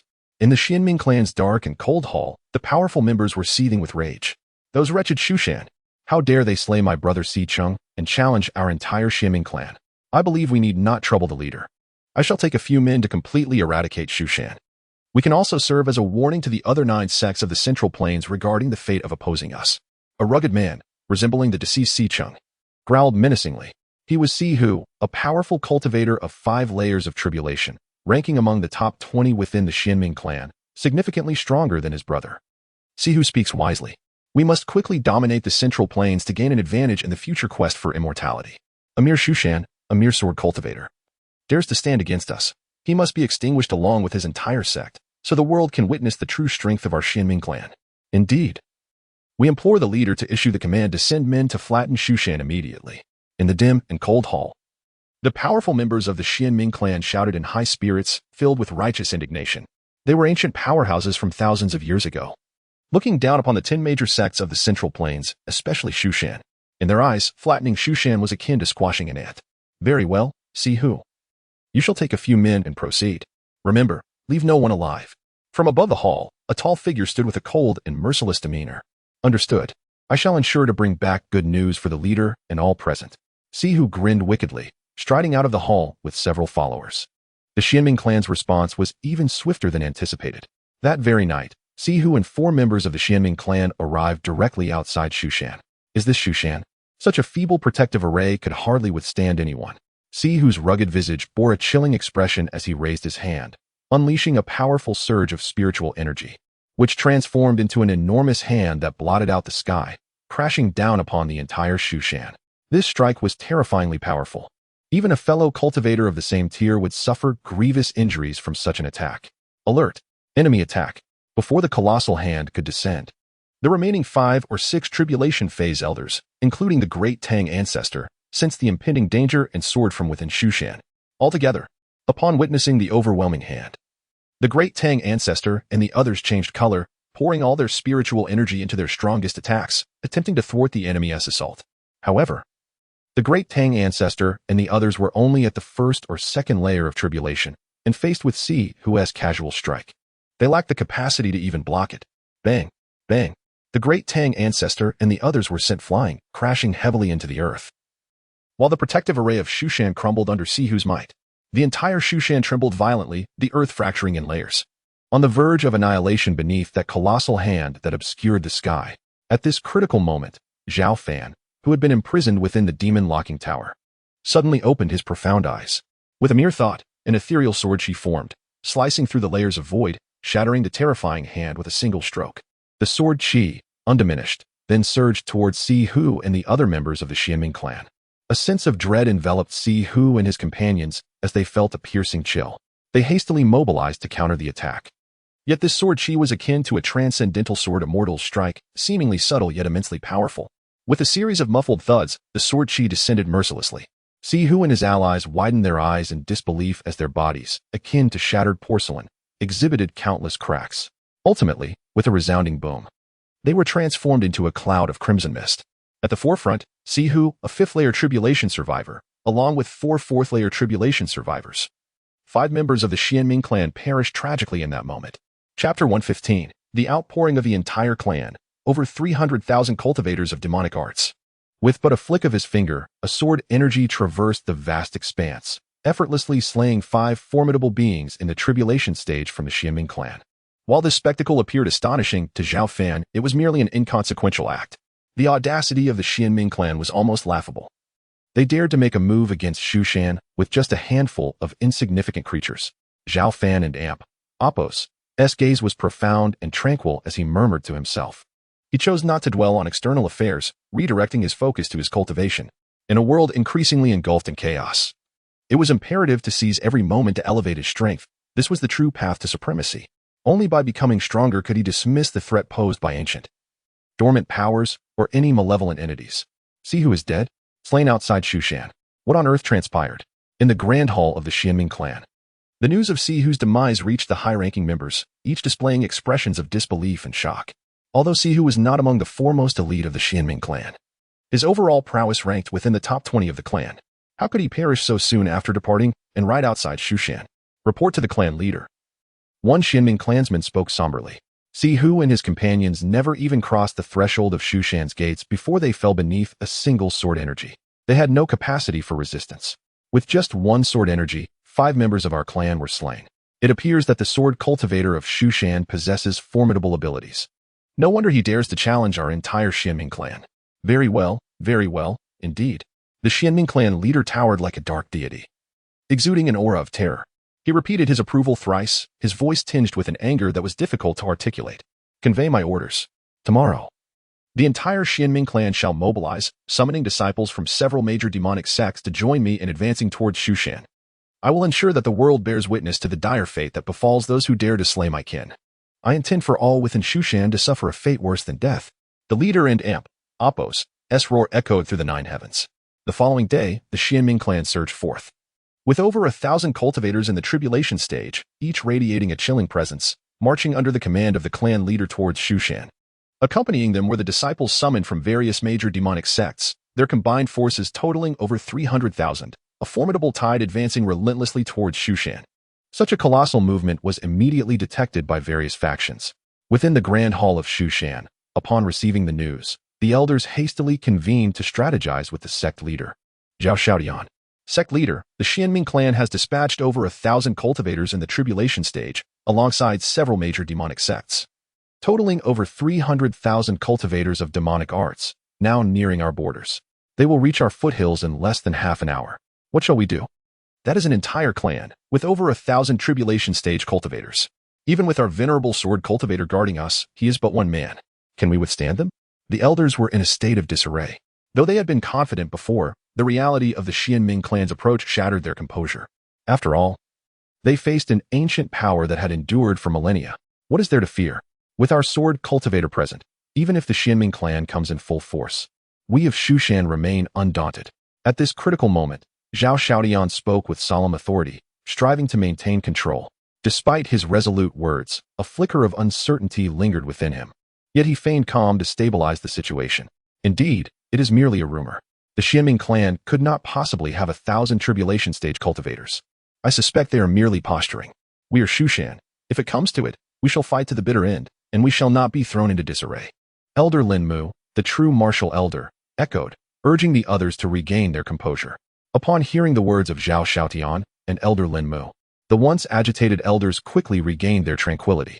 Elder Linmu is correct. The Xianming clan may not possess 1,000 tribulation stage cultivators, and even if they do, we of Shushan shall not yield.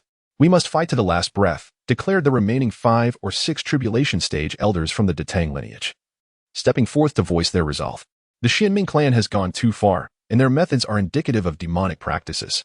If we allow them to see Shushan, none shall survive. Sect leader, please issue your command. Linmu inhaled deeply, his gaze burning with determination as it fixed upon Zhao Xiaodian. The other elders mirrored his intensity. With a resolute expression, Zhao Xiaodian raised his hand decisively and proclaimed, "Convey my decree. Gather all disciples of the sect and prepare to fight the Xianming clan with all our might. Regardless of the outcome, Shushan shall never surrender. The sect leader is wise. We shall fight to the death and never capitulate." Within the Grand Hall of Shushan, each elder echoed their steadfast commitment with resounding voices. Half an hour later, outside the gates of Shushan, under the direct leadership of sect leader Zhao Xiaodian, over 200,000 disciples had assembled. As the tension mounted and silence enveloped the area, the ground began to tremble. Simultaneously, countless figures appeared on the horizon, resembling a relentless torrent surging forth. They are here. Elder Linmu and Amp, Apos, countenance darkened as he spoke the warning. As his words fell, all Shushan elders and disciples turned their gazes towards the source of the sound, observing an overwhelming wave of cultivators of demonic arts rushing towards them. Swish, swish, swish. One after another, figures brimming with formidable energy descended from the sky. In mere moments, over 300,000 figures converged outside Shushan and Amp, Apos' gates, their terrifying presence distorting the surrounding air. Before the multitude of cultivators stood over 1,000 figures, each emanating a profound aura, all members of the Xianming clan, each boasting a cultivation level surpassing the first layer of tribulation stage. At the forefront of the Xianming clan stood a middle-aged man with wild black hair, towering like an ancient mountain, merely standing there. His unintentional aura instilled a profound sense of suffocation among all Shushan disciples. He was the Xianming clan leader, Taitsong. Chapter 116. An unbelievable scene. The leader of the Xianming clan, Taitsong, stood with a robust physique, his long black hair billowing wildly, and his pitch-black eyes devoid of depth. Merely standing there, he resembled an ancient demon god, exuding an irresistible aura of danger. His countenance was grim and cold as he gazed at the Shushan sect before him, and he spoke icily. I am Taitsong, the leader of the Xianming clan, accompanied by over 300,000 practitioners of demonic arts. Is it true that your esteemed sword master from Shushan has boasted that I must personally come to seek forgiveness? Hurry and summon him. I wish to see what merits he possesses to dare challenge the Xianming clan. Taitsong's voice boomed like thunder, resonating through the heavens and the earth. Come out, people of Shushan, quickly present yourselves to face your doom. I shall crush you all one by one. As soon as Taitsong's words fell, the strong warriors of the Xianming clan displayed ferocious expressions, erupting into frenzied shouts. Each was a formidable figure at the Tribulation Transcendence stage, and their collective momentum surged like a vast ocean wave, bearing down upon the elders and disciples of Shushan. Under the overwhelming pressure that dimmed the skies, nearly everyone in Shushan felt a tightening in their chests, and those of weaker cultivation fainted from fear. Master, what should we do now? The elders of Shushan wore grave expressions, their gazes fixed on their leader, Zhao Xiaodian, awaiting his decision. Do not panic. This is Shushan. Zhao Xiaodian took a deep breath and spoke in a steady voice. Hearing this, the crowd began to calm slightly, realizing he was right. This was Shushan, home to their nearly invincible sword master. What? I have come personally, and yet the turtle hiding in Shushan dares not show itself? Come forth, and let me slaughter every one of you. Seeing Shushan remain silent, Taitsong and Appo's anger flared. As the esteemed leader of the Xianming clan, he could not tolerate being slighted. Even in the most glorious period of the cultivation world thousands of years ago.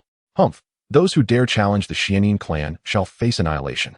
A gaunt elder stepped forward, his fingers resembling ghostly claws as they suddenly expanded in size, transforming into an unimaginable giant claw aimed at the crowd of Shushan.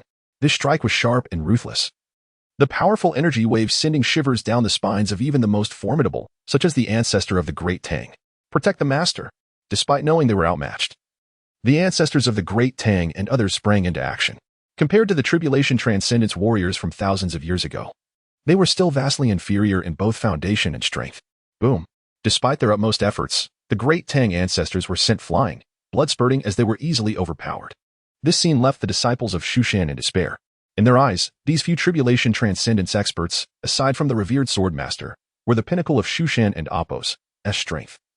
Yet they couldn't Appo's to even withstand a single strike and were gravely injured. All of you shall perish. The gaunt elder cackled, his giant claw striking down like thunder, piercing through layers of cloud and aiming directly at the people of Shushan. Clang! At that moment, a clear and powerful sound of a sword echoed. Before anyone could react, the massive claw exploded, and a streak of golden sword light, defying the constraints of space and time, pierced through the elder and Appo's brow in an instant. No. The elder's eyes widened in horror, emitting a shriek as his body shattered, his primordial spirit unable to escape, resulting in his complete demise. This sudden turn of events left everyone in shock. The Shushan sword master has finally arrived. Taitsong, sensing something, fixed his piercing gaze on the front where the air distorted, revealing a golden figure. This figure was none other than Zhao Fan, emerging from the locking demon tower. Zhao Fan was tall and powerful, enveloped in a radiant golden light that obscured his true appearance. However, his transcendent and sacred aura made him appear like a genuine sword immortal. And merely standing there instilled a palpable sense of danger among the Xianming clan and Appo's warriors and over 300,000 demonic practitioners. The sword master from Shushan has manifested. With him here, even the 1,000 Tribulation Transcendence experts from the Xianming clan pose no threat to us. Upon witnessing Zhao Fan, the elders and disciples of Shushan gazed at him with fervent admiration. Uncle, Shushan depends on you. Zhao Xiaodian looked at Zhao Fan and Appo's silhouette. Feeling a mix of unease and tension, the fate of Shushan hinged on whether his uncle could defeat their adversaries. The scene was indeed grand. Zhao Fan surveyed the battlefield and noticed that the Xianming clan had nearly emptied their ranks, with over 1,000 Tribulation Transcendence experts present, including several at the 4th and 5th levels. He was somewhat taken aback by the formidable mobilization of the Xianming clan. Yet it was merely a fleeting surprise that weighed not upon him. Before absolute strength, Whether it be several tens of thousands of demonic practitioners or even multiples thereof, they were no different from mere ants. Shu Shan and Amp, Oppos, Sword Master, you have shown yourself. How do you intend to repay the blood debt for killing 5 or 6 of my Xianin clan members? Taitsong stepped forward, causing the ground to tremble violently. His terrifying momentum soaring like a dragon, scattering the heavy clouds above. Repay? Those who offend Shu Shan shall be executed without mercy. Zhao Fan cast a cold glance at him and replied indifferently, how audacious to speak of mercy. Today, I shall show no mercy to all of you in Shu Shan. Taitsong, enraged, sneered. A mere sword master from Shu Shan dared to act pretentious before him? It was a death wish. As soon as his words fell, Taitsong unleashed a ferocious attack, a terrifying wave of energy crashing towards Zhao Fan like a tidal wave. The heavens roared, and the earth trembled. As the leader of the Xianin clan, Taitsong possessed the cultivation of the 7th level of tribulation transcendence. Having endured the passage of many years and being perilously close to the 8th level, his foundation and combat prowess far surpassing his peers. With a single step, he traversed the layers of void, aiming to strike Zhao Fan's face. The force of this kick was sufficient to shatter mountains and rivers, embodying immense power. Taitsong intended to demonstrate his dominance, making the Shu Shan sword master acutely aware of the vast chasm between them. His confidence and arrogance blinded him to Zhao Fan and Amp, Oppos' true cultivation level, leading him to instinctively believe that a mere junior sword practitioner from Shu Shan could not possibly rival him. But in the next moment, Taitsong would pay an unimaginable price for his underestimation as a golden sword light erupted suddenly, illuminating the skies. Boom. Before Taitsong and Amp, Oppos' foot could land, the terrifying sword light shattered his foot, sending countless sword energies piercing the heavens toward him. What? Taitsong felt a chill run down his spine. After all, he was a powerful figure from thousands of years ago and finally sensed the imminent danger.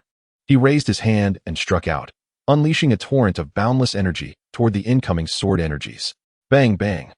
The clash of sword energy and palm strength erupted violently, resulting in a terrifying explosion that resonated for miles. The sharp, astonishing force pervaded the air for dozens, if not hundreds, of miles. After a few breaths, Zhao Fan remained proudly standing in place, while the leader of the Xianming clan, Taitsong, appeared pale, blood-soaked, and had retreated several dozen miles away. His appearance was quite disheveled, with his right foot gruesomely wounded, a significant portion severed, leaving no trace of his earlier grandeur and dominance. Hiss. This scene left everyone wide-eyed, their expressions betraying an incredulous disbelief. The leader of the Xianin clan, Taitsong, stood in disbelief, his face ashen as he gazed at Zhao Fan, who loomed in the void before him. Once a formidable figure from thousands of years ago. Possessing a cultivation level of the 7th stage of tribulation, his prowess far surpassed that of his contemporaries. Yet, in a mere instant, he had suffered the humiliation of having his foot severed by a single sword strike. Had he not reacted swiftly, he would surely have been gravely injured, if not killed. This was an affront of the highest order. As anger surged within him, Taitsong maintained a semblance of composure, scrutinizing Zhao Fan. He noticed the intense aura emanating from the latter, which rivaled his own, and a realization dawned upon him. I underestimated you, he uttered coldly. You are indeed a sword cultivator at the 7th stage of tribulation. With that acknowledgement, Taitsong summoned his spiritual energy, and his severed foot began to regenerate at a visibly rapid pace. For beings of his caliber, regeneration was a trivial matter unless completely obliterated. A sword cultivator at the 7th stage? No wonder the Shu Shan sword cultivators could wound the clan leader. He had concealed his strength remarkably well. However, as the spiritual energy of the world had recently begun to flourish again, akin to that of millennia past, how could such a powerful sword cultivator emerge? Was he, like the Xianin clan, a survivor from thousands of years ago? Hearing Taitsong and Oppos' words, the once restless Xianin clansmen were struck with shock. It was well known that Taitsong was the strongest among them. So weak. Is this what it means to be a survivor of millennia? Zhao Fan disregarded the astonished gazes of those around him, and, with an expressionless demeanor, taunted, that strike earlier was merely a fraction of my strength. Fool! You dare belittle me? That was merely me underestimating you. Now, I will ensure your demise. Taitsong's fury ignited, and he unleashed his full power, transforming into a terrifying ancient demon, with flames of malice swirling around him, emanating an overwhelming sense of strength. In that moment, his aura surged exponentially, filling the air with a palpable sense of danger that left all present trembling. Even the elders and disciples of Shu Shan below the tribulation stage struggled to maintain their footing.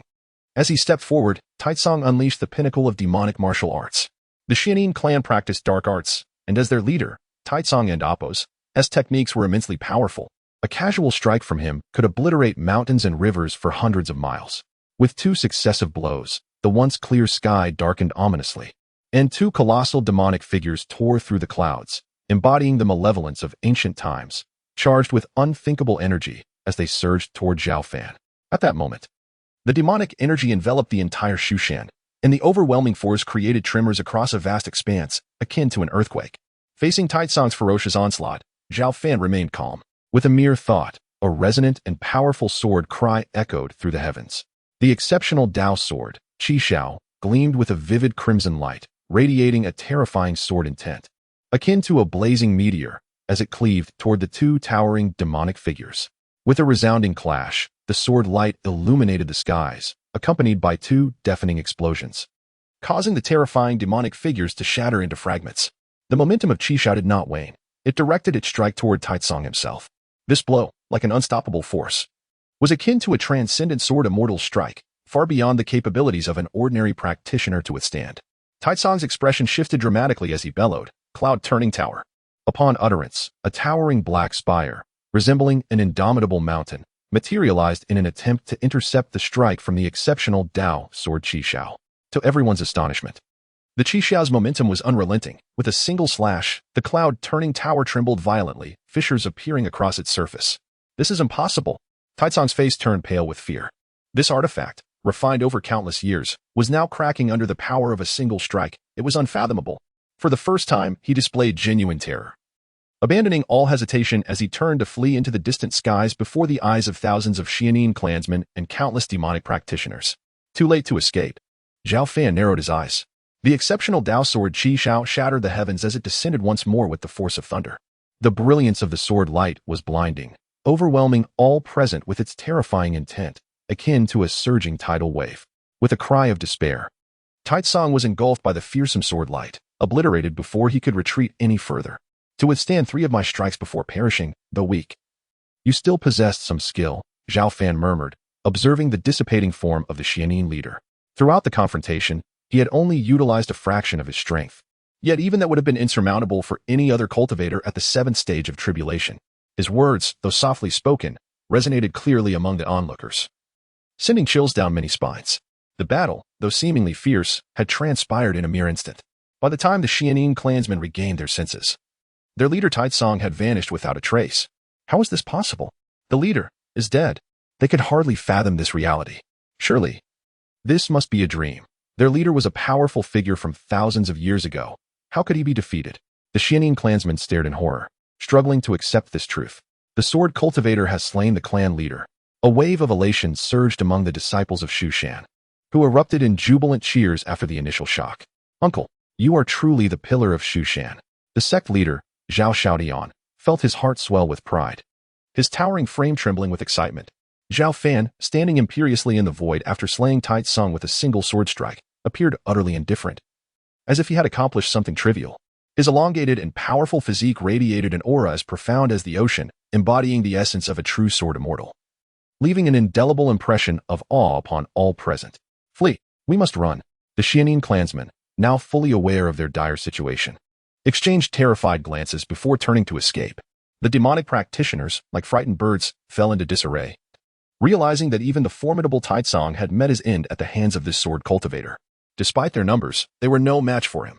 In an instant, chaos erupted as Taitsong's demise sent the Xianin clansmen and their demonic followers scattering in every direction. Their earlier bravado vanished entirely. Those who dare to threaten Shushan shall face death without mercy. Zhao Fan and Amp, Oppos, as hair billowed, his gaze as icy as lightning, as he wielded Qi Xiao to unleash a devastating strike, sending a torrent of golden sword light surging through the vast expanse toward the fleeing Xianin clansmen. This sword is extraordinarily terrifying. Even the members of the Xianming clan, who managed to escape hundreds of miles away, could not evade its wrath.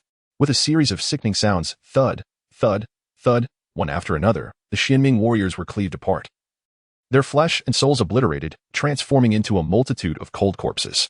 In the briefest of moments, over half of the Xianming clan had perished. As for the hundreds of thousands of demon cultivators, their fate was no less grim. Under the cataclysmic lightning unleashed by the sword's radiance, they were obliterated en masse, each death claiming countless lives. A mountain of corpses and a sea of blood stained the earth crimson as the Xianming clan paid a harrowing price. Save for a few who fled swiftly, nearly half met a tragic end beyond Mount Shu. In a single stroke, thousands of Xianming clan members and hundreds of thousands of demon cultivators were nearly annihilated. This horrifying and bloody spectacle left the other observing factions trembling in shock and awe. Chapter 118. The Eighth Thunder Tribulation beyond Shushan. Blood flowed profusely, and corpses piled high like mountains. 3 swords cleaved the leader of the Xianming clan, while a single blade nearly decimated thousands of Xianming practitioners and hundreds of thousands of demonic cultivators. Such formidable power! Gazing upon the mountain of corpses and the sea of blood, Zhao Fan's expression remained impassive, his inner self devoid of any tumult. Confronted by the invading Xianming clan and the demonic cultivators, he showed no mercy, for he understood all too well that had he not taken action to eliminate these foes today, the fate of the over 200,000 disciples of Shushan would have been far grimmer once the Xianming clan and the demonic cultivators breached their sanctuary. In the realm of cultivation, the law of the jungle prevails. Showing compassion to adversaries only invites endless troubles. The world lay in eerie silence. The faint metallic scent of blood wafting through the gentle breeze. The subsequent matters were left to your management.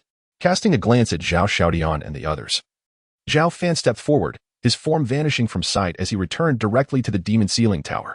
The Xianming clan had been nearly annihilated, and the few loyal demonic factions were left with countless casualties. If they could not even manage these remnants, then Shushan was unworthy of Zhao Fan's protection. Zhongzhu Zhao Xiaodian comprehended Zhao Fan and Apos' intent immediately. His countenance turned grave as he solemnly commanded the disciples of Shushan. Relay my orders, pursue the remnants of the Xianming clan and the major demonic factions with all our might.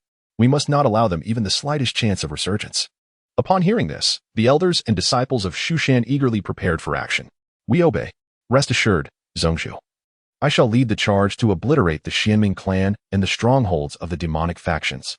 All disciples at the spirit separation stage and above, follow me. Without the need for detailed instructions from Zhao Xiaodian, the venerable ancestors of the Tang dynasty and other tribulation stage powerhouses rallied the disciples of Shushan, launching an all-out assault on the Xianming clan's lair. It was truly unexpected that an ancient power, preserved through millennia, would suffer such devastation beyond Shushan.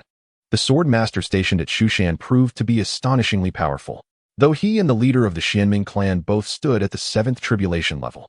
The former was no match for the latter. With such a sword master guarding Shushan, how many forces would dare provoke them? In secret, several observing powerhouses gasped in astonishment. Having witnessed this battle unfold from start to finish, they had anticipated an effortless victory for the Xianming clan. Yet they were taken aback by the terrifying prowess of the mysterious sword cultivator from Shushan, who not only slayed the Xianming leader, but also decimated numerous members of the Xianming clan and several demonic factions with a single stroke. On this day, news of the Xianming clan's defeat swept through the realm of cultivation like a tempest, leaving all factions in utter shock and uproar. The ancient and sealed power of the Xianming clan had not only fallen to Shushan, but had been utterly obliterated. An unbelievable turn of events. In the contemporary cultivation world, long-sealed ancient powers were re-emerging, causing both righteous and demonic factions to feel considerable trepidation. However, this incident made it abundantly clear to all, as long as one possesses sufficient strength, even ancient powers could be challenged. The once arrogant and domineering ancient forces, upon hearing of the near annihilation of the Xianming clan, began to temper their audacity. In the past, these ancient powers, confident in their overwhelming heritage, had dismissed the contemporary sections. Yet, the events between Shushan and the Xianming clan finally enlightened them. Even the mightiest ancient forces were not invulnerable. The contemporary realm of cultivation might have birthed entities formidable enough to pose a threat, much like the enigmatic sword master of Shushan, whose true power remained an enigma. As the news continued to spread, both the inscrutable ancient powers and the various sects of righteousness and malevolence grew increasingly wary of Shushan, specifically of the mysterious sword master who resided there. Within a mere few days, Shushan and Apos' prestige sword, catapulting it to the pinnacle of rankings in the Central Land. Such a standing earned the admiration of the other 9 major sects of the Central Land, who dared not voice any dissent. Shushan's reputation flourished, attracting an influx of cultivators seeking refuge, further expanding its influence. All of this was attributable to Zhao Fan's achievements. While the outside world buzzed with speculation, Zhao Fan remained indifferent, focusing instead on system sign-ins and cultivation upon returning to the Demon Sealing Tower. He felt no joy from defeating the Xianming clan, as if he had merely accomplished a trivial task. The leader of the Xianming clan, Taizong, though at the same tribulation level as Zhao Fan and possessing extraordinary strength, had been dispatched with only 2 or 3 portions of Zhao Fan and Appo's power. This illustrated the true extent of Zhao Fan and Appo's formidable strength. Should he proceed to sign in at the Myriad Demon Cave? As Zhao Fan cultivated, the familiar prompt of the system echoed in his mind. He stood and stepped forward, arriving at the Myriad Demon Cave, instinctively declaring, sign in. Sign in successful. Reward, Oblivion Pill. As the system and Appo's voice faded, a pill, as translucent as jade, materialized in Zhao Fan and Appo's hand. The Oblivion Pill? Zhao Fan paused in surprise, then smiled, not expecting such a valuable reward from this sign-in. The Oblivion Pill was a supreme Dao pill, capable of rapidly enhancing the cultivation of practitioners at the 5th tribulation level and above. Even during the most glorious times of the cultivation world thousands of years ago, it would have been considered a legendary treasure. Zhao Fan had not anticipated that today he could obtain the Oblivion Pill through the system and Appo's sign-in. Now at the 7th tribulation level, he still faced a considerable gap before reaching the 8th. Normally, even with a Dao comprehension mat to hasten his understanding, it would take over a decade, if not longer, to attempt a breakthrough. However, this single Oblivion Pill was more than sufficient to save him that time. Without a moment and Appo's hesitation, Zhao Fan swallowed the Oblivion Pill, beginning to refine its astonishing potency. The power of the Oblivion Pill was remarkable. Even during the initial stages of refinement, Zhao Fan and Appo's cultivation surged rapidly, enhancing not only his spiritual energy but also significantly augmenting his primordial spirit. Zhao Fan and Appo's momentum grew visibly stronger. Half an hour, 2 hours. Soon, more than 6 hours had passed, and Zhao Fan's aura reached its zenith, more than doubled compared to before. Boom. At that moment, countless thick dark clouds gathered above, rolling endlessly and shrouding an expanse of several hundred miles. Truly, it was a supreme Dao pill. It had summoned the 8th thunder tribulation. The intensity of this storm was several times greater than that of the 7th. Zhao Fan slowly opened his eyes, his gaze deep and tranquil. With a single step, he ascended into the void beyond the heavens, thousands of meters above the ground, ensuring that even the might of the thunder tribulation would not impact Shushan below. Layer upon layer of clouds converged, thick as mountains, faintly revealing streaks of crimson lightning that flickered within, exuding a terrifying aura of danger. Come forth. Zhao Fan's voice resonated powerfully within the depths of the thunderclouds. Boom, boom. As if provoked by his challenge, countless bolts of lightning erupted, forming an endless sea of thunder that engulfed his figure entirely. Chapter 119, The Peril of Bai Shui. An hour later, Zhao Fan returned to the demon ceiling tower from thousands of meters above the ground. His aura significantly strengthened after successfully overcoming the thunder tribulation, elevating him to the 8th level of tribulation cultivation. Had the leader of the Xianming clan, Tai Tsong, still been alive, a mere flick of my sword would suffice to obliterate him effortlessly, leaving no opportunity for retaliation. As he sensed the boundless power surging within him, Zhao Fan's gaze remained calm, and he murmured to himself. Despite his breakthrough to the 8th level of tribulation, he did not become arrogant or complacent, for he understood deeply that the current celestial environment had improved, giving rise to a plethora of formidable cultivators. Furthermore, the most crucial factor was the ancient forces that had endured through the ages. Although he had vanquished the Xianming clan, in truth, they were merely one of the more mundane entities among the ancient factions, and undoubtedly, there existed even more powerful and terrifying beings. Some ancient monsters had yet to reveal themselves. If they were to resurface and target Shushan, it would not be so simple for him to contend with them given his present level of cultivation. Thus, with the system's assistance, Zhao Fan regained his composure and immersed himself in his cultivation. Time flew by, and half a month had passed since the Xianming clan's assault on Shushan. On this day, it was once again the occasion for Zhang Qian to deliver meals. Zhang Qian had grown increasingly radiant, even clad in the voluminous robes of a senior elder. Her alluring curves were hard to conceal. Her hair cascaded like a dark waterfall, her features exquisite, with bright eyes and pearly teeth, her skin fair and smooth, and her lips plump and inviting, adorned with a sweet and innocent smile. Senior brother, I'm here. Before reaching the demon ceiling tower, her lively and charming voice echoed from afar. Junior sister, what delicious treats have you brought this time? Zhao Fan inquired cheerfully, stepping forward 2 paces and speaking through the heavy door. Guess. Zhang Qian replied playfully, deliberately opening the food box, allowing the enticing aroma of the dishes to waft into the tower. Braised eggplant, golden sour cabbage fish, and mapo tofu. Zhao Fan inhaled deeply and promptly listed a series of dishes. Even without employing his spiritual sense, he could discern the meals within the food box solely by scent. a testament to the culinary skills nurtured by Zhang Qian. Hee. Senior brother, your nose is truly remarkable.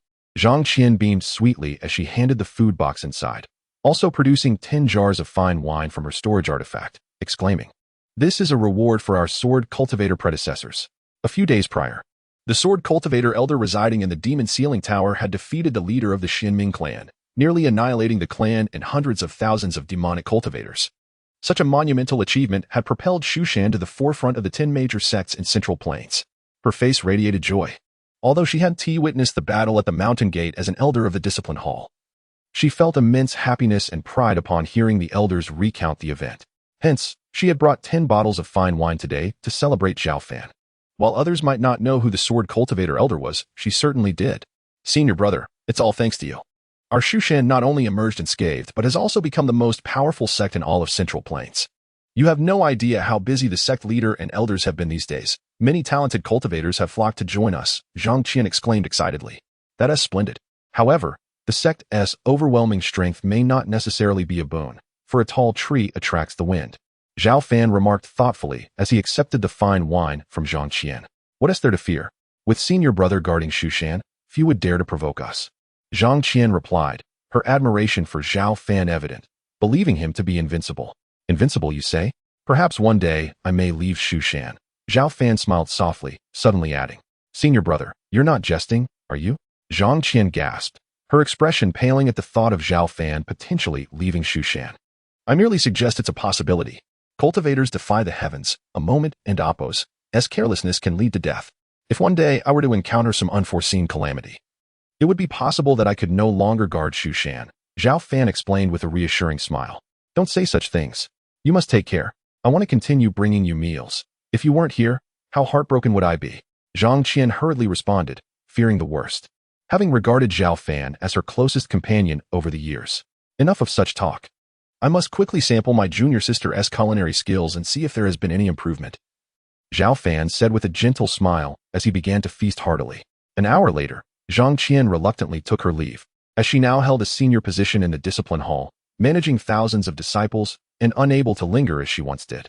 With Zhang Qian's departure, tranquility returned to the Demon Sealing Tower. Zhao Fan, having enjoyed a hearty meal, felt invigorated, his gaze sharp. He had solidified his realm, and in the short term, it would be challenging to achieve significant advancement. The Xu Shan sword technique and the 10,000 sword formula were the paramount martial arts of his sword cultivation. Although he was nearing perfection in his swordsmanship, he still had considerable distance to cover before attaining true mastery. Henceforth, he needed to focus his primary energy on these two sword arts, striving to cultivate them to their utmost refinement, which would greatly enhance his strength. After a moment of contemplation, Zhao Fan established a clear direction for his future cultivation. Both the sword technique and the 10,000 sword formula were the strongest sword arts lost to Xu Shan for millennia, the higher the level of mastery, the exponentially more challenging they became to cultivate. Previously, Zhao Fan had brought both to the 8th level, but still had a long way to go before reaching perfection. The battle with the leader of the Xinming clan, Tai Tsong, combined with his breakthrough to the 8th level of tribulation, had granted Zhao Fan a deeper understanding of swordsmanship, making his practice considerably smoother than before. Time flew swiftly, and 5 more years passed. Through remarkable perseverance and exceptional insight, Zhao Fan finally cultivated both the sword technique and the 10,000 sword formula to the pinnacle of the 9th level. His swordsmanship had grown even stronger. Although his realm remained at the 8th level of tribulation, his overall strength had significantly improved. One day, while in a state of cultivation, Zhao Fan suddenly sensed a distinct commotion emanating from the system space. It's the sound transmission spirit conch. Zhao Fan opened his eyes and retrieved a slightly trembling object from the system space, the sound transmission spirit conch he had acquired through system registration. This conch was part of a pair. The other had been given to the little fox, Bai Shui, to facilitate communication. However, since Bai Shui had left the Demon Sealing Tower, she had not contacted him. To his surprise, after 55 years of silence, the long-dormant conch now stirred. Zhao Fan pressed the conch to his ear and soon heard a familiar voice. Come help me, in the endless sea. The message was brief yet grave, causing Zhao Fan's expression to darken, his eyes gleaming with intensity. The little fox, Bai Shui, is in trouble. Chapter 120. The overbearing and arrogant dragon clan, come help me, the endless sea. Though the message conveyed through the sound transmission conch consisted of only a few simple words, Zhao Fan could sense the urgency and helplessness expressed by the little fox, Bai Shui. During their time together in the demon ceiling tower, Bai Shui had always exhibited a proud and willful demeanor, being the type of enchanting spirit who would seldom seek assistance unless faced with dire circumstances. This was the first time she had sent a plea for help in over 50 years since leaving the tower. Without needing to ponder, Zhao Fan realized that she was undeniably confronting an immense and terrifying peril. The endless sea? Zhao Fan's gaze sharpened, akin to a divine sword piercing through the air. If memory served him correctly, the endless sea lay far beyond the remote lands of the central continent. How could Bai Shui have ventured there? Moreover, what was most alarming was that the endless sea was home to a plethora of beast tribes, surpassing even the number found in the demon domain. For millennia, even the most adept cultivators dared not recklessly intrude. Without the slightest hesitation, Zhao Fan soared into the sky, resembling a transcendent sword sage as he mounted his sword, vanishing into the horizon in the blink of an eye.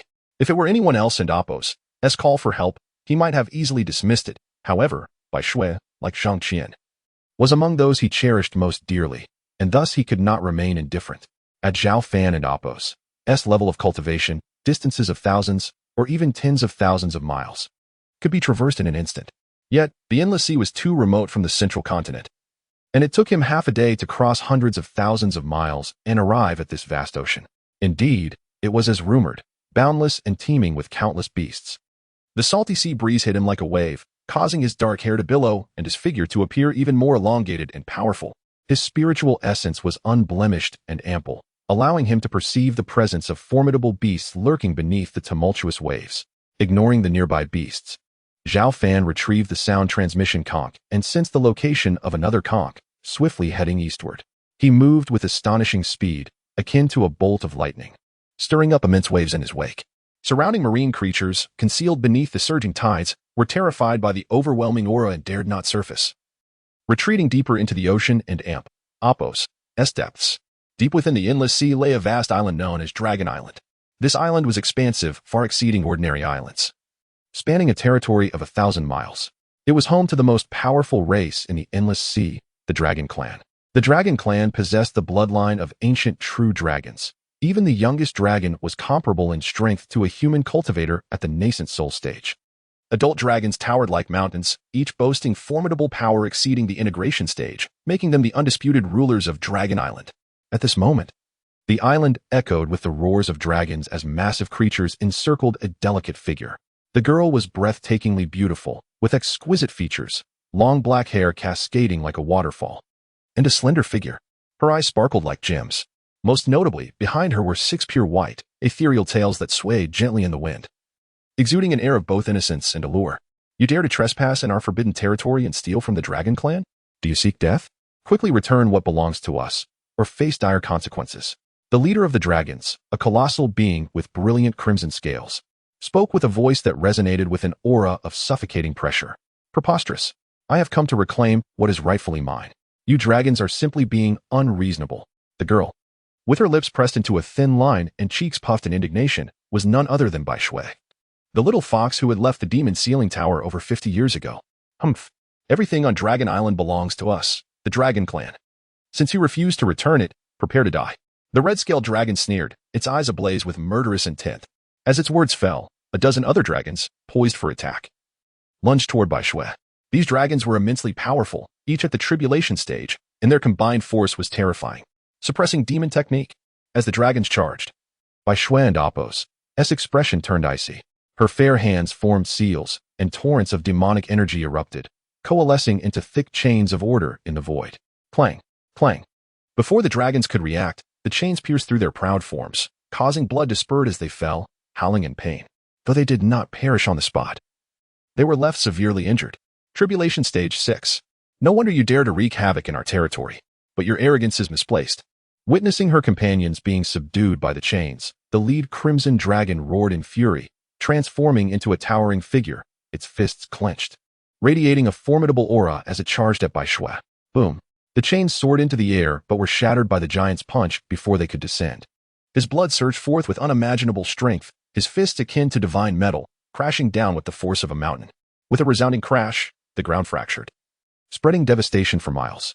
Bai Shui's delicate face tightened as she gracefully evaded the blow, creating sufficient distance. Don't even think about escaping." The giant laughed coldly, his foot shattering the earth as he propelled himself toward Bai Shui with astonishing speed, his powerful aura overwhelming. Although he shared the same Tribulation Stage 6 level as Bai Shui, his depth of cultivation was far greater. He was AO high, one of the few elite warriors of the Dragon Clan. Cloud Dream. Sensing the intensity of his assault, Bai Shui shouted, and the Cloud Dream sword manifested before her. Its powerful sword intent soaring into the sky. Bai Shui wielded the sword, engaging in fierce combat with AO high. In an instant, the clash of sword light and fist energy created a series of explosive sounds, drawing more and more powerful dragons from the clan to the scene. AO high. You are truly useless. Struggling against a mere girl while using your full strength? Should we lend you a hand? Several imposing figures arrived. All strong warriors of the Dragon Clan, their power rivaling that of AO high. Just watch carefully. I can handle her myself. AO high and Amp. Apos. S face darkened at his companion and Amp. Apos. S taunts, his aura intensifying as he unleashed a barrage of punches at Bai Shui, each strike capable of shattering mountains. Sword control technique. As AO high's assault grew fiercer, Bai Shui cried out, releasing the Cloud Dream sword. Having received guidance from Zhao Fan in the Demon Sealing Tower, she practiced both sword control and the 10,000 swords technique, and now, her execution was formidable. Dragon Fist, Heavenly Strike. Sensing imminent danger, AO high roared, his fists ablaze with radiant energy, morphing into a colossal dragon illusion as it surged toward the menacing sword edge. Boom. The clash of sword light and the dragon-like fist energy erupted in a deafening roar, both forces collapsing in the aftermath. Chapter 121. The hero saves the beauty. White Snow's flowing hair danced around her, her bright eyes and radiant smile standing boldly in the void, unscathed. In stark contrast, AO high faced her with a pallid visage, his fists stained with glaring blood, his once formidable aura now diminished due to significant injuries. AO high had been wounded. This little vixen is quite formidable. This scene startled the recently arrived powerful beings from the Yaolong clan. They were well aware of AO high's strength, as few at his level could overpower him under normal circumstances. It seems we must join forces. This little vixen is indeed a force to be reckoned with. They refrained from exchanging barbs and instead attacked White Snow simultaneously. The Yaolong clan was remarkably united, and they discerned that White Snow and Amp, Apos, S origins were far from ordinary. This beautiful nine-tailed fox had previously entered the sacred lands of Dragon Island, emerging unscathed and even carrying away some treasures. She must not be allowed to leave Dragon Island. Together with AO high, 5 formidable Yaolong clan members surrounded White Snow. White Snow furrowed her delicate brows, her expression growing serious. Over the years, her awakening memories had surged, and her power had advanced rapidly. Yet, facing several adversaries of equal standing, her chances of victory were slim. However, with no other options remaining, she resolved to fight with all her might. Clang! The Yunmeng sword emitted a crisp, powerful chime, its brilliance illuminating the surroundings. With a thunderous force, it cleaved through the void towards the 5 Yaolong clan members. Double dragons emerged from the sea. Dragons battle in the wild. True dragon's fury. The 5 Yaolong clan members did not dare underestimate her, each unleashing their most potent techniques. The Yaolong clan possessed deep roots and a rich heritage of powerful martial arts. Together, they managed to block White Snow and Apos, S sword light. The battle was intensely fierce, with White Snow single-handedly confronting 5 opponents, displaying an array of formidable techniques, and for a moment, she seemed to hold her ground. This sight sent chills down the spines of AO high and the other 4 Yaolong warriors. Do not hold back. This woman, though appearing to be at the 6th level of tribulation, possesses mysterious and powerful abilities. We cannot allow her to escape. Otherwise, we will face dire consequences from the ancestors. AO high and Apos, S voice rang out sharply, urging caution. Kill. Without needing much prompting, the other Yaolong warriors unleashed even stronger techniques, roaring towards White Snow. The sky darkened with violent fluctuations of demonic energy, shattering the clouds above. In a brief moment, the tide of battle began to shift, with White Snow gradually falling behind. Had it not been for her awakened memories and the powerful techniques she had cultivated, she might have already succumbed. Other cultivators at her level would have been subdued by AO high and his companions long ago. Do not kill her. The ancestor ordered us to capture her alive. She harbors great secrets, AO high commanded as they began to suppress White Snow. Understood. Let us use that technique. The other Yaolong warriors exchanged glances before simultaneously forming seals. Demonic energy surged forth, creating an immense celestial net that descended upon White Snow, rendering even the Yunmeng sword's sharpness unable to penetrate its grasp. This is bad. White Snow bit her red lips. her demonic energy surging within her as she prepared for a desperate struggle. Suppress.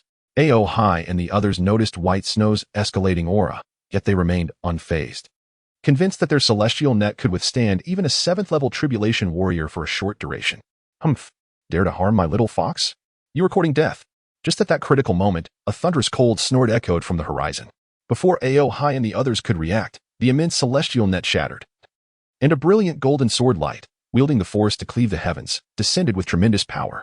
What? Not good. Retreat. The Yaolong warriors sensed an intense danger and hastily withdrew, yet some were a fraction too slow. Swoosh. The golden sword light ruthlessly sliced down, cleaving the earth itself.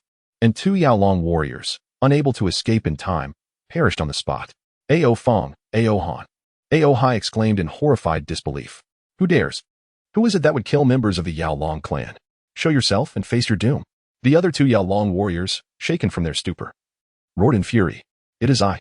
Before the remaining 3 Yaolong warriors, a tall and powerful figure materialized before the little fox, White Snow. Who else could it be but Zhao Fan? Zhao Fan. The little fox, White Snow, initially stunned, soon cried out in joy. Little fox, are you all right? Zhao Fan, regaining his composure, asked her gently. I am fine. You really came, White Snow replied, her fair face slightly flushed. Yet her melodious voice was laced with undeniable emotion. As long as you are in danger, no matter how far, I will rush to your side at the first opportunity. Zhao Fan smiled gently, affectionately ruffling her dark hair. The little fox, momentarily stiffened, seemed to resist, but after a moment's hesitation, she did not reject Zhao Fan's gesture. Human cultivator, how dare you sneak attack and kill our Yaolong kin? You were seeking death. Ao Hai and the other 2 glared at Zhao Fan, their eyes ablaze with fury, a palpable killing intent radiating from them. We can reminisce later. Let us first deal with these nuisances. Zhao Fan turned his attention back to Ao Hai and his companions, his expression unreadable. I offer you a chance. Kneel and apologize to the little fox. And I may spare your lives. Preposterous. You dare demand an apology after killing our Yaolong kin? I see you are tired of living. With those words, Ao Hai and his companions lunged at Zhao Fan with fierce determination, their fury blinding their judgment as they attacked without gauging Zhao Fan and Appo's true strength. Foolish. Zhao Fan and Appo's eyes narrowed as he flicked his fingers, sending forth a blade of sword energy. At his current level of swordsmanship, all things could become weapons in his hands. And the power was utterly terrifying. Though the sword energy appeared slender, it effortlessly pierced through the void, shooting forth like a bolt of lightning. Swoosh, swoosh. Blood splattered as Ao Hai and the others had no time to react before their foreheads were pierced in succession, leaving them lifeless on the ground. Seeing this scene, the little fox, White Snow, widened her beautiful eyes. These were formidable Yaolong warriors at the 6th level of tribulation. Yet Zhao Fan had casually dispatched them with a mere flick of his fingers. Just how powerful had he become? Unaware of their impending doom, Zhao Fan shook his head slightly as he gazed upon the fallen Yaolong warriors. Ao Hai and the clan elders are dead. We must flee. Run, quick. The remaining Yaolong clan members, witnessing the annihilation of Ao Hai and the others, were gripped by terror and scattered in all directions. These Yaolong clan members, previously injured by White Snow, though of tribulation level, were insignificant compared to Ao Hai and his companions. Zhao Fan had no intention of pursuing these insignificant beings, for they lacked even the qualification to provoke him. In mere moments, silence enveloped the surroundings, leaving only the scent of blood hanging in the air. The troublesome ones have all fled. Little fox, how are you faring? Zhao Fan inquired with concern as he observed the imminent danger dissipating. I am well, Bai Shui replied, her tone laced with relief. Fortunately, you arrived just in time. Otherwise, I would have found myself in dire straits.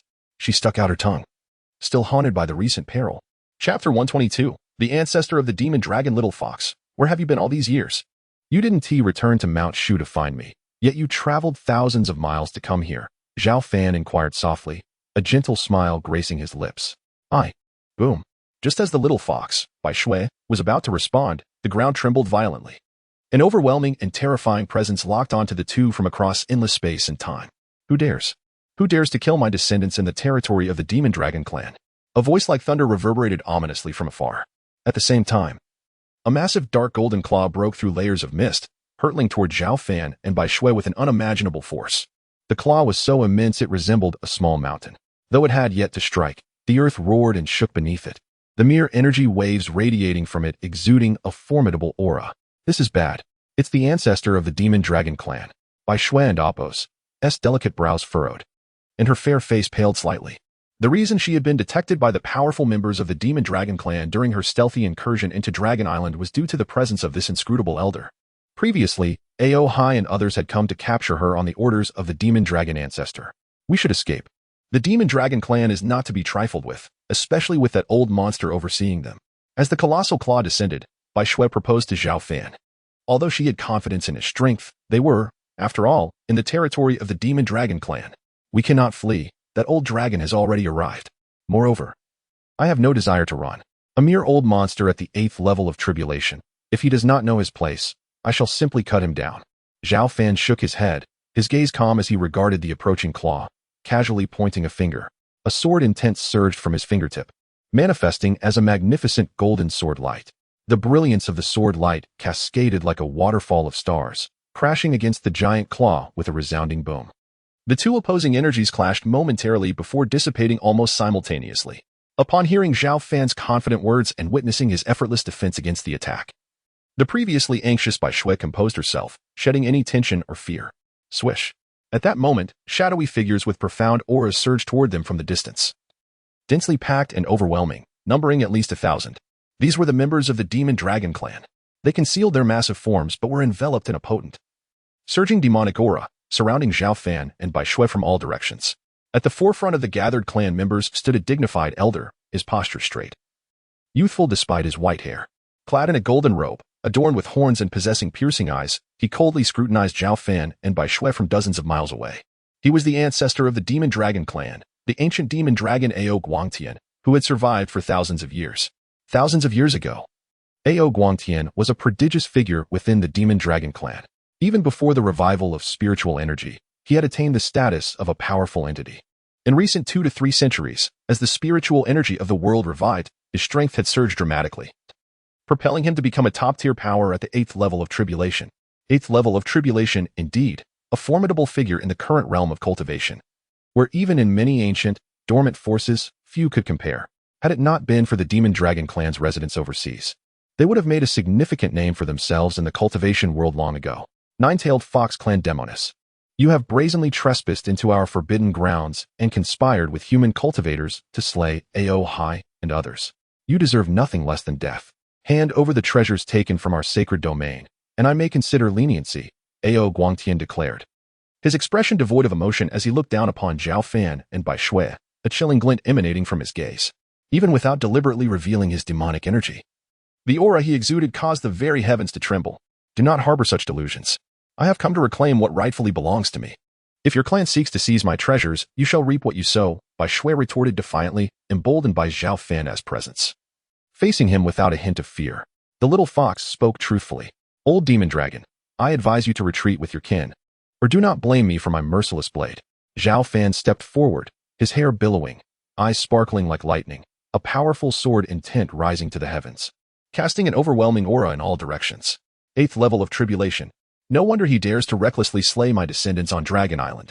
Ao Guangtian narrowed his eyes, a cold sneer escaping him as he assessed Zhao Fan. However, my cultivation spans thousands of years. My foundation and strength are not something a mere human cultivator can contend with. Let me personally avenge my descendants. As his words fell, Ao Guangtian unleashed a thunderous dragon roar, extending a massive claw, akin to a mountain, toward Zhao Fan and Bai Shui, seeking death.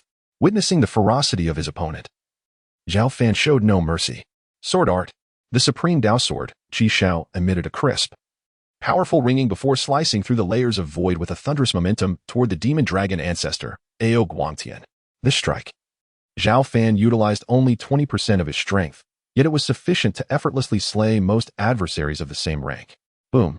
The sword light surged forth, unstoppable, as Ao Guangtian barely had time to react before his extending claw crumbled under its might.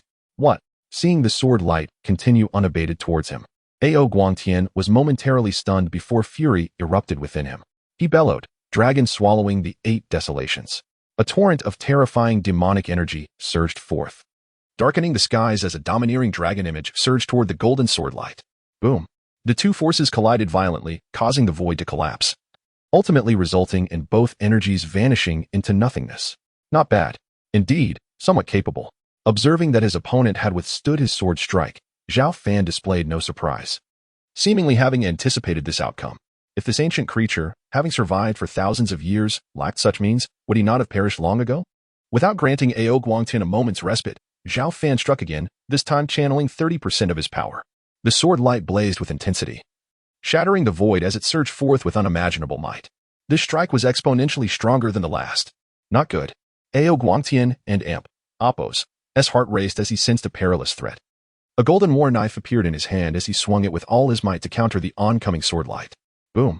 In the next moment, the substantial knife light shattered instantly, the sword light continuing its unstoppable advance, bearing down with overwhelming force. How was this possible? Ao Guangtian was now thoroughly panicked, unleashing several more strikes, even employing the techniques of the Demon Dragon clan. Yet, against this annihilating sword light, all was futile. Ao Guangtian sought to flee, but it was too late. The sword light descended like a thunderbolt. No. With a piercing scream, Ao Guangtian found himself unable to escape. Cleaved in two by a single sword strike, his essence and spirit obliterated. Ancestor. Impossible. The ancestral figure is the most formidable entity of our dragon demon clan. How could he possibly perish?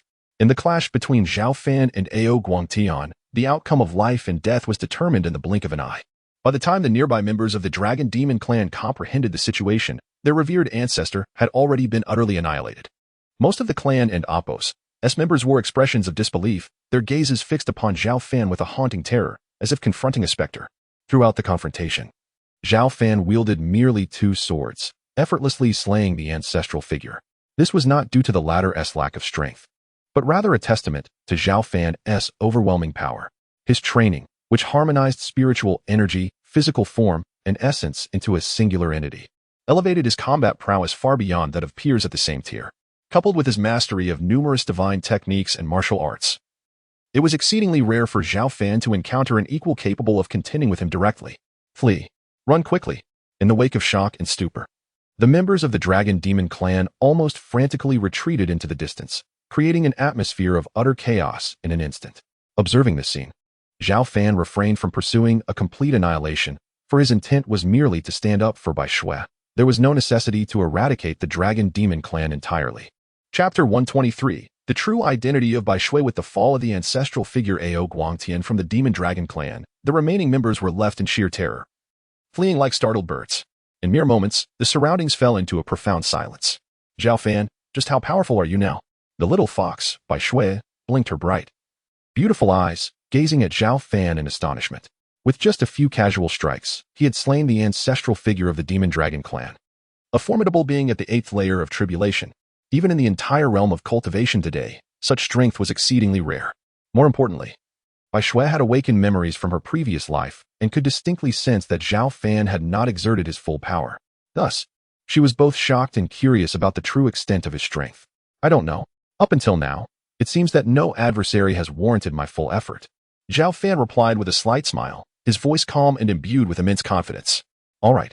It appears that the gap between us has not diminished, Bai Shui said. Feeling somewhat disheartened, since awakening part of her past memories, her strength had surged remarkably, now standing as a 6th-layer tribulation warrior.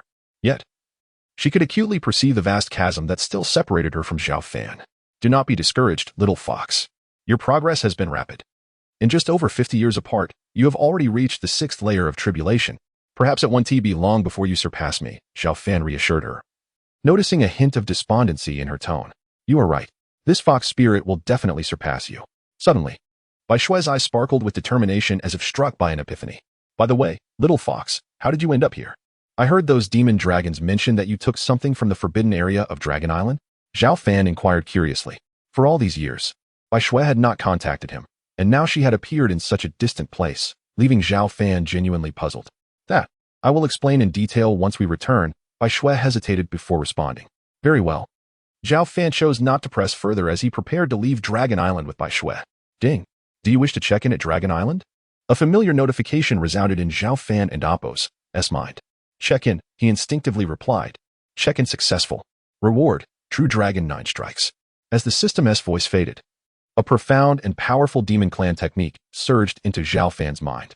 He had anticipated receiving something significant for checking in here, but it turned out to be merely a demon clan technique. Zhao Fan shook his head inwardly, dismissing the newly acquired True Dragon 9 strikes from his thoughts as he and Bai Shui swiftly ascended, disappearing into the skies above Dragon Island. Half a day later, Zhao Fan returned to the Demon Ceiling Tower with Bai Shui. "Zhao Fan, everything here remains unchanged," Bai Shui remarked, somewhat entranced.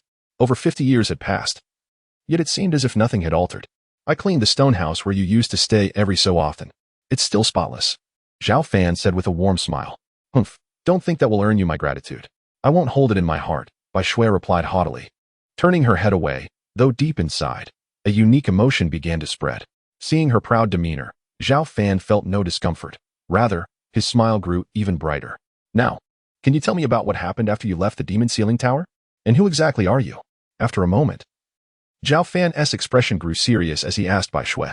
As his words hung in the air, Bai Shui furrowed her brows, silent for a long while, her gaze locking onto Zhao Fan's.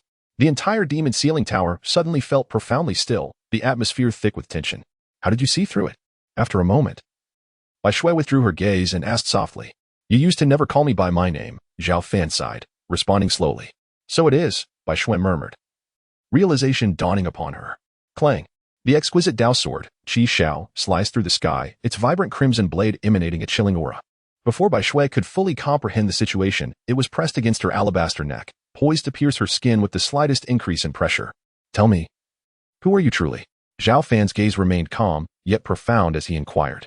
Feeling the oppressive chill emanating from the blade, Bai Shui's delicate face shifted slightly. Yet she exhibited no sign of panic, responding with an air of cool detachment. "You may refer to me as the Empress." Upon hearing her words, Zhao Fan raised an eyebrow in surprise. "Empress? Are you the one who suppressed the likes of the Wanao Empress and others?" The Empress from tens of thousands of years ago. He found it hard to believe that the little fox Bai Shui could be the Empress. Such a revelation felt as outrageous as claiming the sun rose in the west.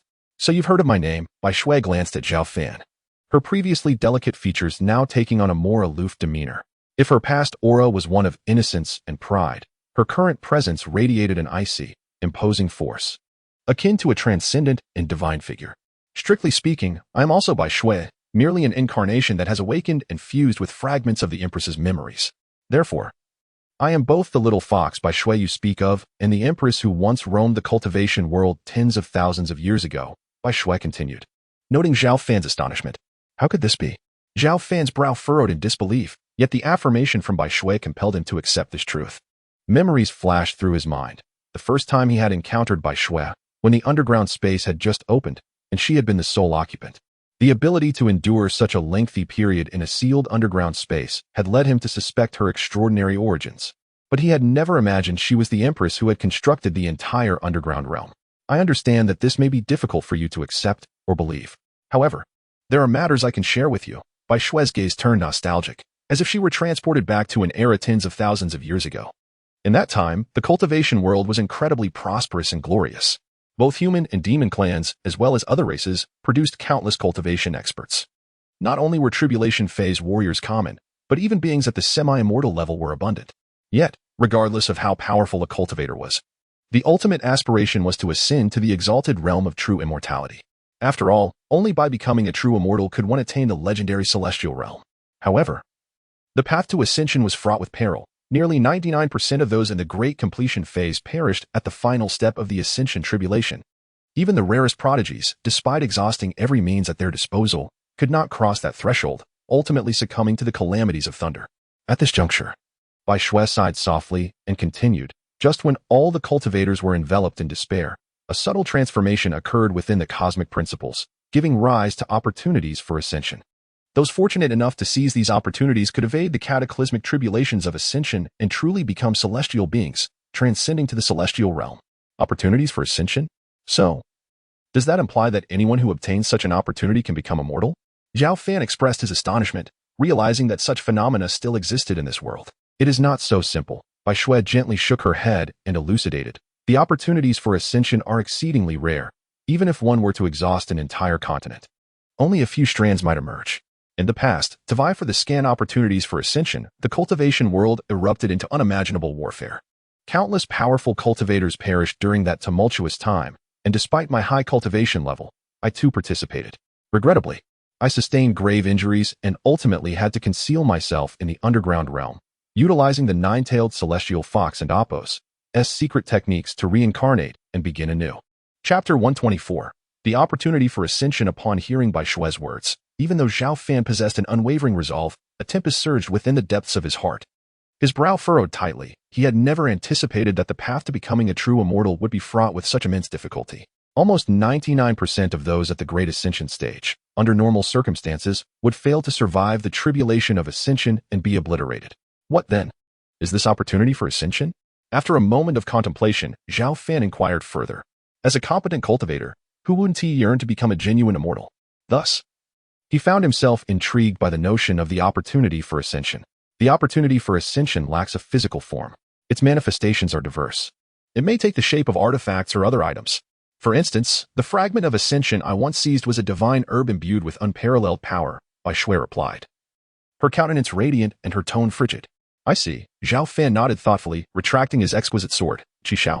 This gesture elicited a hint of surprise from Bai Shui, though she refrained from further comment.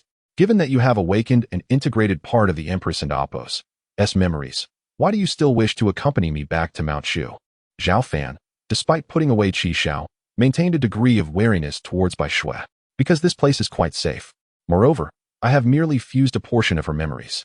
Strictly speaking, I cannot be considered the true Empress. Bai Shui pondered for a moment before hesitantly responding. But you are no longer the little fox you once were. Zhao Fan sighed, his tone laced with complexity. If you are unwilling to have me here, I can leave. Bai Shui bit her red lip and stated. Since you wish to return here, then remain at ease. Zhao Fan ultimately decided against dismissing Bai Shui. Despite her integration of the Empress and Apos' memories and her realization of being the Empress and Apos' reincarnation, he still preferred to regard her as the charming, proud, naive little fox from before.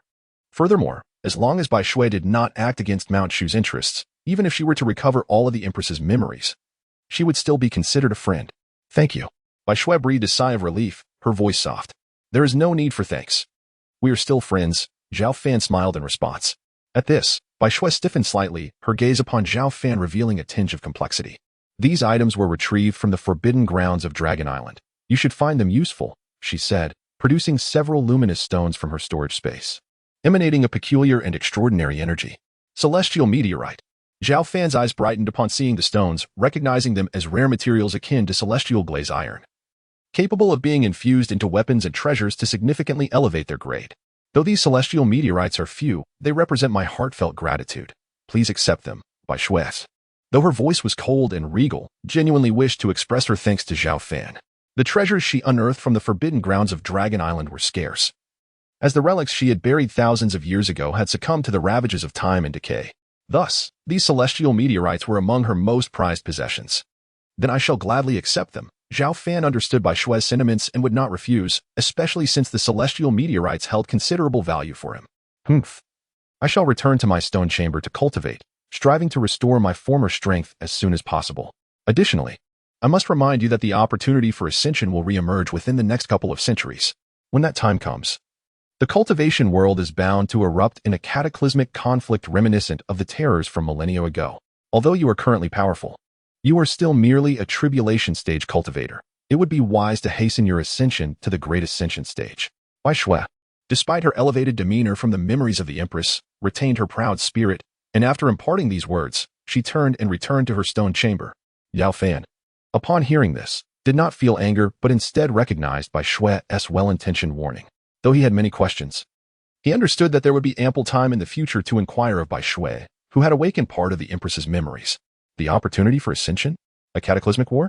As long as I am sufficiently strong, none of these will pose a problem. Zhao Fan reflected on Bai Shui's words, merely smiling faintly, his demeanor calm and composed. With the assistance of the signing system and his diligent cultivation, he felt an unwavering confidence. Even should the opportunity for ascension arise and the entire cultivation world plunge into chaos, he remained undaunted. With Bai Shui retreating to her stone chamber to cultivate, the demon sealing tower returned to its usual tranquility. Zhao Fan integrated the celestial meteorites into Qi Xiao, resulting in a noticeable enhancement. Though it remained a top-tier sword, its sharpness had significantly increased. Subsequently, Zhao Fan began to examine the true Dragon 9 strikes obtained from signing in at Dragon Island. It proved to be a commendable technique of the demon clan, and it appeared that human cultivators could also practice it with ease, facing few limitations.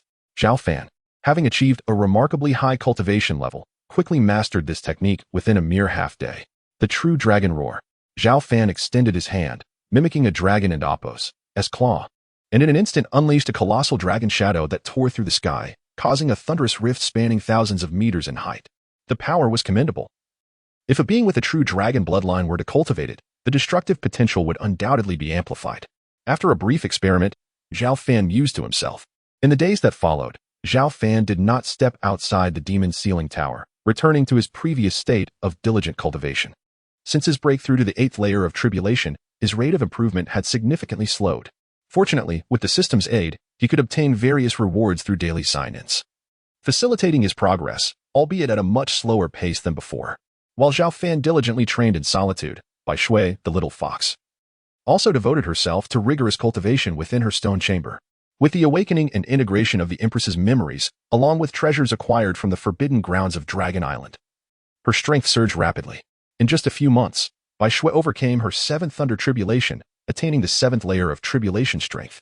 As a result, she manifested 7 crystalline white tails, becoming even more alluringly beautiful. Her features were exquisitely refined, her figure tall and graceful, radiating an alluring charm. From afar, she resembled a flawless celestial maiden, transcending the mundane realm. This transformation presented a stark contrast to her former self, previously a proud and beautiful girl. She had now evolved into an ethereal goddess. Although Bai Shui no longer displayed the same closeness towards Zhao Fan as before, she did not become overly distant either. Their interactions remained harmonious, and through her, Zhao Fan gradually learned of many events from thousands of years ago, gaining insight into why the present cultivation world harbored so many self-styled ancient factions. According to Bai Shui, these self-styled ancient factions chose to re-emerge recently primarily to vie for the opportunity for ascension, and as time passed, increasingly formidable forces, such as the ancient Buddhist and Taoist sects, would inevitably come to light. Chapter 125. In the blink of an eye, a century has passed. Time passes inexorably. A mere blink may encompass 100 years. It has been a full century since I last returned from Dragon Island with the little fox, Bai Shui. Simultaneously, this marks the 464th year since Zhao Fan arrived at the Demon Sealing Tower. Over this century, as the spiritual energy of the world flourished, the environment for cultivation improved significantly. Both righteous and demonic factions have given rise to numerous powerful beings, while ancient, hidden sects have emerged one after another from their long slumber. These time-worn forces, sealed for millennia, possess unfathomable depths, and few sects dare to provoke them lightly. In former times, achieving the 6th or 7th layer of tribulation was considered a mark of a top-tier cultivator. Now, such prowess is nearly ubiquitous. Every sect, large or small, boasts cultivators at the 5th, 6th, or even 7th and 8th layers of tribulation. The cultivation realm seems vibrant and prosperous, yet it is more chaotic and brutal than ever before. As the environment for cultivation flourished, ancient caves and ruins surfaced ceaselessly, inciting countless cultivators and factions to engage in fierce battles over them. In this resplendent era, as cultivators and Apos' strengths rise, so too do their ambitions, leading to rampant resource plundering and enmity among them. One dazzling cultivator after another emerges, only to fall swiftly. This is a grand and splendid age, rivaling even that of thousands of years ago. While the world outside is tumultuous and ever-changing, Shushan has remained steadfast, unyielding amidst storms, firmly seated upon the throne of the foremost sect in central China. This stability is due in no small part to the adept leadership of the current sect master, Zhao Xiaodian. For a century, Zhao Xiaodian has spared no expense in recruiting powerful cultivators from all walks of life to strengthen Shushan. He has personally devoted his efforts to nurturing exceptional talents within the sect. Moreover, to minimize unnecessary conflicts, he consults with the sect and Apos' high elders before making any significant decisions, avoiding rash and short-sighted choices. Through such robust measures, Shushan has experienced remarkable growth, producing an increasing number of elite cultivators. Today, Shushan is nearly as resplendent as in its most glorious days thousands of years ago, achieving a true revival. As a result, Zhao Xiaodian is hailed as the Lord of Restoration by the entire Shushan community. The atmosphere within Shushan has transformed. Even the most junior outer disciples walk with vitality and pride in their identity as Shushan disciples. In stark contrast to the ever-evolving Shushan, the Demon Sealing Tower has remained unchanged for a century, preserving its original form. Seasons come and go, 100 cycles pass. Yet this towering edifice exudes an air of antiquity, devoid of new vitality. Within the tower, a solitary figure stands with hands clasped behind his back. This young man is tall and strong, with flowing black hair and eyes that reflect a calm profundity. He exhibits no discernible fluctuations of spiritual energy, appearing as an ordinary person. However, with a mere flick of his finger, an overwhelming sword intent erupts like a cataclysmic tide. In an instant, the world dims, space fractures, and a gaping chasm appears, fierce and terrifying, stretching from the demon ceiling tower into the depths of the heavens. With mastery over the sword path, such power emanates effortlessly from a simple gesture. A cultivator at the 8th layer of tribulation, or even the 9th, would likely face annihilation if caught unprepared by this strike. Zhao Fan waved his hand, and the terrifying sword mark dissipated as if it had never existed. A smile graced his lips, reflecting satisfaction with the might of his strike. Over the past century, he has devoted himself to cultivation, ultimately refining his sword techniques and the myriad sword arts to their zenith. His current swordsmanship far surpasses his earlier capabilities. Even a casual gesture now possesses the power to reshape worlds.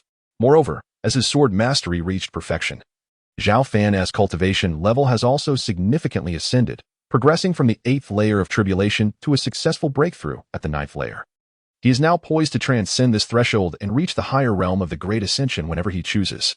Though a century may seem to have yielded only a single elevation in his cultivation, the true growth in his power is severalfold greater than before. This is a result of his deliberate restraint. Otherwise, he would have already transcended to the Great Ascension stage.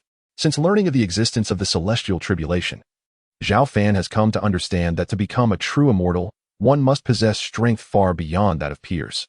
Even if he cannot seize the opportunity for ascension in the future, his unmatched power among his contemporaries may allow him to attempt the celestial tribulation. With this in mind, he has chosen to hone his abilities deliberately. At present, it would not be an exaggeration to claim that he is invincible beneath the Great Ascension stage. Even when facing genuine opponents at that level, Zhao Fan possesses the capability to contend effectively. Beyond his swordsmanship, his golden body and the Tai nourishing technique have also been cultivated to their utmost extremes. His spiritual and physical forms far exceed those of his peers. Should he unleash his full potential, it is uncertain just how formidable he would become. Zhao Fan squinted slightly, murmuring to himself. He yearns for an encounter with a truly formidable opponent, if only to test the limits of his strength. Alas, even in the current cultivation world, few can match him unless ancient, sealed entities re-emerge. Otherwise, none hold a candle to his might. Brother, I brought you lunch. Did you miss me? Just as Zhao Fan was lost in thought, a sweet, melodious voice echoed from outside the demon ceiling tower. A beautiful woman approached, clad in a flowing robe that could not fully conceal her alluring figure. With skin as delicate as ice-sent jade, long, fair legs, and exquisitely charming features, she stood tall and captivating. For the past century, Zhang Qian has remained steadfast, braving every storm to deliver meals to Zhao Fan every 10 days. Now, she holds a significant position within Shu Shan, having ascended to a high elder in charge of the entire discipline hall, making her a core figure in the sect. Furthermore, due to her considerable cultivation and striking beauty, she has garnered the admiration of many male elders in Shu Shan. Cultivators are, after all, human, possessing desires and emotions. Few can remain indifferent to a captivating and capable beauty like Zhang Qian. Yet, in the face of advances from other elders, she remains resolute, consistently declining them. Deep within her heart, there exists but one individual who occupies all her affections. Chapter 126. The Celestial Ruins of Mount Shu. Junior sister, you have arrived. Zhao Fan greeted with a warm smile, his voice calm and magnetic. Brother, can you guess what dishes I have prepared for you? Zhang Qian playfully inquired, her demeanor reminiscent of a lively young girl. Braised pork, steamed base, and sweet and sour ribs. Without needing to guess, Zhao Fan merely had to twitch his nose to identify the delectable offerings nestled in Zhang Qian's food box. After consuming meals for over 4 centuries, one would hope he possessed such a keen sense. Brother, your nose is becoming increasingly remarkable, Zhang Qian complimented with a sweet smile. Such skill is essential. After enjoying your culinary delights for so long, it is only natural, Zhao Fan chuckled in response.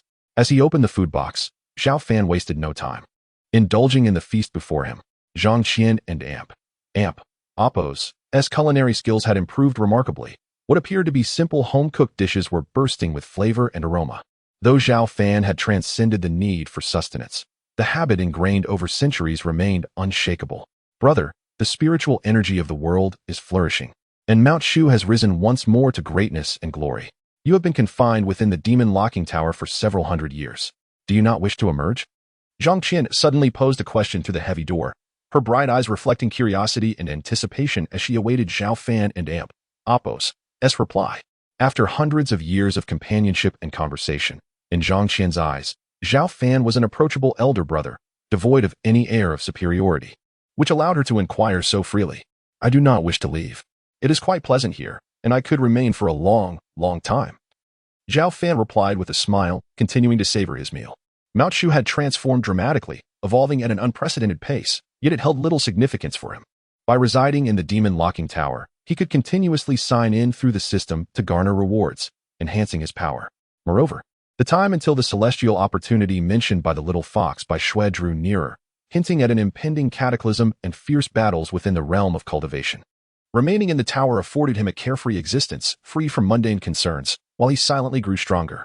Had Zhang Qian not inquired today, he would scarcely have considered this matter. Well, upon hearing Zhao Fan and Amp Oppo's response, Zhang Qian and Amp Oppo's expression dimmed slightly, a hint of disappointment gracing her delicate features. What troubles you? Noticing her shift in mood, Zhao Fan gently set down his utensils and asked, Nothing. I just feel that time has flown by so quickly.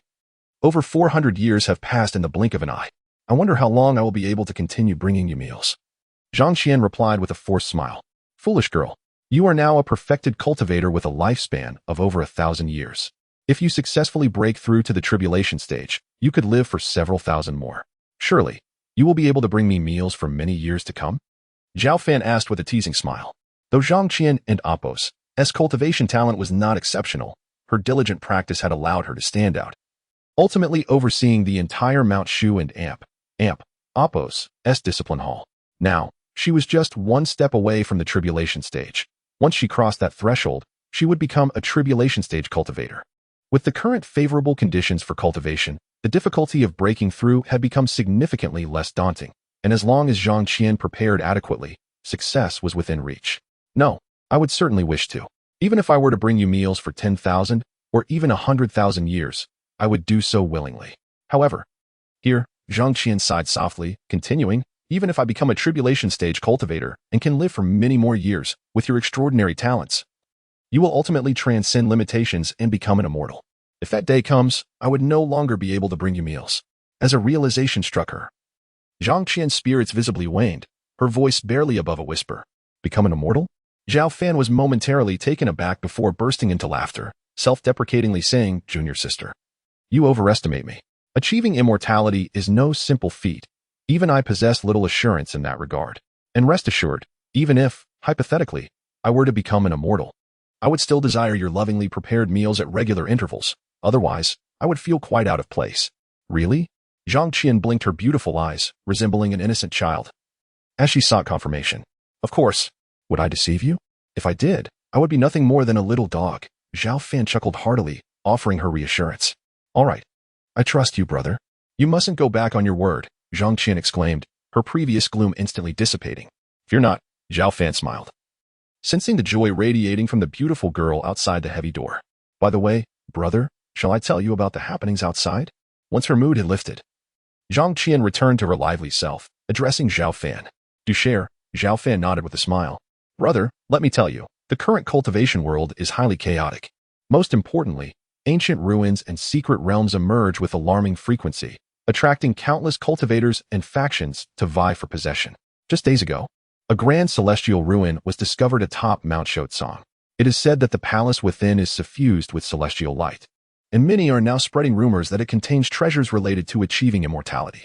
Treasure related to achieving immortality? Zhao Fan chuckled, shaking his head in disbelief. Surely that is mere gossip. Initially, many believed it to be mere rumor, but just 2 days ago, our Mount Shu sent elite disciples to investigate, confirming the presence of astonishing celestial light. Now, the sect leader and the elders have unanimously agreed to dispatch our strongest cultivators to excavate the celestial palace and unearth its treasures. However, the location has already drawn considerable attention, even from some ancient powers that had long been dormant, Zhang Qian said solemnly. If that is the case, it would be fortunate if no treasures are discovered. However, if there truly are any, it may well lead to a bloodbath, Zhao Fan remarked thoughtfully. Indeed, our Mount Shu has rarely engaged in the excavation of such ruins and secret realms, but the commotion surrounding the celestial palace at Mount Shu is indeed remarkable. Furthermore, it lies within our Middle Earth, compelling the sect leader and elders to take action. After all, Mount Shu is currently the undisputed premier sect of Middle Earth. Without our presence to deter them, other factions and cultivators might engage in conflict over the treasures, inevitably dragging the nearby innocent populace into the fray. In this chaotic cultivation world, it is the ordinary commoners who suffer the most, Zhang Qian said, her innate kindness shining through as she sighed softly.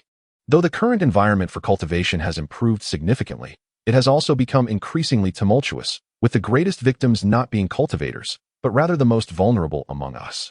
When cultivators engage in combat, their powers can reshape mountains and fill seas, leading to countless innocent lives lost in the chaos. Such examples are countless and vividly bloody. Chapter 127, Breakthrough to the Mahayana Stage. Subsequently, the two engaged in extensive conversation until dusk descended, at which point Zhang Qian reluctantly took her leave. Once Zhang Qian departed, the demon-locking tower returned to its customary tranquility. Should he proceed to the 10,000 demon cavern to commence his sign-in? Just as Zhao Fan prepared to continue his cultivation, a familiar prompt from the system echoed in his mind. He headed to sign in. Without a moment's hesitation, Zhao Fan stepped forward, finding himself before the 10,000 demon cavern, instinctively responding. Sign-in successful. Reward, the sword cannon of extermination. As the system's voice faded, an arcane and profound scripture of swordsmanship flooded his consciousness. What? The sword cannon of extermination.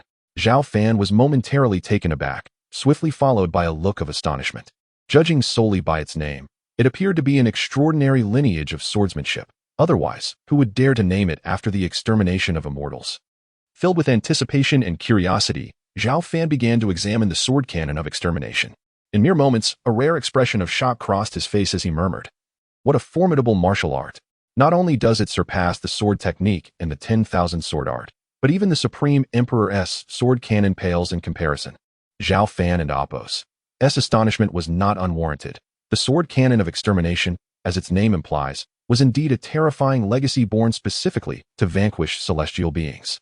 This scripture comprises 9 tiers, each possessing unfathomable power, with each tier surpassing its predecessor. If cultivated to its utmost, one could even slay an immortal with a single strike. However, the greater the martial arts power, the more arduous the cultivation. According to the requirements outlined in the sword cannon, achieving the first tier necessitated at least the cultivation level of the 9th layer of tribulation, while the second tier demanded one to reach the Mahayana stage. With Zhao Fan and Apos' current cultivation level, he barely met the requirements for the first tier of the sword cannon of extermination. He decided to give it a try. His gaze intense and unwavering, he followed the mental incantation in his mind and began to cultivate the first tier of the sword cannon. With the system's assistance and his prior training in the sword technique, the 10,000 sword art, and the Supreme Emperor's sword cannon, his mastery of swordsmanship could be described as peak perfection. Yet, even with Zhao Fan's profound understanding of swordsmanship, he encountered significant resistance while attempting to cultivate the first tier of the sword cannon of extermination. After 3 days of effort, he finally grasped the essence of the first tier, and it took him an additional 5 or 6 days to tentatively master its key points. Within the confines of the demon-locking tower, Zhao Fan sat cross-legged in the void, his dignified bearing emanating a chilling sword intent. This sword intent, though appearing as fine as a hair, possessed an astonishing destructive force, continuously slicing through the surrounding void. Centered around Zhao Fan, it formed a half-zhang domain of sword intent capable of effortlessly annihilating any life or object that dared to approach its perimeter. Immersed in the comprehension and cultivation of the sword cannon of extermination, Zhao Fan resembled a fervent swordsman who had unlocked a new and mysterious realm of swordsmanship, gaining insights into profound principles far beyond his previous understanding. Through this process of cultivation, he continually validated his prior swordsmanship, rendering Zhao Fan increasingly formidable.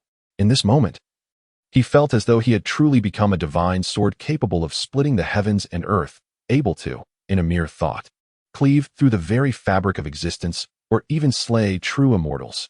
Of course, this was merely an illusion born from the deepening foundation of his swordsmanship.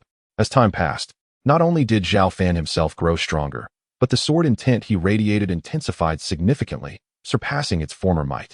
Although the sword intent did not expand outward, the entire demon-locking tower trembled slightly, as if unable to withstand even the faintest whisper of his sword intent.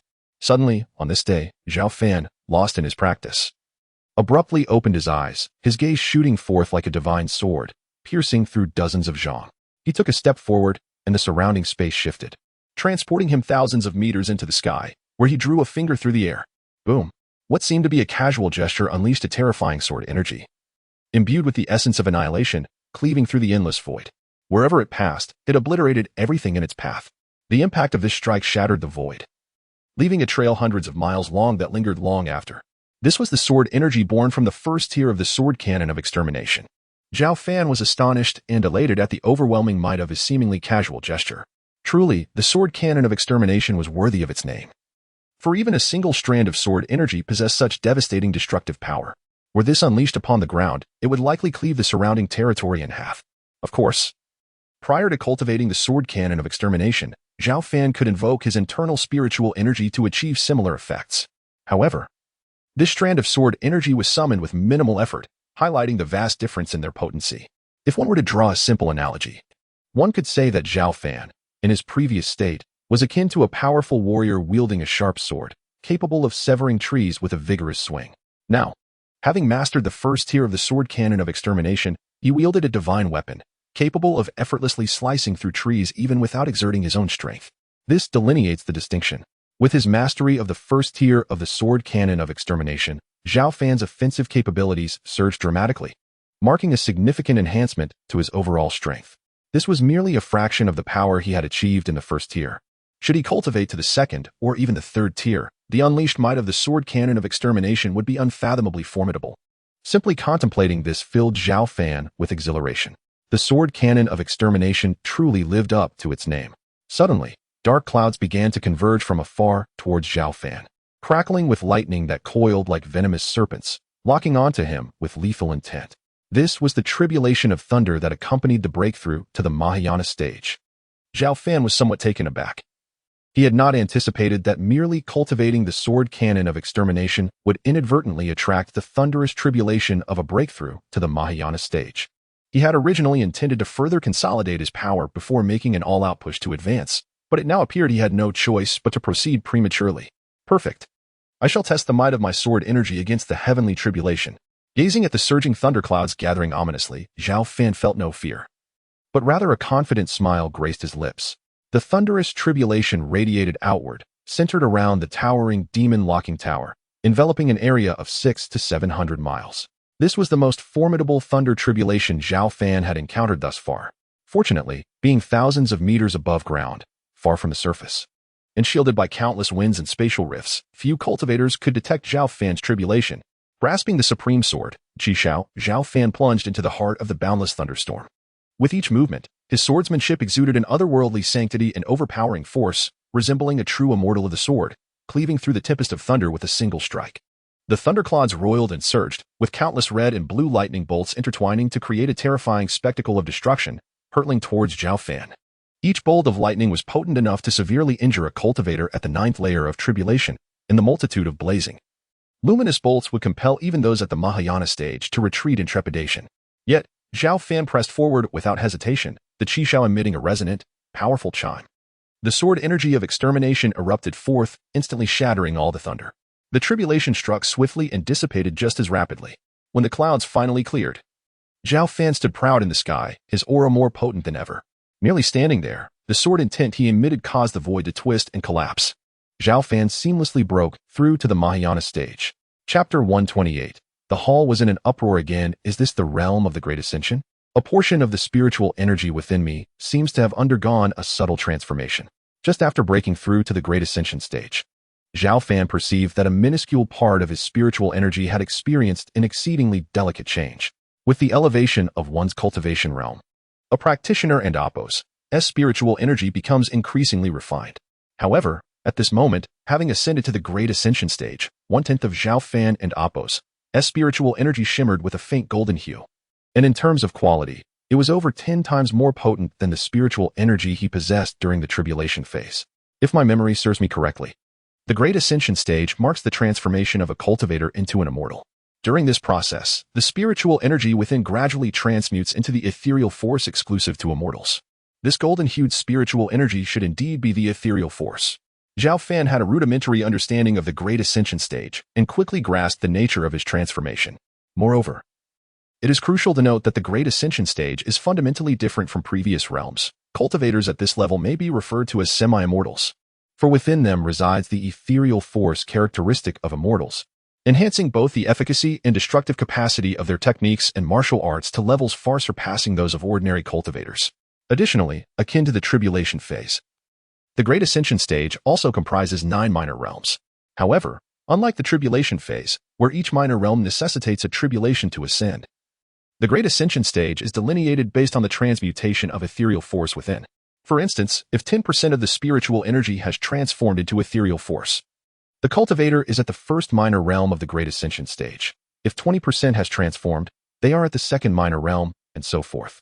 While the distinction may seem trivial, the disparity between each minor realm is vast. A cultivator at the second minor realm of the Great Ascension stage can easily subdue a multitude of cultivators at the first minor realm with a mere flick of their hand. Zhao Fan had just broken through and was still at the first minor realm of the Great Ascension stage, yet even at this nascent level, he was several times more powerful than before. Despite this newfound strength, Zhao Fan remained humble and, after dissipating the thunderclouds, returned directly to the demon locking tower. In just a few days, he thoroughly consolidated his recently attained cultivation realm.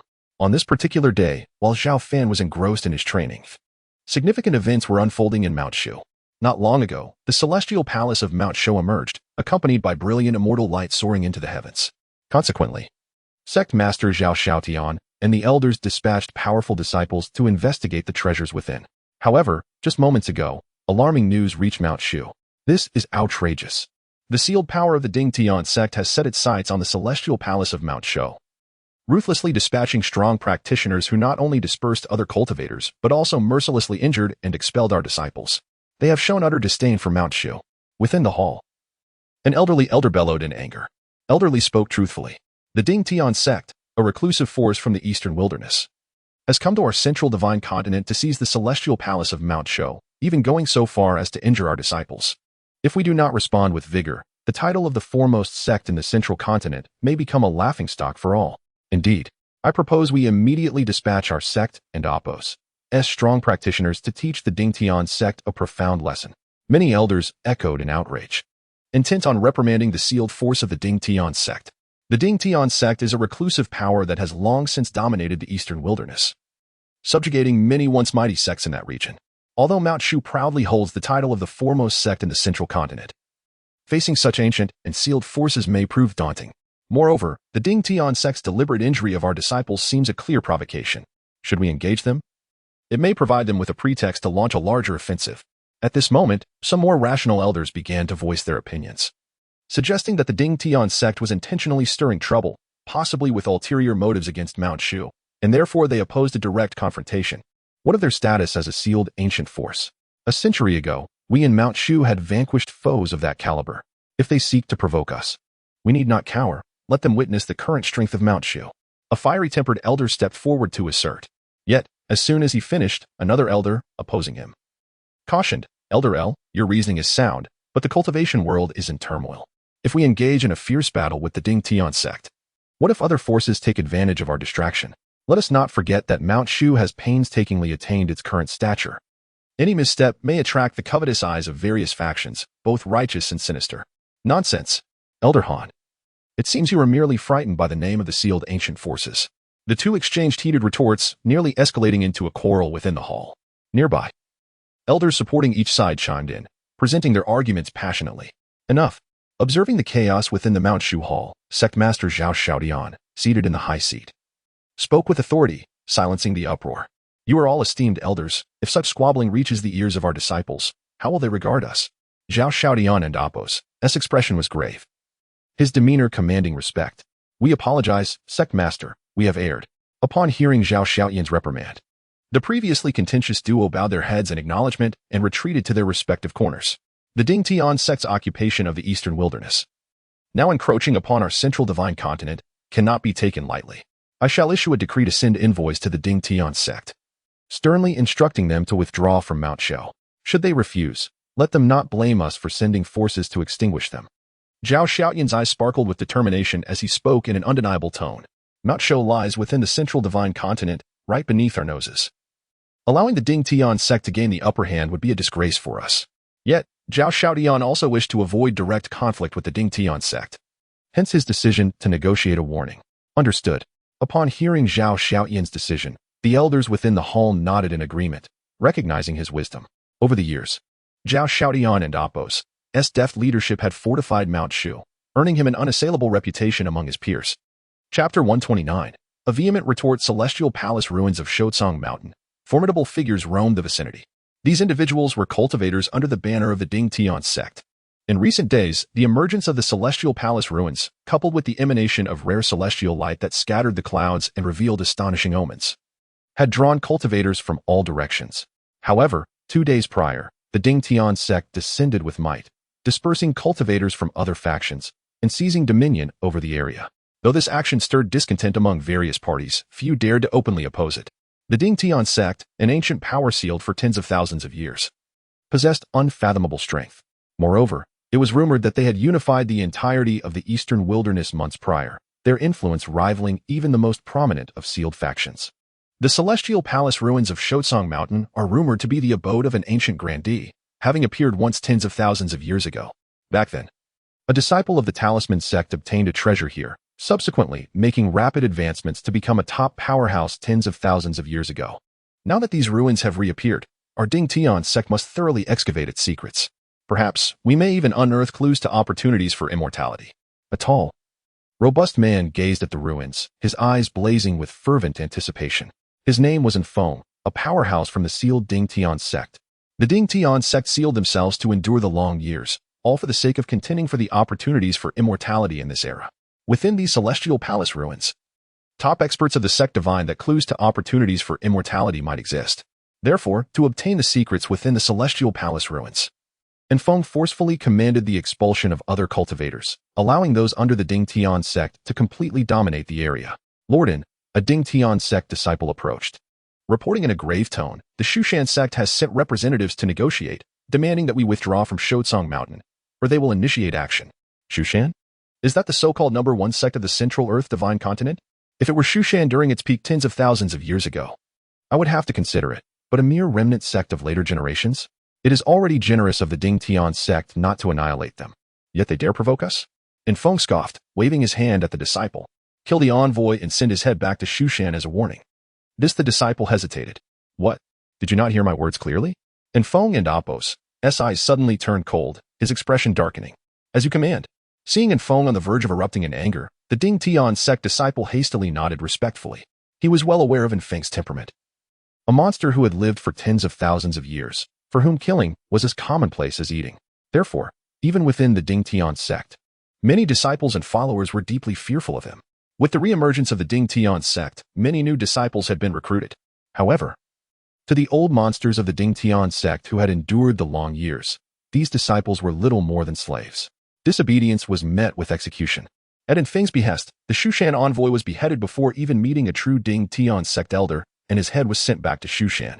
The emergence of the celestial palace ruins of Shu Mountain had already attracted attention from all quarters. The Ding Tian sect had forcefully seized the celestial palace ruins, expelling cultivators from various factions, including Shushan. Now, they had even slain a disciple sent by Shushan to negotiate. This news spread like a tempest across the entire Central Earth continent.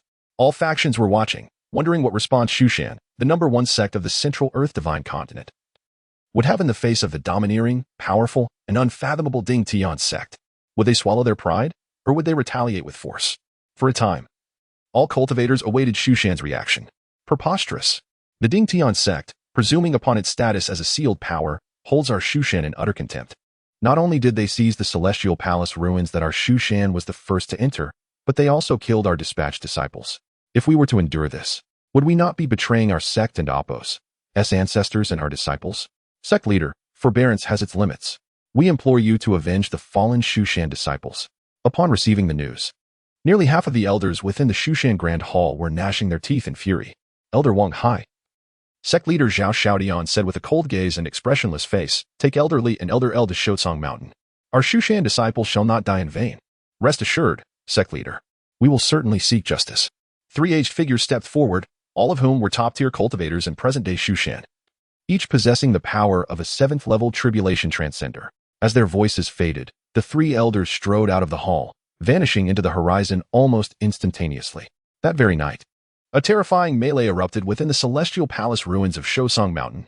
The Ding Tian sect cultivators who had occupied the ruins were subjected to a horrifying assault.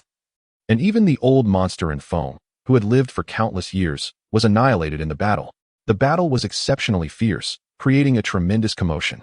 Cultivators who were monitoring Shu Mountain recognized the attackers as the three elders of Shushan. Many were shocked that Shushan had the audacity to actually kill members of the Ding Tian sect. With Infeng fallen and hundreds of Ding Tian sect cultivators either dead or fleeing, a great uproar was triggered. Incredible. As expected of the sect hailed as the number one in the Central Earth, Shushan actually confronted the Ding Tian sect head-on. Now, there will be a spectacle to behold. The Ding Tian sect is a top-sealed power, having unified the entire eastern wilderness since its re-emergence. Its strength is unfathomable. If it were to deal with Shushan, the latter might not be able to withstand it. Though Shushan is powerful, its foundation is still lacking. To clash head-on with the Ding Tian sect like this seems somewhat imprudent. One was an unfathomable ancient sealed power, and the other was a newly risen sect that had secured its position as the number one in the Central Earth divine continent. The conflict and friction between the two directly attracted the attention of most of the cultivation world. For the past century, Shushan had acted relatively discreetly. No one had expected them to retaliate against the Ding Tian sect so forcefully today. Shushan? They are courting death. Within the Ding Tian sect and Appos, S Mountain Gate, earth-shattering roars reverberated. As the voices faded, one profound figure after another soared from the mountain gate, shooting towards the central province where Shushan was located. In just a few days, Shushan and the Ding Tian sect clashed fiercely once more, engaging in an even more astonishing battle near Shu Mountain. In this battle, the number of Tribulation Transcender experts from Shushan and the Ding Tian sect totaled nearly 100. The two sides engaged in a brutal slaughter, resulting in casualties on both sides, ultimately ending in a draw. However, this matter was far from over. Instead, it served as a fuse, directly leading to an even more intense confrontation between the two powers. Over the next month, the two sides engaged in several more bloody battles. Because Shushan was well prepared and had the advantage of fighting on their home turf, the Ding Tian sect did not gain much advantage. As the situation escalated, the higher-ups of the Ding Tian sect finally made a decision, announcing to the world that they would level the entire Shushan. Chapter 130. The old monster of the Ding Tian sect. The Ding Tian sect is unfathomable. Although they had previously dispatched numerous powerful beings, most of them were merely cultivators recruited from the East Wilderness after their emergence. Truly formidable core old monsters had seldom intervened.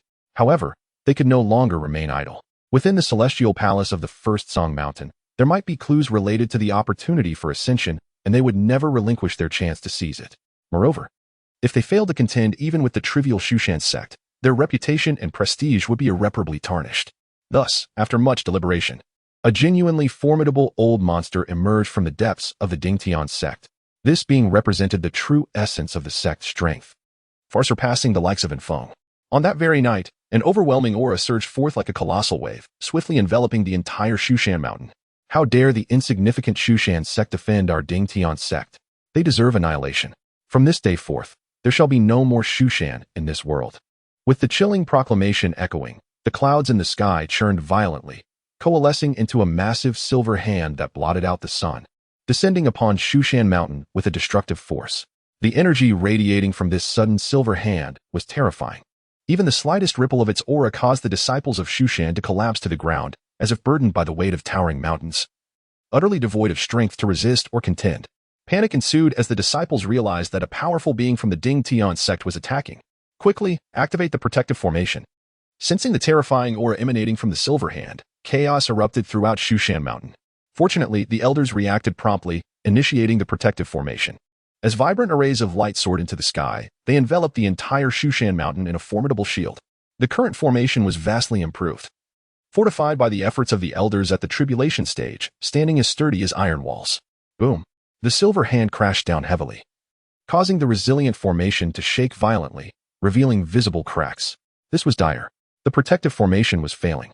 Witnessing the clear fissures, the elders of Shushan displayed alarm. This formation had been bolstered by countless powerful cultivators. Even an adversary at the 8th tribulation level should not have been able to shake it. The presence of cracks hinted at the immense power of the intruder. It was an old monster from the Ding Tian sect. How could they dare to assault our Shushan stronghold? Amidst the rising panic, the sect leader, Zhao Fan, stepped forward with a steady demeanor. His visage was resolute, yet a shadow of concern passed over his brow as he solemnly commanded, "Elders of Shushan, go and eliminate him."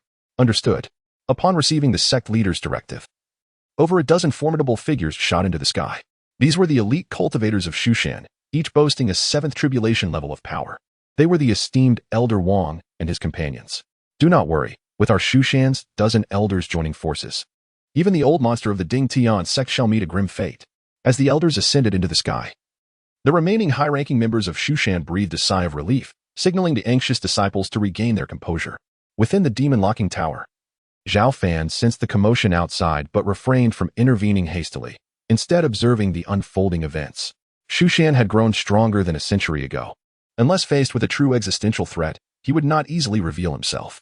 After all, the growth and strength of a sect cannot rely solely on one individual. Most importantly, Zhao Fan wished to see if his nephew Zhao Xiaotian had indeed revitalized Shushan to possess sufficient strength and foundation. As Zhao Fan watched, the cadre of over a dozen seventh tribulation elders had already engaged a towering man in the sky.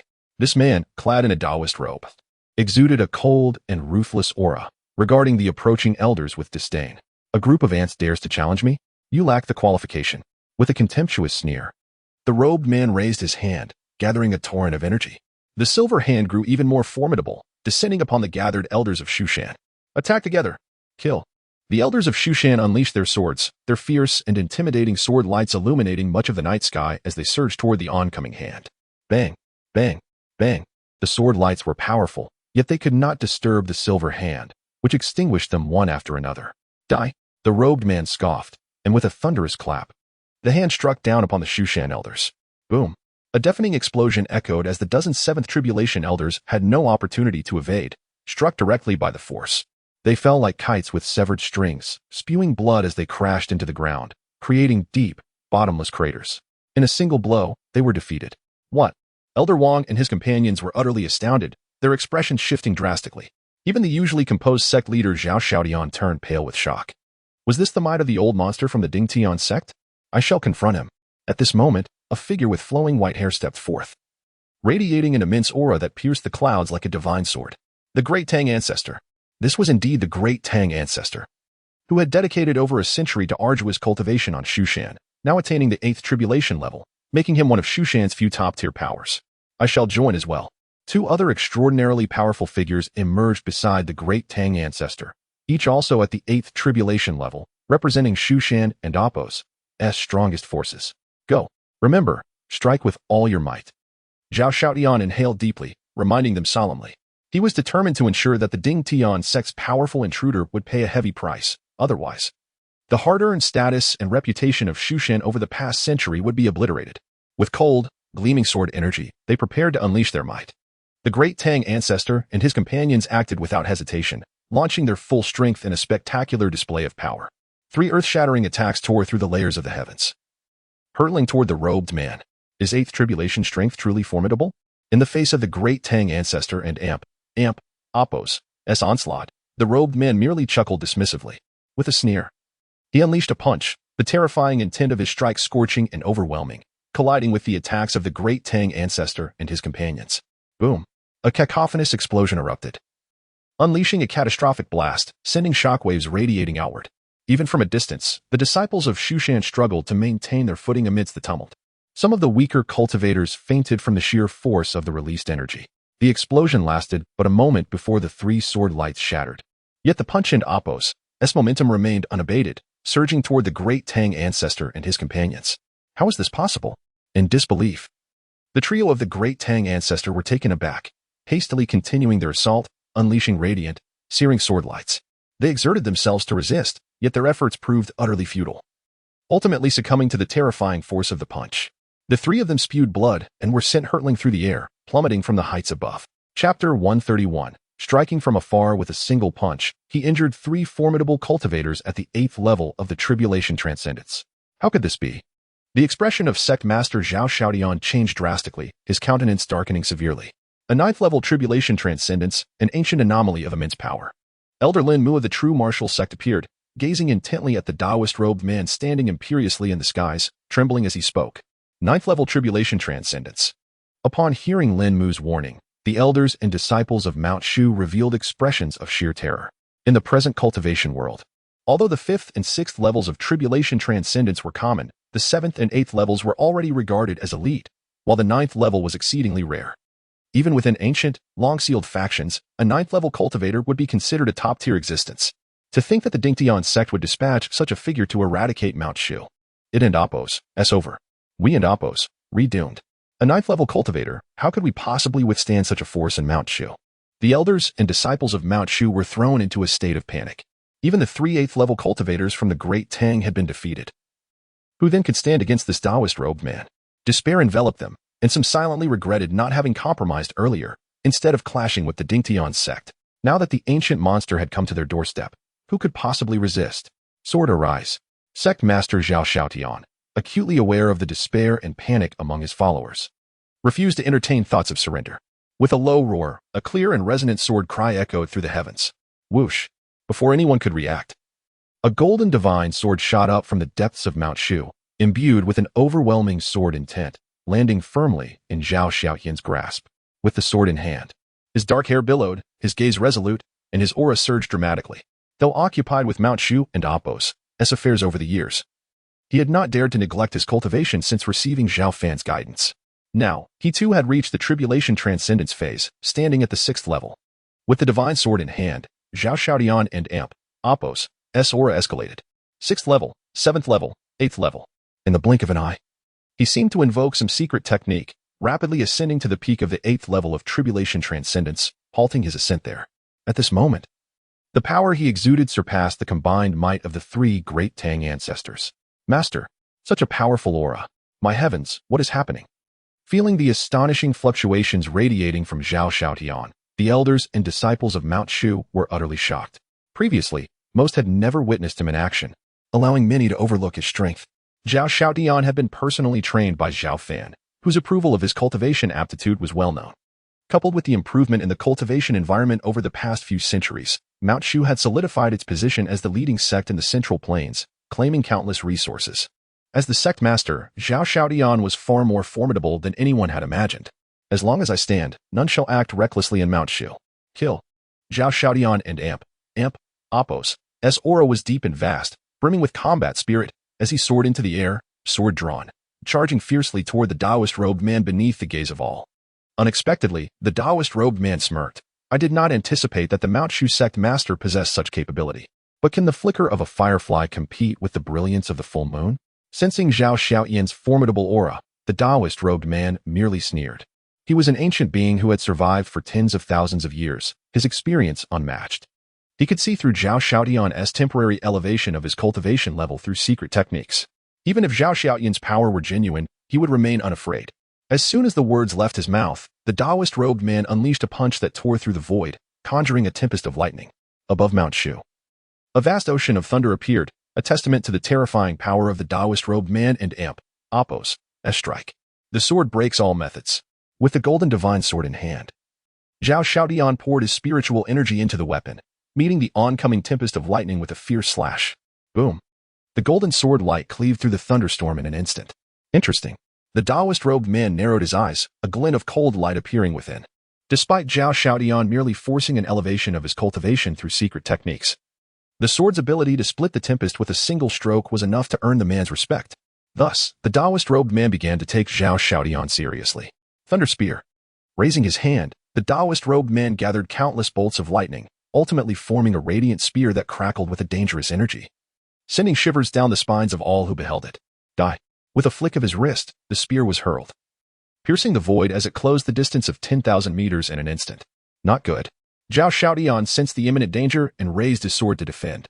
But in the next moment, the thunder roared, and a terrifying force crashed against his sword, causing his hands to tremble and blood to flow, sending him hurtling uncontrollably through the air. The thunder spear followed closely behind, aimed directly at Zhao Xiaotian's forehead. This strike, though seemingly unassuming, harbored a terrifying power. Even a peak 8th level cultivator would meet certain death. Break for me. Zhao Xiaotian felt a chill run through his body as he sensed the overwhelming danger. Yet, he did not retreat. Gripping the golden divine sword, he swung fiercely at the incoming attack. With all his might, the sword light blazed brilliantly, illuminating the heavens and earth. Boom. With a thunderous sound, the golden divine sword shattered, and before the eyes of all, Zhao Xiaotian was sent flying, bloodied and battered, like a kite with its string cut. Even invoking secret techniques to forcibly elevate his power and realm, he could not withstand the Taoist-robed man's casually thrown thunder spear. The gap between them was too vast. Master. Quickly, protect the sect master. Seeing Zhao Xiaotian injured and defeated, Elder Lin Mu's expression changed drastically as he rushed toward him, followed closely by the other elders. No matter what, They could not allow Zhao Xiaodian to come to harm. Otherwise, Mount Shu would be utterly doomed. Hiki. All of you, get lost. The Taoist-robed man stepped forward, easily grasping Zhao Xiaodian by the throat, then raised his hand to strike, sending Lin Mu and the other elders flying, bloodied. The sect master of Mount Shu, is this all the strength you possess? How pitifully weak. I will first slay your sect master, and then annihilate all of Mount Shu. Making it known to all cultivators that opposing the Dingtian sect leads to a truly tragic fate. With a cold chuckle, the Taoist-robed man tightened his grip, preparing to end Zhao Xiaoyan's life. No. Stop. Witnessing this scene, the disciples and elders of Mount Shu shouted in defiance. Clang. Just as everyone believed that sect master Zhao Xiaodian was doomed, a clear and powerful sword cry resonated through the heavens. With the sound of the sword, every sword carried by the elders and disciples of Mount Shu seemed to unsheath itself in an instant. Hundreds of thousands of precious swords gathered in the sky, forming a swirling cloud of blades that enveloped the Taoist-robed man. An overwhelming sword energy surged forth, fierce and unstoppable, causing the very fabric of the void to crack visibly. This is. The Taoist-robed man felt a jolt of terror, sensing a grave danger closing in. The sensation was akin to an ant being scrutinized by a dragon. The sheer pressure rendered him immobile, as if trapped in quicksand. What is happening? The Taoist-robed man exerted all his effort to channel his internal energy, attempting to break free from this invisible restraint, but despite numerous attempts, he found no success. He was drenched in cold sweat, and within, tumultuous waves surged. Just then, a crimson flying sword materialized out of thin air, striking forth with a thunderous force towards the robed man. This flying sword was none other than Zhao Fan's Qi Shao. Observing Zhao Xiaoyan's impending defeat, Zhao Fan, who had been confined within the demon-locking tower, ultimately decided to intervene. Chapter 132. Forcing the master of Shushan to kneel in apology? When confronting a mere ninth-layer tribulation practitioner, Zhao Fan need not even reveal himself from across the boundless void. His flying sword could strike with impunity. The crimson glow of his sword surged forth like a flash of lightning, and with a single blow, the robed man had no chance to react or defend himself. As blood splattered, a head rolled to the ground, the invisible sword energy obliterating his soul, causing him to fall on the spot. This sudden turn of events left Zhao Xiaotian and the Shushan crowd momentarily stunned. He is dead. The ancient creature of the Dingtian sect has perished just like that. What on earth has transpired? The elders and disciples of Shushan stood frozen, shocked beyond belief that such a powerful ninth-layer tribulation expert had been slain by a single sword strike. Moreover, as they glanced around, they found no trace of the assailant. The crimson sword that struck down the robed man then vanished into the void as if it had never existed. Though injured, Zhao Xiaodian remained conscious, gazing in the direction where the crimson light had disappeared, murmuring, "It was Uncle. I know who made that strike." Elder Lin Mu of the true martial sect suddenly realized something, his voice tinged with excitement. It must be the handiwork of the sword master. Only he possesses the power to so ruthlessly slay the ancient creature of the Dingtian sect. I never expected, after a century, that he still watches over and protects Shushan. As Lin Mu spoke, some of the Shushan elders began to understand, their faces reflecting reverence as they echoed, "It surely is him. How wonderful it is. After 100 years, I thought he had retreated into seclusion and would never show himself again. With the swordmaster here, even if the ancient creature of Dingtian sect comes to Shushan, he shall meet his end." Many elders exhibited excitement and joy. The swordmaster? Who might that be? Could it be a hidden powerhouse of Shushan? Master, why have I never heard you mention this before? Indeed, I have not heard of him either. Observing the elders' fervor, the newly joined practitioners and disciples of Shushan displayed curiosity. Upon hearing their questions, the seasoned elders briefly recounted the tales of the mysterious swordmaster, enlightening many who had been unaware of such a formidable presence in Shushan. The new disciples felt invigorated, realizing that a profound sword master resided within the depths of Shushan. Over the past century, Shushan had attracted numerous powerful practitioners and new disciples, yet few were aware of the sword master's existence. Some had heard whispers from their masters but dismissed them. However, witnessing the sword master's prowess firsthand, having slain the ninth-layer tribulation expert without revealing himself, instilled profound admiration and respect in everyone's hearts. This was a creature who had withstood the test of time for thousands of years. The ancient being, whom the sect leader and elders could not shake with their utmost efforts, had been effortlessly dispatched by the swordmaster, a feat that was nothing short of astonishing. That night, the events unfolded like a tempest, spreading swiftly. Dingtian sect's ninth-layer tribulation expert had been slain by the enigmatic swordmaster of Shushan, who remained unseen throughout the ordeal. It was hard to fathom that such a powerful entity could reside within Shushan. As the news circulated, various factions were left astounded, particularly those that had recently emerged or been born over the past century, who had little prior knowledge of Shushan's might. Outrageous. Inconceivable. Yin Kong has met his demise in Shushan. He was a ninth-layer tribulation expert, armed with numerous techniques and resources. What manner of being is the Shushan sword master? Regardless of who they were, those who dared to slay a disciple of Ding Tian's sect must pay a grave price. Thousands of years ago, Ding Tian's sect had been a dominant force. Allowing a mere Shushan to impede their progress would invite mockery from other dormant powers. Upon receiving the news, the upper echelons of Ding Tian's sect were incensed, erupting in a cacophony of furious shouts. Yin Kong, the robed man who had ventured to Shushan, was among the most formidable within Ding Tian's sect. Yet now, he lay dead in Shushan. The most critical aspect of this incident was that not only had Ding Tian's sect failed to subdue Shushan, but they had also lost one of their own, suffering a blow to their dignity. For an ancient power that had endured for millennia, this was a profound humiliation. Convey my edict. The master of Shushan must kneel before Ding Tian's sect and apologize within 3 days. Otherwise, we shall mobilize our forces to annihilate Shushan and lay waste to all beings within their territory for miles, ensuring all pay for Yin Kong and Apos' demise. The leader of Ding Tian's sect, imposing and aloof like a deity, issued his commands with an unassailable tone.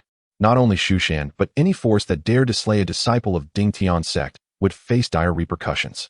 At present, Ding Tian's sect had just unified the entire eastern wilderness, their might unparalleled. Failing to respond with sufficient gravity would render the leader's decades of effort meaningless. Furthermore, Ding Tian's sect and Apos' ambitions extended beyond the eastern wilderness. Should the opportunity arise, they aim to seize Shushan and Apos' territory for future endeavors in pursuit of immortality. Such ancient powers do not act impulsively. They consider not only reputation, but also their own interests.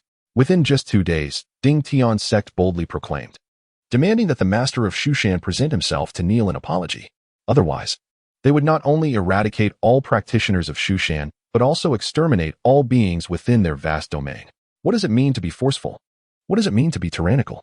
This was Ding Tian's sect's response, both forceful and ruthless, drenched in blood and malice. They were an ancient power, their foundations profoundly deep. Even Yin Kong, despite his prowess, was not the strongest among them. Hence, even with Yin Kong's death in Shushan, the upper echelons were not deterred. Rather, they intensified their hostility towards Shushan. Ding Tian's sect's response was direct and formidable, drawing the attention of a significant portion of the cultivation world to the impending clash between Shushan and Ding Tian's sect.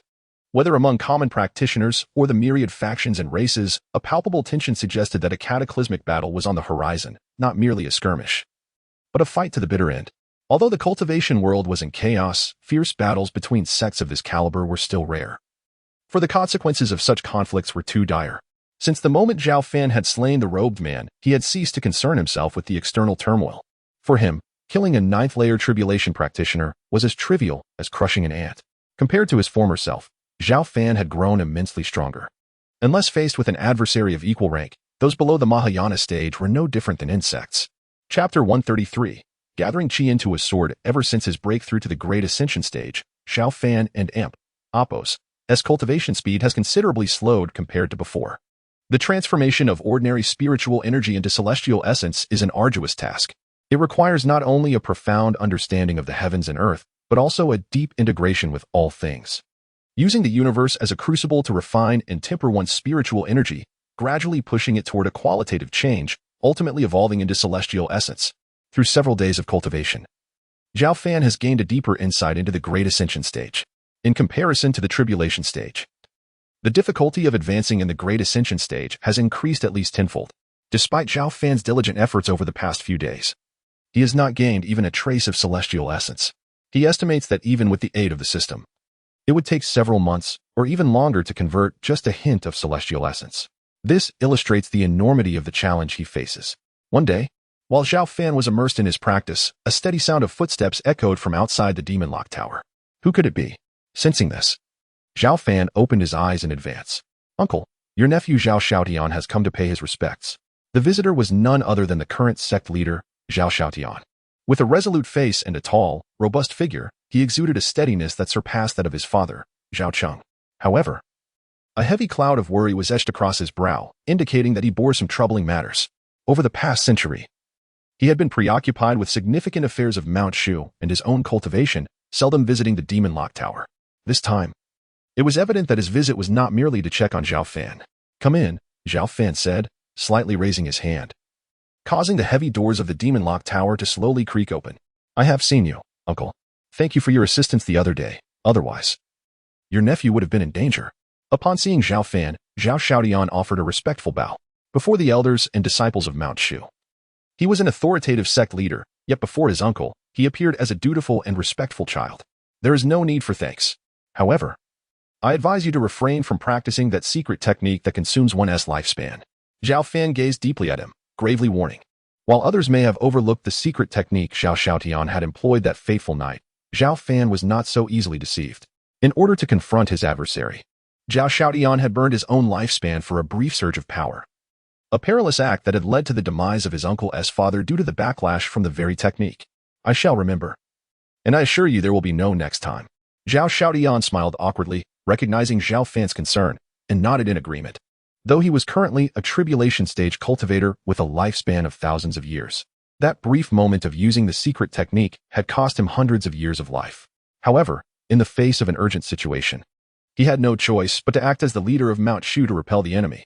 Now, having received Zhao Fan and Appos as counsel, he naturally would not dare to continue practicing or employing such techniques in the future. You have done exceptionally well over the years.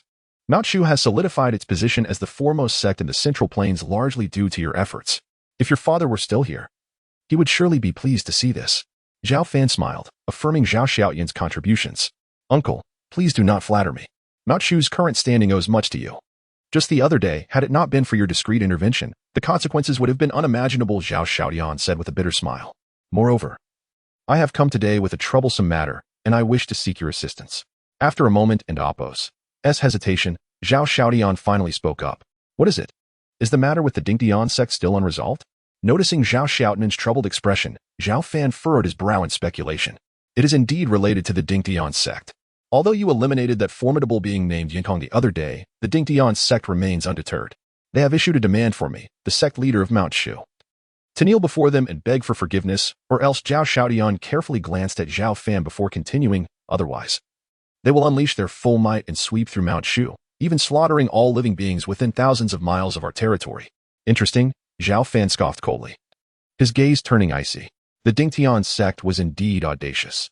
He had anticipated that slaying a powerful tribulation-level cultivator would deter them. Yet they still dared to provoke Mount Shu. Uncle, the Dingtian sect has unified the eastern wilderness and possesses unfathomable strength. Thus, I am compelled to seek your assistance for Mount Shu. Zhao Xiaodian spoke earnestly, pleading for help. He had thought that Mount Shu could withstand the Dingtian sect. But after witnessing the might of a tribulation-level cultivator, he realized that relying solely on Mount Shu and Appos' strength was insufficient to contend with the Dingtian sect, prompting him to seek Zhao Fan and Appos' aid. I understand, Zhao Fan replied with a calm smile. He then slowly raised his hand, gathering the spiritual energy from the surrounding environment into his palm, ultimately forming a crystal-clear 3-inch spiritual sword. Take this spiritual sword and personally visit the Dingtian sect. This is not for kneeling and begging for forgiveness, but rather to ensure their complete eradication. Zhao Fan's words were not loud, yet they struck Zhao Xiaodian like a thunderclap, leaving him in shock. Uncle, do you mean? Zhao Xiaodian stared at Zhao Fan in astonishment. In this increasingly chaotic cultivation world, for Mount Shu to instill fear, it must set an example. Otherwise, all sorts of foolish beings would dare to come to Mount Shu and cause trouble, leading to endless strife. I understand. Zhao Xiaodian carefully accepted the spiritual sword, solemnly declaring, since Uncle has given the order, I will personally visit the Dingtian sect. Go. Zhao Fan waved his hand, calmly smiling. Zhao Xiaodian did not linger, bowing repeatedly to Zhao Fan before turning to leave the demon lock tower.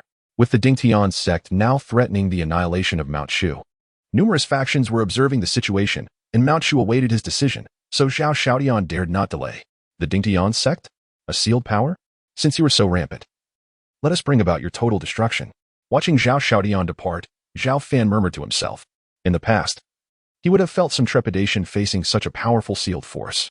After all, the Dingtian sect was undoubtedly far more formidable than the previous Ximing clan. The latter was merely an ordinary sealed force, while the former was a top-tier sealed power unifying the eastern wilderness, putting them in entirely different leagues. Previously, Zhao Fan was only at the tribulation level, still within the realm of cultivators. However, now he stood at the Great Ascension stage, an almost semi-divine existence. A Great Ascension cultivator, even in the context of tens of thousands of years ago in the cultivation world, represented the pinnacle of strength. Though the Dingtian sect was indeed inscrutable, they had only recently emerged in the past century. Zhao Fan firmly believed that they had yet to produce a great ascension cultivator. Otherwise, they would not have dispatched just one tribulation-level cultivator to attack Mount Shu the other day. Chapter 134. A personal visit to the Dingtian sect. The audacity of the Dingtian sect knows no bounds. A formidable being who had attained the 9th level of tribulation has just perished on the grounds of Mount Shu. Yet they dare to demand that our esteemed sect leader personally visit to offer an apology. What ancient power they claim to possess seems more akin to a delusion brought on by a kick from a donkey. Within the grand hall of Mount Shu, the elders congregated, engaging in fervent discussions regarding the Dingtian sect's brazen reaction. Although their words dripped with disdain, the expressions upon their faces betrayed a deeper unease. Despite the recent triumph of our sword-wielding elder in vanquishing the Dingtian sect and Appos' formidable opponent, the sect has not been deterred. Rather, they have intensified their threats, insisting that the sect leader kneel before them and beg for forgiveness. Clearly, the Dingtian sect possesses considerable confidence. Perhaps they harbor even more powerful cultivators among their ranks. Otherwise, how could they be so brazen? Fear not, for we have our sword-wielding elder safeguarding Mount Shu. Even if the Dingtian sect were to unleash their full force, we would remain unafraid, one elder proclaimed. Indeed, another elder concurred. We must hasten our preparations for battle, ready to confront the Dingtian sect at a moment and Appos' notice. Some elders, ever prudent, began to arrange for their disciples to intensify their training in anticipation of conflict. Amidst the flurry of discussion, sect leader Zhao Xiaodian entered with a composed demeanor. Since his return from the demon ceiling tower, his countenance had brightened significantly. The shadows that once lingered around his eyes now lifted, and a faint smile danced upon his lips. The sect leader has arrived, came the murmurs of surprise. Strange. He seems to be smiling. Is he not concerned? The Dingtian sect has explicitly demanded he kneel and apologize. The elders exchanged glances, bewildered by Zhao Xiaodian and Appos' demeanor. Sect leader, you appear to be in good spirits, the venerable elder Lin Mu remarked, his voice laced with curiosity. Indeed, I am feeling quite well, Zhao Xiaodian replied with a smile, taking his seat upon the throne. What could possibly bring you such joy at a time like this? The Dingtian sect is threatening to annihilate Mount Shu if you do not comply with their demands within 3 days. Should we not devise a plan? Lin Mu pressed, his concern evident. You are correct. We must prepare for battle. Other elders chimed in agreement. There's no need for concern, Zhao Xiaodian interjected, raising a hand to quell their worries. I have formulated a strategy to address the Dingtian sect. A strategy? Have you consulted the sword-wielding elder? What was his response? Lin Mu inquired, a spark of excitement in his eyes. Upon hearing the mention of the sword-wielding elder, the other elders brightened. For his reputation as Mount Shu's strongest figure was well known. I have indeed conferred with the sword-wielding elder. I shall personally visit the Dingtian sect, Zhao Xiaodian stated calmly, a smile gracing his lips. What? The sect leader intends to visit the Dingtian sect in person? This is utterly unthinkable. Almost in unison, the elders voiced their objections. After just slaying one of their formidable foes, how can you venture into their lair? Are you not inviting peril? Lin Mu expressed his dismay, furrowing his brow. You need not worry. My visit to the Dingtian sect will be an intriguing affair. Those who wish to oppress Mount Shu will undoubtedly pay a steep price, Zhao Xiaodian assured them, seemingly unfazed by their apprehension. Lin Mu's brow eased slightly. Yet he remained perplexed. If this is not an act of submission, why must you go there personally? The Dingtian sect seeks our destruction, and should anything go awry, we would be unable to render assistance in time. Rest assured, I would not embark on this journey without confidence in my ability to navigate the situation. Zhao Xiaodian replied with a mysterious smile, offering no further explanation. Sect leader, we implore you to reconsider. Should anything happen to you, who will guide Mount Shu? The elders, although uncertain of Zhao Xiaodian and Appos' motives, collectively voiced their concerns. My mind is made up. There is no need for further persuasion, Zhao Xiaodian asserted, resolutely dismissing their objections. His admiration and trust in his uncle, Zhao Fan, fueled his courage. Armed with the spirit sword bestowed upon him by his uncle, he felt emboldened to confront any danger. Moreover, as the esteemed sect leader of Mount Shu, Zhao Xiaodian possessed his own pride and resolve. Did the Dingtian sect not demand I kneel and plead for mercy? Did they not presume I would shy away from confronting them? I shall go forth and, before the eyes of the world, trample the Dingtian sect underfoot. Zhao Xiaodian's authority within Mount Shu was unassailable. Despite the fervent opposition from many elders, they could not deter him from his course. Soon, news of the sect leader and Appos' imminent visit to the Dingtian sect spread like wildfire, creating a whirlwind of surprise throughout the realm. Many had anticipated that with a swordmaster safeguarding Mount Shu, there would be some courage to stand against the Ding Tian sect. Yet, to their astonishment, rather than preparing for battle, Mount Shu seemed to be capitulating. The notion that the esteemed sect leader would personally apologize to the Ding Tian sect was unfathomable. It seemed the swordmaster lacked the confidence to contend with the formidable elders of the Ding Tian sect, forcing the sect leader to acquiesce. Upon receiving the news, various factions were thrown into a state of uproar. What they had expected to be a rare and fierce confrontation between Mount Shu and the Ding Tian sect had instead culminated in this unexpected display of submission. Many concluded that the sect leader and Apos' visit to the Ding Tian sect was nothing short of an act of supplication. The disciples of Mount Shu were filled with discontent. With no true battle having commenced, their sect leader and Apos' intention to visit the Ding Tian sect felt like an unwarranted capitulation.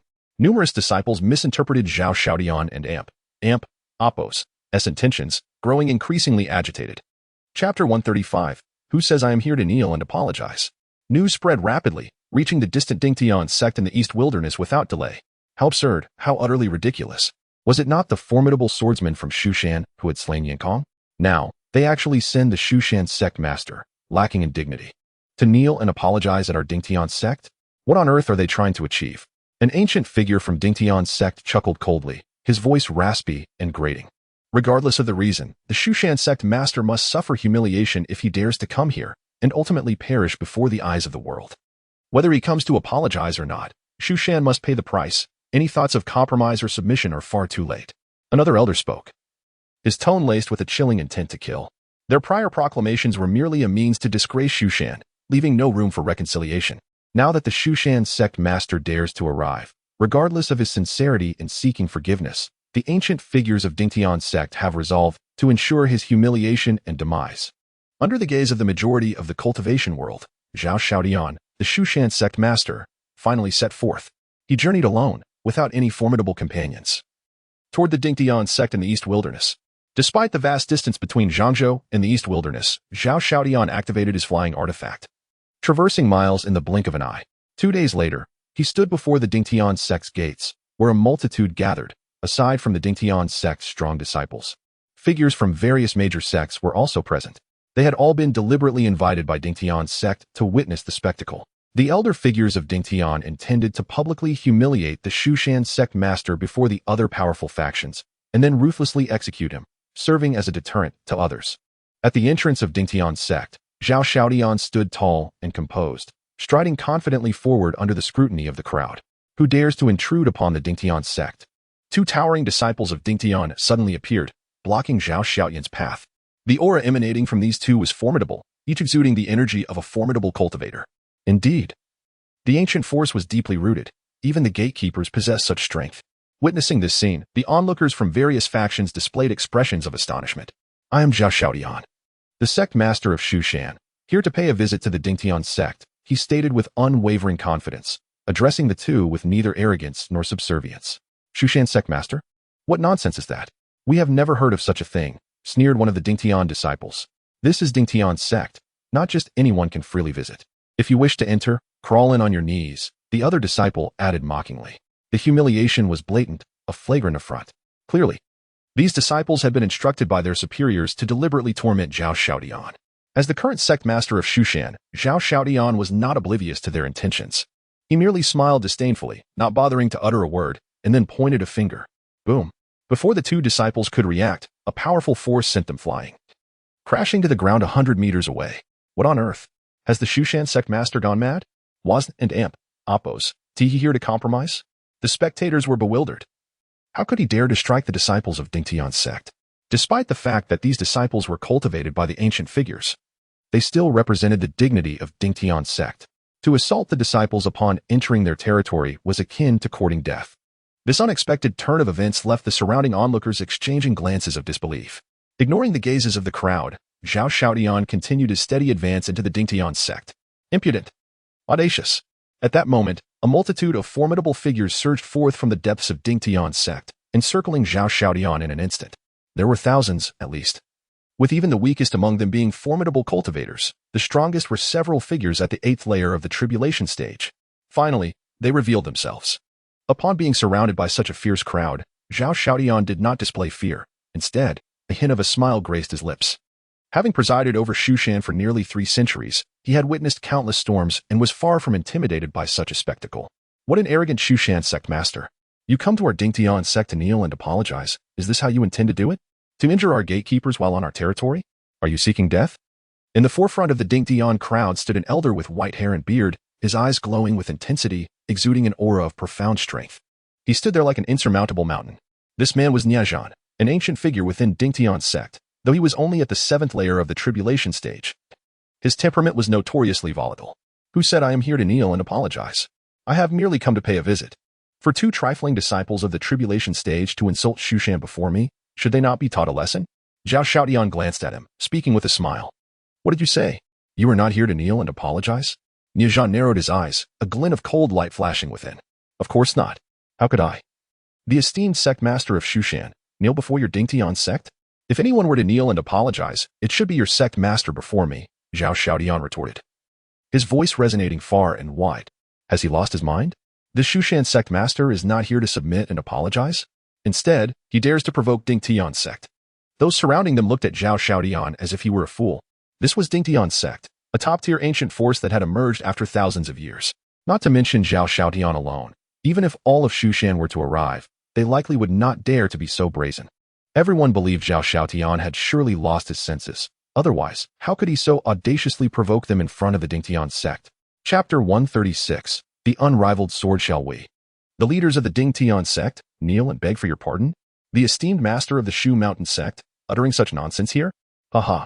Niajan and the others exchanged glances before bursting into uproarious laughter.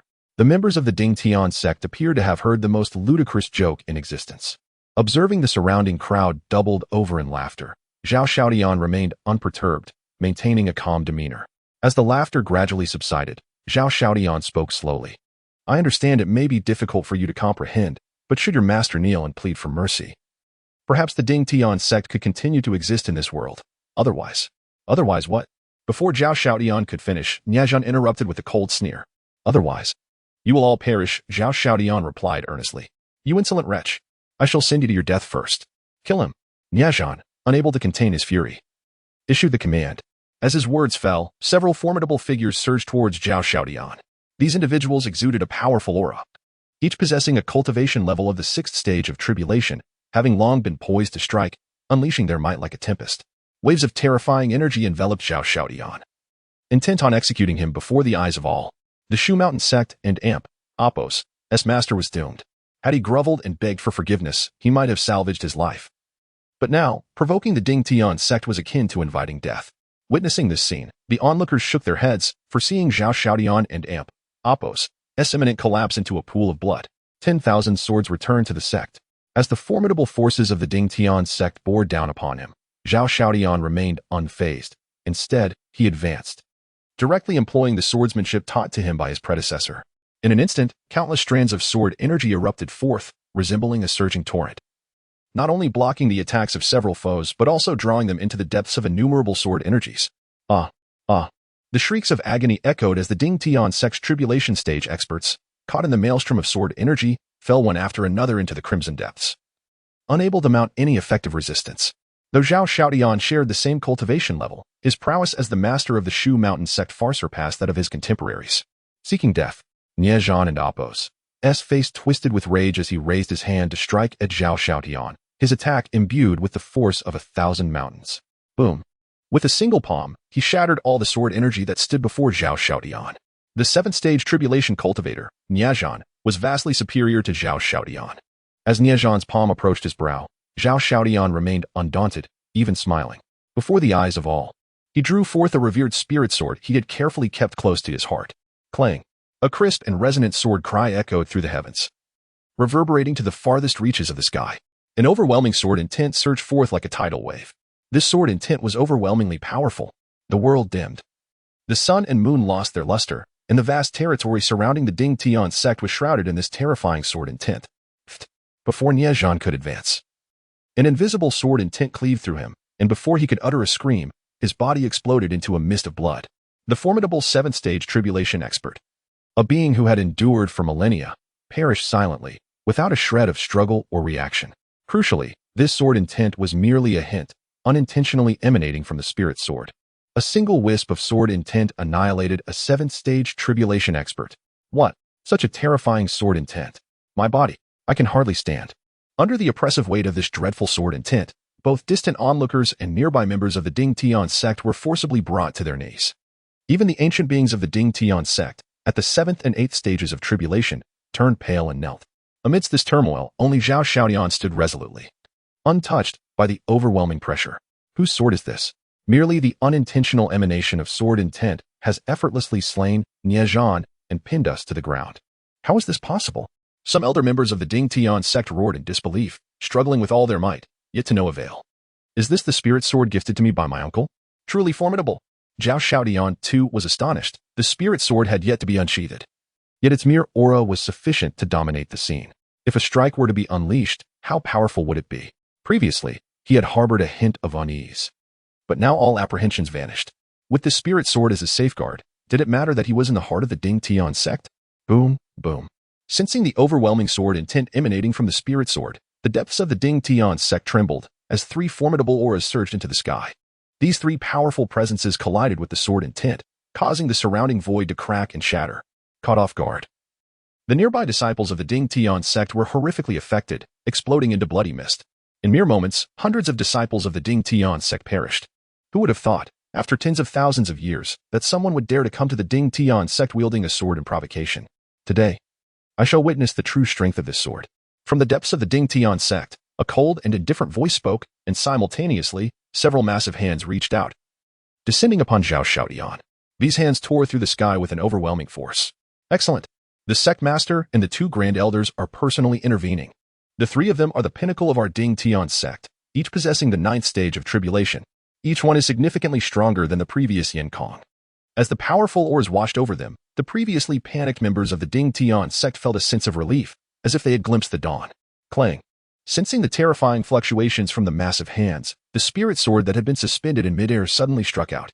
This strike was unstoppable, capable of obliterating the very heavens. Bang, bang.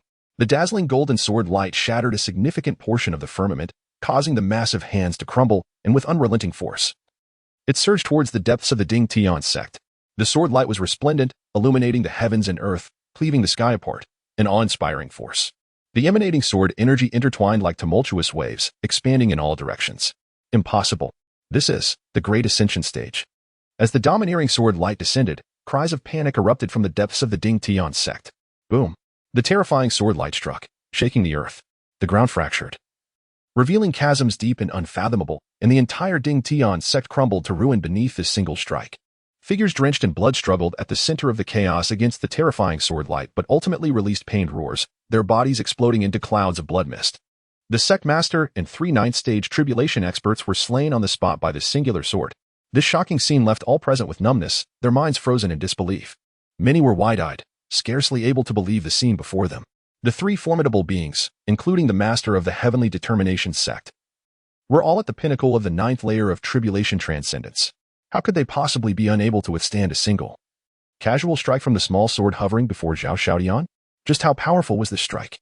So powerful that even 3 cultivators at the 9th layer of tribulation transcendence could not fend it off? Silence reigned, an eerie stillness enveloping the entire arena. Chapter 137, a startling revelation in a single stroke. 3 formidable powers, including the master of the Ding Tian sect, were vanquished, leaving the onlookers in a state of utter shock, silence enveloping the scene. These were 3 beings at the 9th level of the tribulation stage, each capable of stirring a tempest in the realm of cultivation. Yet, before the palm-sized spiritual sword, they had no opportunity for resistance or escape. Such was the terrifying might on display. The strength displayed was undoubtedly that of the Mahayana stage. An erudite elder, suddenly struck by a realization, exclaimed, to effortlessly slay 3 formidable beings at the 9th level of the tribulation stage with a single sword, who but a Mahayana cultivator could accomplish such a feat? It became clear that behind the master of the Shushan sect stood a Mahayana powerhouse. No wonder he dared to confront the Ding Tian sect with such confidence. The Mahayana stage, a pinnacle of existence, was nearly indistinguishable from the true immortals of yore. As the elder's words echoed, the remaining members of the Ding Tian sect gazed at the spiritual sword hovering before Zhao Xiaodian, feeling an icy chill creep into their bones. Each heart filled with profound despair. They had never anticipated that a Mahayana powerhouse was secretly safeguarding the master of the Shushan sect. Though the Ding Tian sect was an ancient force from millennia past, It was no match for a semi-immortal Mahayana cultivator. In that moment, the realization dawned upon all. The reason for Zhao Xiaoyan's earlier composure was now clear. No wonder the Shushan sect's master dared to approach the Dingtian sect personally. With a Mahayana swordsman in his corner, the Dingtian sect had indeed struck a hard wall. The depths of Shushan were unfathomable. How could such a semi-immortal being emerge so soon after the resurgence of spiritual energy? Gasps of astonishment filled the air as the various powers observing the spectacle revealed expressions of awe. In their hearts, they instinctively categorized Shushan as an untouchable entity. The palm-sized spiritual sword hovered silently before Zhao Xiaotian, emanating an increasingly potent sword intent that fiercely enveloped the remaining members of the Dingtian sect, pressing them into submission. None dared to resist. Even the 3 slain masters of the Dingtian sect had lost the will to fight. With a mere flick of his wrist, Zhao Xiaotian had subdued an ancient, long-sealed power. A surge of exhilaration coursed through him as he gazed at the disheveled members of the Dingtian sect, a wide smile breaking across his face. Though he was aware of his uncle and Apos' strength, he had never imagined it to be to such an extraordinary extent. Indeed, his visit had been well worth it. Now, who among you from the Dingtian sect wishes for me to kneel and beg for forgiveness? Zhao Xiaotian strode forward, his piercing gaze sweeping over the members of the Dingtian sect, lingering particularly on the elders at the forefront. Forgive us. It was our folly to provoke Shushan. We were in the wrong. We implore the master of Shushan and the elder behind him to spare our lives. Before absolute power, the elders of the Dingtian sect had no choice but to bow their heads in submission. With their strongest master and 2 grand elders dead, any further resistance would lead to the annihilation of the entire sect. As seasoned beings who had weathered the ages, they were keenly aware of the value of life. Was it not too late to plead for mercy? If memory serves, it was you who declared your intent to kill me just moments ago. Zhao Xiaotian remarked with a knowing smirk directed at the elders of the Dingtian sect. We, the leading elders, stammered, their faces etched with bitterness. Unable to find words to respond, they could only repeatedly plead, we were in the wrong. Please forgive us, Master of Shushan. Earlier, their arrogance had been palpable, and now they found themselves in a state of utter disarray and despair. Had I not been under the protection of my esteemed elder from Shushan, I would have long since been humiliated and killed by you. Zhao Xiaotian declared. Thus, the Dingtian sect must cease to exist. With that, he bowed respectfully to the hovering spiritual sword. I beseech the esteemed swordsman to act, and let the Dingtian sect be no more. Responding to Zhao Xiaotian's request, the palm-sized sword seemed to resonate and unleashed another strike towards the Dingtian sect. This blow was far more terrifying. A torrent of energy that shattered the heavens and obliterated the earth. The sword light roared like a tempest, engulfing the entire Dingtian sect. In a blink, one after another, the elders of the Dingtian sect were caught off guard, reduced to ashes by the radiant sword light. Every cultivator of the Dingtian sect at the integration stage and above was obliterated beneath the scorching brilliance of the sword. In mere instants, thousands of their stronghold fell in the singular stroke. The once mighty Dingtian sect crumbled into ruins, vanishing before the astonished gazes of all. The Dingtian sect was no more. Gasping in disbelief, the onlookers felt a chill run down their spines. One sword had felled 3 ninth-level tribulation masters. One sword had annihilated the Dingtian sect. With the 2 strikes, the once hovering sword before Zhao Xiaotian finally began to exhaust its energy, dissipating into the air. The suffocating pressure of its sword intent gradually faded. Amidst the ruins, Zhao Xiaotian stood tall, his gaze resolute and tranquil, murmuring, "Whoever seeks to obliterate Shushan shall pay the requisite price." These calm yet powerful words reverberated in the ears of the onlookers, striking their hearts with an overwhelming force. The Dingtian sect had been extinguished. This news spread like wildfire throughout the realm of cultivation. The once tumultuous realm, rife with conflict, came to an abrupt halt upon hearing of the Dingtian sect's demise. What? The Dingtian sect has been destroyed? That was a top-tier ancient power that had recently emerged to unify the entire eastern wasteland. How could it simply be extinguished? Such a rumor seemed unfathomable. The Dingtian sect was too formidable, the sole ancient power to unify vast territories, shrouded in mystery and greatly feared by all. Yet, now, whispers of its obliteration circulated. If you were to hear this news, skepticism would be your first instinct. However, as more credible accounts began to surface, doubts started to wane. For on that day, many powerful beings from various factions witnessed the annihilation of the Dingtian sect firsthand and came forth to validate the truth of the matter. Is this not absurd? The master of Shushan himself confronted the Dingtian sect, backed by a Mahayana presence, slaying 3 ninth-level tribulation masters and obliterating the entire sect. Heavens! A semi-immortal Mahayana being. How could Shushan harbor such an entity?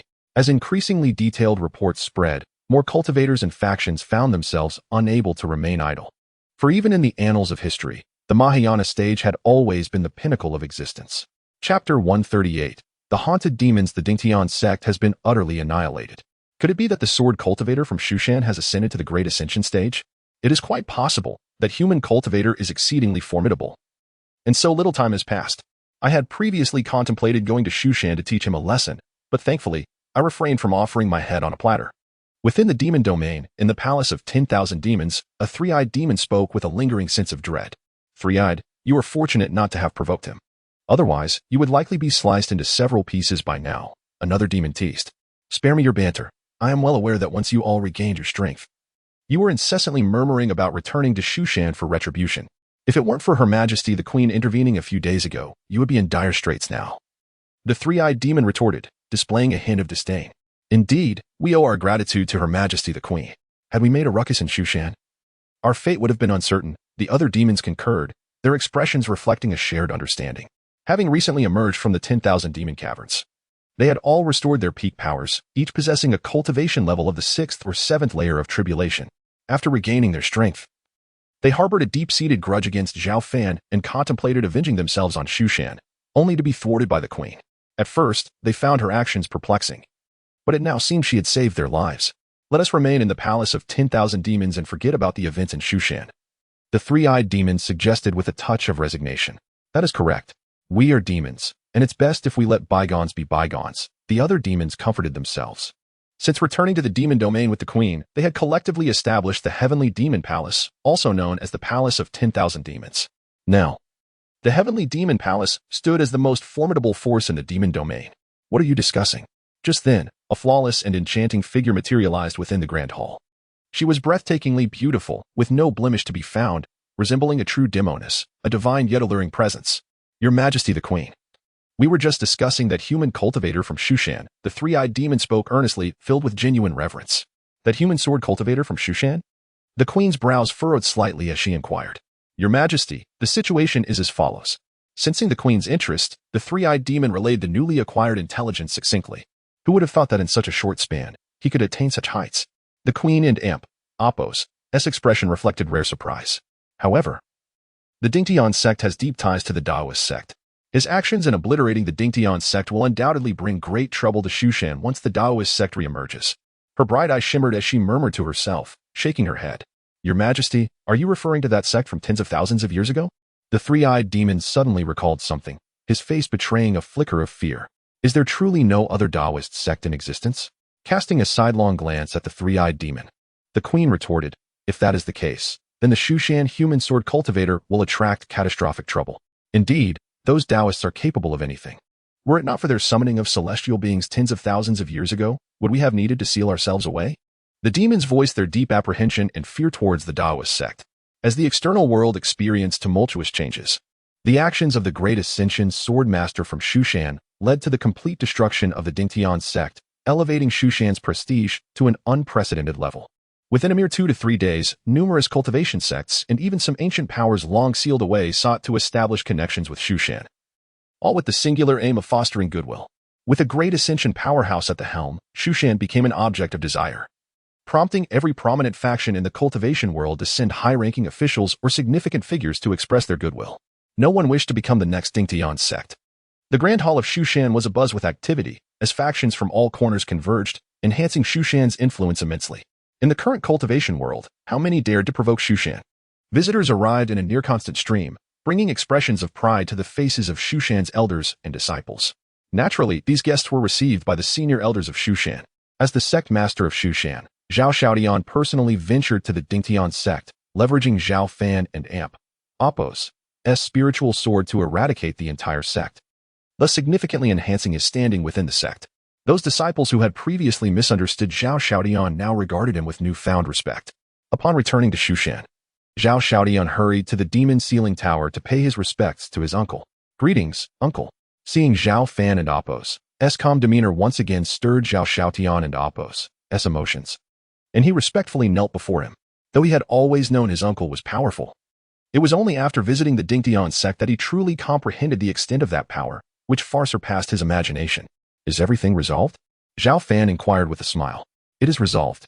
Thank you, uncle, for aiding Shushan once again. Zhao Xiaodian expressed heartfelt gratitude, despite knowing that words were often futile. Though Shushan had regained its former glory, it still lacked the deep-rooted foundations of the ancient powers. As the secmaster of Shushan, you must remain diligent.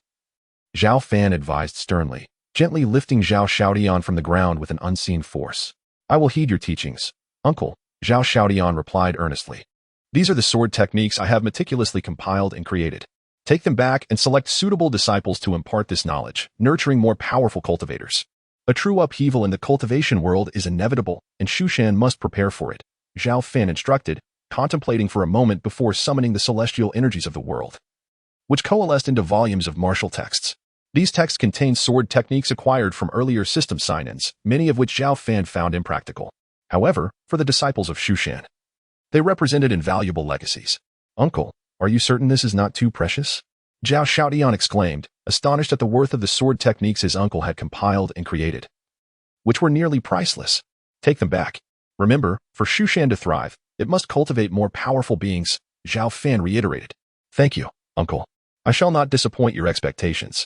Zhao Xiaodian inhaled deeply, solemnly accepting the texts that contained the sword techniques. Chapter 139. The Purple and Blue Sword Cannon with the swordsmanship tome bestowed upon him by Zhao Fan. Zhao Xiaodian departed from the demon locking tower in high spirits. With you in command, it would be a formidable challenge for Shushan not to grow stronger. Just as Zhao Xiaodian exited, a graceful figure emerged from the nearby stone chamber. It was the enchanting little fox, Bai Shui, who had just concluded her meditation. Since returning to the demon locking tower a century ago, Bai Shui had devoted the majority of her time to intense cultivation. Compared to her former self, her strength had multiplied significantly. She had already reached the 9th level of tribulation. Moreover, she was on the verge of further ascension, poised to break through to the great ascension stage. If Shushan relied solely on one individual to become powerful, it would ultimately find itself constrained. Zhao Fan perceived Bai Shui and Appo's implication and responded with a smile. You speak the truth. However, it appears you have grown even stronger. Have you already broken through to the great ascension stage? Bai Shui blinked her large eyes, curiously examining Zhao Fan, yet found herself unable to discern his cultivation level. What do you think? Zhao Fan replied with a chuckle. How infuriating. A mere century has passed, and you have already crossed into the threshold of the great ascension stage. I, the fox spirit, must catch up to you, Bai Shui declared, clenching her small fist in frustration. Despite having awakened and merged with memories of her previous life as an empress, Bai Shui retained a portion of her innocence and charm, particularly when in Zhao Fan's company, appearing unchanged from before. Yet, at times, she would exhibit the aloofness and authority befitting a sovereign. The current Bai Shui was a delightful amalgamation of an adorable lowly and a dignified ice queen. Of course, in your previous life, you were an empress. Catching up to me is merely a matter of time. Zhao Fan sensed that Bai Shui and Appo's aura was flawless and complete, indicating that she could break through to the great ascension stage at any moment. Her rapid advancement in cultivation was astonishing, even to him. It was no wonder she felt immense pressure, as her progress was fueled by the remnants of the Empress's memories. Without the system's assistance, she might have surpassed him long ago. At least you were perceptive, Bai Shui remarked, lifting her chin in satisfaction at Zhao Fan's comforting words. By the way, I sense that an opportunity for transcendence is about to manifest in this world. Suddenly, as if struck by inspiration, Bai Shui gently reminded Zhao Fan. An opportunity for transcendence is about to arise. Why do I have no premonition of it? Is it truly coming to fruition? Zhao Fan and Appo's eyes lit up as he inquired gravely. The opportunity for transcendence is born from the supreme essence of heaven and earth. Its exact emergence is likely to occur within the next few decades or centuries, with its true unveiling perhaps within the next 100 or 200 years. In my past life, I contended for such opportunities, allowing me to catch a whiff of its essence. Since you have not been exposed to such energy, it is entirely normal for you to be unaware, Bai Shui explained with a sidelong glance at Zhao Fan. Is that so? Zhao Fan nodded thoughtfully. After a moment, he asked, Little Fox, since you have awakened and merged with part of your previous memories, you should have knowledge of the hidden forces in this world, yes? When the opportunity for transcendence appears, will those lurking ancient beings emerge to seize it? What level of strength do you estimate they possess? Despite having a system at his disposal, Zhao Fan remained extremely interested in the opportunity for transcendence. He anticipated that, whether for himself or for Bai Shui, he would likely have to contend for it. Thus, he wished to glean some insight into the potential adversaries. I have only just begun to merge with some memories. so my understanding is limited. However, thousands of years ago, when the opportunity for transcendence last arose, countless powerful beings engaged in battle within the cultivation realm. The most notable factions were the ancient Buddhist sects and the Taoist sects, alongside several formidable forces from the demon and devil realms. Especially the Taoist sect, our enmity is irreconcilable. And if the opportunity for transcendence arises, I must seek retribution. Bai Shui's expression turned cold as she recalled past events. The Taoist sect? Are they truly powerful? Zhao Fan furrowed his brow, questioning her. It was evident from Bai Shui's demeanor that she had suffered greatly at their hands thousands of years ago. Extremely formidable. Thousands of years ago, aside from the mysterious ancient Buddhist sect, the Taoist sect was regarded as the pinnacle of power within the cultivation realm. Back then, Shushan was stronger than it is now, yet it still paled in comparison to the Taoist sect. Bai Shui replied hesitantly. Fascinating. So the Taoist sect is indeed that powerful. Zhao Fan accepted Bai Shui's words without doubt. After all, she was the reincarnation of an empress, and their rapport eliminated any need for deception. Though the Taoist sect is strong, they are not invincible. Once I regain my full strength, should they dare to show themselves, I would not hesitate to obliterate their legacy. A glimmer of determination flashed in Bai Shui and Appo's beautiful eyes as she huffed. If you require my assistance, do not hesitate to ask. Aware of Bai Shui's grievances with the Taoist sect, Zhao Fan was determined not to remain indifferent. Humph, consider it a debt of loyalty on your part. For that remark, I shall bestow upon you this treasure. As Bai Shui concluded her statement, she tossed a decayed tome from her delicate hand. What is this?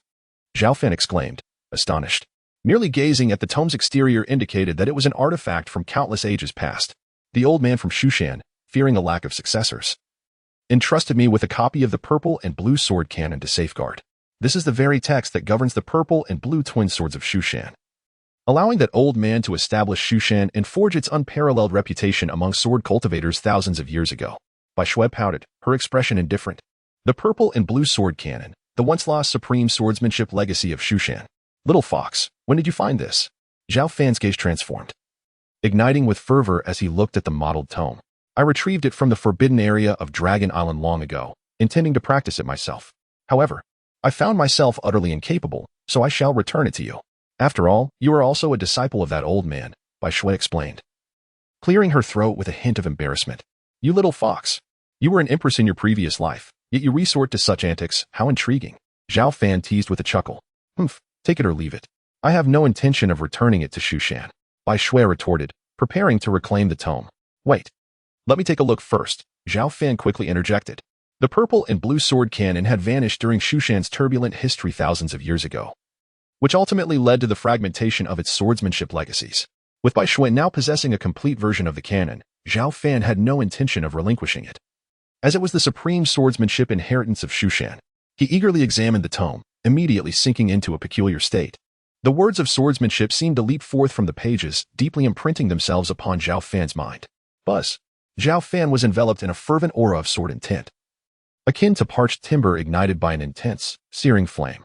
Chapter 140. The sword path grows stronger. A formidable and astonishing sword intent enveloped the surroundings, instilling within me a faint sense of peril, regardless of cultivation levels, merely in terms of sword intent. This individual appeared to rival the venerable elder of Mount Shu from times long past. Bai Shui, with her graceful and elongated figure, displayed a rare expression of astonishment upon her exquisitely delicate features.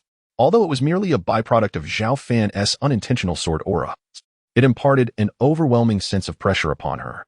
At this moment, Bai Shui truly comprehended that Zhao Fan's overall prowess likely surpassed her expectations. Zhao Fan paid no heed to Bai Shui's reaction, seemingly immersing himself in a novel realm of swordsmanship, absorbed beyond retrieval. The Ziqing sword canon, even when compared to the Zhuxian sword canon, was hardly inferior. It is no exaggeration to assert that it stands as the most potent swordsmanship inheritance of Mount Shu in millennia, rendering the techniques of sword control and 10,000 swords to mere child's play in its presence. A master of swordsmanship such as Zhao Fan swiftly grasped some of its profound intricacies. Zhao Fan experienced significant enlightenment, elevating his own swordsmanship limits. Unlike the Zhuxian sword canon, the Ziqing sword canon is the supreme legacy of Mount Shu, encompassing myriad branches of sword techniques. Zhao Fan had previously cultivated the techniques of sword control and 10,000 swords. Thus, even a nascent understanding allowed him to effortlessly grasp many of its essential meanings. Invisibly, Zhao Fan became ensnared in the process of comprehending the Ziqing sword canon, resulting in an immense enhancement of his sword artistry. This transformation was intangible, so subtle that even cultivators of the same rank would struggle to perceive it. Yet, the astute Bai Shui keenly detected this minute shift. Her expression of surprise deepened in mere moments. Through her gaze, Zhao Fan appeared to morph into a divine sword capable of cleaving the heavens, transitioning into a realm of swordsmanship, ultimately resembling an entire world of swords. In such a brief span, he had actually grasped the essence of the Ziqing sword canon. A feat almost beyond belief. Bai Shui's bright eyes fixated intently on Zhao Fan, her face reflecting sheer astonishment. In her past life as an empress, she had encountered numerous formidable cultivators, yet in terms of swordsmanship, few throughout the ages could stand shoulder to shoulder with Zhao Fan. His insight and innate talent transcended the ordinary, verging on the unimaginable. Bai Shui remained quietly by his side, acutely aware that Zhao Fan had entered a state of enlightenment. This was a sublime realm that every cultivator yearned for, wherein the comprehension of sword techniques unfolded effortlessly. As time progressed, Zhao Fan's sword intent grew increasingly potent, soon enveloping the entire demon suppression tower and even permeating the vast expanse of Mount Shu. Clang, clang. Deep within the sacred grounds of Mount Shu, two rusted ancient swords seemed to sense something, resonating with the most powerful and resonant sword cries heard in tens of thousands of years. The echoes of the sword cries reverberated to the heavens and wherever the sound traveled. Both the elders and disciples of Mount Shu felt their swords emit a soft chime in unison. The cacophony of countless sword cries converged, creating a tumultuous wave that rippled through the cosmos. The simultaneous cries of myriad swords were an exceedingly rare phenomenon. What could be the cause? The long-silent Ziqing twin swords had inexplicably instigated this extraordinary event. Could it be that someone had intruded upon the sacred grounds and awakened the Ziqing twin swords? Quick! Let us investigate the sacred grounds. Such a tremendous commotion startled many of the elders of Mount Shu, who hastened to the outskirts of the sacred grounds. The seals of the Ziqing twin swords remained intact.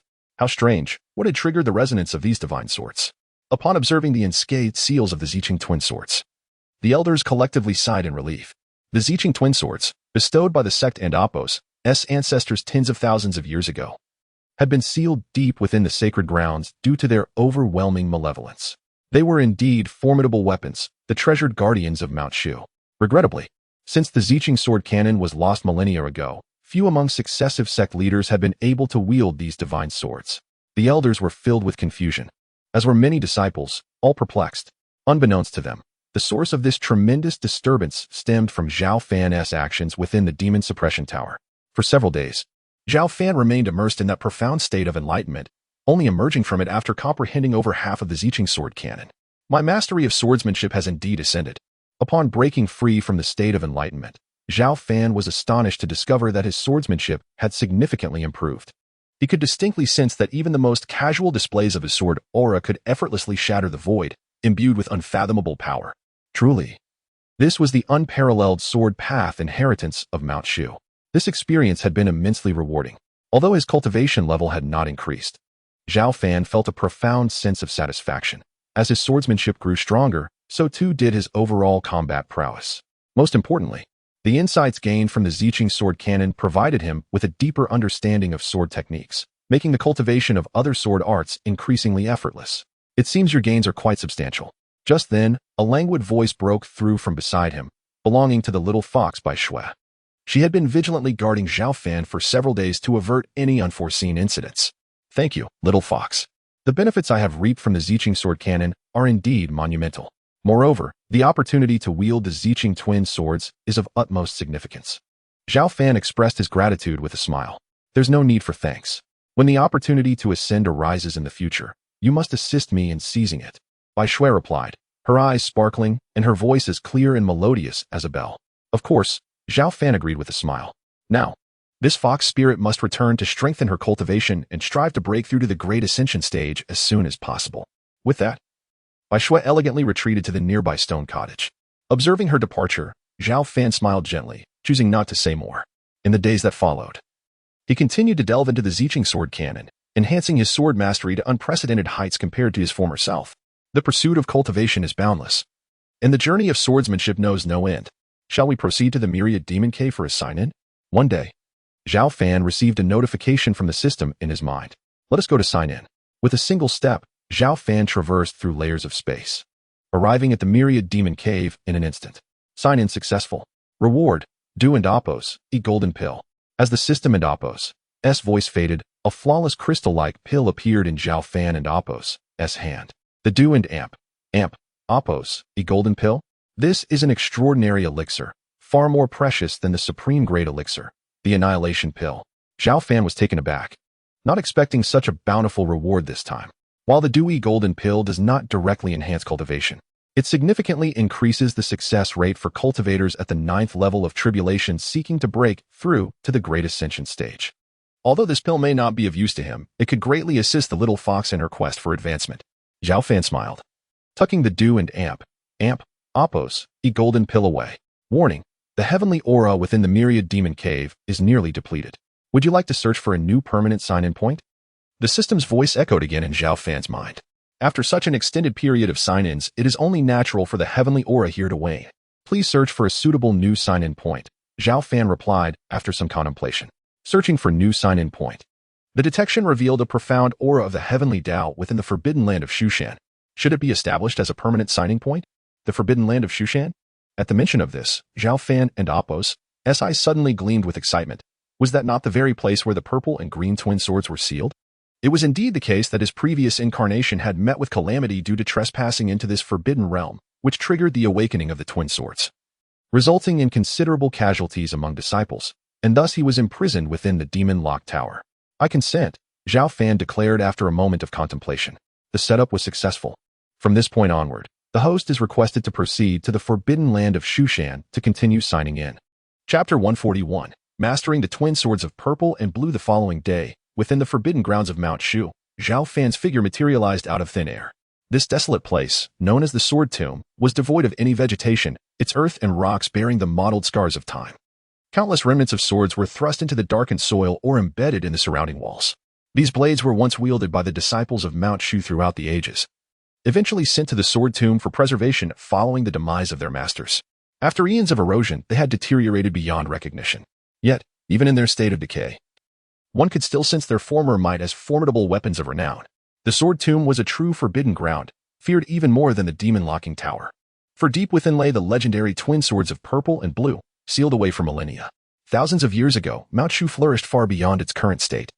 The emergence of the twin swords rendered all challengers powerless. In that era, they epitomized the pinnacle of sword cultivation at Mount Shu. Regrettably, with the depletion of spiritual energy, the golden age of the cultivation world faded, leading to Mount Shu's decline. Over 10,000 years ago, the sect faced catastrophic upheavals, resulting in the loss of vital legacies like the purple and blue sword canon and the art of sword control.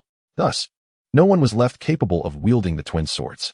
Their blades had been stained with too much blood, and even the mere aura they exuded could snuff out the lives of many disciples. To prevent further casualties, the then leader of Mount Shu, in concert with several elder masters, sealed them deep within the sword tomb.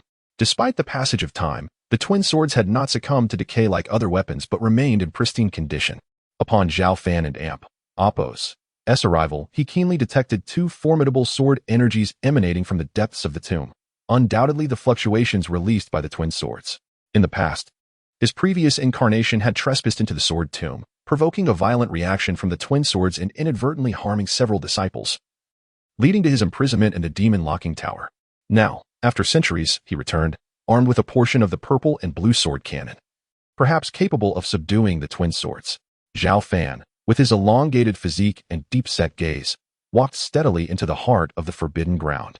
As if sensing the formidable aura radiating from him, the nearby remnants of swords trembled gently, as though paying homage to the arrival of a transcendent sword sage. Soon, he reached the innermost chamber of the sword tomb, a vast expanse saturated with a faint malevolent energy emanating from two swords embedded in the rock ahead. Despite the passage of countless years, these two swords appeared as fresh as the day they were forged, their blades gleaming with a subtle luster. To suppress their power, several massive iron chains, inscribed with intricate and profound runes, intertwined to bind the swords firmly. Gazing upon the sealed treasures, Zhao Fan squinted, a spark of brilliance igniting in his eyes. Such a grand endeavor required the efforts of at least 10 tribulation stage cultivators to weave this formidable array, utilizing the forces of heaven and earth to suppress the divine sword's sharpness. Zhao Fan examined the surroundings, his astonishment growing, while others may have overlooked it. He easily discerned that the surrounding space was interconnected, forming an invisible array that drew in the spiritual energies of the world, sealing the twin swords within. The runic chains were not mere physical objects but manifestations of the array's energy, far more resilient than ordinary divine chains. It seemed the twin swords sensed Zhao Fan and Appo's sword aura, stirring and resonating, producing a clear, resonant sound. Intriguing. Despite the overwhelming suppression and sealing, they still emitted a response.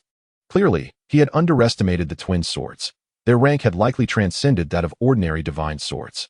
Zhao Fan scrutinized the twin swords, his astonishment deepening. Though sealed, he felt the terrifying energy contained within them, far surpassing even his own premium divine sword, Qi Shao. Though the seal was robust, he could dismantle it with ease.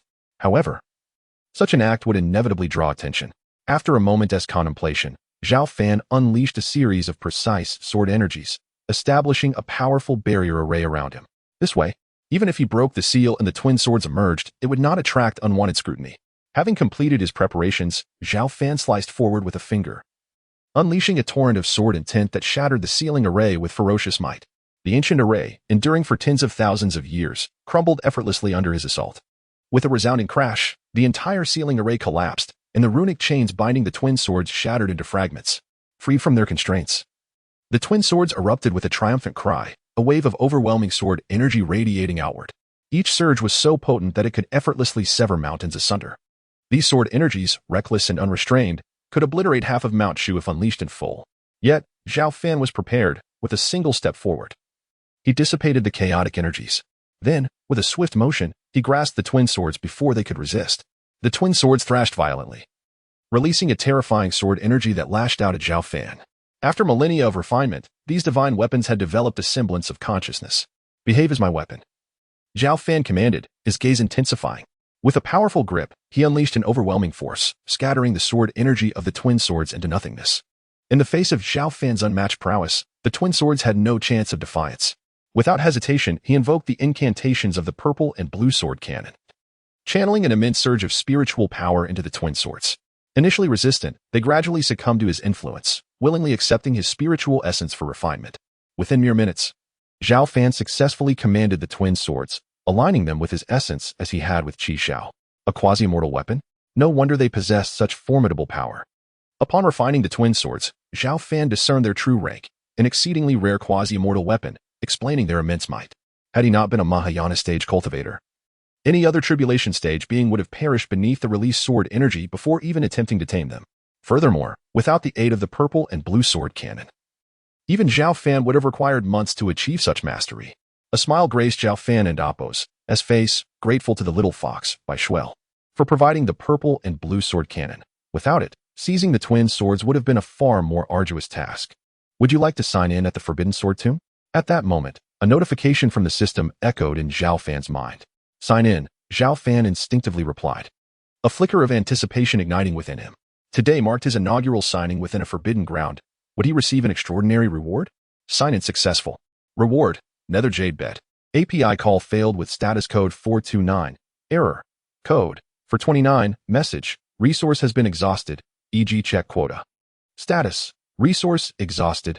Chapter 142. The lovely maiden to Zhao Fan and Appo's astonishment. On the very first day of signing in at the Forbidden Sword Tomb, he was rewarded in such a remarkable manner.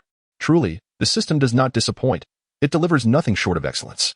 A smile graced Zhao Fan and Appo's face as he had just refined the purple and blue twin swords and now acquired the Nether Jade Bed, which could hasten the conversion of his celestial spirit power. It was indeed a day of immense gain. In high spirits, Zhao Fan prepared to depart, intending to return to the demon-locking tower for cultivation. However, at that moment, he paused slightly, his gaze drifting outside. Through layers of ethereal void, he spotted a charming young girl stealthily approaching the forbidden area. Before him stood a graceful maiden, likely around 16 or 17 years of age, with delicate features that resembled finely sculpted jade, both adorable and beautiful. Hee. I've heard that within the sword tomb lies our Shushan Sektesh treasure, the purple and blue twin swords. If I can cultivate here, my swordsmanship will surely flourish. I must become stronger, so as not to bring shame upon my father and mother. Evading prying eyes, the girl cautiously made her way into the forbidden area, her large eyes curiously surveying her surroundings. Oh, so many broken swords. What a pity, their blades are nearly shattered, and hardly a single one remains intact. They cannot compare at all to the exquisite spirit sword, Feiyu, that my father gifted me. As she gazed at the scattered remnants of swords, a look of regret crossed her face. Just ahead lies the depths of the sword tomb. Should I venture in and take a look? But if I trespass further into the forbidden area, and disturb the purple and blue twin swords, could it invite catastrophic trouble? Peering into the depths of the forbidden zone, the girl hesitated. A sudden cough echoed through the air, startling her. "Who is it? Who's there?" she exclaimed, her body stiffening as she scanned her surroundings. Yet her wide eyes found no trace of anyone. Her scalp tingled. Was it possible she had encountered the spirit of a Shushan ancestor within this sacred place? Realizing this, her complexion paled, and she quickly declared, "I am Zhao Fan. I did not intend to intrude upon this forbidden place. I implore the esteemed spirits within the sword tomb. Please do not frighten me. I am rather timid. If I have shown any disrespect, I ask for your forgiveness." With that, Zhao Fan began to retreat, planning to leave the area. "You bear the surname Zhao? What is your relation to the Shushan sect master?" From the shadows, a voice inquired, causing Zhao Fan to tremble. "The Shushan sect master is my father." "Who are you?" she asked, her eyes wide with fear. Though she often exhibited a mischievous and fearless demeanor, this time she was genuinely frightened. Despite being a cultivator at the Golden Core stage, her spirit power could not locate the source of the voice. Could it be that she had truly encountered a ghost? "You are the daughter of Sect Master Zhao Xiaotian?" The hidden Zhao Fan expressed surprise, never expecting that this girl who had stealthily entered the forbidden area was actually the daughter of his nephew, Zhao Xiaotian, making her his granddaughter by lineage. "Indeed, esteemed one. Are you a human or a spirit?" Zhao Xiaotian asked cautiously, her resolve hardening. "This is the Shushan forbidden area, even as the sect master's daughter. You must not intrude uninvited, lest you violate the sect's rules. Remember, do not return here again." Zhao Fan had no intention of revealing himself. He merely waved a hand, enveloping Zhao Xiaonan in an invisible force that transported her away from the area. Before she could comprehend what was happening, she felt the world spin around her, and when her senses returned, she found herself near the Shushan Great Hall. Heavens, I was just in the forbidden area, and now I'm back near the Shushan Great Hall? Zhao Xiaonan's eyes widened in disbelief as she surveyed her surroundings. I must have encountered a wise elder. If this were indeed a spirit, how could it possess such power? No, I must find an opportunity to explore the forbidden area further. If I could become that esteemed one's disciple, wouldn't he, my father, and the others look at me with newfound respect? Zhao Xiaonan, clever and lively, had quickly deduced that she had encountered a mysterious elder in the forbidden area. Though she initially felt apprehensive, her worries dissipated, and she resolved to seek another chance to sneak into the depths of the forbidden zone. After sending Zhao Xiaonan away, Zhao Fan did not leave immediately. His brow furrowed slightly. Although he had subdued and gained control over the purple and blue twin swords, this was still a forbidden area, and he could not rule out the possibility of others coming to inspect it. It would be best to leave the purple and blue twin swords here to nurture them. After all, having already subdued them, it posed no risk to leave them here. If others were to discover that the swords were missing from the sword tomb, it would surely cause a stir. Zhao Fan refrained from taking the swords and, after a brief arrangement, transformed the incomplete sealing array into a formation that would draw upon the natural spiritual energy to nourish the divine swords. This way, the purple and blue twin swords could continue to grow stronger without attracting the attention of those with ulterior motives. Moreover, Zhao Fan himself was already immensely powerful. Whether or not he had the purple and blue twin swords in hand, his strength remained formidable. Should he encounter a formidable foe, he could summon the swords at any time. Once everything was set, Zhao Fan departed swiftly and returned to the demon locking tower. In the following days, with the aid of the nether jade bed from the system's sign-in rewards, Zhao Fan transformed more celestial spirit power within him, significantly enhancing his strength and realm compared to before. As time flowed steadily on, aided by the nether jade bed, Zhao Fan quickly elevated his cultivation to the pinnacle of the Great Ascension stage, poised to break through to the second layer of the Great Ascension stage at any moment. On one such day, Zhao Fan returned to the sword tomb to sign in once more. Upon successful sign-in, he was rewarded with an exquisite Dao weapon, the Overlord Spear. As the system announced his reward, a heavy, ancient spear appeared in his hand. Despite its high grade, as a sword cultivator, Zhao Fan found it of no use to him. A touch of regret washed over him as he stored the weapon in the system's space, lacking even the desire to familiarize himself with it. HM? That little girl, is she returning again? At that moment, Zhao Fan sensed a presence and vanished from his spot. Outside the forbidden area, a slender young girl, having evaded the watchful eyes of the Shushan disciples, stealthily entered the sword tomb. Esteemed one, it is Zhao Xiaonan. Are you present? Although feeling a bit anxious, Zhao Xiaonan called out softly. Why have you returned? Did I not instruct you to refrain from coming here again? Although Zhao Fan remained hidden, he couldn't help but feel exasperated. This mischievous girl was utterly incorrigible. Esteemed one, you have finally revealed yourself. I've come this time to seek you as my master. Since realizing that the hidden Zhao Fan was not a ghost, Zhao Xiaonan and Appo's courage had grown significantly, and she requested in a melodic voice. Not interested. Zhao Fan dismissed her with indifference, reiterating his warning, leave this place at once. If you are discovered, even as the sect masteress' daughter, you will face severe consequences. I will not leave. Esteemed one, if you refuse to take me as your disciple, I shall remain here. Zhao Xiaonan bit her red lip, undeterred by fear. Resolutely determined to persuade Zhao Fan to accept her as his disciple. Chapter 143, Signing in at the Forbidden Pagoda Not Leaving? Zhao Fan, weary of idle chatter, merely flicked his fingers, summoning an invisible force that expelled Zhao Xiaonan from the forbidden area. Ah, I've been thrown out again.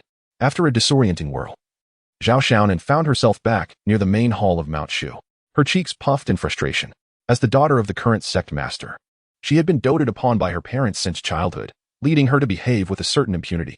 In all of Mount Shu, which elder or fellow disciple would not show her respect and admiration?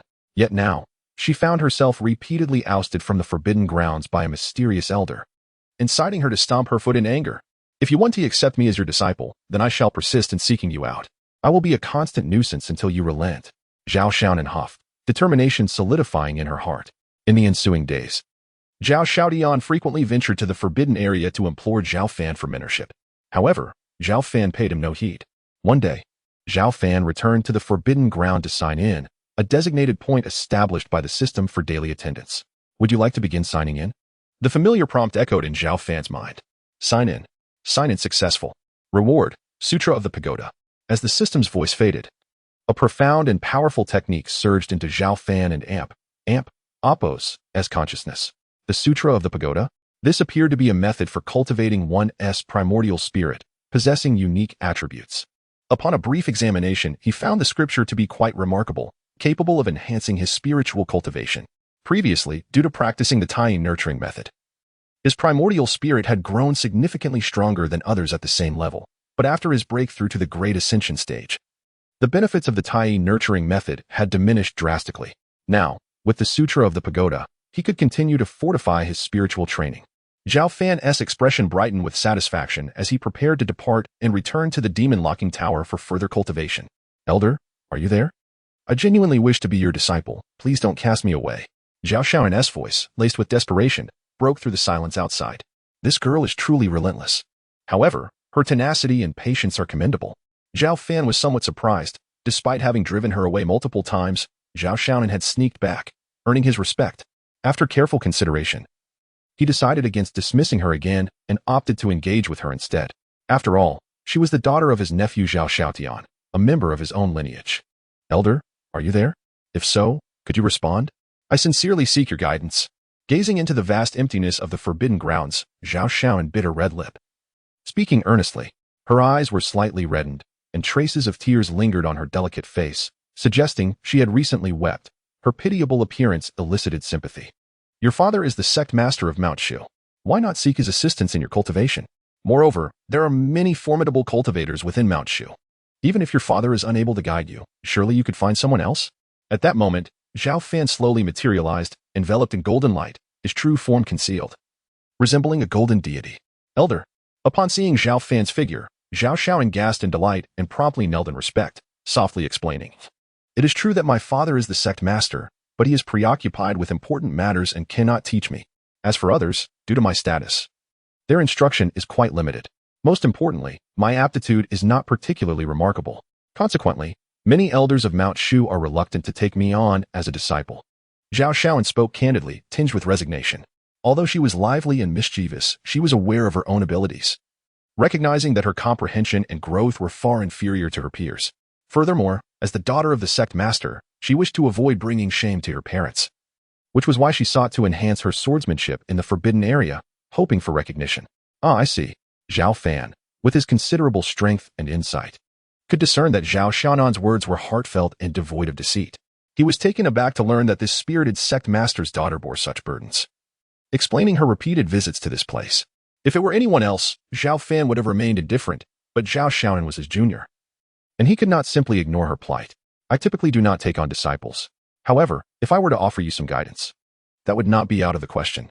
Zhao Fan pondered momentarily before speaking slowly. Initially, Zhao Shaoran felt a wave of anxiety at his first statement, but his subsequent words eased her troubled heart. Elder, as long as you are willing to guide me, I have no issue with not being your disciple. Zhao Shaonan, quite astute, quickly followed Zhao Fan's lead. You are indeed clever. Zhao Fan glanced at her. This young girl was much sharper than her father. Very well. I shall guide you. However, you must not inquire about my identity, nor disclose this matter to anyone. What transpires here must remain confidential. Absolutely, Elder. I will follow your instructions and not utter a word to outsiders. Zhao Shaonan replied eagerly, her joy evident. All right, you may rise. Seeing her agreement, Zhao Fan waved his hand, and an invisible force lifted her. If you have any questions regarding your cultivation, feel free to ask. Zhao Fan smiled slightly as he spoke. Elder, I shall not be polite then. I would like to consult you about a sword technique I recently began practicing. However, my spiritual energy flows quite sluggishly.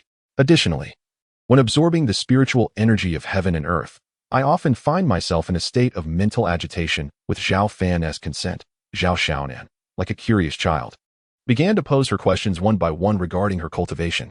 With her exquisite features and wide, innocent eyes, she showed no signs of shyness, diligently seeking Zhao Fan's advice. These inquiries were quite elementary for Zhao Fan, almost childish play. In just a few brief exchanges, he clarified her confusions, leading her to a state of enlightenment. Within half an hour, Zhao Shaoran gained immense benefit from their interaction. This mysterious elder seemed to possess boundless knowledge, effortlessly addressing all her cultivation-related queries and providing guidance that she found exceedingly beneficial. Chapter 144, 120 years after a period of guidance. Zhao Fan unexpectedly discovered that Zhao Shaonan possessed exceptional aptitude for cultivation, even to the extent of being remarkably gifted. Many concepts he merely mentioned were instantly comprehended and integrated by her. Particularly in the realm of swordsmanship, Zhao Fan keenly observed her extraordinary insight. With such a revelation, Zhao Fan generously imparted several sword techniques he had previously acquired through the system, encouraging Zhao Shaonan to diligently practice. Although these techniques could not be compared to the profound arts like sword control, they surpassed the existing sword martial arts of Mount Shu. Elated by Zhao Fan's teachings, Zhao Shaonan was nearly overwhelmed with joy, longing to embrace him. Remember, the knowledge I share must be cultivated earnestly, and it must not be disclosed to others, otherwise you shall no longer need to visit me here, Zhao Fan cautioned her repeatedly. Rest assured, senior, I will diligently practice and ensure that your teachings remain confidential. Zhao Shaoran replied earnestly, her charming face reflecting her sincerity.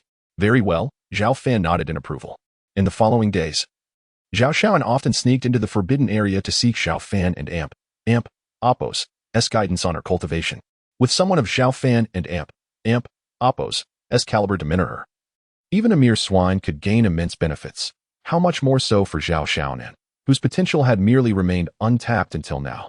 With Zhao Fan and Appo's assistance, she advanced from the golden core stage to the nascent soul stage in just a few months, a speed of cultivation that eclipsed her peers. Zhao Shaonan was utterly ecstatic. As though in a dream, yet she refrained from boasting about her achievements, mindful of Zhao Fan and Appo's warnings. Shaonan, why do you keep venturing outside lately? One day, as Zhao Shaoran prepared to leave, the sect master's wife, Ling Susu, called her back.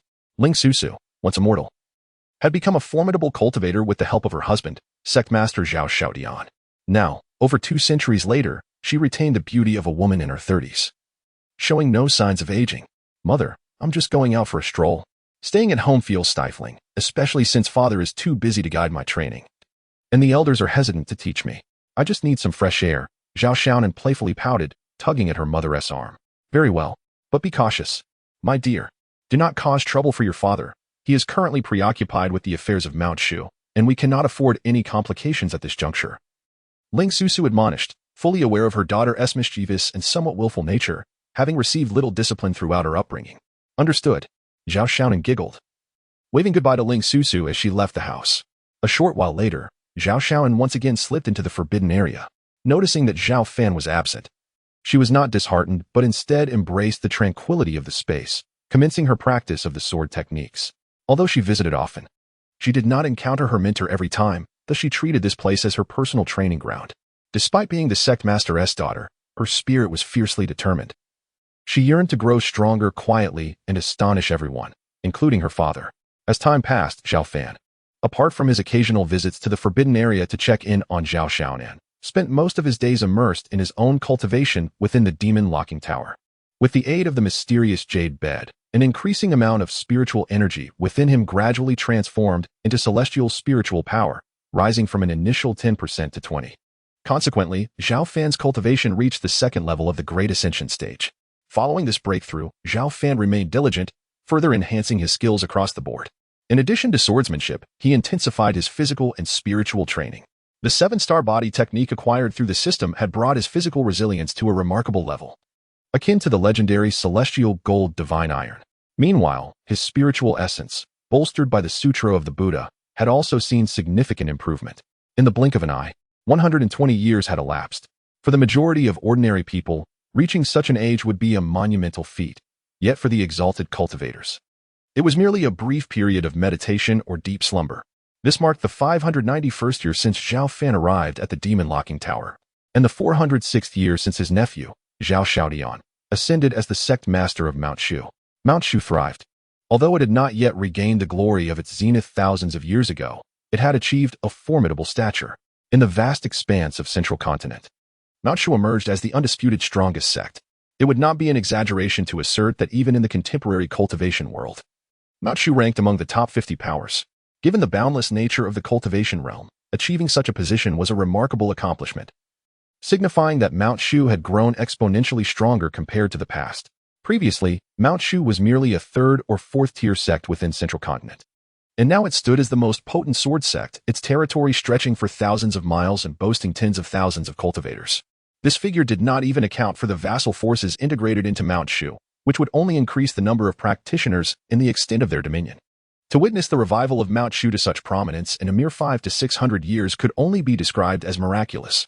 Undoubtedly, this was largely attributable to Zhao Fan and Apos, as discreet support and protection. Within the Demon Locking Tower, Zhao Fan stood tall, his flowing hair dancing in the air. His eyes bright and calm. He exuded no discernible aura, appearing as an ordinary person, having truly attained a state of simplicity and purity. This was a manifestation reserved for those who had reached the pinnacle of strength, merging their essence with the cosmos. Zhao Fan's gaze deepened, penetrating the layers of void to rest upon a figure standing amidst the tumultuous storm of thunder and lightning thousands of meters above, none other than the enchanting little fox. Bai Shui. Through years of cultivation and the accumulation of her past life as foundation, Bai Shui had finally broken through to the Great Ascension stage. Her demeanor had transformed. Where once she radiated innocence and charm, she now exuded an aura of aloofness and majesty. Extending her slender, pale hand, she unleashed a terrifying surge of power to confront the wrath of the heavens.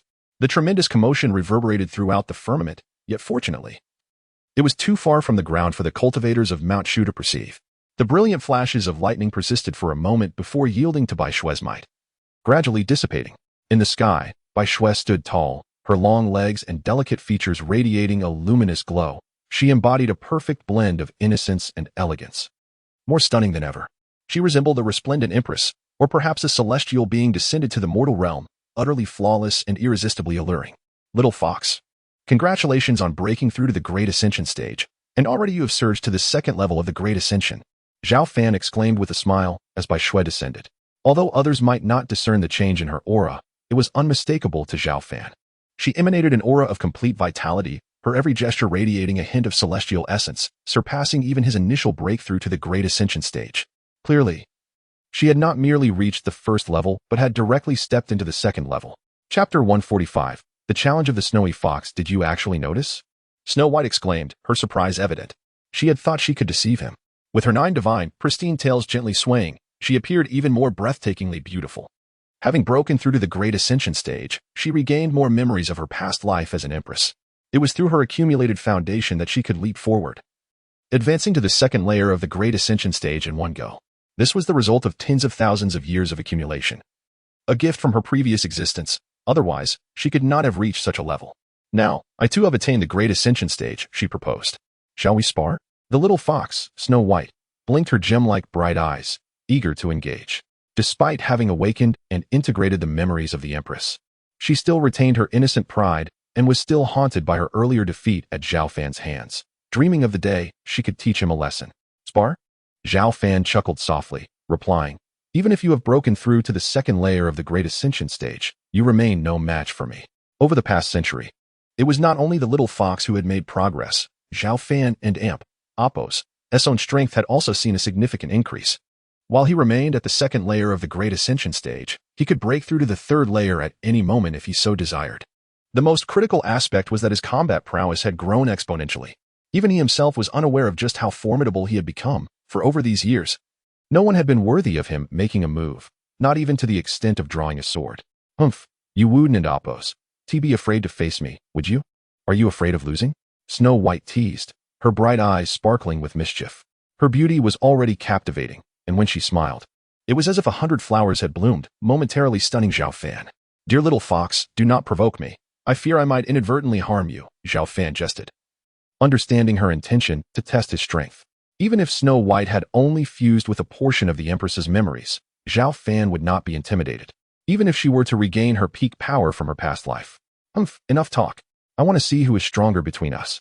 With that, Snow White paused momentarily before suggesting, let's make a bet. If you win, I shall grant you a request. If I win, you must fulfill one wish of mine. Realizing he could not evade her persistence, Zhao Fan reluctantly agreed. Very well, let us spar. But I must insist, should I win, you must not be upset. Of course, Snow White replied, brimming with pride. Now at the second layer of the Great Ascension stage, with her 9 tails fully manifested, she could unleash the bloodline power of the 9-tailed fox clan. Coupled with her cultivation of several supreme demon scriptures from her past life, she felt an undeniable confidence. Even when faced with a cultivator at the third layer of the Great Ascension stage, she believed she could hold her ground. She was determined to subdue Zhao Fan. Follow me, Zhao Fan said, aware that without teaching this proud little fox a lesson, she would not relent. In an instant, he appeared hundreds of miles above the ground. This location was far from Mount Shu and high enough to ensure that even a battle between Great Ascension stage experts would not affect it. Shortly thereafter, the charming figure of the little fox Snow White appeared before him. The gale howled as the two faced each other from a distance of 1,000 meters. Although they had yet to engage, the pressure of their respective auras intertwined and clashed like two distinct hurricanes. Gazing at the perfectly poised Snow White, Zhao Fan felt a flicker of intrigue. He was eager to witness the strength she had gained after her breakthrough to the Great Ascension stage. As the reincarnation of the Demon Empress from tens of thousands of years ago, her accumulated power should make her a worthy opponent. Little fox, make your move. Zhao Fan encouraged with a smile. Humph, prepare yourself. With a cold demeanor, Snow White's aura surged, reminiscent of a true empress reborn. Without any embellishment, she struck, her palm flying through the air from hundreds of meters away. Her fair and exquisite hand not only looked beautiful but also contained the power to obliterate the heavens and the earth. As her palm descended, it felt as though an immense world was bearing down upon Zhao Fan, bringing with it the terrifying echoes of countless demons roaring through the ages. If there had been outsiders present, even fellow cultivators of the Great Ascension stage would have been struck with terror. Clang! Zhao Fan formed a sword with his fingers, slicing through the void in front of him. The sword energy surged for hundreds of miles, akin to a mighty river, preventing Snow White and Appo's delicate hand from advancing even an inch further. Snow White furrowed her brows, her beautiful eyes sparkling with determination as her palms began to glow, illuminating the heavens. One after another, brilliant golden chains of order pierced through layers of void, shattering the sword energy that stood before her, rushing toward Zhao Fan once more. Unbreakable bonds, Snow White spoke, her voice both pure and commanding. This was a technique derived from the supreme demon scriptures, and each chain held the power to shatter realms, posing a significant threat to cultivators at the second layer of the Great Ascension stage. Faced with the inscrutable Zhao Fan, she did not hold back, unleashing her full strength from the outset. Zhao Fan stood tall, observing the dense array of order chains rushing toward him, a calm smile gracing his face. He slashed out with his fingers, the sword intent surging like a tidal wave, crashing against the multitude of ordered chains. Boom, boom. The sword intent surged endlessly, dismantling every chain that came at him, the residual force still directed at Snow White. In this moment, the atmosphere was thick with sword intent capable of annihilating all. Snow White's expression shifted, sensing an unprecedented danger. Yet, she did not retreat. Instead, a fervent gleam ignited in her eyes, and her 9 fox tail shimmered into view, exuding an overwhelming power that reverberated through the air. Silver spears materialized from the ether, hurtling toward the incoming sword intent. This was a clash of titans, the sheer force of their battle nearly piercing the sky for hundreds of miles. The fight raged on for a full half hour, with Snow White showcasing an array of techniques, yet she found herself unable to contend with Zhao Fan. Ultimately, Zhao Fan exerted just 20% of his strength, decisively overwhelming her and determining the victor. I and Appo's lost, Snow White said, biting her red lip, her expression filled with dissatisfaction. She struggled to believe that despite her breakthrough to the second layer of the Great Ascension stage and her possession of various powerful techniques from her past life, Zhao Fan had systematically neutralized all her efforts, leaving her powerless against him. Do not take it to heart. You have just broken through, and your foundation is not yet solid. At your current rate of growth, it won't be long before you surpass me, Zhao Fan said, noticing her slight disappointment and offering words of encouragement. Really? She asked, her eyes wide with hope. Indeed, Zhao Fan affirmed with a nod. But why do I feel as though you still have much strength left untapped? Snow White questioned, her gaze scrutinizing Zhao Fan. Having engaged in battle with him, she sensed that he had barely exerted himself. Zhao Fan chuckled awkwardly, thinking, could he really confess to Snow White that he had only used 20% of his power? Wouldn't that infuriate this adorable fox? All right, let us return, Zhao Fan said as he stepped forward, tenderly tousling her lustrous black hair, and together they made their way back to the demon locking tower with Bai Shui. Chapter 146. The embarrassing request. Bai Shui resembled an irate little girl, her cheeks puffed in indignation, struggling to accept the outcome of her defeat. In her previous life, she was the illustrious empress of the demon clan, a figure who, thousands of years ago, held a position of unmatched authority within the realm of cultivation. Now, having awakened and merged with fragments of her memory, and with her cultivation elevated to the second level of the Great Ascension, she found herself easily bested by Zhao Fan, a human cultivator. Had the battle been evenly matched, or Zhao Fan's victory hard-fought, she might have felt a modicum of solace. Yet, Bai Shui keenly sensed that Zhao Fan had not even exerted his full strength, a revelation that underscored the vast chasm between their abilities. How could there be such a stark disparity among those at the second level of the Great Ascension? This was infuriating for the fox spirit. I am the empress of the demon clan. Why can I not triumph over you? With her cheeks puffed, Bai Shui stamped her foot vehemently, causing the ground to crack and spiderweb-like fissures to appear. Zhao Fan offered an awkward smile, contemplating whether to divulge that her inability to defeat him stemmed from the absence of a system to assist her. He would not reveal his trump card. Instead, he simply explained, I am a practitioner of the sword path. Do not be deceived by my current level. I can break through to the third level at any moment. The quality and quantity of the celestial energy within me far surpass yours. Is that truly the case? Bai Shui and Appo's finely shaped features contorted in skepticism. She herself had practiced the sword path and had crossed blades with many formidable sword cultivators thousands of years ago. Yet she could hardly recall anyone at the second level of the Great Ascension exhibiting combat prowess comparable to Zhao Fan's. Moreover, my primordial spirit and physical body are superior to those of other cultivators at the same level. Thus, one and Appo's strength cannot merely be gauged by conventional standards. Zhao Fan added with a knowing smile, subtly revealing a hint of his formidable primordial spirit and the overwhelming vitality of his physical form, which stirred something within Bai Shui. If that is the case, then my defeat is not unjust. Bai Shui's eyes widened in realization, finally accepting Zhao Fan's assertions. Very well, a wager is a wager. I promised that upon my loss, I would grant you a request. You may ask anything within my capacity. Recalling their earlier wager, Bai Shui blinked her beautiful eyes and spoke softly. Any request?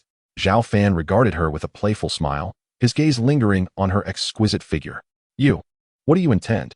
Noticing the intensity of Zhao Fan and Appo's gaze, Bai Shui felt her cheeks flush. Surely, this fellow would not seize the opportunity to make an outrageous demand. Should she acquiesce or refuse? In that moment, she regretted her impulsiveness in wagering against Zhao Fan. What request should I make? Zhao Fan wore a smile, pondering for a moment before articulating, let me touch your tail. Touch my foxtail? Bai Shui had anticipated a more excessive demand from Zhao Fan, only to be met with this simple request instead. Her red lips parted in surprise, feeling a mix of relief and disappointment. What? Is that unacceptable?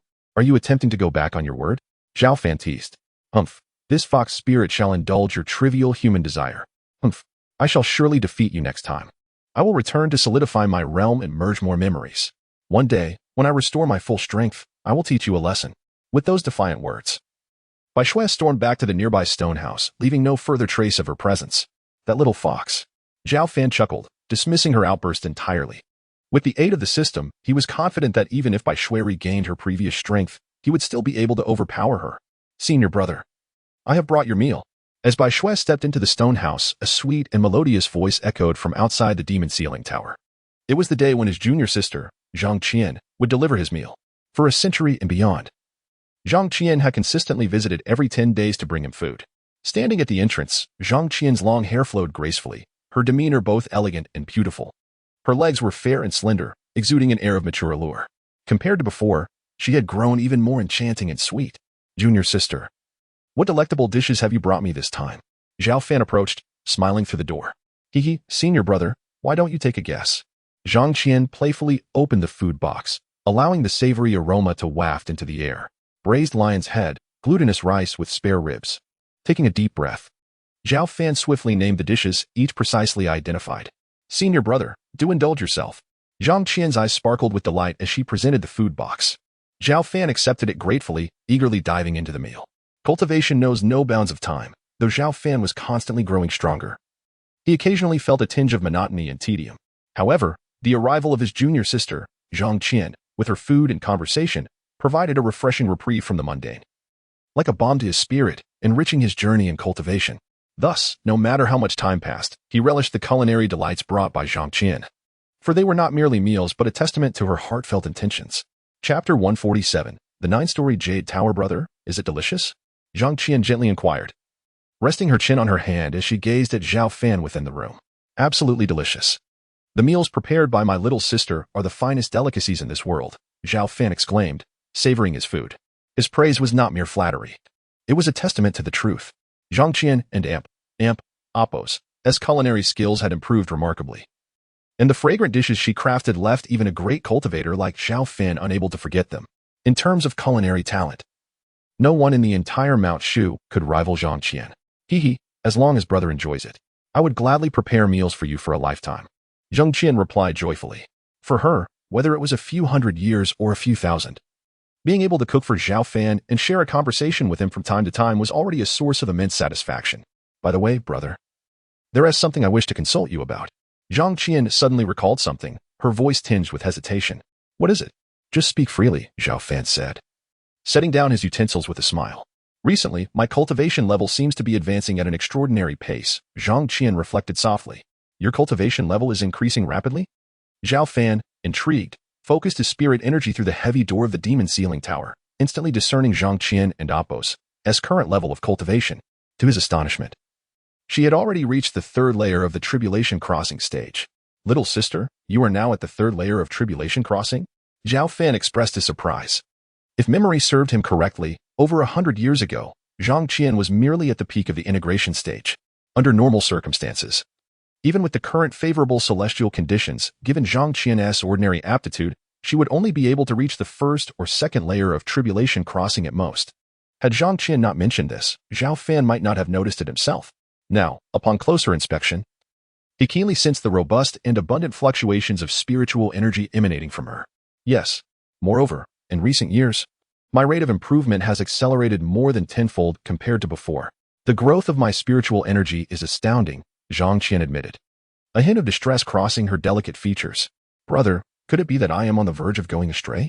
I feel as though the 4th lightning tribulation is approaching, and this rapid increase seems unreasonable.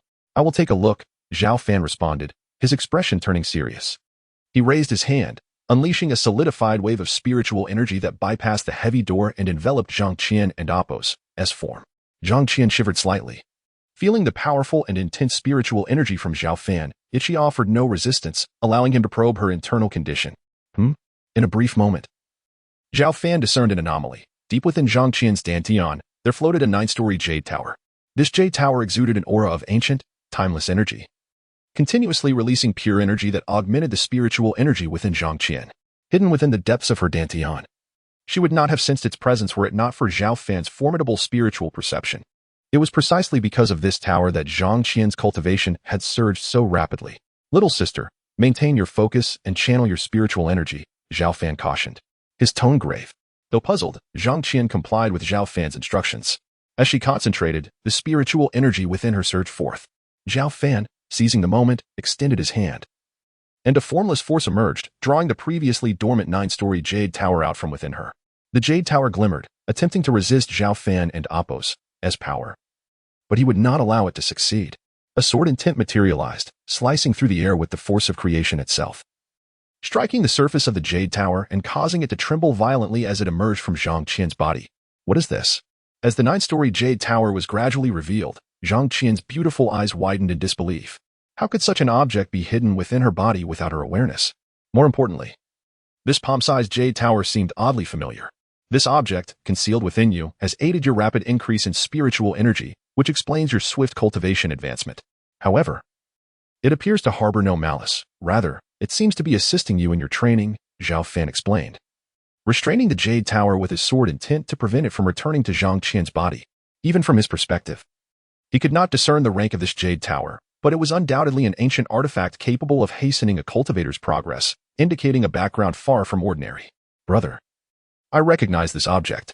A few years ago, when I descended the mountain, I stumbled upon it, but later it inexplicably vanished. I thought it lost. Never realizing it was hiding within me, Zhang Qian recalled, her large eyes brimming with surprise. Brother, could this object be some sort of malevolent treasure? Otherwise, why would it have entered my body and assisted in my rapid advancement? Could it be that someone is manipulating it? A hint of worry crept onto Zhang Qian and Apos' delicate features as she questioned him. That seems unlikely, Zhao Fan assessed the Jade Tower, noting that apart from its ancient aura, there were no other energy fluctuations. Even if there were, it should not escape his perception. He attempted to channel a sliver of spiritual energy into the tower, but found it repelled, as if only Zhang Qian's essence could penetrate its defenses. Little sister, try infusing your spiritual energy into it, Zhao Fan suggested after a moment of contemplation. All right. Zhang Qian complied without hesitation. And as her spiritual energy flowed into the Jade Tower, it suddenly radiated with brilliance. Simultaneously, a wave of ancient, overwhelming energy began to emanate from within the tower.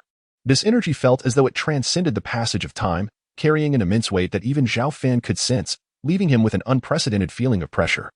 It was as if he were facing a true deity, evoking an instinctive urge to bow in reverence. What an ancient treasure! Even I can feel a trace of pressure. It must be an artifact of unimaginable origin, Zhao Fan remarked gravely. Brother, are you saying this object is a supreme treasure? That cannot be. Zhang Qian blinked in disbelief, struggling to conceive that the item she had casually picked up on her journey down the mountain could be such a remarkable artifact. Little sister, you are indeed fortunate. This object eludes even my understanding. It is certainly extraordinary, Zhao Fan asserted with utmost seriousness. In that case, I shall gift it to you, brother. Perhaps you could benefit from it more than I, Zhang Qian declared, resolute in her decision. As an ordinary cultivator, if this 9-story Jade Tower truly held remarkable origins, she felt unworthy to keep it for herself, preferring instead to pass it on to Zhao Fan, where it could serve a greater purpose. Little sister, I appreciate your kindness. However, this object has already fused with your being. Unless you perish, it cannot be transferred to another. Moreover, it harbors no ill intent and will aid you in refining the heavenly spiritual energy, thereby accelerating your cultivation. Retaining it will be more beneficial for you than giving it to me, Zhao Fan replied with a smile, gently declining her offer. Although the origins of the 9-tiered Jade Pagoda are extraordinary, its choice to merge with Zhang Qian signifies its recognition of her. This presents Zhang Qian with a unique opportunity. Possessing a system already, the treasure would hold little additional value for her. Furthermore, with the aid of this supreme artifact, the junior disciple Zhang Qian can compensate for her insufficient cultivation aptitude, and it is believed that in no time, she will ascend to the 4th level of tribulation or even higher realms. Chapter 148. Reviving Elixir. This is your opportunity and fortune. You must make the most of this precious item and diligently cultivate your skills. Do not let this chance go to waste, Zhao Fan urged repeatedly. Although the treasure was remarkable, personal effort in cultivation was essential. Otherwise, relying solely on external aids might yield a temporary boost in 1 and Apos' cultivation level. Yet it would not serve as a sustainable solution. Brother, I understand. With the assistance of this small tower, I will surely strive with doubled effort, Zhang Qian replied earnestly. Comprehending Zhao Fan's good intentions, Zhao Fan smiled slightly and ceased to control the 9-tiered Jade Tower. As his power withdrew, the tower began to rotate gently and gradually merged into Zhang Qian's body. Instead of feeling any discomfort, Zhang Qian found herself enveloped in a profound sense of comfort. She recognized that this item was indeed, as Zhao Fan had said, an extraordinary treasure. By the way, junior sister, what cultivation technique are you currently practicing? Zhao Fan suddenly inquired. Zhang Qian had already reached the 3rd level of tribulation and could be regarded as a genuine cultivator among the ranks of Shushan. With the aid of the 9-tiered Jade Tower, she was a promising talent. Previously, Zhao Fan had acquired numerous techniques through the system and could select some to impart to Zhang Qian, enabling this charming junior sister to attain a higher level of cultivation.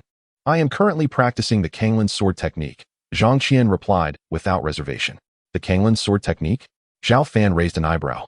This sword scripture was considered decent within Shushan, but it paled in comparison to truly formidable techniques. More importantly, upon his earlier inspection, Zhao Fan noticed that despite Zhang Qian and Apos' rapid advancement in cultivation. Her primordial spirit and physical body were somewhat frail, exhibiting evident shortcomings. I possess several commendable techniques here, as you are now a tribulation-level cultivator. They would be quite suitable for you. They should significantly aid your progress. Zhao Fan hesitated for a moment, then raised his hand slightly, summoning a multitude of spiritual energies that coalesced into 3 volumes of techniques. This was a minor skill of a great cultivator. The 3 texts included the Shushan swordsmanship, Tai nourishing spirit technique, and the Zhonglu golden body, which focused on physical cultivation. Zhang Qian was one of the individuals Zhao Fan cared for most in Shushan, and he would not be stingy with her. Furthermore, having cultivated stronger sword techniques and methods for both primordial spirit and physical body, the Shushan swordsmanship, Tai nourishing spirit technique, and Zhonglu golden body had already reached their peak for him and were no longer of use. These 3 texts correspond to sword techniques, primordial spirit cultivation, and physical enhancement. Take them back and practice diligently. Should you encounter any difficulties, feel free to come and ask me. Zhao Fan flicked his fingers, and the 3 texts landed steadily in Zhang Qian's delicate palms. Brother, this is too much, Zhang Qian exclaimed in surprise and delight, feeling overwhelmed. In the past, she had been aware of her limited aptitude and rarely sought Zhao Fan and Apos' guidance on cultivation matters. She had refrained from asking him for fear that he might misunderstand her intentions. However, she never anticipated that Zhao Fan would voluntarily present her with 3 powerful techniques today. What is there to be concerned about? Since you began visiting me in the Locking Demon Tower, you have consistently brought me meals and entertained me with stories from the outside world. These 3 techniques will be immensely beneficial for your cultivation. Consider it a small token of my appreciation, and you must accept them. Zhao Fan smiled, signaling her to cast aside any burdensome thoughts and to accept the gift wholeheartedly. Now that Zhang Qian was a 3rd-level tribulation cultivator, continuing to practice the Kanglan sword technique held little promise, as it was merely an above-average sword tradition, inferior even to half of the Shushan swordsmanship. With the Shushan swordsmanship, Tai nourishing spirit technique, and Zhonglu golden body in her possession, if Zhang Qian diligently cultivated, her strength could increase several-fold. Very well, then. Thank you, brother. Zhang Qian inhaled deeply, recognizing Zhao Fan and Apos' good intentions and no longer declining. She solemnly accepted the 3 volumes of techniques. Although she did not examine them, she could surmise that each was extraordinarily precious and powerful. All right, junior sister. Have there been any interesting events outside lately?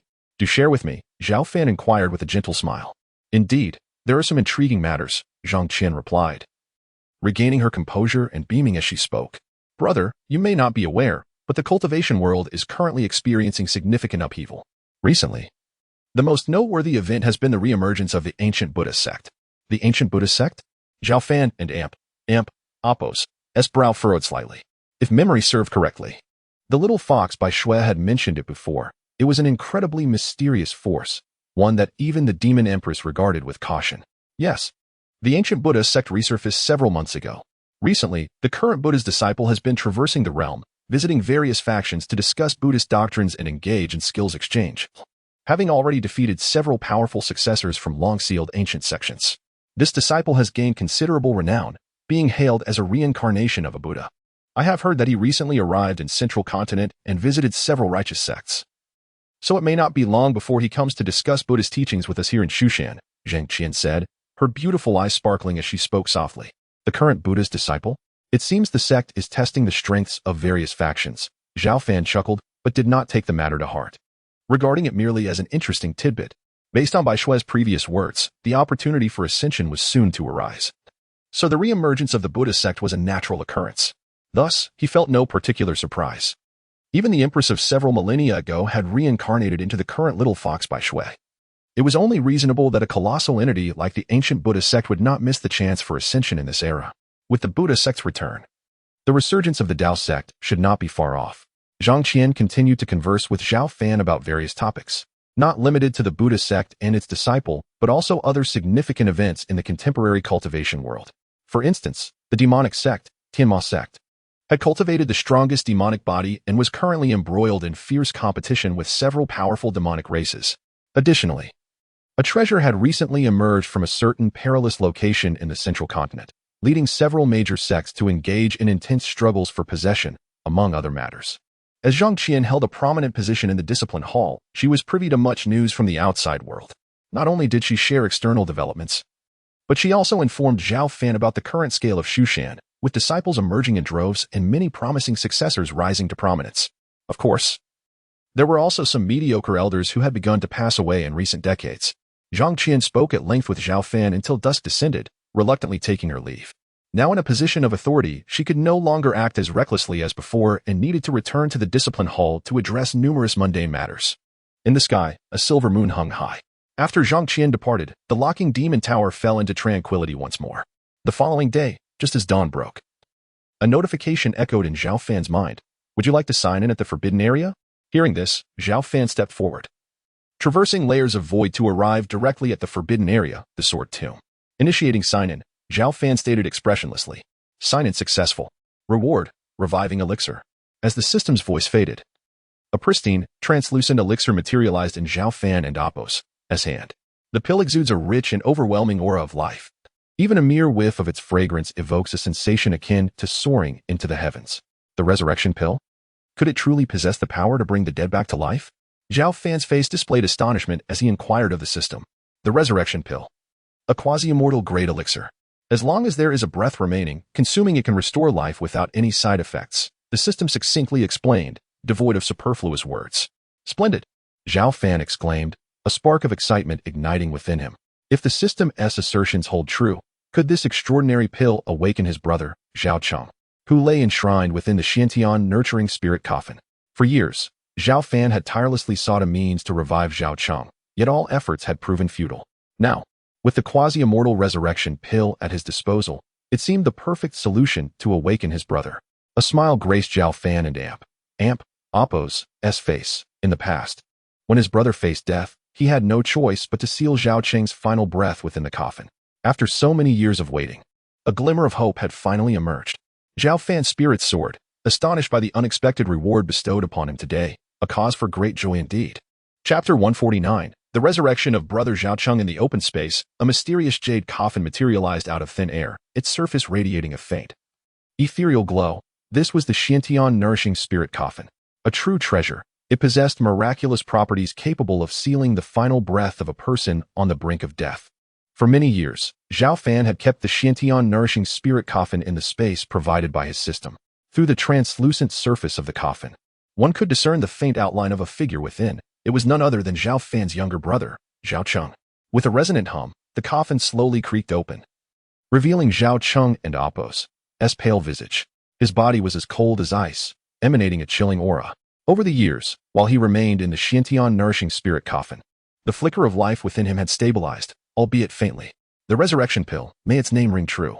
Taking a deep breath, Zhao Fan flicked the supreme elixir into Zhao Cheng and Appo's mouth. As the pill entered, a surge of potent energy enveloped Zhao Fan, transforming into a brilliant white light. Under Zhao Fan and Appo's watchful gaze, the last remnants of life within Zhao Cheng responded as if nourished by the spring dew, visibly growing stronger until it radiated the vitality of a towering tree, invigorating every part of his being. Indeed, it was effective. Zhao Fan and Appo's eyes sparkled at the sight. Under the influence of this divine elixir, Zhao Cheng's life force flourished, rendering him indistinguishable from an ordinary person.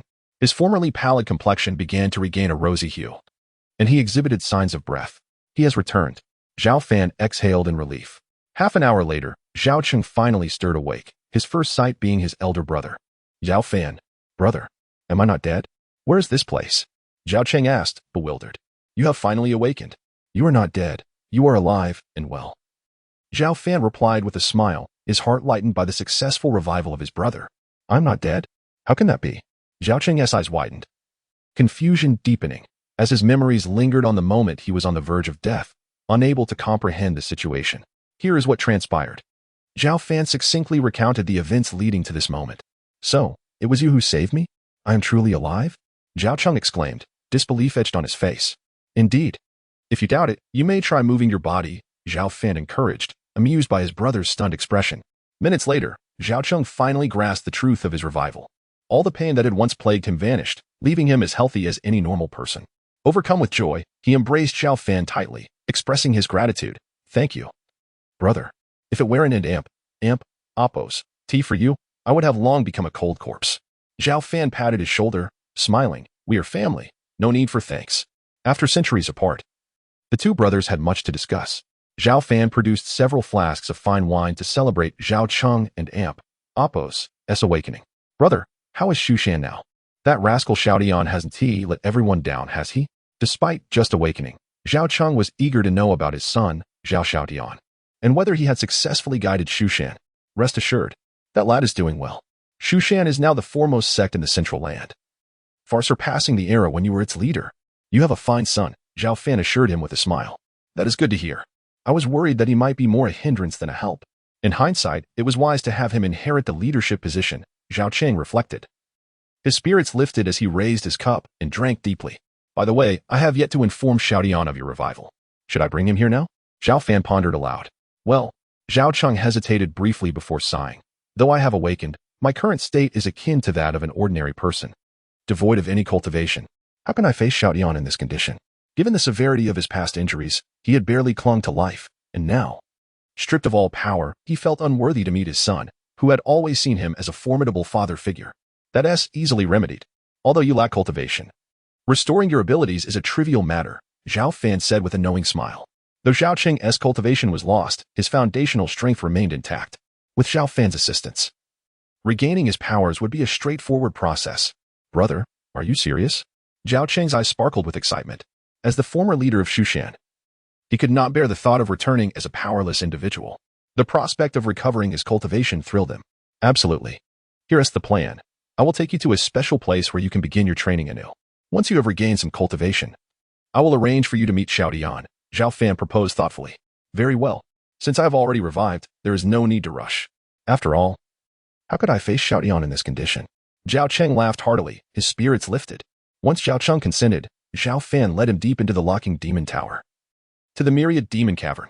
Since the departure of the Myriad Demon Empress and others, the demonic energy had dissipated, and with the improved environment for cultivation, the spiritual energy here surpassed that of the outside world, making it an ideal space for cultivation. With Zhao Cheng and Apos, as foundation intact and his cultivation to be revived, Zhao Fan imparted powerful techniques such as the sword control technique, the myriad sword art, and the 6-foot golden body. He also left behind ample resources for cultivation. With this, it would not take long before Zhao Cheng, given his innate talent, would once again become a formidable cultivator, with his limits far surpassing his previous ones. Once Zhao Cheng was settled, Zhao Fan departed the Myriad Demon Cavern and returned to the locking demon tower. Meanwhile, outside the gates of Shu Shan, a dazzling golden light shone brightly. Amitabha, the golden quantum of the Buddhist sect pays a visit to Shu Shan.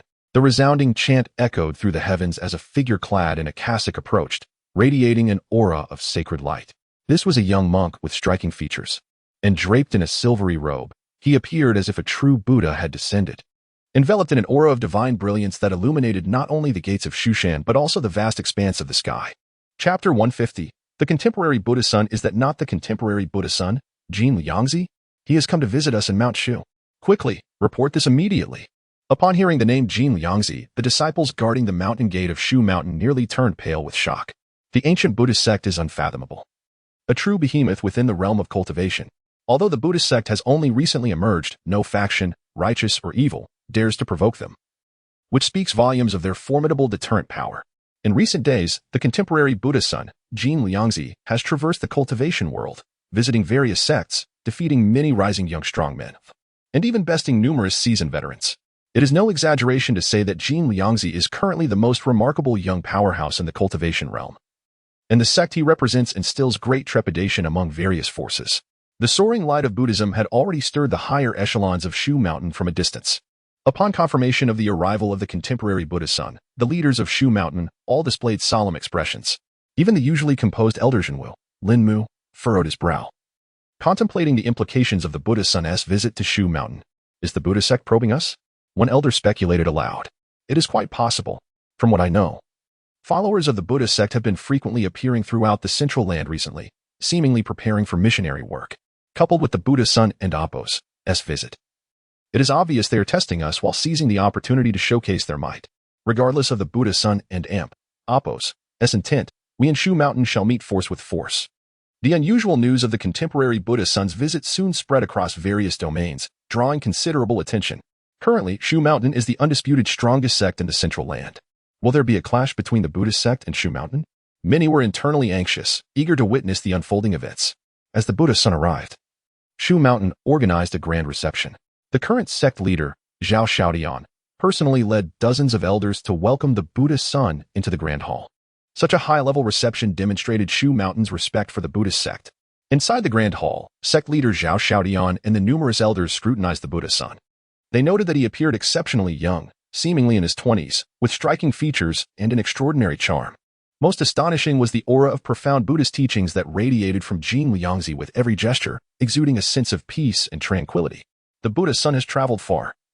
May I ask the purpose of your visit? Zhao Fan inquired after observing Jin Liangzi for a moment. His countenance was imposing, reflecting the gravitas of a sect leader. In response, Jin Liangzi recited a Buddhist incantation and smiled gently, saying, as a humble monk, "I hope the sect leader and esteemed members of Shu Mountain will not take offense at my sudden visit. Having heard of Shu Mountain's unparalleled swordsmanship, I have come earnestly to seek guidance." Though Jin Liangzi's words were couched in politeness, the implication was direct. He had come to request instruction. Representing the ancient Buddhist sect, it was natural for him to exhibit the corresponding might of the sect. Otherwise, would he traverse various schools merely for social pleasantries? Certainly not. The Buddhist son's forthrightness caused Zhao Fan's brow to furrow. Although he had mentally prepared himself, the other's candor and assertiveness exceeded his expectations.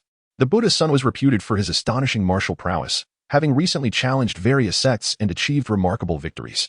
Yet here in Shu Mountain, did he not fear that ascending the mountain would be easier than descending? An irritable elder of Shu Mountain spoke up, laden with sarcasm. Nowadays, Shu Mountain is not a commonplace sect. If an ancient Buddhist elder were to come, perhaps we would need to tread cautiously. But how audacious for a mere contemporary Buddhist son to directly seek instruction on Shu Mountain's swordsmanship. For this young monk, regardless of the location, ascending and descending the mountain bore no difference in difficulty.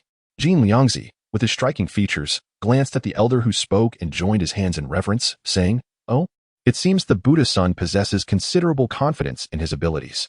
In that case, perhaps the sect leader should grant the Buddhist son's request, lest it be said that we in Shu Mountain do not treat our guests well." Elder Zhenwu Lin Mu snorted, addressing sect leader Zhao Fan. The Buddhist son appears serene and harmless, yet he likely does not regard Shu Mountain with much respect. Otherwise, how could he be so presumptuous? This made even the usually composed Lin Mu uneasy. Should a venerable elder of the Buddhist sect arrive, perhaps they would merit such an attitude. But for a mere young Buddhist son to disregard Shu Mountain in such a manner was intolerable. Elder Zhenwu's words resonated with others. Sect leader, why not send a few younger disciples to spar with this Buddhist son? Let us see what remarkable abilities the ancient Buddhist sect possesses. As Lin Mu finished speaking, the other elders chimed in agreement. If the Buddhist son insists on experiencing our Shu Mountain swordsmanship, then this sect leader cannot allow him to come in vain. However, sparring can be perilous. Should any injuries occur, we hope the Buddhist son will be understanding. Indeed, as a humble monk with limited prowess, if I were to be harmed by the friends of Shu Mountain, it would be my own shortcoming, and I would not dare to complain. Seeing this exchange, Jin Liangzi recited a Buddhist mantra with a calm smile, seemingly having anticipated that Shu Mountain's leaders would acquiesce to his request. Elder Zhenwu, please bring forth a few ordinary disciples for a friendly exchange with the Buddhist son, Zhao Fan instructed, exchanging a knowing glance with Lin Mu. Understood. Lin Mu comprehended the unspoken message, despite the sect leader's mention of ordinary disciples.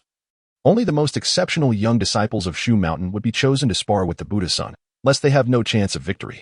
Currently, Shu Mountain boasts a plethora of young talents, among whom a few stand out, likely possessing some confidence against the Buddhist son. The news of the Buddhist son seeking to learn Shu Mountain swordsmanship quickly spread throughout the sect. The contemporary Buddhist son has arrived at our Shu Mountain, and he wishes to learn our swordsmanship? Oh, I must go witness this spectacle. Upon hearing the news, a lively young girl, her eyes sparkling with excitement, dashed out of her room. "Xiaonan, where are you off to?" Before she could leave, a beautiful woman appeared, blocking her path. "Mother." The girl, Zhao Fan, was startled at the sight of the woman and immediately fell silent, like a well-behaved child. "You, a young girl, always running around. And now you wish to go out again?" Ling Susu shot her a disapproving glance, inquiring. "Mother, I heard that the Buddhist son has come to our Shu Mountain and wishes to spar with my senior brothers and sisters, so I wanted to go see the excitement." Zhao Fan replied cautiously. "You child, can't you stay put for a day?" "Fine, I cannot control you. If you wish to see the excitement, you may go. But remember to return before dark and do not cause any trouble for your father," Ling Susu gently admonished. "Wonderful. Mother, I promise to return early." Receiving her mother's consent, Zhao Fan dashed out like a wild horse, eager not to miss the spectacle. The child, her temperament, is becoming increasingly unruly. How will she ever find a suitable husband in the future? Ling Susu let out a wry smile, unable to suppress a twinge of resentment towards her husband. Over the years, Zhao Xiaodian had devoted the majority of his attention to Shu Shan and his own cultivation, scarcely paying heed to their daughter, Xiaonan. This neglect had resulted in Zhao Xiaonan becoming more and more wild, and she seemed to venture out nearly every day, shrouded in mystery. Even Ling Susu, as her mother, remained oblivious to her whereabouts. Consequently, Ling Susu has recently been quite uneasy about allowing Zhao Xiaonan to go out. The handsome young Buddhist acolyte captivated the attention of the Shu Mountain disciples. His refined features and an otherworldly aura deeply resonated with many female disciples. Sect leader Zhao Xiaodian and the Shu Mountain elders observed from the sidelines, while Elder Lin Mu, accompanied by several formidable young disciples, entered the arena. These disciples, both male and female, represented the most powerful and exceptional figures of the younger generation of Shu Mountain. Hu Fei, Ning Qian, Zhang Feng. Greetings, sect leader and esteemed elders. The three young disciples respectfully addressed Zhao Xiaodian and the elders. The three of you will represent Shu Mountain. Engage with the Buddhist acolyte in a friendly competition. This is a contest between the swordplay of Shu Mountain and the Dharma of Buddhism. Do not be careless or underestimate your opponent, Zhao Xiaodian solemnly reminded them. Rest assured. Sect leader, we will not fail to meet your expectations. We will show the Buddhist acolyte the true essence of Shu Mountain's swordplay, the three affirmed with grave nods. Though the sect leader did not explicitly state it, they were astute enough to understand the significance of this contest, which was more than just a simple exchange. A defeat for Shu Mountain would tarnish its reputation. The more prestigious a sect, the more it values its reputation.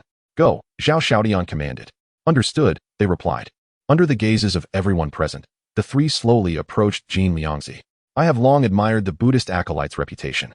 I am Hu Fei, and I will be the first to learn from you, Hu Fei declared, his eyes bright and his demeanor exuding vigor. A prodigy of the younger generation of Shu Mountain. He had achieved the first level of the tribulation transcending stage in just over a century of cultivation. Moreover, the swordplay techniques he practiced were exceptionally lethal. Hu Fei had descended the mountain to vanquish demons, once single-handedly eliminating hundreds of rogue cultivators who plagued the common folk, earning him the title of one of Shu Mountain's three prodigies. Hu Fei, this humble monk has heard of you. Known as a formidable figure among the younger generation of Shu Mountain, Jin Liangzi responded with a smile. His silver-white kasaya made him appear like a reincarnated Buddha. After observing Hu Fei for a moment, he gently shook his head and said, however, you alone are no match for this humble monk. If you wish to spar, please invite the two behind you to join the fray. Upon hearing these words, Hu Fei and Apos' expression changed slightly. Those watching, including sect leader Zhao Xiaodian, frowned. Arrogant? That is excessively arrogant. Senior brother who is a prodigy of our younger generation of Shu Mountain. He has reached the tribulation transcending stage in just about a century of cultivation. Yet, the Buddhist acolyte claims that senior brother who is no match for him and insists that senior sister Ning and senior brother Zhang join him. Even for someone from a Buddhist background, this is too presumptuous. Initially, the Shu Mountain disciples were curious and admiring of Jin Liangzi. However, upon hearing his words, they glared at him with displeasure. This little monk is indeed audacious. However, he is blessed with Buddhist Dharma, and his strength appears unfathomable. He seems quite formidable. Zhao Xiaonan, who had also stealthily arrived to witness the spectacle, observed from the crowd with wide, bright eyes. Afraid of being discovered by her father, she dared not approach too closely, lest she be sent home. Are you looking down on me? Hu Fei questioned, his face darkening. To be so belittled in front of the Shu Mountain disciples was intolerable, regardless of whether he was a contemporary Buddhist acolyte. His youthful pride would not allow him to be so easily dismissed. Take this. As soon as he spoke, a long sword materialized in Hu Fei and Apos' hand, its cold gleam tearing through the air with the force of thunder, aimed directly at the Buddhist acolyte. This strike was swift, precise, and ruthless. Amitabha. Jin Liangzi remained composed, his hands clasped together.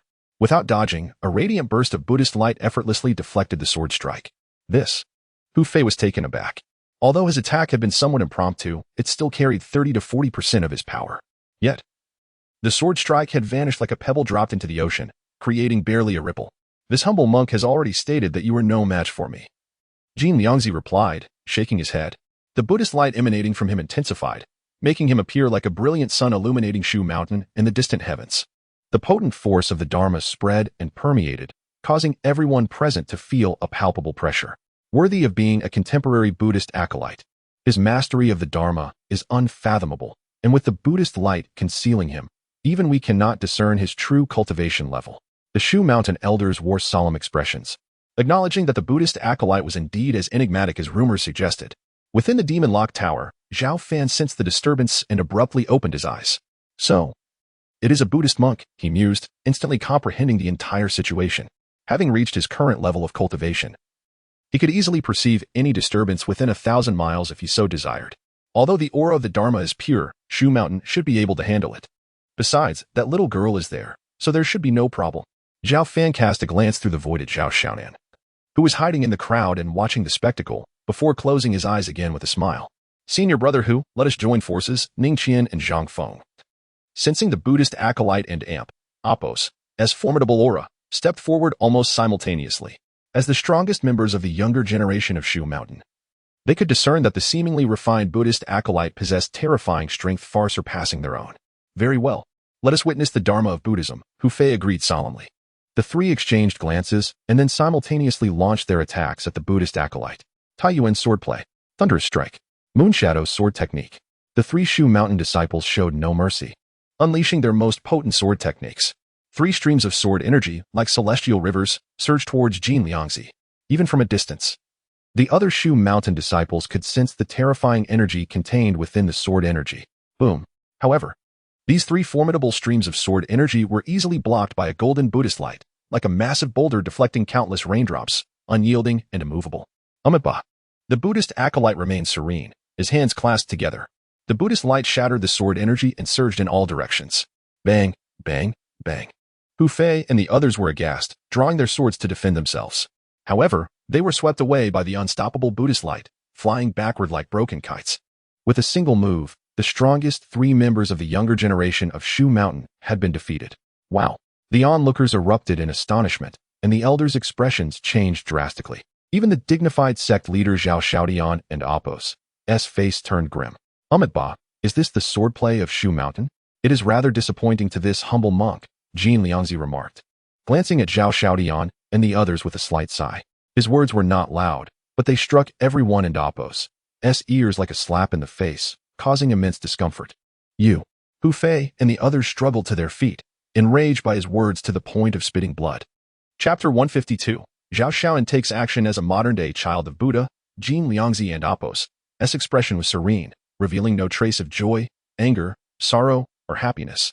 However, as his words fell, they ignited a fiery wrath among the disciples of Shushan. What did he mean by this is the Shushan sword path? What did he mean by some disappointment? This was nothing short of blatant disdain and contempt. Though he appeared harmless on the surface, each word struck at the heart, inciting fury among the disciples. Beside him, both the sect leader Zhao Xiaodian and the elders of Shushan wore increasingly grim expressions. We, the younger disciples of Shushan, do not represent the entirety of our swordsmanship. If the child of Buddha does not mind, this elder would like to spar with you, to inquire into the profound depths of your Buddhist teachings. At this moment, a tall and robust elder stepped forward, fixing a fiery gaze upon Jin Liangzi, radiating an overwhelming battle intent. He was the master of Hu Fei and others, unable to tolerate the humiliation of his disciples and Apos' defeat. If there are no worthy opponents among the younger generation of Shushan, I, a humble monk, would not mind sparring with this elder. Under the pressure of Elder Zhou and Apos' imposing aura, Jin Liangzi remained calm, joining his palms together in a gesture of respect. Very well, I shall accept your challenge. Elder Zhou and Apos' eyes narrowed, revealing a brilliant light as a torrent of spiritual energy began to emanate from him, creating waves of force. Wait, who said there are no worthy opponents among the younger generation of Shushan? A clear, melodious voice interjected. Everyone turned to see a charming girl stepping out from the crowd, her delicate face betraying a hint of anxiety. Isn't that the sect leader's daughter? Zhao Shimi, why is she here? Many elders and disciples simultaneously recognized Zhao Xiaonan. As the daughter of the current sect leader, Zhao Xiaonan held some notoriety in Shushan, but her playful nature and lack of overtly impressive talents had rendered her presence somewhat understated. Xiaonan, who allowed you to come out and cause trouble? Zhao Xiaodian frowned deeply. Having already been distressed by the defeat of his three top disciples at the hands of the child of Buddha, he was further exasperated by his mischievous daughter's antics. Had it not been for the presence of others, he would have taken her aside for a stern reprimand. Father, I am not causing trouble. It's just a little bald monk. There is no need for Elder Zhou to intervene. I could defeat him with ease. Despite her father's stern gaze, Zhao Xiaonan stood her ground. A bald monk? The previously tranquil expression of Jin Liangzi shifted dramatically, his gaze now piercing and unfriendly as he fixed it upon the girl. As a practitioner of Buddhism, though he cultivated serenity, he was still a young man and could not help but feel a flicker of anger at the insult. To humiliate him was to insult the entire Buddhist order. Buddhism must not be insulted. Jin Liangzi and Apos' demeanor became less placid, the Buddhist light surrounding him growing ever more radiant. His gaze at Zhao Shaonan turning icy. Shaonan, do not jest. This child of Buddha comes from a prestigious lineage. Even your senior brothers fell easily before him. How could you possibly be his match? The kind-hearted elder Jinwu, Linmu, spoke up, smiling gently to caution her.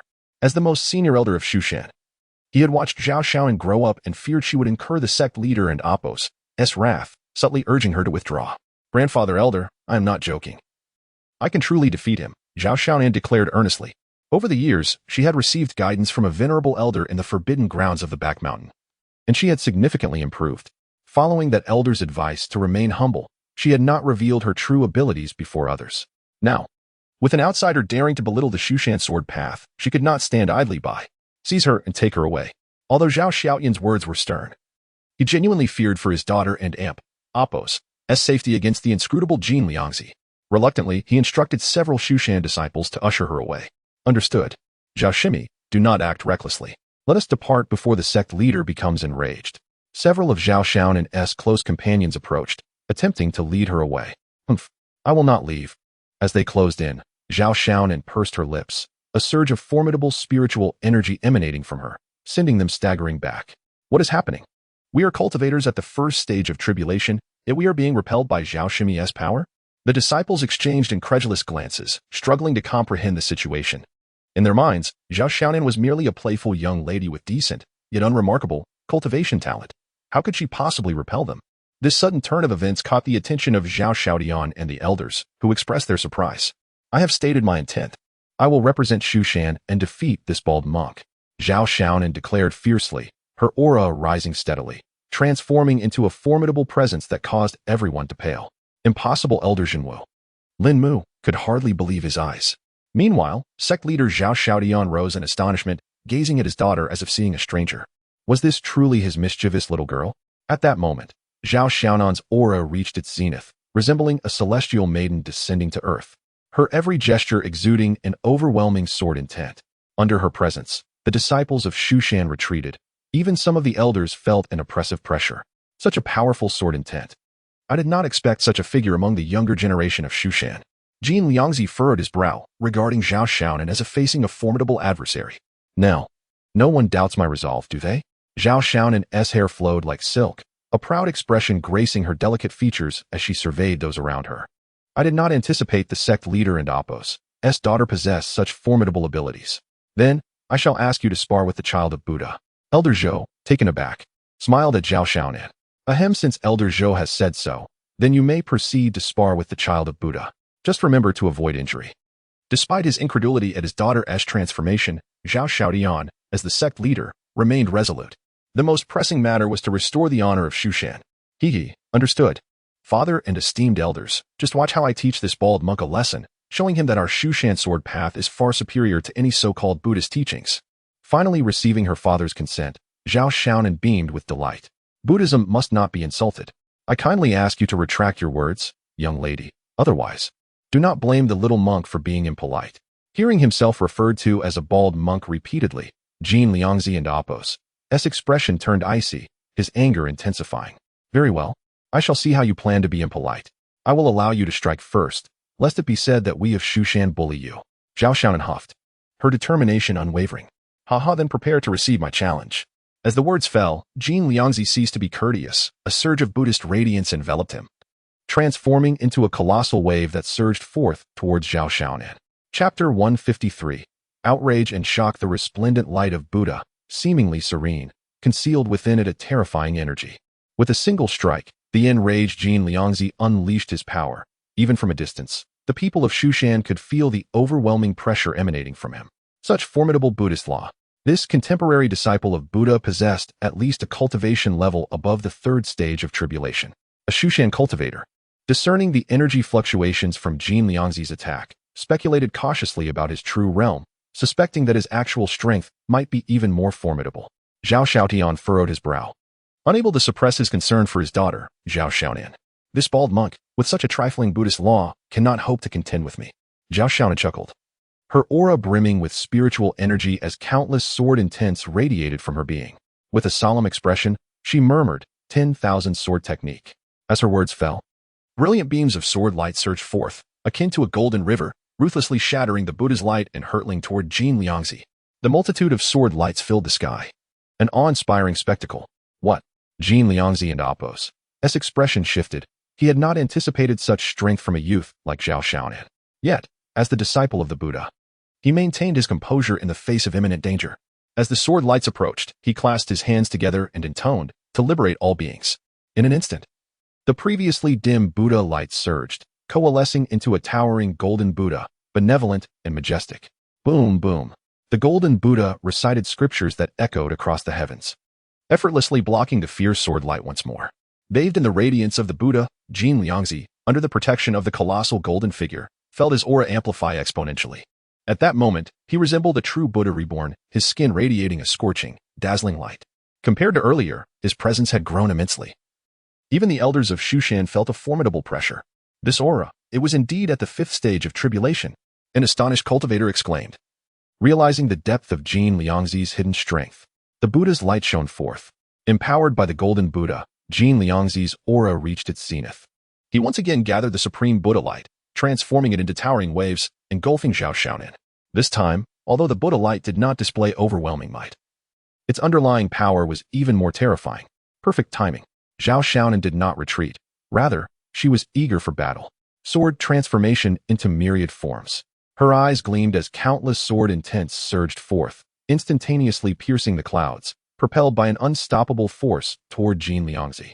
Boom, boom. The clash of sword energy and Buddha light erupted in a deafening roar, shaking the entirety of Shushan. I did not expect such mastery of the sword at such a young age. The monk declared, I shall no longer hold back. Jin Liangzi inhaled deeply, his robust physique shimmering with a golden hue, resembling a true arhat. He raised his hand, and a Vajra pestle materialized, exuding an aura of terrifying energy. Vajra subduing demons. The pestle shot forth, shattering the very fabric of space, aimed directly at Zhao Xiaonan and Apos' brow with immense force. This strike was unimaginably powerful. Not good. Zhao Xiaoyan's expression changed abruptly, his body tensing. Hiki, finally something of interest. But with such abilities, you cannot harm me. Zhao Xiaonan laughed, raising her hand to summon a gleaming sword, a precious gift from her father on her birthday, named Ice Blade. Sword control technique. As Zhao Xiaonan's voice faded, the ice blade surged forth, infused with overwhelming sword intent, colliding heavily with the incoming Vajra pestle. Boom. The two contrasting attacks triggered a terrifying explosion, powerful gusts of wind radiating in all directions. Some Shushan disciples, lacking sufficient cultivation, were knocked to the ground by the shockwave. In a brief moment of collision, the flying sword, under the astonished gazes of all, sent the Vajra pestle spiraling away, its momentum unabated as it continued toward Jin Liangzi. Not good. Sensing the terrifying power of the sword, Jin Liangzi's complexion paled, and he raised the golden Buddha's hand in defense. Yet in the next moment, the unstoppable sword light cleaved the Buddha in two. Bang! Jin Liangzi, exerting all his strength to resist, was still struck by the sword light. Sent flying like a kite severed from its string. He landed 100 meters away, coughing up blood, his aura diminished to the utmost. The esteemed disciple of the Buddha could not withstand this sword. Defeated, the disciple of the Buddha had lost. Zhao Xiaoran had actually triumphed over him. This scene sent waves of astonishment rippling through the Shushan disciples. The illustrious disciple of the Buddha had been defeated by Zhao Xiaonan, though their exchange had seemed intricate. In reality, it had transpired in the blink of an eye. Heavens, how is this possible? The sect leader's daughter has vanquished the contemporary disciple of the Buddha. The most astonished were the elders, including Linmu, who had watched Zhao Xiaonan grow up. They had never heard of her possessing such formidable cultivation and swordsmanship. Yet now it was evident that Zhao Xiaonan had concealed her power deeply. Otherwise, how could she so effortlessly defeat the disciple of the Buddha? This girl. Zhao Xiaotian was left speechless, but soon a smile graced his face, his heart brimming with curiosity about when his daughter had become so powerful. Bald monk. I have yet to exert my full strength. Why have you already lost? Come, rise and spar with me some more. Zhao Xiaonan teased with a grin at Jin Liangzi. Puffed. Hearing Zhao Xiaonan's words, Jin Liangzi spat out another mouthful of blood, his entire being reduced to a state of utter weakness. Your mastery of the sword is extraordinary. I, a humble monk, am not your match, Jin Liangzi managed to utter through gritted teeth. The Shushan swordsmanship is remarkable, but my skills are insufficient to demonstrate the true, supreme Buddhist teachings. Otherwise, the outcome of this battle would have been uncertain. Though a monk, he harbored a competitive spirit, and losing to an unassuming girl left him deeply dissatisfied, hence his defensive remarks. Clearly defeated by Sister Shaonan, yet you still attempt to argue. I believe the Buddhist teachings are inferior to our Shushan swordsmanship. Indeed, facts speak louder than words. The disciples of Shushan scoffed, causing Jin Liangzi's expression to darken further. Enough. My daughter has not been gentle. Please forgive her for injuring the disciple of the Buddha. I believe we shall conclude today and Oppos, sparring here, Zhao Xiaotian said. His mood elevated but wishing to spare Jin Liangzi further humiliation. The Shushan swordsmanship is astonishing. Today, this humble monk has gained new insights. I shall take my leave for now, hoping to seek guidance in the future. Jin Liangzi took a deep breath and spoke slowly. True martial elder. Please see the disciple of the Buddha off. Zhao Xiaotian exchanged a glance with Lin Mu, smiling. At your command. Disciple of the Buddha, please. Lin Mu understood the cue and escorted Jin Liangzi out of Shushan. Dad, am I impressive? What a weak disciple of the Buddha. Zhao Xiaoan gleefully exclaimed as she approached her father. Come with me. Although Zhao Xiaotian was astonished by his daughter and Oppos' prowess, he maintained a serious demeanor in front of the crowd, signaling for Zhao Xiaonan to enter the grand hall for a discussion. Upon witnessing her father and Oppos' stern expression, Zhao Xiaonan was taken aback, suddenly realizing that something was amiss. Chapter 154. Who is the mysterious elder? Inside the grand hall, Zhao Xiaonan knelt pitifully before her father, stripped of her previous playfulness and authority. Speak. Who imparted your swordsmanship to you? Zhao Xiaotian fixed a serious gaze upon his daughter and asked in a low voice. Father, I cannot say, Zhao Xiaonan replied cautiously, glancing at her father and hesitating. Zhao Xiaotian furrowed his brow, his tone growing stern. Zhao Xiaonan. How audacious you are to defy my inquiry. Do you wish to face the family's discipline? The mention of discipline sent a shiver down Zhao Xiaonan's spine. Despite her usual playful charm, nothing frightened her more than her father's reprimands. She vividly recalled the times she had been chastised for her mischief during her childhood. Is it not permissible for me to say? My swordsmanship was taught to me by a mysterious elder. Zhao Xiaonan, on the verge of tears, reluctantly recounted her encounter with the enigmatic figure in the forbidden grounds. A mysterious elder? So, you began your tutelage under this individual a century ago, which accounts for your current prowess. Zhao Xiaotian was taken aback, his curiosity piqued regarding the identity of this mysterious mentor. Simultaneously, a twinge of guilt arose within him. His daughter had been training under a formidable presence for over a century, and yet, he had remained oblivious to it. He felt woefully inadequate as a father. With that thought, Zhao Xiaotian's stern demeanor softened as he gently asked, So it is this mysterious elder who taught you your skills? Yes, indeed. Father, let me tell you. This elder is extraordinarily powerful. The swordsmanship I have learned pales in comparison to his. I wish to become his disciple, but he refuses, Zhao Xiaonan replied, her large eyes blinking innocently. Do you recall what this elder looked like?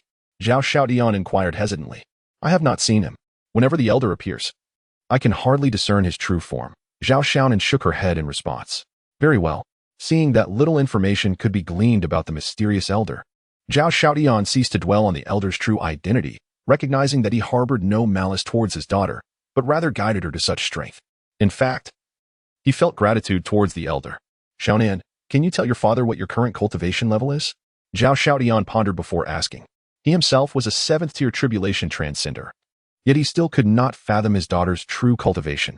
She seemed to have mastered a technique that concealed her spiritual fluctuations. It should be 4th-tier tribulation transcender. However, as the elder mentioned, with my current swordsmanship, even a 5th-tier tribulation transcender would not be my match. That is how I was able to defeat that bald monk. Zhao Xiaonan stated candidly. 4th-tier tribulation transcender? Although he had suspected it, hearing it confirmed by Zhao Xiaonan left Zhao Xiaotian astounded. In the span of a mere century, his daughter had quietly advanced to the 4th tier. It was almost unbelievable if he had not witnessed it himself. Well done. Very well. Truly, you are my daughter. Zhao Xiaotian. A proud smile spread across Zhao Xiaotian's face. Defeating a 5th-tier tribulation transcender, she was undoubtedly the strongest among the younger generation of Shushan. Father, may I rise? My legs are sore from kneeling, Zhao Xiaonan asked cautiously upon seeing her father's smile. Rise. By the way, what swordsmanship did you just employ? It seems somewhat familiar. Zhao Xiaotian suddenly recalled, feeling an inkling of recognition from the techniques Zhao Fan had displayed. The sword control technique and the 10,000 sword art. Both were powerful sword techniques taught to me by the mysterious elder. Unfortunately, I have only grasped a portion of them and cannot yet unleash their full power. Zhao Fan explained with wide eyes. The sword control technique and the 10,000 sword art. Zhao Fan's eyes widened as realization dawned upon him regarding the identity of the mysterious elder who had taught his daughter. Come, Fan, we must go to a certain place, Zhao Fan said, regaining his composure as he took his daughter and Apos' hand and led her outside. Father, where are we going? Zhao Fan asked, puzzled. Just follow me. Remember, do not speak unless prompted by me, Zhao Fan instructed as they swiftly arrived at the desolate and remote locking demon tower. This place is... Zhao Fan's face reflected confusion as she beheld the ancient, weathered tower. Having spent so much time in Shushan, this was her first visit to such a place. Nephew Zhao Fan, I come to pay my respects to my uncle. Zhao Fan addressed a heavy door with great reverence. Ignoring his daughter's queries. Uncle? My father's uncle? So, he is my granduncle? Zhao Fan and Apos' eyes widened in shock. She had never heard of her father having a living uncle. How had this escaped her notice? Come in. A calm voice emanated from within before Zhao Fan could process her thoughts. Inside the locking demon tower, Zhao Fan slowly opened his eyes. He had sensed the presence of Zhao Fan and his daughter long before they approached. Greetings, uncle, Zhao Fan bowed respectfully as he entered. His demeanor humble in the presence of Zhao Fan, who was normally regarded as the exalted leader of Shushan. Father, who is he? Zhao Fan followed her father, her gaze fixating on the young and handsome Zhao Fan, momentarily taken aback. Was this truly her granduncle? How could he appear so youthful? Fan, this is your granduncle. Hurry and pay your respects, Zhao Fan urged, raising an eyebrow. Fan pays her respects to granduncle. Zhao Fan hastily knelt, not daring to linger on Zhao Fan's features. Is it regarding this child's matters that you have come? Zhao Fan smiled, glancing at the obedient Zhao Fan. Uncle, do you know this child? Are you the mysterious elder who taught Fan her swordsmanship? Zhao Fan asked nervously, probing for answers. What? Zhao Fan and Apos' eyes widened in realization, understanding her father's reasoning for bringing her here. Indeed, I personally taught this child her abilities. Zhao Fan smiled, graciously confirming the truth. Chapter 155, ascending to the third tier of the Mahayana realm, the father and daughter exchanged glances. Taken aback by Zhao Fan and Apos' candid admission that he was indeed the enigmatic mentor who had guided Zhao Fan. Granduncle, you and Apos, read the mysterious master. Zhao Fan stammered. Her beautiful eyes wide with astonishment as she gazed at Zhao Fan. What? Do I not seem the part? Zhao Fan chuckled, his aura shifting until he resembled the familiar figure Zhao Fan remembered. It truly is you, esteemed mentor. No, granduncle. Zhao Fan exclaimed, her radiant eyes sparkling. She had never imagined that the mysterious master who had instructed her for so long within the forbidden grounds was none other than her own granduncle. Uncle. I knew it. Who else in Shu Mountain could have nurtured Fan into such heights in a mere century? We are deeply indebted to you for guiding this child, who today defended Shu Mountain and Apos' honor by defeating the Buddhist prodigy, Zhao Fan said, his surprise quickly giving way to composure as he recounted the day and Apos' events. I am aware. This child possesses remarkable aptitude and holds great promise. Ensure she receives proper cultivation, Zhao Fan instructed calmly. Your nephew understands. Rest assured, granduncle, Zhao Fan replied earnestly. Nodding respectfully. His daughter had received Zhao Fan's tutelage in swordsmanship and demonstrated such extraordinary power, and he was committed to fostering her growth, both personally and professionally. His primary purpose in visiting the Demon Lock Tower was to express his gratitude to Zhao Fan, without whose guidance his daughter would not have achieved such accomplishments. After nearly half an hour, Zhao Fan and his daughter finally departed from the Demon Lock Tower.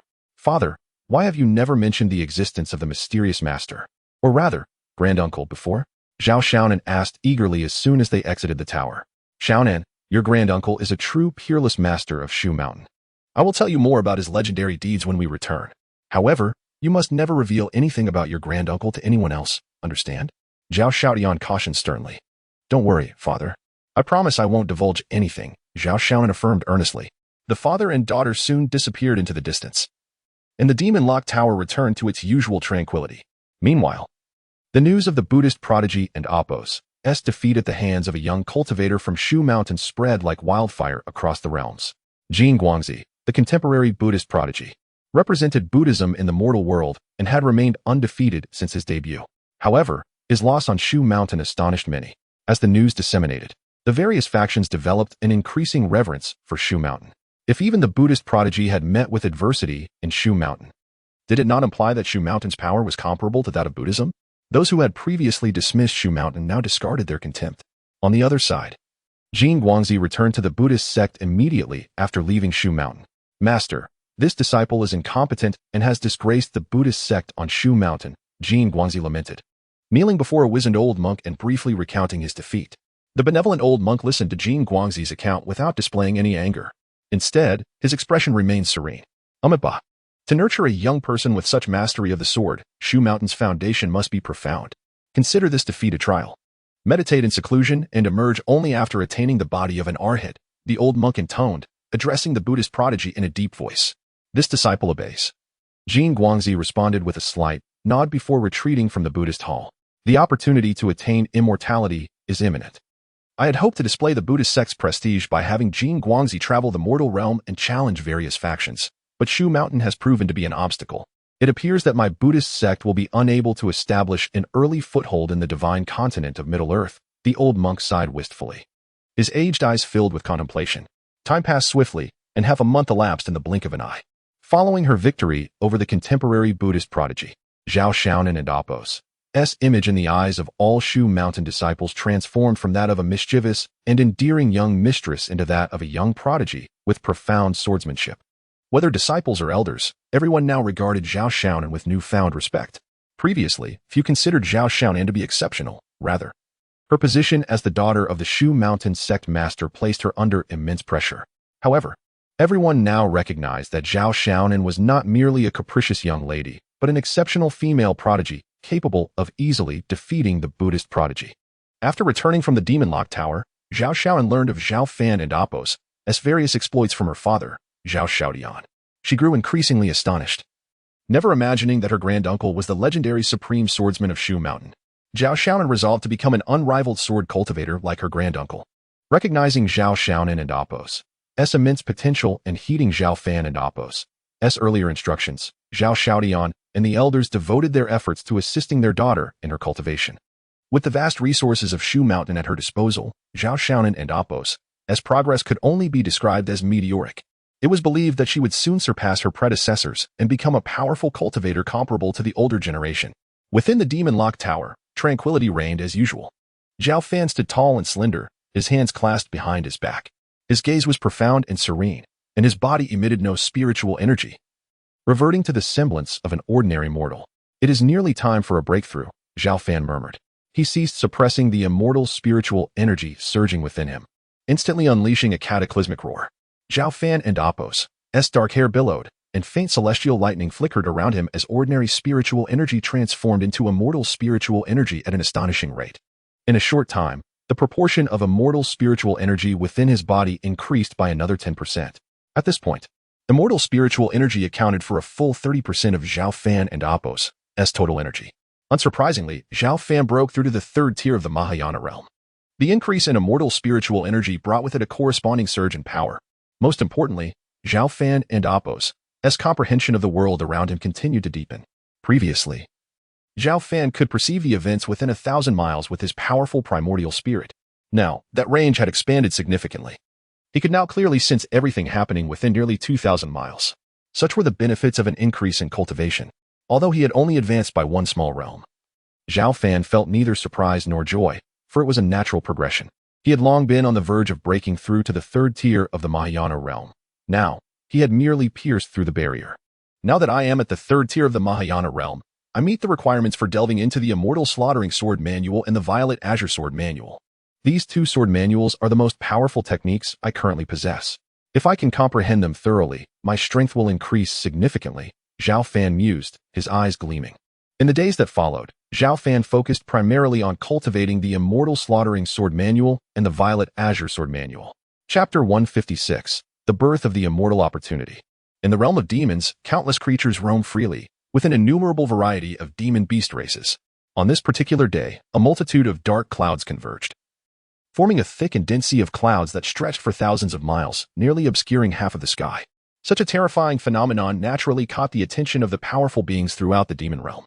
The cloud and mist covering the sky heralded the birth of an immortal opportunity. Could it be that the first threat of this opportunity would manifest within our demon realm? An immortal opportunity, a supreme chance that has been awaited for tens of thousands of years. Within the heavenly demon palace, the great demons who had endured the passage of time immediately noticed this extraordinary occurrence, and their excitement surged. At last, it has come into being. The opportunity for ascension. In this era, I, the Queen of 10,000 Demons, shall surely ascend to immortality. The Queen of 10,000 Demons, resplendent and enchanting, possessed a figure that was alluringly graceful, complemented by a visage that was flawless. In this moment, she rose like a true demon immortal. Her formidable demonic energy sending countless great demons prostrating to the ground, unable to rise. Not only the Queen of 10,000 Demons, but also many ancient beings, long dormant beneath the earth, sensed the unusual phenomena of the world and awakened, breaking through the ground. These ancient beings, cloaked in decay yet emanating an unfathomable aura of power, were either the ancestors of various races or terrifying great demons long lost to history. With the imminent birth of the immortal opportunity, they emerged one after another. They were grotesque in form, including three-headed, six-armed dark lions, enormous azure wolves with 12 tails, and colossal white tigers as grand as mountains. The gathering clouds and mist nearly transformed the entire demon realm into a land of darkness. Yet at that moment, a beam of celestial light pierced through the depths of the darkness. This was a true divine celestial light, its origin unknown, illuminating the vast expanse of the demon realm. All creatures within the demon realm, enveloped by this divine radiance, underwent a transformative baptism. Some demon races astonishingly broke through their previous limits, becoming immensely powerful. This truly is the opportunity for ascension. The emergence of celestial light signifies that the opportunity is about to be born. Who could have anticipated that our demon realm would be the first to give birth to an immortal opportunity? This era is destined for the rise of our demon race. An unparalleled great demon roared skyward, its voice shaking the heavens and piercing through the clouds. Within the demon locking tower, Zhao Fan felt a surge of energy and suddenly opened his eyes, his profound gaze directed toward the demon realm. Despite the endless expanse of time and space separating them, he sensed the astonishing fluctuations emanating from that direction. Buzz. Suddenly, the stone chamber beside him shattered, and a delicate figure burst forth. It was the little fox, Bai Shui. Her fair face was solemn, her eyes fixed intently on the direction of the demon realm as she murmured, "The aura of the immortal opportunity has finally emerged." Bai Shui, with her graceful figure, flowing black hair, and exquisite features, seemed to transcend the boundaries of space, capturing something as she gazed toward the demon realm. Is this the aura of the immortal opportunity? Zhao Fan raised an eyebrow and asked softly. Not quite. It is merely the energy fluctuations caused by its impending birth. The true aura far exceeds your imagination, Bai Shui replied gravely. Do you wish to go? Noticing Bai Shui's eagerness, Zhao Fan furrowed his brow and inquired further. Yes. Bai Shui nodded gently. Although the immortal opportunity has just been born, and its true location cannot yet be pinpointed, there is at least a glimmer of chance. Otherwise, we would have to wait for the actual emergence of the opportunity. The birth of the immortal opportunity and its emergence are two distinct concepts. If I had to illustrate it, the birth of the immortal opportunity is akin to a flower blooming, while its emergence is like the fruit that follows. At the moment of its birth, even the most powerful cultivators are unable to locate its position.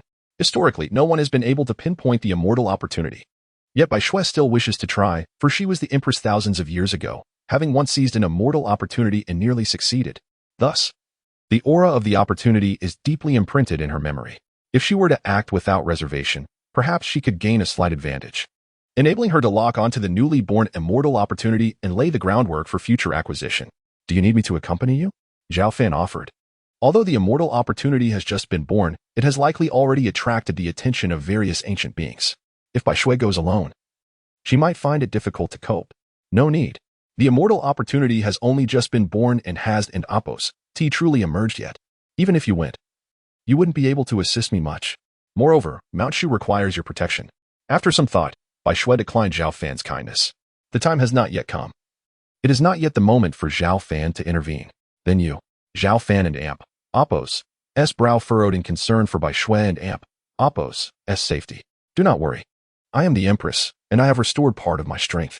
As long as I do not encounter someone as formidable as you, I doubt there will be many ancient beings of the same level who could match me, Bai Shui said proudly, her eyes sparkling. Very well. Take the sound transmission spirit shell. If you encounter any trouble, remember to contact me, Zhao Fan advised, still reluctant to insist on accompanying her. All right. Bai Shui nodded lightly, and then suddenly rose onto her tiptoes, like a dragonfly skimming the water, leaving a faint kiss on Zhao Fan's cheek. "I will return safely." Zhao Fan froze for a moment, and when he regained his senses, the air was filled with Bai Shui's melodious voice, but her figure had already vanished into thin air. "That little fox. You are the Empress. Could you not be a bit more reserved? At least let me kiss you back?" Smelling the lingering fragrance on his cheek, Zhao Fan touched his nose and chuckled bitterly. Meanwhile, Bai Shui was already miles away. Having utilized the secret technique of the nine-tailed celestial fox clan to traverse thousands of miles in an instant. Fortunately, this fox fairy is swift. Otherwise, if that fellow caught me, would I be taught a lesson? Humph. A kiss is but a token of acknowledgement for your concern for this fox fairy, Bai Shui huffed, lifting her head proudly as she sped toward the demon realm. Not only Bai Shui, but powerful beings from the eastern wilderness and even the endless deep seas emerged from various locations, all hastening toward the demon realm at the first opportunity. Among them were renowned figures from tens of thousands of years ago, who had endured to this era. They had previously remained in obscurity, waiting silently for the birth and emergence of the immortal opportunity. But now, driven by the first thread of the immortal opportunity in the demon realm, they could no longer contain themselves. The demon realm was abuzz with activity, becoming the focal point of the entire realm of cultivation. Chapter 157. The true turmoil approaches not long after. Astonishing energy fluctuations emanated from the direction of the demon domain, where formidable powers clashed, igniting a terrifying battle. Even from a considerable distance, Zhao Fan could distinctly perceive the fierce energy waves. The emergence of the immortal opportunity in the demon domain had already stirred such tremendous upheaval. What would it be like when more immortal opportunities arise across various realms in the future? If these opportunities were to truly manifest, it would likely send shockwaves through the entire cultivation world, compelling all cultivators to take action. Within the locking demon tower, Zhao Fan and Appo's gaze was deep and tranquil as he murmured to himself. For countless cultivators, the birth of an immortal opportunity signified the genuine hope of ascension. Whether they were ancient beings who had endured the passage of time or rising powers of this era, none wished to miss this rare chance for immortality. It was a time of unparalleled brilliance, yet also a brutally chaotic era. Zhao Fan could already envision the impending carnage that would sweep through the cultivation world once the immortal opportunities truly emerged. Regardless of what the future held, possessing formidable strength was the only assurance against any danger. As long as he grew powerful enough, he could suppress the chaos of the times with a mere wave of his hand. Zhao Fan's expression grew resolute, and his sword intent radiated, shattering the surrounding void. In that moment, he appeared as a true, unparalleled sword immortal, exuding an aura of transcendent divinity. The news of the immortal opportunity in the demon domain quickly spread throughout the cultivation world through the mouths of ancient, long-forgotten powers, igniting widespread attention and unrest. Not only were ancient beings involved, top forces of both righteous and demonic factions from various regions dispatched their cultivators to the demon domain to investigate. Within just a few months, the demon domain erupted into several terrifying battles, affecting vast areas and causing significant losses on all sides.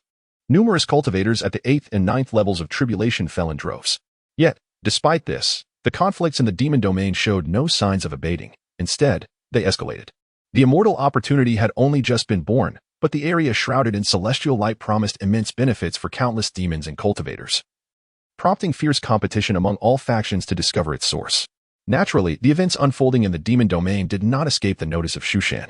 However, after extensive discussions among sect master Zhao Xiaodian and the elders, they chose not to send disciples to intervene. This decision stemmed not only from the foresight of Shu Shan's leadership, but also from Zhao Fan's discreet communication with Zhao Xiaodian, advising against involvement in the turmoil of the demon domain. Although Zhao Fan did not make an appearance, his words carried such weight that Zhao Xiaodian and the others dared not disregard them. After the little fox, Bai Shui, departed from the locking demon tower, Zhao Fan continued his usual routine, growing stronger through systematic sign-ins. Successful sign-ins yielded rewards such as the exquisite Dao armor, the Luo Tian demon-slaying spear, and the breaking demon pill. As time gradually passed, 200 years slipped away in the blink of an eye. This marked the 791st year since Zhao Fan arrived at the locking demon tower and the 606th year since his nephew Zhao Xiaodian became the sect master of Shu Shan. For an ordinary person, 200 years would seem an eternity. However, for cultivators whose lifespans often span thousands of years, it was merely a fleeting moment. During these 2 centuries, the world became increasingly chaotic. The primary reason was the successive emergence of immortal opportunities across the major realms. In addition to the initial turmoil in the demon domain, the Eastern Wilderness, Southern Territory, Northern Plains, and Western Desert also gave rise to immortal opportunities. igniting waves of bloodshed that unsettled the cultivation world. The news of these opportunities was no longer a well-kept secret known only to ancient powers and a select few. It had become public knowledge. Countless aspiring immortals, akin to moths drawn to a flame, engaged in relentless battles to witness and seize the immortal opportunities.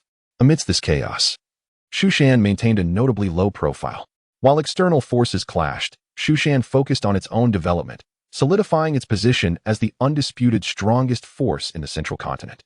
Over the years, several elder cultivators from Shu Mountain passed away, yet the legacy of swordsmanship imparted by Zhao Fan had fortified their foundation, nurturing a new generation of exceptional talents.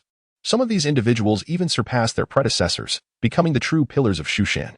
For instance, Zhao Xiaonan, who had previously received Zhao Fan and Apos' guidance, benefited immensely from the abundant resources of Shu Mountain and her unwavering dedication, rapidly breaking through from the fourth level of tribulation to become one of the few great masters in Shu Mountain. Besides Zhao Xiaonan, other exceptional talents of the new generation, such as Li Fei and Ning Qian, who once challenged the Buddha's disciple, also ascended to the 8th and 9th levels of tribulation. These individuals were once the most promising prodigies of Shu Mountain, receiving comprehensive support from the sect, and their rapid growth was exponentially faster than their peers. As immortal opportunities continued to arise across the realms, the cultivation environment flourished to unprecedented heights. Any cultivator with exceptional talent, when provided with ample resources, could ascend as swiftly as a rocket. Such rapid advancements would have seemed implausible 500 or 600 years ago, yet that was the reality now. Shu Mountain was at the zenith of its power, its influence drawing near to the splendor of thousands of years past. The locking demon tower remained much as it had always been, desolate and quiet. Apart from a few individuals, the rest of Shu Mountain and Apos' disciples had nearly forgotten its existence.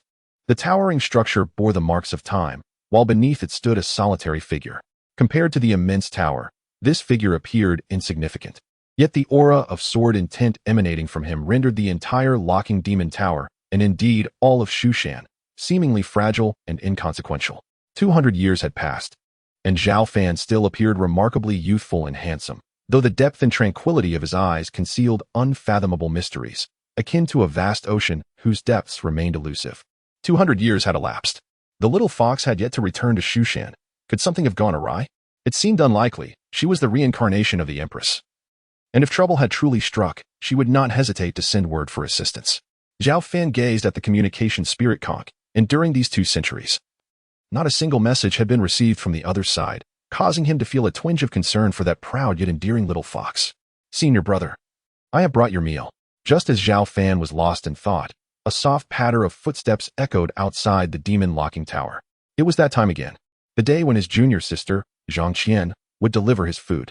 Regardless of how much time had passed, she remained unwavering in her dedication, bringing him a meal every 10 days.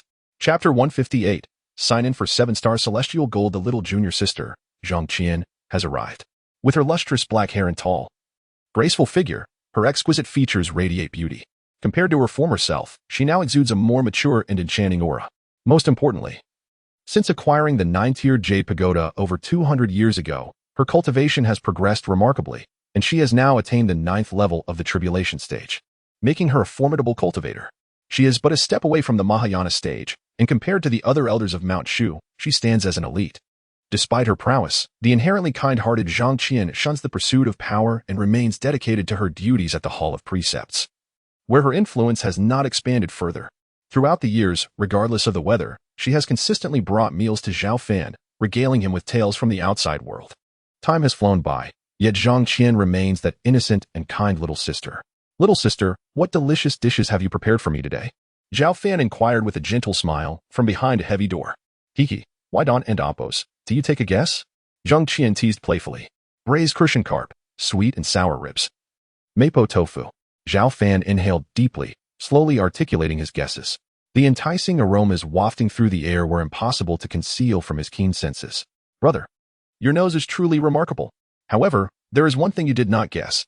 I have also brought you several jars of fine wine, aged 200 to 300 years. Zhang Qian giggled, retrieving several jars of fragrant wine from her storage bracelet. "My little sister is the best to me. Without the exquisite food and wine you have prepared over the years, I fear I might have forgotten the taste of mortal life," Zhao Fan replied joyfully.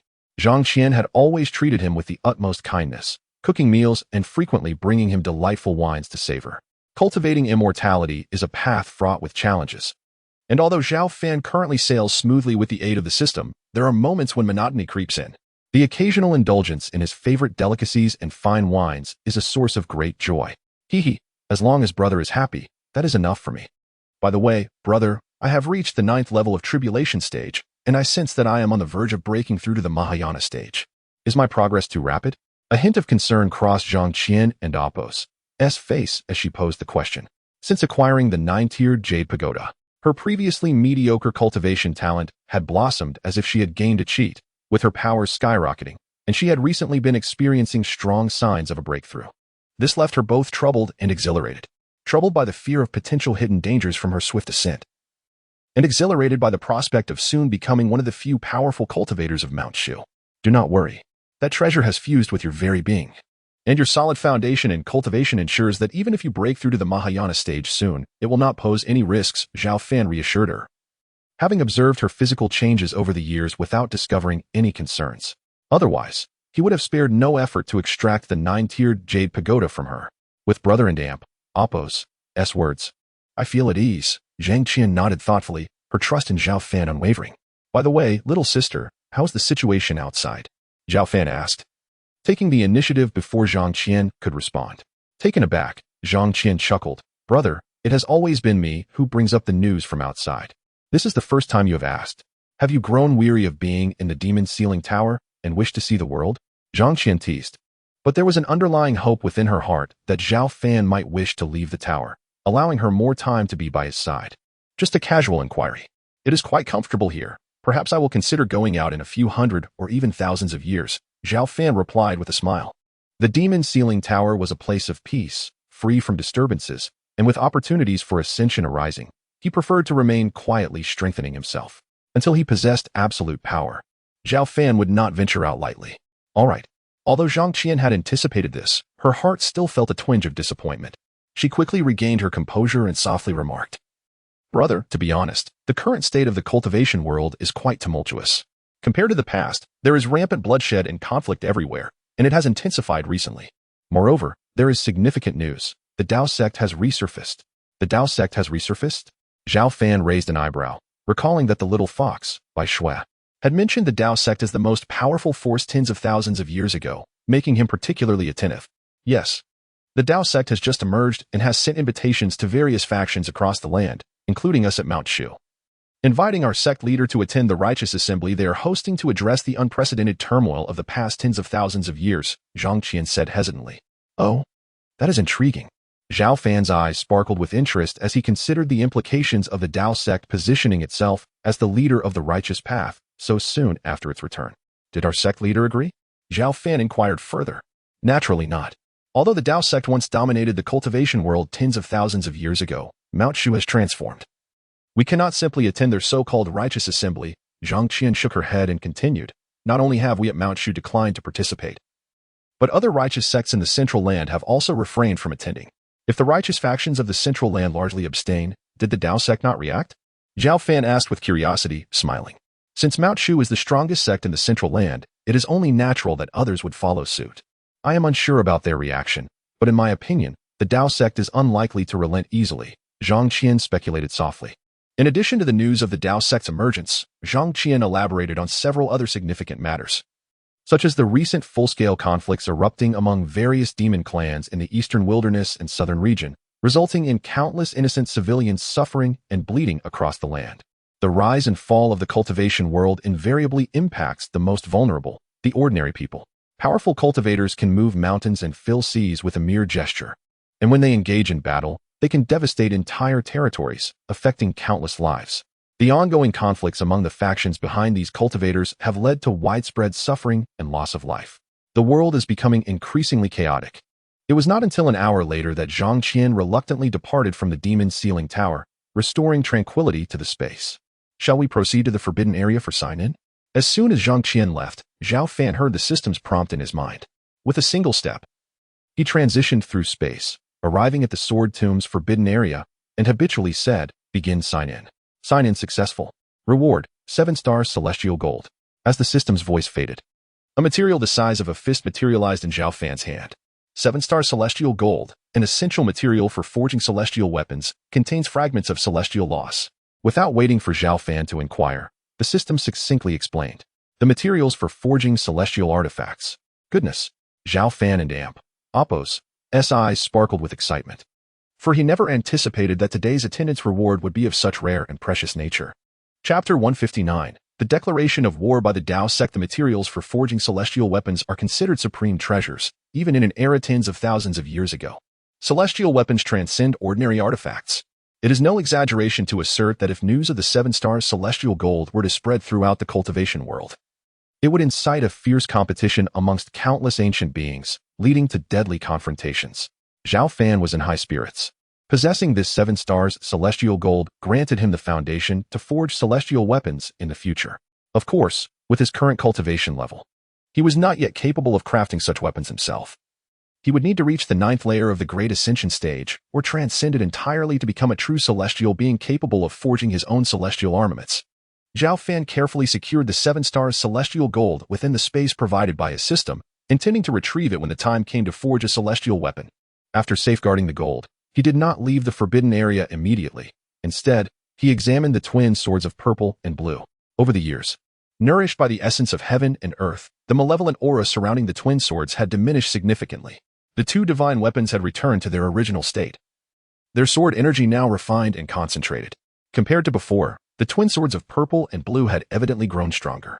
Noticing Zhao Fan and Amp, Appo's gaze, the 2 divine weapons resonated, seemingly eager for him to draw them from their sheath and vanquish all malevolent forces. It is not yet your time to unsheathe, Zhao Fan spoke softly, calming the restless twin swords.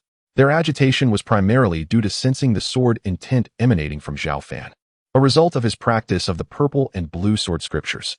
Over 200 years, Zhao Fan had mastered various martial arts, including the purple and blue sword scriptures and the slaying immortals sword scripture, reaching an advanced stage. His own strength could be described as unfathomable. At this moment, even without direct action, a mere wisp of his sword intent was sufficient to suppress an ordinary Great Ascension stage expert. Of course, this was merely Zhao Fan's conjecture. He remained uncertain of the true extent of his power, but he believed it to be formidable. Subsequently, Zhao Fan did not linger further. After assessing the condition of the twin swords, he departed the forbidden area and returned to the demon locking tower to continue his cultivation. As opportunities for ascension continued to arise, the chaotic world was on the brink of upheaval, and he needed to seize the moment to enhance his strength. Inside the tranquil and serene demon locking tower, time passed swiftly, and several days elapsed. In the main hall of Mount Shu, the sect leader Zhao Xiaodian wore a solemn expression, his brow slightly furrowed, evidently troubled by pressing matters. Sect leader, the Tao sect has gone too far.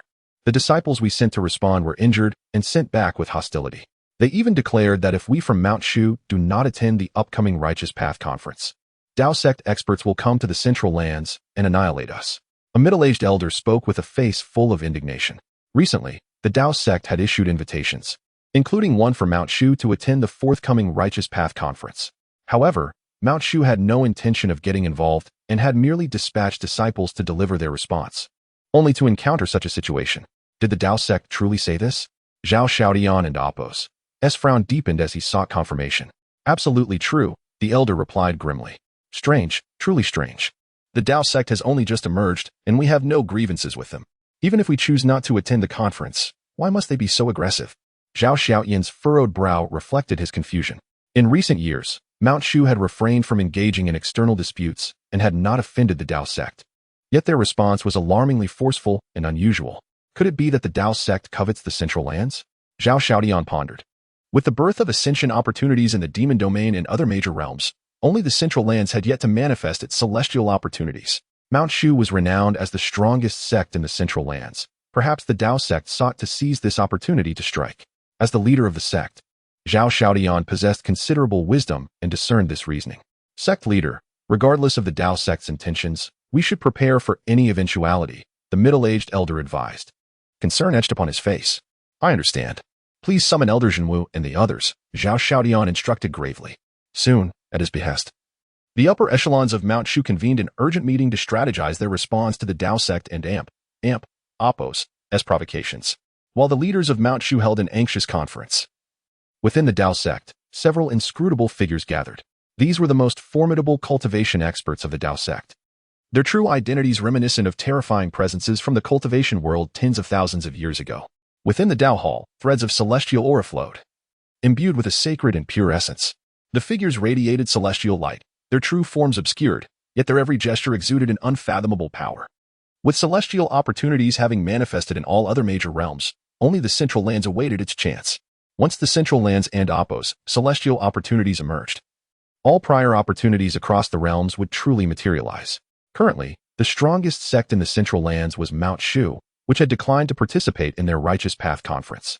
Additionally, having previously obliterated the Tao sect's branch, the Ding Tian sect, this debt required settlement. A slender figure cloaked in celestial light spoke in a hoarse voice. Our Tao sect must seize the initiative and occupy the Central Lands to prepare in advance. Since Mount Shu has already destroyed Ding Tian's sect and is now defying our summons, they pose a potential threat. We shall eliminate them. Sending a clear message to the world of cultivators, including the Buddhist sect, to understand who truly holds dominance in the cultivation realm. Agreed. I concur. As these enigmatic figures reached a consensus, the newly emerged Tao sect resolved to obliterate Mount Shu. 3 days later, the Tao sect officially hosted the Righteous Path Conference. Despite the absence of Mount Shu and other major sects from the Central Lands, numerous other forces from various domains attended. With hundreds of leaders from righteous sects participating in this grand assembly. This underscores the influence of the Tao sect. Even after tens of thousands of years, the Tao sect maintained an unshakable presence, a fact that even the Buddhist sect would find themselves overshadowed by. At the conference, the Tao sect announced a significant declaration, a formal declaration of war against Mount Shu. This sudden announcement sent shockwaves throughout the cultivation world, igniting fervor and confusion. The Tao sect, a colossal entity that had nearly dominated the cultivation realm millennia ago, had resurfaced with a powerful declaration of war against Mount Shu. Was this a demonstration of strength aimed at solidifying an unassailable position? Countless cultivators and various factions, both righteous and demonic, were filled with bewilderment as to why the Tao sect had chosen to target Mount Shu. Umaba, a kind-faced elder monk in the Buddhist sect, murmured, his hands clasped in prayer. The Central Lands is likely to be engulfed in a tempest of bloodshed soon. The Tao sect, believing themselves to be the epitome of righteousness, are in fact more ruthless than us practitioners of demonic arts. They have undoubtedly annihilated countless sects in the past. Now, having just emerged, they set their sights on Mount Shu. This should be an intriguing contest, remarked a tall, menacing figure within a dark cavern, a sinister grin spreading across his face. As the news spread, powerful figures across various domains quietly observed the unfolding events. However, few hold a favorable view of Mount Shu, especially in recent years, as various long-hidden forces have emerged. These forces, having witnessed the profound depth of the Taoist sect thousands of years ago, possess a power substantial enough to dominate the entire realm of cultivation. Even the formidable and enigmatic Buddhist sect pales in comparison to the Taoist tradition. Chapter 160. Tenacious Resistance. The Taoist proclamation of war thrusts the once quietly developing Shu Mountain sect into the eye of the storm. All eyes are on Shu Mountain and Oppos' reaction. Will they proactively submit to the Taoists or fiercely resist? Father, to hell with the damned Taoists, Zhao Fan exclaimed, her live figure radiating indignation. We, Shu Mountain, Dawn and Oppos, provoke them, yet they dare to plot against us. Let me lead my fellow disciples to their doorstep and teach them a lesson. After 2 centuries of growth, she had transformed from an innocent girl into a formidable young powerhouse. Learning of the Taoist declaration of war against Shu Mountain had naturally ignited her fury, and she yearned to storm their gates immediately. Do not act rashly. Zhao Xiaoyan's expression was solemn as he cautioned her, his voice deep. The Taoist foundation is unfathomable. Although our Shu Mountain's reputation is not to be trifled with, the outcome of a true contest is uncertain. Despite the Taoist declaration of war, Shu Mountain had long prepared. By holding their ground and refusing to engage, they could strategically retreat. This was the best approach he and the elders had devised after deliberation. Facing the Taoists' aggressive posture, Shu Mountain did not respond publicly, but the entire sect was on high alert, and disciples were no longer allowed to venture out casually.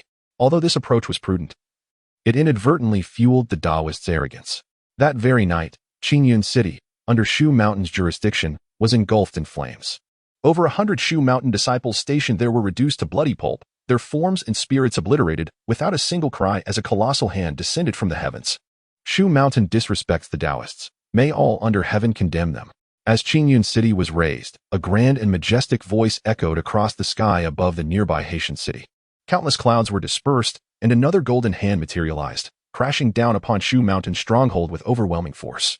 Haitian City, renowned for its abundance of spirit crystals, was a valuable territory for Shu Mountain, defended by 3 tribulation transcendent elders and hundreds of disciples.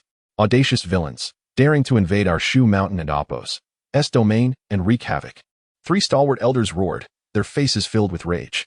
Drawing their swords, they soared into the sky with unwavering determination, cleaving towards the Golden Hand.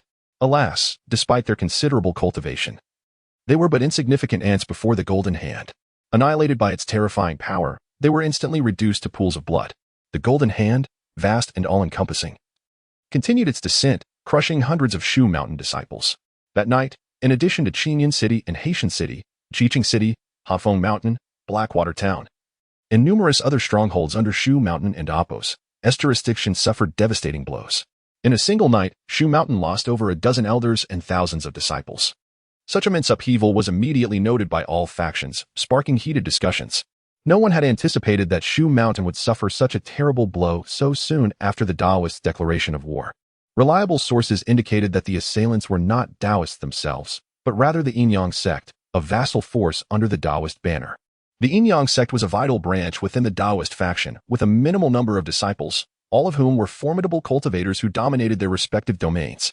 The Taoists had yet to truly strike. With merely the Injuring sect, a vassal force, Shu Mountain had suffered grievous losses overnight.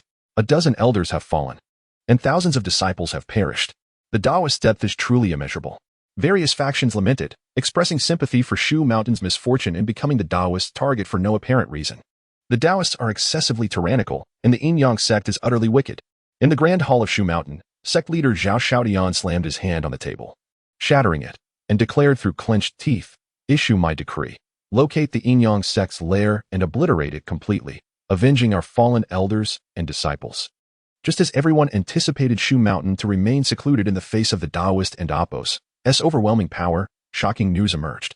Shu Mountain swiftly located the Injuring sect and Apos' position.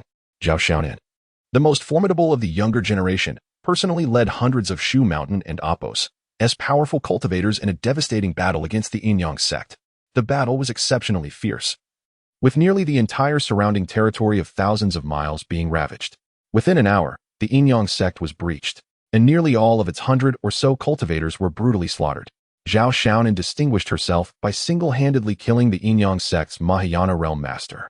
By the time the Taoist experts arrived, the entire Injuring sect had collapsed, leaving behind only a scene of utter devastation. Neither the Taoists nor any other faction had anticipated Shu Mountain's counterattack to be so decisive and direct, without any hint of capitulation. The annihilation of the Injuring sect was like a slap in the face to the Taoists. Shu Mountain, not only did they previously obliterate our Taoist branch, the Dingtian sect, but now they have annihilated the Injuring sect. Do they truly believe that after tens of thousands of years, our Taoist sect has lost its former strength? The Taoist high-level authorities spoke, their attitude assertive and overbearing, threatening to make Shu Mountain pay the most severe price. So it was because of the Dingtian sect. I didn't realize that the Dingtian sect was a branch of the Taoist sect. No wonder the Taoists are targeting Shu Mountain so vehemently. The cultivators who had been previously unaware of the truth suddenly understood the reason for the Taoists' targeting of Shu Mountain. The Taoists sought to avenge their branch that was obliterated by Shu Mountain. Most people adopted a wait-and-see attitude, observing this terrible conflict unfold. Before long, the Taoists finally made their move. In the following days, waves of Taoist experts arrived in the central divine continent. Although few in number, each was a formidable cultivator to be reckoned with. They took action several times, killing many Shu Mountain elders and disciples. Of course, Shu Mountain was unwilling to be outdone, sending out wave after wave of powerful cultivators to meet the challenge. Shu Mountain's reputation as the strongest sect in the central divine continent in recent years was not for nothing. Its foundation far exceeded that of the past. Leaving aside the tribulation transcendent cultivators, it even had several Mahayana realm experts. In particular, young powerhouses like Zhao Fan, who had risen to prominence later, became the mainstay of this conflict. The Taoists had underestimated Shu Mountain's strength. After several waves of experts arrived in the central divine continent, they did not achieve a crushing advantage. Instead, they were repeatedly pushed back by Shu Mountain's counterattacks.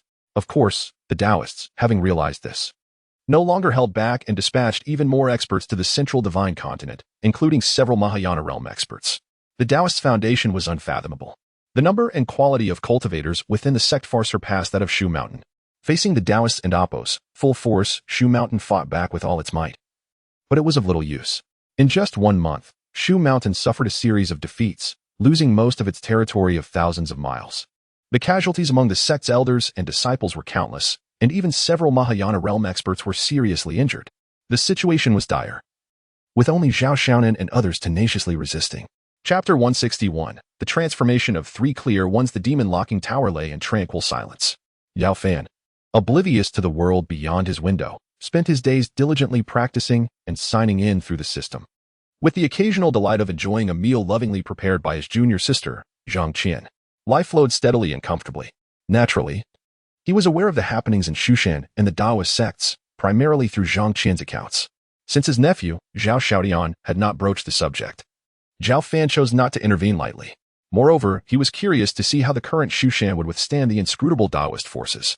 For a sect or a power to advance to a higher stage, it must endure greater tribulations and setbacks to hone itself, much like a treasured sword, which becomes sharper through continuous polishing, or like raw iron, which can only be forged into steel after numerous trials. Zhao Fan understood his nephew well. Zhao Xiaodian was an ambitious sect leader who would only seek his help in the face of an insurmountable crisis. As Zhao Fan contemplated whether to head to the forbidden area for his daily sign-in, a prompt from the system echoed in his mind. He stepped forward as he always did, disregarding the layers of spatial distance, and arrived directly at the Sword Mound's forbidden zone, habitually declaring, "Begin sign-in." Sign-in successful. Reward, incomplete version of the transformation of Three Clear Ones. As the system's voice faded, a complex and profound technique surged into Zhao Fan's mind. The incomplete version of the transformation of Three Clear Ones? A shiver of excitement coursed through Zhao Fan, and his eyes sparkled with intrigue.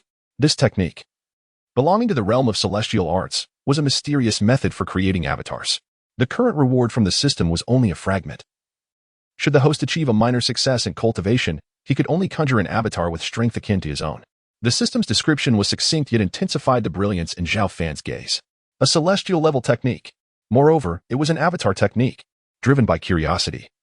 Zhao Fan quickly delved into the details of this avatar method.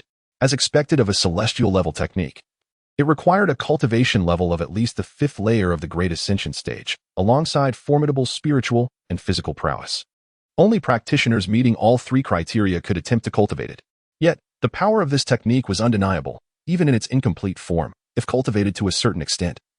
One could materialize an avatar with capabilities comparable to their own. In the contemporary realm of cultivation, numerous techniques abound. Yet Zhao Fan had never encountered one capable of manifesting an avatar so closely aligned with its creator's strength. Moments later, Zhao Fan comprehended the formidable nature of the transformation of Three Clear Ones. Most importantly, this avatar was not only linked to the main body, but shared nearly identical techniques and powers. What did this imply? It meant that Zhao Fan could effectively recreate a counterpart of himself in the face of formidable foes. The application of this technique could be imagined as a surprise attack of great potency.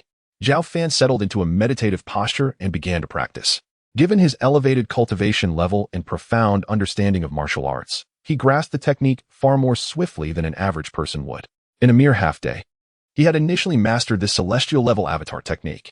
With a breath, he exhaled a wisp of ethereal, energy-laden spiritual essence, which swiftly coalesced into a tall and powerful silhouette. This figure was none other than Zhao Fan's avatar, indistinguishable in both appearance and aura from himself. "Dao friend," the avatar greeted, smiling and bowing respectfully, exuding a sword intent that reflected approximately 30 to 40% of Zhao Fan's own power. This was already quite remarkable. After all, Zhao Fan had only begun to grasp the technique, and as his cultivation deepened, the avatar's strength was bound to increase.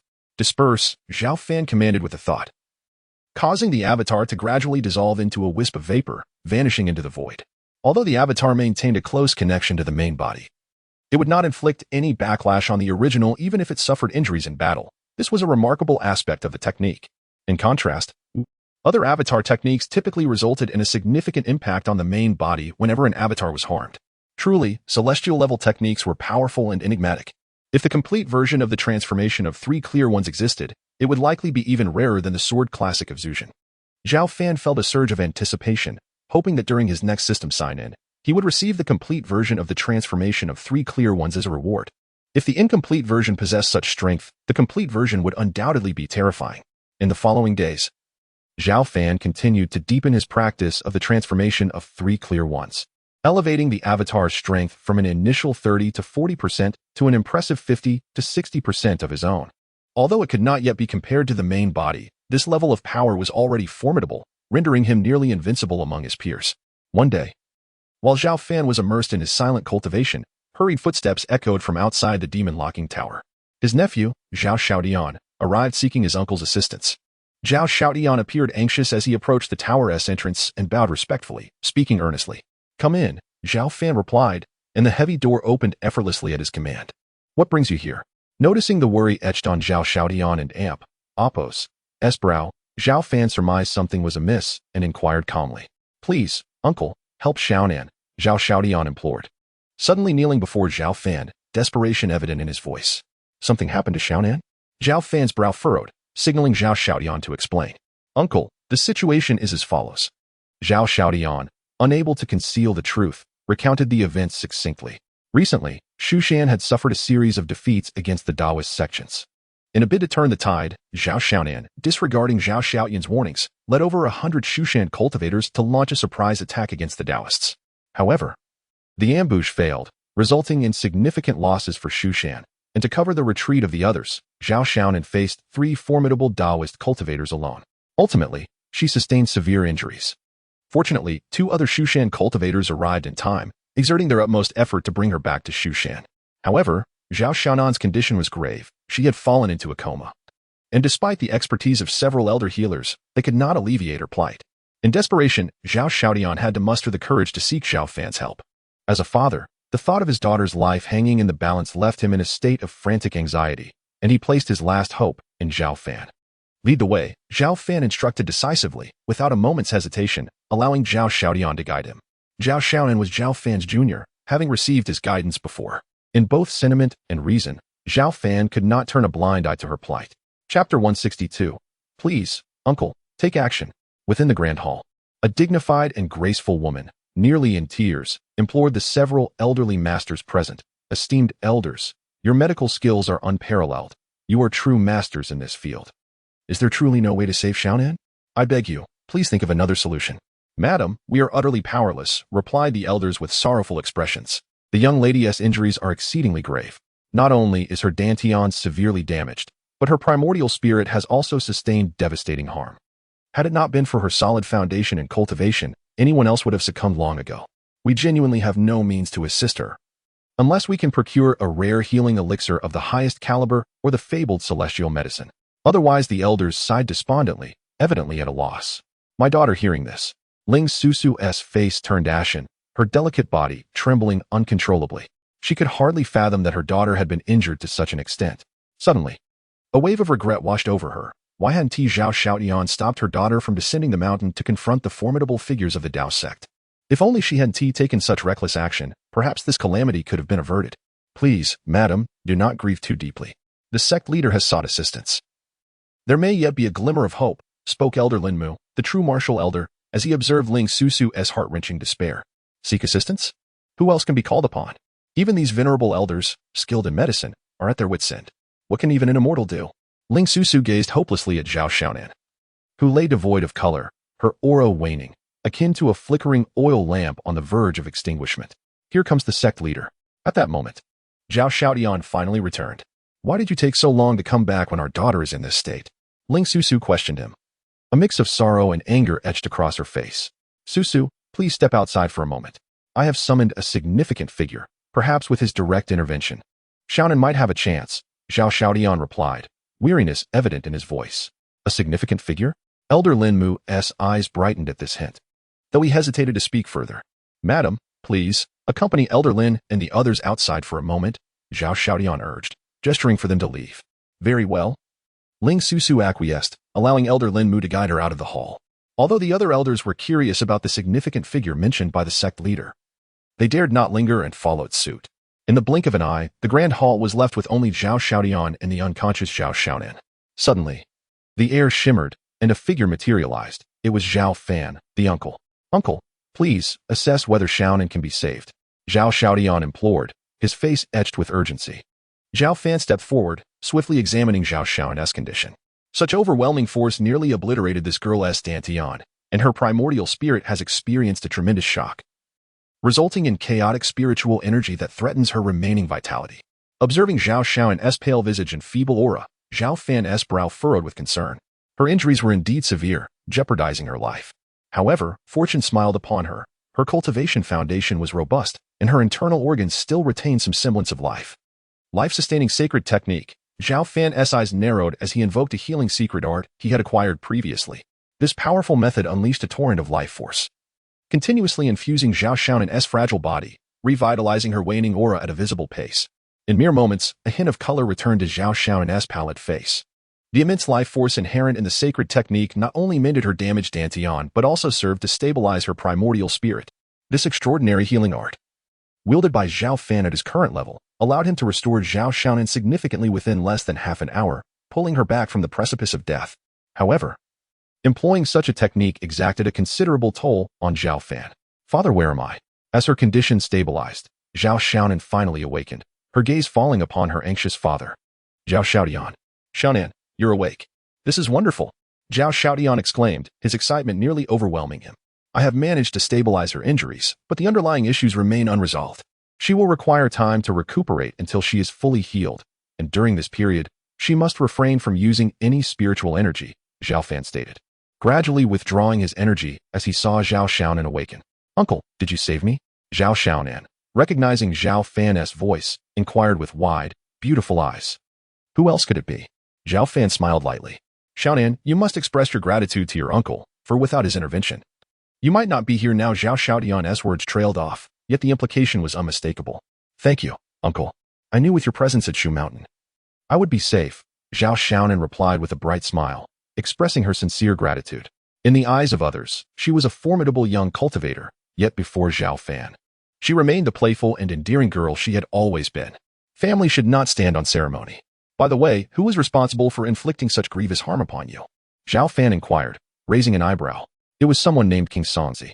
He attacked in a most insidious manner. Of course, in a one-on-one confrontation, I would not fear him. However, the Dao Sect's minions took advantage of their numbers to besiege me, leading to my unfortunate injuries," Zhao Xiaonan replied, her head drooping slightly in discontent. "King Songzi? I understand." Zhao Fan nodded, a glint of sharpness flickering in his eyes. "Trouble approaches. The Dao Sect's warriors have gathered en masse and are now surrounding Shu Mountain. Let me in. I must report this to the sect leader." A frantic voice echoed from outside the hall. "The Dao Sect is encircling the mountain?" Zhao Xiaotian's expression shifted dramatically. Zhao Xiaonan, recently awakened, also bore a grave expression, realizing the Dao Sect intended to annihilate Shu Mountain. "Uncle, Shu Mountain is in dire peril. I implore you to take action and break through the encirclement," Zhao Xiaotian urged, gritting his teeth as he approached Zhao Fan, respectfully bowing. With Zhao Xiaonan still recovering and other senior cultivators of Shu Mountain also injured from the previous confrontation, the number of top-tier cultivators available had dwindled. Relying solely on the remaining elders and disciples, regardless of their numbers, would not suffice to withstand the onslaught of the Dao Sect warriors. If Zhao Fan did not intervene, Shu Mountain would surely face destruction. "Uncle, I beseech you to lend your assistance," Zhao Xiaonan added, biting her red lip, disregarding her own injuries as she earnestly requested his help. In this moment of crisis for Shu Mountain, if there were anyone who could aid the sect in navigating this calamity, it would be the enigmatic Zhao Fan.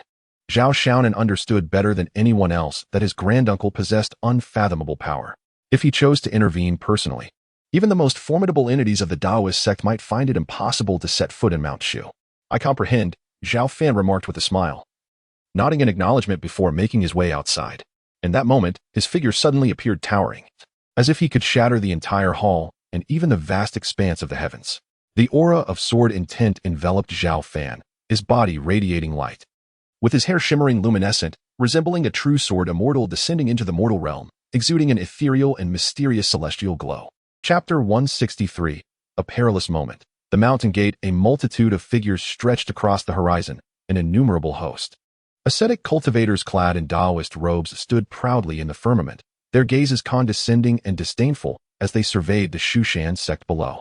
These were cultivators from the Taoist sects, entities of immense power for millennia. Even the unfathomable Buddhist sects, in the eyes of outsiders, garnered similar looks from these Taoist cultivators, deep within their hearts. Despite the passage of eons, the Taoist sects remained the supreme authority in the cultivation world, brooking no defiance or disrespect. The Taoist sects had extended an invitation to Shushan, beckoning them to the orthodox convention, But Shu Shan had declined. While such a refusal might be overlooked in other factions, Shu Shan was different. Shu Shan had once eradicated the Taoist branch of the Ding Tian sect, forging a deep-seated animosity between them.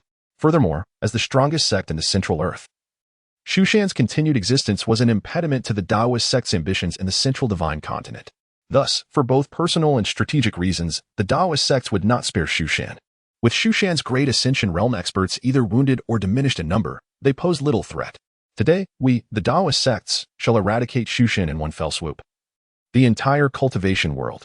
A man in golden Taoist robes proclaimed, his voice reverberating across the heavens. This was Qing Songzi, the one who had injured Zhao Fan, a cultivator at the first level of the Great Ascension realm, and the principal figure in charge of the assault on Shu Shan. We concur. Eradicate Shu Shan and all the cultivation world. Form the four symbols grand formation and refine the entire Shu Shan. The Taoist cultivators sneered, preparing to assemble their formation and refine Shu Shan into oblivion. Shu Shan's protective grand formation would inflict casualties on the Taoist sects if they were to forcibly breach it. Therefore, they opted to form a formation to refine Shu Shan entirely. This approach would not only minimize losses but also demonstrate the terrifying might of the Taoist sects to all cultivators. The four symbols grand formation, a renowned offensive formation from the Taoist sects tens of thousands of years ago, now wielded by thousands of Taoist cultivators, possess the power to obliterate Shu Shan in an instant. The Taoist sects are truly ruthless, leaving Shu Shan no chance whatsoever. Shu Shan is doomed. Hidden observers, including experts from various ancient factions, recognized the impending terror and lamented Shu Shan and Appos as fate. This is not good. The Taoist sects are not attacking directly. They seem to be preparing some formidable formation. What do we do? Our Great Ascension realm experts are recuperating. Are we to simply await our demise? At the mountain gate, Shu Shan and Appos, elders and disciples had gathered. Though uncertain of the Taoist sects and Appos' exact methods, the methodical formation they were assembling instilled a chilling premonition of danger. Charge out. We must not allow their formation to complete, or Shu Shan is lost. An impetuous elder, fueled by rage, led his disciples out of the protective formation. Not just a few, not just hundreds, but thousands upon thousands of Shu Shan cultivators surged forth. Among them were young faces, the rising generation of Shu Shan cultivators, fearlessly fighting to defend their sect and their home. How can the light of fireflies compete with the brilliance of the moon? A cold voice echoed from above as a Taoist expert produced a yellow gourd, chanting, I beseech thee, treasure, to slay. The gourd erupted in light, and a beam of cold radiance shot forth. The beam of light, swift as lightning, was unstoppable, tearing apart the elders and disciples of Shu Shan before they could react, scattering them into bloody mist. Dozens, even hundreds, perished instantly, including several Shu Shan experts at the 6th and 7th levels of the Tribulation realm. Elder Yang Ming, Elder Mountain Peak, Elder Guang Hai. You fiend! I will kill you. The nearby Shu Shan cultivators, eyes bloodshot with fury, roared and charged at the Taoist expert. A swarm of ants. Kuden and Appos, do you just wait quietly for death? Why come out to offer your heads? The Taoist expert sneered, the yellow gourd intensifying its glow as the cold radiance crisscrossed, engulfing more Shu Shan cultivators. Screams filled the air as hundreds upon hundreds of Shu Shan disciples were annihilated. The other Taoist experts remained aloof, allowing the gourd-wielding man to hold back the majority of the Shu Shan disciples. Such was the power of a Taoist cultivator, one capable of withstanding thousands, even tens of thousands. That is an imitation of the legendary immortal slaying gourd. Its power is terrifying. Is this the strength of the Taoist sects? The distant observers felt their scalps tingle with trepidation as they watched the bodies of Shu Shan disciples plummet from the sky. How is this possible? Just one person is holding back thousands upon thousands of us. The Taoist sects are too frightening. Within the mountain gate, the faces of Shu Shan's elders and disciples were ashen, filled with despair. Do not despair. This is Shu Shan, and we will not allow the Taoist sects to run rampant. A venerable figure, like a lion, strode forward. The great ancestor of the Tang dynasty and a dozen other imposing elders had arrived, followed by disciples with resolute expressions. Follow me and fight. No matter what those Taoist bastards are planning, we must not let them succeed. The great ancestor of the Tang dynasty took the lead, charging forth with his sword. Kill. For Shu Shan. Attack together and eliminate these Taoist scoundrels. Inspired by the great ancestor of the Tang dynasty, the previously despondent Shu Shan disciples cast aside their fear and charged out like moths to a flame. In that moment, Shu Shan rose up en masse, led by hundreds of elders. Over 100,000 Shu Shan disciples stormed out of the mountain gate, leaving only a small force behind to guard it. Since they are so eager to die, then let us grant them their wish. Taoist brethren, strike with all your might. Qing Songzi said coldly, his face expressionless. "As you command." The Taoist sects responded in unison, their momentum eclipsing even the 100,000 Shushan cultivators.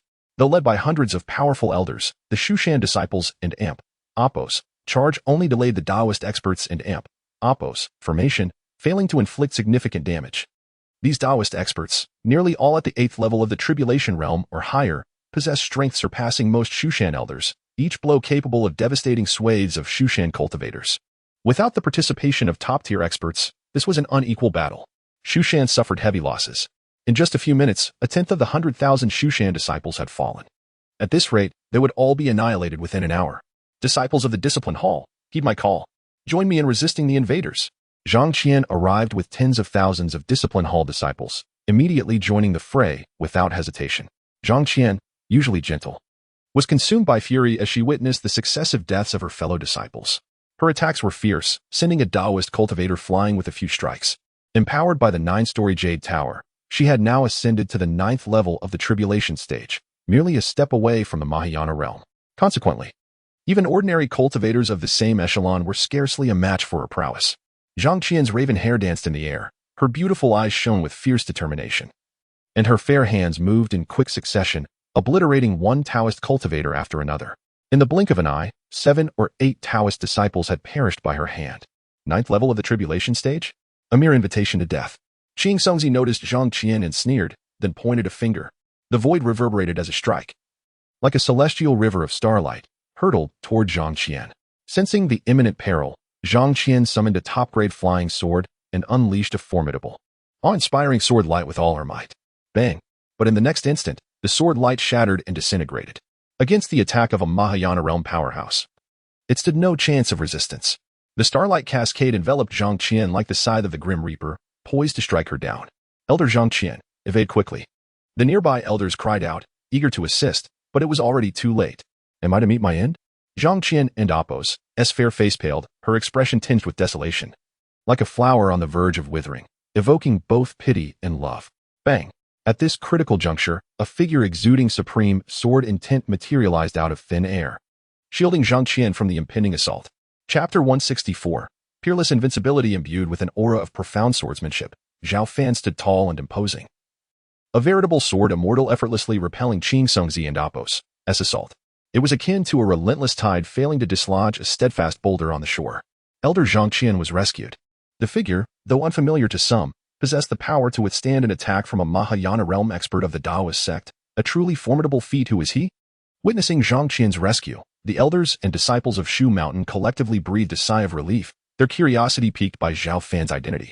After 2 to 3 centuries, many within Shu Mountain had relegated Zhao Fan to a distant memory. His sudden reappearance stirred a sense of bewilderment. You were senior brother. Though Zhao Fan had yet to reveal his true countenance, Zhang Qian recognized his familiar, towering silhouette. Astonishment and elation flooded her heart. Never expecting Zhao Fan to intervene at such a critical juncture, a sense of security washed over her, tinged with a delicate sweetness. As a faint blush graced her exquisite features. Junior sister, please have the Shu Mountain disciples withdraw. I shall handle matters here, Zhao Fan said with a gentle smile. Very well. Zhang Qian nodded, confident that with Zhao Fan's intervention, Shu Mountain would be safe, regardless of the adversary. Who are you? Aside from a select few like Zhao Xiaonan, Shu Mountain possessed no other Mahayana realm experts. To withstand my attack, you must be at least a Mahayana realm cultivator. Across the vast expanse, Qing Songzi and Oppos' eyes narrowed, his piercing gaze scrutinizing Zhao Fan. As a powerful Taoist cultivator with unique techniques, he keenly sensed a subtle but palpable aura of danger emanating from Zhao Fan. He is a sword cultivator of old. Before Zhao Fan could respond, a cry of recognition arose from the Grand Tang ancestor. The Grand Tang ancestor and several other venerable elders stared intently at Zhao Fan, their eyes burning with fervor as they respectfully bowed. We pay our respects to the sword cultivator of old. His words silenced the entire mountain gate. The other Shu Mountain elders and disciples were dumbfounded, unable to believe what they were witnessing. The sword cultivator of old.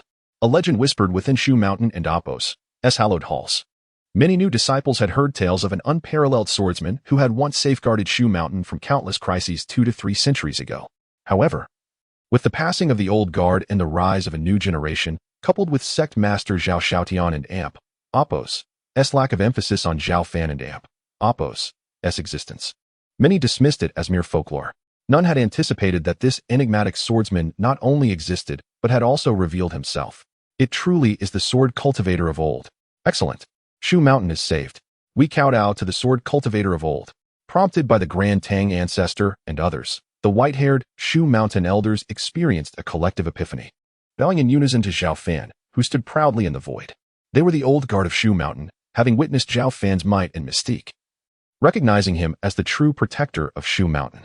Master, is that truly the legendary, enigmatic swordsman of Shu Mountain? Could it be an impostor? A young disciple hesitantly questioned his middle-aged elder. Silence. Kneel at once. Join me in paying respects to the sword cultivator of old. The Shu Mountain elder, incensed, kicked his disciple before pulling him down to kneel. One by one, the Shu Mountain elders and disciples prostrated themselves, creating a breathtaking spectacle. Zhao Fan, with his graceful physique and profound gaze, exuded an unparalleled sword intent, resembling a celestial sword immortal descending upon the mortal realm, captivating all who beheld him. Even the previously arrogant Taoist disciples dared not act rashly, awaiting Qing Songzi's command. You may all withdraw, Zhao Fan stated calmly, glancing at the Shu Mountain disciples. As you command. The Grand Tang ancestor and others, though startled, respectfully obeyed, leading the disciples back into the mountain gate. Soon, only Zhao Fan and the thousands of Taoist cultivators remained. What nonsense about a sword cultivator of old and some legend. Whoever dares to oppose our Taoist sect will pay the ultimate price.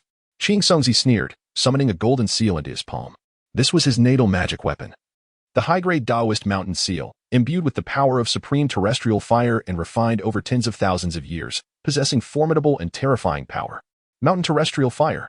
Qing Songzi unleashed his attack, the mountain seal expanding to the size of a 10,000-foot mountain, radiating boundless light as it crashed down upon Zhao Fan. Qing Songzi was confident that even a Mahayana realm cultivator of the same level would be easily suppressed by this strike. He intended to personally slay this so-called sword cultivator of old before the eyes of all the Shu Mountain elders and disciples, shattering their faith and resolve. The golden seal descended like a mountain, flames soaring into the sky, creating a terrifying spectacle. However, Zhao Fan remained unfazed, not even glancing at the earth-shattering attack. With a mere wisp of sword intent, he shattered the golden seal before the horrified gazes of all present. The destruction of his natal magic weapon caused Qing Songzi to suffer a severe backlash, coughing up a mouthful of crimson blood and nearly collapsing. How is this possible? Qing Songzi and Appo's aura weakened, his eyes wide with disbelief. Those who violate Shu Mountain shall be slain without mercy.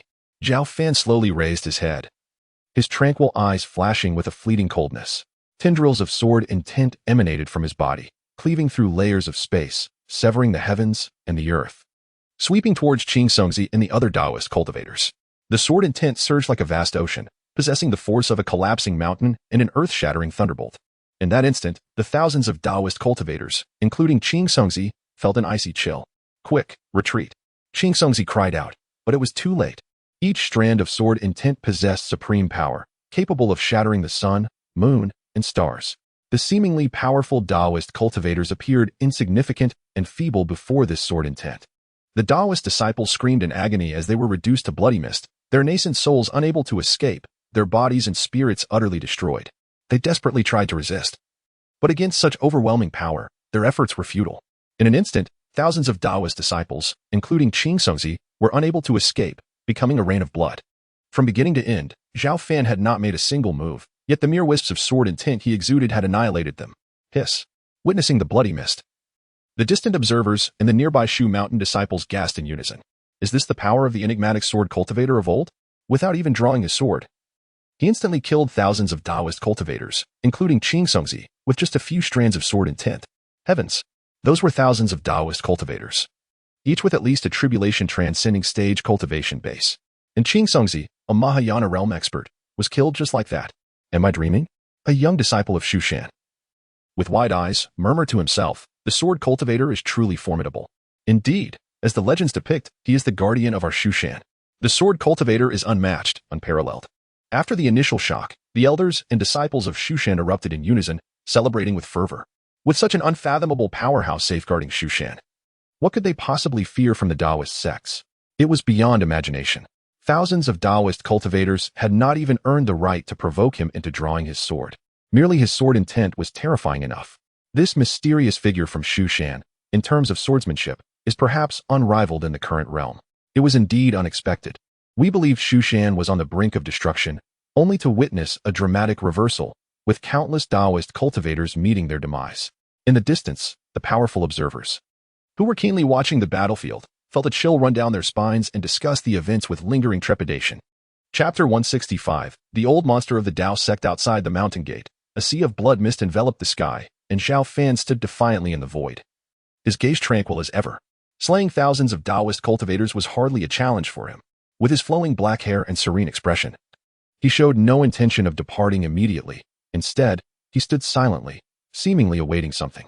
The countless disciples of Shu Shan looked upon his tall figure, their eyes filled with fervor and reverence. The aura of his swordsmanship was formidable. Despite the death of thousands of Taoist cultivators, he did not retract his sword aura. Was he perhaps waiting for other powerful figures from the Tao sect? It was highly likely. The Tao sect and Apos, as foundation was unfathomable.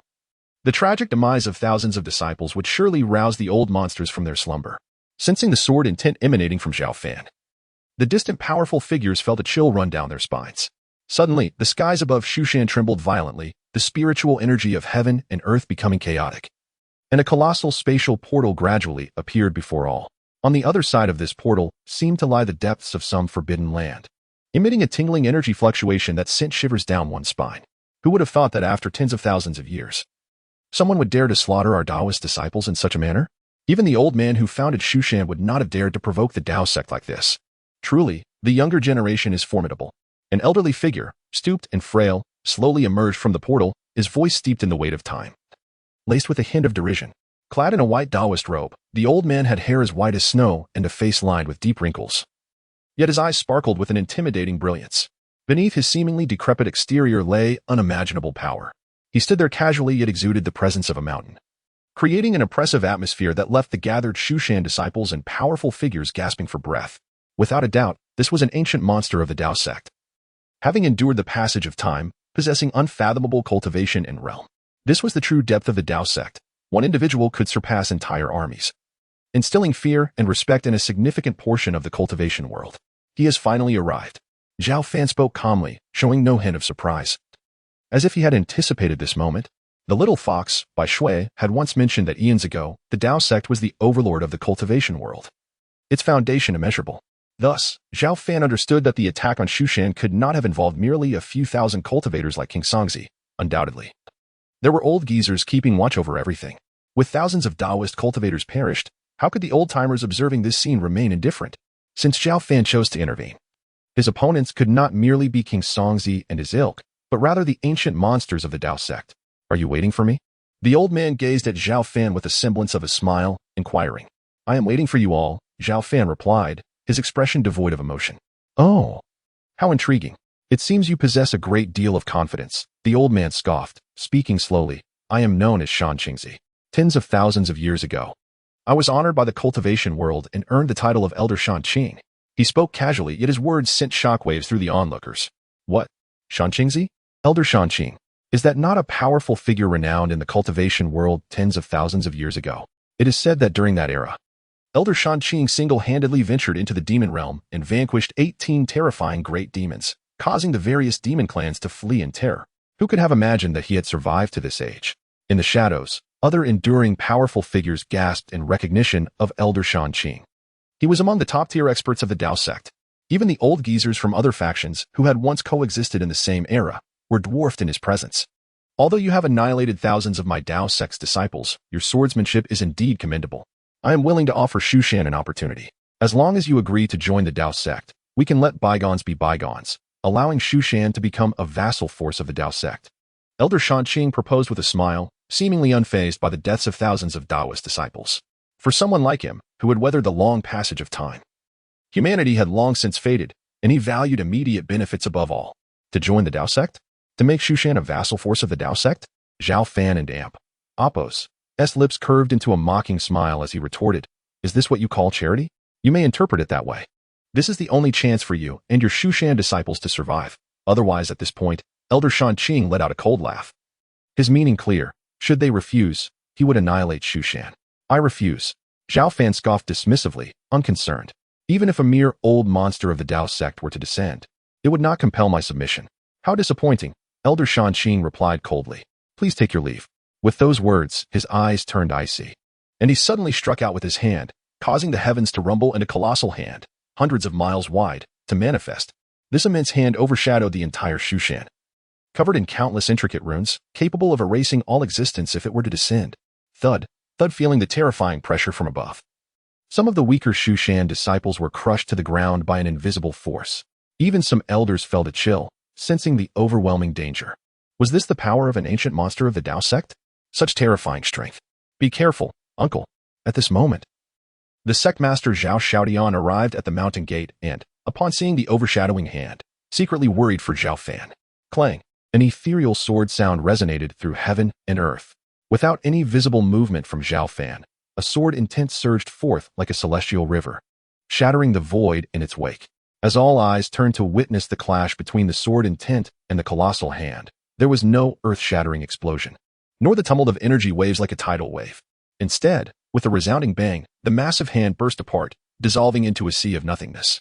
The residual sword intent surged forward, resembling a soaring phoenix, directly targeting Elder Shanqing. This was merely a sword intent conjured by a mere thought of Zhao Fan. Not yet a true strike, yet its power was sufficient to threaten all cultivators below the 4th level of the Great Ascension. You do possess some skill. Elder Shanqing smirked but added, when I roamed the cultivation world, your Shushan ancestors were not even in sight, let alone you, a mere junior. With a cold snort, he casually waved his hand, causing Zhao Fan and Appo's sword intent to shatter and dissipate. Subsequently, he showed no further restraint, producing a golden Dao sword in his hand and directing it towards Zhao Fan with a downward slash. At the level of an ancient monster like him, complex maneuvers were unnecessary. The sheer force of his movements could dim the very heavens. So, he is merely a 3rd-level Great Ascension cultivator? How trivial. From Elder Shanqing and Appo's action, Zhao Fan quickly assessed his opponent and Appo's strength. He shook his head nonchalantly. 200 years ago, he himself was at the 3rd level of Great Ascension, and his current prowess was beyond measure. If the Dao sect only sent such a feeble opponent, Zhao Fan would indeed be left feeling disappointed. Raising his hand slowly, he pointed like a sword and struck out with lightning speed. The radiant glow of the sword illuminated the heavens, exuding an unimaginable power that enveloped the elder of the mountain Qing. What? The elder's expression shifted dramatically. Yet he reacted with remarkable swiftness, wielding his golden sword to unleash a series of strikes, conjuring runic sword energies as formidable as towering mountains, in an attempt to thwart Zhao Fan's luminous blade. However, he overestimated his own strength while underestimating that of Zhao Fan. Bang, bang. The runic energies shattered one after another, utterly incapable of withstanding the brilliance of Zhao Fan and Appo's sword. How could this be? The elder, both astonished and terrified, summoned forth a copper bell, shimmering with golden light, which materialized before him in the nick of time. Boom. The bell trembled violently, and under the onslaught of the sword light, it began to crack rapidly, fissures spreading like a spider and Appo's web. This unforeseen spectacle left the elder and the onlookers utterly astounded. Impossible. The elder's heart sank. This copper bell was a supreme defensive artifact, nurtured over millennia, nearly possessing a hint of the aura of a quasi-immortal tool. Even when facing a formidable opponent of a slightly higher realm, it should have been capable of withstanding their assault. Crack. Before the elder could fully react, the bell shattered with a resounding explosion, and the dazzling, terrifying sword light completely consumed him. The sword light surged forth like a vast ocean wave, sweeping across the heavens and the earth, shattering the void in layers, with an air as sharp as blades extending hundreds of miles. The dreadful commotion persisted for several minutes, and when tranquility finally returned, a dim runic light shielded the elder from the lethal blow. Cough, cough. Fortunately, with the legendary divine talisman in hand, the old man narrowly escaped death. As the runic light dissipated, the elder's disheveled form was revealed. His visage was gaunt, his skin cracked, and his breath was severely weakened, indicating the extreme cost he had paid to deflect the previous attack. Who on earth are you? With a mere stroke of the sword, you wield such terrifying power. Could you be a sword master of the 4th level in the Great Ascension stage? The elder fixed his gaze on Zhao Fan, for the first time betraying an unusual fear. Each level within the Great Ascension stage is like a barrier, the differences between them immensely vast. Despite having endured for millennia, he was still only at the 3rd level of the Great Ascension stage. This was not due to a lack of talent on the elder's part, but because the Taoist sect had only recently emerged, and the ancient figures were still adapting to the new heavenly environment, their strengths not yet fully restored to their peak. Nonetheless, even at this stage, being at the 3rd level of the Great Ascension was already extraordinary. He had initially believed he could easily capture Zhao Fan, yet he never anticipated the latter and Appo's strength to be so unfathomable. Even an old monster like him could not discern the depths of Zhao Fan's abilities in a short span of time. Chapter 166. The sword shatters the demonic tower. Who am I? You lack the right to know. Zhao Fan's expression remained impassive, his gaze utterly indifferent. The elder Shanqing, an old hand of the Taoist sect, indeed possessed extraordinary abilities, managing to withstand the previous sword strike without succumbing to death, which invoked a flicker of surprise within Zhao Fan, though it was merely a fleeting one. The initial strike had utilized less than 1% of his power. Since he had survived one blow, what harm could another do? The brilliance of the sword reemerged, more resplendent than before. The entire expanse of sky and earth trembled and resonated beneath this unparalleled sword intent. By heavens, is this still human? The elder Shanqing, witnessing Zhao Fan's second strike, turned pale with fear and could not help but roar. If you all do not reveal yourselves, do you intend to watch me perish here? As Zhao Fan and Appo's sword light approached, a series of cold, disdainful reprimands echoed from the portal suspended above. Almost immediately, figures of transcendent grace emerged from it, for in total, each radiating astonishing celestial light, exuding an aura of supreme majesty with every movement. Their presence was far more potent than that of the elder Shanqing. Boom. The four elite figures of the Taoist sect joined forces, unleashing a devastating wave of energy, akin to a celestial waterfall, accompanied by the roars of deities and demons, colliding violently with Zhao Fan and Appo's sword light. In the ensuing chaos, the two opposing energies, as incompatible as water and fire, erupted simultaneously, almost collapsing into oblivion. Noticing the sudden appearance of the four Taoist masters, Zhao Fan raised an eyebrow, murmuring, for pinnacle cultivators at the third tier of the Great Ascension stage. In today and Appo's world, those of the Great Ascension stage were deemed semi-immortal beings, a rarity among the most formidable sections. It was no exaggeration to say that even a practitioner at the first tier of this stage was considered a top-tier combatant among various factions. Now, with the elder Shanqing and Appo's initial strike combined with the four newly emerged Taoist elders, there were a total of 5 cultivators at the third tier of the Great Ascension stage. This formidable lineup left all present in awe and trepidation. Good heavens, 5 practitioners at the Great Ascension stage. The Taoist sect had evidently prepared thoroughly, intending to obliterate Shushan entirely. Indeed, these 5 ancient figures alone could likely sweep across numerous territories, dominating so-called super sections. While the Shushan swordsman was undoubtedly formidable, could he withstand such a fierce assembly? In the distance, onlookers from various factions were taken aback by the Taoist sect's depth, while simultaneously expressing concern for Zhao Fan and the entire Shushan. To them, Zhao Fan's strength was unfathomable, having decisively bested the elder Shanqing in a one-on-one confrontation. However, now faced with 5 opponents, the odds seemed insurmountable. 2 fists could hardly contend with 4 hands. Furthermore, the Taoist elders were known for their formidable abilities, and it was entirely possible they had brought a devastating weapon along, making the outcome increasingly unpredictable. Can the swordsman senior manage this? A young disciple of Shushan inquired. Worry etched across his features. Do not speak foolishly. The swordsman elder is invincible across the globe. Once he takes action, even if there are 5 Taoist elders, they would not stand a chance, even if multiplied tenfold.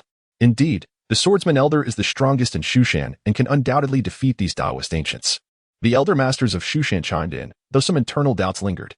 However, at this juncture, they felt compelled to bolster the confidence of their disciples. Otherwise, a disruption in morale could spell disaster for Shushan. Uncle, the sect leader, Zhao Xiaodian, wore a grave expression as he gazed at Zhao Fan, who stood defiantly against the heavens, his eyes betraying a hint of deep concern. The Taoist sect and Appo's preparations were exceedingly thorough, with 5 ancient figures manifesting. Despite his firm belief in his uncle's capabilities, he too felt a surge of unease. You old fools, only now do you choose to intervene? Must I be on the brink of death for your satisfaction? Elder Shanqing voiced his dissatisfaction upon seeing their arrival. Do not be upset, Shanqing. We merely wish to gauge his strength. This fellow is indeed formidable, likely possessing the power of a 4th-tier Great Ascension cultivator. But now that we are here, he must perish. Among them, the strongest was a youthful-looking elder with white hair, speaking with unwavering certainty. His status within the Taoist sect surpassed that of elder Shanqing, known by the title Jian Qingzi. You speak true, Jian Qingzi. Even in times long past, Shushan could not compare to our Taoist sect, and now they dare to resist our will. We must eliminate them swiftly. Enough chatter, everyone attack together and subdue him quickly.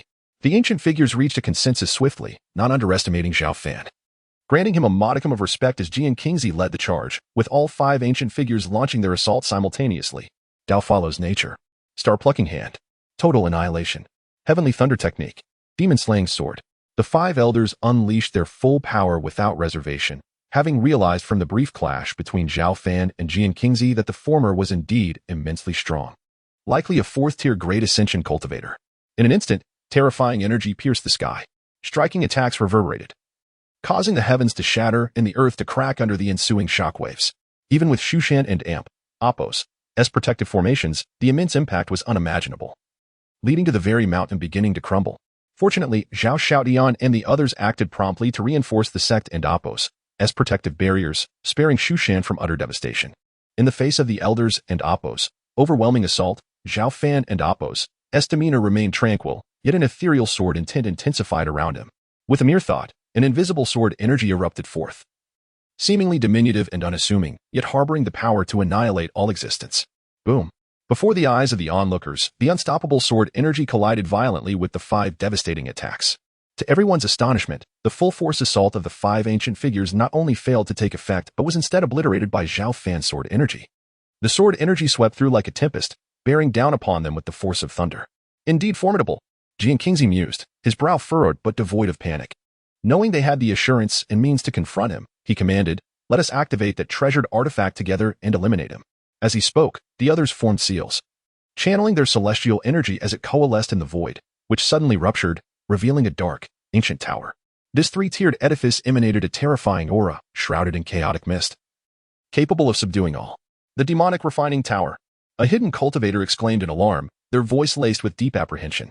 This legendary weapon had been crafted by a Taoist master nearing true immortality thousands of years ago, having previously vanquished countless foes. Tens of millennia ago, the demon-suppressing tower had been a formidable instrument of carnage in the hands of the Taoist masters, having subjugated countless demonic and heretical entities within its confines. It was truly a weapon of mass destruction. Even a mere wisp of its aura could obliterate vast territories spanning thousands of miles. The fluctuations of its energy were potent. While not comparable to the purple and azure twin swords, it far surpassed even the finest Taoist artifacts, verging on the precipice of a quasi-immortal weapon. Zhao Fan and Appos' eyes narrowed slightly. The grade of this demon-suppressing tower was nearly on par with his own Taoist sword, Scarlet Firmament, though it had been nourished by Taoist masters for tens of millennia, making it marginally superior to Scarlet Firmament. Slay.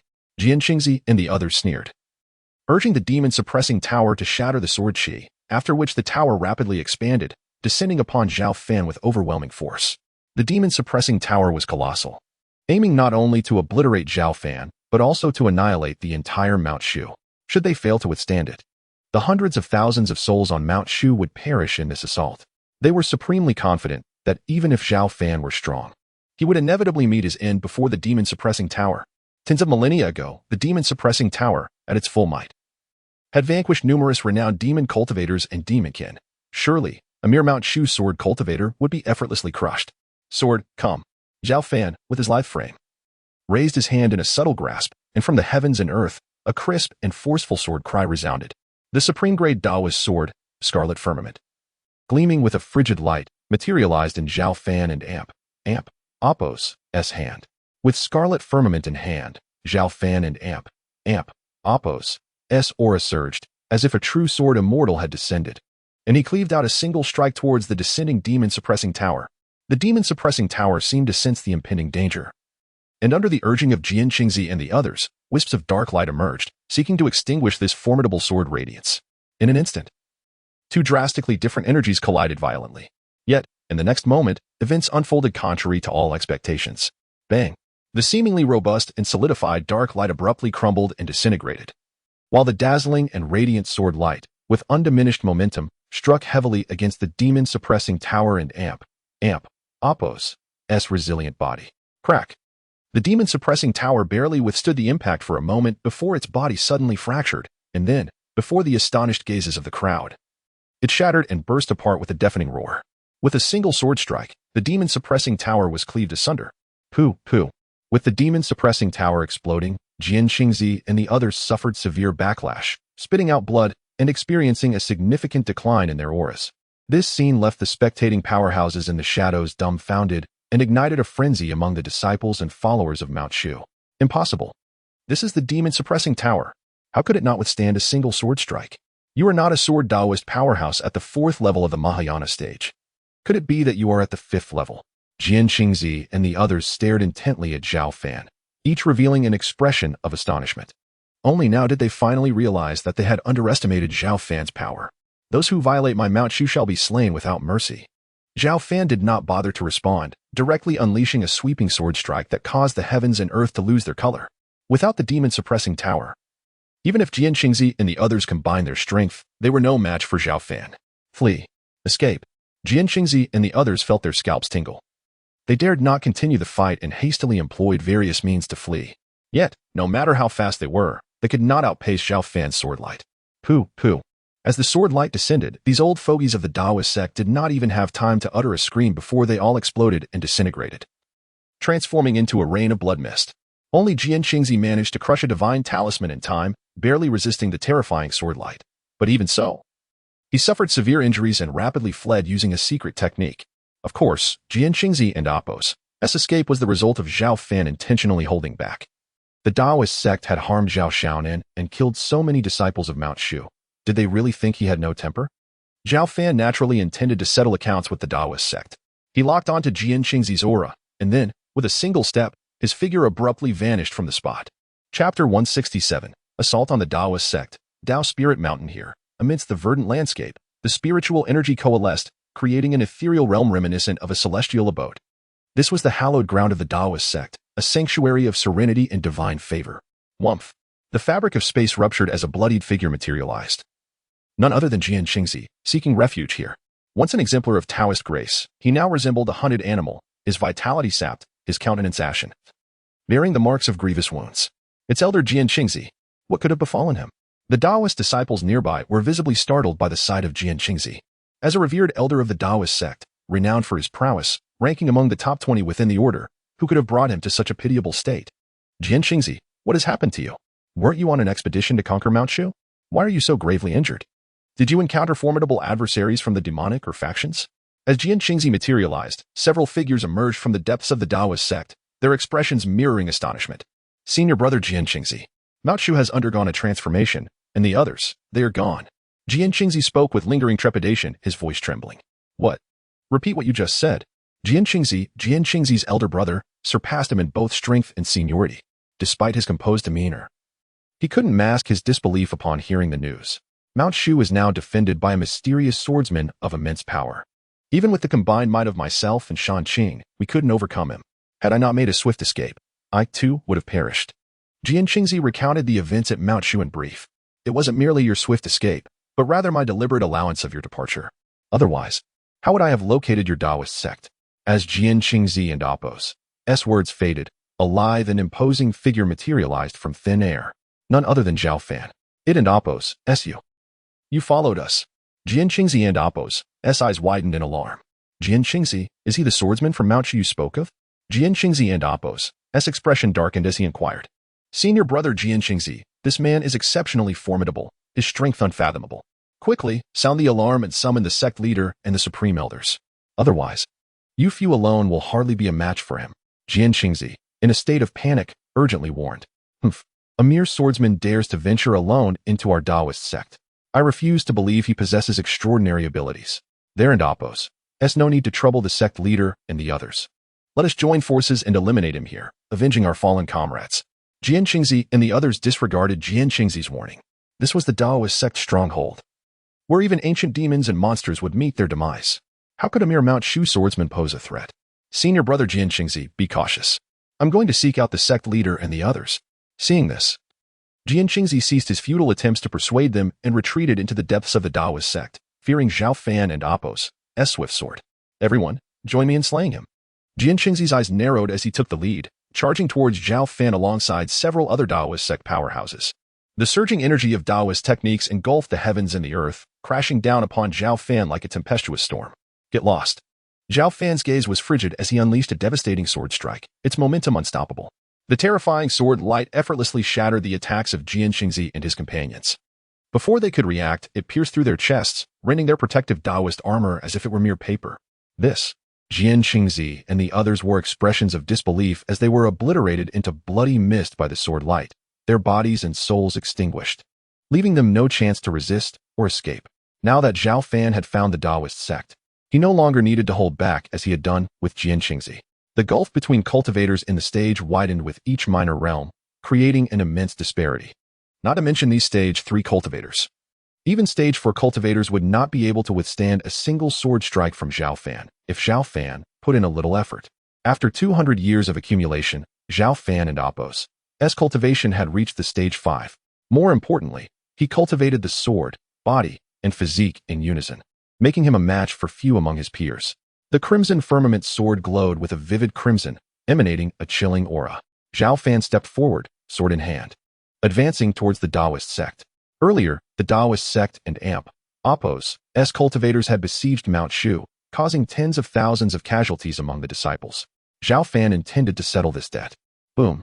Zhao Fan unleashed a mighty sword strike, its terrifying light illuminating the heavens and the earth. The thunderous sword intent, with its overwhelming force, crashed down upon the Taoist sect and Appo's protective formation.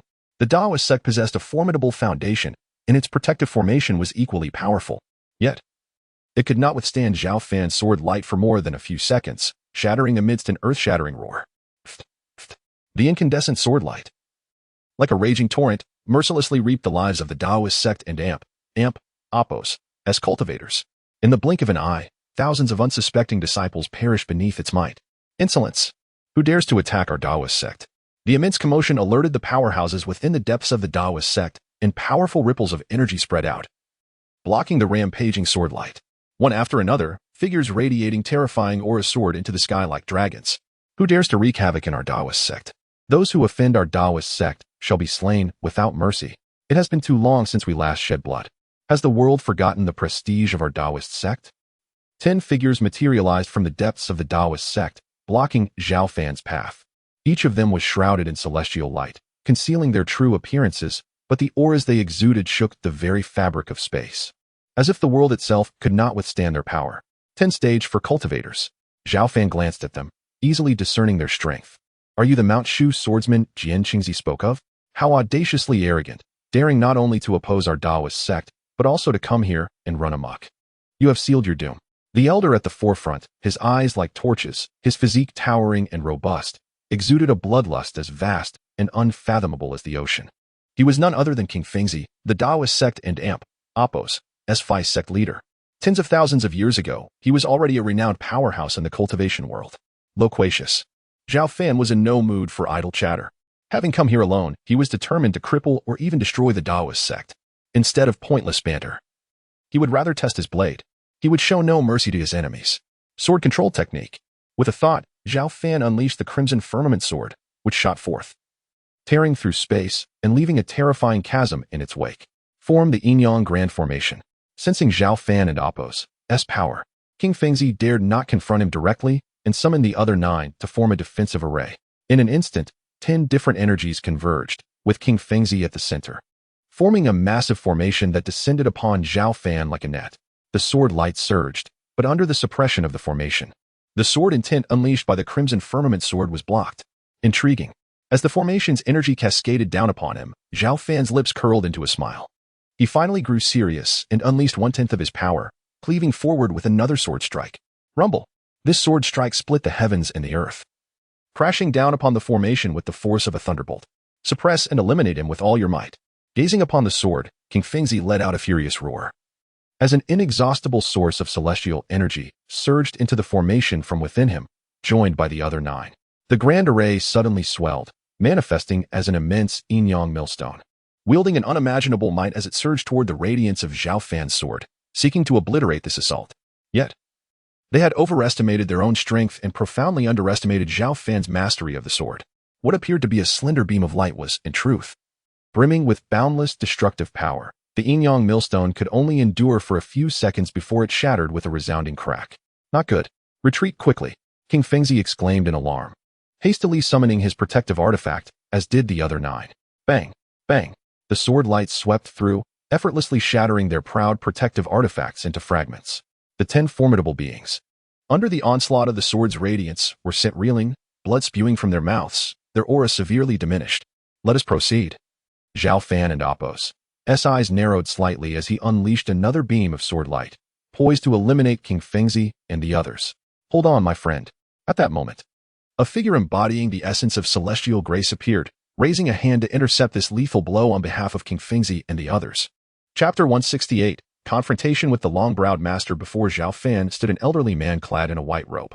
His youthful visage adorned with flowing white hair and piercing eyes that sparkled with vitality. Most striking were his eyebrows, which cascaded like strands of hair, giving him an ethereal presence that seemed to merge seamlessly with the very fabric of the universe. He stood there effortlessly, embodying an aura that was almost celestial. Although he did not exude a formidable surge of spiritual energy, Zhao Fan felt as though he was facing an immovable mountain. Master of the Way. Zhao Fan heard the voices of King Fengzi and others, their faces brightening with joy as they bowed deeply in respect. As Zhao Fan scrutinized the old man, a slight frown creased his forehead. At last, a worthy adversary had appeared. You may leave. The Master of the Way gestured for King Fengzi and the others to withdraw, positioning himself before Zhao Fan alone. At your command, they replied, albeit reluctantly, for they understood that against Zhao Fan, their presence would be futile. I am Changmei, the current Master of the Way. May I ask how you prefer to be addressed? The Master of the Way spoke with a warm smile, seemingly oblivious to Zhao Fan and Appo's status as an adversary.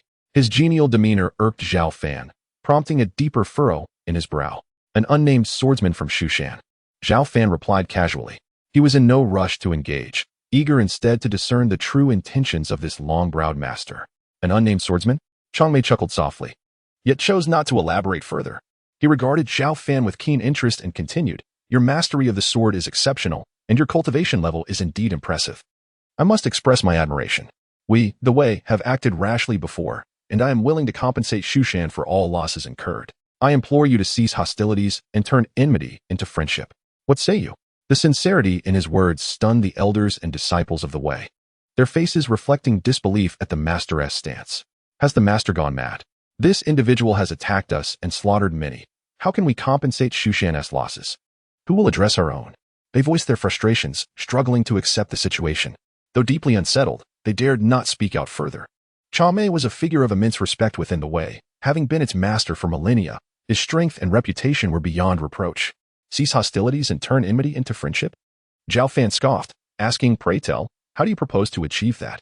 This storage ring contains treasures such as a millennium of jade marrow and heavenly fire glaze. I believe its worth is beyond measure. Surely this would suffice to cover Shushan's losses? Changmei smiled amiably.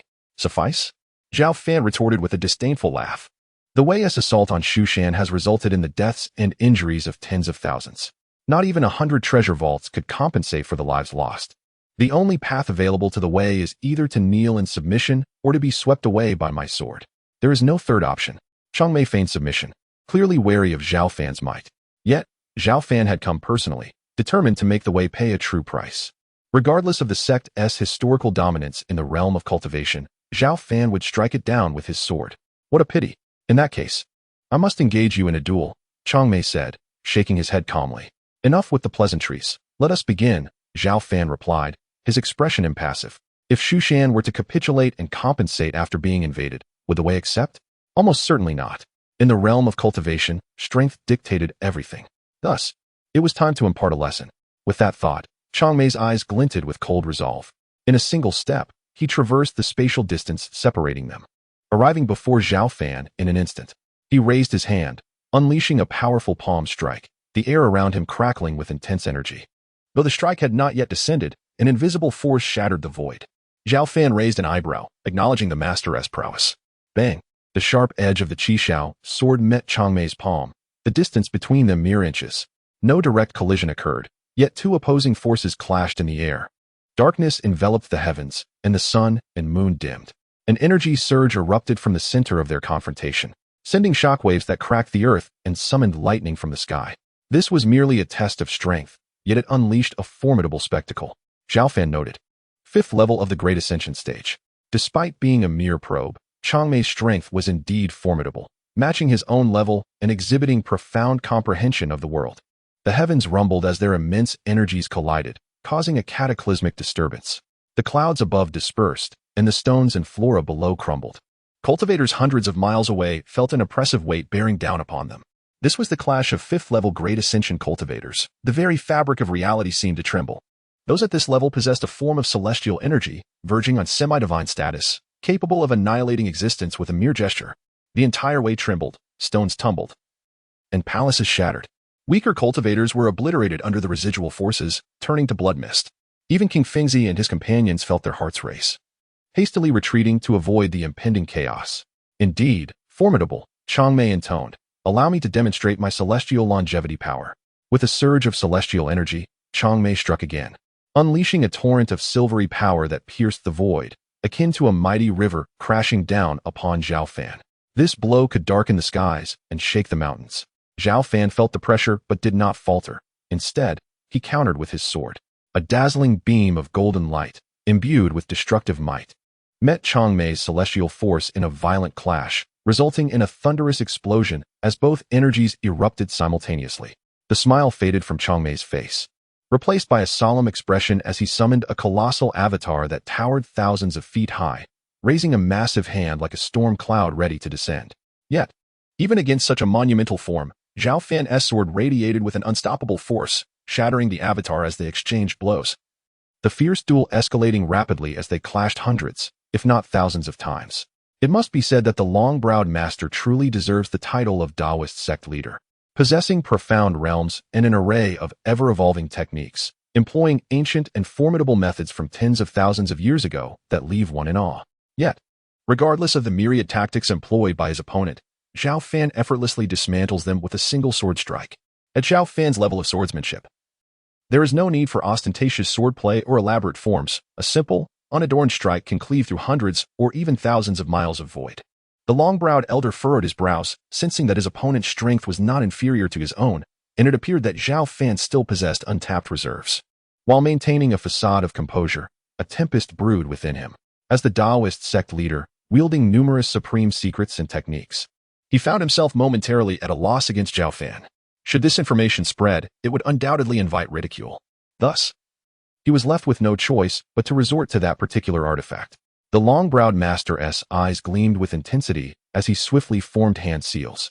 In an instant, strands of peculiar energy emerged from various corners of the Taoist realm, converging above his head to forge a colossal furnace. This furnace, radiating a vibrant crimson hue, emanated scorching heat, raising the temperature across hundreds of miles by several degrees the moment it materialized. The waves of heat were terrifying. To compel me to employ this quasi-immortal artifact, the fire god furnace, even should you perish in battle, you would have earned immense honor. The long-browed master, wielding a quasi-immortal artifact, felt his aura reach its zenith. As the fire god furnace trembled slightly, it exuded a terrifying presence, firmly locking onto Zhao Fan across the endless expanse of time. A quasi-immortal artifact. I am eager to experience it firsthand. Zhao Fan, with his tall and slender physique, possessed a gaze as piercing as lightning, his sword, Qi Xiao, resonating with a powerful, clear note as his aura gradually ascended. In that moment, Zhao Fan radiated brilliance. Even his hair shimmered with a crystalline clarity, akin to the re-emergence of a true sword immortal. The mere aura that emanated from him was sufficient to shatter mountains and rivers. Chapter 169. The dominant body reveals its might. The divine fire cauldron hovered ominously, waves of scorching heat emanating from it, flames shooting skyward. The terrifyingly high temperatures melted mountains and dried up rivers, centered around the Taoist sect, within thousands of miles.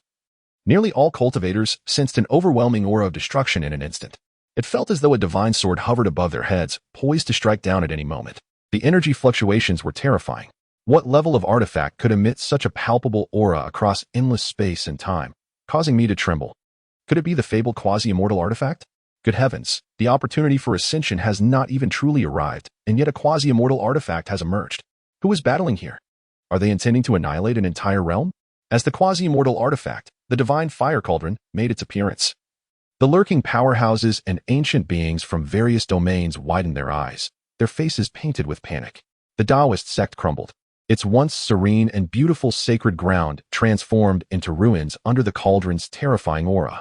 King Fengzi and his companions received a secret transmission from the long-brow real person, who urged them to protect the disciples of the Taoist sect and retreat hundreds of miles away before the cauldron unleashed its true power. Having undergone millennia of refinement, the divine fire cauldron possessed a fraction of celestial might. Even cultivators at the 5th or 6th levels of the Great Ascension stage would hesitate in the face of such a deadly weapon.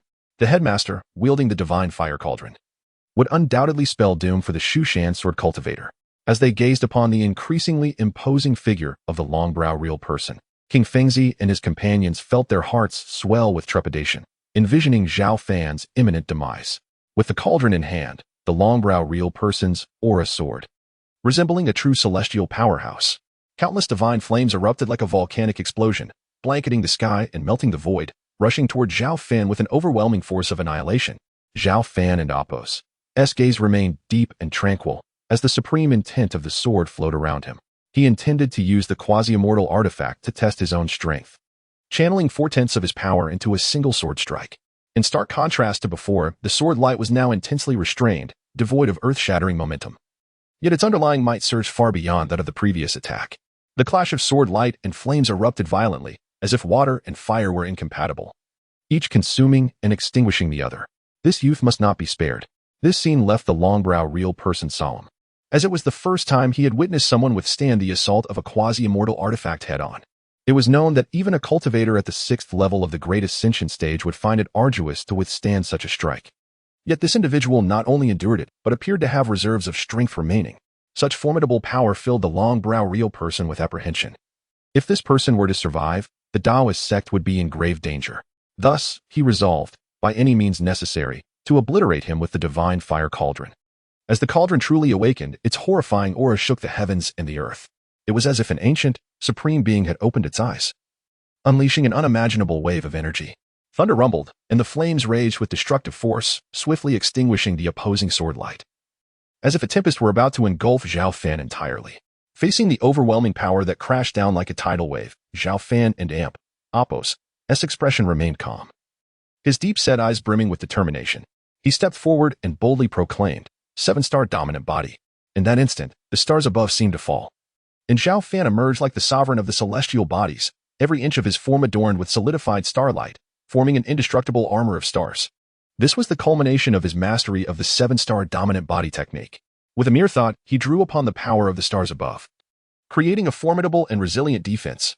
Though the divine fire cauldron was powerful, Zhao Fan possessed an indomitable will. He intended to use this opportunity to temper himself. This was undoubtedly a perilous endeavor. How fearsome was the might of a quasi-immortal artifact. A moment's carelessness could lead to utter destruction. Yet, Zhao Fan brimmed with confidence. Not only was his swordsmanship unparalleled, but his physical form had also been honed through formidable techniques, rendering him as resilient as celestial gold or divine iron.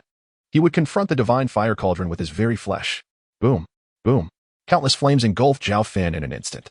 The terrifying heat melded mountains and rivers into a vast expanse of molten rock, spreading out for hundreds or even thousands of miles. This was the true power of a quasi-immortal artifact upon awakening, capable of piercing through an entire realm, truly a terrifying spectacle. Not to mention cultivators of the same tier. Even those at the 6th level of the Great Ascension stage would be gravely injured, if not killed outright. What folly! To presume one could withstand a strike from a quasi-immortal artifact with mere flesh. Such a feat was beyond even the most dedicated physical cultivators, let alone a mere sword cultivator of Shushan. To perish beneath the divine fire cauldron would indeed be a mark of honor. Watching Zhao Fan engulfed in flames, the Longbrow real person let out a cold laugh, feeling a slight relief wash over him. The headmaster was formidable. The divine fire cauldron was invincible. As the divine flames consumed Zhao Fan, those observing the fierce battle from afar, including King Fengzi, displayed expressions of palpable relief. In their experience, no one could endure the full might of a quasi-immortal artifact once it had truly awakened, and Zhao Fan was surely doomed. Yet, at that moment, a calm voice suddenly rang out. To the astonishment of all, as the flames gradually subsided, a tall and powerful figure emerged, striding forth with unwavering determination. Zhao Fan, bathed in starlight, had extinguished the encroaching flames, appearing like an ethereal sword immortal. Not only was he unscathed, but his aura seemed to have grown even more formidable. Under the assault of the quasi-immortal artifact, the 7-star dominant body technique had been profoundly stimulated, further enhancing his physical form. With each movement, starlight radiated, and blood surged forth, shaking the heavens and earth. This scene left the Taoist sect members frozen in place, their minds reeling in disbelief. Was this still a human? Impossible. This was a strike from a quasi-immortal artifact. No one could survive. Seeing Zhao Fan and Apos' aura grow stronger, the Longbrow real person and Apos' expression shifted dramatically. A rare flicker of panic evident in his eyes. I do not believe it. I shall see how many more strikes you can withstand. After the initial shock, The long-brow real person gritted his teeth, summoning the divine fire cauldron once more to unleash a series of even more terrifying strikes. Boom, boom. Waves of heat surged forth. Flames soared, and the mountains and earth were completely transformed into magma, turning hundreds of miles into a lethal wasteland. Yet, amidst the raging inferno, a tall figure remained steadfast. Unyielding, Zhao Fan advanced through the flames, unaffected. Instead, his flesh grew even more resilient and powerful, as if rusty iron had been forged into unbreakable steel. I must express my gratitude to you. You have granted me the opportunity to temper my body with a quasi-immortal artifact, allowing me to grow even stronger. Zhao Fan spoke slowly, his tone remarkably calm. To the ears of the long-brow real person in the Taoist sect cultivators, his words were jarring, almost dripping with mockery. What manner of monster are you? In this era, it is impossible for a being like you to exist. You must be a top-tier powerhouse who has endured the passage of countless years. Who are you? The long-brow real person's complexion paled slightly, his earlier composure shattered. Continuously wielding the quasi-immortal artifact had drained much of his spiritual power, leaving his breath somewhat erratic. Most importantly, he was thoroughly alarmed. To withstand multiple strikes from a quasi-immortal artifact and emerge even stronger, such a terrifying existence had not been encountered even thousands of years ago. Chapter 170, The Demise of the Taoist Sect. Who am I? You are not worthy to know. Does your Taoist sect have any other tricks up its sleeve? If not, I shall send you on your way. Zhao Fan's gaze sharpened, like a divine sword about to be unsheathed, his supreme sword intent pouring forth. He held nothing back. Immortal spiritual power roaring, the sound of crashing waves echoing from within his body. Immortal slaughtering sword scripture. Zhao Fan unleashed a single strike. Directly employing the most formidable immortal slaughtering sword scripture, the terrifying sword energy piercing through the heavens and the earth. The sword energy was devastating. Aimed at the long-browed master and the rest of the Taoist sect, this strike was far more powerful than before, imbued with his full strength. Since he began cultivating immortality, this was the first time Zhao Fan had exerted his utmost power, a single strike capable of cleaving the heavens. Preposterous. This old one is the Taoist sect and Appo's leader. I cannot be defeated. The long-browed master naturally would not sit idly by, pouring his remaining power into the fire god furnace, allowing this quasi-immortal artifact to fully awaken. Its terrifying power erupting like thunder. Boom. The two vastly different attacks collided with tremendous force, creating an explosion that could engulf hundreds of miles.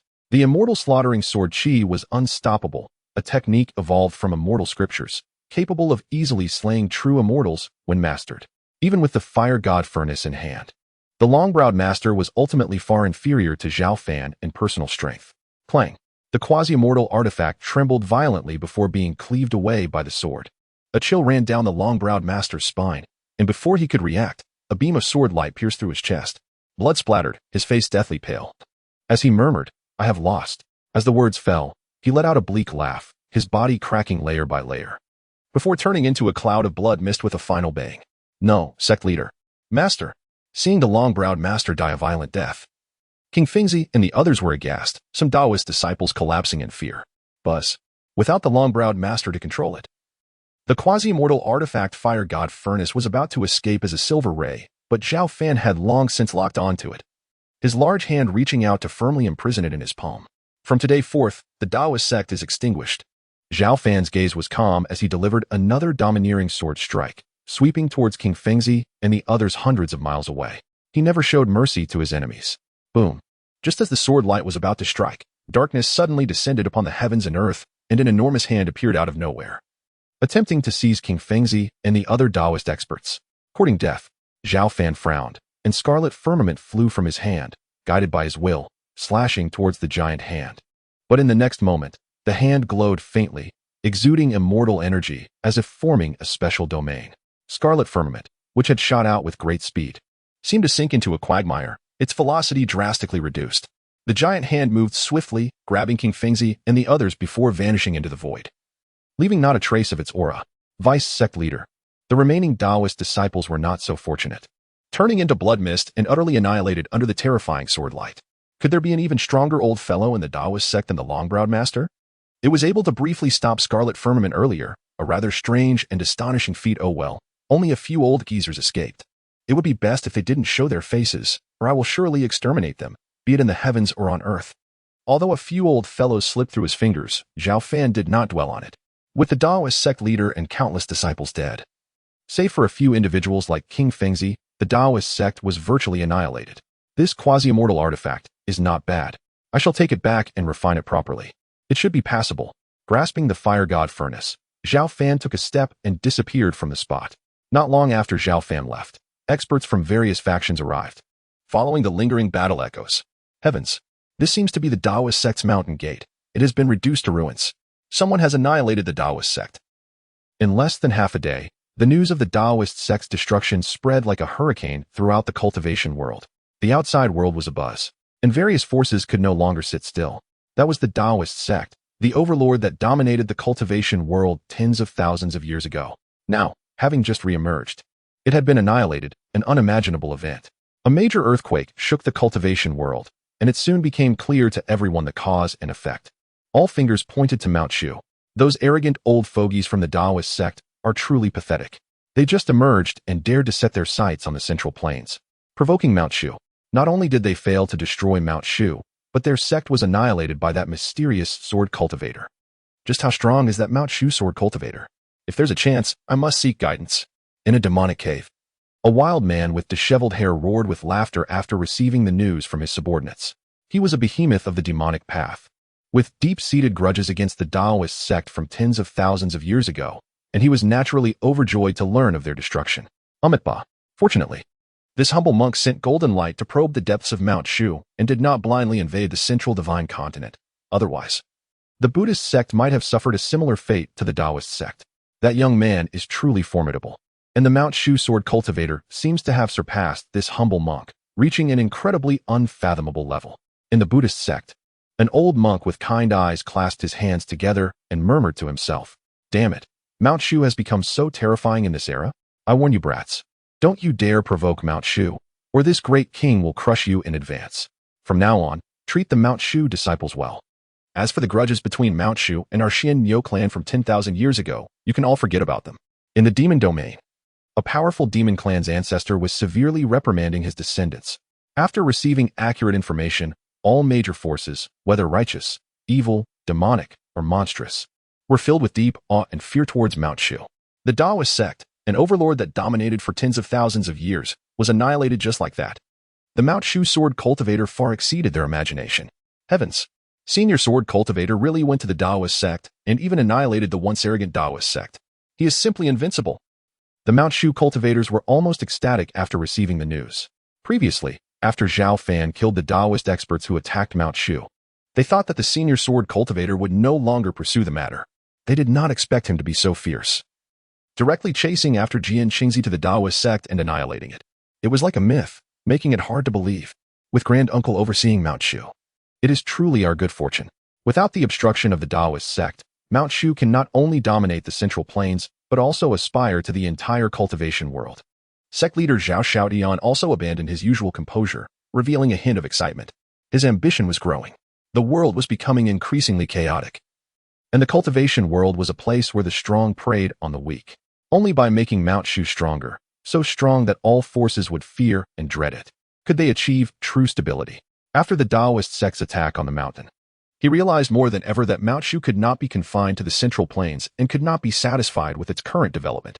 Chapter 171. The transmission of teachings. The external world buzzed with fervent discussions, curious about the true identity and strength of the Shushan sword sect and Appos as formidable warriors. Yet, Zhao Fan paid them no heed. After vanquishing the Taoist sect, he returned to the demon locking tower with the quasi-immortal artifact, the fire god furnace. Over the years, Zhao Fan had refrained from intervening unless Shushan faced a genuine crisis. However, as fate would have it, tranquility was elusive. If Zhao Fan wished to retreat into Shushan and cultivate in peace, he required a serene environment. One must ponder, if Shushan were to be destroyed, where would he find solace? Without Shushan, how could he continue to enhance his strength through the system? Zhao Fan harbored no desire to take lives.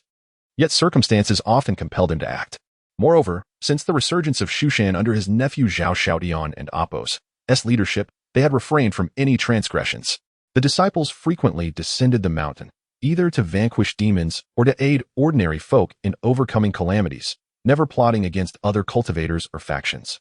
Yet even so, ambitious forces like the Taoist sect still aimed their aggression at Shushan. Thus, when Zhao Fan took action, he showed no mercy. As the saying goes, the kind-hearted are often taken advantage of.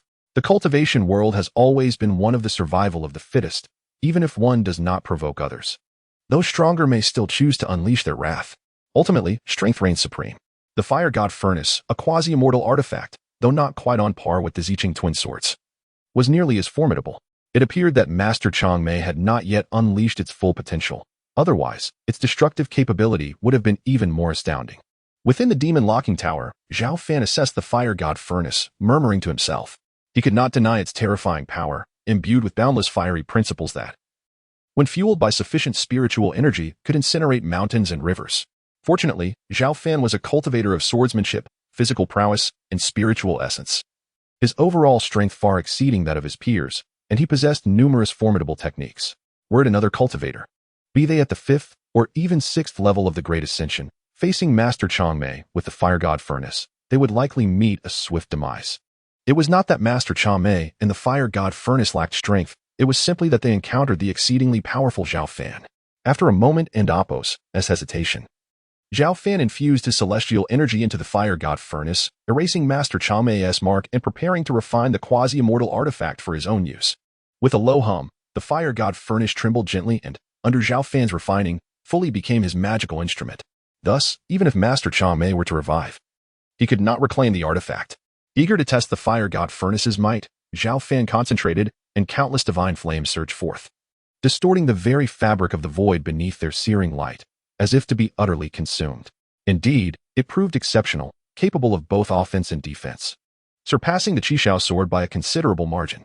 Zhao Fan and Appos' expression reflected satisfaction. By current standards, the Fire God Furnace and Appos' power exceeded that of the Qishao sword. Yet, as a sword cultivator, he still intended to elevate the Qishao to quasi-immortal status when the opportunity arose, thereby further enhancing his overall combat capability. Suddenly, amidst the clear skies, a thunderous roar echoed. The sound reverberated through the heavens, its lingering resonance permeating the entirety of the central continent. Zhao Fan felt an instinctive response, raising his gaze to perceive the significant fluctuations in the spiritual energy of the central continent. Could it be that the opportunity for ascension was about to manifest? His expression turned grave as he contemplated the possibilities. The day of thunder had arrived. The chance for ascension in the central continent was imminent. Several landmasses awaited the emergence of this celestial opportunity, and soon, various fortunes would unveil themselves. After countless years of anticipation, the moment for ascension was finally at hand. With excitement, Zhao Fan reflected on the potential outcomes. Who would ascend in this grand era, and who might fall in the ensuing conflict?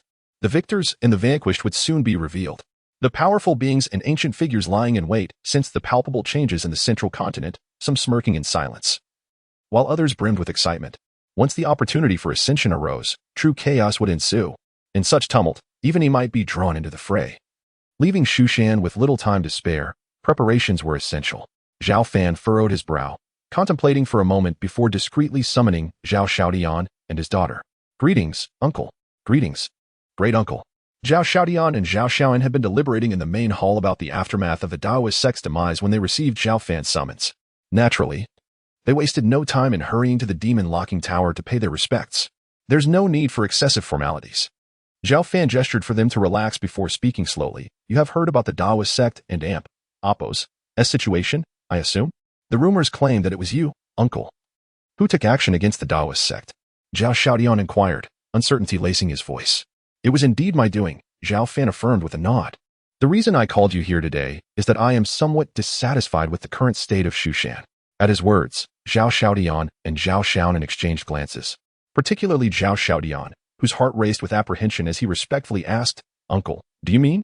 The disciples of Shushan, on the whole, remain too weak, Zhao Fan continued. Thus, I plan to personally impart teachings in 3 days to enhance the strength of our disciples. Reflecting on the recent assault by the Daoist sect, Zhao Fan recognized that while Shushan had numerous cultivators, the truly exceptional ones were still far too few. Under normal circumstances, with him stationed at Shushan, there would be little cause for concern. However, with the final opportunity for ascension in the central continent approaching, a genuine era of chaos was on the horizon. To preemptively safeguard against threats, Zhao Fan resolved to take action, assisting the cultivators of Shushan. Imparting knowledge and resolving doubts seemed the best course of action. With Zhao Fan's current mastery of swordsmanship, he believed his teachings would greatly benefit the Shushan cultivators.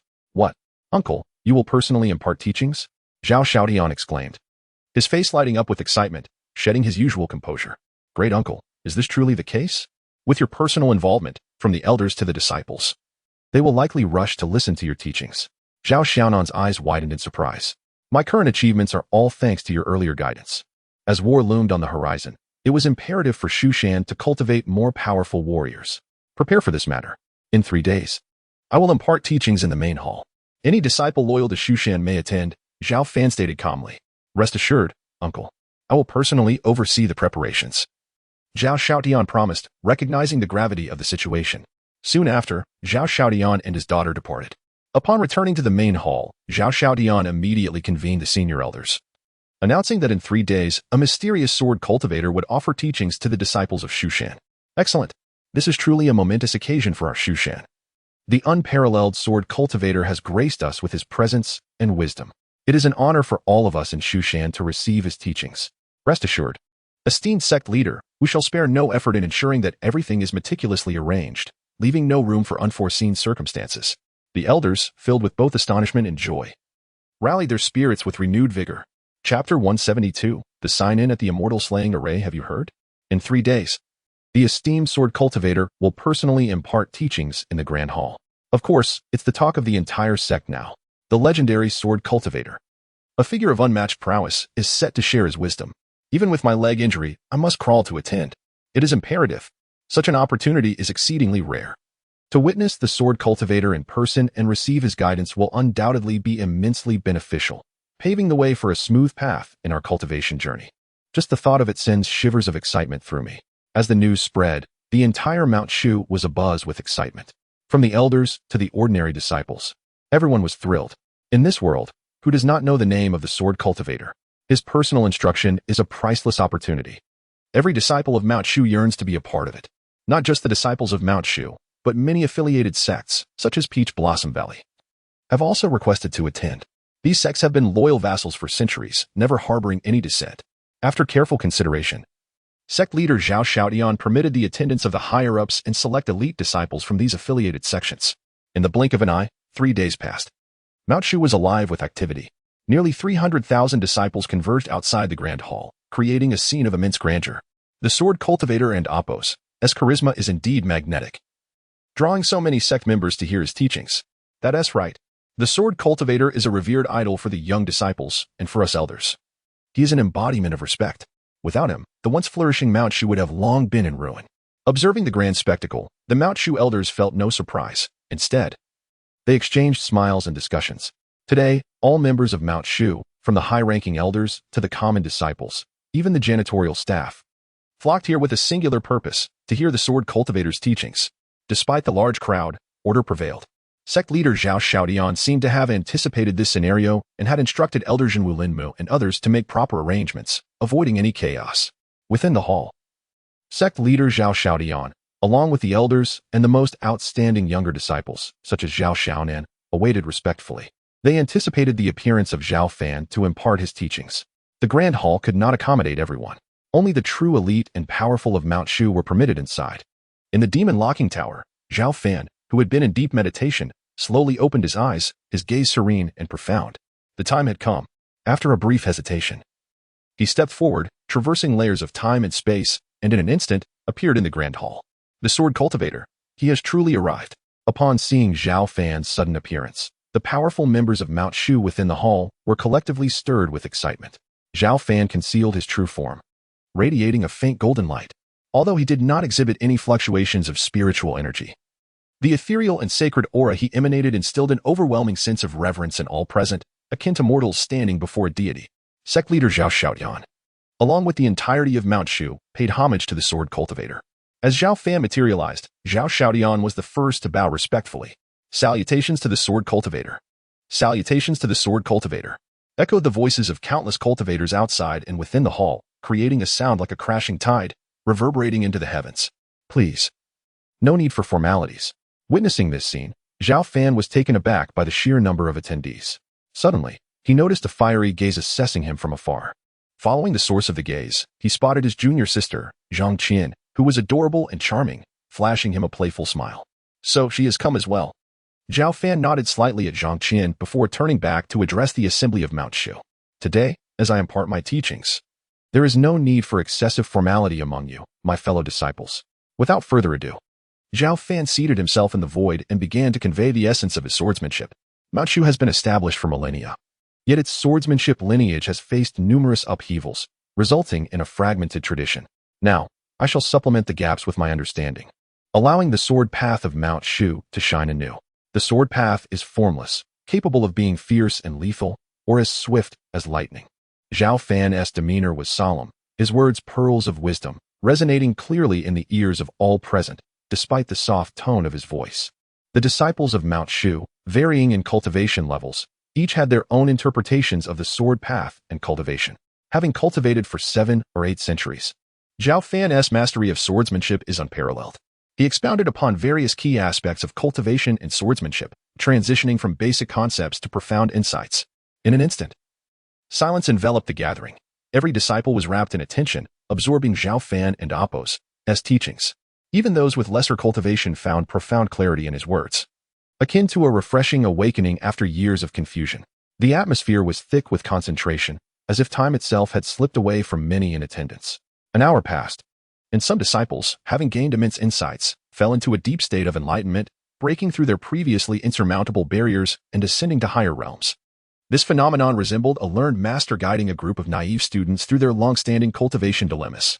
In truth, many disciples of Mount Shu had accumulated sufficient experience, but were often stymied by bottlenecks, preventing breakthroughs. Now, with Zhao Fan's guidance, it was as though the veils of mystery had been lifted, leading to a collective realization. One after another, not only ordinary disciples but also many exceptional young cultivators experienced significant awakenings, their previously stagnant realms showing signs of loosening. Even sect leader Zhao Xiaodian and the esteemed elders gained substantial insights, acquiring a clear direction and purpose for their future sword cultivation paths. Imparting teachings is not an instantaneous process. It requires considerable time and dedication. Merely a few hours of guidance would be far from sufficient. Zhao Fan, with a resolute expression, akin to a true sword immortal, continued to share his reflections on swordsmanship and cultivation. This session lasted a full 5 days. During this time, the vast majority of disciples of Mount Shu experienced tremendous gains, with many achieving breakthroughs and significantly enhancing their cultivation. Yet, this was merely secondary. The most crucial aspect was that through Zhao Fan's teachings, they acquired a concrete and clear direction for their cultivation of swordsmanship, laying a solid foundation for their future practice. Moreover, Zhao Fan, without much reservation, imparted powerful techniques such as sword control and the 10,000 swords technique to all present disciples. However, whether they could successfully cultivate these formidable techniques would depend on their individual destinies. Zhao Fan endeavored to share as much knowledge as he could. As for the multitude of cultivators from Shushan, their ultimate journey henceforth rests solely upon their own efforts. The teachings imparted today conclude here. In the wake of impending chaos, the preservation of Shushan hinges upon the collective diligence of its members. Cultivating immortality is a venture against the heavens. A moment and Apos' carelessness may lead to irretrievable doom. So one must remember to avoid hasty pursuits of success. As these words faded into the air, Zhao Fan's figure gradually blurred, ultimately dissipating within the grand hall. Farewell, esteemed sword cultivator. Farewell, esteemed sword cultivator. Farewell, senior. The assembly bowed reverently, their gratitude and awe for Zhao Fan intensifying. Having received his teachings over the past 5 days, both elders and disciples alike promptly retreated to their abodes to meditate, eager to fully assimilate the insights gained. In the blink of an eye, the once bustling Shushan fell into an extraordinary tranquility. After departing from the hall, Zhao Fan did not immediately return to the demon locking tower, but instead ventured to the forbidden area of the sword tomb. Is it time to check in? A notification echoed in Zhao Fan and Apos' mind. Check in. Check in successful. Reward. The Celestial Slayer formation. As the system and Apos' voice resonated, an incredibly profound and esoteric array of information materialized in Zhao Fan and Apos' consciousness. The Celestial Slayer formation? Zhao Fan and Apos' expression shifted to one of astonishment. This marked the first instance of the system bestowing an array. He promptly examined its contents. Moments later, a rare gravity settled upon his countenance as he murmured, "What a terrifying Celestial Slayer formation. It requires 100,000 Supreme Dao swords, along with 100,000 Tribulation Stage sword cultivators to set it up. Yet its power is equally formidable. When fully activated, the complete formation can even vanquish a true immortal." Chapter 173. The reappearance of legends in ancient history, what a magnificent array of slaying immortals. If such a formation were to be established on Mount Shu, who in the entire realm of cultivation would dare to wreak havoc there? Zhao Fan's eyes sparkled as he murmured to himself. Mount Shu is Zhao Fan's sanctuary, a place where his beloved family and friends reside. With chaos looming, even those exalted beings above the fray would inevitably be drawn into the impending turmoil. Perhaps Zhao Fan himself would not be an exception. However, with the protection of this grand formation, even if Zhao Fan were to temporarily leave Mount Shu, its safety would at least be assured to a certain extent.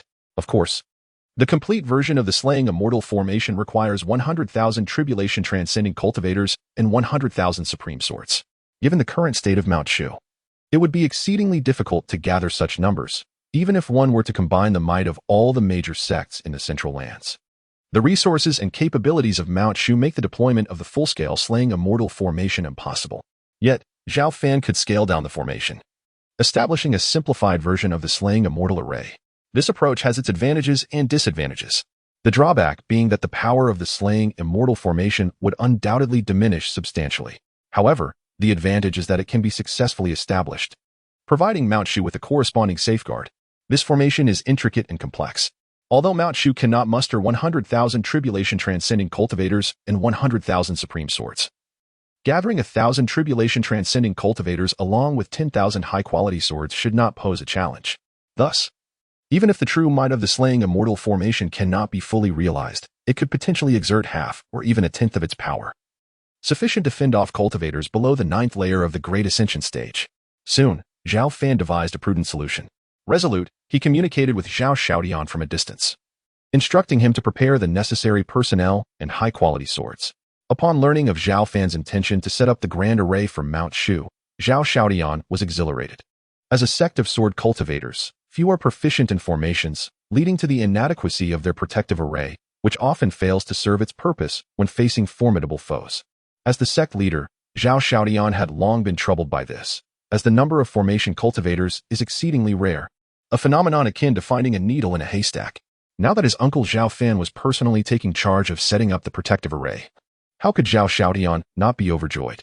Such a figure as his uncle, personally intervening, surely the new formation would be extraordinary. Thus, Zhao Xiaodian promptly gathered the elders to arrange for personnel and swords. Half a day later, under the watchful eyes of Zhao Xiaodian and the elders, Zhao Fan personally began to deploy the Slaying Immortal formation.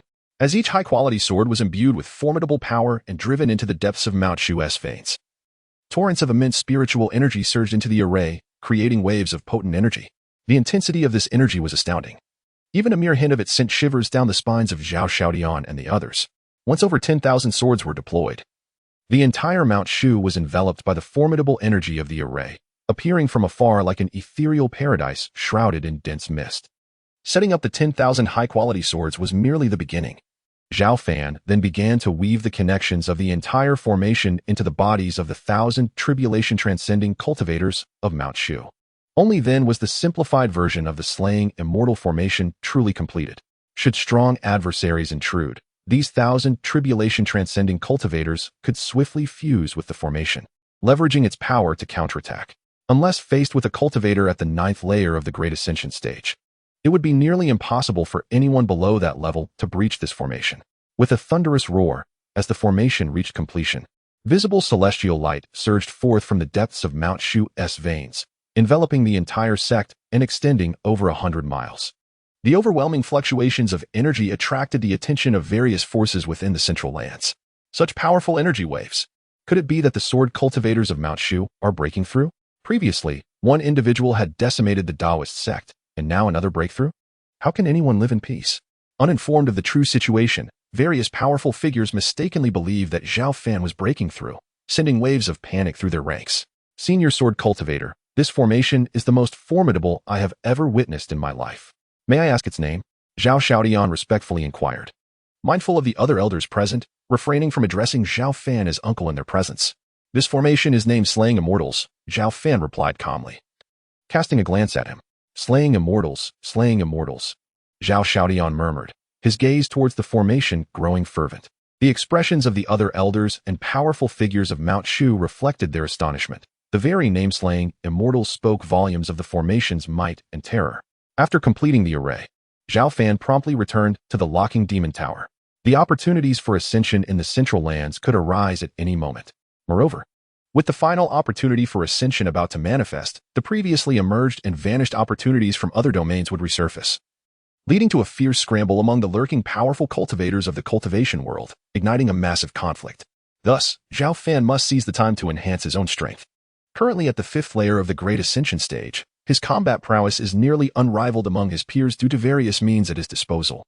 Yet, Zhao Fan remained wary and humble, aware that beneath the surface of the cultivation world, there may still lurk formidable old foes. Just as before, when a mysterious being took away the Daoist sect's deputy leader King Fengzi before his eyes, there could exist others of equal strength. Over the years, with the assistance of the system, Zhao Fan had indeed made remarkable progress, but he had yet to reach the point of being invincible. With the imminent emergence of the ascension opportunity, Zhao Fan felt a strong premonition that many unimaginable entities would soon appear. Therefore, he must grow stronger to seize the true opportunity that would come to fruition. Even as a transmigrator, who would not desire to become an immortal ancestor? Even if he could remain aloof from worldly affairs, the little fox by Shui would undoubtedly be involved, and he could not afford to stand idly by.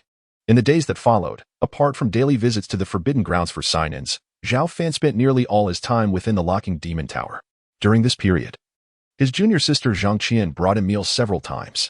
From her, Zhao Fan learned that after his last teachings, the disciples of Mount Shu had gained tremendous insights. Nearly every cultivator had significantly improved their strength following their seclusion. Moreover, most importantly, the sword techniques he imparted filled the gaps in Mount Shu's incomplete manuals, allowing both high-level and low-level cultivators to find suitable legacies for themselves. As a result, the overall strength of Mount Shu experienced a qualitative leap. Zhao Fan paid little attention to the changes within Mount Shu. If he could not help them through his own teachings, then the sect would indeed be doomed. Fortunately, it had not turned out to be disappointing. As time progressed, the Daoist fortune of the Central Lands continued to converge, giving rise to astonishing phenomena. Most notably, the spiritual energy of the Central Lands surged once again, becoming even more abundant, nearly several times denser than before. Under such dramatic changes, even the common folk living in the Central Lands experienced significant impacts, their physiques becoming robust and their lifespans extended. The powerful figures of various forces calculated that the opportunity for ascension belonging to the Central Lands was on the verge of true emergence. This was a series of precursors to the final hint of ascension about to come into being. Amidst the undercurrents of the world, one powerful figure after another began to emerge. In the depths of a certain forbidden zone, an ancient figure emerged, an old man with white hair, his body decayed. Others have witnessed the collapse of a primordial divine mountain, from which a colossal black tortoise ascended. Furthermore, some have seen a place where the molten earth roiled, erupting forth a being of unparalleled might, radiating flames that soared to the heavens. Across the various realms of the cultivation world, an increasing number of formidable entities have surfaced. Among them are once feared tyrants who once dominated the world, proud righteous cultivators, and extraordinary demons capable of swallowing mountains and eclipsing the sun and moon. These beings, once relegated to the annals of distant ancient history, have now re-emerged like myths and legends, stealthily descending upon this era through unimaginable means. Moreover, their choice to reveal themselves at this sensitive juncture is evidently driven by the pursuit of transcendent opportunities for ascension. Chapter 174, The 9 Radiant Lights of Immortality. Time flies, and several years have passed since the fall of the Daoist sect. On this day, the central land of divine China suddenly trembled violently. Brilliant beams of immortal light rose slowly from the depths of the earth, ultimately converging in the heavens to form an unprecedented, immortal radiance. This celestial light shone like a magnificent sun, illuminating the entire central land of divine China. The spiritual energy of heaven and earth surged. And as a result of this celestial light, the cultivators across the region experienced a significant elevation in their cultivation levels. Every cultivator in the central land felt as if they had undergone a rare baptism, their physiques becoming considerably more robust. This was the boon brought forth by the emergence of opportunities for ascension to immortality, an opportunity that truly manifested for the central land at this moment. In an instant, countless powerful cultivators sensed this occurrence. Simultaneously, the long-lost opportunities for ascension in other territories re-emerged from the void, transforming into immortal lights that illuminated the skies above. A total of 9 radiant lights shone over various regions, creating a magnificent and awe-inspiring spectacle. The celestial light brightened the heavens and earth, leaving even ordinary citizens in a state of shock. With the birth of the final opportunity for ascension in the central land, the previously vanished opportunities from other domains seemed to respond to a signal, simultaneously descending into the mortal realm. Oh heavens, 9 is the ultimate. In the previous era, Only 6 opportunities for ascension had appeared. Yet in this age, 9 opportunities manifest, signifying that at least 9 individuals could attain immortality in this world. After waiting for tens of thousands of years, this moment has finally arrived. This world shall witness my ascension. I shall claim 2 of the 9 opportunities for myself, and no one shall dare to contest me. As the opportunities for ascension truly descended, the great conflict began. We have endured countless years for this very moment. Across the various territories, aspiring immortals and ancient beings displayed resolute determination. The 9 opportunities for ascension were something they must contend for at all costs. The mere existence of these 9 opportunities was astonishing.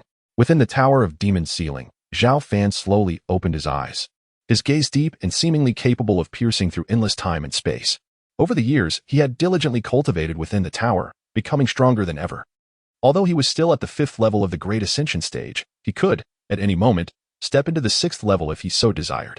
The 9 immortal lights, representing the opportunities for ascension, radiated with dazzling brilliance, causing all cultivators to become restless. Across the territories, whether in sacred mountains or desolate wastelands, powerful figures emerged from the earth like a surge of unstoppable force. In the past, the opportunities for ascension would materialize ethereally, blending into the fabric of heaven and earth, making them nearly impossible for cultivators to grasp. However, the situation had changed.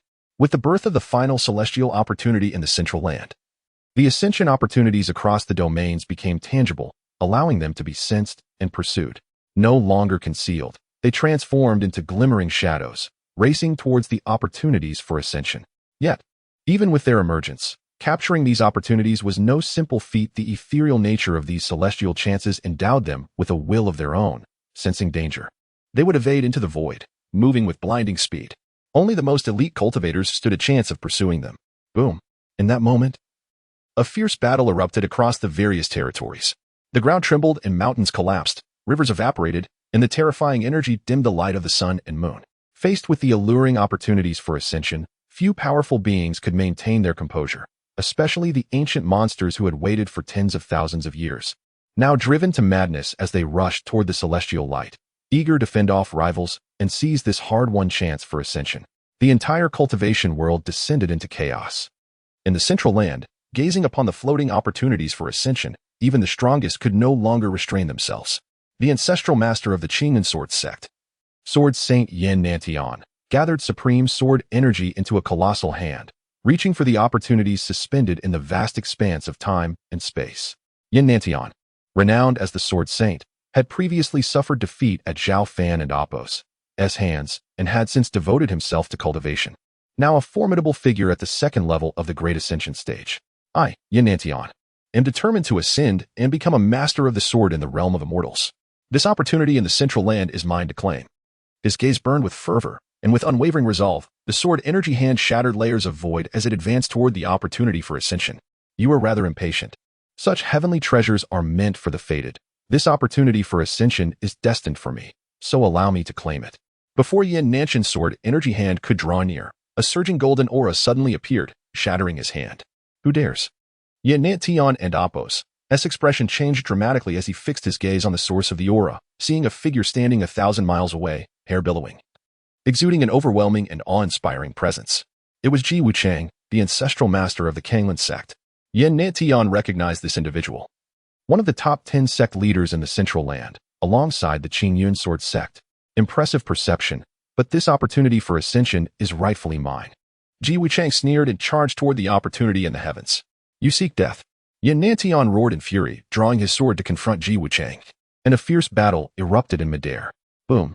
As they clashed, several formidable figures appeared, all ancestral masters from the top 10 sects of the Central Land. They had abandoned their previous concealment and chose to strike at once to seize the chance for ascension. In Shushan, Zhao Shanan's eyes sparkled with excitement. Father, that is an opportunity for ascension. Let me try to seize it. She was eager to rush out and contend for that chance. Absolutely not. Uncle has made it clear that if the opportunity for ascension appears, we from Shushan must not act recklessly. Zhao Xiaodian shook his head, attempting to dissuade Zhao Xiaonan. The allure of the ascension opportunity was undeniable, yet Zhao Xiaonan was merely at the 1st level of the Great Ascension stage. How could she contend with true powerhouses? Furthermore, looking across vast Shushan, apart from her enigmatic uncle Zhao Fan, no one possessed the strength to vie for the opportunity. This was clear to Zhao Xiaotian. All right then, Do you think Great Uncle will intervene? Zhao Fan asked, her eyes wide with curiosity. He likely will. After all, this is an opportunity for ascension. Zhao Xiaodian replied with uncertainty. I genuinely hope Great Uncle makes his move. If he does, those old-timers will have no choice but to step aside, Zhao Fan exclaimed excitedly. As her cultivation level grew, she became increasingly aware of the gap between herself and her great uncle Zhao Fan, a chasm akin to that between an innocent infant and an adult. In the central land, with Sword Saint Yin Nantian and others taking action, a fierce battle erupted. The energy surges from their clashes could impact hundreds or even thousands of miles. Zhao Fan did not rush into action. Instead, he quietly observed the opportunity for ascension belonging to the central land. Though separated by boundless time and space, he discerned that this opportunity was intangible and formless. More importantly, it seemed to sense impending danger and slowly began to retreat into the depths of the void. The opportunity for ascension is about to escape. The true ancient being should no longer be able to remain passive, he mused quietly. Buzz. Indeed. Just as Zhao Fan's words faded, a formidable figure surged forth from a certain place in the central land, emanating an overwhelming aura as it hurtled towards Yin Nantian and his companions. Compared to him, Yin Nantian and the others appeared feeble, like mere ants, utterly lacking the capacity to resist under the shadow of such a terrifying assault, and they were promptly sent reeling, spurting blood. The opportunity for ascension in the central land belongs to me. You insignificant insects, be wise and withdraw immediately, or do not blame me for your annihilation. A gaunt old man sneered coldly before reaching for the opportunity of ascension. Fifth layer of the Mahayana stage. Feeling the terrifying aura emanating from the old man, Yin Nantian and the others turned pale, not daring to retaliate. At last, it is within reach, the opportunity for ascension. The old man grinned widely, seemingly envisioning his own transformation into an immortal. Clang. Just then, a crisp and powerful sound of a sword echoed, and before the old man could react, a dazzling beam of golden light, slicing through endless time and space, shattered his outstretched hand that sought the opportunity for ascension. This is Yin Nantian and the others turned towards the source of the sound, their expressions shifting dramatically as they exclaimed in unison, a sword master from Mount Shu. At this critical moment, Zhao Fan chose to intervene. The opportunity for ascension was tantalizingly close. He could not remain indifferent. Chapter 175, United Assault Buzz. A figure materialized out of thin air, tall and powerful, emanating an unparalleled sword intent. The mere aura radiating from him sent waves of trepidation through the gathered cultivators.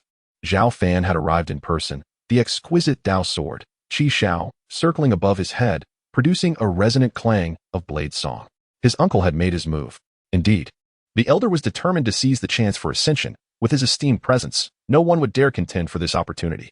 Zhao Xiaodian and his daughter immediately noticed the unfolding scene in the sky, their excitement palpable. It was a senior sword cultivator.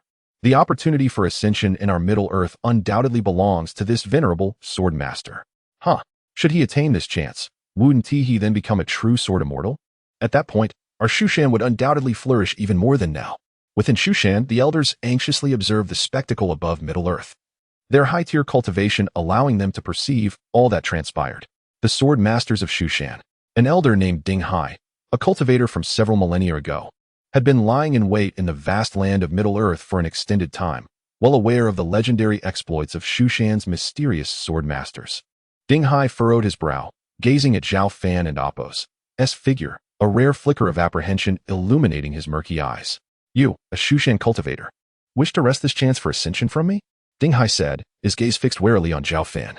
As he spoke, the wound on his severed hand surged with potent celestial energy, visibly healing in an instant. This opportunity for ascension shall be mine. Either leave or perish, Zhao Fan replied, his expression impassive as he cast a glance at him. For an ordinary individual, Ding Hai, at the 5th tier of the Great Ascension stage, would be an insurmountable foe. Yet for Zhao Fan, who had once obliterated the leader of the Dao sect, he was but an insignificant insect. Arrogance. Do you truly believe that annihilating the Dao sect renders you invincible throughout Middle Earth and the cultivation realm? Ding Hai sneered coldly, surveying the land. Brothers, what are we waiting for if not to act? Boom. Boom. In apparent response to Ding Hai, formidable auras suddenly surged from various places across Middle Earth. A total of 15 figures, each as powerful as Ding Hai, ascended into the sky, their wild energies coalescing in a tempestuous display, encircling Zhao Fan. Like Ding Hai, these individuals were ancient beings who had long remained hidden in Middle Earth, most having persevered for millennia. 15 of these formidable entities at the 5th tier of the Great Ascension stage. Zhao Fan raised an eyebrow, astonished. He had and Amp, Oppos, T anticipated that so many aged monsters lurked in Middle-earth. These individuals. Heaven. They intend to hunt the Shushan cultivator, clearly having reached a prior accord. Innate and the others, drenched in sweat, soon realized that these ancient beings had long been eyeing the chance for ascension. The reason they had refrained from attacking earlier was likely to lower Zhao Fan and Amp, Oppos, guard. Now, seeing their bait taken, they chose to reveal themselves and act. Flee. I shall forsake the chance for ascension. We must not linger here. We must leave at once. Before these ancient beings could react, Innate and the others were terrified. Hastily making their escape. They might be revered as ancestors within their respective sects, yet they understood that before these genuine ancient beings, they were as feeble as ants. This is dire. These old monsters were prepared. My uncle is in danger. Witnessing the over 10 ancient beings surrounding Zhao Fan, Zhao Xiaonan and Amp, Oppos' delicate face displayed worry as she exclaimed, "This is outrageous. These old fellows have remained hidden in Middle-earth for so long. Yet our Shushan had no inkling of their presence. Now they unite with the intent to eliminate my uncle before contending for the chance for ascension," Zhao Xiaodian said, clenching his fists in indignation. Senior brother. The younger sister, Zhang Qian, bit her red lips, anxiously gazing at the scene in the sky. Her heart heavy for Zhao Fan. "Little tower, can you assist my senior brother? I am willing to exchange with you." Zhang Qian softly addressed the 9-layered jade tower within her. Buzz. The 9-layered jade tower trembled slightly, seemingly uninterested. At that moment, all the elders and disciples of Shushan, upon realizing Zhao Fan's predicament, felt a deep concern for him. With Ding Hai included, there were a total of 16 ancient beings, each possessing the 5th tier of the Great Ascension stage. We, these old fellows, have endured countless years for the sake of the chance for ascension. Yet you, the Shushan sword cultivator, are so formidable that you single-handedly vanquished the Dao sect, instilling fear in us all. In a one-on-one confrontation, none can contest you for this celestial opportunity. Thus, we unite to eradicate you first and then seize this chance for ourselves, Ding Hai declared with a cold laugh, revealing the motive behind their alliance. Do you believe you have me cornered? Zhao Fan asked calmly, unflustered in the face of impending danger. Indeed, united, we would drive back even the 6th tier of the Great Ascension stage. You, being merely at the 5th tier, stand no chance. Prepare to meet your end. Blame your strength, which has rendered us all wary, mocked an ancient being. Indeed, rest assured, once you have departed this world, I shall gladly take over Shushan. Another ancient creature declared with ambition. Enough chatter. Let us slay him first, then each shall vie for the chance for ascension. Ding Hai was the first to strike. A searing energy converging into a colossal spear that descended with overwhelming force. Kill. Kill. The other ancient beings followed suit, their strikes ruthless and unyielding. In an instant, the surrounding void shattered, and even the chance for ascension sensed the danger, retreating deeper into the abyss. A catastrophic explosion erupted, spiritual energy surging violently, radiating outward. The entire Middle-earth trembled from the impact. The collective might of 16 ancient beings was fearsome indeed. The ground beneath Zhao Fan was obliterated, and the overwhelming tide of destructive energy engulfed his slender figure. The Shushan sword cultivator is but a mere shadow. I had expected to extinguish the one who obliterated the Dao sect. How disappointing that he crumbles so easily. The ancient beings scoffed, their confidence unwavering. Do not overestimate yourself. Our united strength is formidable. Even if 2 more Shushan sword cultivators came, they would meet the same fate. They sneered as they beheld the collapsing void. The void shattered into chaos, energy mist swirling like smoke from a cataclysmic explosion, lingering long after. Though they were certain of Zhao Fan's demise, the 16 ancient beings were cautious. Until they could ascertain his death with absolute certainty, they would not recklessly engage in conflict to seize the chance for ascension. For Zhao Fan, who was too formidable, was a thorn in their sides. If they did not eradicate him completely, they would remain on edge. Chapter 176. Fierce and unyielding, he must be dead. There is no possibility of survival. Ding Hai and Amp, Oppos' gaze was piercing, fixed on the dissipating energy mist. A smug smile gracing his lips. Yet, in the next moment, his smile froze, his pupils constricted violently, revealing a look of horror as if he had seen a ghost. From the depths of the shattered void, a tall and powerful figure emerged. Zhao Fan and Oppos' physique was robust, radiating a luminous glow. Even his hair shimmered with a crystalline brilliance, as starlight coursed through his limbs, forming an unbreakable defense at a critical moment. The 7-star body. This formidable body technique, impervious even to quasi-immortal artifacts, effortlessly withstood the assaults from Ding Hai and the other ancient beings. Unscathed, Zhao Fan coldly regarded Ding Hai and the others, a chilling glint flickering in his eyes. Is this all? Zhao Fan spoke with a tone laden with mockery. Impossible. Not only was he alive, but he was also unscathed. This fellow and Appos, as physical strength is immense. Having withstood our combined attack, he must be eliminated. Otherwise, our fate will undoubtedly be dire. After the initial shock, an overwhelming murderous intent surged from all the ancient beings. The stronger Zhao Fan grew, the more apprehensive they became. At that moment, Ding Hai and the others prepared to strike again. However, Zhao Fan had no intention of granting them that opportunity. The exquisite Dao sword, Qi Shao, emitted a crisp and powerful sound. With a mere thought, the sword control technique was unleashed, and the sword sliced through the void like a bolt of lightning. With a swift and lethal precision, the blade stained with blood. It cleaved the foremost ancient beings in half. The remaining old monsters hurriedly reacted, but still found themselves tossed aside under the sword's onslaught, spitting blood profusely. In the blink of an eye, 5 ancient beings fell, and the remaining 11 suffered grievous injuries. In an instant, 5 had perished, leaving Ding Hai and the others aghast. They finally realized that Zhao Fan and Appos' strength far exceeded their expectations. Weak, they were truly feeble. Zhao Fan advanced with his sword drawn. Though he did not emanate a terrifying aura, to Ding Hai and the others, he appeared as an invincible deity. Quickly, let us attack together and kill him. Otherwise, we may not even survive this encounter. Ding Hai, driven by desperation, shouted without regard for fear. The other ancient beings, now awakened to the gravity of the situation, gritted their teeth and unleashed their full strength, surrounding Zhao Fan in a desperate attempt to slay him. They understood that it was a matter of either killing Zhao Fan or succumbing to his wrath. There was no room for mercy. It was a fight to the death. These ancient beings had endured for millennia, possessing remarkable foundations and techniques. Even with only 11 remaining, their combined might was still formidable. Yet, how powerful was Zhao Fan? He was a cultivator who embodied the unity of swordsmanship, primordial spirit, and physical form, his combat prowess exponentially surpassing that of his peers. Even against a larger number, he remained unafraid. Sword lights sword, illuminating the heavens and shattering the void, effortlessly dismantling Ding Hai and his companions' coordinated attack. Like a colossal wave, the sword light engulfed Ding Hai and the ancient beings entirely. Despite their desperate resistance, they crumbled under Zhao Fan's terrifying sword light, their physical forms disintegrating, with even their primordial spirits unable to escape. In just a few minutes, a total of 16 ancient beings perished beneath Zhao Fan and Appos' blade. The world fell into a profound silence. The powerful cultivators of the Central Plains gasped in astonishment. Uncle, truly fierce. Zhao Xiaodian was dumbfounded, scarcely able to believe his eyes. Granduncle is so impressive. I must become a powerhouse like him. Zhao Xiaonan and Appos' beautiful eyes sparkled with admiration, as expected of my senior brother. Junior sister Zhang Qian felt a weight lift from her heart, finally able to relax after worrying for Zhao Fan. Her delicate features glowed with a sweet smile. The elders of Mount Shu erupted in joyous cheers. However, in stark contrast, the various powerful cultivators of the Central Plains were acutely aware that this sword master from Mount Shu possessed an unfathomable strength. Each appearance seemed to render him even more formidable than before. It was astonishing that Zhao Fan had effortlessly slain 16 ancient beings without granting them a chance to flee. Those who had been hesitating to intervene now completely abandoned any intention of seizing the opportunity for ascension. They had no desire to court death. They were all dead. No wonder the sword master from Mount Shu could single-handedly annihilate the Dao sect. Such power was truly terrifying. Fortunately, I did not align with Ding Hai.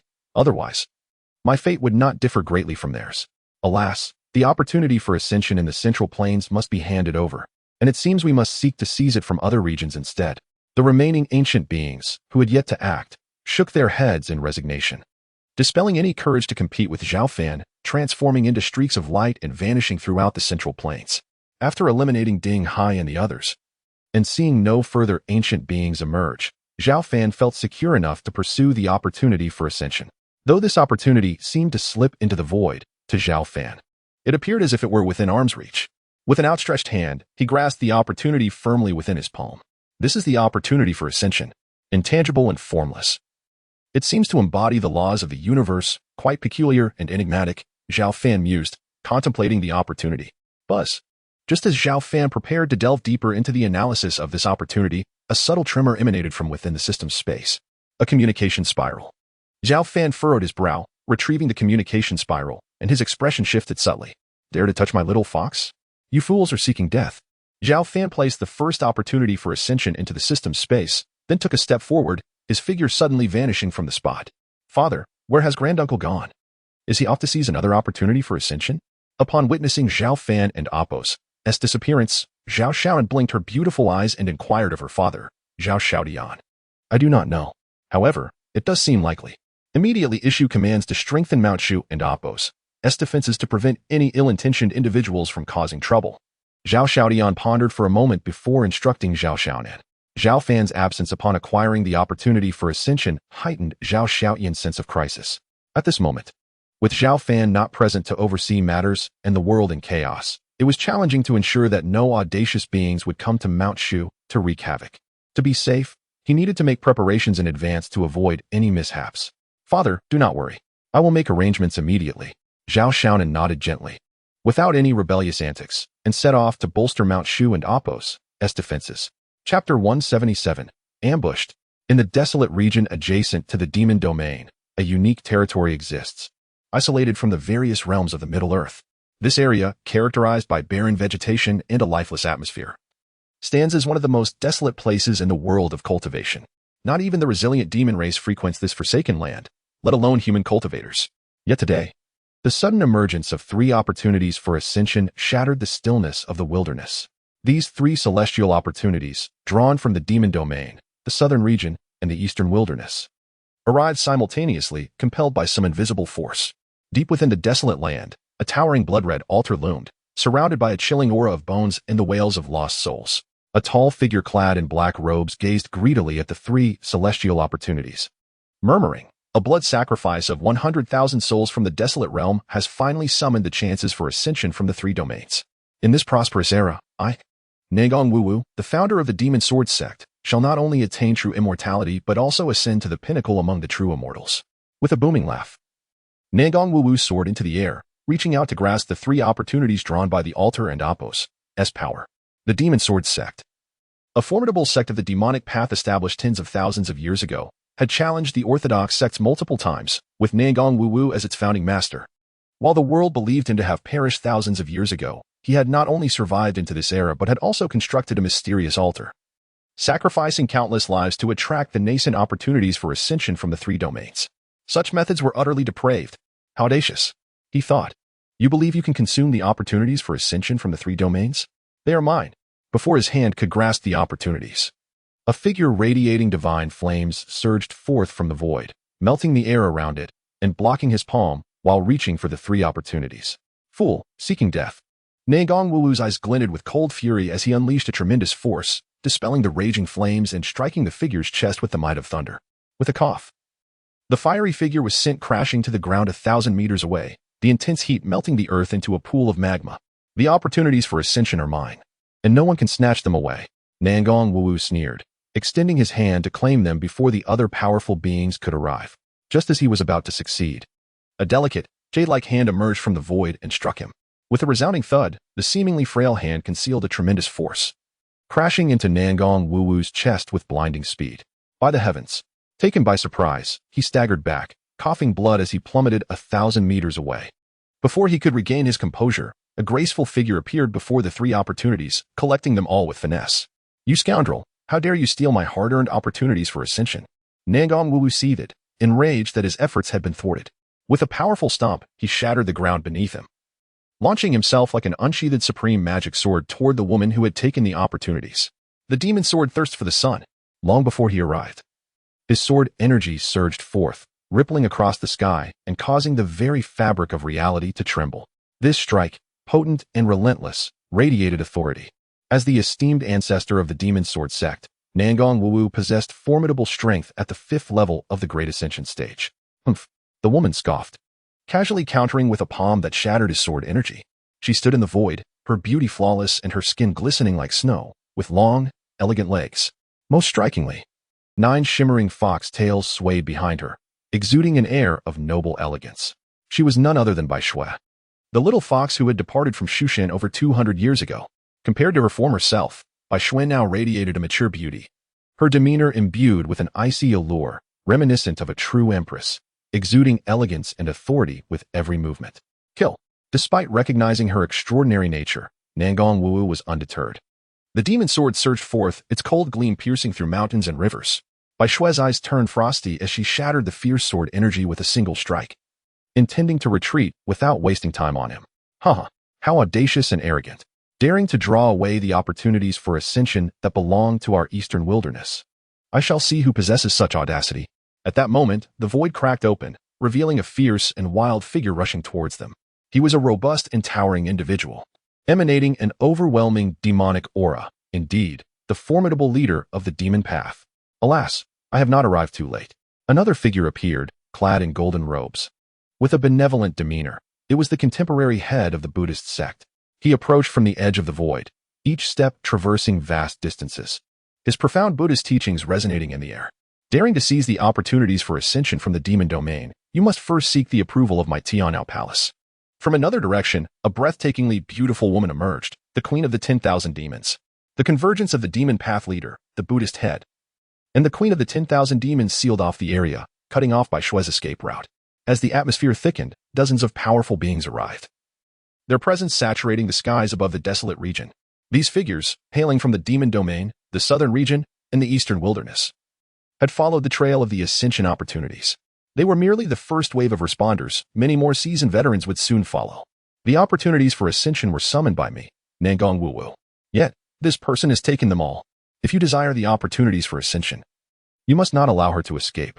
As the number of arriving powerful beings increased, Nangong Wu, feeling cornered, resolved that if he could not have the opportunities, then neither should Bai Shui. Nangong Wu, the ancestor of the demon sword sect? You are still alive? The leader of the demon path scrutinized him, surprised. Nangong, you have not perished either? How could I not survive? Nangong Wu retorted with derision. Ah, how unexpected, the leader mused, shifting his attention to Bai Shui. With 9 tails. Could you be of the 9-tailed fox lineage? She is not merely a 9-tailed fox, but a 9-tailed celestial fox, a revered empress. Is that not so? Before Bai Shui could respond, the queen of the 10,000 demons spoke coldly, recognizing Bai Shui's true identity from their past encounters. So it is the empress of your. No wonder the aura you exude feels so familiar, the Buddhist head remarked, his eyes glinting with enlightenment as he chanted a mantra, the air thickening with Buddhist energy. The nearby old-timers instinctively distanced themselves, wary of being influenced by the profound teachings. Who would have thought? Not only we old-timers, but also the demon empress who once roamed the cultivation world tens of thousands of years ago, still lives. Having longed for a confrontation with the empress, the leader of the demon path's eyes narrowed, his muscles swelling with power, creating an imposing presence that instilled a sense of overwhelming pressure upon all present. Chapter 178, The Misfortunate Nangong Wu Humph, regardless of her identity. Anyone daring to seize my opportunity for ascension must return it. Nangong Wu and Appo's fury was palpable as she glared menacingly at Bai Shui. The formidable experts surrounding them were poised for action, and the other ancient beings from various realms watched with keen interest, causing Bai Shui to furrow her delicate brows, acutely aware of her precarious situation. Yet, she exhibited no trace of panic, her noble and elegant demeanor intact. Casting a glance at the assembly, she proclaimed calmly, "The opportunity for ascension belongs to the capable. Should anyone disagree, let us settle it in battle." Her words resonated powerfully across the desolate domain, eliciting astonished expressions from all present. This was the essence of dominance, standing alone, yet willing to challenge the multitude. It is crucial to note that every individual who managed to arrive here possessed an extraordinary background. Even the weakest among them was at the 4th level of the Great Ascension stage. As for the Lord of the Heavenly Demon sect, the Queen of the 10,000 beasts, and the head monk of the Buddhist sect, each was a formidable peak expert, standing at the pinnacle of the 5th level of the Great Ascension stage. Yet, in this moment, Bai Shui remained undaunted, a testament to her rapid growth and strength over the years, which afforded her a substantial level of confidence. Aha, truly deserving of the title Empress. Your unparalleled grace compels me to weigh your capabilities. The Lord of the Heavenly Demon sect sneered, then launched a fierce assault. Dark, demonic energy surged for thousands of miles, morphing into a massive black cloud charged with thunder and lightning, hurtling towards Bai Shui. This was the demon sect and Appo's thunderous magic, mysterious and powerful. Each bolt of lightning could obliterate a typical 4th-level Great Ascension cultivator, and even 5th-level beings would tread cautiously. Bai Shui raised her exquisitely delicate hand, striking out with a palm that, though seemingly fair and fragile, unleashed unimaginable force, shattering countless bolts of lightning and causing the demonic cloud to dissipate.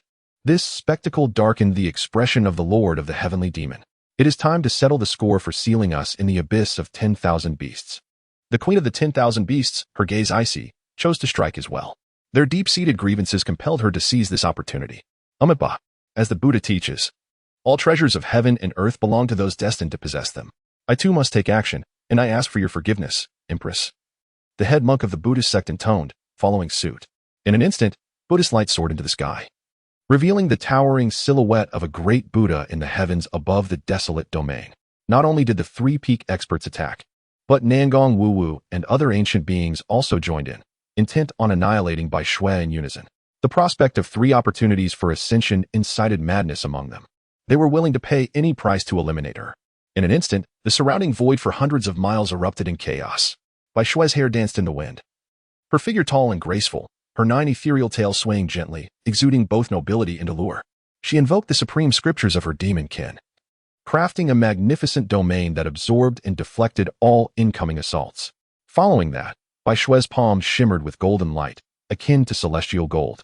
Colliding violently with the demonic fist of the Lord of the Heavenly Demon, she stood her ground, while he was forced back thousands of meters, his expression changing drastically. True Dragon and Amp, Oppos, S9 strikes. At that moment, the Queen of the 10,000 Beasts charged, her dragon form soaring like a relentless mountain, bearing down upon Bai Shui with overwhelming force.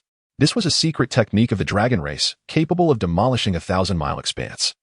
Infused with the Queen and Amp, Oppos, S insights from millennia of cultivation, a terrifyingly powerful maneuver. With a resounding crash, Bai Shui met the onslaught with her hand, her palm radiating a world of its own, gradually erasing the true dragon and Oppos, S shadow. The Buddhist sect and Oppos, S supreme martial art, the 6-foot golden body. The head monk, astonished that the Empress would wield Buddhist techniques, declared, "Let us test the power of my Buddhist kingdom." As he uttered a Buddhist chant, the head monk, clad in his robe, raised his hand from a distance, unleashing a palm strike. A golden hand obscured the heavens, revealing glimpses of numerous Buddhist realms where living beings recited sacred texts, their mantras etching indelible marks in the void. Bai Shui and Amp, Oppos, S delicate face tightened, sensing the imminent danger of this strike. Yet, she did not retreat an inch. An immortal glow emanated from her, conjuring pure lands that clashed with the Buddhist kingdom, resulting in a thunderous explosion that reverberated for thousands of miles, shaking the entire desolate domain. The head monk and Amp, Oppos, S expression turned solemn as he beheld Bai Shui and Amp, Oppos, S resilience. Despite being besieged by many, the Empress not only resisted but also countered with composure. Her spirit and strength left everyone astounded. In a one-on-one encounter, barring a few, the rest present were no match for her. Bai Shui and Amp, Oppos, S hair flowed, her eyes bright, her elegance unparalleled, her white garments ethereal. She engaged fiercely with the powerful, her momentum unwavering. Yet, as the proverb states, 2 fists cannot contend with 4 hands. Although Bai Shui was formidable, the combined might of the Lord of the Heavenly Demon, the Queen of the 10,000 Beasts, and the many ancient beings began to overwhelm her. Despite her best efforts, she gradually found herself at a disadvantage. Moments later, the tide of battle shifted against her. Seizing the opportunity as Bai Shui faltered, the elder of the magic sword sect, Nangong Wu, unleashed his most potent strike, aiming directly for her brow. Bai Shui, entangled by the constraints of her peers, had little room to maneuver, as the sword energy descended like a cataclysm. She furrowed her brows but had no choice but to confront it head-on. However, facing such an onslaught, even Bai Shui's formidable strength would suffer grievous injuries. Just then, in a moment of desperation, a beam of sword light streaked across the sky like a falling star. Nangong Wu and Oppos' sword energy, in comparison, was like a trickling stream against a roaring ocean, instantly obliterated. The sword light surged forth, unyielding and overpowering, hurtling towards Nangong Wu. What? Nangong Wu and Oppos' expression shifted to one of horror as he sensed the impending danger, hastily attempting to retreat. Yet, he was a moment too late. The sword light struck him before he could utter a cry, his body exploding into a mist of crimson, even his primordial spirit failing to escape, annihilated in an instant. This sudden sword strike left those besieging Bai Shui aghast. Nangong Wu, the elder of the magic sword sect, though not as powerful as the Lord of the Heavenly Demon, the Queen of the 10,000 Beasts, or the head monk of the Buddhist sect, still possessed 5th-level Great Ascension strength. To see such an ancient being cut down by a single sword stroke spoke volumes of the wielder's might. Amitba, the head monk, wore a grave expression, his gaze fixated on the direction from whence the sword light came, his robe fluttering in the wind. Could it be? The Queen of the 10,000 Beasts tensed, seemingly discerning the identity of the sword's master. A formidable figure had arrived. The Lord of the Heavenly Demon also frowned, his focus unwavering. Under the collective gaze of the onlookers, a figure materialized out of thin air. Tall and radiant, golden light emanated from his form, the essence of sword intent expanding in an ethereal wave. From a distance, though his true visage remained concealed. His every movement exuded the aura of a transcendent and unfathomable sword immortal. Simply standing in the void invoked a suffocating pressure that enveloped all present. The individual in question is none other than Zhao Fan, the renowned swordsman from the Shu sect. Years ago, he was responsible for the annihilation of the Daoist sect. A formidable figure of the Shu sword path. It is no wonder that he could slay the formidable Nangong Wu of the demon sword sect with a single stroke. Could it be that he too has come in pursuit of the opportunity for immortality? This complicates matters considerably. Upon Zhao Fan's arrival, every person present was struck with astonishment. The tale of the Shu swordsman, who single-handedly vanquished the esteemed Injuring and obliterated the Daoist sect, has long echoed across the vast domains, instilling a deep-seated fear in many ancient beings. Chapter 179, 100,000 points of critical damage. Zhao Fan paid no heed to the gazes of those around him, instead quietly gazing at the little fox, Bai Shui. Since the emergence of the first opportunity for ascension in the demon realm over 200 years ago, Bai Shui had departed from the demon locking tower and had since been shrouded in silence. Their reunion, after such a long time, evoked in Zhao Fan a profound sense of otherworldliness, as if millennia had passed. As Zhao Fan scrutinized Bai Shui, she, too, regarded him with her bright, crystalline eyes. Disregarding the onlookers, Zhao Fan stepped into the void and approached Bai Shui. "Little fox, have you missed me?" he inquired. Bai Shui let out a delicate huff, preparing to respond, but her petite form stiffened. Something soft gently pressed against her red lips, accompanied by the intoxicating scent of a man. Bai Shui and Appo's body trembled, her heart racing like a startled doe, instinctively attempting to push Zhao Fan away, only to find her slender hand grasped by him, drawing her into his warm, broad embrace. This, oh my! Witnessing this incredible scene, the ancient beings present gasped in disbelief. They could hardly fathom that the formidable empress of the demon race, who had reigned over the cultivation world eons ago, was being kissed by a sword cultivator from Shushan right before their eyes. What was a critical hit? What constituted damage? This was nothing short of 100,000 points of critical damage. To think that the illustrious empress of the demon race was so casually kissed by this young man, and in front of all of us. The leader of the heavenly demon sect shook his head, consumed by envy and resentment. Though he considered himself quite domineering, he suddenly felt insignificant in comparison to this sword cultivator. The heavenly demon sect leader, a figure of the demonic path known for his ruthless demeanor, would never dare to kiss a being of such stature. Truly fascinating, the empress of the demon race allowing a Shushan cultivator to. The queen of 10,000 demons scoffed mockingly, yet she herself failed to notice the hint of disarray in her own voice. Amitba, what is inappropriate should not be seen. What is inappropriate should not be seen. The Buddhist monk hastily shielded his eyes with his palm, peering through his fingers to steal glances at the unfolding drama. The old monk suddenly regretted his choice to renounce worldly life. Perhaps he could have been as carefree. "Let me go? There are so many people watching," Bai Shui exclaimed, both embarrassed and furious, as she hastily pushed Zhao Fan away, her cheeks flushed with a rare hue. "You stole a kiss from me 200 years ago when you left the demon locking tower. Is it too much for me to return the favor after all this time?" Zhao Fan asked with a smile, his demeanor innocent and harmless, in stark contrast to his calm and detached self in front of Zhao Xiaotian and others. "You. Fine, I will settle this with you later," Bai Shui replied. Her cheeks puffed in indignation, yet she refrained from reprimanding Zhao Fan, resembling a bashful young girl, much to the astonishment of the onlookers. "Did I arrive too late?" Zhao Fan inquired, a hint of delight in his voice upon witnessing Bai Shui and Appo's adorable demeanor. "Humph, I suppose your timing is acceptable," Bai Shui retorted. Earlier, when besieged by the crowd, she had seized the chance to inform Zhao Fan of the situation here via a sound transmission conch, allowing him to arrive just in time. Knowing Zhao Fan would come, Bai Shui had refrained from making a forced escape and instead engaged with the others. Their relationship, so intimate, had now grown increasingly complicated. The presence of a demonic empress was already formidable, and with the addition of a Shushan sword cultivator, the mere thought of it sent shivers down their spines. An elderly figure furrowed his brow, sensing the precariousness of the situation. "You two may flirt as you please, but might we first discuss the matter of the opportunities for ascension?" questioned one of the old figures. "3 opportunities for ascension? Does this esteemed empress truly intend to hoard them all? Do you not regard us at all? 3 opportunities for ascension? You seized 3? Zhao Fan asked in surprise, turning to Bai Shui for confirmation. I inadvertently acquired 3 opportunities," Bai Shui admitted with a gentle nod, appearing like an innocent little girl before Zhao Fan. In his presence, she seemed less like the regal and elegant empress and more like an innocent and endearing little fox. This situation resembled that of a girl with a boyfriend, who, when alone, could carry heavy buckets yet transformed into a delicate creature upon the arrival of her partner. Bai Shui blinked her beautiful eyes, a hint of grievance in her tone. They tried to seize my opportunities for ascension and attacked me collectively. Zhao Fan and Appos, S brow furrowed, his gaze sharpening as it swept across the heavenly demon sect leader, the queen of 10,000 demons, and the Buddhist monk. Is that truly the case? As his words fell, an overwhelming sword intent surged forth, no longer restrained, erupting like a volcano. The vast expanse of the desolate land trembled and rumbled under the weight of Zhao Fan's presence.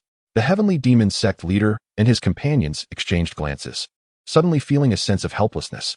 Clearly, it was Bai Shui who had seized the 3 opportunities for ascension, yet she was feigning victimhood. How dare they strike at her? Did they think his sword was not swift enough? Zhao Fan and Appos, as hair billowed in the wind, his gaze chilling and captivating. Seemingly one man, yet instilling a sense of suffocating dread in the heavenly demon sect leader and others. Esteemed sword cultivator, we have endured for millennia for the chance at ascension. Regardless of the circumstances, your seizure of 3 opportunities is indeed excessive. We implore you to return them. One elder spoke, though he was clearly wary of Zhao Fan. Yet, at this moment, how could they yield? Indeed, we are many here. You must return the opportunities for ascension, or else. Boom. Before another elder could finish his sentence, Zhao Fan unleashed a powerful and fierce sword strike, obliterating him in an instant, his very essence extinguished. Or else what?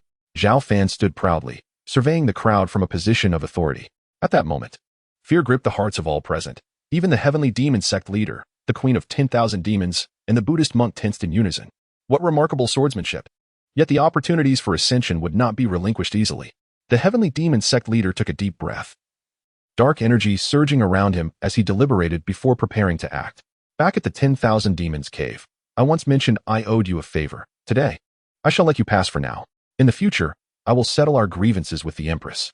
The queen of 10,000 demons suddenly spoke, choosing not to confront Zhao Fan, but rather turning to leave. Repaying a favor was one thing. More importantly, she understood Zhao Fan's formidable nature. Having experienced his strength firsthand in the 10,000 demons cave, she did not believe that, even with many strong figures present, they could subdue Zhao Fan and the Empress. Thus, she made the wise choice to withdraw, preferring to seek opportunities for ascension in other territories.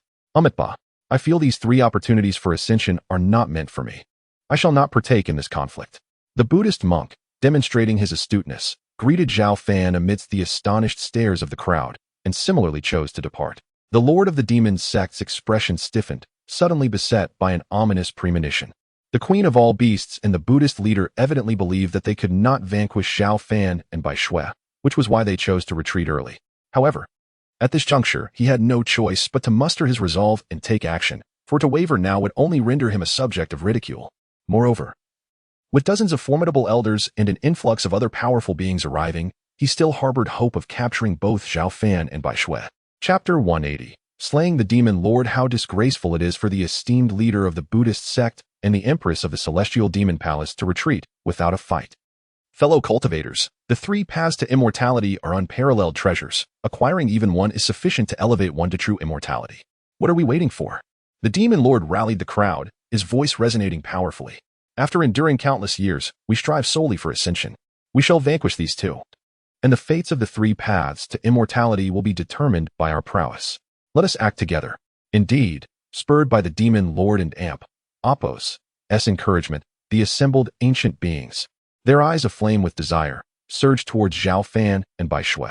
They had endured a prolonged wait for this moment, and with the chance of immortality so near, they would not relinquish it lightly.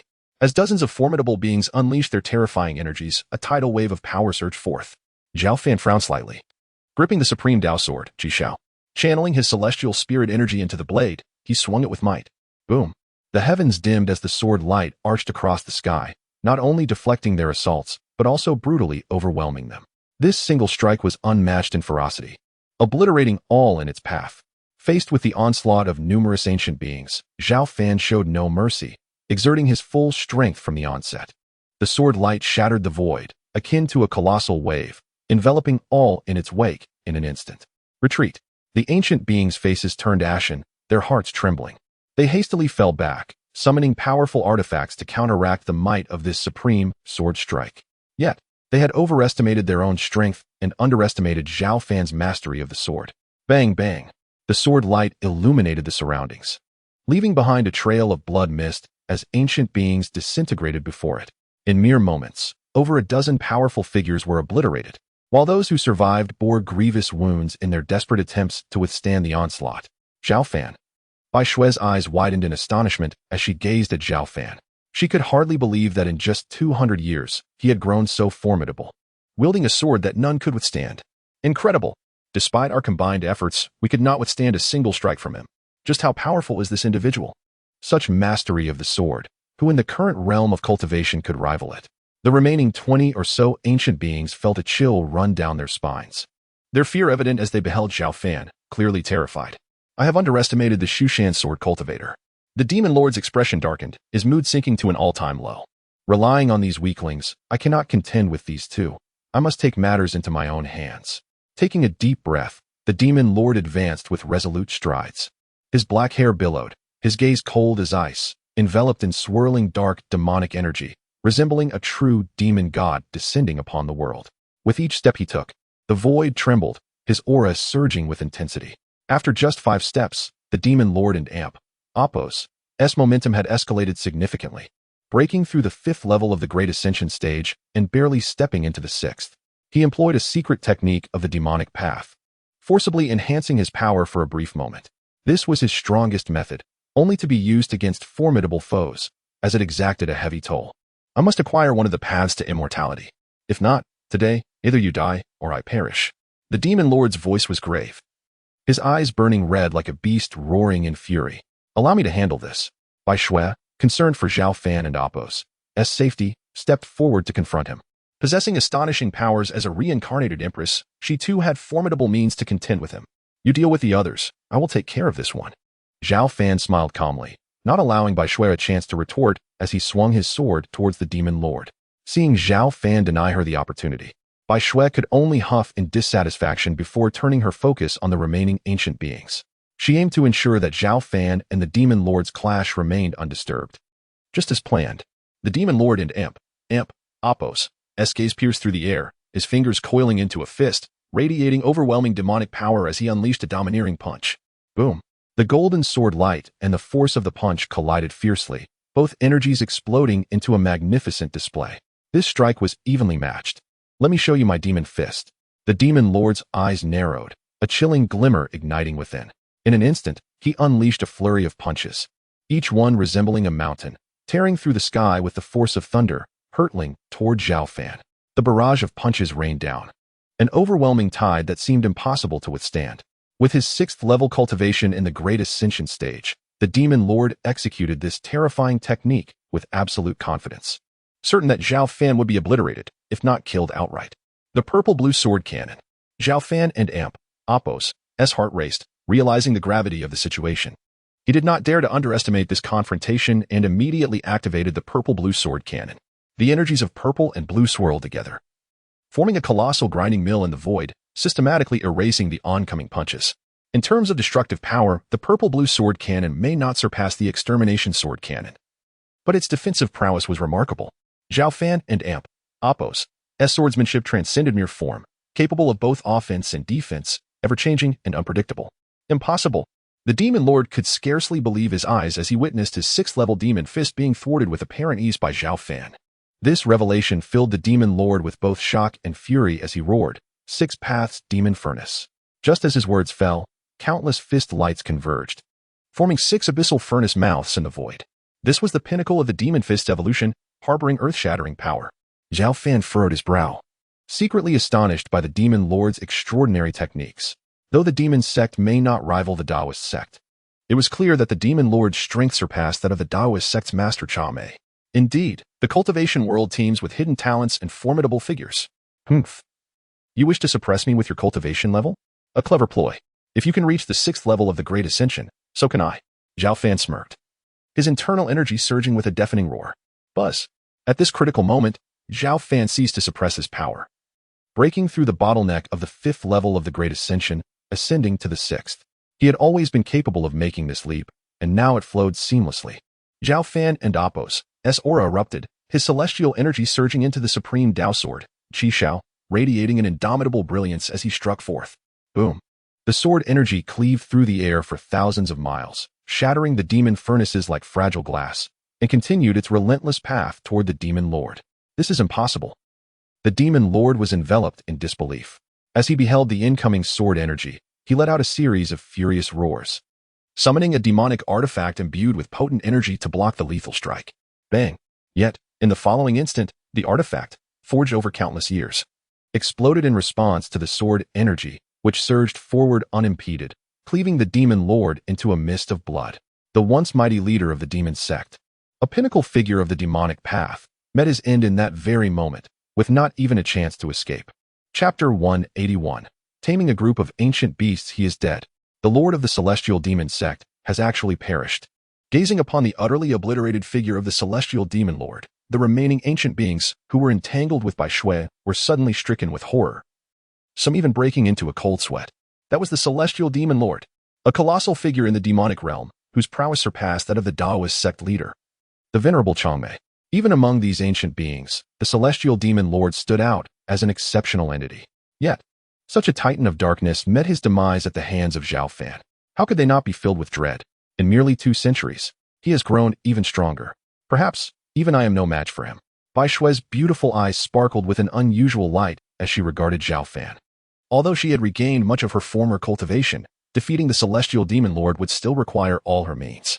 Moreover, she could only vanquish him. Killing him with such ease was beyond her reach. To kill and to defeat are 2 entirely different concepts.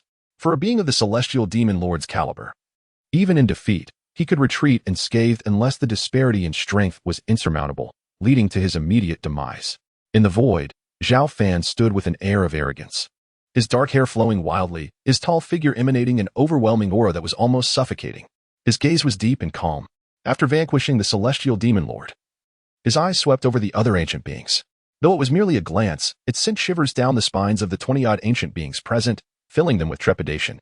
This was a terrifying presence that they could not hope to overcome, even collectively. I shall forego this opportunity for ascension. I have pressing matters to attend to within my clan, and shall not linger further. I shall visit Mount Shu another day, spoke an elderly creature with white hair, revealing himself as Bai Jin, the patriarch of the Jinping clan, a pinnacle existence at the 4th level of the Great Ascension stage.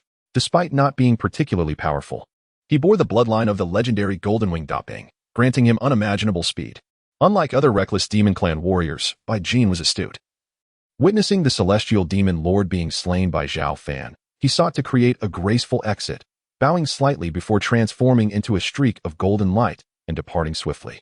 Cough, cough. Though the opportunity for ascension is remarkable, I am fated to be without it. I just recalled some pressing matters at my mountain gate, and must take my leave. I have urgent matters to attend to, and it would be best to forego this opportunity for ascension. What a coincidence. I too suddenly remembered that I have some unworthy descendants waiting for my guidance. I shall excuse myself now. Prompted by Bai Jin's comments, the other ancient beings quickly followed suit, shamelessly fabricating excuses to flee, eager to escape. The opportunity for ascension was indeed enticing, yet one must have the means to pursue it. With the celestial demon lord slain, these ancient beings had no desire to remain here to meet their end. There were 9 opportunities for ascension in total, and with Zhao Fan and the Empress occupying this one, they could always seek out opportunities in other realms. With such thoughts, the ancient beings scattered like startled birds. Humph. Do you think I will simply let you leave? Zhao Fan would not allow them to escape so easily. The exquisite Dao sword, Qishao, radiated a piercing golden light as it cleaved through the air, manifesting a dazzling beam of sword energy. The sword light, akin to a blazing sun, split into numerous razor-sharp sword chi, creating a dense and intimidating web of blades that enveloped the surrounding territory for thousands of miles. Even Bai Jin, who possessed unparalleled speed, found himself unable to breach the sword net suppression, forced to retreat in a state of disarray. As for the others, they fared no better, returning to their original positions in utter disarray. Esteemed Swordmaster, we have relinquished our claim to this opportunity for ascension. We only wish to depart now, without further enmity with you. There is no need for such ruthlessness, Bai Jin said, a bitter smile etched across his face, filled with helplessness. He was the esteemed patriarch of the Jinping clan, a renowned powerhouse among the demon races, yet now he felt like a bullied elder, his expression tinged with grievance. Indeed, esteemed Swordmaster, you are both sagacious and formidable. Your swordsmanship is truly astounding, deserving of our utmost respect. We implore you to show mercy and allow us to leave. Chimed in the other ancient beings, eager to curry favor with Zhao Fan.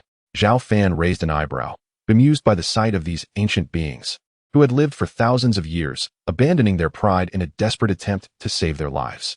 It was indeed an eye-opening experience. Now you know fear? How boisterous you were when you allied with the celestial demon lord against us. Since you have chosen the wrong side, you must face the consequences. Zhao Fan has decreed that they must die. Bai Shui interjected coldly, her voice laced with frost. It was a misunderstanding. It was an absolute misunderstanding.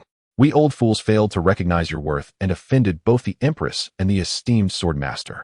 We beseech you to grant us clemency, they pleaded in unison, their voices trembling with fear. Despite their long lives, these ancient beings were terrified at the prospect of death. One Zhao Fan was enough to obliterate them. With Bai Shui by his side, they had no means to escape. As they begged for mercy, Zhao Fan pondered for a moment, and a sudden inspiration struck him. Just as Bai Shui was about to strike, Zhao Fan interjected, "Little fox, wait." Though Bai Shui was perplexed, she refrained from attacking immediately. You ancient beings have committed numerous wrongs. Yet considering that your actions were driven by the pursuit of the opportunity for ascension, I may spare your lives. Zhao Fan paused momentarily. Really? How wonderful. Thank you, esteemed swordmaster. I shall ensure that my disciples honor Mount Shu henceforth. Bai Jin exclaimed, his voice filled with gratitude. Indeed, I too shall command my descendants to treat the disciples of Mount Shu with the utmost respect, echoed another ancient being. The esteemed swordmaster is magnanimous. We are truly grateful to you. The others chimed in, their relief palpable as they expressed their gratitude. Do not be hasty in your thanks, Zhao Fan observed them keenly. A slight smile gracing his lips as he continued. While you may escape the death penalty, the crimes you have committed cannot go unpunished. You have offended the little fox and allied with the celestial demon lord against us. Thus, you must pay the corresponding price. I offer you a chance. Join Mount Shu as elders. Not only will you live well, but you will also receive the support of Mount Shu. Otherwise, as he spoke, Zhao Fan's gaze turned frigid, a hint of murderous intent enveloping the room, causing cold sweat to bead on the brows of the ancient beings. The implication was unmistakable. Esteemed swordmaster, I am willing to join Mount Shu and contribute to its greatness. Without waiting for a response from the others, Bai Jin gritted his teeth and was the first to acquiesce. He was astute. Opposing Zhao Fan's will would mean certain death. Anyone with sense would not choose that path. As for dignity, Bai Jin cast it aside. If he were to be slain, all would be lost. Having lived for so long, he did not wish to die here. I too am willing. And I. As Bai Jin's words echoed, the other ancient beings, steeling themselves, voiced their agreement one after another. Within a short span, all 20-odd ancient beings consented to join Mount Shu. This left Zhao Fan somewhat astonished. He had anticipated some degree of resistance or reluctance from these old fellows.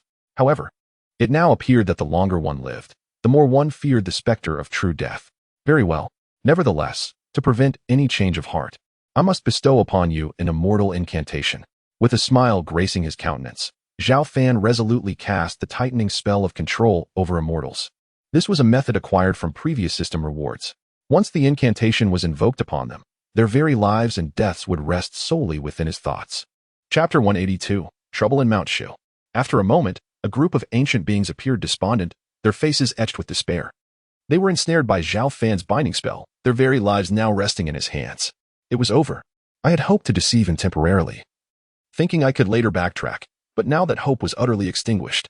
As the venerable patriarch of the Golden Pung, I had fallen to the status of a mere member of the human faction at Mount Shu. Bai Jin's face was a stormy shade of gray. He had reluctantly agreed to join Mount Shu, believing he might find an opportunity to retract his decision later. However, with the binding spell now cast upon him, all thoughts of resistance vanished completely. Who could argue otherwise? We had no choice but to genuinely affiliate with Mount Shu. It was truly a situation beyond words. The other ancient beings muttered among themselves, their reluctance palpable, yet the reality was such that change was no longer possible. What's this? You all appear rather unenthusiastic. Zhao Fan observed their sentiments, scoffing as he inquired, Are you regretting your decision? No, not at all. We are merely overwhelmed with joy. Joining Mount Shu is the greatest honor of our lives. We shall serve diligently in the future. Just command us, my lord, Bai Jin declared, masterfully embodying the role of a sycophant. Yes, yes.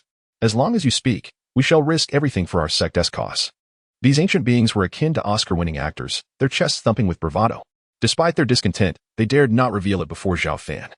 That would be akin to asking for trouble. These individuals were cunning and calculating. In my view, it might be better to eliminate them all. Observing the fawning expressions of the ancient beings, Bai Shui felt a wave of revulsion and furrowed her brows.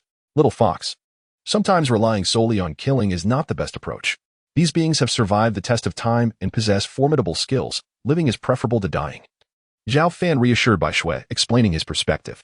Bai Shui, as the reincarnation of the Empress, was unbound by sect loyalties, yet Zhao Fan was different. Mount Shu held his family and friends. By subduing these ancient beings, he could significantly enhance Mount Shu's overall strength. As a cultivator, Zhao Fan would eventually leave Mount Shu.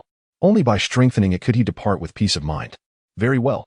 I suppose I cannot argue with you, Bai Shui replied, pouting slightly, disinterested in further debate. In Zhao Fan and Apos' presence, she shed her noble demeanor, resembling a proud yet endearing little girl. Gazing at Bai Shui's expression, Zhao Fan instinctively reached out to ruffle her hair, but suddenly froze. He abruptly looked up, his eyes fixated on the direction of Mount Shu. Something has happened at Mount Shu. Something has happened at Mount Shu. Bai Shui and Apos' expression shifted as she pondered whether someone had taken advantage of Zhao Fan and Apos' absence to strike. After Zhao Fan and Apos' departure, Zhao Xiaodian had ordered heightened defenses at Mount Shu. In a world where opportunities for ascension were emerging, dormant powers unleashed chaos, battling for celestial fortunes across the realms, plunging the entire cultivation world into turmoil. It was indeed a time of strife. The realms were embroiled in fierce conflict, with energy fluctuations so immense they threatened to shatter the very fabric of the cultivation realm. The allure of ascension was irresistible, prompting these ancient beings, who had endured countless years, to act without hesitation. Zhao Xiaodian, with a commanding presence, sensed the distant energy waves and could not help but express his thoughts. My daughter, I truly wish to join the battle. That is the chance for ascension. Zhao Xiaonan, with fiery eyes, eagerly spoke. Although she was a woman, her independent and strong-willed nature compelled her to witness this chaotic era and seek opportunities to experience the legendary chance for ascension firsthand. My dear, you are not strong enough. This is not a conflict you can partake in. Stay put at Mount Shu and dismiss such thoughts, Zhao Xiaodian cautioned, signaling his daughter to restrain her ambitions. I understand. One day, I will become stronger, surpass those ancient beings, and follow in Uncle's footsteps, Zhao Xiaonan replied, determination etched on her lovely face as she clenched her small fist. Suddenly, the distant clouds parted, revealing an ancient mirror suspended in the air, emanating an overwhelming aura of celestial energy, resonating with nearly all the cultivators in Central Land. It was a piece of quasi-immortal equipment. Someone was activating it in Central Land, seemingly aimed at Mount Shu. Heavens! Who possesses such audacity to wield quasi-immortal equipment against Mount Shu? Do they not value their lives? Within the major sects of Central Land, the cultivators in the Mahayana stage sensed the anomaly, their minds perceiving the quasi-immortal equipment targeting Mount Shu and Apos' location. Indeed, before their astonished gazes, a beam of light, as fearsome as a waterfall of stars, surged through the endless void toward Mount Shu. This stellar beam was so potent it could obliterate entire landscapes, even before it descended. Zhao Xiaodian and his daughter felt an overwhelming sense of impending doom. This energy was sufficient to effortlessly annihilate cultivators below the 5th level of the Mahayana stage. Not good. We are under attack. Zhao Xiaodian declared decisively, shouting, activate the formation. With a resounding hum, the simplified version of the Slayer formation sprang to life, enveloping Mount Shu in a protective shroud. The destructive stellar beam crashed against the formation and Apos' barrier, resulting in a deafening explosion that shook the very foundations of Mount Shu. When the smoke cleared, the formation remained unscathed, and Mount Shu was intact. What is going on? Who dares to assault Mount Shu? Such audacity! The elders and disciples of Mount Shu erupted from their quarters, anxiously gazing toward the mountain gate. What a formidable formation! It could withstand a casual strike from the stellar mirror. Quite interesting, a tall, cold figure slowly materialized as the clouds dissipated. His expression was frigid, his eyes sharp and predatory, exuding an aura of dominance. He was none other than King Fengzi, the vice leader of the Dao sect, who had been rescued previously. King Fengzi stood in the void, his entire being radiating a surge of spiritual power far beyond what he had possessed during his time at the Dao sect. Now at the 5th level of the Mahayana stage, and at the pinnacle of this realm, merely a step away from the 6th level. Who are you? Why are you attacking Mount Shu? Zhao Xiaodian, leading the powerful figures of the Dao sect, arrived at the mountain gate area in time. He scrutinized King Fengzi, his brow furrowing deeply. Though distant, the aura emanating from King Fengzi was immensely powerful, instilling a profound sense of danger among the people of Mount Shu. Akin to ants facing a dragon, an instinctual tremor from their very souls. It was evident that this was a truly formidable ancient being. Who am I? King Fengzi chuckled coldly, his voice raspy and low, laced with mockery. Years ago, your sword cultivators from Mount Shu annihilated my Dao sect's foundation. I am King Fengzi, the vice leader of the Dao sect who narrowly escaped that calamity. Today, I have come to obliterate Mount Shu and ensure that Sword Cultivator pays a painful price. As his words fell, the people of Mount Shu gasped in disbelief, utterly shocked to learn that the vice leader of the Dao sect had not only survived but had come seeking revenge. What? It is indeed the sub-leader of the Daoist sect, King Fengzi. Not only has he survived, but he also wields a quasi-immortal weapon to exact revenge upon Mount Shu. This has become quite intriguing. Can Mount Shu withstand King Fengzi? Can it endure the terror of the formidable quasi-immortal weapon? The powerful figures from various factions across the Central Plains display expressions of astonishment, silently observing the developments at Mount Shu. Chapter 183. I perceive his kidney deficiency, alas. This is dire. With the opportunity for immortality at hand, the sword cultivators must have ventured forth to compete. Now, with King Fengzi wielding a quasi-immortal artifact, who among us can stand against him? Upon hearing King Fengzi's words, the elders and disciples of Mount Shu were thrown into a state of panic. What is there to fear? A mere remnant of the Daoist sect, daring to annihilate us at Mount Shu, is nothing but a delusion. As the crowd grew frantic, Zhao Fan, the sect leader, spoke with a commanding voice. His demeanor was both grave and composed as he gazed at the distant King Fengzi, sternly advising, "You, a remnant of the Daoist sect, I urge you to withdraw at once. Otherwise, when the sword cultivators return in anger, your demise is assured." To his surprise, King Fengzi erupted in laughter, retorting, "Do not feign authority. The sword cultivators have already gone to seize the chance for immortality. If they sense my presence, they would have appeared long ago. While they remain absent, I shall reduce Mount Shu to ruins." As his words fell, King Fengzi raised his hand, and the ancient mirror descended, unleashing strands of Daoist principles that began to awaken, emitting a terrifying aura. The mirror blazed with heat, and under King Fengzi and Appos, as command, it unleashed beams of light more brilliant than before, a dazzling torrent that spanned thousands of miles. This is the quasi-immortal artifact, the Star River Mirror. May you all embark on your journey, King Fengzi cackled maliciously, intent on leveling Mount Shu. With the absence of that mysterious, powerful figure from Mount Shu, he felt utterly confident that no one could withstand the resurgence of the quasi-immortal artifact. "Activate the Great Formation," Zhao Fan declared gravely. Sensing the terrifying might of the impending strike, the thousands of cultivators from Mount Shu, who had integrated into the Slaying Immortals formation, dared not be complacent. They pooled their spiritual energy at all costs, fortifying the formation. What a cataclysmic blow the resurgence of a quasi-immortal artifact would unleash.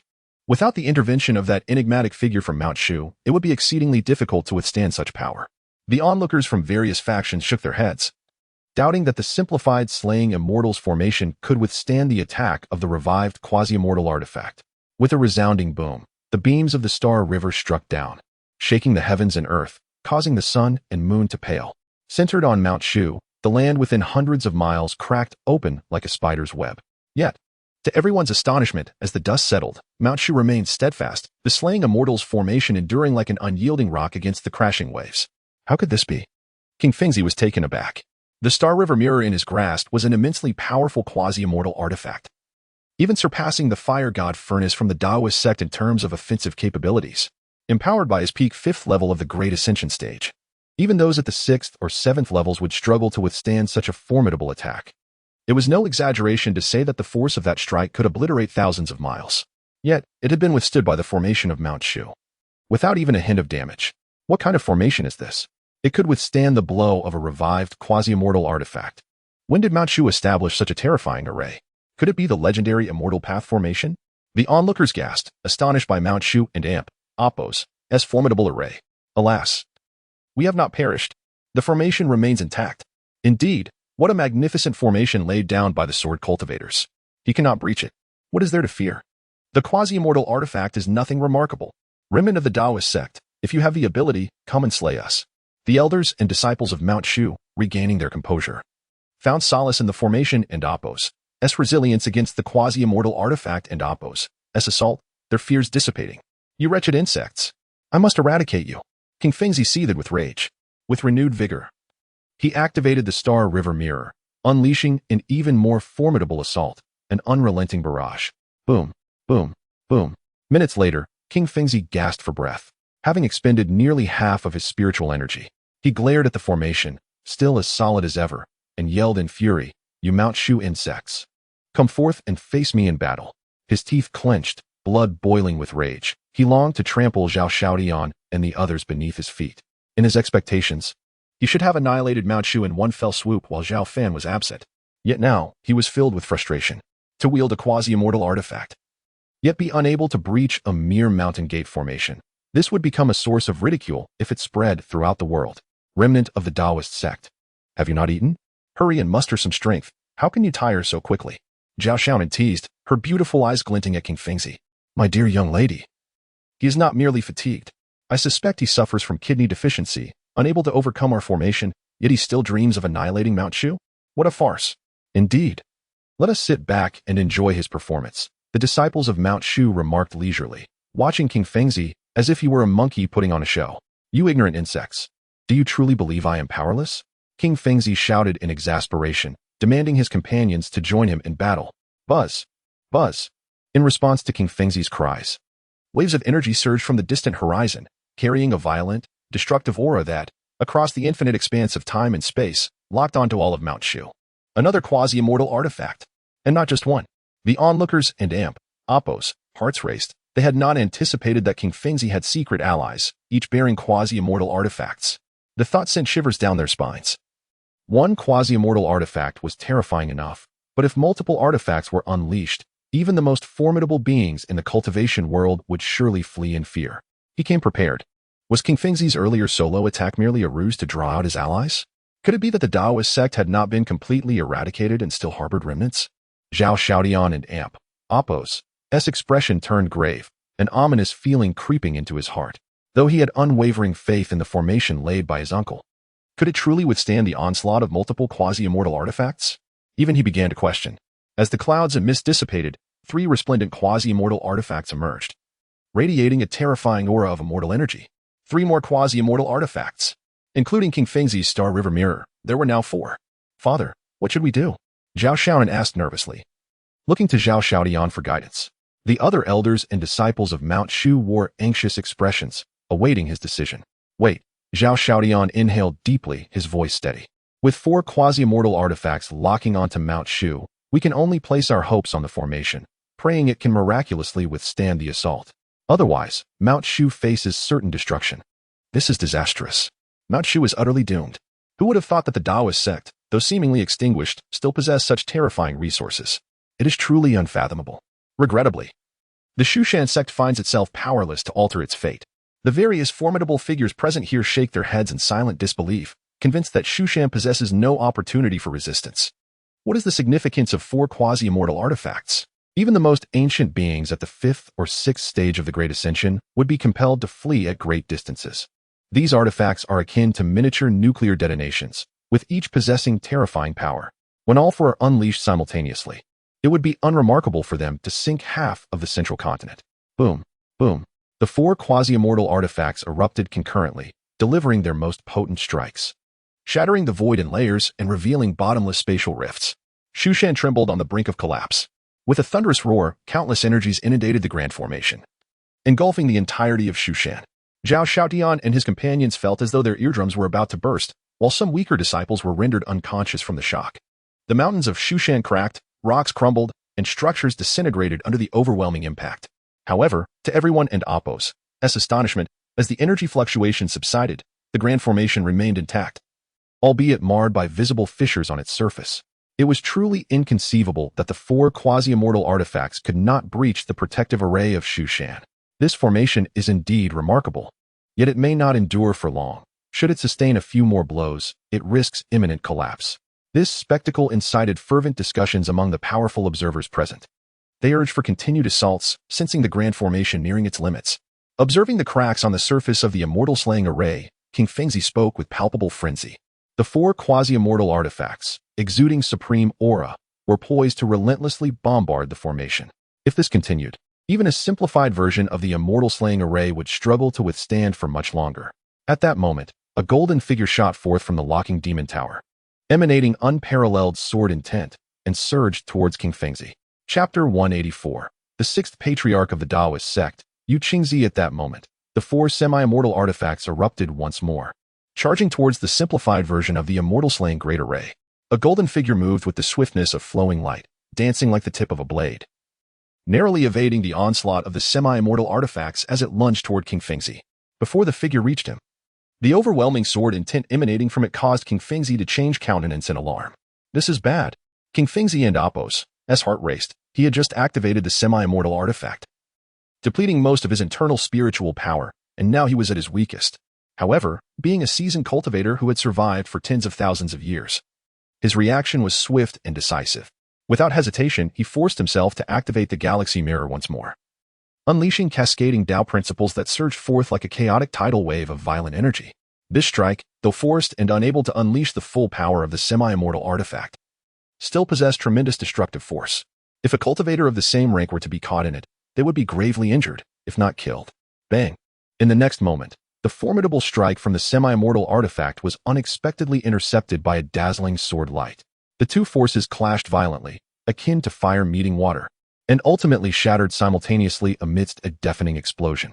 What? King Fengzi suddenly realized something, exclaiming, "The Shu Sword Cultivator." But before he could finish, a thunderous sword light tore through the Tao principles descending from the galaxy mirror, unstoppable and devastating. Stop! A figure appeared from beyond the heavens, attempting to activate the remaining 3 semi-immortal artifacts to save King Fengzi, but was ultimately a moment too late. Puff! Under the relentless sword light, King Fengzi was obliterated, his essence and spirit annihilated without a shred of resistance. It was not due to a lack of strength. Rather, he was simply in his most vulnerable state, and even possessing a semi-immortal artifact could not shield him in time. He died without understanding why, despite wielding a semi-immortal artifact and having formidable allies. He not only failed to crush Shu Shan, but instead met his own demise. With King Fengzi's control lost, the galaxy mirror was on the verge of escaping into the void. But just as it moved, a great hand descended to suppress it. In the void, a man stood proudly. Although his true form was obscured, a golden radiance emanated from his being, reminiscent of an extraordinary and transcendent sword immortal. The supreme sword intent he radiated instilled a sense of suffocating pressure in all present. He was none other than Zhao Fan's avatar. Before leaving Shu Shan, Zhao Fan had split his essence into 3 to ensure that no unforeseen events would occur. The previous 4 semi-immortal artifacts had targeted Shu Shan, and even Zhao Fan and Apos' avatar could not confront them directly. Thus, he leveraged the immortal-slaying Great Array to sap King Fengzi and Apos' strength, striking decisively at the critical moment to eliminate him. A Shu Sword Cultivator. He had not left Shu Shan to seize the opportunity for ascension. No wonder he could annihilate King Fengzi with a single strike. With him personally overseeing Shu Shan, even if several King Fengzis had appeared, they would have only sought their own destruction. Upon witnessing the emergence of Zhao Fan and Apos' avatar, the various powerful figures present felt a mix of shock and weightiness, harboring a profound dread of his presence. They were unaware that this was Zhao Fan and Apos' avatar, mistakenly believing it to be his true self that had never departed from Shu Shan. "Father, great uncle has made his move. Now you can rest easy." Zhao Shaoan smiled, feeling a sense of relief as she spoke to her father, Zhao Xiaodian. "Indeed, it is indeed uncle. However, has he not gone out to seize the opportunity for ascension? Moreover, I sense something seems a bit different." Zhao Xiaodian observed Zhao Fan's avatar, a flicker of doubt crossing his gaze. Compared to others, he was more familiar with his great-uncle Zhao Fan and detected a hint of peculiarity. Perhaps great-uncle has long been prepared, so he returned early. Zhao Shaoan blinked her beautiful eyes and spoke softly. "Perhaps. Although King Fengzi is dead, there are still 3 semi-immortal artifacts aimed at Shu Shan. Who are those people?" Zhao Xiaodian remained vigilant, his gaze fixed on the 3 semi-immortal artifacts in the heavens, his heart heavy with foreboding. "It is the Sword Cultivator Elder. It truly is him. Haha, it turns out the Sword Cultivator Elder never left Shu Shan. Now we can rest assured." The people of Shu Shan, upon seeing Zhao Fan's avatar, were filled with excitement and joy. They believed it to be the true self of the Sword Cultivator Elder, leading to a surge in morale, with many eager to rush out and fight alongside Zhao Fan's avatar.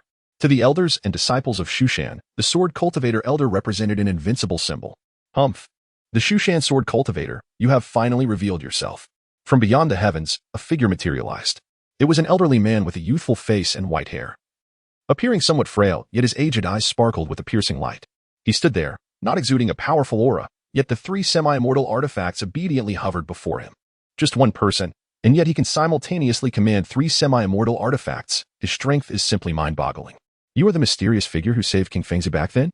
Zhao Fan's avatar's eyes glowed, scrutinizing the old man across the vast expanse of time and space. "Hiki, you guessed correctly.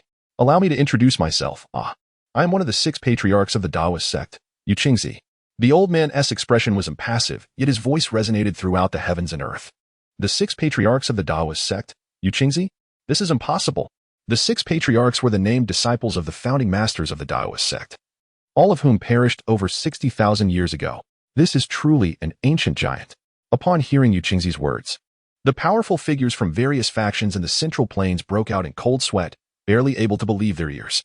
The 6 patriarchs of the Taoist sect, whose status and lineage surpassed even that of the Taoist sect and Apos, as current leader, Zhang Mei, were akin to living fossils compared to those ancient monsters from millennia ago. The 6 patriarchs of the Taoist sect. How could this be? Zhao Xiaodian and the others were equally astonished.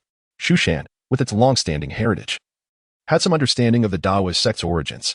So it turns out to be an old turtle. The last time I eradicated the Taoist sect, you didn't show up to stop me. Now you dare to come to Shushan to cause trouble? Are you tired of living? Zhao Fan's avatar scoffed, confronting him directly. Humph. Last time, I had just emerged and had not regained much strength. Now that I dare to come here, I naturally have the confidence to kill you. Moreover, I am very intrigued by the secrets you harbor. Yu Qingzi's eyes were deep, seemingly attempting to see through Zhao Fan. As a being of ancient origins, he was well-versed in the secrets of the world and had some understanding of Shushan.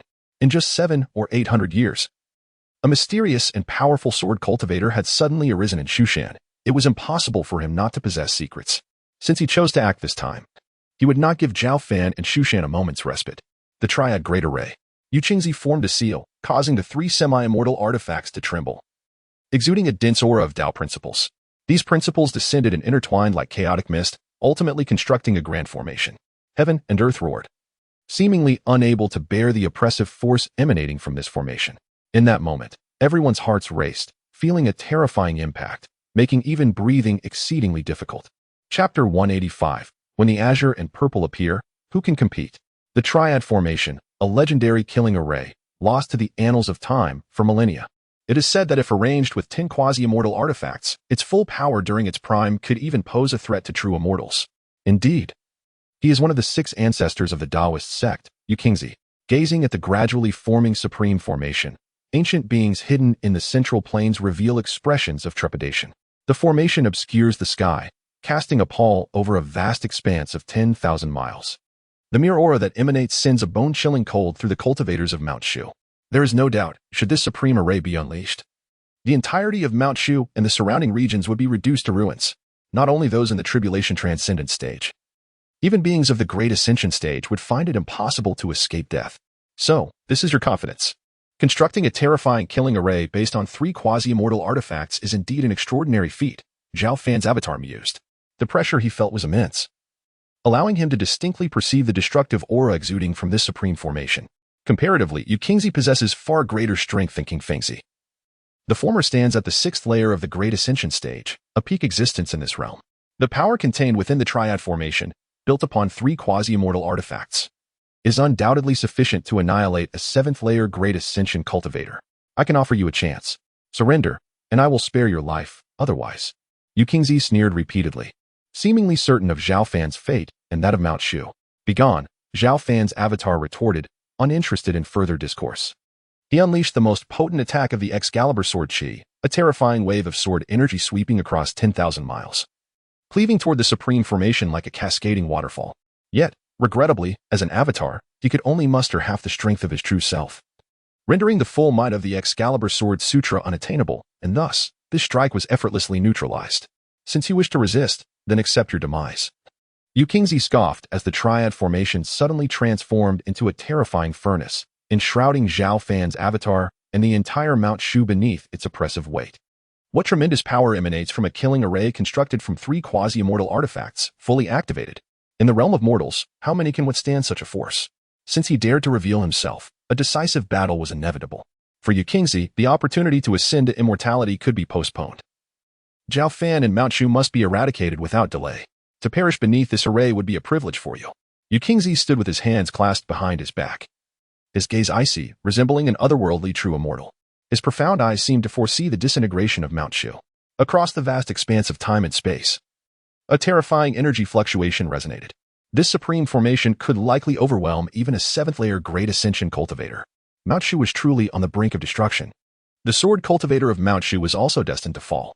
The spectators, powerful figures from various factions, were gripped by fear and unease, silently lamenting for Zhao Fan and Apos, Avatar and Mount Shu.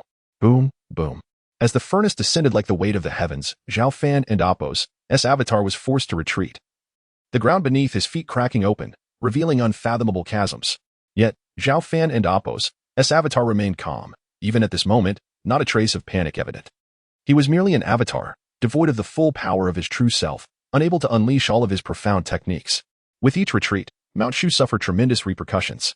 The slaying immortal array flickered, resisting the triad formation. However, due to prior engagements with the quasi-immortal artifacts, it had consumed excessive energy, causing numerous cracks to form on its surface, beginning to falter. Dad. Zhao Shanan's face turned pale as she clutched her father Zhao Xiaotin's arm tightly. Uncle has not yet lost. Mount Shu still stands. There is no need for concern. Zhao Xiaotian took a deep breath, solemnly reassuring her. He was not only comforting Zhao Xiaonan but also the numerous panicked disciples of Mount Shu. Clang.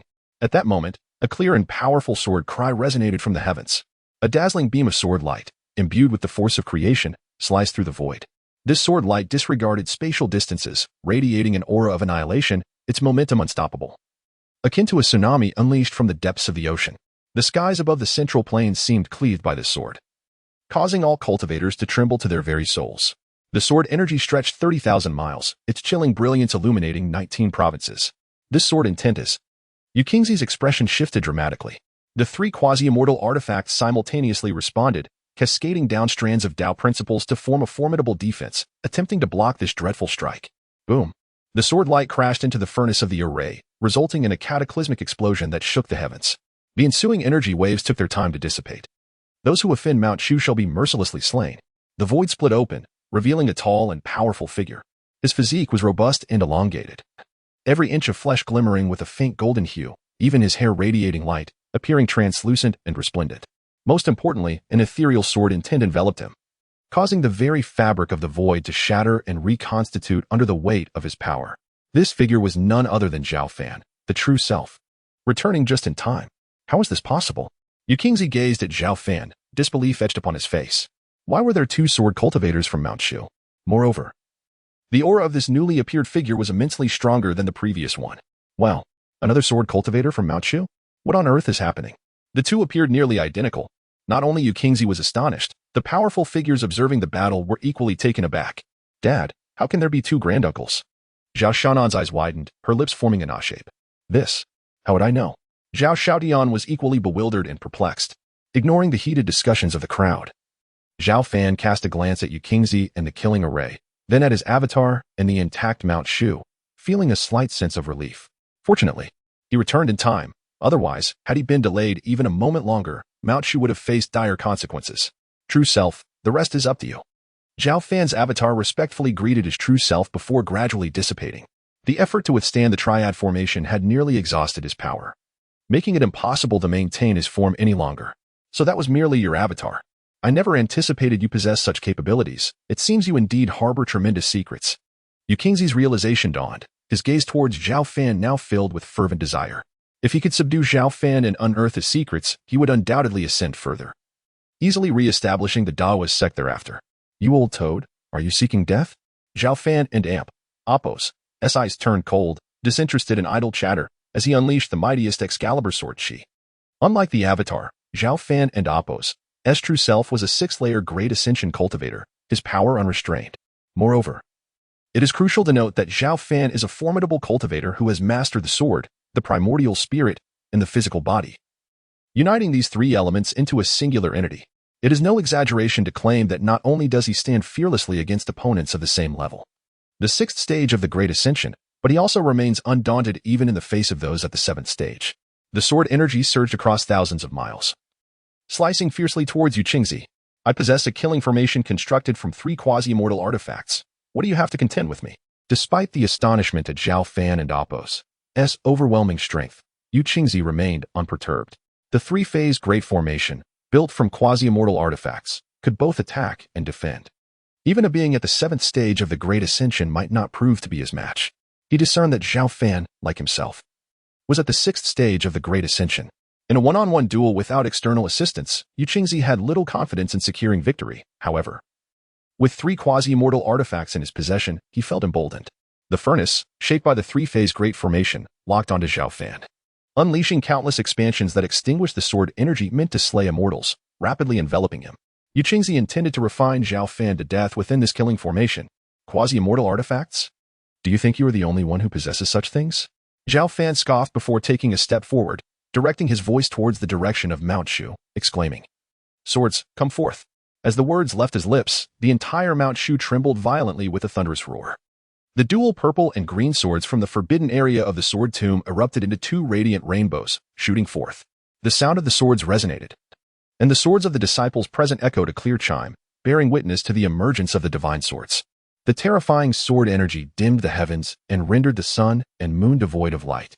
The azure and violet, 2 dazzling rainbows ascended to the firmament, their emanating aura instilling a soul-deep pressure upon all present. At Zhao Fan's summons, the dual purple and green swords had finally appeared. With the emergence of the purple and green swords, who could rival him? Heavens, after tens of thousands of years, these 2 divine swords have re-emerged, truly befitting of a senior sword cultivator, capable of wielding the dual purple and green swords. Whether they were elders or disciples of Mount Shu, all stood in stunned silence. The dual purple and green swords, renowned as the most formidable weapons of Mount Shu, had not acknowledged anyone for thousands of years, allowing them to draw forth. Yet now, Zhao Fan had summoned these 2 lethal artifacts, leaving all in utter astonishment. Chapter 186. I Shall Never Be Defeated. The twin swords of purple and blue? A formidable weapon renowned in the realm of cultivation for millennia. As he gazed upon the twin swords of purple and blue, exuding an overwhelming sword aura, Yu Qingzi's pupils constricted sharply. Even a seasoned veteran like him had heard tales of these legendary swords. Their fame was unmatched thousands of years ago.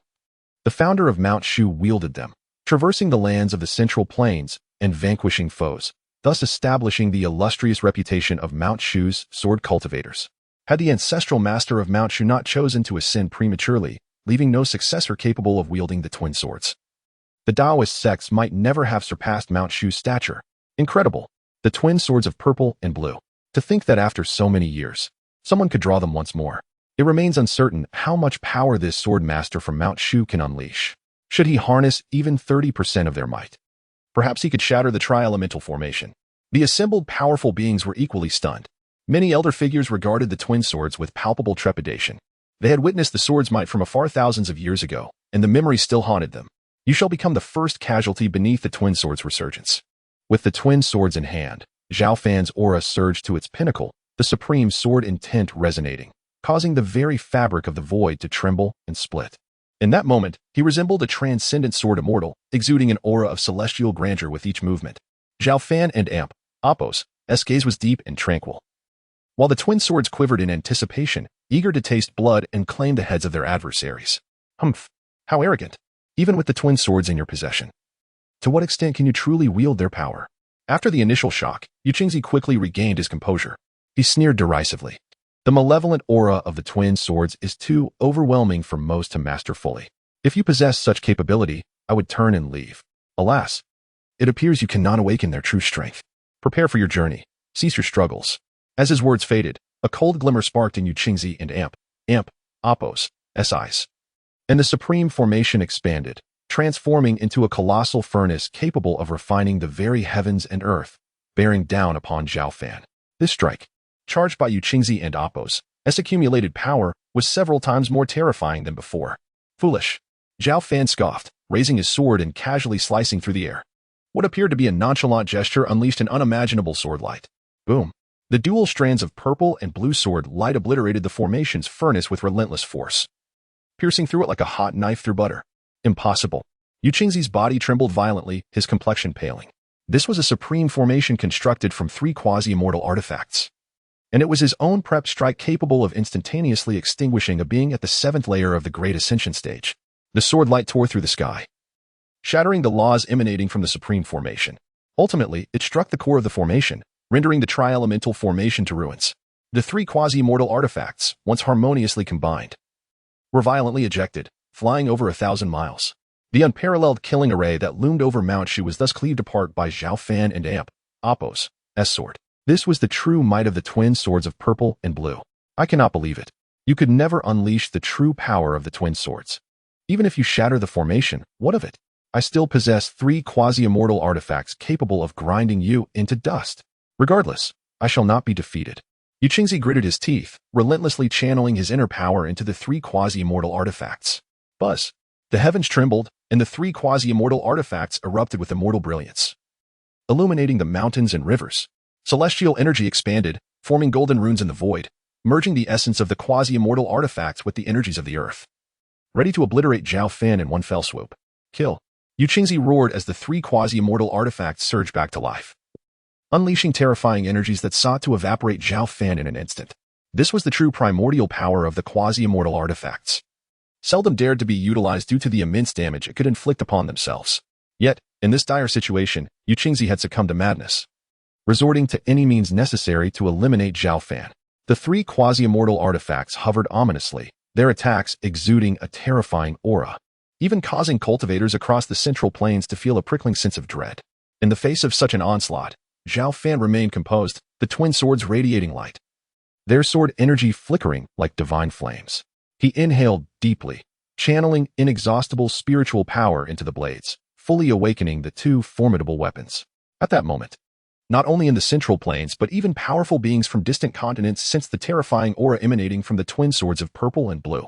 The sword cannon of purple and blue. Zhao Fan boldly drew his sword, employing the supreme scripture to unleash the full might of the twin swords. Sword energy surged, spanning thousands of miles, transforming the realm into a domain of sword intent. Boom. The collision between the sword energy realm and the energy unleashed by the 3 quasi-immortal artifacts resulted in an unimaginable explosion, the shockwave reverberating across thousands of miles. Even Mount Shu could not escape unscathed. Fortunately, the immortal slaying array remained intact, temporarily shielding the disciples of Mount Shu from the catastrophic impact. The fierce explosion raged for an extended moment. Dust filled the sky, obscuring the heavens, while the earth fractured and the void shattered, resembling scenes of apocalyptic destruction. When the dust finally settled, 2 figures could be distinctly seen facing each other in the void. Zhao Fan and Apos. S expression was inscrutable, his gaze deep and tranquil. The twin swords dancing lightly, suffused with an aura of supreme swordsmanship, resembling an invincible sword immortal, mysterious and unmatched in strength. Opposite him, Yu Qingzi, wielding the 3 quasi-immortal artifacts, appeared pale, his eyes reflecting a mix of anger and resentment as he gazed at Zhao Fan. Yu Qingzi attempted to speak, but suddenly, as if triggered by some unseen force, he shattered like fragile porcelain, exploding into a mist of blood. In an instant, Yu Qingzi and Apos' very essence was rendered to nothingness, leaving no trace behind. The venerable Yu Qingzi, one of the 6 ancestors of the Taoist sect, at the pinnacle of the 6th layer of the Great Ascension stage, met a tragic end. The 3 quasi-immortal artifacts, now bereft of Yu Qingzi's control, dimmed and plummeted to the ground, crashing into the earth and creating bottomless craters. This scene left the gathered powerful beings in shock and awe. No one anticipated that Zhao Fan could unleash the full might of the twin swords, cleaving Yu Qingzi in a single stroke. Father, granduncle has won, Zhao Xiaoyan exclaimed, her eyes wide with excitement as she shook her father Zhao Xiaoyan's arm. Uncle, truly incredible beyond imagination, Zhao Xiaoyan marveled, gazing at Zhao Fan standing proudly in the void, his heart brimming with emotion. He's dead. That so-called Taoist ancestor was no match for our Sword Immortal. The Sword Immortal is invincible. The Sword Immortal is magnificent. As they witnessed Yu Qingzi and Apos' total annihilation, the disciples of Mount Shu erupted into cheers of excitement. Their gazes toward Zhao Fan turned increasingly fervent and reverent. What does it mean to be a sword cultivator? What does it mean to be invincible? This is the essence of an undefeated sword cultivator.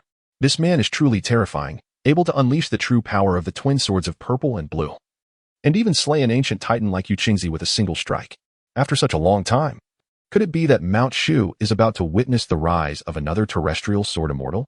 In the tumultuous era we currently inhabit, the sword cultivators of Shushan are destined to regain their renowned status. The formidable warriors from various regions within the Central Plains quietly murmur among themselves, unequivocally deeming Shushan as an inviolable force. As long as Zhao Fan draws breath, who among the multitude would dare to provoke Shushan? Chapter 187. Envy, Jealousy, and Hatred. Senior brother, you are truly extraordinarily powerful. Little Tower, when will I ever be able to match his pace? At the Shu Mountain's Discipline Hall, little junior sister Zhang Qian was also observing the fierce battle outside the mountain gate, though she did not personally attend. Being on the verge of a breakthrough, Zhang Qian had been in seclusion for several days. Since acquiring the 9-tiered Jade Tower, her strength had surged dramatically. With the recent influx of celestial opportunities across various realms, she had been significantly impacted, her power escalating rapidly as if propelled by a rocket. This was under the condition that she was intentionally suppressing her growth. Otherwise, she could have swiftly ascended to the second or third layer of the Great Ascension stage, or even the fourth or fifth layer. The source of all this lay within her body, the nine-tiered Jade Tower. Upon hearing Zhang Qian's words, the nine-tiered Jade Tower hidden within her stirred slightly, emitting a faint wave of energy.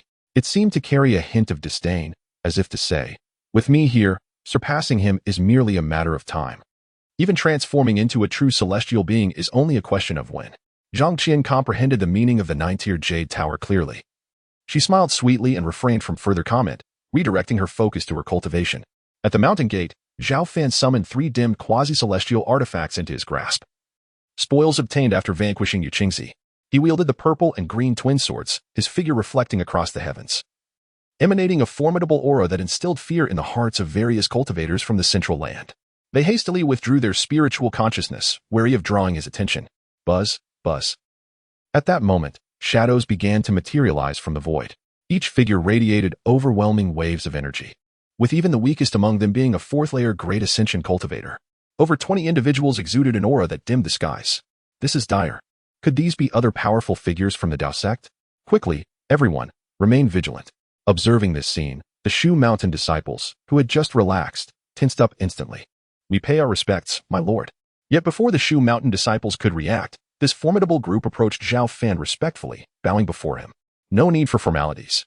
From today onward, you are officially part of Shu Mountain. Zhao Fan waved his hand, indicating that there was no need for excessive courtesy. Father, what is happening? If you ask me, who should I ask? Zhao Xiaodian and his daughter exchanged bewildered glances, both profoundly shocked. It seems we have arrived late. The little fox, by Shui, now revealed her tall and graceful figure. With exquisite features and an elegant demeanor, her beautiful eyes surveyed the aftermath of the battle, softly inquiring, who did you just fight? The Dao sect's 6th patriarch, Yu Qingzi. Zhao Fan did not conceal the truth, briefly recounting the events. Due to the urgency, he had returned ahead, with Bai Shui and the others following closely behind. Yu Qingzi? Bai Shui's delicate brows furrowed, seemingly recalling something about that name but unable to grasp it at the moment. Noticing this, Zhao Fan chose not to disturb her and instead gestured for Zhao Xiaodian and the others to come forward. We pay our respects to the sword cultivator elder. Zhao Xiaodian led the Shu Mountain disciples closer, bowing respectfully to Zhao Fan. Even knowing he was their uncle, they dared not address him informally without his consent in front of so many witnesses. Rise. They are a group of ancient beings I have subdued. From now on, they will formally join our Shu Mountain. You must ensure they are well accommodated. Zhao Fan glanced at Zhao Xiaodian and commanded. Excellent. Rest assured, esteemed sword cultivator elder. I will take good care of them. Zhao Xiaodian was nearly overwhelmed with excitement, almost calling out uncle but managed to correct himself in time, nodding repeatedly in assurance. Zhao Xiaonan and the other disciples of Shu Mountain were also ecstatic upon learning this news. The addition of so many 4th and 5th layer Great Ascension cultivators was monumental. With this, the number of top-tier cultivators in Shu Mountain would instantly ascend 2 tiers. Previously, apart from the enigmatic sword cultivator elder Zhao Fan, only a handful of other cultivators like Zhao Xiaonan were present, all at the 1st or 2nd layer of the Great Ascension stage, with none at the 3rd or 4th layers. With the inclusion of this group of ancient beings, the void in Shu Mountain's top-tier strength would be significantly filled. Now, in the entire cultivation world, which reckless individual would dare to provoke Shu Mountain? Zhao Fan entrusted the arrangements for these ancient beings entirely to Zhao Xiaodian and the others. He had no concerns about them rebelling. Their lives and deaths were entirely within his control. Zhao Fan had first seized the celestial opportunities of the central land, then ventured into the wilderness to slay the heavenly demon sect leader and capture a group of ancient beings, and finally returned alone to Shu Mountain to eliminate King Fengzi and the even more formidable Yu Qingzi. Such extraordinary feats could not remain concealed, and news spread rapidly. Consequently, top-tier cultivators across various realms engaged in fierce competition for celestial opportunities. Many ancient beings and super-strong individuals became lawless, yet upon hearing of Zhao Fan's exploits, nearly everyone marked Shu Mountain and this sword Dao master as entities not to be trifled with. The external discourse was fervent, with Shu Mountain becoming the focal point of various realms. Many were curious about the extent of Zhao Fan's strength as a sword Dao master. However, Zhao Fan paid no heed to the speculations outside. Instead, he returned to the Demon Ceiling Tower with Bai Shui. The Demon Ceiling Tower remained as desolate and tranquil as before. The two stone cottages appeared simple, yet were exceptionally clean. It's so tidy in here. Do you often clean? Bai Shui glanced around the stone cottage where she had previously resided, her bright, gem-like eyes sparkling as she softly asked. More or less. I believed you would come back. Zhao Fan smiled gently and then embraced Bai Shui. Bai Shui felt a bit flustered, her lovely cheeks flushing. Instinctively, she sought to withdraw but was a moment too late. Little fox, welcome home. Zhao Fan beamed at the close proximity of Bai Shui. You. Let go of me. Feeling the masculine aura emanating from Zhao Fan, Bai Shui grew tense, a mix of shyness and nervousness enveloping her. Though she was an empress in her past life, that was merely a bygone existence. Before Zhao Fan, she resembled more of a proud and adorable girl, lacking the aloofness her appearance suggested. You say let go, and I shall let go? On what grounds? Zhao Fan playfully teased her, leaning closer, his warm breath brushing against Bai Shui's ear, causing her cheeks to turn a deeper shade of pink. You. Bai Shui felt flustered and anxious, suddenly recalling something, and hurriedly spoke. Dawn and Oppos, Team S around. I have important matters to discuss with you. What is it? Zhao Fan chuckled and slowly released her, wishing to avoid provoking Bai Shui to the point of delivering a punch that could obliterate millennia of his cultivation. I shall keep one of these 3 celestial opportunities for myself. The remaining 2 are for you. Bai Shui produced 2 celestial opportunities and directly offered them to Zhao Fan. I have obtained 1 celestial opportunity myself. You should keep yours for your own use. Zhao Fan declined. Accepted. When has this fox spirit ever taken back what it has given? Enough. I must refine the celestial opportunities. Unless it is something of utmost importance, do not disturb me. Bai Shui huffed proudly, leaving behind the 2 celestial opportunities before returning to her stone cottage. This little fox. Zhao Fan found himself in a state of bemusement, fully aware that this was Bai Shui's kind intention. After a moment's hesitation, he ultimately decided to accept it. Such a celestial connection, born from the very fabric of the universe, could incite fierce battles among countless formidable beings. Yet, at this moment, Zhao Fan possessed not 1, but 3 such connections. Should this news spread, who could fathom the envy and resentment it would stir among the ancient powerhouses? Chapter 188. Great Vehicle Stage, 7th Layer. 3 celestial opportunities emerged, one of which I can personally refine. The remaining 2 can be preserved for future use by others. After a moment of contemplation, the visages of junior sister Zhang Qian and his younger brother, Zhao Cheng, flashed through Zhao Fan's mind. Throughout Mount Shu, Zhao Fan genuinely cared for only a select few. While celestial opportunities are undoubtedly precious, Zhao Fan did not place excessive importance on them. After all, with the system at his disposal, even without the aid of celestial opportunities, reaching the celestial realm was not an impossibility. Moreover, now possessing 3, refining 1 would suffice. With this in mind, Zhao Fan commenced refining one of the celestial opportunities without further ado. Celestial opportunities are formless entities, supreme creations born from the heavens and earth, containing immense celestial energy. Crucially, they also harbor a trace of the celestial imprint, a form of recognition from the cosmos. Only by obtaining this recognition can a great vehicle cultivator transcend the dreaded celestial tribulation in the final step and become a true transcendent celestial. Zhao Fan assumed a solemn countenance, his every inch of flesh radiating a faint golden light. He employed his physical body as a crucible, slowly refining and absorbing the celestial opportunity. Visibly, the celestial spiritual energy within Zhao Fan's body gradually ascended, and his aura steadily intensified. As time elapsed, Zhao Fan grew progressively stronger. Ordinarily, having just broken through to the 6th level of the Great Vehicle Stage, significant improvement within a short period would be arduous.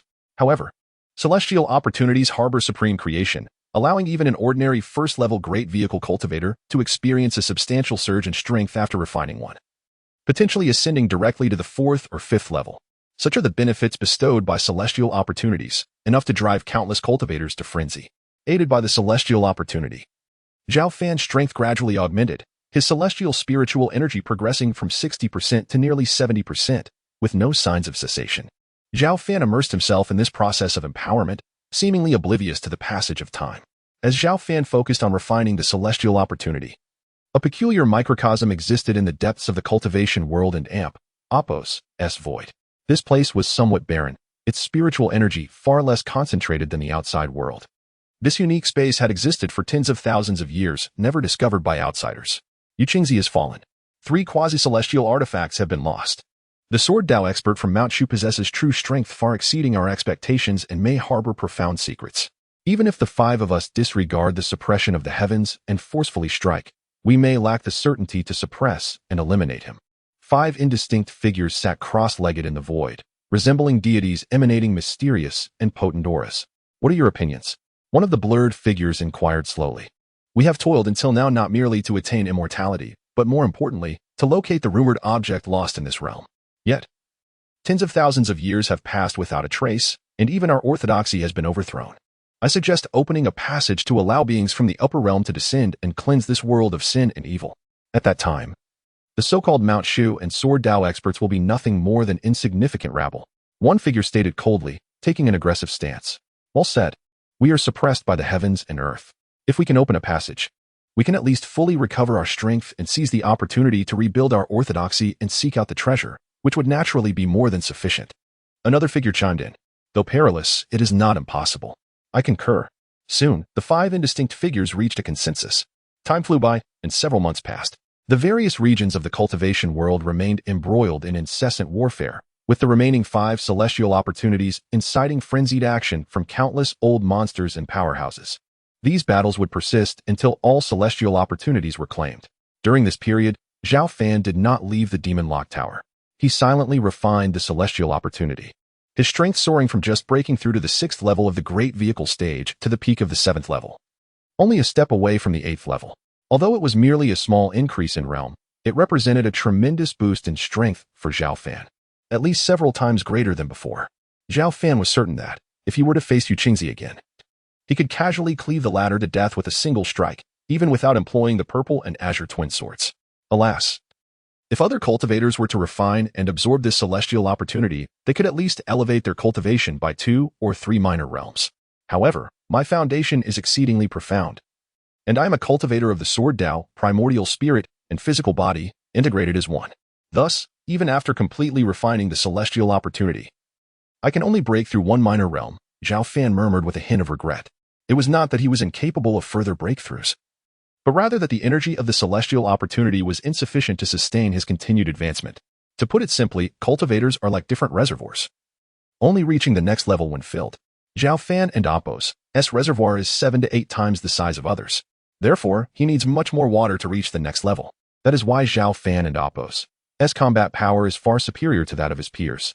Zhao Fan refined the celestial opportunity with great speed, fully absorbing it in just a few months. Although his realm did not continue to rise, he could clearly sense that his perception of the heavens and earth had become sharper. This was due to obtaining the celestial imprint and recognition, which would greatly increase his chances of transcending the celestial tribulation and becoming a true celestial when he reached the 9th level of the Great Vehicle stage. Proceed to the Forbidden Ground for a check-in?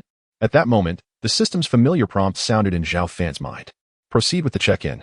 Without hesitation, Zhao Fan went to the Sword Tomb Forbidden Ground to check in. Check-in successful. Reward, Celestial Weapon Crafting Technique. As the system and Appo's voice faded, a complex crafting technique appeared in Zhao Fan and Appo's mind. Celestial Weapon Crafting Technique? Could it be a method for crafting celestial artifacts? Zhao Fan was astonished and quickly examined it. As expected, it was a potent crafting technique for forging celestial artifacts. Although somewhat intricate and profound, it posed no challenge to Zhao Fan. He had not anticipated that the system's reward would be so rare. With this celestial weapon crafting technique, does that mean I can forge a genuine celestial artifact as long as I gather the materials? Zhao Fan and Appo's eyes lit up. The purple and azure twin swords were merely powerful quasi-celestial artifacts, yet their power was already so formidable. The terror of a true celestial artifact was unimaginable. He was now at the 7th level of the Great Vehicle stage. If he possessed a celestial artifact, he might have the confidence to contend with powerhouses at the 8th or 9th level of the Great Vehicle stage, or even a true celestial. As expected of a system product, certainly a masterpiece. Zhao Fan wore a satisfied smile. Just then, Zhao Fan sensed something. This aura, could it be? Zhao Fan raised an eyebrow, then stepped out, his figure abruptly vanishing from the spot. When his figure reappeared, he had arrived at the Myriad Demon Cave beneath the Demon Lock Tower. Within the Myriad Demon Cave, a figure resembling Zhao Fan sat cross-legged, surrounded by a potent aura. It was none other than his younger brother, Zhao Cheng, who had awakened. Previously, Zhao Cheng, in his quest to re-enter the realm of cultivation, sought the assistance of Zhao Fan and retreated to the abyss of 10,000 beasts for rigorous training. With his exceptional talent and the vast resources bestowed upon him by Zhao Fan, Zhao Cheng has today transcended to the Great Ascension stage, emerging as a genuine powerhouse in the world of cultivation. Chapter 189 Reunion. Zhao Cheng's countenance was resolute, his physique robust, exuding waves of formidable spiritual energy. This phenomenon was a result of his recent breakthrough into the Great Ascension stage, rendering him unable to conceal his aura at will. He remained oblivious to Zhao Fan's arrival. Entirely engrossed in adapting to the newfound power that accompanied his ascension, lost in a state of self-forgetfulness. Zhao Fan chose not to intrude but instead stood guard silently by his side. It was only after half an hour that Zhao Cheng gradually opened his eyes, his gaze falling upon the figure of his elder brother, Zhao Fan. "Elder brother, what brings you here?" Zhao Cheng exclaimed, startled. "I sensed your breakthrough and came to see how you fared. Congratulations on entering the Great Ascension stage. You are now a veritable cultivator of renown." Zhao Fan replied with a gentle smile, extending his congratulations.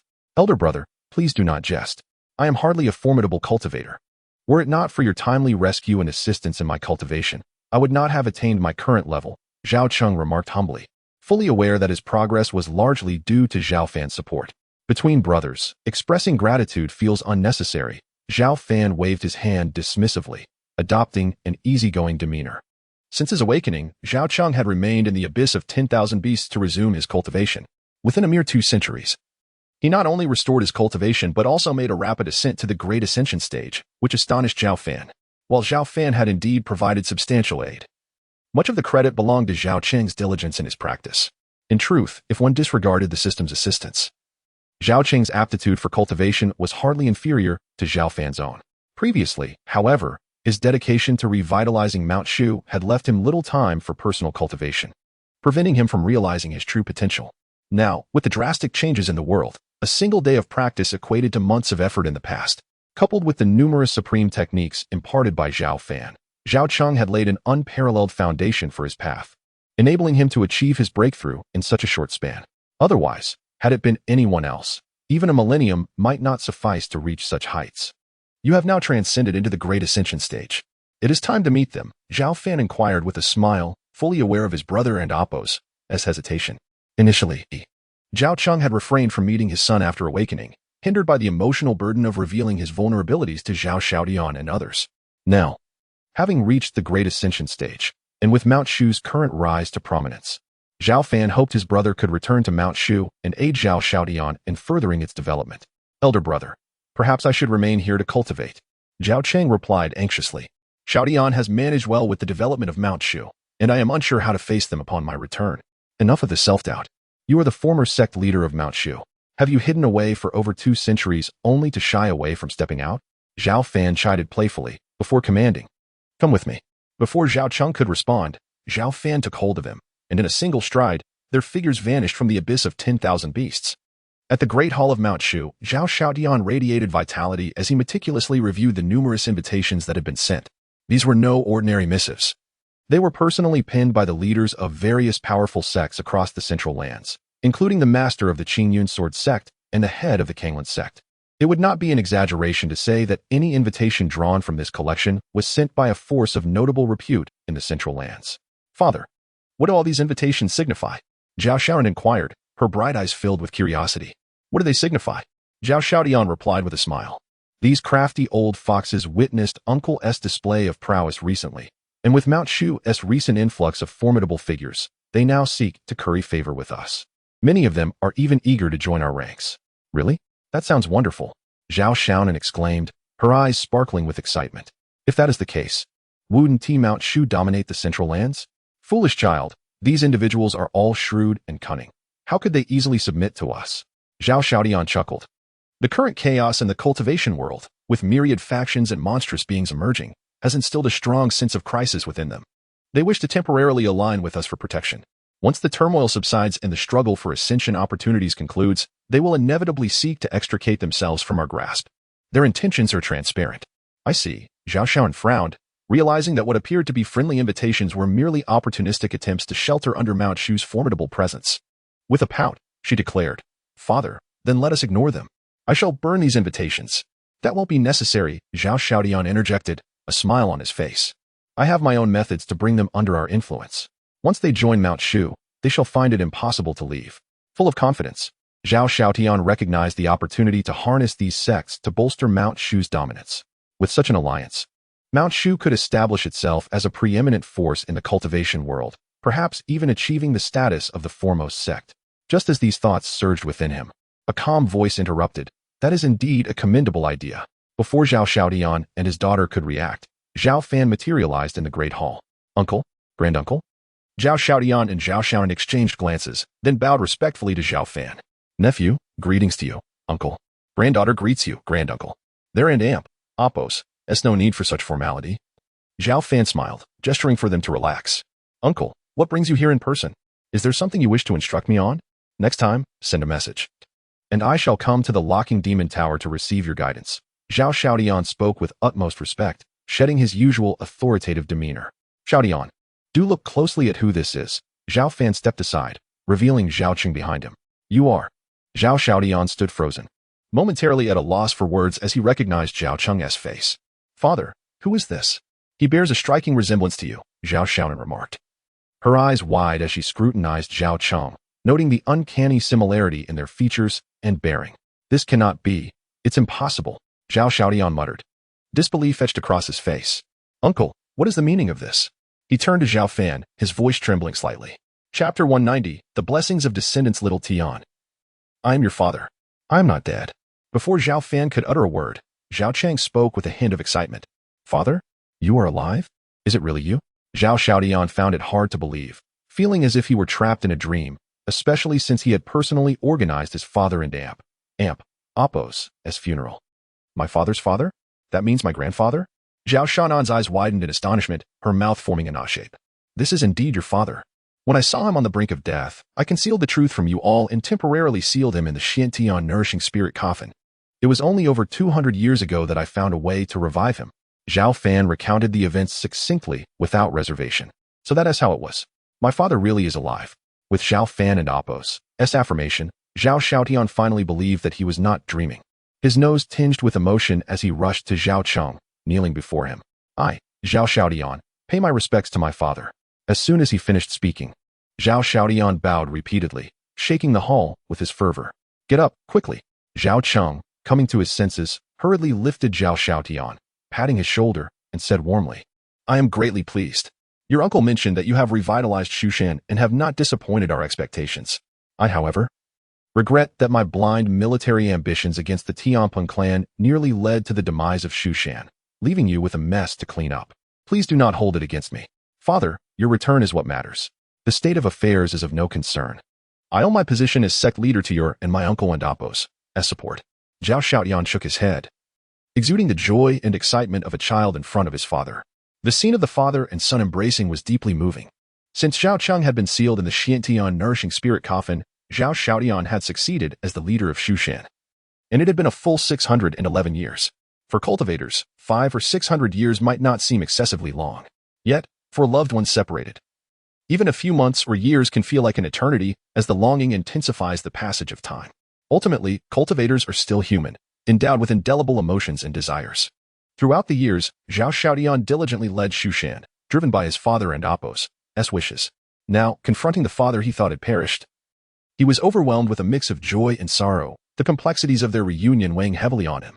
Tears of joy streamed down his face, a testament to his overwhelming emotions. Father, Zhao Xiaonan stood frozen, unsure of how to react. Witnessing for the first time her once stern father display such rare emotions, it dawned on her that her father could also laugh and cry like a child in front of his own father. Looking at her grandfather Zhao Cheng, a wave of unexplainable warmth surged within her. This was the grandfather her father often spoke of. All right, little Tian. You are now the leader and must learn to control your emotions. Observing Zhao Xiaotian's continued excitement, Zhao Cheng comforted him with a smile. Father, I am simply too overwhelmed. I have thought of you every moment over these years. Zhao Xiaotian wiped his tears and eagerly introduced Zhao Xiaonan. Father, this is my daughter Zhao Xiaonan, a prodigy nurtured by my uncle. She is now the strongest of the younger generation in Shushan. Greetings, grandfather. I am Zhao Xiaonan. Zhao Xiaonan, behaving demurely, greeted Zhao Cheng without a hint of mischief. Indeed, my granddaughter is both beautiful and obedient. Zhao Cheng beamed with satisfaction at Zhao Xiaonan. Hiki, grandfather. My father often mentioned you, saying it was thanks to you and great uncle that he attained his current status. Zhao Xiaonan, quick-witted, showered praise effortlessly. Your words are sweet. Little girl. No wonder your father chose to mentor you personally. Zhao Cheng laughed heartily, his mood remarkably lifted. Initially, he had feared their reunion would be fraught with awkwardness and tension, yet upon meeting, he found it to be so relaxed and liberating. Brother, thank you. It is thanks to you that Xiaodian, Xiaonan, and I can reunite. Zhao Cheng bowed his head respectfully to Zhao Fan. Uncle, I am deeply grateful. Zhao Xiaodian echoed with sincerity. Great uncle, you are truly impressive. Zhao Xiaoan stuck out her tongue and gave a thumbs up to Zhao Fan. There is no need for such formalities. Shu Shan will be entrusted to you from now on. Zhao Fan smiled gently. Brother, rest assured. I will assist Xiaodian in elevating Shu Shan to greater heights, Zhao Cheng replied earnestly. The path Shu Shan takes is of little concern to me. What is paramount is cherishing the family we have in front of us, Zhao Fan remarked, shaking his head with a hint of profundity. I understand, brother. I have been too fixated, Zhao Cheng acknowledged, grasping his brother and Apos' intent. By the way, brother, now that our family is together again, after all those years in the Demon Ceiling Tower, Shuden and Amp, Apos, do you consider moving out and starting a family? Zhao Cheng hesitated for a moment before speaking. Grandfather is right. Great uncle, as a renowned swordsman of Shushan, it would be better for you to leave the Demon Ceiling Tower, Zhao Xiaoan chimed in excitedly. I can help find suitable candidates for you to choose from as a potential wife. The thought of a legendary swordsman seeking companionship excited her. Understanding that Zhao Cheng and the others meant well, Zhao Fan inquired calmly, have you heard the saying, descendants have their own fortunes, and without descendants, I shall enjoy my fortune? What does that mean? Zhao Xiaodian asked, puzzled. Your uncle has no intention of starting a family, nor of leaving the Demon Ceiling Tower. Zhao Cheng explained with a wry smile, knowing his brother well enough to understand the underlying message. He had merely suggested it, given that he now had a granddaughter. But it was clear his brother was resolute in his pursuit of immortality, showing no interest in such matters. Grandfather and great-uncle are enigmatic figures whose thoughts we cannot fathom. But what is so appealing about the Demon Ceiling Tower that he remains there for so long? Zhao Xiaonan pondered, shaking her head in confusion. Previously, she and her father had attempted to persuade Zhao Fan to leave the tower, but their efforts had been met with refusal. I do not know. However, if he chooses to remain, then so be it. Zhao Cheng sighed deeply. Chapter 191. No longer pursued with Zhao Fan and Apos' departure, only Zhao Cheng and Apos' family remained within the Grand Hall. Reunited, Zhao Cheng and his son, Zhao Xiaodian, naturally had endless tales to share. An hour later, Zhao Xiaodian, a thought suddenly occurring to him, spoke with some hesitation. Father, there is a matter for which I seek your forgiveness. It concerns Pingong and her son, does it not? Zhao Cheng and Amp, Apos' countenance was resolute, his gaze clear and calm. As if he had anticipated this, he stated in a deep voice, your uncle mentioned it to me before. Their rebellion was a deserved consequence of their actions. I do not blame you, for you acted justly. However, as Pingyong's husband, I wish to visit her. Very well, Zhao Xiaodian nodded gently. Secluded pavilion. This place was remote and tranquil. Ever since Princess Pingyong and her son's failed rebellion, Zhao Xiaodian had confined them here. Princess Pingyong's temples were streaked with silver, and there were distinct lines at the corners of her eyes, yet her demeanor remained elegant. Though imprisoned here for centuries, her beauty was undiminished, possessing a mature loveliness. Mother, must we remain imprisoned here forever? I long to be free. Zhao Xiaofeng and Amp, Apos' hair was disheveled, his eyes vacant as he muttered. The long centuries of confinement had eroded his ambition and resolve, and he no longer coveted the position of sect master of Mount Shu. Now, he merely hoped that Zhao Xiaodian would show leniency and restore their freedom. Xiaofeng, one day, we shall be free, Princess Pingyong consoled, her heart aching with regret as she gazed upon her son and Apos' dejected state. Had they not heeded the slanderous words of others, they might not have suffered such a fate. Alas, there was no turning back the clock. Princess Pingyong sighed inwardly, her beautiful face clouded with sorrow. Pingyong. Just as Princess Pingyong was lost in thought, a voice, both strange and familiar, reached her ears. She slowly raised her head and saw Zhao Cheng's tall, robust figure. You are. Princess Pingyong was utterly astounded, her delicate frame trembling as she struggled to believe what she was seeing. It is I, Zhao Cheng sighed and stepped forward. Regardless of Pingyong and Apos' transgressions, she was, after all, his lawfully wedded wife, and that was why Zhao Cheng had come. How can this be? Princess Pingyong was incredulous. Father, is that really you, father? Zhao Xiaofeng was similarly frozen in place, feeling as if he were in a dream, experiencing a sense of unreality. Both mother and son were in shock, unable to believe what was before them. Have no doubt. Your father is indeed alive, Zhao Xiaodian, having arrived, explained the situation simply to Princess Pingyong and her son. Over the years, he had forgiven them for their past actions, for, in truth, they were all family. It is you. Princess Pingyong wept, her sobs racking her body. Zhao Cheng sighed and stepped forward, embracing both Princess Pingyong and her son in his broad arms. A father's failure to educate his children is his own fault. He, too, bore some responsibility for the transgressions of Princess Pingyang and her son. Xiaodian, I wish to ask you a favor, Zhao Cheng said hesitantly to Zhao Xiaodian a few minutes after comforting Princess Pingyang and her son. Father, I understand your meaning. From this day forward, I shall no longer pursue my mother Pingyang's past misdeeds. She and my brother are free. Zhao Xiaodian declared this decision without hesitation. Mother, we are finally free to leave this place. Wonderful. Zhao Xiaofeng was overjoyed, his eyes filled with gratitude rather than resentment as he looked at Zhao Xiaodian. With Zhao Cheng and Apos' mediation, the family was reunited, and past grievances dissipated like smoke. The news of former sect master Zhao Cheng and Apos' resurrection spread like wildfire throughout Mount Shu. Upon hearing the news, veteran elders rushed to pay their respects to Zhao Cheng. Elders like Jinwu Elder Linmu, who had served Zhao Cheng, were particularly moved because they had personally attended Zhao Cheng and Apos' funeral. They had never imagined that the former sect master Zhao Chun would not only be alive but also be saved by a sword cultivator. The disciples of Mount Shu were shaken. The return of former sect master Zhao Cheng was greeted with cheers and rejoicing, knowing his father's capabilities. Zhao Xiaodian proposed returning the position of sect master to Zhao Cheng. However, Zhao Chen refused. He was pleased with how his son had managed Mount Shu over the years. Now that he had returned, he only wished to live a life of leisure, spending more time with his family and focusing his remaining energy on cultivation. Despite Zhao Cheng's repeated refusals, Zhao Xiaodian could not force him and continued to lead Mount Shu. Demon Lock Tower. After returning here, Zhao Fan did not immerse himself in cultivation. He had just broken through to the 7th level of the Great Vehicle stage, and the immortal spiritual power within him was approaching perfection. He would not be able to make substantial progress in his cultivation realm in a short period. The higher the realm, the slower the rate of improvement. Unless there was a great opportunity, such as an immortal ascension, he would not be able to achieve rapid growth in a short period. The little fox, by Shui, was still in seclusion, unlike Zhao Fan, who was abnormal. Refining the immortal ascension required a long time. Zhao Fan did not disturb her, but silently adapted to his realm and power. Just then, Zhao Fan suddenly felt something and looked towards the outside of the Demon Lock Tower with bright eyes, saying to himself with a smile, that girl has finally come. As soon as he finished speaking, familiar light footsteps came from outside the tower. Senior brother, I and Amp, Apos, VE come to see you. I and Amp, Apos, VE been in seclusion for a while. And I hope you want and Amp, Apos, T blame me. Junior sister Zhang Qian had arrived. Compared to before, Zhang Qian was taller, more graceful, and slender.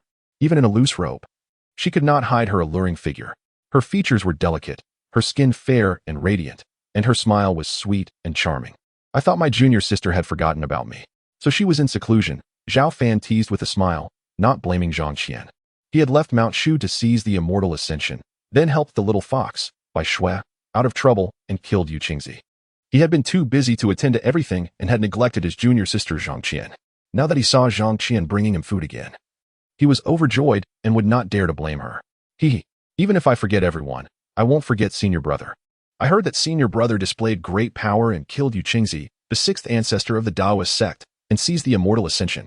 Now, those old monsters and powerhouses in the cultivation world are afraid of senior brother. So I have to work harder to catch up with senior brother.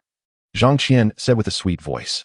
All right, it's only been a while, and junior sister has become so good at flattering me. What good food did you bring me today? You didn't and Apos, T come empty-handed, did you? Zhao Fan asked with a smile. Being with Zhang Qian made Zhao Fan feel very relaxed. He could tease her and accept her jokes. He was not like the aloof and invincible sword cultivator, but more like a gentle and amiable warm man. In comparison to the tsundere little fox, by Shui, Zhang Qian exudes a charming and delightful demeanor, complemented by her culinary skills that bring a sense of ease to Zhao Fan's interactions with her. In an effort to compensate her senior brother, she decided to experiment with a few new dishes today. Come and have a taste. With that, Zhang Qian eagerly extended the food box as she usually did. Chapter 192, Zhang Qian and Amp, Apos, emotion. Wait a moment, little junior sister, please come in, Zhao Fan suddenly said after some contemplation. As his words resonated, the heavy gates of the demon locking tower gradually opened under an unseen force. Senior brother, this. Zhang Qian and Apos' bright, beautiful eyes widened, leaving her momentarily at a loss for words. Since the day Zhao Fan had been confined within the tower, she had grown accustomed to delivering meals and conversing with him through the thick door. However, she never anticipated that today Zhao Fan would voluntarily open this door and personally invite her inside. For reasons unknown, her nose began to tingle, and tears threatened to spill from her eyes. She felt like a wrong little girl, biting her rosy lip, desperately trying to suppress her tears. As the door swung open with a thunderous sound, it revealed Zhao Fan's tall and strong figure. His dark hair flowed freely, and his eyes were calm and profound. Although he exuded no discernible aura, he stood there like a transcendent sword immortal, radiating an ethereal and otherworldly charisma with every gesture. What happened? Did someone bully my little junior sister? I shall teach them a lesson. Zhao Fan furrowed his brow, mistakenly believing Zhang Qian was a victim of someone else and Appo's malice, and he promptly inquired with concern. No, it's nothing. I'm just a bit moved. After delivering meals for so long, you finally allowed me to enter. She quickly wiped away her tears and stammered. Silly girl, is that all? Zhao Fan chuckled, a mix of amusement and exasperation crossing his face. He found himself at a loss for how to explain. In the past, the demon-locking tower was rife with malevolence and was officially designated as a place of exile in Shushan. As a member of the Discipline Hall, Zhang Qian risked censure if she casually entered the tower, which was why Zhao Fan had never permitted her entry. However, the situation had changed dramatically over the years.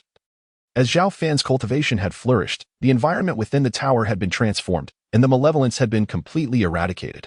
Given Zhao Fan's current strength and status, no one would dare to utter a word of reproach if Zhang Qian were to enter the tower to deliver meals. As long as you wish. You may come in at any time to deliver meals from now on, Zhao Fan reassured her with a smile. Really? Zhang Qian's large eyes sparkled with excitement as she sought confirmation. Of course, Zhao Fan nodded with a grin. That is wonderful, Zhang Qian exclaimed joyfully, resembling a jubilant little bird. Senior brother, come eat. I've prepared a feast for you. Her spirits lifted. She beckoned Zhao Fan to indulge. A girl's emotions can shift like the unpredictable weather of June. She had been shedding tears just moments ago, and now she was brimming with joy. Despite having achieved success in his cultivation, Zhao Fan held a deep-seated love for food, a habit cultivated over 8 centuries. Particularly for the delightful dishes crafted by his little junior sister Zhang Qian. This tastes exquisite, he remarked, savoring the meal. In the entirety of Shushan and even the broader realm of cultivation, no one could rival his little junior sister and Appo's culinary prowess. His praise was half-hearted flattery and half-earnest truth. After all, he had not sampled anyone else's cooking, yet Zhang Qian's skills were undeniably impeccable, making it impossible for him to find fault. Hee. As long as senior brother enjoys it, Zhang Qian responded, her sweet smile illuminating her face. Though she was aware of Zhao Fan's intent to flatter her, his words brought her immense happiness. By the way, little junior sister, your cultivation speed is truly remarkable. You've reached the pinnacle of the second layer of the Great Ascension stage. Zhao Fan suddenly noticed Zhang Qian's advancement, realizing she had attained such a profound level. Nearly a step away from the third layer, her rapid progress outstripped that of Zhao Xiaonan and others. A feat made even more impressive by the fact that Zhang Qian and Appo's aura was exceedingly subdued. Had Zhao Fan not been observant, he might have overlooked her advancement altogether. Considering Zhao Fan was at the 7th layer of the Great Ascension stage, it was astonishing that he hadn't detected Zhang Qian's presence immediately. Hee. I almost forgot to mention it. During my recent seclusion, I inadvertently broke through to the 2nd layer of the Great Ascension stage. I think I can advance further. But I'm worried about the stability of my cultivation, so I've been suppressing it, Zhang Qian confessed, biting her lip with concern. I feel that this is all due to the small tower within me. Zhao Fan, understanding her reference to the mysterious 9-layered jade tower, had previously examined it but found no discernible clues, only surmising it to be an extraordinary treasure. Now, its true origin seemed even more astonishing than he had imagined. I will take another look to be sure, Zhao Fan decided, intending to further inspect Zhang Qian's condition to prevent any potential issues. She was one of the few he cherished, and he would not allow any mishaps to befall her. With a thought, he channeled strands of ethereal energy into Zhang Qian and Appo's body.